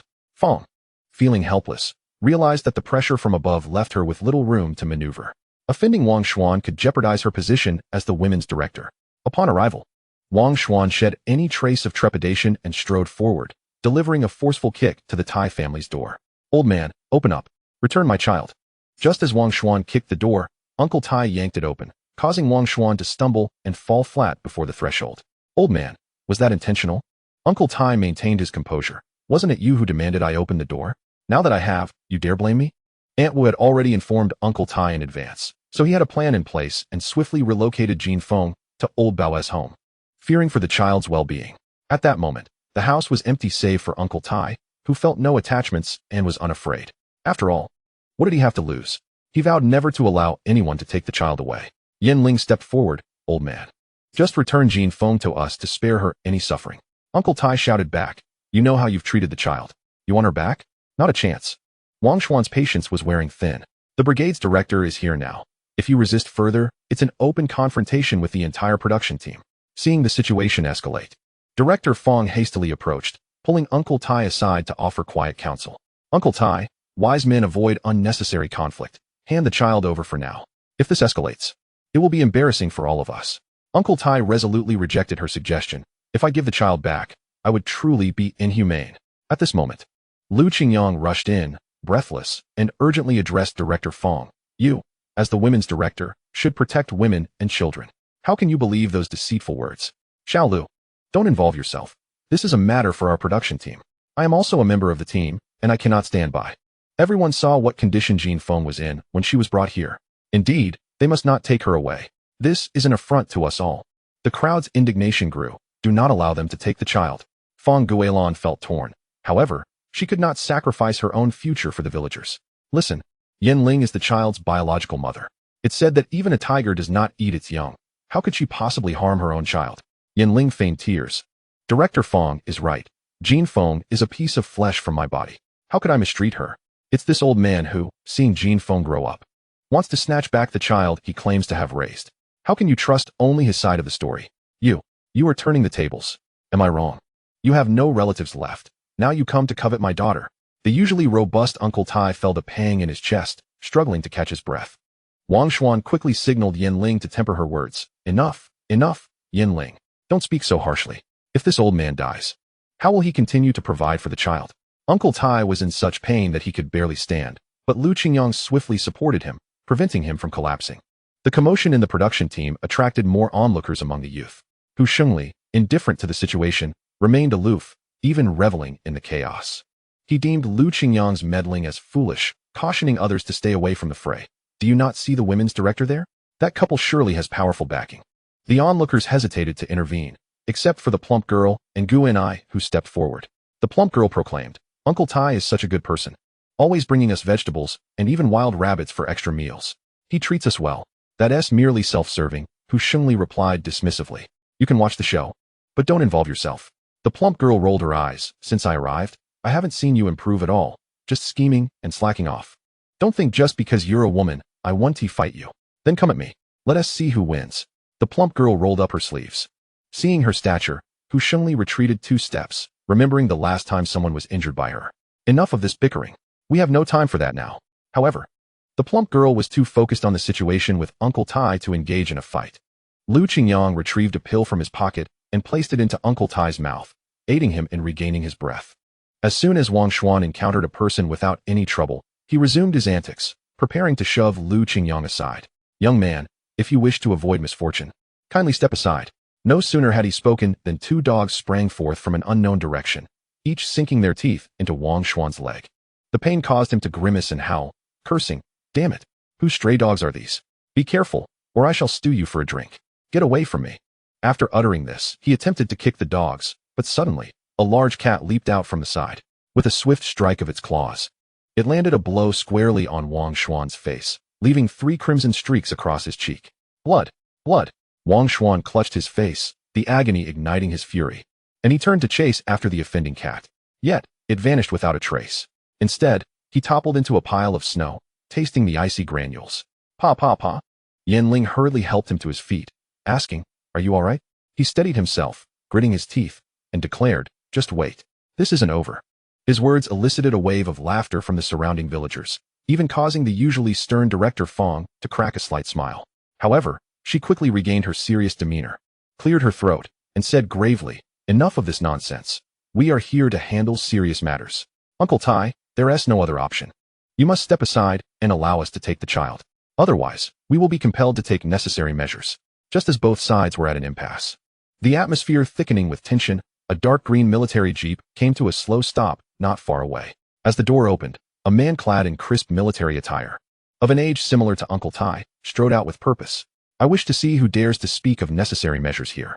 His voice was steady and powerful, instantly commanding the attention of everyone present. Chapter 125, Offending the Wrong Person.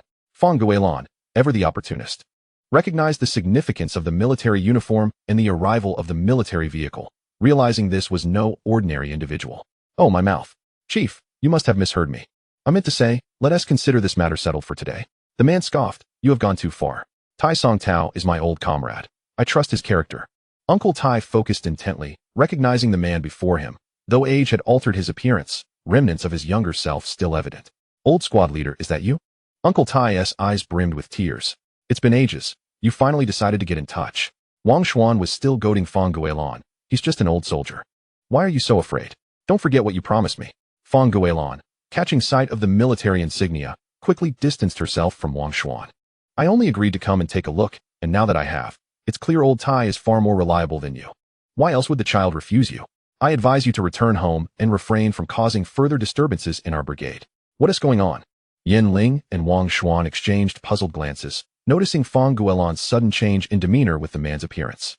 Fong Guilin's trembling hands revealed the presence of someone more formidable than the commune's officials. "Rest assured, Chief, we will ensure old Tai is well taken care of. It's all just a misunderstanding." "A misunderstanding? I heard everything that transpired. I witnessed the good deeds you performed. You bullied him, a lonely elderly man, while this young man stood up to protect him." Yunzhang nodded appreciatively at Qingyang, acknowledging his good character. Wang Xuan continued to shout, "What chief? What power do you have? Don't provoke me, or you'll regret it." Yunzhang frowned, finding Wang Xuan's words excessively vulgar. "Director, I offer you a chance for redemption.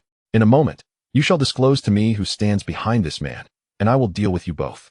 The imposing aura surrounding him caused Wang Xuan to step back several paces. "You speak with such bravado." As he uttered these words, he began to stutter, his confidence waning. Fong Guilin immediately sidled up to Su Yunzhang. "I know. I will redeem myself. You what? Just wait for your misfortune." Fong Guilin silently lamented, nearly provoking a person she should not have. Who would have guessed that old Tai had such an old comrade? Many onlookers had gathered, prompting her to disperse the crowd hastily as the villagers scattered. Even Qingyang felt somewhat taken aback. His assistance to Uncle Tai stemmed purely from his convictions, not from prior knowledge of the unfolding events. The narrative had never alluded to Uncle Tai having such connections. However, the dignified appearance of this chief suggested a significant relationship between them. "Old squad leader, it's cold outside. Let us speak indoors." "Indeed, let us go inside." Uncle Tai beckoned Qingyang along. Upon entering the modest abode, Yunzhang felt a pang of sorrow at the sight of the simple living conditions. He had never imagined that a brother who once braved life and death together would now live in such circumstances. He shook his head, filled with nostalgia. Sensing the other's sentiments, Uncle Tai rose to pour a cup of tea. "Old squad leader, do not let the humble appearance fool you. This house has been my home for decades, and it holds sentimental value. I truly appreciate your help today. If it weren't for Wenqing's efforts to find me, I would have remained unaware of your situation. Rest assured, I will ensure those arrogant bullies are dealt with, and your granddaughter will remain by your side. That is good to hear, very good. Yun Zhang then turned to Lu Qingyang. This young man possesses the same courage as you did in your youth. Lu Qingyang humbly lowered his head. I cannot compare to Uncle Tai. You truly flatter me. Ha! Lu Qingyang couldn't help but glance at the old chief again. A strange feeling washing over him that he couldn't quite articulate. Uncle Tai intended to invite the old squad leader to share a meal and reminisce. But Yun Zhang merely shook his head.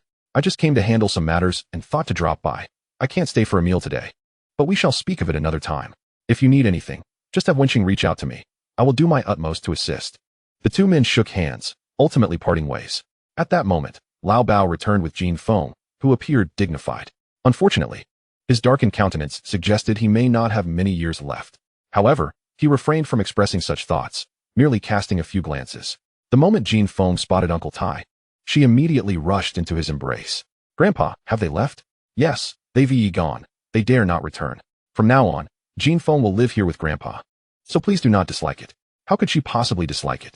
Her days here had become the happiest of her life. Free from her mother's scolding and her uncle's beatings. I want tea. I want to stay with Grandpa. Everyone here is so kind to me. I'll always stay here. Good, good. Uncle Tai, who had been wearing a worried expression for days, finally broke into a smile. Of course, where there is joy for some, sorrow follows for others. Wang Xuan and Yin Ling were inexplicably sent away. Upon returning home, Wang Xuan felt increasingly uneasy and decided to visit his uncle. To his dismay, he discovered that his uncle, Chao Jiangong, was in a far worse predicament. Authorities had suddenly uncovered his embezzlement and bribery activities, and now a crowd had gathered at his doorstep. Wang Xuan could only watch helplessly as his uncle was taken away. He intended to inquire about the situation, but was brusquely pushed aside by the officers escorting Chao. Move along, move along. Upon seeing Wang Xuan, Chao Jiangong became agitated, exclaiming, You, Wang Xuan, it's all your fault. You brought this upon me. He had been enjoying a quiet drink at home when a group burst in, claiming he had violated regulations and needed to be taken for investigation. Despite his persistent questioning, the officers remained silent, leaving him baffled as to how his previously discreet activities had come to light. One of the captors coldly remarked, Blame yourself for aiding the wrong people. Your dear nephew has pushed you into the fire pit. Chapter 126, Jiang Wanwan Scheme. Think carefully about whom you've offended recently. Han Jiangong could only think of a down-and-out hunter. Could it be that the hunter held significant connections? Just wait to be thoroughly investigated. Han Jiangong broke out in a cold sweat. He had merely lent a helping hand, never imagining it would lead to his own downfall. Seeing Wang Xuan now could only bring him further distress. The following day, Wang Xuan's former workplace notified him that he need not return, and they would reclaim the house previously allotted to him. Both he and Yin Ling wept and wailed at home, only to be driven out. When Wang's mother hurried over upon hearing the news, she slapped Yin Ling, exclaiming, Look at the mess you've made. You've gained nothing but brought ruin upon us. Your uncle Wang Xuan has been arrested. I warned you that marrying a widow would only bring misfortune, but you wouldn't listen. Now look where it has led us. Wang's mother broke down in tears. Had it not been for the child in Yin Ling's arms, she would have physically lashed out. What were you thinking? You said that old man was just a pathetic hunter. How could he have connections? And now, you've truly pushed us into the abyss. At that moment, Wang Xuan, no matter how humbly he pleaded with others, received only cold rebuffs. Days later, he too was apprehended. This greedy family had finally faced retribution. Uncle Tai, on the other hand, began to enjoy a stable life, and Jin Feng's health improved day by day. Soon, she would be lively again. Yet Feng Guilan would occasionally exploit her position to deliver gifts to ingratiate herself with Uncle Tai. It turned out that this seemingly simple hunter had once been comrades with a high-ranking official, a fact that surprised everyone. Uncle Tai remained unperturbed, continuing his tranquil life. Now, he harbored two wishes, to raise Jin Feng safely and to repay a debt to Yun Zhang. In recent days, the whole brigade buzzed with excitement as villagers busily prepared for an upcoming event. Jin Feng, curious, asked her sister Shunimo, What is going on? Is there a celebration? Shunimo pondered for a moment and replied, Oh, I remember now. The cultural troupe is coming to perform.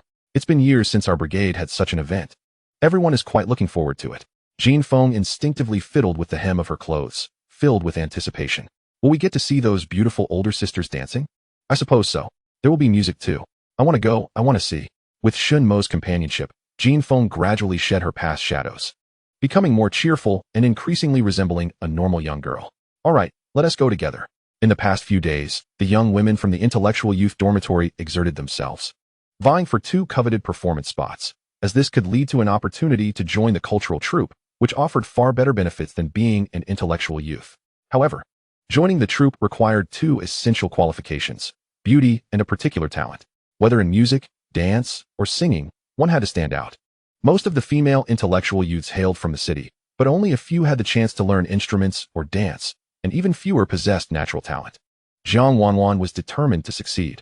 She hailed from a wealthy family and had previously learned Western musical instruments.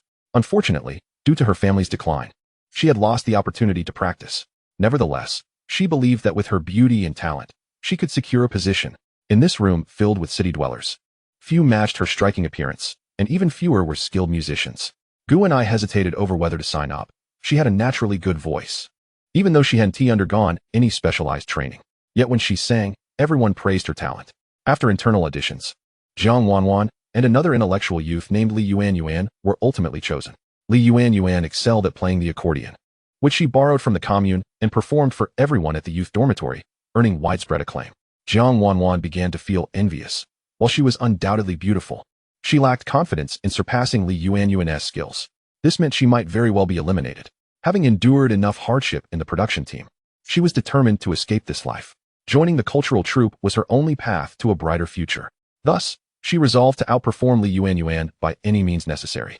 The surrounding boys began to tease. Li Yuan plays so well. Jiang Wanwan, why don't you showcase your skills too? Let us see what you've got. Jiang Wanwan furrowed her brow and replied, I don't have the instrument I need here. What do you play? I can play the violin. The violin? That's a Western instrument. If you can play it. Wanwan, you're truly impressive. Beautiful and knowledgeable about Western instruments. You'll definitely be chosen by the cultural troupe.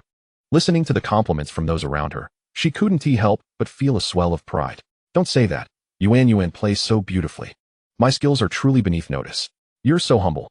While she appeared to be a harmless little rabbit on the surface, her heart was darker than anyone else's. Before everyone, she was sure to speak highly of Li Yuan. Yet, it was unfortunate that without an instrument to practice on, would she be able to perform well? Li Yuan, with a tone of sympathy, offered, how about I lend you the accordion for practice? No need. I'm confident.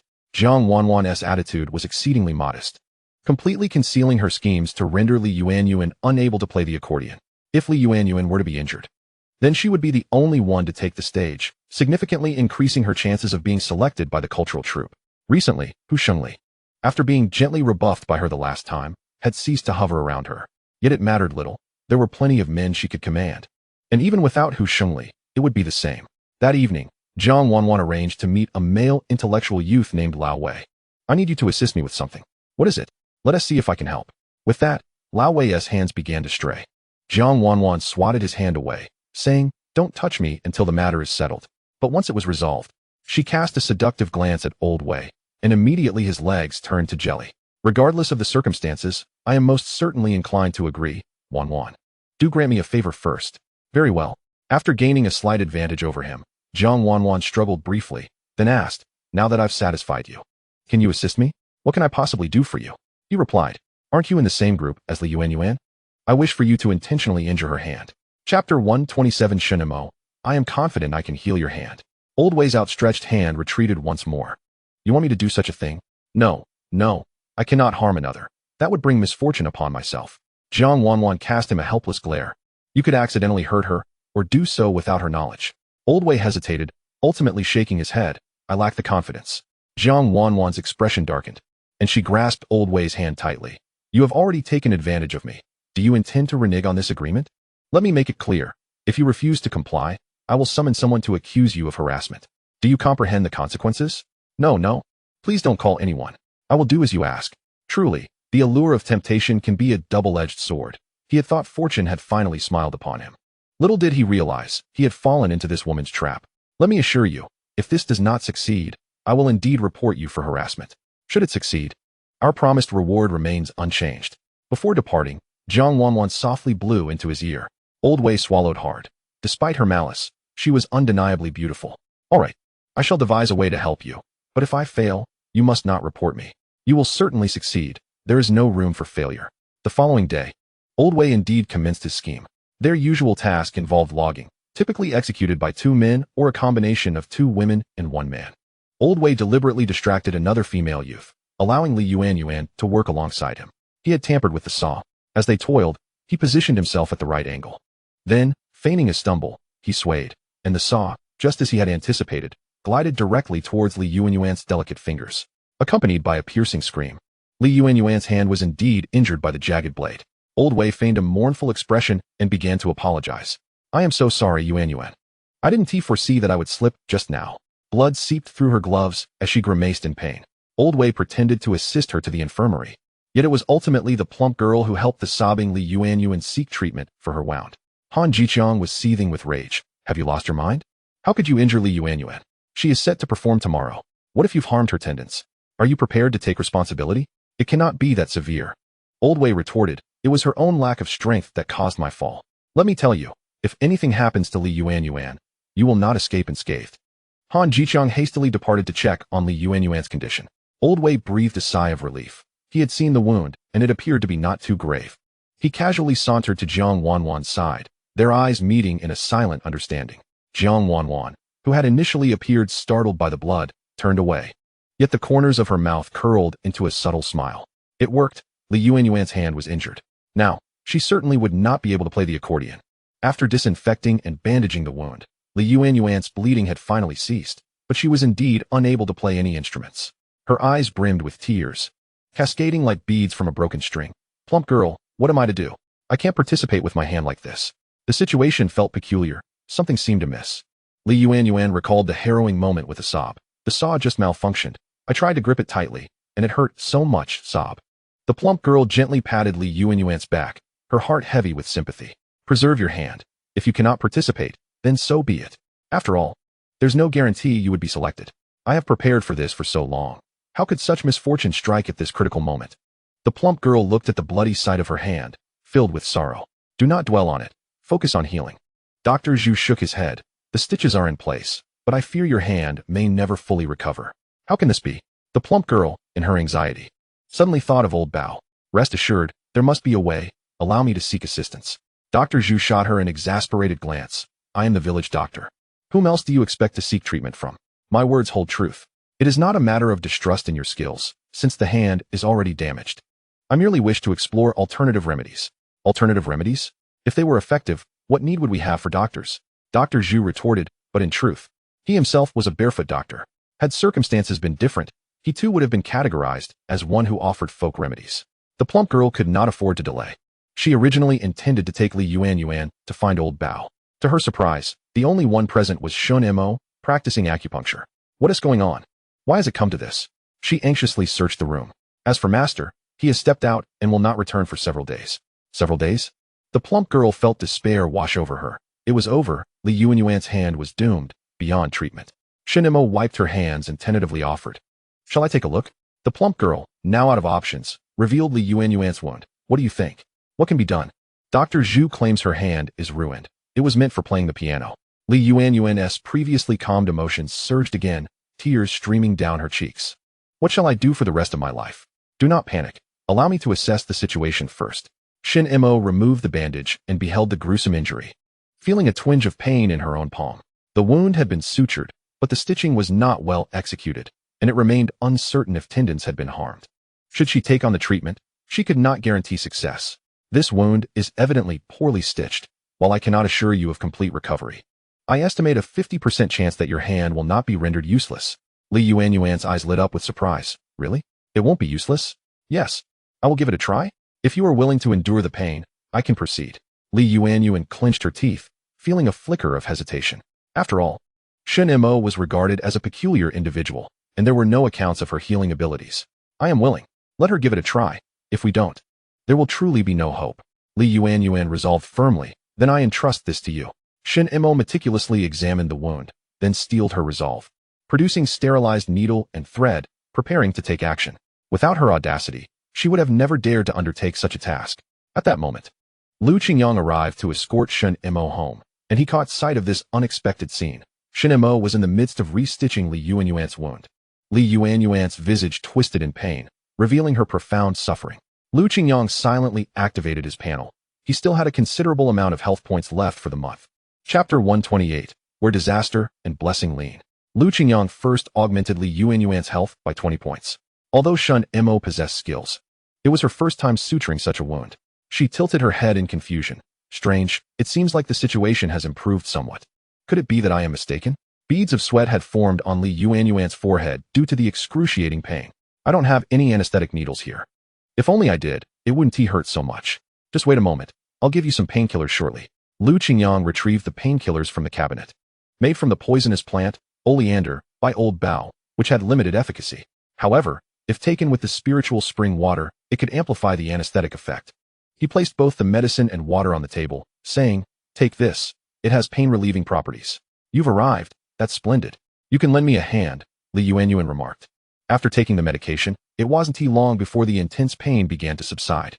Shunimo continued to assist with suturing until the task was complete, finally letting out a sigh of relief. Initially wanting to offer some words of comfort to Li Yuanyuan, she looked up and noticed that her expression was not as agonized as she had anticipated. "This medicine is truly remarkable. After taking it, I hardly feel the pain anymore." Despite her confusion, Shunimo did not delve deeper. "How does the suturing look?" The chubby girl leaned in for a closer inspection, confirming that it was indeed more meticulous than the earlier work done by Dr. Zhu. Shunimo applied medicinal powder and re-wrapped the wound. "The injury will take at least half a month to heal. Unfortunately, during this period, you won't be able to play the piano." The chubby girl exclaimed in indignation. "It's all that old Wei's fault. He is utterly oblivious." What a coincidence that this happened just before Yuanyuan's performance tomorrow. Could it be that someone is trying to harm her? Lu Qingyang stroked his chin. "That is indeed a possibility. Do you know who Old Wei has been in contact with recently?" Li Yuanyuan shook her head in bewilderment. "If we're talking about who we've interacted with the most, it would be the two girls from our group. But we've collaborated for a long time without any major issues. Forget it. Perhaps this is just my fate. Besides, there are plenty of accordionists in the art troupe. I might not even be selected, so there's no need to worry now." Li Yuanyuan's spirit sank, leaving her quite despondent. Shunimo hesitated before placing a reassuring hand on her shoulder. "It's all right. I remember a saying, disaster may be the source of fortune. Perhaps this is not such a bad thing after all." Li Yuanyuan nodded, feeling a sense of shame for her earlier doubts. They had all said she was difficult to get along with. But now it seemed that one should not wholly trust the words of others. It was only after the chubby girl took Li Yuanyuan away that Shunimo felt her hands growing weak. "Xiaomo, you truly have remarkable courage. You've only just begun learning and already dared to treat someone." Shunimo pouted. "I didn't think too much about it at the time. Thankfully you were here. I did quite well. That's because you performed excellently on your own. You have a great talent. If I fall ill, I won't need to seek out a doctor. I will simply have you, Dr. Shun, treat me," Lu Qingyang teased. Shunimo felt her cheeks flush. "What doctor? Aren't you afraid I might inadvertently harm you? Just come if you're not scared. I trust your medical skills. Moreover, with him safeguarding you, Shunimo will undoubtedly achieve great things in the future." However, the chubby girl's earlier suspicions were not unfounded. How could Li Yuanyuan have injured her hand so inexplicably? Old Wei was certainly involved, and as for who else, it was likely only Li Yuanyuan's rivals. "I'm not sure about that. I'm not familiar with the affairs of your youth commune. But I do know there are a few who are far from good people." Shunimo particularly despised Lu Chanhua and Zhang Wanwan. Ironically, one of those she loathed was present. After work, Zhang Wanwan feigned concern for Li Yuanyuan. "Oh dear, Yuanyuan, how did you injure your hand so severely? You probably can't play the accordion now." "You, Zhang Wanwan, could you be behind this?" Zhang Wanwan's eyes immediately filled with tears. "Chubby girl, how could this have anything to do with me? Everyone saw it was Old Wei's accident. You wouldn't blame me for this too, would you?" "Indeed. We all witnessed it. It wasn't Wanwan's fault. Chubby girl, we know you dislike her, but this matter really has nothing to do with her." Not long after, Han Jiqiang accompanied Old Wei to visit her, bringing along some nutritional supplements. "Comrade Li Yuanyuan, take good care of yourself during this time. It seems you won't be able to participate in the competition, but don't be disheartened. There will be future opportunities." Li Yuanyuan bit her lower lip, still uncertain. However, after Zhang Wanwan's taunts, she realized that even if she couldn't participate, she wouldn't let her rival have her way. "Team leader Han, since I can't participate, will someone take my place?" Han Jiqiang sighed. "It may take a while to find someone. It seems Zhang Wanwan will have to perform alone. I have a recommendation. I'd like to suggest someone who sings beautifully."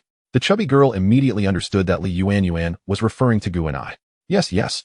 Gu and I sings exceptionally well. Team leader Han, since Yuanyuan can't go, why not let Gu and I take her place?" Gu and I quickly waved her hands. "No? That is not acceptable. I can't do it. I've heard you sing revolutionary songs before. You'll surely be fine." Li Yuanyuan looked at Han Jiqiang with hopeful eyes. Team leader Han, is that all right?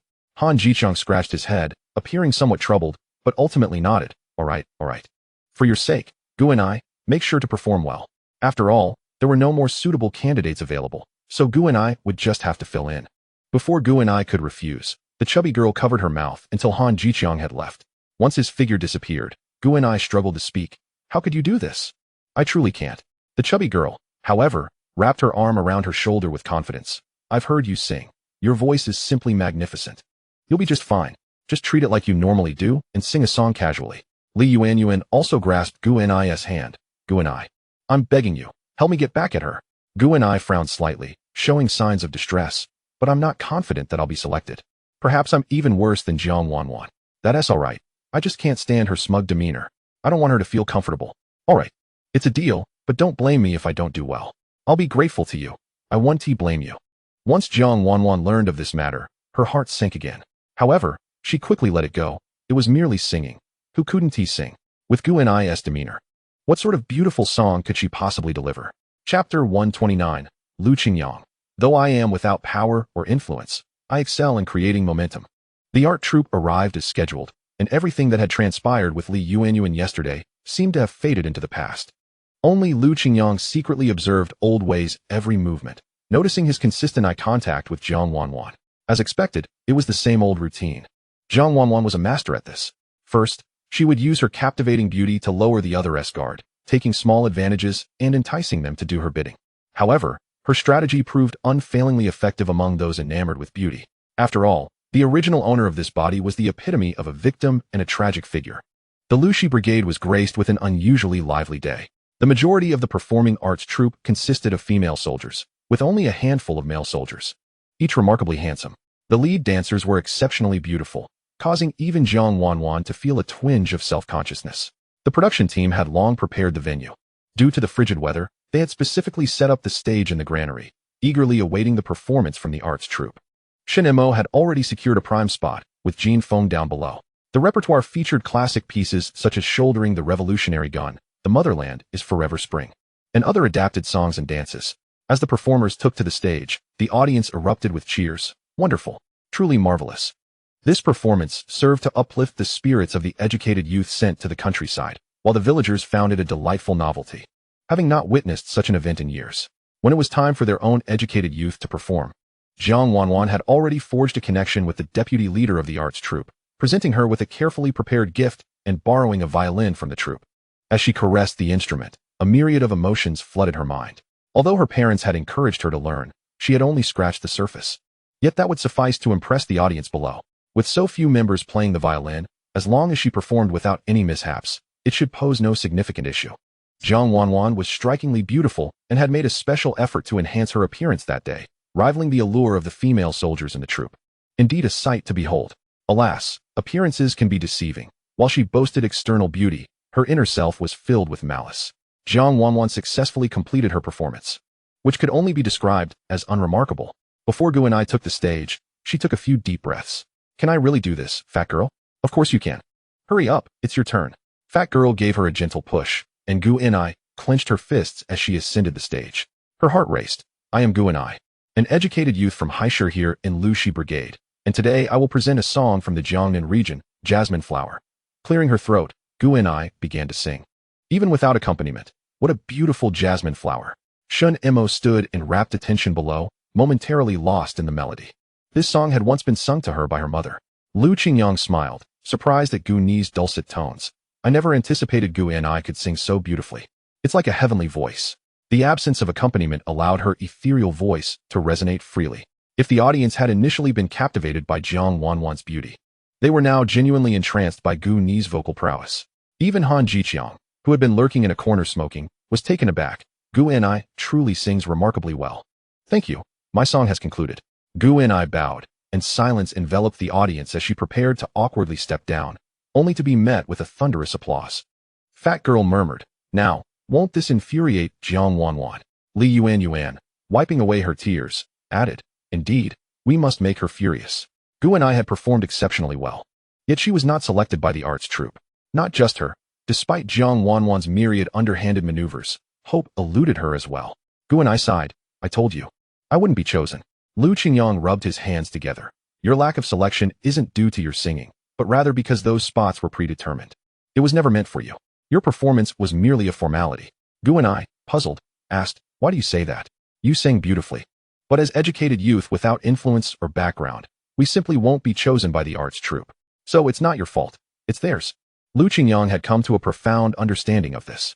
Back in university, he had served as the deputy head of the student council's publicity department, diligently participating in various campus activities and assisting with promotions, even taking on tasks meant for the head.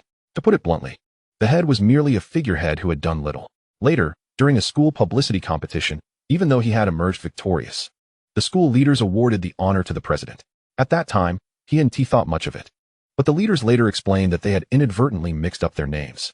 Thus, he received a special prize while only being given a consolation prize.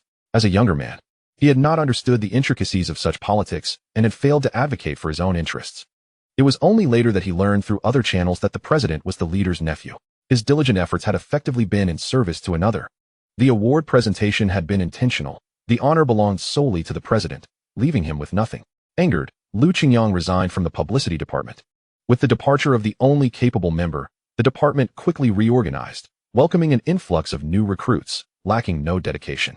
During this time, Lu Qingyang had been gathering evidence against that school leader for nepotism, discovering that he had allocated scholarships meant for impoverished students to his wealthy relatives. He anonymously reported this online, but the matter fell into obscurity. Ultimately, it was only with the assistance of a well-connected friend that he managed to forward the evidence. The school leader was eventually dismissed from his position. This experience deeply instilled in him the understanding that regardless of one's abilities, having a favorable background often trumps all. Securing victory over 99% of the populace. Gu and I nodded thoughtfully. Thank you for your comfort. This isn't merely comfort, though. Tell me, do you wish to join the arts troupe? Gu and I fidgeted, her hands nervously rubbing together. Of course I do. Once I step through the doors of the arts troupe, I would become an enviable artistic soldier. Then don't lose heart just yet. I may indeed possess a means to help you realize that dream. Gu and I could hardly believe her ears. What method could you possibly have? You said it yourself. We are children of ordinary families, lacking power or influence. Oh, but that is where you are mistaken. Though I may lack authority, I excel in creating opportunity. Just wait and see the spectacle. Chapter 130. Can such a humble educated youth possess such capability? Gu and I looked perplexed. Create opportunity? How do you plan to do that? By making a grand show. Gu and I felt a blush creeping onto her face. If she were to truly join the arts troupe, Jiang Wanwan would surely be seething with jealousy. Lowering her head shyly, she asked, Lu Jijun, why are you being so kind to me?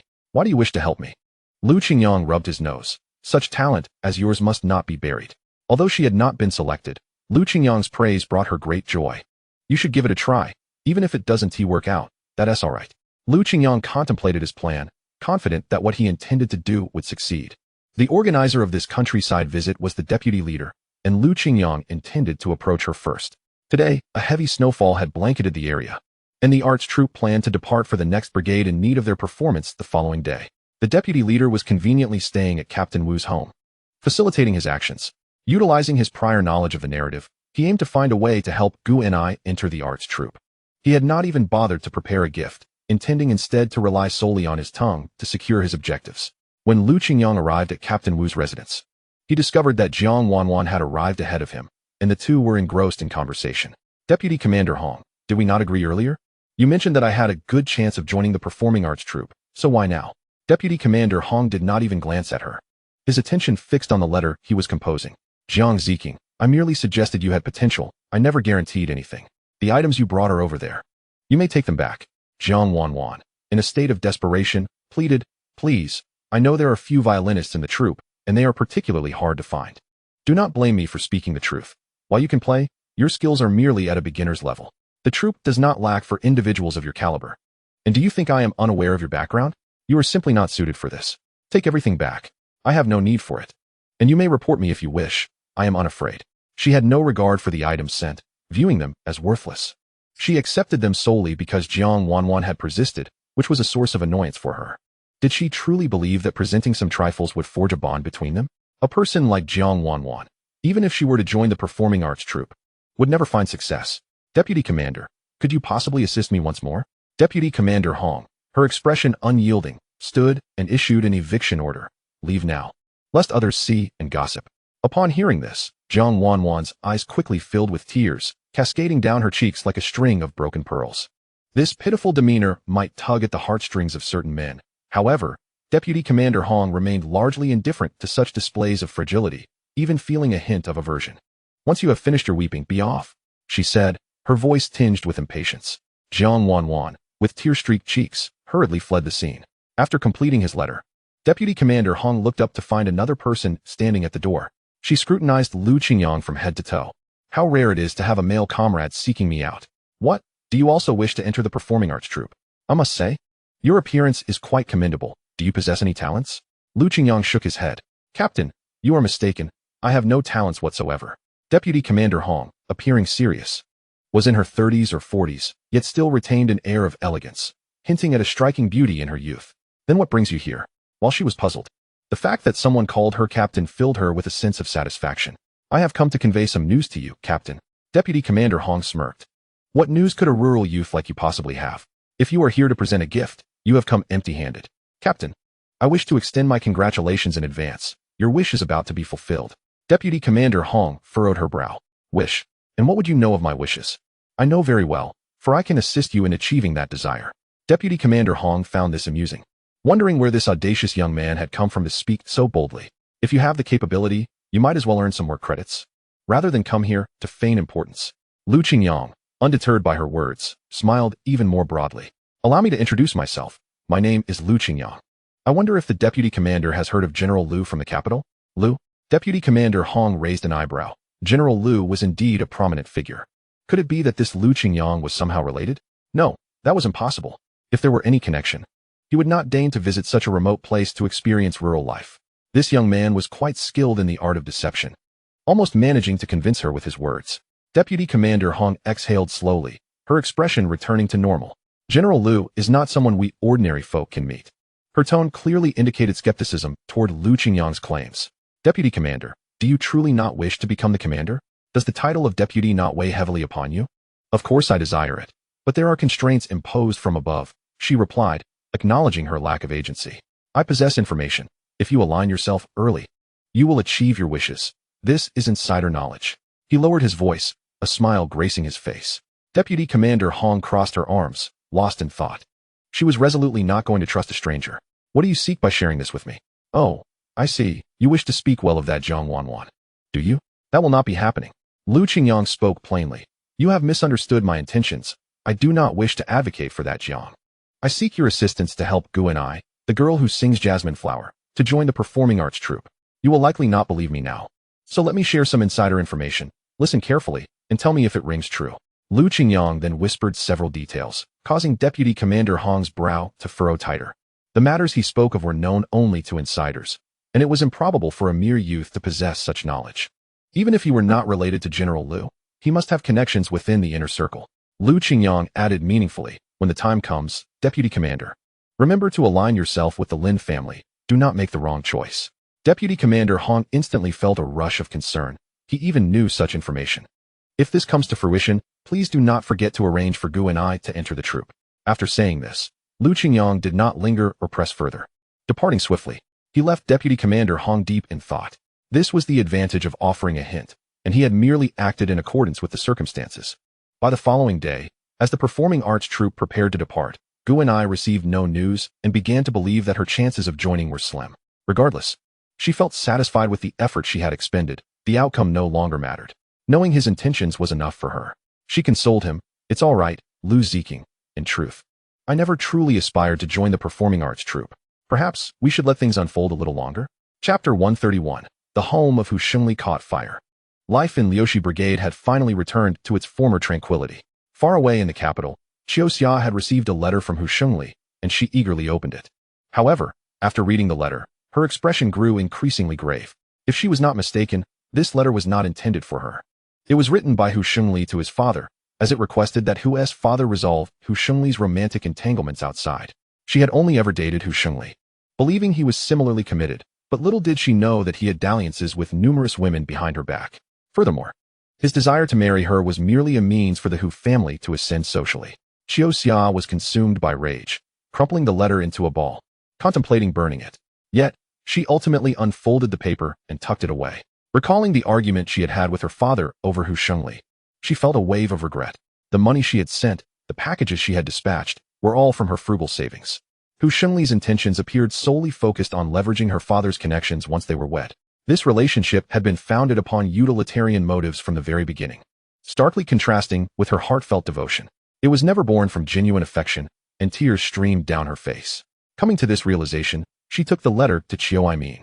With tears welling in her eyes and her voice choked with emotion, she softly called out, "Father." The relationship between Qiu Aimin and Qiu Xia was initially tense. Yet upon seeing his beloved daughter, her face streaked with tears and unsteadily approaching him, he inquired with genuine concern, "What has happened, my dear Xia? Has someone wronged you to the point of tears?" "Look at this," Qiu Xia said, producing a crumpled letter. Qiu Aimin took it and read it word for word, his expression gradually growing grave. Once he finished, he slammed his hand on the table, fury evident on his face. "I told you from the beginning. That scoundrel is no good. Look, his true colors are finally revealed." Tears streamed down Qiu Xia's face like pearls from a broken string, her heart heavy with sorrow. Yet she found it hard to sever ties with Hu Shengli. "What shall I do now?" she lamented. "What else can we do? You were the one who spoke well of him and urged me to arrange for his early return. I told you, those shifty eyes of his radiate insincerity. Thankfully, nothing disastrous has occurred yet. You can still part ways with him. Cut off all ties immediately." Though her heart felt as if it were being cleaved, Qiu Xia could only suppress her anguish and heed her father's advice. "I will ensure you find someone far better. We must rid ourselves of such scum." Meanwhile, Hu Da, upon receiving the letter sent by his son Hu Shengli, was instantly thrown into a state of panic. This letter was meant for Qiu Xia. How had it ended up in his hands? Surely, his son must have misaddressed it. He examined the envelope again, confirming it was indeed addressed to him. Could it be? Had the letters been switched? He hurriedly rushed to the Qiu household, desperate to clarify the situation with Qiu Xia. His current position as a driver in the state-owned factory was owing to Qiu Xia's intervention. Qiu Aimin had refrained from taking drastic measures. If Qiu Xia severed ties with his son, all would be lost. Upon arriving at the Qiu residence, he was met with shocking news. The factory had uncovered his mistakes regarding the missing shipments. They were poised to terminate his employment and demand compensation for the losses incurred. Huda attempted to plead. "Director Qiu, we are to become in-laws. Please consider that and spare me." "Spare you? Is this not your doing? If it weren't for Qiu Xia intervening, I would have dismissed you long ago. But my daughter has seen the light. Look at the trouble your son has caused. Even if he were charged with criminal offenses, it wouldn't be an exaggeration." Qiu Aimin's face flushed with anger, and had it not been for the repercussions on his daughter's reputation, he would have reported Huda long ago. For now, he could only act within his means to expel him. As for Hu Shengli returning, that was out of the question. With a derisive laugh, Qiu Aimin declared, "Your son wishes to return? Rest assured, he shall not. Let him endure hardships in the dark province and reform himself. Do not approach us again. I am following the proper protocols. If you cannot afford to compensate, then prepare for prison." He slammed the door shut, extinguishing Huda's hopes. How could this foolish Shengli not have checked the letter before sending it? Now, with this calamity, he had no way to explain himself. Compounding the problem, the items he had previously misappropriated had been sold long ago, and he had spent the money. Where could he possibly find a way to repay? He was as restless as an ant on a hot pan. Unable to find Qiu Xia at home, he resorted to waiting outside her workplace, hoping this future daughter-in-law might grant his son another chance. Upon spotting Qiu Xia in her nurse's uniform, he hurried after her. Attempting to explain, "Xia, you must have seen that letter, right? It was all nonsense written by Shengli. There is no truth to it. He loves you dearly and yearns to return to marry you." Qiu Xia, initially reluctant to engage, could no longer contain her indignation and turned to him with a stern expression. "You need not shield him any longer. I have already confronted that woman. She is not the only one. Hu Shengli has many women. Even while courting me, he was entangled with others. How can I trust your words? Do not plead with me. My father has made everything clear. Hu uncle, focus on your own matters." As she turned to leave, Huda grasped her hand. "No, those others were merely past flings. This must be a smear campaign against Shengli. You cannot believe those rumors without giving him a chance to explain. It is unjust to condemn him without even seeing him." Qiu Xia hesitated. She had invested so much into this relationship, and the thought of Hu Shengli caused her heartache. It was indeed necessary to confront him directly to resolve this matter. A soft-hearted woman by nature, she had intended to let her father handle it all. But she felt compelled to face Hu Shengli and clarify everything. However, the journey from the capital to the dark province was a considerable distance, and she had heard the conditions there were harsh. Huda, originally intent on retrieving his son with Qiu Xia's aid, was taken aback by her newfound resolve. If that is the case, I shall personally visit the Baiyun commune to confront Hu Shengli and demand clarity, so you can be at peace. Thus, Qiu Xia set her mind on visiting the Baiyun commune, planning to take leave and sneak away, preparing a small bundle for her departure. Meanwhile, in the Liushi brigade, December had swiftly passed. The production team had raised over a dozen pigs this year, delivering 10 to the commune, with 3 or 4 remaining for the village after reserving the breeding stock. Thanks to a bountiful hunting season, they had more pigs to spare. With the new year approaching on January 23rd, Captain Wu decided to have the pigs slaughtered early and distribute the meat based on last year's labor points. Traditionally, this task had been entrusted to Wang Dagong. However, Wang Dagong had injured his back while hunting and declined the job. Captain Wu then thought it prudent to assign the task to Lu Qingyang, knowing that hunters generally had the skills needed for slaughtering. You want me to slaughter pigs for the village? Captain Wu cheerfully informed him. Lu Qingyang was taken aback. This was no small task. However, then he considered that such an opportunity must come with its own rewards. Otherwise, why would Captain Wu single him out? With a grin, Captain Wu replied, "What do you think, Xiaolu? I thought of you first for this opportunity." Grateful, Lu Qingyang quickly expressed his thanks. "I truly appreciate it, Uncle Wu. Why thank me? We are practically family." Captain Wu waved his hand dismissively, then added, "By the way, your aunt has been saying you should come over for a meal tomorrow." A sense of foreboding washed over Lu Qingyang. He felt beads of sweat forming on his forehead amid the biting cold. "Your aunt genuinely cares about you being all alone here, and she is sincerely looking out for you. Xiaolu, you must heed her advice. This arrangement is settled. You must come." Captain Wu insisted, his inner thoughts revealing his intention to keep the benefits within his circle. Initially, he had no special feelings for Lu Qingyang. As the rapport between them deepened, Captain Wu increasingly perceived that this young man was extraordinary. Unlike the rash youths, he possessed depth and foresight, destined for greatness in the future. Lu Qingyang had also grown significantly sturdier since his arrival, resembling the figures depicted in promotional posters. With such looks, which girl wouldn't be enamored? "Don't forget, I must return to my duties. There are numerous matters awaiting my attention at the team," Captain Wu remarked, departing without waiting for Lu Qingyang to respond. With a resigned shake of his head, Lu Qingyang thought, well, he couldn't possibly decline an invitation for a meal. Later that evening, he was summoned by Uncle Tai for dinner, who mentioned that this year's pig slaughtering would be assigned to him. "Your luck is quite remarkable. There's plenty of profit to be made in pig slaughtering," he said. Yet, Lu Qingyang felt uncertain, having little experience in such tasks. Just then, Shunimo abruptly looked up from her meal. "I can do it. I'll help you slaughter." "You know how to slaughter pigs?" Lu Qingyang asked incredulously. "Slaughtering is nothing. I can also castrate them." "Castrate pigs?" Uncle Tai erupted into laughter. "That means removing the male organs. Young boars are castrated just days after birth. If you're unfamiliar, I'll show you how to do it." Shunimo boasted, "My knife skills are swift and precise. I castrate the pigs in the team every day." Lu Qingyang felt a sudden tension in his body, an inexplicable pain surging downward. This was better left unseen, but he could still offer assistance. With her mouth full of corn cakes, Shunimo declared, "I can help, but I want you to cook the dishes made from the pig." That was certainly no problem. Although he had never prepared dishes from slaughtered pigs, he could consult others for guidance. The pigs raised by the production team were bound to taste better than wild boars, whose flavor was stronger due to their uncastrated state. Cooking them required a heavier seasoning to mask the taste. Shunimo began her preparations early, sharpening her knife while murmuring to herself, slaughtered pig dishes, stir-fried pig liver, braised pork knuckle, stir-fried intestines. Lu Qingyang couldn't help but facepalm. How many dishes was she planning to eat? The next day, Lu Qingyang arrived as promised, bearing a box of peach crisps and a bottle of wine for Captain Wu's family. Upon seeing him, Aunt Wu's face immediately lit up with joy, warmly inviting him. "Oh, our little Lu is so considerate. You need not bring so many things. Just your presence is enough. Come inside."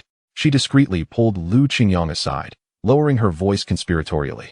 "Little Lu, when you meet my niece later, remember to be polite and speak in accordance with her preferences. Her family is from the forward brigade, and her father is the vice captain of the brigade. You must seize this opportunity." Lu Qingyang felt utterly bewildered. Wasn't this just a meal? How did it turn into a matchmaking event? Captain Wu had merely invited him for dinner. This meal was turning into a trial, a ruse to set him up for a blind date. He sat stiffly, feeling more nervous than during his high school days. He couldn't stay, yet he couldn't leave either. Gu and I had also heard the news about Captain Wu's intention to introduce Lu Qingyang to a potential match. Her heart fluttered with anxiety. The plump girl noticed her unease and remarked, "What if Lu Qingyang really falls for that girl and decides to settle down in Lushi Brigade? Wouldn't they end up getting married?" Gu and I immediately grasped the plump girl's hand tightly, unconsciously increasing her grip. "Stop saying such nonsense." "Ow." if you're not worried about it. Why are you squeezing me so hard? That hurts. The plump girl exclaimed dramatically. It won't succeed, absolutely not. She shook her head, exuding a sense of resignation. If you truly like him, just boldly confess your feelings. Hiding will only make me anxious for you. What if one day, Lu Qingyang is taken by someone else? You might regret it. Lu Qingyang even helped me find a way into the cultural troupe recently. He puts in so much effort for me. He must be interested. Gu and I thought to herself, yet uncertainty crept in as he had never expressed his feelings. Moreover, Lu Qingyang seemed kind to everyone around him, which made her feel less special. After the previous incident, she had become hesitant to express her feelings to the opposite sex. I don't like him. Plump girl, please don't spread rumors. It could ruin my reputation. All right, you don't like him. Just wait and see if Lu Qingyang gets taken away. Then you'll have a chance to toast at their wedding. The plump girl couldn't keep her mouth shut, and soon the news reached Shunimo's ears. Feeling inexplicably anxious, she picked up her gleaming knife and began sharpening it furiously again. Chapter 133. The reluctant matchmaking. Lu Qingyang had not anticipated that he had fallen into Captain Wu's trap. What he believed to be a simple meal turned out to be a ruse to set him up on a blind date. This was unacceptable. He needed to devise a quick escape plan. Aunt, can you tell me which family this girl is from? Uncle Wu certainly kept this a secret from me. I look nothing like someone here for a date. Just look at what I'm wearing. What? Old Wu didn't mention it to you? That rascal. I told him to clarify things with you, Aunt Wu said, her gaze flashing with reproach, sharp as a knife, directed at Captain Wu, who immediately wilted like a drooping eggplant. Since you've come, just enjoy the meal and get to know my niece. No matter how you're dressed, even in a burlap sack, you'd be fine. Come on, Aunt Wu insisted, dragging him over without giving him a chance to escape. Lu Qingyang sighed inwardly. He might as well sit through the meal and find an excuse to leave afterward. As for the girl, he resolved to play the fool, ensuring she found him unappealing, thereby allowing him to extricate himself unscathed. Once seated at the table, the normally loquacious Lu Qingyang suddenly became tongue-tied. It was as if he hadn't eaten in ages, shoveling food into his mouth without sparing a glance at the girl. Little Lu, aren't you usually quite the conversationalist? Why so quiet today? Go chat with Xiangmei. Xiangmei had come, skeptical of her aunt's glowing praise for this man, curious to see what he was like. Upon seeing him, however, she found herself momentarily entranced. She leaned closer to Aunt Wu and whispered, Aunt, why didn't you introduce me to this handsome man sooner? Aunt Wu chuckled. Well, now you are being introduced. When Lu Qingyang caught a glimpse of the girl's gaze, he realized he was in trouble. She seemed interested in him. In truth, Xiangmei was not unattractive. But he felt no spark. Sticking to his principle of better to be single than to settle, he quickly formulated a strategy. Feigning nervousness, he stammered, Aunt, I'm just a bit, too nervous, you know? He began to fidget awkwardly. Sorry, I get tongue-tied when I'm anxious. And I can't control my expressions. Xiangmei's face displayed a hint of disdain, but upon noticing Lu Qingyang's robust physique, she softened her judgment. It's all right. Everyone has their quirks. I have my own flaws too, so I can understand. My aunt says you are quite skilled at hunting in the brigade. You've even taken down big game and bears. That's impressive. Lu Qingyang felt a wave of unease wash over him. This fellow truly had an unfair advantage when it came to looks, and it was impossible to resist his charm. Any shortcomings paled in comparison to such allure.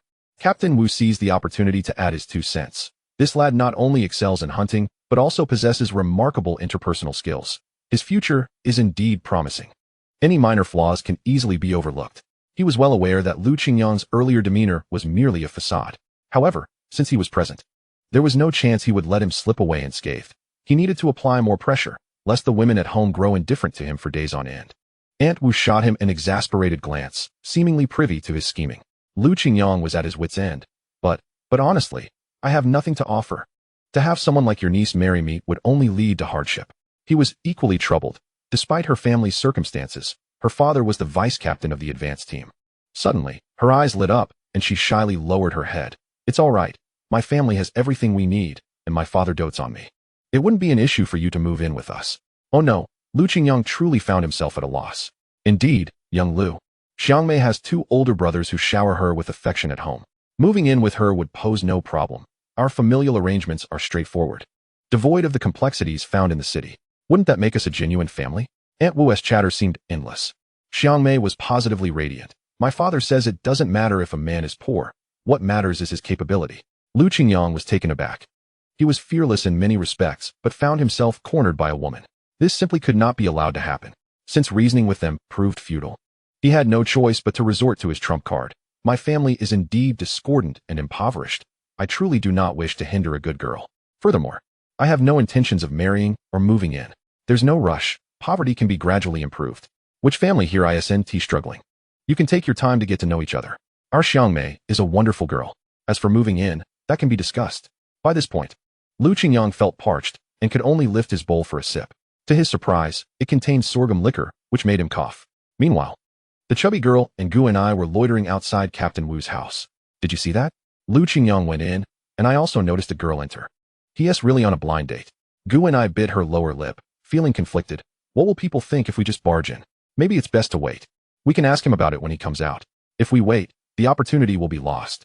I'm genuinely worried for you. The chubby girl felt exasperated. If she liked someone, she would boldly confess her feelings. If the other party refused, she would resort to force to make them comply. On the other hand, Gu and I was hesitant and indecisive. Fine, I'll go in and speak on your behalf. The chubby girl made a move to enter, only to be pulled back by Gu and I. You only heard rumors. It might just be a misunderstanding. He might not even be on a date. Barging in like this could create more problems. Gu Ni's heart raced. She harbored feelings for Lu Qingyang, yet she had to consider the consequences of such actions. How could she explain to Captain Wu and the others why they rushed in? Even if they did go in, a reasonable excuse was essential. She had previously suffered from gossip and was hesitant to gamble again. Originally, she had intended to proceed gradually and let things develop naturally, rather than forcing the issue now. Just as she was deep in thought, she spotted Shunimo at the entrance of Captain Wu's house, confidently striding in with a kitchen knife in hand. The chubby girl gasped in shock. What is Shunimo doing? Chapter 134. Shunimo. Lu Qingyang is mine. No one can take him away. Shunimo had been diligently sharpening her knife, but her thoughts were tumultuous, prompting her to take decisive action. She boldly approached, wielding the glinting blade. Upon seeing her, Captain Wu felt a chill run down his spine, especially with the sharp knife in her hand, which only heightened his anxiety. What brings you here with a knife? Surely, we can discuss matters calmly, he said, stepping back several paces. Shunimo only then realized she was still holding the knife. Sorry, Captain Wu. I was sharpening it while lost in thought, she said, placing the knife behind her back, looking puzzled. Is Lu Qingyang here? Captain Wu remained wary. So, you're looking for young Lu? What do you need him for? I want him to cook for me. He's a young man destined for great things. He can't just be cooking for you all the time. You should head back. Shunimo frowned, lifting the knife once more. No, I'm hungry. I can't cook well. My grandfather can't see, and I can't make food. I can't eat without Lu Qingyang. You must let him come back. Shunimo had always relied on others for food. Not because her family lacked it, but because her own cooking was nearly inedible, either burnt or with an off-putting taste. She didn't merely take from others. She often brought them game she had caught herself, which is why the villagers were willing to share their food with her. Let us talk this over calmly. Put the knife aside, Captain Wu implored, genuinely alarmed by the sharp blade that could reflect his own face. Oh, Shunimo complied, setting the knife down. Then tiptoed to peer inside. I hear Lu Qingyang's voice. I must go find him. Wait, they're discussing important matters in there. You're just a girl. Captain Wu protested, but before he could finish, Shunimo pushed past him and crossed the threshold. Upon seeing Shunimo, Lu Qingyang stood up and approached her. What brings you here? Shunimo pouted, patting her stomach. I'm hungry. I want to eat. You need to cook. All right, I'll make something for you shortly. Right now, immediately. Shunimo fixed her gaze on Xiangmei, who sat across from Lu Qingyang. Lu Qingyang scratched his head, smiling wryly, and turned to the others. His eyes filled with a hint of apology. See, she's hungry. I should go cook for her. Should I head back now? Aunt Wu frowned, eyeing this unexpected guest. When had Lu Qingyang become so close with this girl? In an instant, she smirked. Oh, what are you going to eat at home? Just stay here and have a bite. Don't you see young Lu is busy? We might be adding a sister-in-law here. Xiangmei, initially puzzled, suddenly blushed and lowered her head, feigning modesty. But we haven't even begun to discuss this yet. Shinmo's expression grew increasingly somber as she brandished the kitchen knife in her hand. What sister-in-law? I have no sister-in-law. Lu Qingyang is not my brother. If he is not your brother, then what is your relationship? Xiangmei puffed up her cheeks. Surely, her aunt wouldn't introduce her to a man who was already taken. That would be utterly unethical. However, this girl before her appeared quite young and disheveled, her face smeared with dirt despite her neatly combed hair. She hardly seemed a fitting match for Lu Qingyang. Shunimo asserted with righteous indignation, Lu Qingyang is mine. None of you can take him away. How did he become yours? Xiangmei stood up in defiance, yet began to ponder the implications of her words. Something was amiss. It truly felt off. Weren't you just stammering a moment ago? How come your speech is so fluent now? Lu Qingyang shrugged, wearing an expression that suggested she should understand. Shinmo's earlier declaration had even made him blush, as it could easily lead to misunderstandings. She directly tugged at Lu Qingyang's sleeve, pulling him closer while wielding the knife, making it clear that no one dared to approach. Come back with me immediately. You are not allowed to linger here. Otherwise, I shall become angry. All right. I will leave with you at once. My apologies, Uncle Wu and Aunt Wu. Before Lu Qingyang could bid farewell, Shunimo had already yanked him away. He could only feign helplessness, gesturing in resignation as he followed her out, watching as her unwavering determination led them further from view. Xiangmei, infuriated, stomped her feet. Aunt Wu, what on earth is going on? How did it come to this? Aunt Wu sternly interrogated Captain Wu. Old Wu, explain this situation. Did you ever seriously discuss the matchmaking with young Lu? I fear the child believed we merely invited him for a meal. This young intellectual, newly arrived, surely had no romantic entanglements. Captain Wu was at a loss, realizing that his good intentions had backfired. Xiangmei simmered with anger for a moment before expressing regret. Such a fine man. What a shame. Xiangmei, do not be disheartened. Your aunt will surely find someone suitable for you. What do I have to be upset about? Xiangmei resumed her seat, knowing she couldn't be deceived by Lu Qingyang's gaze. The moment she saw that girl, his eyes had lit up. Being set up for a match felt more like coercion. It was a blow to her pride. Indeed, Aunt, you must be clear in the future. I wish to avoid such misunderstandings. Giving someone hope only to let them down. Aunt Wu, being straightforward, dismissed the situation, assuring that such a mix-up would not occur again. She recognized that if not for old Wu's deception, Lu Qingyang had no intention of engaging in matchmaking. In the end, only Captain Wu was left with a wounded heart. Captain Wu held his forehead in despair, lamenting. What is this even about? Gu and I and Fat Girl watched as Shunimo dragged Lu Qingyang away, his face still adorned with a smile. How did Shunimo manage to whisk him away so effortlessly? Gu and I felt a pang of regret for not having feigned courage earlier. Fat Girl scoffed. When I suggested you go to him, you hesitated. Now that the matchmaking has failed, you should be secretly relieved. Why do I always feel a bit unsettled? Though relieved, Gu and I could not shake the feeling of having lost something.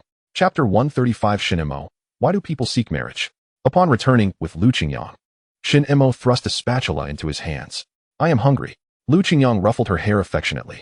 You, how did you suddenly burst in with a knife? Quickly put it down. Shunimo murmured. I was scared. Scared? You seem quite audacious to me. You dared to brandish a knife at the captain's home. Though she had indeed aided him, he felt compelled to advise her against such impulsiveness in the future. Lu Qingyang was not afraid of Captain Wu's ire. He had his ways of handling it. I don't fear them. I fear you. They say you are to be matched, and if it succeeds, will you no longer care for me? Shunimo's head drooped in disappointment. Upon hearing that news, she had felt an unsettling pang in her heart. If Lu Qingyang truly married someone else, how would she ever enjoy such delectable meals again? She was unwilling, she was unhappy. Thus, she resolved to reclaim him. Disregarding the consequences. Rest assured, I have no plans for marriage at the moment.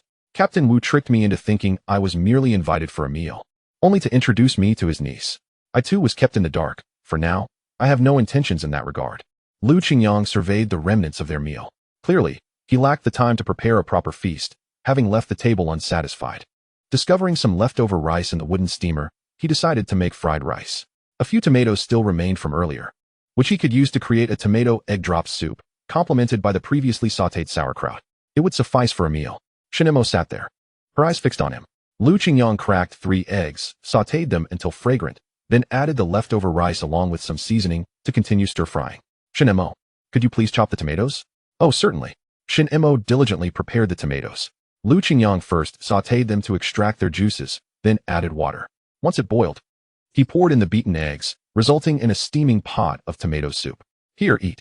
It's quite simple, just enough to get by. Shunimo, however, did not feel it was merely adequate. Taking a bite of the fried rice, she immediately beamed with satisfaction. Her earlier worries seemed wholly unfounded. After sipping the steaming soup, she slurped it down eagerly, exclaiming, delicious, truly delicious. Midway through her meal, she looked up at Lu Qingyang and asked, You are an intellectual. They say intellectuals must eventually return home. Will you also be going back? What is there to worry about? At least for the foreseeable future. I want to be going back, so eat to your heart's content, you little glutton. Lu Qingyang sensed her fear that once he left, she would no longer have anyone to prepare such delightful meals for her. Shunimo, however, began to eat more slowly. Realizing that Lu Qingyang would inevitably return home one day, a wave of solitude and bitterness washed over her heart, making even the fried rice in her bowl lose its appeal. Not enough? There's plenty left in the pot. Eat more. Lu Qingyang looked at her with concern. I've had enough. Lu Qingyang found it strange. She usually devoured 3 large bowls of rice, but now couldn't finish even one. claiming she was full. Lu Qingyang. Why do people seek marriage? She inquired, her expression troubled. Lu Qingyang pondered for a moment before responding. When two people are in love, it naturally leads them to want to be together and form a family, thus resulting in marriage. In love? What defines being in love? Shunimo asked. Her brow furrowed in confusion. It should be a feeling.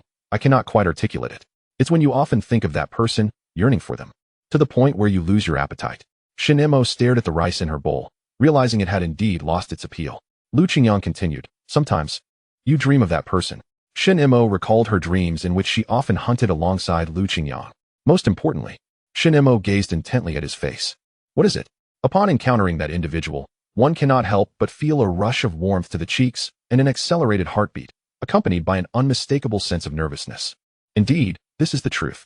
Although he has never engaged in a formal romantic relationship, he did harbor affections for certain girls during his university years. Alas, missed opportunities are irrevocable. Once gone, they shall not return. Speaking of these matters to Shunimo now feels akin to a lesson in adolescent psychology.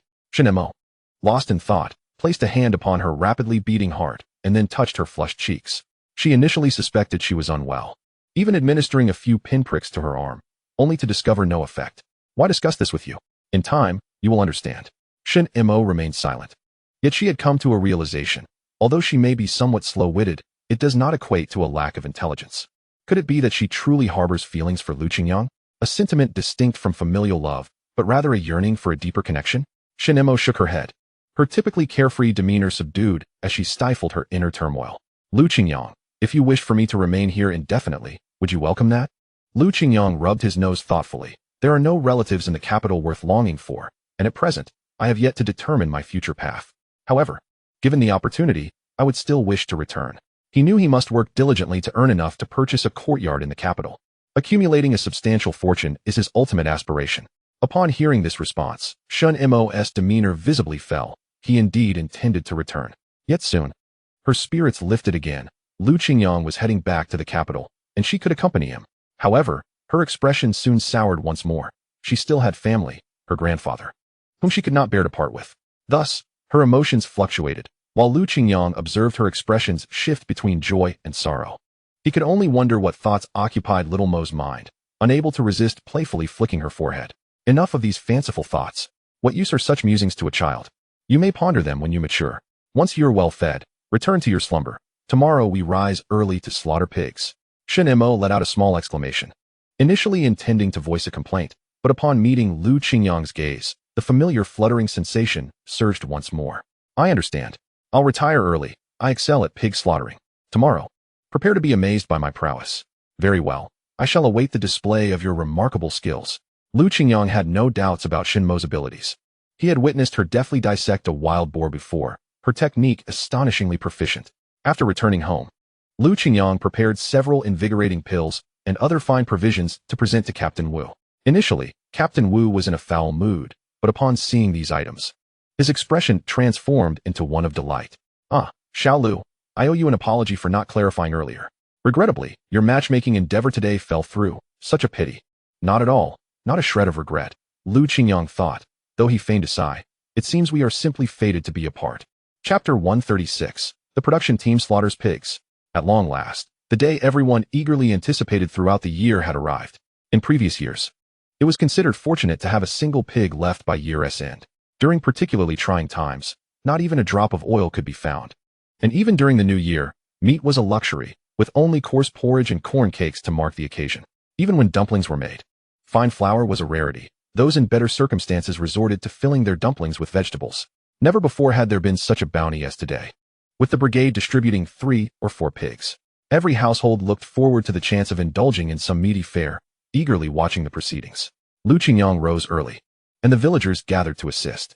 Women busied themselves boiling water, while men enthusiastically corralled the pigs, everyone energized by the occasion. The brigade's accountant was preoccupied with calculating work points to determine each person's rightful share of the meat. Unlike purchasing meat at a market, where one could choose as they pleased, the distribution was conducted through a lottery system, ensuring fairness. The meat was categorized into 4 primary types: flesh, head and feet, offal, and fat, each weighed meticulously. With the population counted, the total quantity divided among the categories yielded an average weight per person. For example, A family of 10 would draw from 10 portions. What they drew was final, with no room for regret.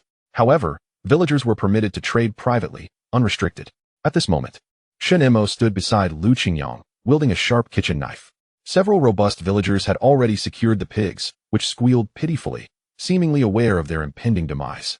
Shunimo's expression remained stoic, devoid of fear, as she rolled up her sleeves and deftly cut toward the pig's throat. Her technique was swift, fierce, and precise. Plunging the blade into the heart, the pig, still alive, writhed in agony. Onlookers, including girls and children, gasped in shock. Nearby, Jin Feng, eyes shut, held a large basin below to collect the blood, which must not go to waste, as it was a delicacy when prepared properly with salt to congeal. Once the blood was collected, the next step involved blowing the pig, a process wherein a cut was made in the back leg, allowing a strong man to inflate the pig's body with air, facilitating the removal of its fur. The women had prepared hot water, allowing it to cool slightly before pouring it over the pig to scrape away the bristles. Once properly prepared, Shunimo began to remove the pig's head with agile movements, drawing admiration from the onlookers. Remarkable indeed, this young girl is quite capable. While her skills were commendable, one should not harbor romantic notions. Shunimo hesitated momentarily. Lu Qingyang noticed and swiftly chased away the onlookers, saying, "Why do you chatter so? Instead of meddling in others' affairs, focus on your own." The women retreated several steps, not daring to offend Lu Qingyang. Shunimo remained silent, her slicing motions growing more vigorous, as if channeling her frustration into the pig. Meanwhile, Lu Qingyang began to slaughter another pig, his actions fluid and seamless, removing the legs, eviscerating it, and extracting the liver, lungs, and intestines. If prepared well, offal could be quite delicious. He intended to use the collected blood for making blood sausage, a local specialty. Before long, all 4 pigs had been dispatched. The villagers began drawing lots, each hoping for a share of the fattier cuts, as such portions promised more flavor. Unlike modern times, where ribs were prized, those who drew fatty pork rejoiced, while those who drew ribs appeared dejected. When distributing the meat, it is essential not only to allocate according to the number of heads, but also to consider the labor points. Those with higher labor points, who have contributed more, naturally receive a larger share. Essentially, every household managed to obtain 1 or 2 pounds of meat, after which it would be the turn of the educated youth, who had also made contributions to the collective. Fat girl had already begun to salivate, eagerly drawing lots and exclaiming joyfully, "It's pork belly. Hee hee," when fried. It releases oil and is the most delectable for cooking. Although she had been there for a shorter time and thus received a smaller portion, Fat girl remained cheerful. Hu Shengli was in line to receive his share of meat, and upon noticing that Lu Qingyang was in charge of the distribution, his expression immediately darkened. He knew all too well that the butcher's share was the most substantial. Unfortunately for him, he only received some neck meat, which was lean and lacking in flavor.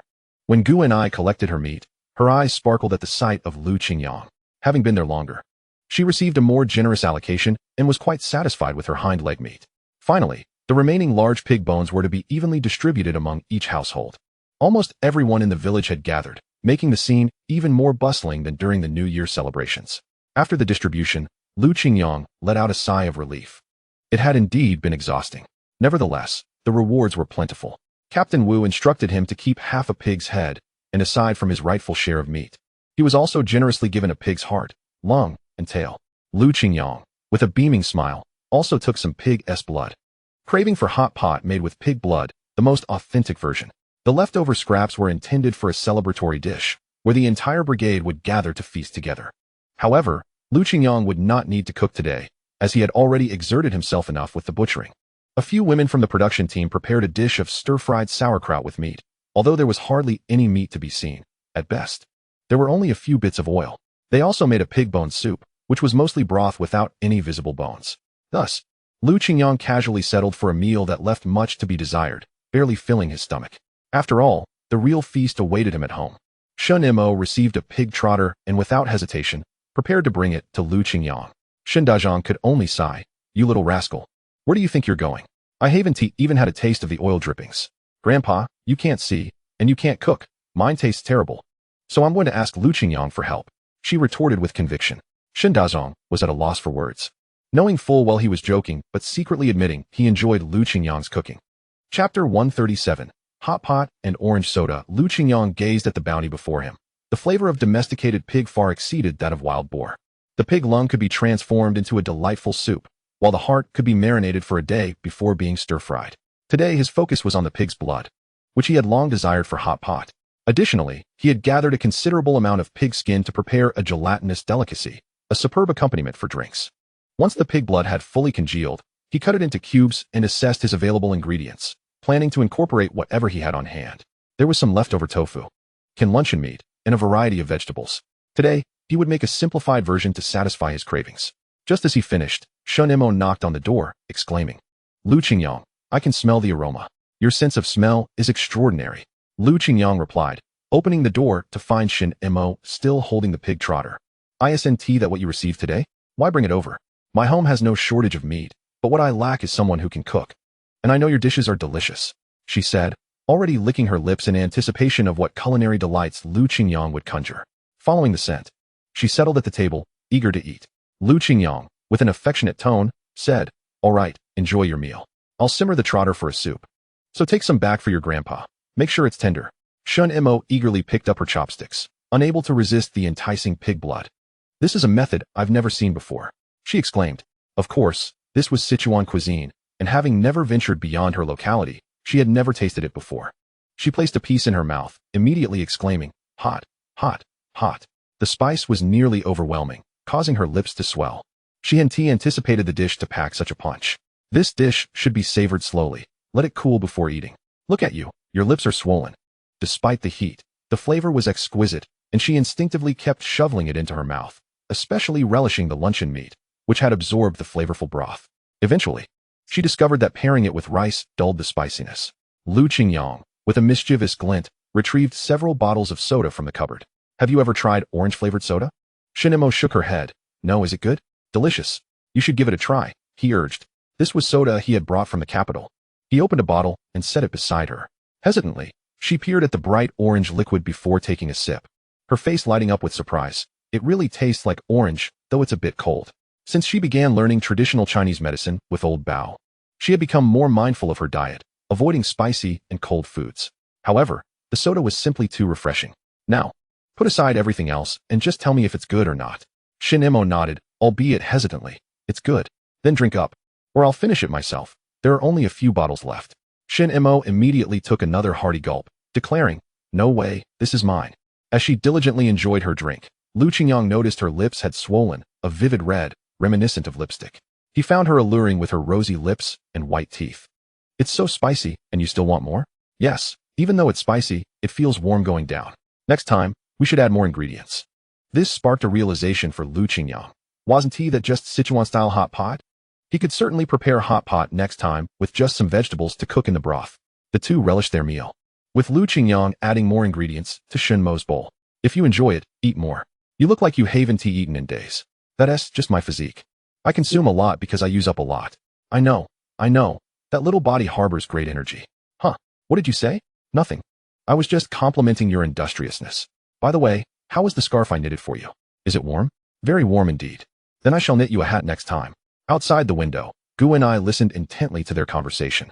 Having also knitted a scarf that she wished to gift to Lu Qingyang, she had mustered the courage to seize the moment and inquire whether he would consider being her partner, but now she hesitated. Initially, she had noticed the scarf around his neck, which had been poorly knitted and not particularly attractive, and had even commented, "Your scarf is quite unique." "How unique?" "I concur. It was indeed a gift from someone else." At that moment, she found it amusing. Who would give such an unattractive item, so poorly woven? Yet, Lu Qingyang donned it every time without a word of disdain. She contemplated the idea of crafting a finer scarf for him, a gesture to express her feelings. It turned out that this rather unsightly scarf had been knitted by Shunimo. As they engaged in conversation, it was impossible to discern any distance from Lu Qingyang. He spoke to her with such nonchalance and composure, devoid of any warmth. Being a woman herself, she could see that Shunimo must also harbor feelings for Lu Qingyang. In that moment, she suddenly grasped what it was that she had lost. When Lu Qingyang went on blind dates, she lacked the courage to intervene. Rarely did she seek him out, believing that a girl should maintain a certain reserve, especially towards someone she admired. Always, she presented her gentle and considerate side before him, never truly opening her heart, except for that one time she couldn't bear to tolerate Jiang Wanwan any longer. She simply lacked the boldness that Shunimo possessed. Clutching the scarf in her hands, Gu and I sighed and silently wrapped it around her neck. Indeed, she still lacked the courage to face their laughter and joy. Gu and I stepped back, only to be startled by the sound of barking, which caught Lu Qingyang's attention. In a fluster, she hastily concealed herself, unwilling for them to see her, fearing it would reveal her solitude. Lu Qingyang opened the door, calling out, "Who is there?" "Strange, it seems no one is about." He crouched down, bringing in Mantu and Xiao Hui just in time. "You two can come in and gnaw on some bones." On the stove, pig trotters and bones had been simmering for a while. Lu Qingyang took out the bones and shared them with the wolf and dog. Their attention immediately captured by the delectable morsels before them, leaving no thought for the outside world. Gu and I, meanwhile, tightened the scarf around her neck, concealing her sorrowful expression. Why did her nose feel so tender, as if tears were on the verge of spilling? No, she couldn't cry, otherwise, her tears would freeze, making her feel even colder and more miserable. Chapter 138, Making Dumplings and Rice Balls. Every household received meat, and on this day, the production team distributed small bags of flour to each family. With the new year approaching, the ration grains saved throughout the year could be exchanged for enough to prepare a meal of dumplings. The dumplings here typically featured fillings of scallions, cabbage, or sauerkraut. Lu Qingyang, however, had an ample supply of flour. Previously, he had traded for a considerable amount in town, which he had stored in his space. Taking advantage of the fresh meat, along with the meat he had procured earlier, he was ready to prepare a sumptuous dumpling feast. He had tasted sauerkraut dumplings before, but found their flavor lacking in authenticity. This time, however, the sauerkraut would surely be genuine, as he intended to prepare the filling himself. Shunimo, who had never learned to make dumplings, relied on others during the new year or simply muddled through. With Lu Qingyang present this year, she eagerly brought along some flour. Lu Qingyang, I want to make dumplings with you." Sure, no problem. I still have some wild boar legs saved up. It should be enough for quite a few dumplings." Before long, Jean Feng arrived, her basket laden with 2 wild rabbits, 2 pounds of pork, and a bag of flour. "Big brother, sister Shunimo, you're both here. Grandpa said he doesn't know how to make dumplings, so I brought these for you to help. The rabbits are my reward. Oh, and I also have some delicious snacks to share with sister Shunimo." Lu Qingyang scratched his head. "It's getting livelier by the minute. All right, let us all join in." Lu Qingyang's soul was that of a southerner. Yet here he was teaching northerners how to make dumplings, a thought that struck him as quite amusing. "Shunimo, you're strong. Go chop the filling." "Jean Feng, I'll wash the vegetables. It's not tiring at all." Jean Feng eagerly took on the task. Such a life was hard-earned, so she was exceedingly careful. Shunimo furrowed her brow. "Aren't you worried about getting your hands cold? You've only just recovered." "I'm perfectly fine, sister Shunimo, no need to worry. Just let me help." She certainly didn't want to be seen as someone who merely consumed without contributing. Jean Feng filled a container with water from the tank to wash the vegetables. Oddly enough, the water was not cold at all, prompting her to murmur, "How strange." Yet, due to her youth, Jean Feng did not ponder deeply, and she began washing the vegetables with growing proficiency. Only Lu Qingyang understood why. The spring water in his space retained its temperature even in the cold outside. As the sound of chopping filled the air, Lu Qingyang commenced preparing the dough. He mixed flour with an appropriate amount of spring water and a pinch of salt, kneading until it formed a dough, which he set aside to rest for half an hour. During this time, Shunimo had finally chopped the filling. The filling was delicate and robust, and Lu Qingyang began seasoning it. He added some salt and 5-spice powder for flavor, then incorporated the vegetables, creating 3 distinct fillings. Whereas dumplings from other families typically had more vegetables than meat, his were rich in meat with less vegetable content. The aroma was simply irresistible. The dough had rested sufficiently, and Lu Qingyang rolled it into a long shape, cutting it into pieces. Shunimo and Jean Feng rolled them into balls, while Lu Qingyang rolled out the wrappers. The results exceeded his expectations. At the very least, he was able to craft dumplings that resembled the real deal. Shunimo, meanwhile, molded the dough thoughtfully, soon fashioning it into a small rabbit. "Look at this," she exclaimed proudly, presenting the tiny creature. Jean Feng gasped, "Sister Shunimo, you're amazing. The little rabbit is so cute. Can you teach me?" "Of course. Just like this. Yes. And you can add filling into the rabbit's belly, transforming it into a rabbit-shaped dumpling. So lovely." Shunimo, inspired by Mantu and Xiao Hui, also made 2 small dogs. "These are for you to eat." Seeing their enthusiasm, Lu Qingyang inquired, "Do you know why we make dumplings?" "Why?" They chorused in unison. Lu Qingyang formed a sauerkraut dumpling. "What does this resemble? A gold ingot?" "Exactly. The word for dumpling, jiaozi, sounds like to exchange wealth, so eating dumplings signifies a bounteous year ahead. Be sure to eat plenty, so the coming year brings prosperity." Jean Feng's little face lit up with anticipation. "Great. I want wealth and health too." "Me too." For them, dumplings were hardly anything extraordinary. Lu Qingyang then retrieved some glutinous rice flour, preparing to form a dough for some sweet rice balls. This was a southern tradition he fondly reminisced about. Recalling the days spent with his parents enjoying rice balls. Pointing to the sesame nearby, he remarked, "Look, this is sesame filling.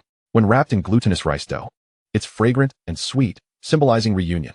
What is this? I've never seen it before. It's a tradition from our region, and the rounder you make it, the better." Lu Qingyang reminisced about the past, a warm smile gracing his face. "Certainly, I hope to reunite with my grandfather every year. I feel the same way. I want to be together with my grandpa." The two of them began enthusiastically making dumplings. Lu Qingyang, however, felt a pang of melancholy, for he was uncertain with whom he could share such a reunion. Sensing his despondency, Shunimo stood up and moved beside him. Suddenly, she reached under the table and grasped his little finger. Lu Qingyang was taken aback by her audacity, but her sweet smile as she lifted her head met his gaze, instantly easing the tension in his heart, prompting him to return her smile. "All right, they are ready. I'm going to boil the dumplings now. How many do you want?" Jean Feng counted on her fingers. "I want 10. Shunimo scratched her head, a bit troubled. "I'm not sure how many I can eat, maybe dozens?" She had a hearty appetite and was oblivious to how many would suffice. "I must eat my fill today. Then I'll boil a few extra, and don't forget, you need to have dumplings too." Jean Feng adored dumplings filled with scallions, while Shunimo preferred the flavor of pickled vegetables. Delicious. There is so much meat inside. Jean Feng devoured one after another, unable to stop. Dumplings must be dipped in vinegar for enhanced flavor. Shunimo particularly enjoyed sipping on the dumpling broth alongside each dumpling, relishing one after another. Without exaggeration, this was the most delectable dumpling meal she had ever had. Lu Qingyang, on the other hand, savored his meal slowly, adjusting his spicy sauce, and found a unique pleasure in dipping his dumplings in chili sauce. To preserve the dumplings for a longer duration, he neatly arranged the excess in a basin and placed it outside the door. By midnight, the temperature here could plummet to over -30 degrees, even colder than a refrigerator. Lu Qingyang prepared some additional dumplings for them as snacks. Though Jean Feng had eaten her fill, her curiosity got the better of her, and she indulged in a large dumpling. The sweet sesame filling, paired with the soft, glutinous dough, instantly won her over. So delicious. Shunimo took a bite as well, and then devoured 5 in quick succession, until her belly felt as though it were harboring a little baby. Content. She patted her stomach and burped, "I'm full." Chapter 139. Without a marriage certificate, how could there be a divorce? Dumplings are delightful. And so are the sweet rice balls. I can't wait to visit Lu Qingyang's hometown and see if the capital is as intriguing as they say. Lu Qingyang chuckled ruefully, for his true hometown is not in the capital, but in Sioux City. Yet, at present, the capital could be considered half of his hometown. There is a plethora of delicious food there. I'll take you to try it all. Once they returned with the basin of dumplings, Lu Qingyang began to feed the little animals in the shed. He had deliberately saved some meat filling without seasoning, boiled it, and distributed it to each carnivorous creature. The little reindeer was a special case. He shaped a vegetable ball and placed it before it. Initially, the little reindeer was quite disdainful, reluctant to eat, merely licking it once. It was only after tasting the flavor that it began to chew slowly. Compared to the other little animals who gobbled their food, it was the most leisurely eater. Lu Qingyang patted the little reindeer's head and stood up to gesture. The reindeer had grown considerably since the day he brought it home. By next year, he would surely be able to take it to dig for ginseng. After feeding the animals, he intended to visit the cow shed. The Zhang family had yet to enjoy a warm meal of dumplings. He had made plenty and had more than enough to share with them. After all, Zhang Zhongwen had gifted him an antique. A meal of dumplings was hardly a significant gesture in return. They had been criticized and labeled, deprived of the right to share in pork. Throughout the year, they hadn't partaken in a single meal of homegrown pork. At that moment, Zhang Zhongwen was cradling a child to sleep. Wei Yuxiu opened the wooden barrel and discovered the grain supply had dwindled again. "I told you to ration it, yet you devoured it all. You must eat well during your confinement to recover properly." During her postpartum period, Lu Qingyang frequently brought supplies to them, which was why she hadn't starved. "I owe you a great deal, Brother Lu, without you." Before she could finish, Lu Qingyang arrived with a rabbit and a basket of dumplings. "I thought, with the new year approaching, you hadn't had dumplings yet, so I brought some for you to taste. And here is a rabbit. I can't eat much of it, so I'm bringing it to you." In these times, who could ever refuse food? Zhang Zhongwen understood that this was Lu Qingyang's way of offering support. "If it weren't for you, we would either freeze to death or starve, Brother Lu. Please, think of yourself as well." Lu Qingyang shook his head. His initial assistance was purely for personal gain from Zhang Zhongwen. However, as he delved deeper into their lives, he found their unwavering bond and mutual support to be truly precious. People are inherently emotional beings. Prolonged interaction inevitably fosters feelings. After a few days of absence, Xiaobao seemed to have grown a bit. Indeed, children grow quickly, but it's hard on them to be born in a cow shed. Wei Yuxiu wiped away her tears. She could endure hardship herself, but the thought of her child's suffering was unbearable. Initially, she had hoped to bear a child to continue the Zhang family line. Having given birth to a daughter left her feeling disappointed. But as she spent more time with the child, her affection for her grew, and so did her heartache. You can't keep living in the cow shed. It's not a sustainable situation. Lu Qingyang frowned. How were you designated as landlords? Zhang Zhongwen explained tearfully, we are not landlords at all. Our circumstances were merely slightly better than others, who knew we would be criticized and forced into the cow shed. Yes, there were distant relatives who were landlords. But that connection is tenuous at best. In the end, someone was envious and reported us. The more Zhang Zhongwen spoke, the more distressed he became. Since your landlord connections are so distant, do you have any relatives with a revolutionary background? If so, that could facilitate some assistance. Zhang Zhongwen pondered seriously. Shaking his head with a sigh, none. Wei Yuxiu chimed in, on my side, there is a relative, a distant cousin, who is a soldier. That is promising. Having a soldier cousin signifies a clean background for your family. But I'm already married into the Zhang family. I'm one of them now. My family doesn't acknowledge me, and my parents passed away early. Wei Yuxiu felt extremely troubled. Suddenly, Zhang Zhongwen had a flash of inspiration. Being with me has brought you hardship as well. I have an idea. Yuxiu, for the sake of our child, I hope you can be resolute. What do you mean? Sever ties with me. In modern terms, let us get a divorce. No, I cannot do such a thing. Since our marriage, we have always respected each other. You have never raised your voice at me and have taken such good care of our child. How could I bear to do that? Tears streamed down her cheeks. The little one in her arms seemed to sense the shift in his mother's emotions, beginning to wail uncontrollably. Wei Yuxiu could only wipe away her tears and attempt to soothe the child once more. My dear, you wouldn't want to abandon your father, would you? Yet, perhaps this was not such a terrible idea. If you were to divorce, there would be no ties left, and sister-in-law, you could take the child away, sparing him the hardships of life in the cattle shed, thus ensuring the safety of both of you. Zhang Zhongwen sighed deeply. It may be a foolish plan, but it is indeed the only option. Lu Qingyang was aware that Zhang Zhongwen would be vindicated after 3 years. However, those 3 years would be exceedingly arduous for a tender child. The conditions here were simply too harsh. If we speak of it, Yuxiu and I do not even possess a marriage certificate. We were brought together by our parents' matchmaking, and that was that. Lu Qingyang smiled cheerfully. In that case, the situation becomes even more manageable. You are not bound by any marital ties. Exactly. Yuxiu and I have no marital relationship. Wei Yuxiu, feeling pain, yet looking at the flushed face of the little one in her arms, found herself in a dilemma. Yuxiu, do not hesitate any longer. You must find a way to leave this place. You and the child are frail. Enduring long-term here is simply unsustainable. I, however, am strong and can endure. As long as you two are well, I will have the motivation to carry on. Besides, we have no marriage certificate, so there is no talk of divorce. Chapter 140 Shunimo. Lu Qingyang, may I take a bath here? Would you mind? It would merely clarify our relationship. I am fine with suffering alone rather than having the entire family endure hardship.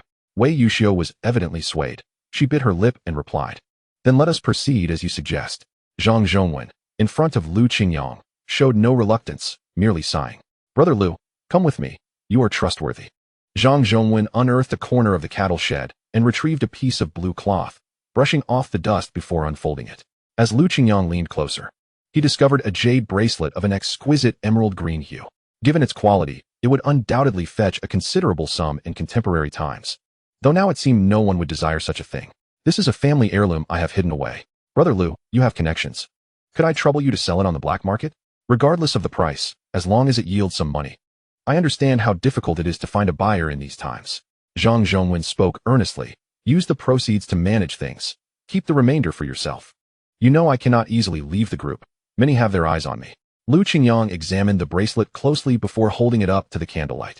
It certainly bore the hallmark of age. This type of jade not only possessed intrinsic value, but also historical significance. The older it was, the more valuable it became. Zhang Zhongwen continued explaining, my ancestors served in the palace, and this is a fine item that was brought out. Who would have thought that such a treasure would be worth less than a bag of rice nowadays? Brother Lu, can you assist me? Of course I can help, but you should keep the bracelet for now. Zhang Zhongwen thrust it into Lu Qingyang's hand, insisting, no, you must take it. We are entrusting you with this task. How you handle it is up to you, as long as it brings in some money to settle things. The two men pushed back and forth, nearly letting it slip to the ground.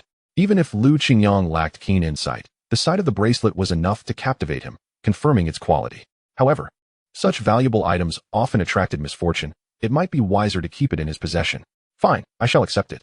I will seek connections and see if this matter can come to fruition. He gingerly placed the emerald bracelet into his bag. Await my good news. Zhang Zhongwen hesitated for a long moment before making a decision. He knelt before Lu Qingyang with a thud. Brother Lu, I entrust everything to you. The weight of this kneeling was heavy. Lu Qingyang hastily lifted him up. It is not that serious. Rise. You will shorten my life. Zhang Zhongwen, startled, stood up immediately. That was not my intention. A man's knee is worth gold. Brother Zhang, aside from your parents and elders, do not kneel lightly in the future. Zhang Zhongwen smiled wryly. Understood. When they were criticized, the torment had been severe. It had long extinguished the remnants of courage within Zhang Zhongwen. Yet, spurred by Lu Qingyang's resolute words, a flicker of fire ignited within him. Wei Yuxiu penned a letter for Lu Qingyang to deliver to her family. After Lu Qingyang's departure, the two prepared and ate dumplings. As they enjoyed the dumplings, Wei Yuxiu's eyes glistened. So delicious. It has been ages since I had such delightful dumplings. Then eat more. Do you think Brother Lu can manage this task? Rest assured, while I may lack ambition, my judgment is sound. Brother Lu will undoubtedly succeed. Just wait for the good news. His only hope now was for his wife and child to escape their suffering. Wei Yuxiu's family resided not here, but in the forward brigade. It seemed imperative to find time to visit the forward brigade soon. With the new year approaching, the youth in the commune received news that they could bathe at the communal bathhouse. The Lu Creek Brigade lacked a bathhouse, and typically, one could only wash in secret. Unable to clean thoroughly. In the dead of winter, bathing became even more challenging. The communal bathhouse opened for several days, allowing the youth from the countryside to bathe. 2 days for men, followed by 2 days for women.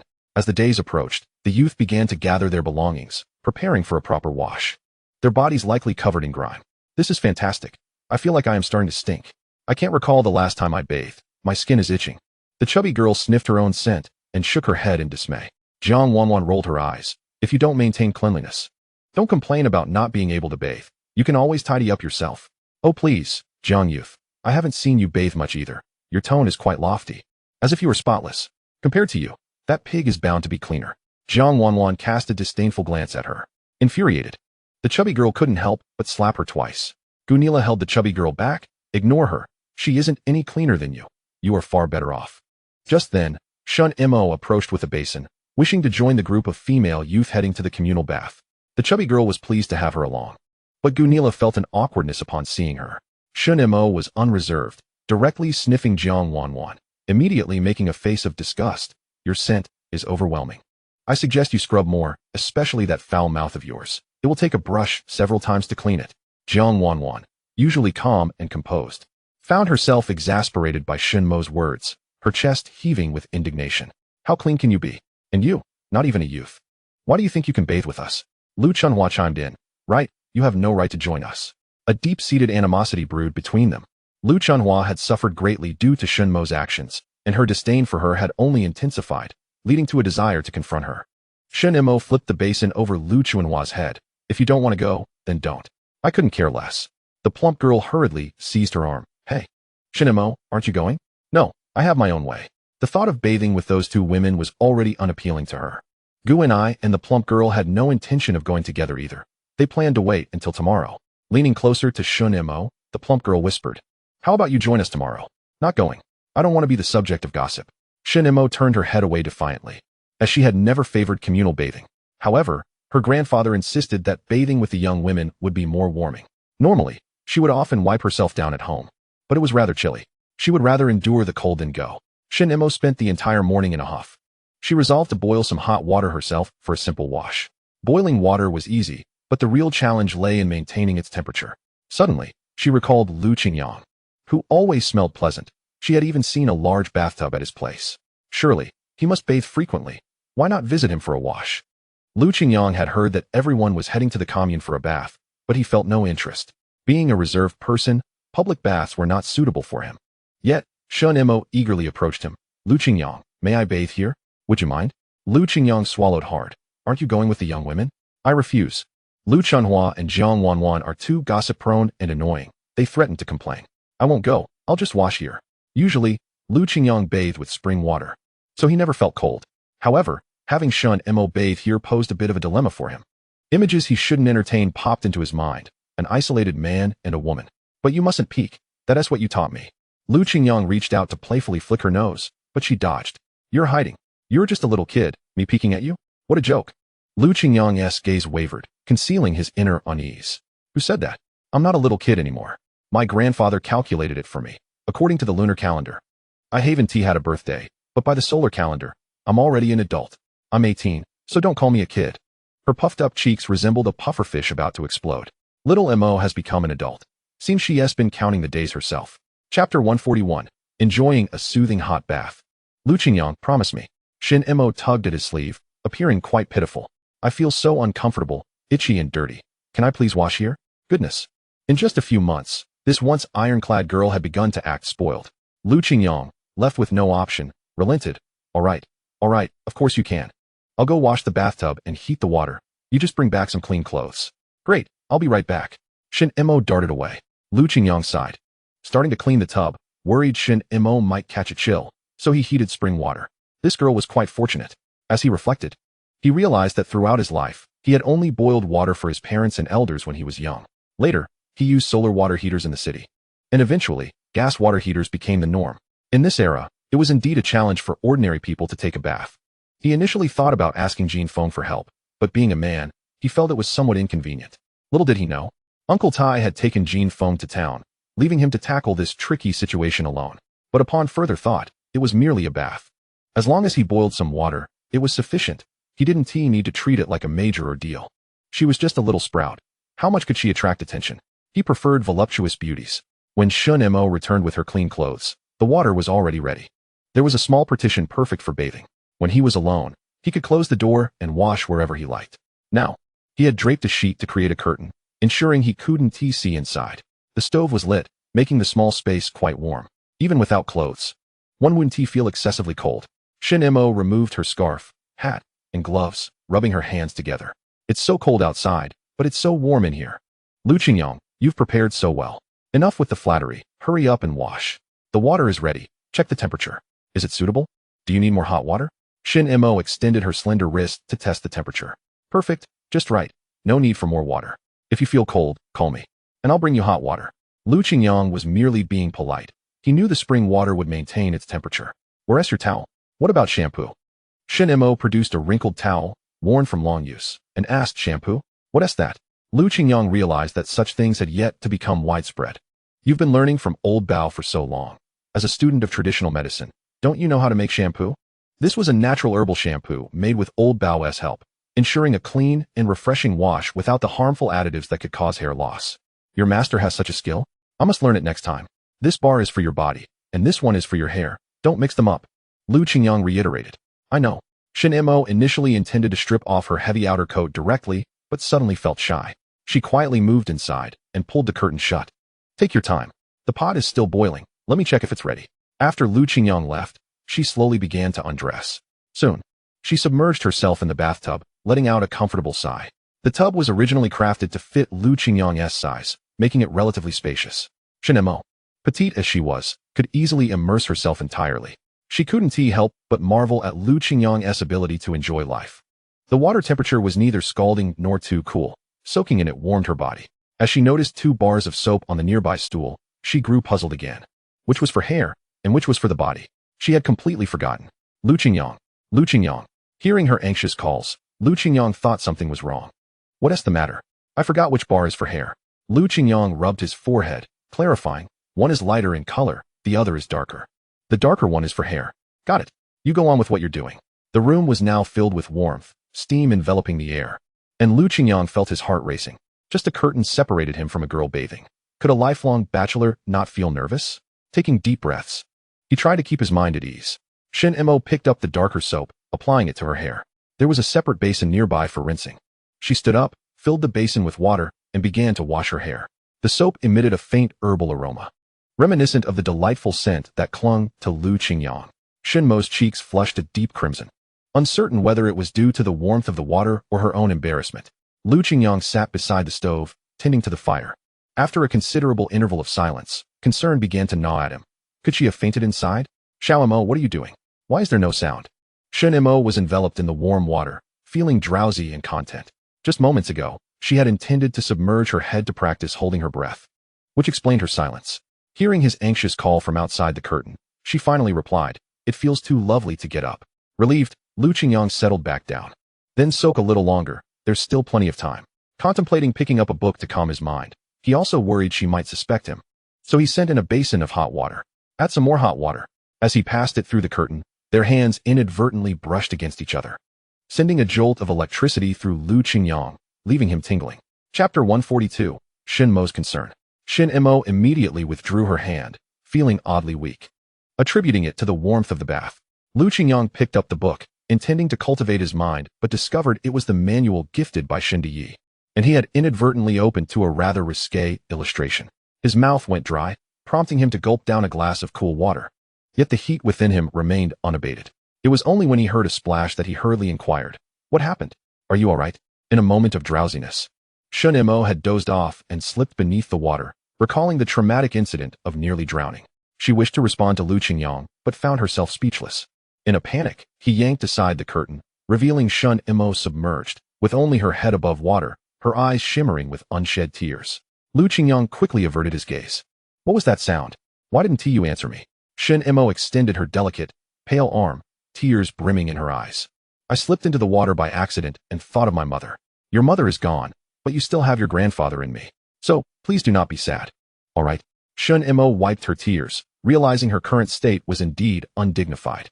"I understand now, Qingyang. Turn around, I need to get up." With his back turned, Shunimo slowly rose, suddenly realizing her legs had gone numb. My feet are numb." The moment she spoke, she nearly toppled again. Qingyang, quick on his feet, caught her, his hand brushing against her warm skin, and inadvertently glimpsed something he ought not to have seen, swiftly closing his eyes. Once she was steady, he immediately released her and drew the curtain shut. "I didn't see anything." Shunimo hurriedly donned her clothes. Before Qingyang's arrival, she had been indifferent to such matters, never anticipating situations like this. However, Qingyang had taught her many things to be mindful of. After meeting Fat Girl and Gu and I, they had also imparted wisdom to her. She slowly began to understand the differences between men and women. Just moments ago, she had clearly seen Qingyang with his eyes open. He must have seen something. Overwhelmed with embarrassment, Shunimo hastily dressed. Her damp hair had yet to be dried, cascading carelessly over her shoulders. Her face, freshly washed, revealed her inherent beauty. Qingyang busied himself with the fire, eager to appear occupied. Qingyang, the water in the pot is almost evaporated. You needn't add more wood." Realizing, he scratched his head. "I wasn't paying attention. Did you see everything just now?" Qingyang quickly waved his hands. "No, I didn't see anything. I swear." Shunimo chose not to press further. Today, she wore the coat Qingyang had gifted her, nervously clutching the hem. She was acutely aware that he was trying to placate her. Meanwhile, Qingyang pondered how to explain that he had only assisted her to prevent injury. Shunimo, however, dashed away in a flurry. "Ah, your hair is still wet. You could easily catch a cold." After returning, Shunimo sat by the stove, drying her hair. Gradually, concern crept in, leading her to sneak to the back of the educated youth dormitory and whistle softly. This was a prearranged signal with Fat Girl. Upon hearing it, she would come out to avoid attracting unwanted attention. Before long, Fat Girl peeked out, her face lighting up upon spotting Shunimo standing beneath the withered tree. "What's up, sis? Changed your mind? Coming to the commune for a bath with us tomorrow?" Fat Girl sniffed the air, detecting a subtle herbal scent wafting from Shunimo. "You just came from Dr. Bao's place." "No. Then why do I smell herbal medicine?" "It's in your hair too. And it's not the usual scent.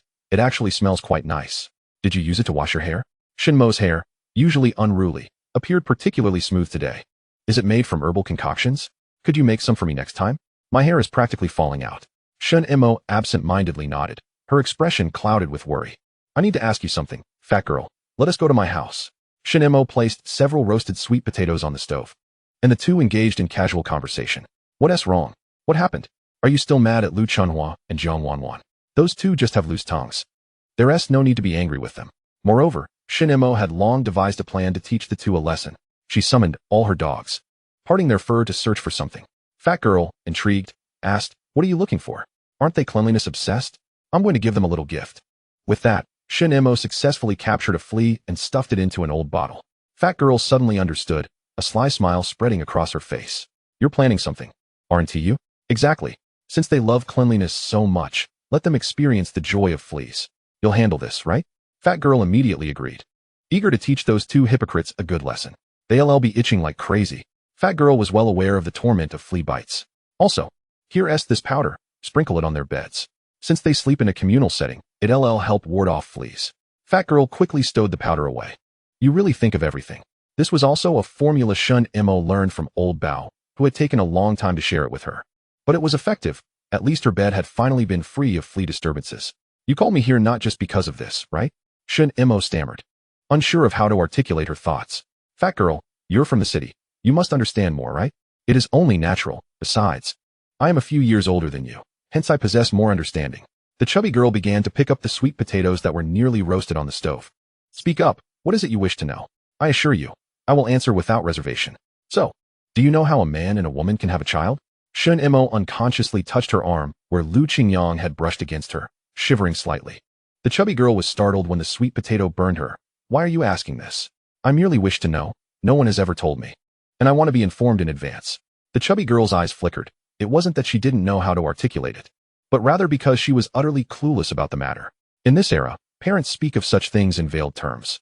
Those who have raised 5 or 6 children never mentioned it at all, merely stating that they were all picked from the ground.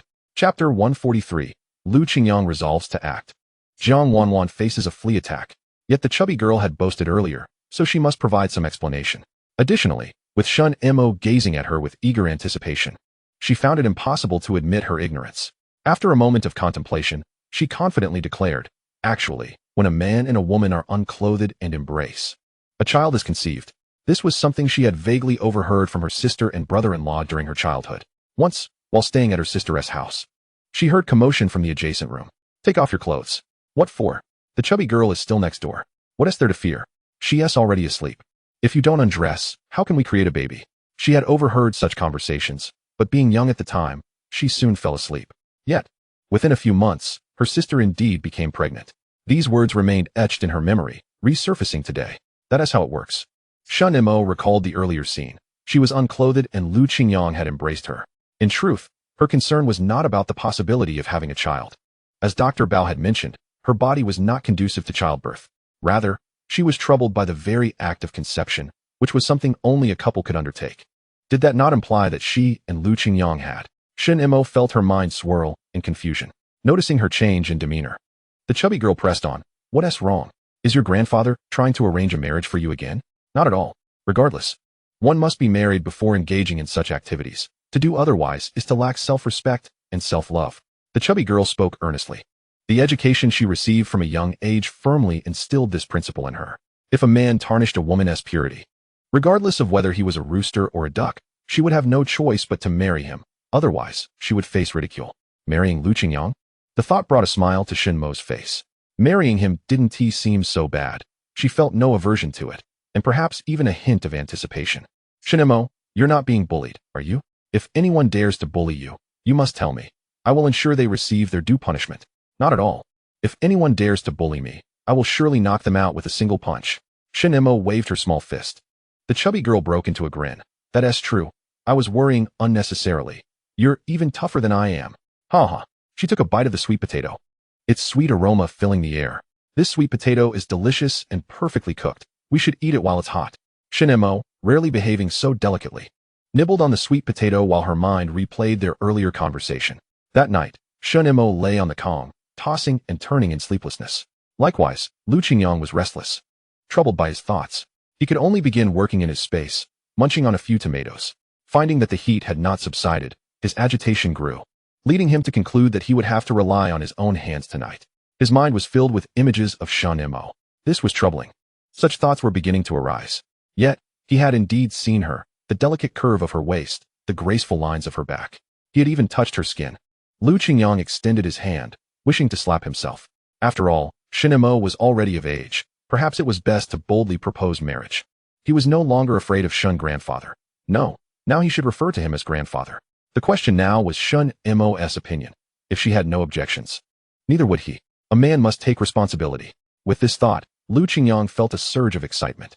In his dreams, he envisioned Shunimo bathing, and upon waking, he still felt a lingering desire. Meanwhile, the chubby girl stealthily placed the fleas she had caught onto Lu Chunhua and Jiang Wanwan's bedding. In truth, she had sprinkled powder on all the beds that had not wronged her. That day, she and Gu and I happily went to the commune to bathe. Jiang Wanwan spent a great deal of time preparing, admiring her reflection in the mirror until she was satisfied and ready to head out. Unbeknownst to her, several dark little insects had already burrowed into her clothing. Although she had not been selected by the art troupe, she still owed a favor to Old Wei. Thus, she dressed up beautifully today for a rendezvous with him. While she was reluctant, survival necessitated such compromises. As long as she did not go all the way, she remained an innocent girl. For now, it was merely a matter of necessity. Suddenly, she felt an itch on her neck, as if something had bitten her. Lu Chunhua began to scratch all over. What is going on? Why does it feel like I'm itching everywhere? Perhaps it's just too dry. Jiang Wanwan did not give it much thought and went out to meet Old Wei. However, the itching sensation intensified. It began on her neck and soon spread to her back. After finding a secluded corner to embrace Old Wei, Jiang Wanwan's expression grew increasingly peculiar. How itchy? Itchy? Shall I scratch it for you? It feels like there are bugs biting me. Jiang Wanwan became increasingly uncomfortable. Why don't we just call it a day? What's wrong? Other men can give you things, and you can benefit. I'm taking a significant risk here, suffering penalties, losing work points, and money. I've sacrificed so much for you, and now you're brushing me off? Jiang Wanwan wriggled. No, I truly am itchy. She rolled up her sleeve, revealing several red welts on her arm, and urgently exclaimed, Look, see, I told you. Old Wei softened his attitude. Let me take a look. Upon inspecting, he discovered a few fleas on Jiang Wanwan. Alarmed, he quickly distanced himself. How do you have fleas? This thing is unbearable on a person. Keep your distance from me. He had only recently suffered from fleas himself, and had only just begun to feel better. Are you continuing to help me catch them? Old Wei retreated several steps. You handle it yourself. As for that matter, we will discuss it once you've recovered. Compared to the itchiness from the fleas, Old Wei lost all interest, muttering, She looks so beautiful, yet she has fleas on her. Jiang Wanwan felt utterly despondent. The itchiness penetrated to her very bones, and she felt as though she might tear her skin apart. Upon returning to the communal dormitory, she found Lu Chunhua in a similar predicament. One day, Wanwan discovered that there were fleas in her bedding. Look, you have them in your blankets too. Both of them erupted into screams, frantically swatting at the fleas. Nearby, a female educated youth maintained her distance, admonishing them. Do you even realize where you contracted these fleas? This will disrupt everyone's rest. You ought to pack your things and leave for another place to sleep. Chapter 144, One White Lotus, One Green Tea Bitch. Lu Chunhua protested. Why should we be the ones to leave? If anyone should go, it should be you. Are you jesting? There are so many of us here. Are we really expected to vacate this vast room for just the two of you? How domineering. Another chimed in. It's clearly you who brought these fleas from who knows where, neglecting your personal hygiene. Why should we be the ones to accommodate you? The overweight girl joined the fray, eager to criticize the two. Lu Chunhua had always been the one to bully others. Now it was their turn to experience being bullied. Jiang Wanwan intervened. Let's just find another place to sleep. Where can we go? The firewood shed? We defreeze to death there. There must be another solution. Jiang Wanwan understood that even if they insisted on staying, the entire dormitory would make their lives miserable. After all, there were too many of them, and it would be unwise to fight against such odds. Lu Chunhua murmured, Another place? Oh, there is one. As educated youths, they had the option to stay at either the educated youth dormitory or with local villagers, provided they received the villagers' consent.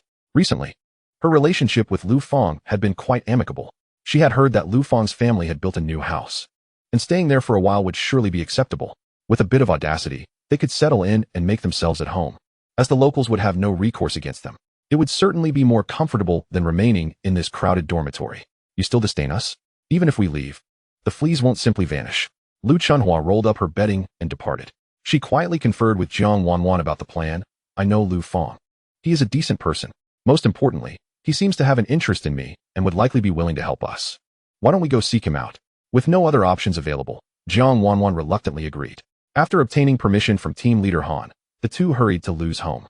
Aunt Lu, upon seeing the two girls, was captivated by one who was strikingly beautiful yet exuded a somewhat seductive aura, while the other, more robust in appearance, seemed well suited for childbearing.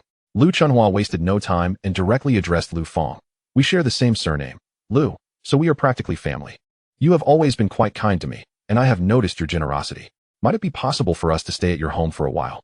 Lu Feng, feeling elated, readily agreed. Of course. I will prepare a room for you both right away. Having never seen Jiang Wanwan up close, he now found her utterly enchanting. Momentarily lost in admiration, he blurted, Does this Jiang educated youth wish to stay as well? Yes, we both intend to. Lu Chunhua failed to notice that Jiang Wanwan had already cast several flirtatious glances at Lu Feng. She assumed that Jiang Wanwan only pursued those of certain status, like Lu Feng, whom she believed would not be interested. Consequently, the two settled into Lu's home. Lu Feng relinquished his room, opting to share with the children instead. This decision irked Dogwa, who had never held a favorable opinion of his uncle.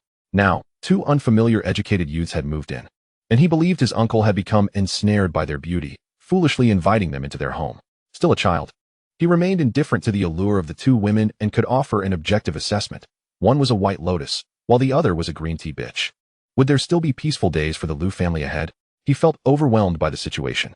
The head of the household was undoubtedly Aunt Liu, and Dogwa subtly inquired about his grandmother's thoughts. Initially, Aunt Liu opposed the idea, but was eventually swayed by Liu Fang's insistent arguments. Mother, you know it's impossible between me and Shunimo. You've always been worried about me remaining single. Now that we have educated youth staying here, isn't that an opportunity? Perhaps one could even become your daughter-in-law. Though Aunt Liu feigned indifference, thinking, I do not wish for you to marry a city girl to serve you. She began to entertain calculations in her mind. A girl from the city would surely be knowledgeable. While she might not excel in hard labor, she could at least read. Furthermore, the more robust girl was not unattractive. The seductive one, however, she viewed with suspicion, knowing she would likely not be a stable presence. With such thoughts, Aunt Liu acquiesced. Dogwa internally lamented the situation, realizing it was too late to prevent the two women from residing in their home. He resigned himself, thinking that as long as it did not disturb his parents, it was solely his uncle and grandmother's affair. People must learn from their own choices and mistakes, especially his errant uncle, who was overdue for a lesson. Thus, Liu Chunhua and Jiang Wanwan seamlessly moved into the Liu household. The Liu family lived in close proximity to the Shin family, and entering and exiting their home would allow them to encounter the blind old man next door alongside that wild girl, Shunimo. Once Jiang Wanwan and Liu Chunhua vacated, the overweight girl produced some insect repellent powder. Everyone, try this. It's highly effective and won't irritate anyone. Just sprinkle it on the bedding and clothing, and you won't be bitten by bugs anymore. Is it really effective? Absolutely. Just give it a try. This is the insect repellent that Shunimo provided me. It works wonders. So it was that girl from the Shun family who gave it to you? You all think her temperament is rather harsh, but she is actually kind-hearted despite her cold demeanor. Being young, she may not understand socializing well. Moreover, we once bullied her under Liu Chunhua's influence, but she has been quite good, even saving a child from another family. Several female educated youths felt ashamed and lowered their heads. From now on, let us refrain from gossiping about others. She is an orphan, without parents, and her grandfather is blind. She has enough misfortune without our prejudice. Indeed, I find that girl quite admirable. I often see her working hard, while also caring for the elderly. How wicked could a girl of just 18 be? Gradually, the female educated youths began to change their perceptions of Shunimo, simultaneously growing weary of Liu Chunhua's domineering behavior. With Liu Chunhua gone, the female dormitory became considerably more harmonious. Sending her away was indeed a blessing.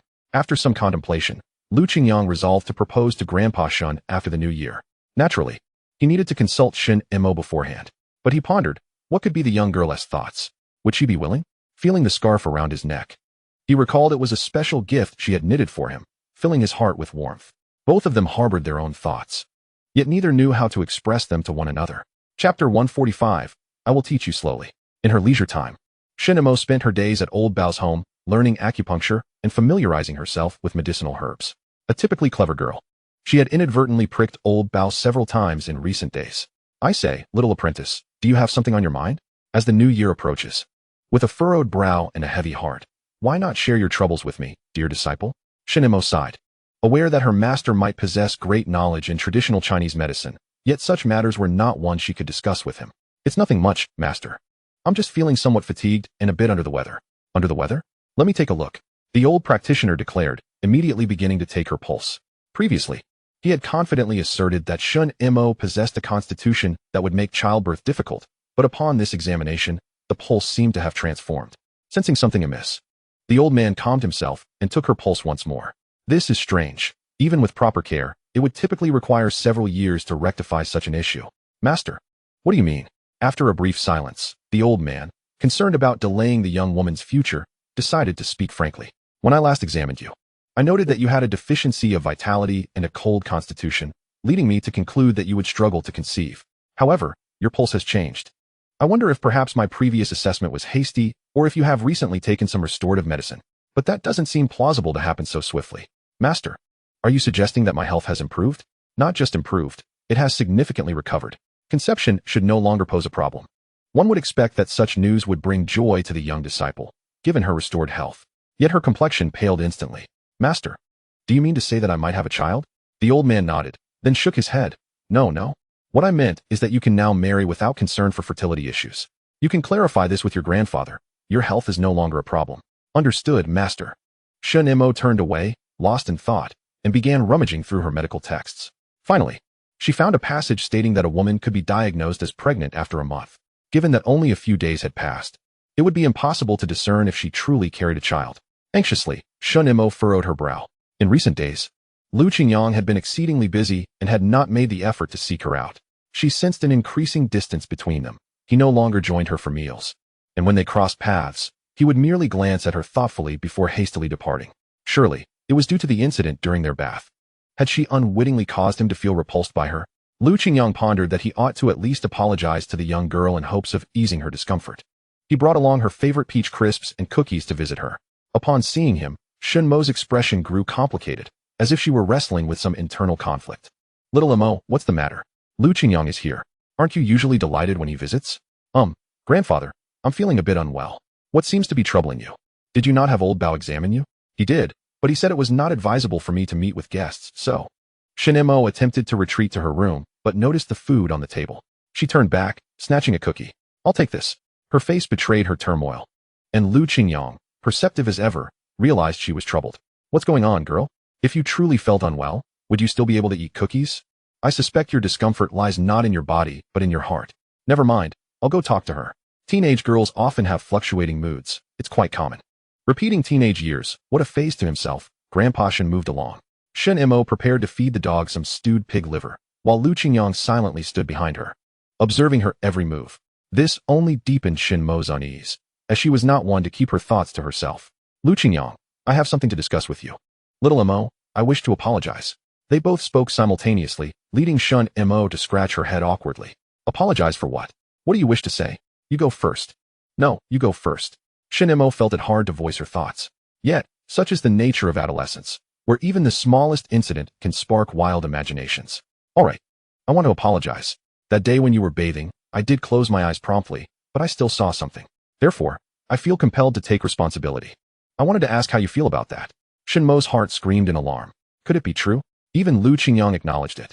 So surely she must be with child? What's wrong? You look pale. Qingyang, I might have a baby. Qingyang was taken aback, feeling as if he had been struck by a sudden realization. Who is responsible? What do you mean, who is responsible? I am asking, whose child is it? His expression darkened. Of course, it's yours. Don't deny it. Why else would you feel the need to take responsibility? Shunimo pressed. Qingyang was utterly bewildered. I did. I have no recollection. You just admitted it. Now you want to backtrack? Shunimo puffed up her cheeks in frustration. When did I do that? When did I put a baby in your belly? Qingyang crossed his arms, adopting an attentive posture. I wasn't wearing any clothes, and when you touched me, that's how it happened. Shunimo's voice dwindled, her face reddening as if she might bleed. Huh. Qingyang scratched his head innocently. He was on the verge of laughter. Who told you that touching would lead to a baby? Just because I touched you, you think you'd have one? Fat girl told me that if a man and woman touch without clothes, a baby would grow. And then, there was no one then. That day, I wasn't dressed. And you hugged me, so. Qingyang burst into laughter. So if I were dressed, you'd also get pregnant? I just don't know. Plus, today Master told me my health has improved and that I needn't worry about infertility anymore, which is why I'm scared. Qingyang reached out and tousled her hair gently. Just a touch won't lead to a child. Really? Shunimo looked at him with a mix of hope and vulnerability. Absolutely. I swear to the heavens. Qingyang added with a smirk. In time, I'll teach you the ways of conception. Chapter 146. Innocent girls are the easiest to deceive and teach. As their gazes locked, an ambiguous atmosphere enveloped them. Little Lu, stay for a meal. Shunimo quickly turned her head. Yes, stay for dinner. Just moments ago. Her brow had been knitted in worry, but now her face radiated delight. Having resolved her concerns, Shunimo soon felt the pangs of hunger. All right, just a bite will do. She thought to herself that since she had been enjoying Qingyang's cooking recently, perhaps it was time to showcase her own culinary skills and prepare a dish for him to taste. Pulling him down to sit, Shunimo declared, Today, you're the guest. And I'm cooking for you. What would you like to eat? Qingyang felt an ominous premonition. Whatever you excel at, let us have that. I'm not picky. What do I excel at? Shunimo scratched her head, looking troubled. I suppose I'm not particularly skilled at anything. While she was strong enough for labor and adept at hunting, she was painfully aware of her limitations in the kitchen. How about I steam a potato for you? This is the simplest way to eat. In the past, whenever she felt hungry, She would simply steam potatoes and savor them with delight. Well, I am not one to be picky. Shunimo meticulously cleans several potatoes, preparing to place them in the steamer. Old man Shun continues to remind her, be careful. Xiaomo, don't set the house ablaze. His words are not without merit, for Shunimo has indeed caused such trouble before. His granddaughter's culinary skills are frightfully inadequate, and being visually impaired himself, he believes it is safer for her to seek food elsewhere rather than cook at home. Just as these thoughts crossed his mind, he heard Shunimo exclaim in surprise. Accompanied by the pitiful whimpers of De Huang, Qingyang discovered a charred patch on the dog's tail. What is going on? Shunimo is still apologizing to De Huang. I'm so sorry. I didn't see you snuggling in to warm up. I accidentally set your tail on fire. De Huang, looking quite dejected, hangs his head, gazing at his singed tail. Qingyang seems to have discerned an expression of helplessness from the dog, suggesting that this unfortunate incident is not the first of its kind for De Huang. Intending to assist, Qingyang was swiftly waved off by Shunimo. We agreed that I would cook today. You just help me check on De Huang's injury, and leave everything else to me. With a grand gesture, Shunimo pushed Qingyang out of the way. Old man Shin sighed. Consider her situation. She simply cannot cook. You know how bland steamed potatoes can be. Just flatter her a little when the time comes. This girl, accustomed to my indulgence since childhood, had never been allowed to cook when my eyesight was better, for fear of her getting hurt. I now regret not teaching her more practical skills. But it's all right. Girls should be pampered, especially since she is to be Qingyang's woman. She deserves to be cherished beyond measure. Upon hearing this, old man Shin nodded approvingly. Your understanding is quite profound. It would be impossible for old man Shin not to have noticed anything. Otherwise, he would not have spoken such words. However, today was not the right occasion, as Qingyang planned to find an auspicious day after the new year to formally propose. He already knew of Shunimo's affections for him. She certainly harbored fond feelings. A naive girl is the easiest to deceive and the most amenable to guidance. Like a blank canvas awaiting her preferred depiction. As Qingyang was lost in his musings, he caught a whiff of something burning. No way. Did she fail even at steaming potatoes? Shunimo covered her mouth, coughing, cough, cough. I added too little water and almost burned it dry. She wiped her cheek, only to find her once fair complexion now smeared with dark soot. Never mind, I'll take over. You just tend the fire, she said, her head drooping in dismay. I'm sorry. What is there to apologize for? Qingyang had already washed several potatoes with deftness. When I say it's about ready, you need to add more wood. Shunimo responded listlessly. Noticing her disheartened state, Qingyang crouched down before her. What's wrong? Our little Mo-Li? Why the long face? I can't do anything right. I've left you to clean up this mess. He smiled gently. Everyone has their strengths. You possess so many virtues that it's only fair you have a flaw, to keep my psyche balanced. Shunimo broke into a smile. You have a point there. It would indeed be strange if this spirited girl were ever subdued. Just be yourself. You needn't change for anyone. There's no rule stating that women must cook. You are adept at hunting and possess great strength.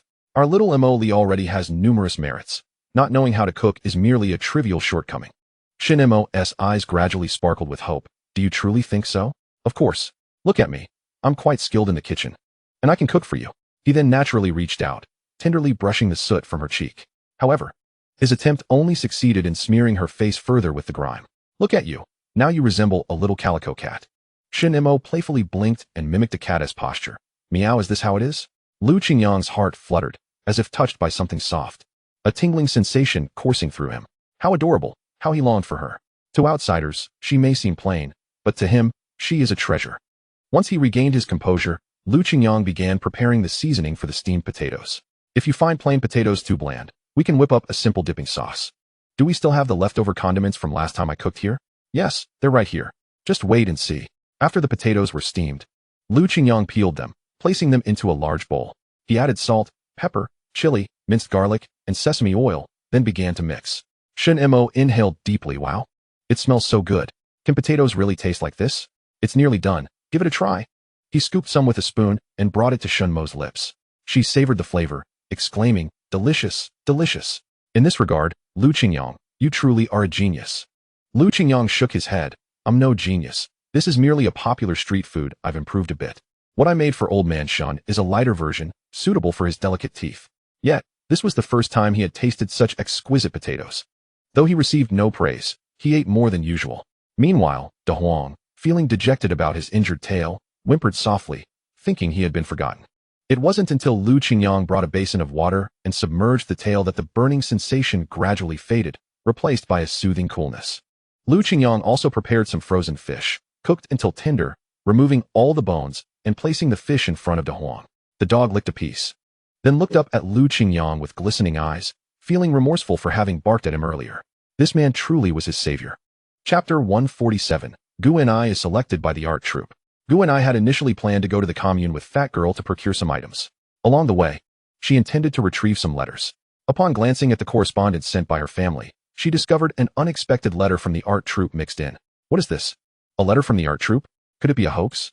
Didn't they say there were no opportunities last time? Fat Girl leaned in, snatching the letter. Whether it's real or not, let us find out. With your beautiful singing, if they didn't select you, it's their loss. Fat Girl opened the envelope, only to be met with an astonishing surprise. Gu and I, you've been selected. What? What is going on? Don't joke with me. How could I be chosen? Gu and I chuckled awkwardly. If you don't believe it, see for yourself. It's in black and white. There's even a letter for the brigade and a train ticket. Look, hurry and look. Gu and I found it hard to believe, gazing in a daze at the letter in her hands. It's real. Could it be that I'm not dreaming? You're not dreaming. Gu and I, you really can join the art troupe. The two embraced, with Gu and I overwhelmed with joy and tears streaming down her face. But soon after, she recalled the words Lu Qingyang had previously shared. Her entry into the artistic troupe was no mere coincidence. It was the fruition of Lu Qingyang's previous scheme. At that time, she was oblivious to its implications, but now she has gained a partial understanding. It is truly marvelous, such a monumental blessing. I cannot resist the urge to boast about it. Gu and I, however, blushed with embarrassment, dismissing it as nothing to flaunt. This is the artistic troupe. Soon, you will be an artist, and you must take pride in it. Just imagine how infuriated Jiang Wanwan would be if she learned of this. The plump girl was already eagerly anticipating Jiang Wanwan's reaction upon hearing the news. Yet, it would be best to keep it under wraps, even if you remain discreet. The entire team is aware of it. You already hold your train ticket in hand, a clear indication that you can leave the production team. This indeed signifies a leap across social classes. In this era, enlisting in the army is the preferred choice for those with aspirations, while becoming a sent-down youth is often a reluctant decision. Just think how elated your parents would be if they knew. Gu and I recalled her parents' words before she left home. Nini, if you don't go, your brother will have to take your place. His child has just been born, and he cannot leave. Yes, you might as well assist your brother. If she hadn't been sent to the countryside, her family would have surely held her in contempt. Their focus was solely on her brother's feelings. No one ever asked her if she wished to go. Becoming an artistic soldier had always been her dream, and she never expected it to materialize in this unexpected manner. Regardless of their joy, I am genuinely happy. Now, she yearns to share this news with Lu Qingyang and revel in her delight alongside him. Just as Lu Qingyang returned from the mountain, he found Gu and I gazing at him with sparkling eyes. What is the matter? Has something good happened? Gu and I nodded vigorously. The matter you mentioned before has succeeded. I have indeed been accepted into the artistic troupe. Lu Qingyang did not appear astonished. He knew that the deputy director would certainly safeguard Gu Ni's position after assessing the current situation and weighing the pros and cons. However, he could only facilitate her entry into the troupe. Her future success would depend entirely on her own abilities. You can leave this place now. I believe in your exceptional talent, and you will undoubtedly succeed. Gu and I fell silent for a moment. It is not solely due to my own capabilities, but because you have aided me. After the excitement, an overwhelming sadness enveloped her. Leaving this place would mean that Lu Qingyang would be but a bridge crossed, a road traveled. It would likely never be the same again. Gu and I was reluctant, for she had not yet voiced her feelings. Such a future is a rare opportunity. You must seize it with all your might. Gu and I snapped back to reality. Do you wish for me to go? Of course. You are destined to perform on grand stages. Naturally, I hope you seize this chance. You are right. Gu and I despondently rubbed her hands together, as if attempting to organize her thoughts, but she struggled to find the right words. At the very least, before departing, she wished to leave no regrets behind. She wanted to express her feelings for Lu Qingyang directly. Regardless of the outcome, she would accept it with grace. The news of Gu Ni's acceptance into the artistic troupe had already reached the youth academy, and the other female youth were exuberantly grasping her hands. Gu and I knew you would succeed. Your singing is as enchanting as a lark. In that moment, a few people stood between her and Lu Qingyang, making it impossible for her to reach him. Lu Qingyang merely smiled at her serenely before quietly departing. Nearby, Jiang Wanwan watched the unfolding scene with gritted teeth, seething with anger. She had not been chosen, yet Gu and I had been. The plump girl deliberately approached her. Some people rely on underhanded tactics, yet they cannot win.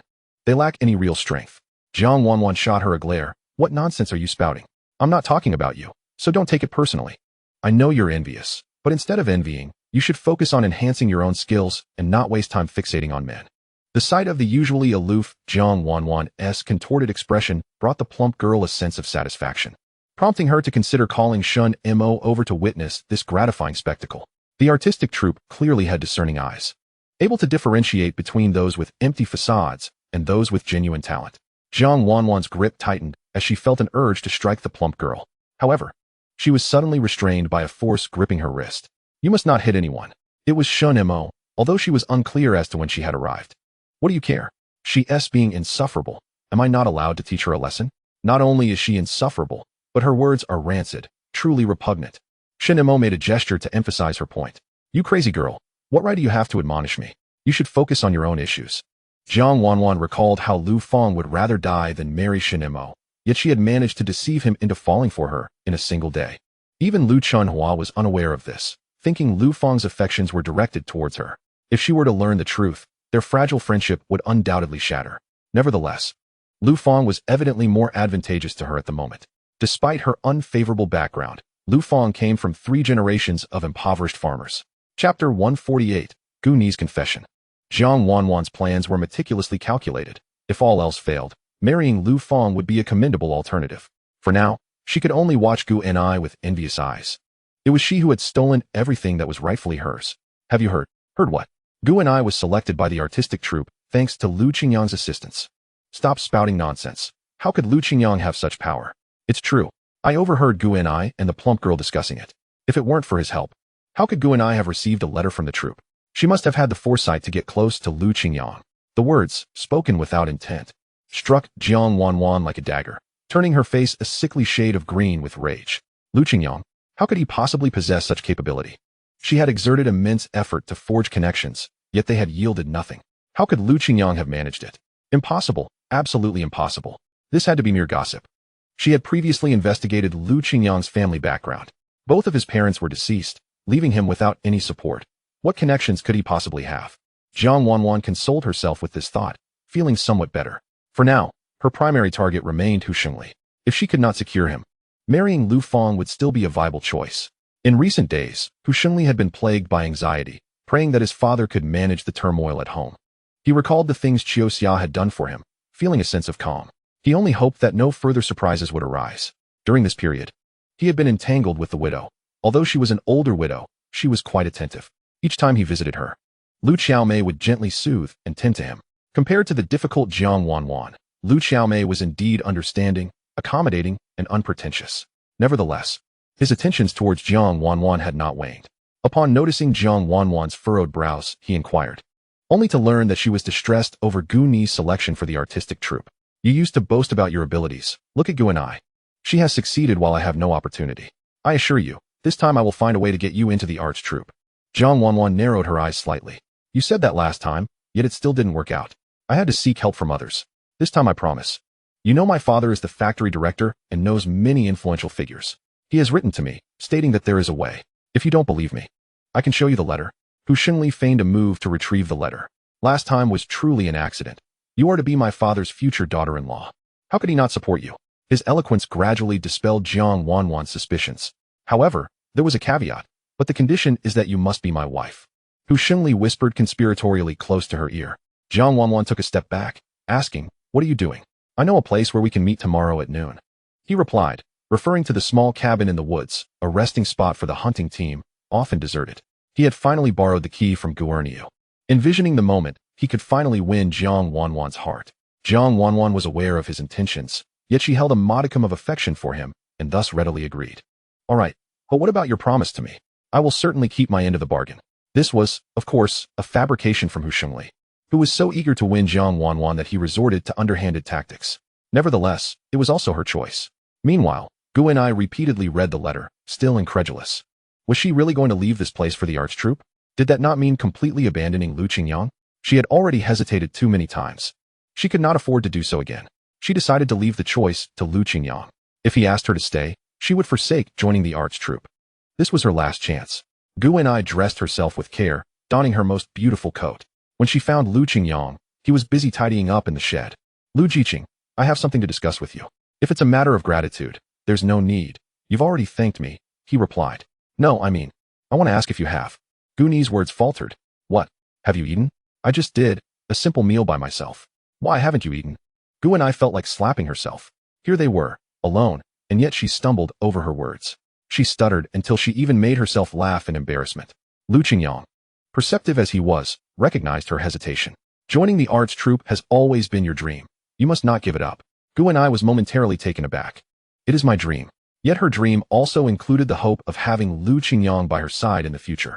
Then persevere and don't let anything distract you from your aspirations, especially matters of the heart. Who knows, the person you like might not even feel the same way. The opportunity to join the arts troupe is right in front of you. Qingyang continued to pack the hay. Guanai discerned the underlying message in his words. He was subtly rejecting her. I look forward to seeing you become a great artist. I hope to hear you sing on stage again, she said, her eyes glistening with unshed tears. Qingyang was her first love. This initial romance would end without fruition. Yet she would never forget him. Yes, you are right, but I will never forget that person, never. Qingyang refrained from allowing her to confess. Wishing to protect her pride, Guanai forced a tragic smile. I will work hard, and so should you. Just as he stood there in shock. Feeling a warm sensation brush against his cheek, Guanai had already dashed away. She had kissed his cheek, leaving him to touch his face in surprise. Some people are destined to be mere passers-by in one's life. To Guanai, he felt only friendship, devoid of any other intentions.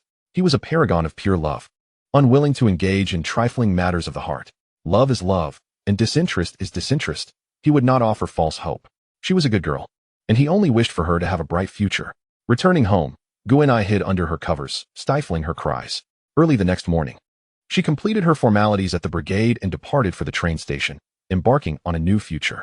Chapter 149, 3 Women, 1 Stage. After Guni's departure, a woman laden with bags arrived at the production team, demanding to see Hu Shengli. Captain Wu and accountant Su exchanged glances. Who are you to Hu Shengli? And what do you want with him? Xiaoxia had endured countless hardships on her way to Liushi Brigade. I am Hu Shengli's fiancé. I have come to demand an explanation. Just then, Qingyang arrived to deliver something. He squinted, recognizing Xiaoxia. He had not anticipated her to personally come to Liushi Brigade. This was an opportune moment for her to witness Hu Shengli's true nature and perhaps disillusion her completely. I know where Shengli is. I will take you to him. Xiaoxia turned anxiously. Good, take me there now. On the other hand, Hu Shengli had finally succeeded. He adjusted his trousers and fastened his belt, while Jiang Wanwan, looking forlorn, finished dressing. Now that you have claimed me, you must take responsibility. Rest assured, I, Hu Shengli, am a man of my word. You are now mine, and I will treat you well.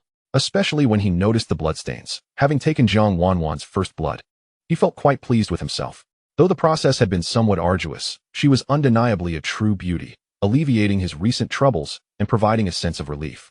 What about the arts troupe? No problem, I will handle it. Jiang Wanwan affectionately snuggled against his back. To be frank, her first experience was not particularly pleasant. Hu Shengli was overly eager, leaving her feeling uncomfortable. She could only hope her sacrifices were worthwhile. Suddenly, Hu Shengli turned and embraced her again. This feels wonderful. Shall we go again? Despite the chill from the firewood, he was unaware of the impending disaster. Qingyang, who knew Hu Shengli's whereabouts from Guerniu, was heading toward the small cabin with Xiaoxia. It's a bit far. Are you sure you want to come? What does distance matter? I traveled all the way from the capital just to confront Hu Shengli. Wow, you are truly devoted. Qingyang mused, internally eager to witness the chaos that was about to unfold. Devoted? I feel foolish. Xiaoxia thought to herself. Do you even know what kind of person Shengli is? As they ascended the mountain, he and Xiaoxia chanced upon a couple descending hand in hand. Even from a distance, it was evident that the man's hands were not behaving themselves, as they occasionally roamed towards the woman's backside. Initially, Xiaoxia failed to recognize them until Qingyang pointed out, Look, is that your fiancé? Only then did she realize the truth as the two figures drew closer, allowing her to overhear Hu Shengli's lewd banter. She found it hard to believe that there was no connection between them. Gritting her teeth, she understood the power of witnessing the betrayal firsthand, just as Qingyang had said. He handed her a stick, one he had meticulously selected during their journey, guaranteed to deliver a satisfying impact, complete with sharp spikes. Unbeknownst to her, a surge of strength propelled Xiaoxia forward, stick in hand, until she confronted Hu Shengli. You, Hu Shengli, while I was in the capital, lamenting your hardships, it appears you have been living quite comfortably in your realm of tenderness. With that, she swung the stick at the couple. I have invested so much in you, and what have you done in return? Both Hu Shengli and Jiang Wanwan were taken aback, the latter dodging the blows. Enduring the pain, Hu Shengli quickly gathered himself, declaring earnestly, Xiaoxia, You are mistaken. I have no relationship with this lady. She pursued me. I swear to heaven, I have not even acknowledged her. Jiang Wanwan looked at Hu Shengli in disbelief. A nagging voice echoed within her. I saw you laughing and joking with her. Are you saying it was all her doing? I cannot believe it. And those women back in the capital? I know all about them. You have betrayed my sincerity. As her fury intensified, Qiuxia cried and struck harder. I will end you too, you wretched couple. Once Jiang Wanwan pieced everything together, a chill settled in her heart. She had once thought Hu Shengli harbored genuine feelings for her, only to discover he was merely lusting after her body. The woman who had arrived at this moment was a torment, but she was thankful not to have witnessed the act of infidelity. No, I do not fancy those women. It is you I truly love. Hu Shengli believed he was being sincere, showcasing a supposedly deep expression. For a fleeting moment, Qiuxia nearly softened. Yet Lu Qingyang fanned the flames. Just a few days ago, I saw you frolicking with Widow Lu. Shut your mouth, Lu Qingyang. Unfazed, Lu Qingyang continued with a smile. I cannot help it. I speak what I see. If you do not believe me, you may inquire with Widow Lu herself. Their dalliance has been ongoing for quite some time. Another one? Qiuxia's face turned pale, and Jiang Wanwan's countenance drained of color. Amused, Lu Qingyang reveled in their self-deception, witnessing their downfall at each other's hands. A twist of fate, indeed. Take me to see this other woman, Qiuxia commanded, halting her assault. Hu Shengli glared daggers at Lu Qingyang, but the latter remained undeterred. Very well. I will lead you there. Jiang Wanwan never envisioned finding herself so utterly disgraced, her hair and attire in disarray, bearing the marks of her earlier confrontation. In a fit of rage, Qiuxia gripped Jiang Wanwan's arm, dragging her forward. Seeking help, Jiang Wanwan looked to Hu Shengli, only to find him evading her gaze. The more he pleaded, the more detrimental it became for him. Reluctantly, Hu Shengli was compelled by Lu Qingyang's firm grip, struggling in vain against the unwavering force. Mind your own business. Just bored, Lu Qingyang replied with a smile. I wish to witness a grand spectacle and help this lady see you for the scoundrel you truly are. Chapter 150. Hu Shengli's affair exposed thus. Hu Shengli was unceremoniously dragged to Widow Lu's doorstep. Lu Qiaomei, seeing a throng gathered at her home, wondered what commotion had arisen. What is all this fuss today? Hu Shengli's face darkened, casting furtive glances at Lu Qiaomei, urging her to conceal their connection. Lu Qingyang crossed his arms, ready to enjoy the show. Seizing the moment, Hu Shengli attempted to slip away but was swiftly pulled back. Qiuxia confronted Lu Qiaomei, her voice sharp. I am Hu Shengli's fiancé. What is your relationship with him? Lu Qiaomei smiled alluringly, taken aback yet unfazed. Fiancé? But you are not married. She caressed her abdomen, addressing Hu Shengli. Is this true? You said you favored me most. And I have delightful news. You are going to be a father. What? The three others exclaimed in unison, save for Lu Qingyang. Struck by the barrage of revelations, Qiuxia's heart shattered. She slapped Hu Shengli hard across the face. I must have been blind. Hu Shengli, you are incorrigible. You remain unchanged even in this corner of the world. Overcome with disgust, she retched, yet she resolutely uttered, we are done. Do not expect my assistance any longer. In a fit of anger, she delivered several swift kicks to Hu Shengli's groin. Lu Qingyang winced at the force. It was certainly painful, but it was what Hu Shengli deserved. Doubling over in agony, Hu Shengli's face turned ashen. No, please do not leave. Qiuxia. Ignoring him, Qiuxia turned away decisively. However, it was Jiang Wanwan who felt the most distress, having succumbed to Hu Shengli's deceit the previous day. Now, learning of his child with a widow and the emergence of an unexpected fiancé, she struck Hu Shengli hard on the other side of his face. Shameless. Lu Qingyang, arms crossed, looked down at Hu Shengli. His scheme had succeeded. Hu Shengli's support had vanished. You, Lu Qingyang, this is intentional. You delight in my suffering. Hu Shengli gasped, suppressing the pain in his groin. Why do you fear women confronting you if you have done nothing wrong? And congratulations, you are to be a father. You ought to behave yourself from now on, avoid entanglements, or you may find yourself in dire straits. Enough.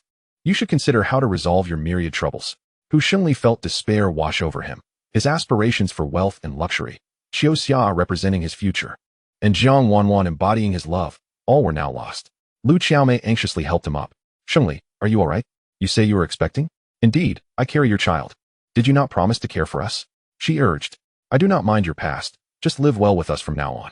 Come, children, come greet your father. Daddy, I want candy. Father, please don't make mother cry tonight. The voices of several children echoed in Hu Shengli's ears, causing his head to throb painfully. All he wished for was to devise a way to win Qiuxia back. Do not call me father, he barked, roughly pushing one of the children away. Lu Qiaomei, who had previously been amiable, immediately changed her demeanor upon witnessing this scene. "What? Do you wish to deny your actions?" she retorted. "Hu Shengli, I must inform you. I am now with child. Whether you desire it or not, you must assume the role of a father, or I shall make this affair public knowledge." Hu Shengli, feeling defeated, replied, "Go ahead and make a scene. I have no hope of returning to the capital now and wish to distance myself from this widow. Rest assured, Lu the widow, I shall certainly find someone to advocate for you." Lu Qingyang chimed in, stoking Hu Shengli's indignation. "What have I done to offend you, Lu Qingyang, that you would treat me this way?" Lu Qingyang stepped closer. "Are you not aware of the consequences of your actions?" Hu Shengli felt a pang of guilt as he recalled his past grievances against Lu Qingyang. "Enjoy your married life," he scoffed, realizing that the original owner had supported Hu Shengli for over 20 years. Now it was his turn to experience such trials. The widow Lu was not one to be trifled with. Hu Shengli had already tasted the bitterness of this encounter. Lu Qingyang departed triumphantly, leaving Hu Shengli, who had once reveled in his conquests, feeling like a beaten rooster, dejected and crestfallen. Lu Qiaomei continued, "If you dare abandon me, I will ensure you suffer." It dawned on Hu Shengli that Lu had always harbored ulterior motives for being with him. Now, having been ensnared, he feared escape would be nearly impossible. Meanwhile, Qiuxia, having traveled a great distance to Lushi Brigade, had completely lost hope. With the new year approaching, she found herself stranded in this desolate place. Initially, she planned to leave immediately and return to the capital, but fate had other plans as heavy snowfall began to fall, halting all means of transportation. She could only endure a while longer in the production team. Fortunately, 2 beds had recently become available in the Youth Cadre Academy, and under Captain Wu's guidance, Han Jiqiang arranged for her accommodation there. Hu Shengli's scandalous affair became common knowledge within a day, revealing his abandonment of his fiancée for a widow. Zhang Wanwan could only feel fortunate that Lu had drawn most of the scrutiny, diverting attention from her own plight. Yet her losses were significant. Now she was a wilted flower, and any future marriage would likely be marred by disdain. Desperate, she sought a willing suitor to take her on. She had initially believed the heavy snowfall would cease within a day or two, but as New Year's Eve approached, there was no sign of it abating. Luckily, the locals were accustomed to stockpiling food and vegetables for winter, so they remained largely unperturbed. Only Qiuxia suffered. Resigned to spending the new year at the Youth Cadre Academy, everyone sympathized with her situation, lamenting that Hu Shengli's indiscretion had left her in such a predicament. "It is my own folly," Qiuxia wept. "My father warned me he was not a good man, yet I foolishly trusted him. Now look at the mess I'm in. I cannot return. You'll have to make do here for the new year," her companions advised. "Based on past experiences, trains will surely resume after the holiday. For now, you can stay here. If you encounter any issues, we will assist you." Qiuxia had sneaked out without much luggage, never anticipating the biting cold of this place. "I feel so cold," she lamented. "This is quite troublesome." The plump girl kindly offered her own old cotton coat. "Here, wear this. It might be a bit large, but it will keep you warm." Initially, Qiuxia hesitated, but once she donned the coat, she felt a wave of warmth and was grateful for not having rejected the offer. As she conversed with the plump girl, who also hailed from the capital, a bond began to form between them. Contrary to Hu Shengli's exaggerated claims, the people at the Youth Cadre Academy were warm and welcoming, sharing food with her. Qiuxia, accustomed to rice and steamed buns, regarded the unfamiliar offerings with disdain. "I refuse to eat that. It looks unappetizing." She was resolute in her decision to starve rather than partake of such fare. The female youth did not press her, understanding that many newcomers felt similarly.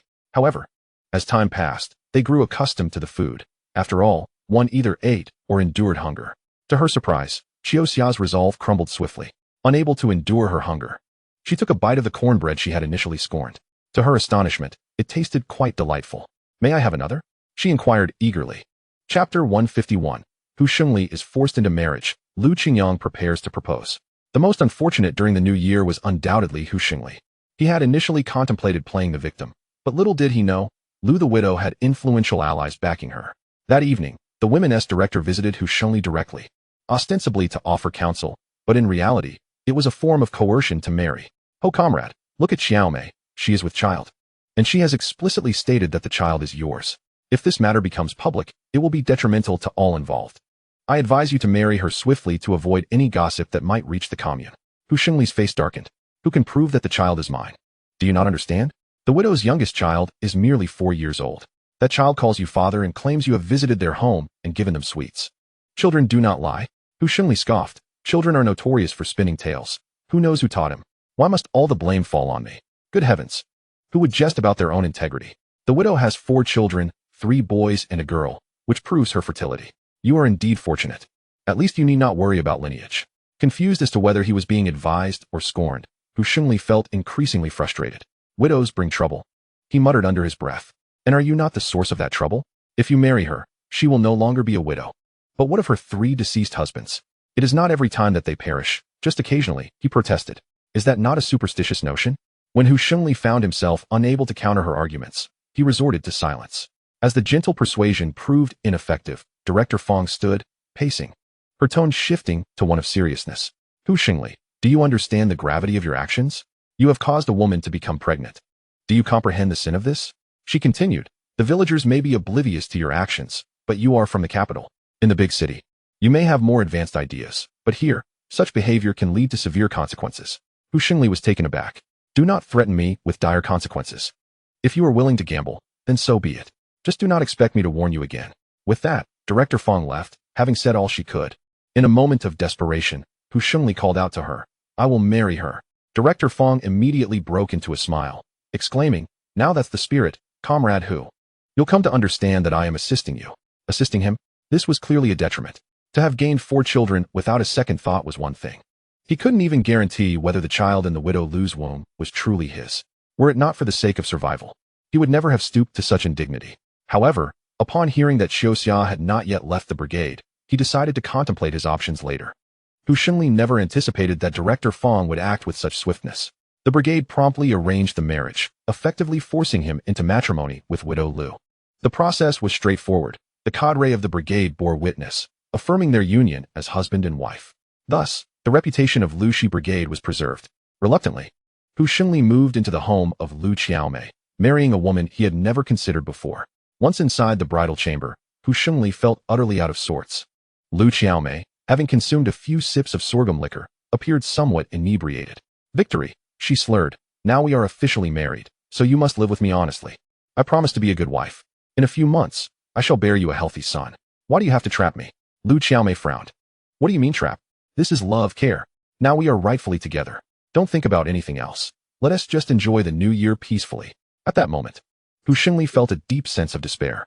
In stark contrast to his plight, Lu Qingyang was counting the bundles of unity in his space. Uncertain of the customary bride price here, he did not wish to shortchange Shunimo. When he approached Grandpa Shun to propose, he resolved to bring along 500, significantly more than the bride price of his former fiancée, whose heart had strayed.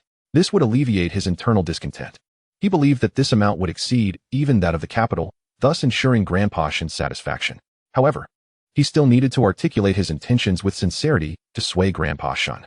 He had already consulted the old calendar and deemed the 3rd day of the new year ideal for his proposal, coinciding with Shunimo's lunar birthday, a fitting occasion indeed. Finally, New Year's Eve arrived.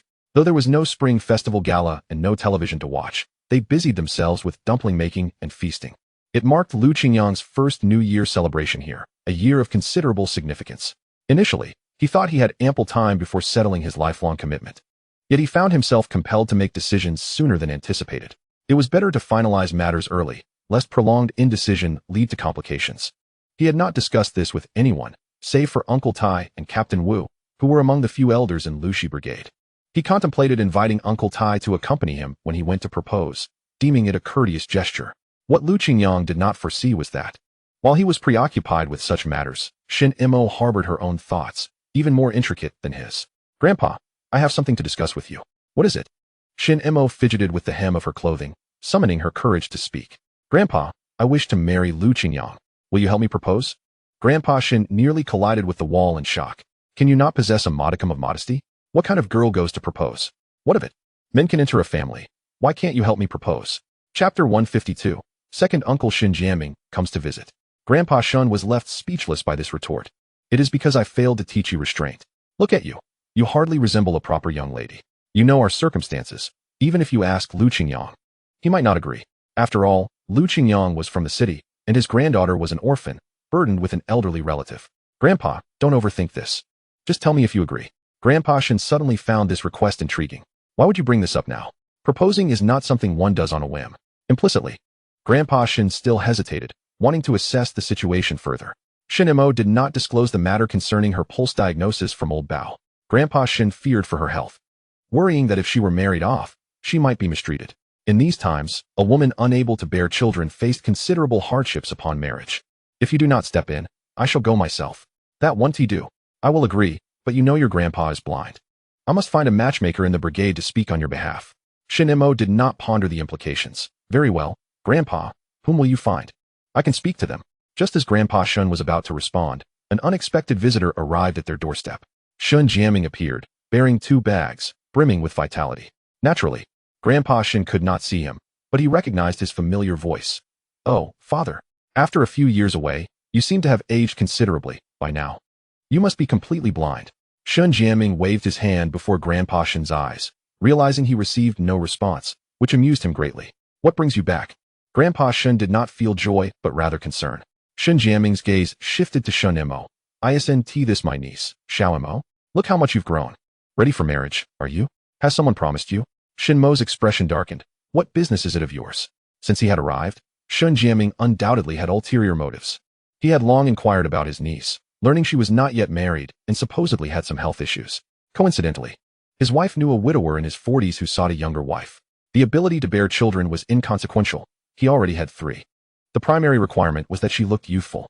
The other party was willing to offer a bride price of 100, which piqued Qingyang's interest, prompting his return on New Year's Eve. Your temper remains as foul as ever. You must temper it post-marriage. Hearing this, Grandpa Shun recognized the ill intent of the scoundrel. He prided himself on having raised his son properly, yet he could not comprehend why Qingyang was so selfish and wicked, now scheming against his own niece. Begone. You are not welcome here. Grandpa Shun issued an outright eviction. Father, how can you say such things? We are bound by blood. You cannot simply sever ties. I came to visit you with good intentions, bringing you supplements, and this is how you treat your only son? Grandpa Shun remained unmoved. I have no son like you. Was it not just a bit of extravagance on my part to take the insurance money from my brother? Is it so infuriating to you? Do you expect a girl to support you in your old age, especially one of dubious origins? Ultimately, you will still depend on me. Qingyang felt no remorse for his actions. What do you need money for? Isn't it for me? I merely spent the money from my deceased brother, who left no heirs, while my younger sister is of no use, leading to this disgrace. You can only rely on me. With every word. Grandpa Shun's complexion paled further until he was so enraged he could hardly breathe. Shunimo supported him, stepping in front of Grandpa Shun. Qingyang, you are truly shameless. Grandpa has made it clear that you are not to set foot in the Shun household again. TSK, TSK, TSK, how audacious of you, an illegitimate child, to utter such words. You don't even know who your father is. Just because you bear the surname Shun, do you truly believe you are one of us? Shunimo had no desire to engage in further banter with him, fully aware that Qingyang had thoroughly vexed her grandfather. Without hesitation, she approached Qingyang and dragged him out. Qingyang was aware that his niece possessed considerable strength, yet he was unprepared for the fact that, with age, her power had only intensified. Despite being a full-grown adult weighing 150 pounds, she unceremoniously hurled him through the door with a swift kick. You have no right to enter here. Begone, leave at once. Qingyang rose from the snow, indignant. You wretched girl, how dare you show such disrespect? I braved the storm to seek you out. Fine, since you refuse to grant me any semblance of dignity, I shall extend none to you either. Your aunt is correct. It is pointless to inquire about your thoughts. As Qingyang continued his tirade, Shunimo felt a surge of anger. Not only was Shun Yi his father who had raised him, but even a stranger would be incensed by such vile insults. Grabbing a pole from the courtyard, she struck him across the mouth. Your mouth is filthy. You deserve a beating. Qingyang found himself unexpectedly on the receiving end of her wrath, his lips swelling from the blow. However, as a member of the Shun family who had learned some of Shun Yi's martial arts, he was not an easy opponent. Girl, our Shun family's techniques are certainly better mastered by men. You've merely scratched the surface. With that, he rose from the snow and assumed a fighting stance. Shunimo narrowed her eyes, initially suspecting that Qingyang was merely concealing his true abilities. To her astonishment, he stumbled head first into the snow, his mouth filled with it. Embarrassed, he stood up. I'm merely getting old and slow. I could still teach you a lesson. A violent cough from Shun Yi caught Shinmo's attention. She resolved not to waste any more time with this worthless uncle. Hurry and leave. If you return, it won't just be words. When she was younger, she couldn't protect her grandfather. Now that she had the means, it was imperative to teach this ungrateful scoundrel a proper lesson. Well. You think you've made something of yourself, don't you? Don't you want to know about your biological father? Your grandfather refuses to tell you. But I do know. Shunimo's expression faltered. She could not respond in front of her grandfather. I don't wish to know, just leave. She tossed out the belongings he had brought with him. Qingyang hastily picked up his things and disappeared into the snow like a startled rabbit. Only then did Shunimo rush to check on Shunyi's condition.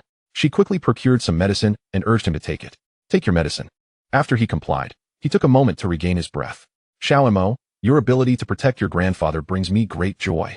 But your uncle is not to be underestimated. He is cunning and deceitful. Do not let him fool you.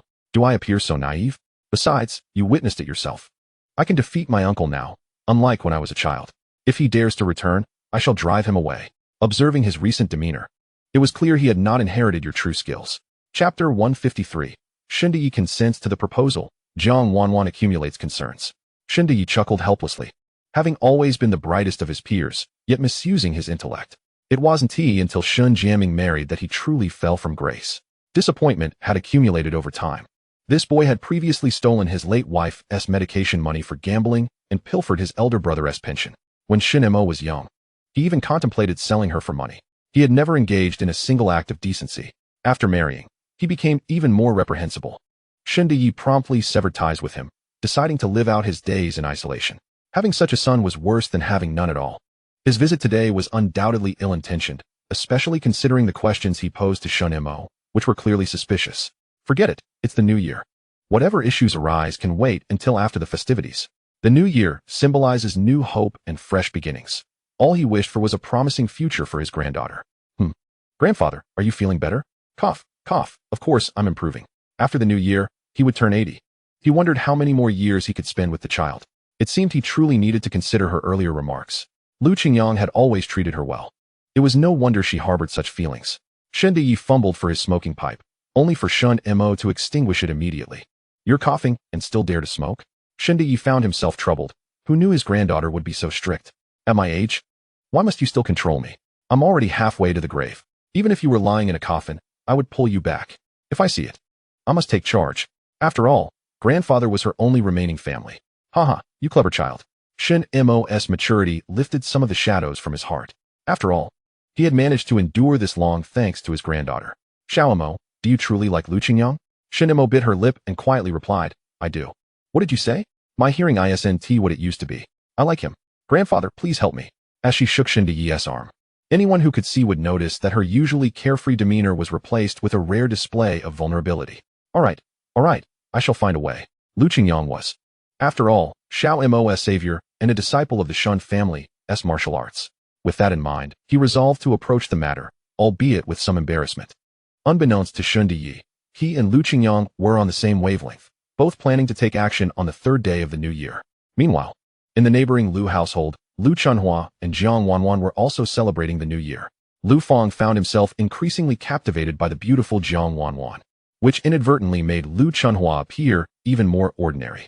For their New Year's Eve dinner, they had dumplings, and Aunt Lu was probing into the families of both girls. Lu Chunhua proudly declared, my parents are staunch members of the working class.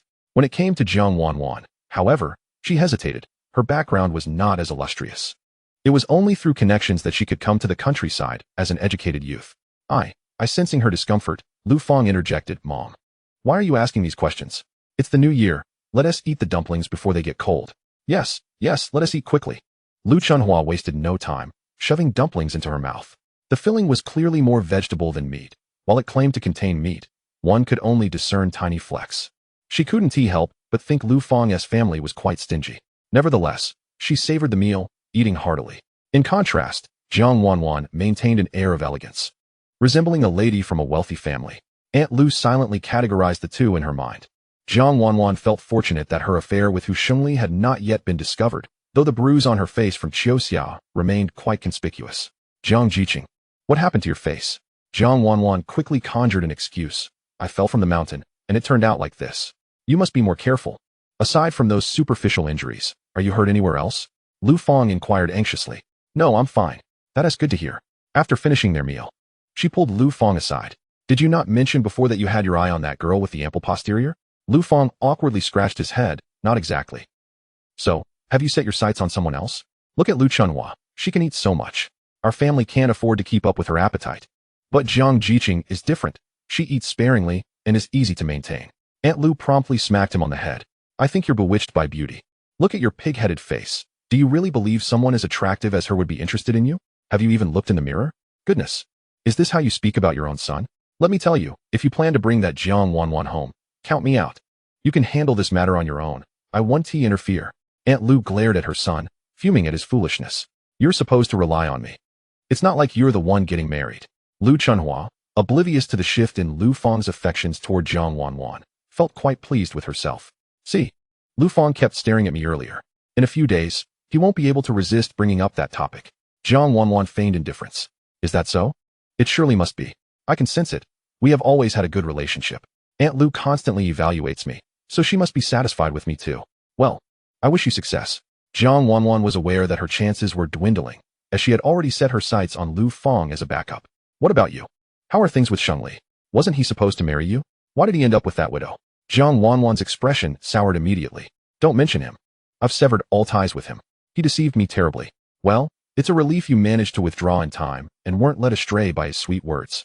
Lu Chunhua remained unaware that Jiang Wanwan had already lost her virtue, only knowing that Jiang Wanwan had fallen victim to Hu Shungli's minor deceit. Jiang Wanwan smiled sheepishly indeed. She was no longer fearful of Hu Shungli revealing their past, for if he spoke out, he would also face consequences. Yet, she regretted her eagerness and how easily she had been swayed by his honeyed words. What troubled her most were Lu Qingyang and Qiuxia. She hoped they wouldn't gossip about her past with Hu Shungli. After much contemplation, she decided to seek out Qiuxia to clarify the situation. After all, she was also a victim. When she arranged to meet Qiuxia, the latter wore a stern expression. How shameless can you be? What is there left to discuss between us? Chapter 154, New Year's Eve Hot Pot. Jiang Wanwan began to cry pitifully, as if she were the true victim. Comrade Qiu, I had no idea Hu Shungli was such a person. He expressed his desire to have a serious relationship with me and never mentioned a fiancé. I was unaware of his true nature. I too am a victim. Qiuxian narrowed her eyes, skeptical of Jiang Wanwan's words. We are both women. Such matters should not be aired publicly. Can you help me keep this under wraps? Qiuxia scoffed, initially thinking Jiang Wanwan had come to discuss something significant, only to find it was over this scandal. She crossed her arms, looking disdainful. What's there to discuss about such a disgraceful matter? I'm not one to gossip behind people's backs. Jiang Wanwan breathed a sigh of relief, but she needed to maintain the act. Thank you. You are a good person. After Jiang Wanwan left, the chubby girl curiously inquired. She's no saint. Keep your distance from her. Qiuxia replied, intrigued, but she seems quite pretty. Pretty, yes. The chubby girl frowned, unsure how to express herself. Jiang Wanwan's misdeeds were hidden from the public eye. She operated through others, sneaking around in the shadows. Reminded of the martial arts novels she had read, she thought Jiang Wanwan resembled the archetype of a femme fatale. In any case, staying away from her will do you no harm. Once Jiang Wanwan departed, she dropped her pitiful facade. Qiuxia appeared naive and easily deceived, which explained why Hu Shungli had targeted her. Surely, she must come from a decent family. With that thought, bitterness crept back into her heart, and she clenched her fists. Now, only Lu Qingyang remained. That day, Lu Qingyang had only seen her holding hands with Hu Shungli and had not witnessed their intimacy. Moreover, Gu and I had entered the performing arts troupe thanks to Lu Qingyang's talent. It seemed she needed to devise a plan to get closer to him. What was up with Lu Qingyang? Other men would steal glances at her, but he kept his distance as if she were a plague. Now that Gu and I had left, she certainly had a chance to approach him and exploit him. She was determined. Lu Qingyang had ignited her competitive spirit, and she resolved to take control of this man. At that moment, Lu Qingyang sneezed. What is going on? My health has been improving lately. I feel fine. Yet, for some inexplicable reason, I've been sneezing repeatedly. Just then, Han Jiqiang arrived, instructing him to join the others at the youth commune for dumplings, mentioning a party, which did not pique his interest. Rather than waste time, he'd prefer to study the functionalities of the space. Lu Qingyang feigned weakness, saying, Captain Han, with this weather, I'm really not feeling well. I've caught a chill. I think I'll skip the festivities to avoid infecting others. Oh, come on. A strapping young lad like you can't be sick. I'm not made of iron. Illness is inevitable. It's snowing every day, and we have to shovel snow during the day. Just listen to my voice. It's hoarse. All right, fine. If you don't want to go, then don't. It's a pity you'll miss the performances by the female youth. Han Jiqiang shook his head in disappointment. Honestly, I'd prefer to rest. By the way, that medicine you gave me last time was quite effective. It cured my cough. Next time, I'll bring you another dose. What a hassle. Not at all. It's settled then. After sending Han Jiqiang off, Lu Qingyang tidied up the ingredients he had prepared, planning to sneak over to Shunimo's place. They had agreed he would let her taste the hot pot from his hometown. Uncle Tai was also celebrating the new year with Jean Feng, so he invited them to join the family dinner. Upon arriving at Shunimo's home, he found her on her tiptoes, putting up spring festival couplets. The characters were bold and vigorous, though somewhat uneven. As soon as she spotted Lu Qingyang, Shunimo's face lit up with a smile. You're here. On this festive occasion, look, I brought some vegetables and wine. You must join me for a drink. Absolutely. Come on in. Who wrote these characters? Of course, my grandfather did. It's a pity he can't see them anymore. His writing was much better back in the day. Lu Qingyang felt a twinge of shame, knowing he could never produce such calligraphy. The couplet read, "The spring breeze brings warmth, and wealth abounds. Joyful rains nourish blessings long-lasting," with the horizontal inscription, "Auspicious and favorable," conveying a wonderful sentiment. Grandfather, I'll be bothering you again soon. He needed to make a concerted effort to build a rapport with Shun's grandfather, as they would eventually be relatives. Just come in. No need to bring food or drink. Come in and sit. Shin's grandfather fumbled around the furniture, ushering Lu Qingyang inside. I'm on my way. Shortly thereafter, Uncle Tai and Jean Feng arrived as well. Old Shun, we hope we are not intruding. Uncle Tai is holding a jar of wine, while Jean Feng carries a basket filled with fresh eggs. It is customary to arrive at someone's home for a meal with gifts in hand. The moment Shunimo laid eyes on the eggs, her eyes sparkled with delight. In this village, each household is restricted from raising too many chickens, and their family's hens are rare to lay eggs. Thus, Shunimo often finds herself deprived of this delicacy, resorting instead to foraging for bird eggs in the trees. In the depths of winter, however, finding bird eggs becomes an even rarer pursuit. Her absolute favorite is the soft-boiled egg, which she savors in a single, delightful slurp. Sister Shunimo, these are for you. Jean Feng sweetly offered the basket into her hands. Shunimo, unable to refuse such a generous gift, beamed brightly and exclaimed, "This is wonderful. I can have eggs every day now." Old Shin shook his head in exasperation. Look at this child. She has no sense of propriety. Uncle Tai chuckled heartily. Old Shun, stop with the pretense. Shunimo is simply being true to herself. Why bother with niceties? If you're polite, I might just get upset. You must drink a toast with me today. We shan't leave until we're inebriated. Old Shin replied, shaking his head. I'm nearly 80. Do you think I'm still young? I can't keep up with you. Today, I shall abstain from alcohol and simply enjoy the meal and conversation. Uncle Tai was puzzled, as Old Shin typically sneaks a drink. Today, however, he seemed unusually resolute in his sobriety. Chapter 155. Old Shin, can you lend me a hand? One cannot defy the passage of time. I just took my medicine, and Shunimo has strictly forbidden me from drinking. Although the temptation still gnaws at him, Old Shun resolved to resist, wishing to cherish more years with Shunimo. The ingredients for the hot pot were all prepared. Various frozen meats that had been set aside were just right for slicing to cook in the pot. Lu Qingyang had also brought out a secret sauce for dipping. The red oil floated atop the broth, its spicy aroma overwhelming even those unaccustomed to heat. The clear broth, simmered from bone stock, already exuded an enticing fragrance. Jean Feng, unable to contain herself, eagerly began adding meat to the clear broth. So much meat. I want to eat a lot today. Uncle Tai affectionately ruffled her hair. Then make sure you eat your fill. In truth, even a child of her age couldn't possibly eat much before feeling full. In the entire production team, even Captain Wu's family had never indulged in such a lavish meat feast. Lu Qingyang advised her, thinly sliced meat, just a few seconds in the pot. And it's done. See, like this. Then dip it in the sauce and try. Jean Feng scooped up a slice of meat, rolled it in the sauce, and popped it into her mouth. Her little face lit up with ecstasy. Wow, this is delicious. The best meat I've ever tasted. Uncle Tai felt a pang in his heart, realizing that his beloved granddaughter had never truly experienced good food. He too sampled a piece of meat and finally understood what Jean Feng had meant by delicious. The flavor stemmed entirely from the secret sauce. It was indeed exquisite. After so many years, he had never tasted such a remarkable dipping sauce, a testament to its secret recipe. After all, it had been crafted over many years by modern parents. Otherwise, the little shop wouldn't have thrived for so long. Meanwhile, Shunimo was fervently enjoying the spicy hot pot, undeterred by the heat. Uncle Tai lifted his wine bowl. Qingyang, since Old Shin won't drink with me, you must accompany me. All right. Lu Qingyang clinked his bowl with Uncle Tai's. The fiery taste of the liquor surged up his throat, a sensation he was still getting accustomed to. Old Shin seemed to recall something. Shunimo, go fetch that bottle of wine from my cellar. Shunimo scratched her head. Grandfather, you have plenty of wine in your cellar. Which one do you mean? Oh, come now, Old Shun. You've been hiding so much wine from me while lamenting about having none. Cough, cough, don't speak nonsense. Just bring any bottle. These were fine wines he had stowed away for years. With the New Year's Eve festivities, he felt it was time to uncork a good bottle. Oh, understood. I'll go get it. Shunimo returned shortly from the cellar, holding a dusty bottle. The wine had taken on a pale yellow hue, clearly aged. Upon opening the bottle, Uncle Tai immediately recognized its quality and eagerly poured a glass to taste. The flavor was rich and lingering, causing him to squint in delight. This fine wine was crafted from superior sorghum and wheat, indeed a treasure he hadn't savored in years. He recalled a time when he could easily down 2 or 3 gin in one go without a second thought. Qingyang caught a whiff of the wine, noting its distinct difference from the white liquor he had brought. Come, Qingyang, you must try this. With that, he filled Qingyang's bowl to the brim. I can't possibly drink this much, Qingyang protested. Uncle Tai, grinning, replied, this wine is not intoxicating at all, not at all. Reluctantly, Qingyang took a sip, and the fiery taste hit him hard. Cough, cough, what is this flavor, and what is the alcohol content?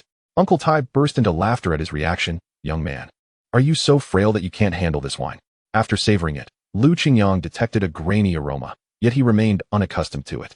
Shunimo seized Qingyang's wine bowl and downed it in a few gulps. Uncle Tai, Qingyang can't drink, so I'll finish it for him. Look at that, Qingyang, you can't even hold your liquor as well as Shunimo. Qingyang paid little attention to the wine, as it was his bowl Shunimo had just emptied. Shunimo, oblivious, continued to drink. He absent-mindedly touched his lips, his focus entirely on Shunimo unbeknownst to him. He had accompanied Uncle Tai in drinking several bowls. By the time he regained his senses, he felt a pleasant haze enveloping him, his tongue beginning to trip over itself. Qingyang, let us have another bowl. No more, I can't take any more, he replied, feeling dizzy as he stood, the room spinning. Old Shun sighed in resignation. Look at you both, utterly inebriated. Old Shun, don't say I'm drunk. I'm still sober and can drink more. Qingyang suddenly collapsed onto the table, unable to rise again. Old Shin had no choice but to ask Shunimo to escort him home. As they left, they took care to avoid being seen. It was late, and they didn't wish to attract any gossip. Shunimo turned Qingyang over, observing his flushed face, and reproached Uncle Tai. Uncle Tai, look what you've done to him. He chose to drink. Can you blame me? Shunimo exerted herself to carry him on her back, her small frame bending under the weight. Fortunately, her strength was considerable. Even wild boars posed no challenge for her, so Qingyang's weight was easily manageable. Grandfather, I'll take him home now. Go ahead. Old Shin waved her off. It was only after Shunimo had departed with Qingyang that Uncle Tai belched leisurely and asked, Old Shun, how could you bear to let your granddaughter take Qingyang home? Usually, if anything were amiss, Old Shun would be fiercely protective of his kin. Yet today he seemed unusually compliant. Old Shun recognized Uncle Tai's feigned ignorance. You pretend to be oblivious. But can't you see through my intentions for inviting you to drink? Old Shun, oh Old Shun, you have truly chosen the right person this time. If our Jean Feng were a bit older, I would never let Qingyang have her. You've seized quite the bargain here. Now, I can only rely on you. I am rather blind, and find it inconvenient to do anything. I hope you could assist me in this matter. What do you need? Just speak your mind. I hope you can investigate Qingyang's feelings. If he agrees, propose to him directly. Uncle Tai was taken aback for a moment, then quickly regained his composure. You wish to take the initiative in proposing? Indeed, Shunimo mentioned she likes Qingyang, and I think he is a fine young man who can take good care of her in the future. Uncle Tai hissed, if you think he is decent, then he must be quite remarkable. Chapter 156. Why concern oneself with others? As long as one is comfortable, that suffices. You've had your drink. Just tell me if you're willing to help, will you? I thought, with your kindness today, bringing out such fine wine, you must be setting a trap for me. Uncle Tai downed the remaining wine in one gulp. It's settled then. Once this is accomplished, I shall act as the matchmaker. Of course. Uncle Tai replied cheerfully. These two children, he had observed them long enough to know there was something budding between them. It was bound to succeed. Shunimo, meanwhile, took a detour away from Qingyang, opting for a longer but safer path. Not long after, she found Qingyang struggling to get up. Qingyang, have you sobered up so quickly? He hadn't been drunk at all. It was evident that Uncle Tai had genuinely wanted to intoxicate him. Thus, he cleverly pretended to be drunk, yet the potency of the alcohol was significant, and he walked unsteadily. Shunimo supported him. He placed his hand on her shoulder, genuinely afraid that her frail form might break under the weight. Despite wearing multiple layers of thick cotton clothing, her slender figure was still apparent, reminding him of the day he had seen her delicate form. Qingyang couldn't help but swallow hard. I know what you're thinking, Shunimo suddenly said. Qingyang was startled. I'm not thinking anything. My tongue is nearly tied in knots. Shunimo puffed out her cheeks. I heard them say you like Gu and I, and that you were sad for a long time after she left. Is that true? Though she was somewhat slow, she wasn't foolish. After all, she had learned much from Fat Girl. Qingyang sighed in relief. What are you talking about? Gu and I is just a friend. I have no such feelings for her. You went to such lengths for her. Actually, I didn't exert myself much. Moreover, his assistance to Gu and I was partly because she possessed a natural talent for singing, and providing her with a good platform to realize her ambitions was commendable. Secondly, it was to annoy Jiang Wanwan, who was inherently petty and would surely be infuriated. She hung her head, and Lu Qingyang couldn't see her expression. What a beautiful jasmine flower. Shunimo hummed a tuneless melody. What? Do you really like this song? I am Shunimo, and this song is called Jasmine Flower. One my mother often sang to me. Lu Qingyang understood her implication. You mean my mother is a local, and I've heard this melody hails from Jiangnan. My father should also be from there, she murmured softly. Are you missing your father? Shunimo shook her head vigorously. No, I don't want to think about him. He abandoned my mother and me. I despise him. I only want to confront him and ask why he left us. Unconsciously, Lu Qingyang pulled her into his embrace. Don't worry. I will help you find him and make this unfaithful man pay. Shunimo buried her face in his alcohol-laden embrace and quietly inquired. Lu Qingyang, you're not that kind of person, right? Of course not. He gently stroked her head. As they walked along the small path, they arrived at Lu Qingyang's doorstep. When did this path become so short? Lu Qingyang couldn't help but reflect. In the past, time moved slowly. Vehicles, horses, and mail all took their time. One's life was only enough to love one person. Lu Qingyang hummed the song Once Upon a Time. It had always been one of his favorites and sounded delightful. Then, I'll often sing it for you. Shunimo felt her heart race at those words. Unable to meet Lu Qingyang's gaze. You've arrived. Go in quickly. Though reluctant, Shunimo gently pushed him inside. In a few days, I have a surprise for you. What a coincidence. I have a surprise for you too. By the way, your birthday is coming up. I bought you a pair of shoes in advance. Lu Qingyang opened the cabinet and retrieved a pair of beautiful red shoes. As soon as Shunimo caught sight of them, her eyes lit up. They're so pretty. Fat girl mentioned them, but I don't want them. Shunimo turned her face away. They're inconvenient to wear. I still have to work and go into the mountains. You can wear them during your free time. Wear them whenever you like. People will say you're being improper. If a young woman dresses up a bit, they'll say she's being flirtatious. Why care what others think? As long as you're comfortable, that's what matters. I just want you to look beautiful. You're lying. You used to say I shouldn't dress up, or I attract bad people. Shunimo felt her cheeks heat up. In truth, Shunimo was unaware that she had already caught someone's attention. Once you're engaged, I want to have any romantic notions about you, then you can wear them. I really like it. Hearing Lu Qingyang say he liked it, Shunimo accepted the red shoes and darted away. Lu Qingyang returned to his house. Feeling a pang of melancholy, the alcohol had worn off significantly in the cold wind. After sipping a few more mouthfuls of spring water, he was fully sober. Despite having drunk a bit too much today, it was evident that old Shin did not oppose his relationship with Shunimo and even seemed to encourage it. This filled him with excitement, rendering him sleepless as he tossed and turned, thinking of Shunimo's soft, sweet lips and longing to taste them. However, he could endure a little longer. After Shunimo returned home, old Shun instructed her to begin digging a cellar until they unearthed an old chest. Grandfather, what is this? What use is it to dig it up? This is your dowry from grandfather. If you're to marry, you can't go empty-handed. Upon opening it, Shunimo discovered a collection of old coins from bygone eras, various types, but none usable today. These can't be used either. Perhaps they'll be valuable in the future. Coins from the late Qing dynasty to the Republican era were all present. Old Shun produced a Yuan Shirkai coin. This was passed down from your great-grandfather to me. It will belong to you in the future. Oh, Shunimo didn't care much for these. Rather than the coins, her gaze shifted to something else. At the bottom of the chest lay a well-preserved garment. This is the outfit your great-grandmother wore when she married your great-grandfather. It's quite old, and you'll need to keep it safe. I will take good care of it. As for your matter, I have already asked Uncle Tai to handle it. You should have an answer in a few days. Do not be anxious. Wait for things to settle before discussing it. I'm not anxious. Shunimo said this, but inside she was burning with impatience. She had never felt this way before. When grandfather suggested she become engaged to Lu Feng, she only felt disgust and a desire to resist. However, when it comes to Lu Qingyang, she finds herself filled with an eager anticipation. Meanwhile, Hu Shengli endures days that seem worse than death. In his household, for children, none of whom are his own, create a constant ruckus. The meager supplies of food he possesses are quickly devoured by the 6 mouths to feed. In the midst of this chaos, Lu Qiaomei continues to complain, you must think of a solution. With so many mouths to feed in our home, especially during the new year, you surely cannot allow us to starve. Chapter 157, An Outing to the Ice Rink. Lu Qiaomei assumes that Hu Shengli, being the son of the factory director, lives a life of luxury, and raising a few children should pose no problem for him. Hu Shengli slams his hand on the table, exclaiming, these are not my children. Why should I bear the responsibility of raising them for you? Hu Shengli, how can you speak to me this way? We are husband and wife now. If you do not help me raise these children, who will? I carry your child within me. Hu Shengli scoffs. How long have we been together? And you are already pregnant? Who do you think you are fooling? Trying to deceive me, are you? You cannot forget that night when I told you. You cannot wriggle out of this. If you attempt to shirk your responsibilities, I will seek help from the women's committee leader. The mere thought of that committee leader ignites a flame of anger within Hu Shengli. Why must you mention her? If it weren't for that Director Feng's threats, I would never have married you. He fears he may meet the same fate as his 3 deceased predecessors. Lu Qiaomei suddenly softens her tone. Victory. We are a family now.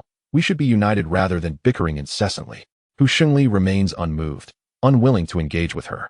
Lu Qiaomei resorts to clinging to him like a water snake. Her method skilled enough that Hu Shengli soon finds himself unable to resist and begins to feel resentment. Although they share physical contact, Hu Shengli is filled with regret afterward, loathing his inability to resist temptation. He once sought out Xiao Xia, but she completely ignored him. A few young women who disapproved of him even splashed their foot-bathing water on him. Before long, his wet clothes froze into stiff blocks of ice, forcing him to leave in frustration. Those who once treated him as a brother have since distanced themselves now that he no longer offers them favors. Hu Shengli attempts to approach Jiang Wanwan, hoping that at least she might acknowledge him since they have shared something. Wanwan, I truly did not wish to marry Lu Qiaomei. She has trapped me, and I had no choice for my survival. However, Jiang Wanwan coldly maintains her distance. Forget that day. Let us act as if nothing happened. If you possess any decency, do not tarnish my reputation by spreading rumors. Wanwan, I believed we shared a genuine love. Genuine love? How absurd. You have so many women around you. You were deceiving me from the beginning. Jiang Wanwan finds it difficult to express how he has taken the most precious thing from her. In any case, it matters not whether you are a widow or a girl. We have no relationship from now on. Stay away from me, and if you seek me out again, I shall report your lewdness. If Hu Shengli were indeed the factory director's son, it would be one thing. His efforts might yield some reward. Yet Jiang Wanwan has discovered that he is not the factory director's son at all. Xiao Xia is the true daughter of the director, which means he has been deceiving her from the very beginning, a loathsome trickster. Even if there was a glimmer of genuine feeling, it has nearly been extinguished. You truly show no regard for our past. It seems that all those tender words we exchanged were nothing but lies. As the new year approaches, she implores, please refrain from speaking such nonsensical words, and do not seek me out again. Hu Shengli grits his teeth, helplessly watching her leave. No matter how he contemplates it, he cannot fathom how he has reached such a state. On the first day of the new year, Shunimo eagerly seeks out Lu Qingyang. Wishing you prosperity, Lu Qingyang. Today, she dons clean attire, her face freshly washed, adorned with a red scarf, her cheeks rosy and beaming with joy. Lu Qingyang is momentarily taken aback. Why are you here so early? I have not prepared anything. You have not prepared? I am already ready. Shunimo produces a 10 yuan red envelope wrapped in red paper. Here, this is your New Year's gift. Lu Qingyang chuckles. You come to wish me a happy new year and bring me a gift? Of course, is that not acceptable? It is. How could I refuse? I shall graciously accept it. As he accepts the envelope, Shunimo beams even more brightly. Do you have anything planned at home? If not, come out and play with me. On New Year's Day, you wish to go out and play? Is it not better to stay at home?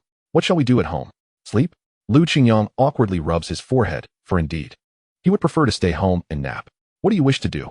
Shunimo pulls out her sled, excitedly exclaiming, the snow has piled up again. Let us go to the riverbank. Even during the day, temperatures plummet below 20 degrees, and the river is completely frozen, rendering fears of thin ice irrelevant. Did you not say that if I wished to go to the river, I could not go alone, and you must accompany me? That is indeed true. Lu Qingyang fears for her safety. Shunimo, brimming with enthusiasm, declares, let us go ice skating. As a child from the south, she has rarely seen snow, and skating is unfamiliar to her. But I cannot skate. Shunimo confidently reassures her, what is there to fear? With me by your side, I will teach you, and you will surely learn.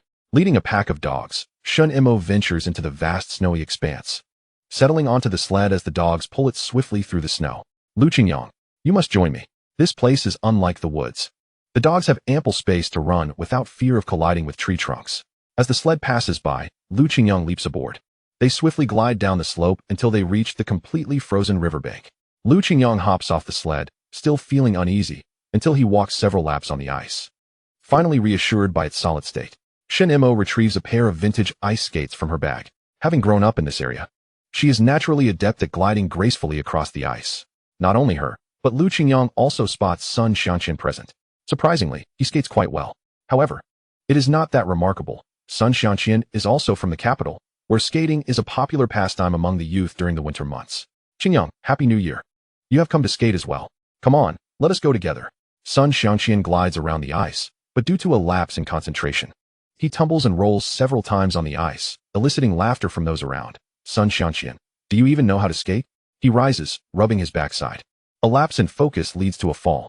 With that, he springs back up. Yang Xiaodang stands beneath a withered tree at the riverbank, enviously observing the scene. With her mobility issues, she is unable to skate. Shunimo, filled with excitement, dons her skates, urging, Lu Qingyang, join me.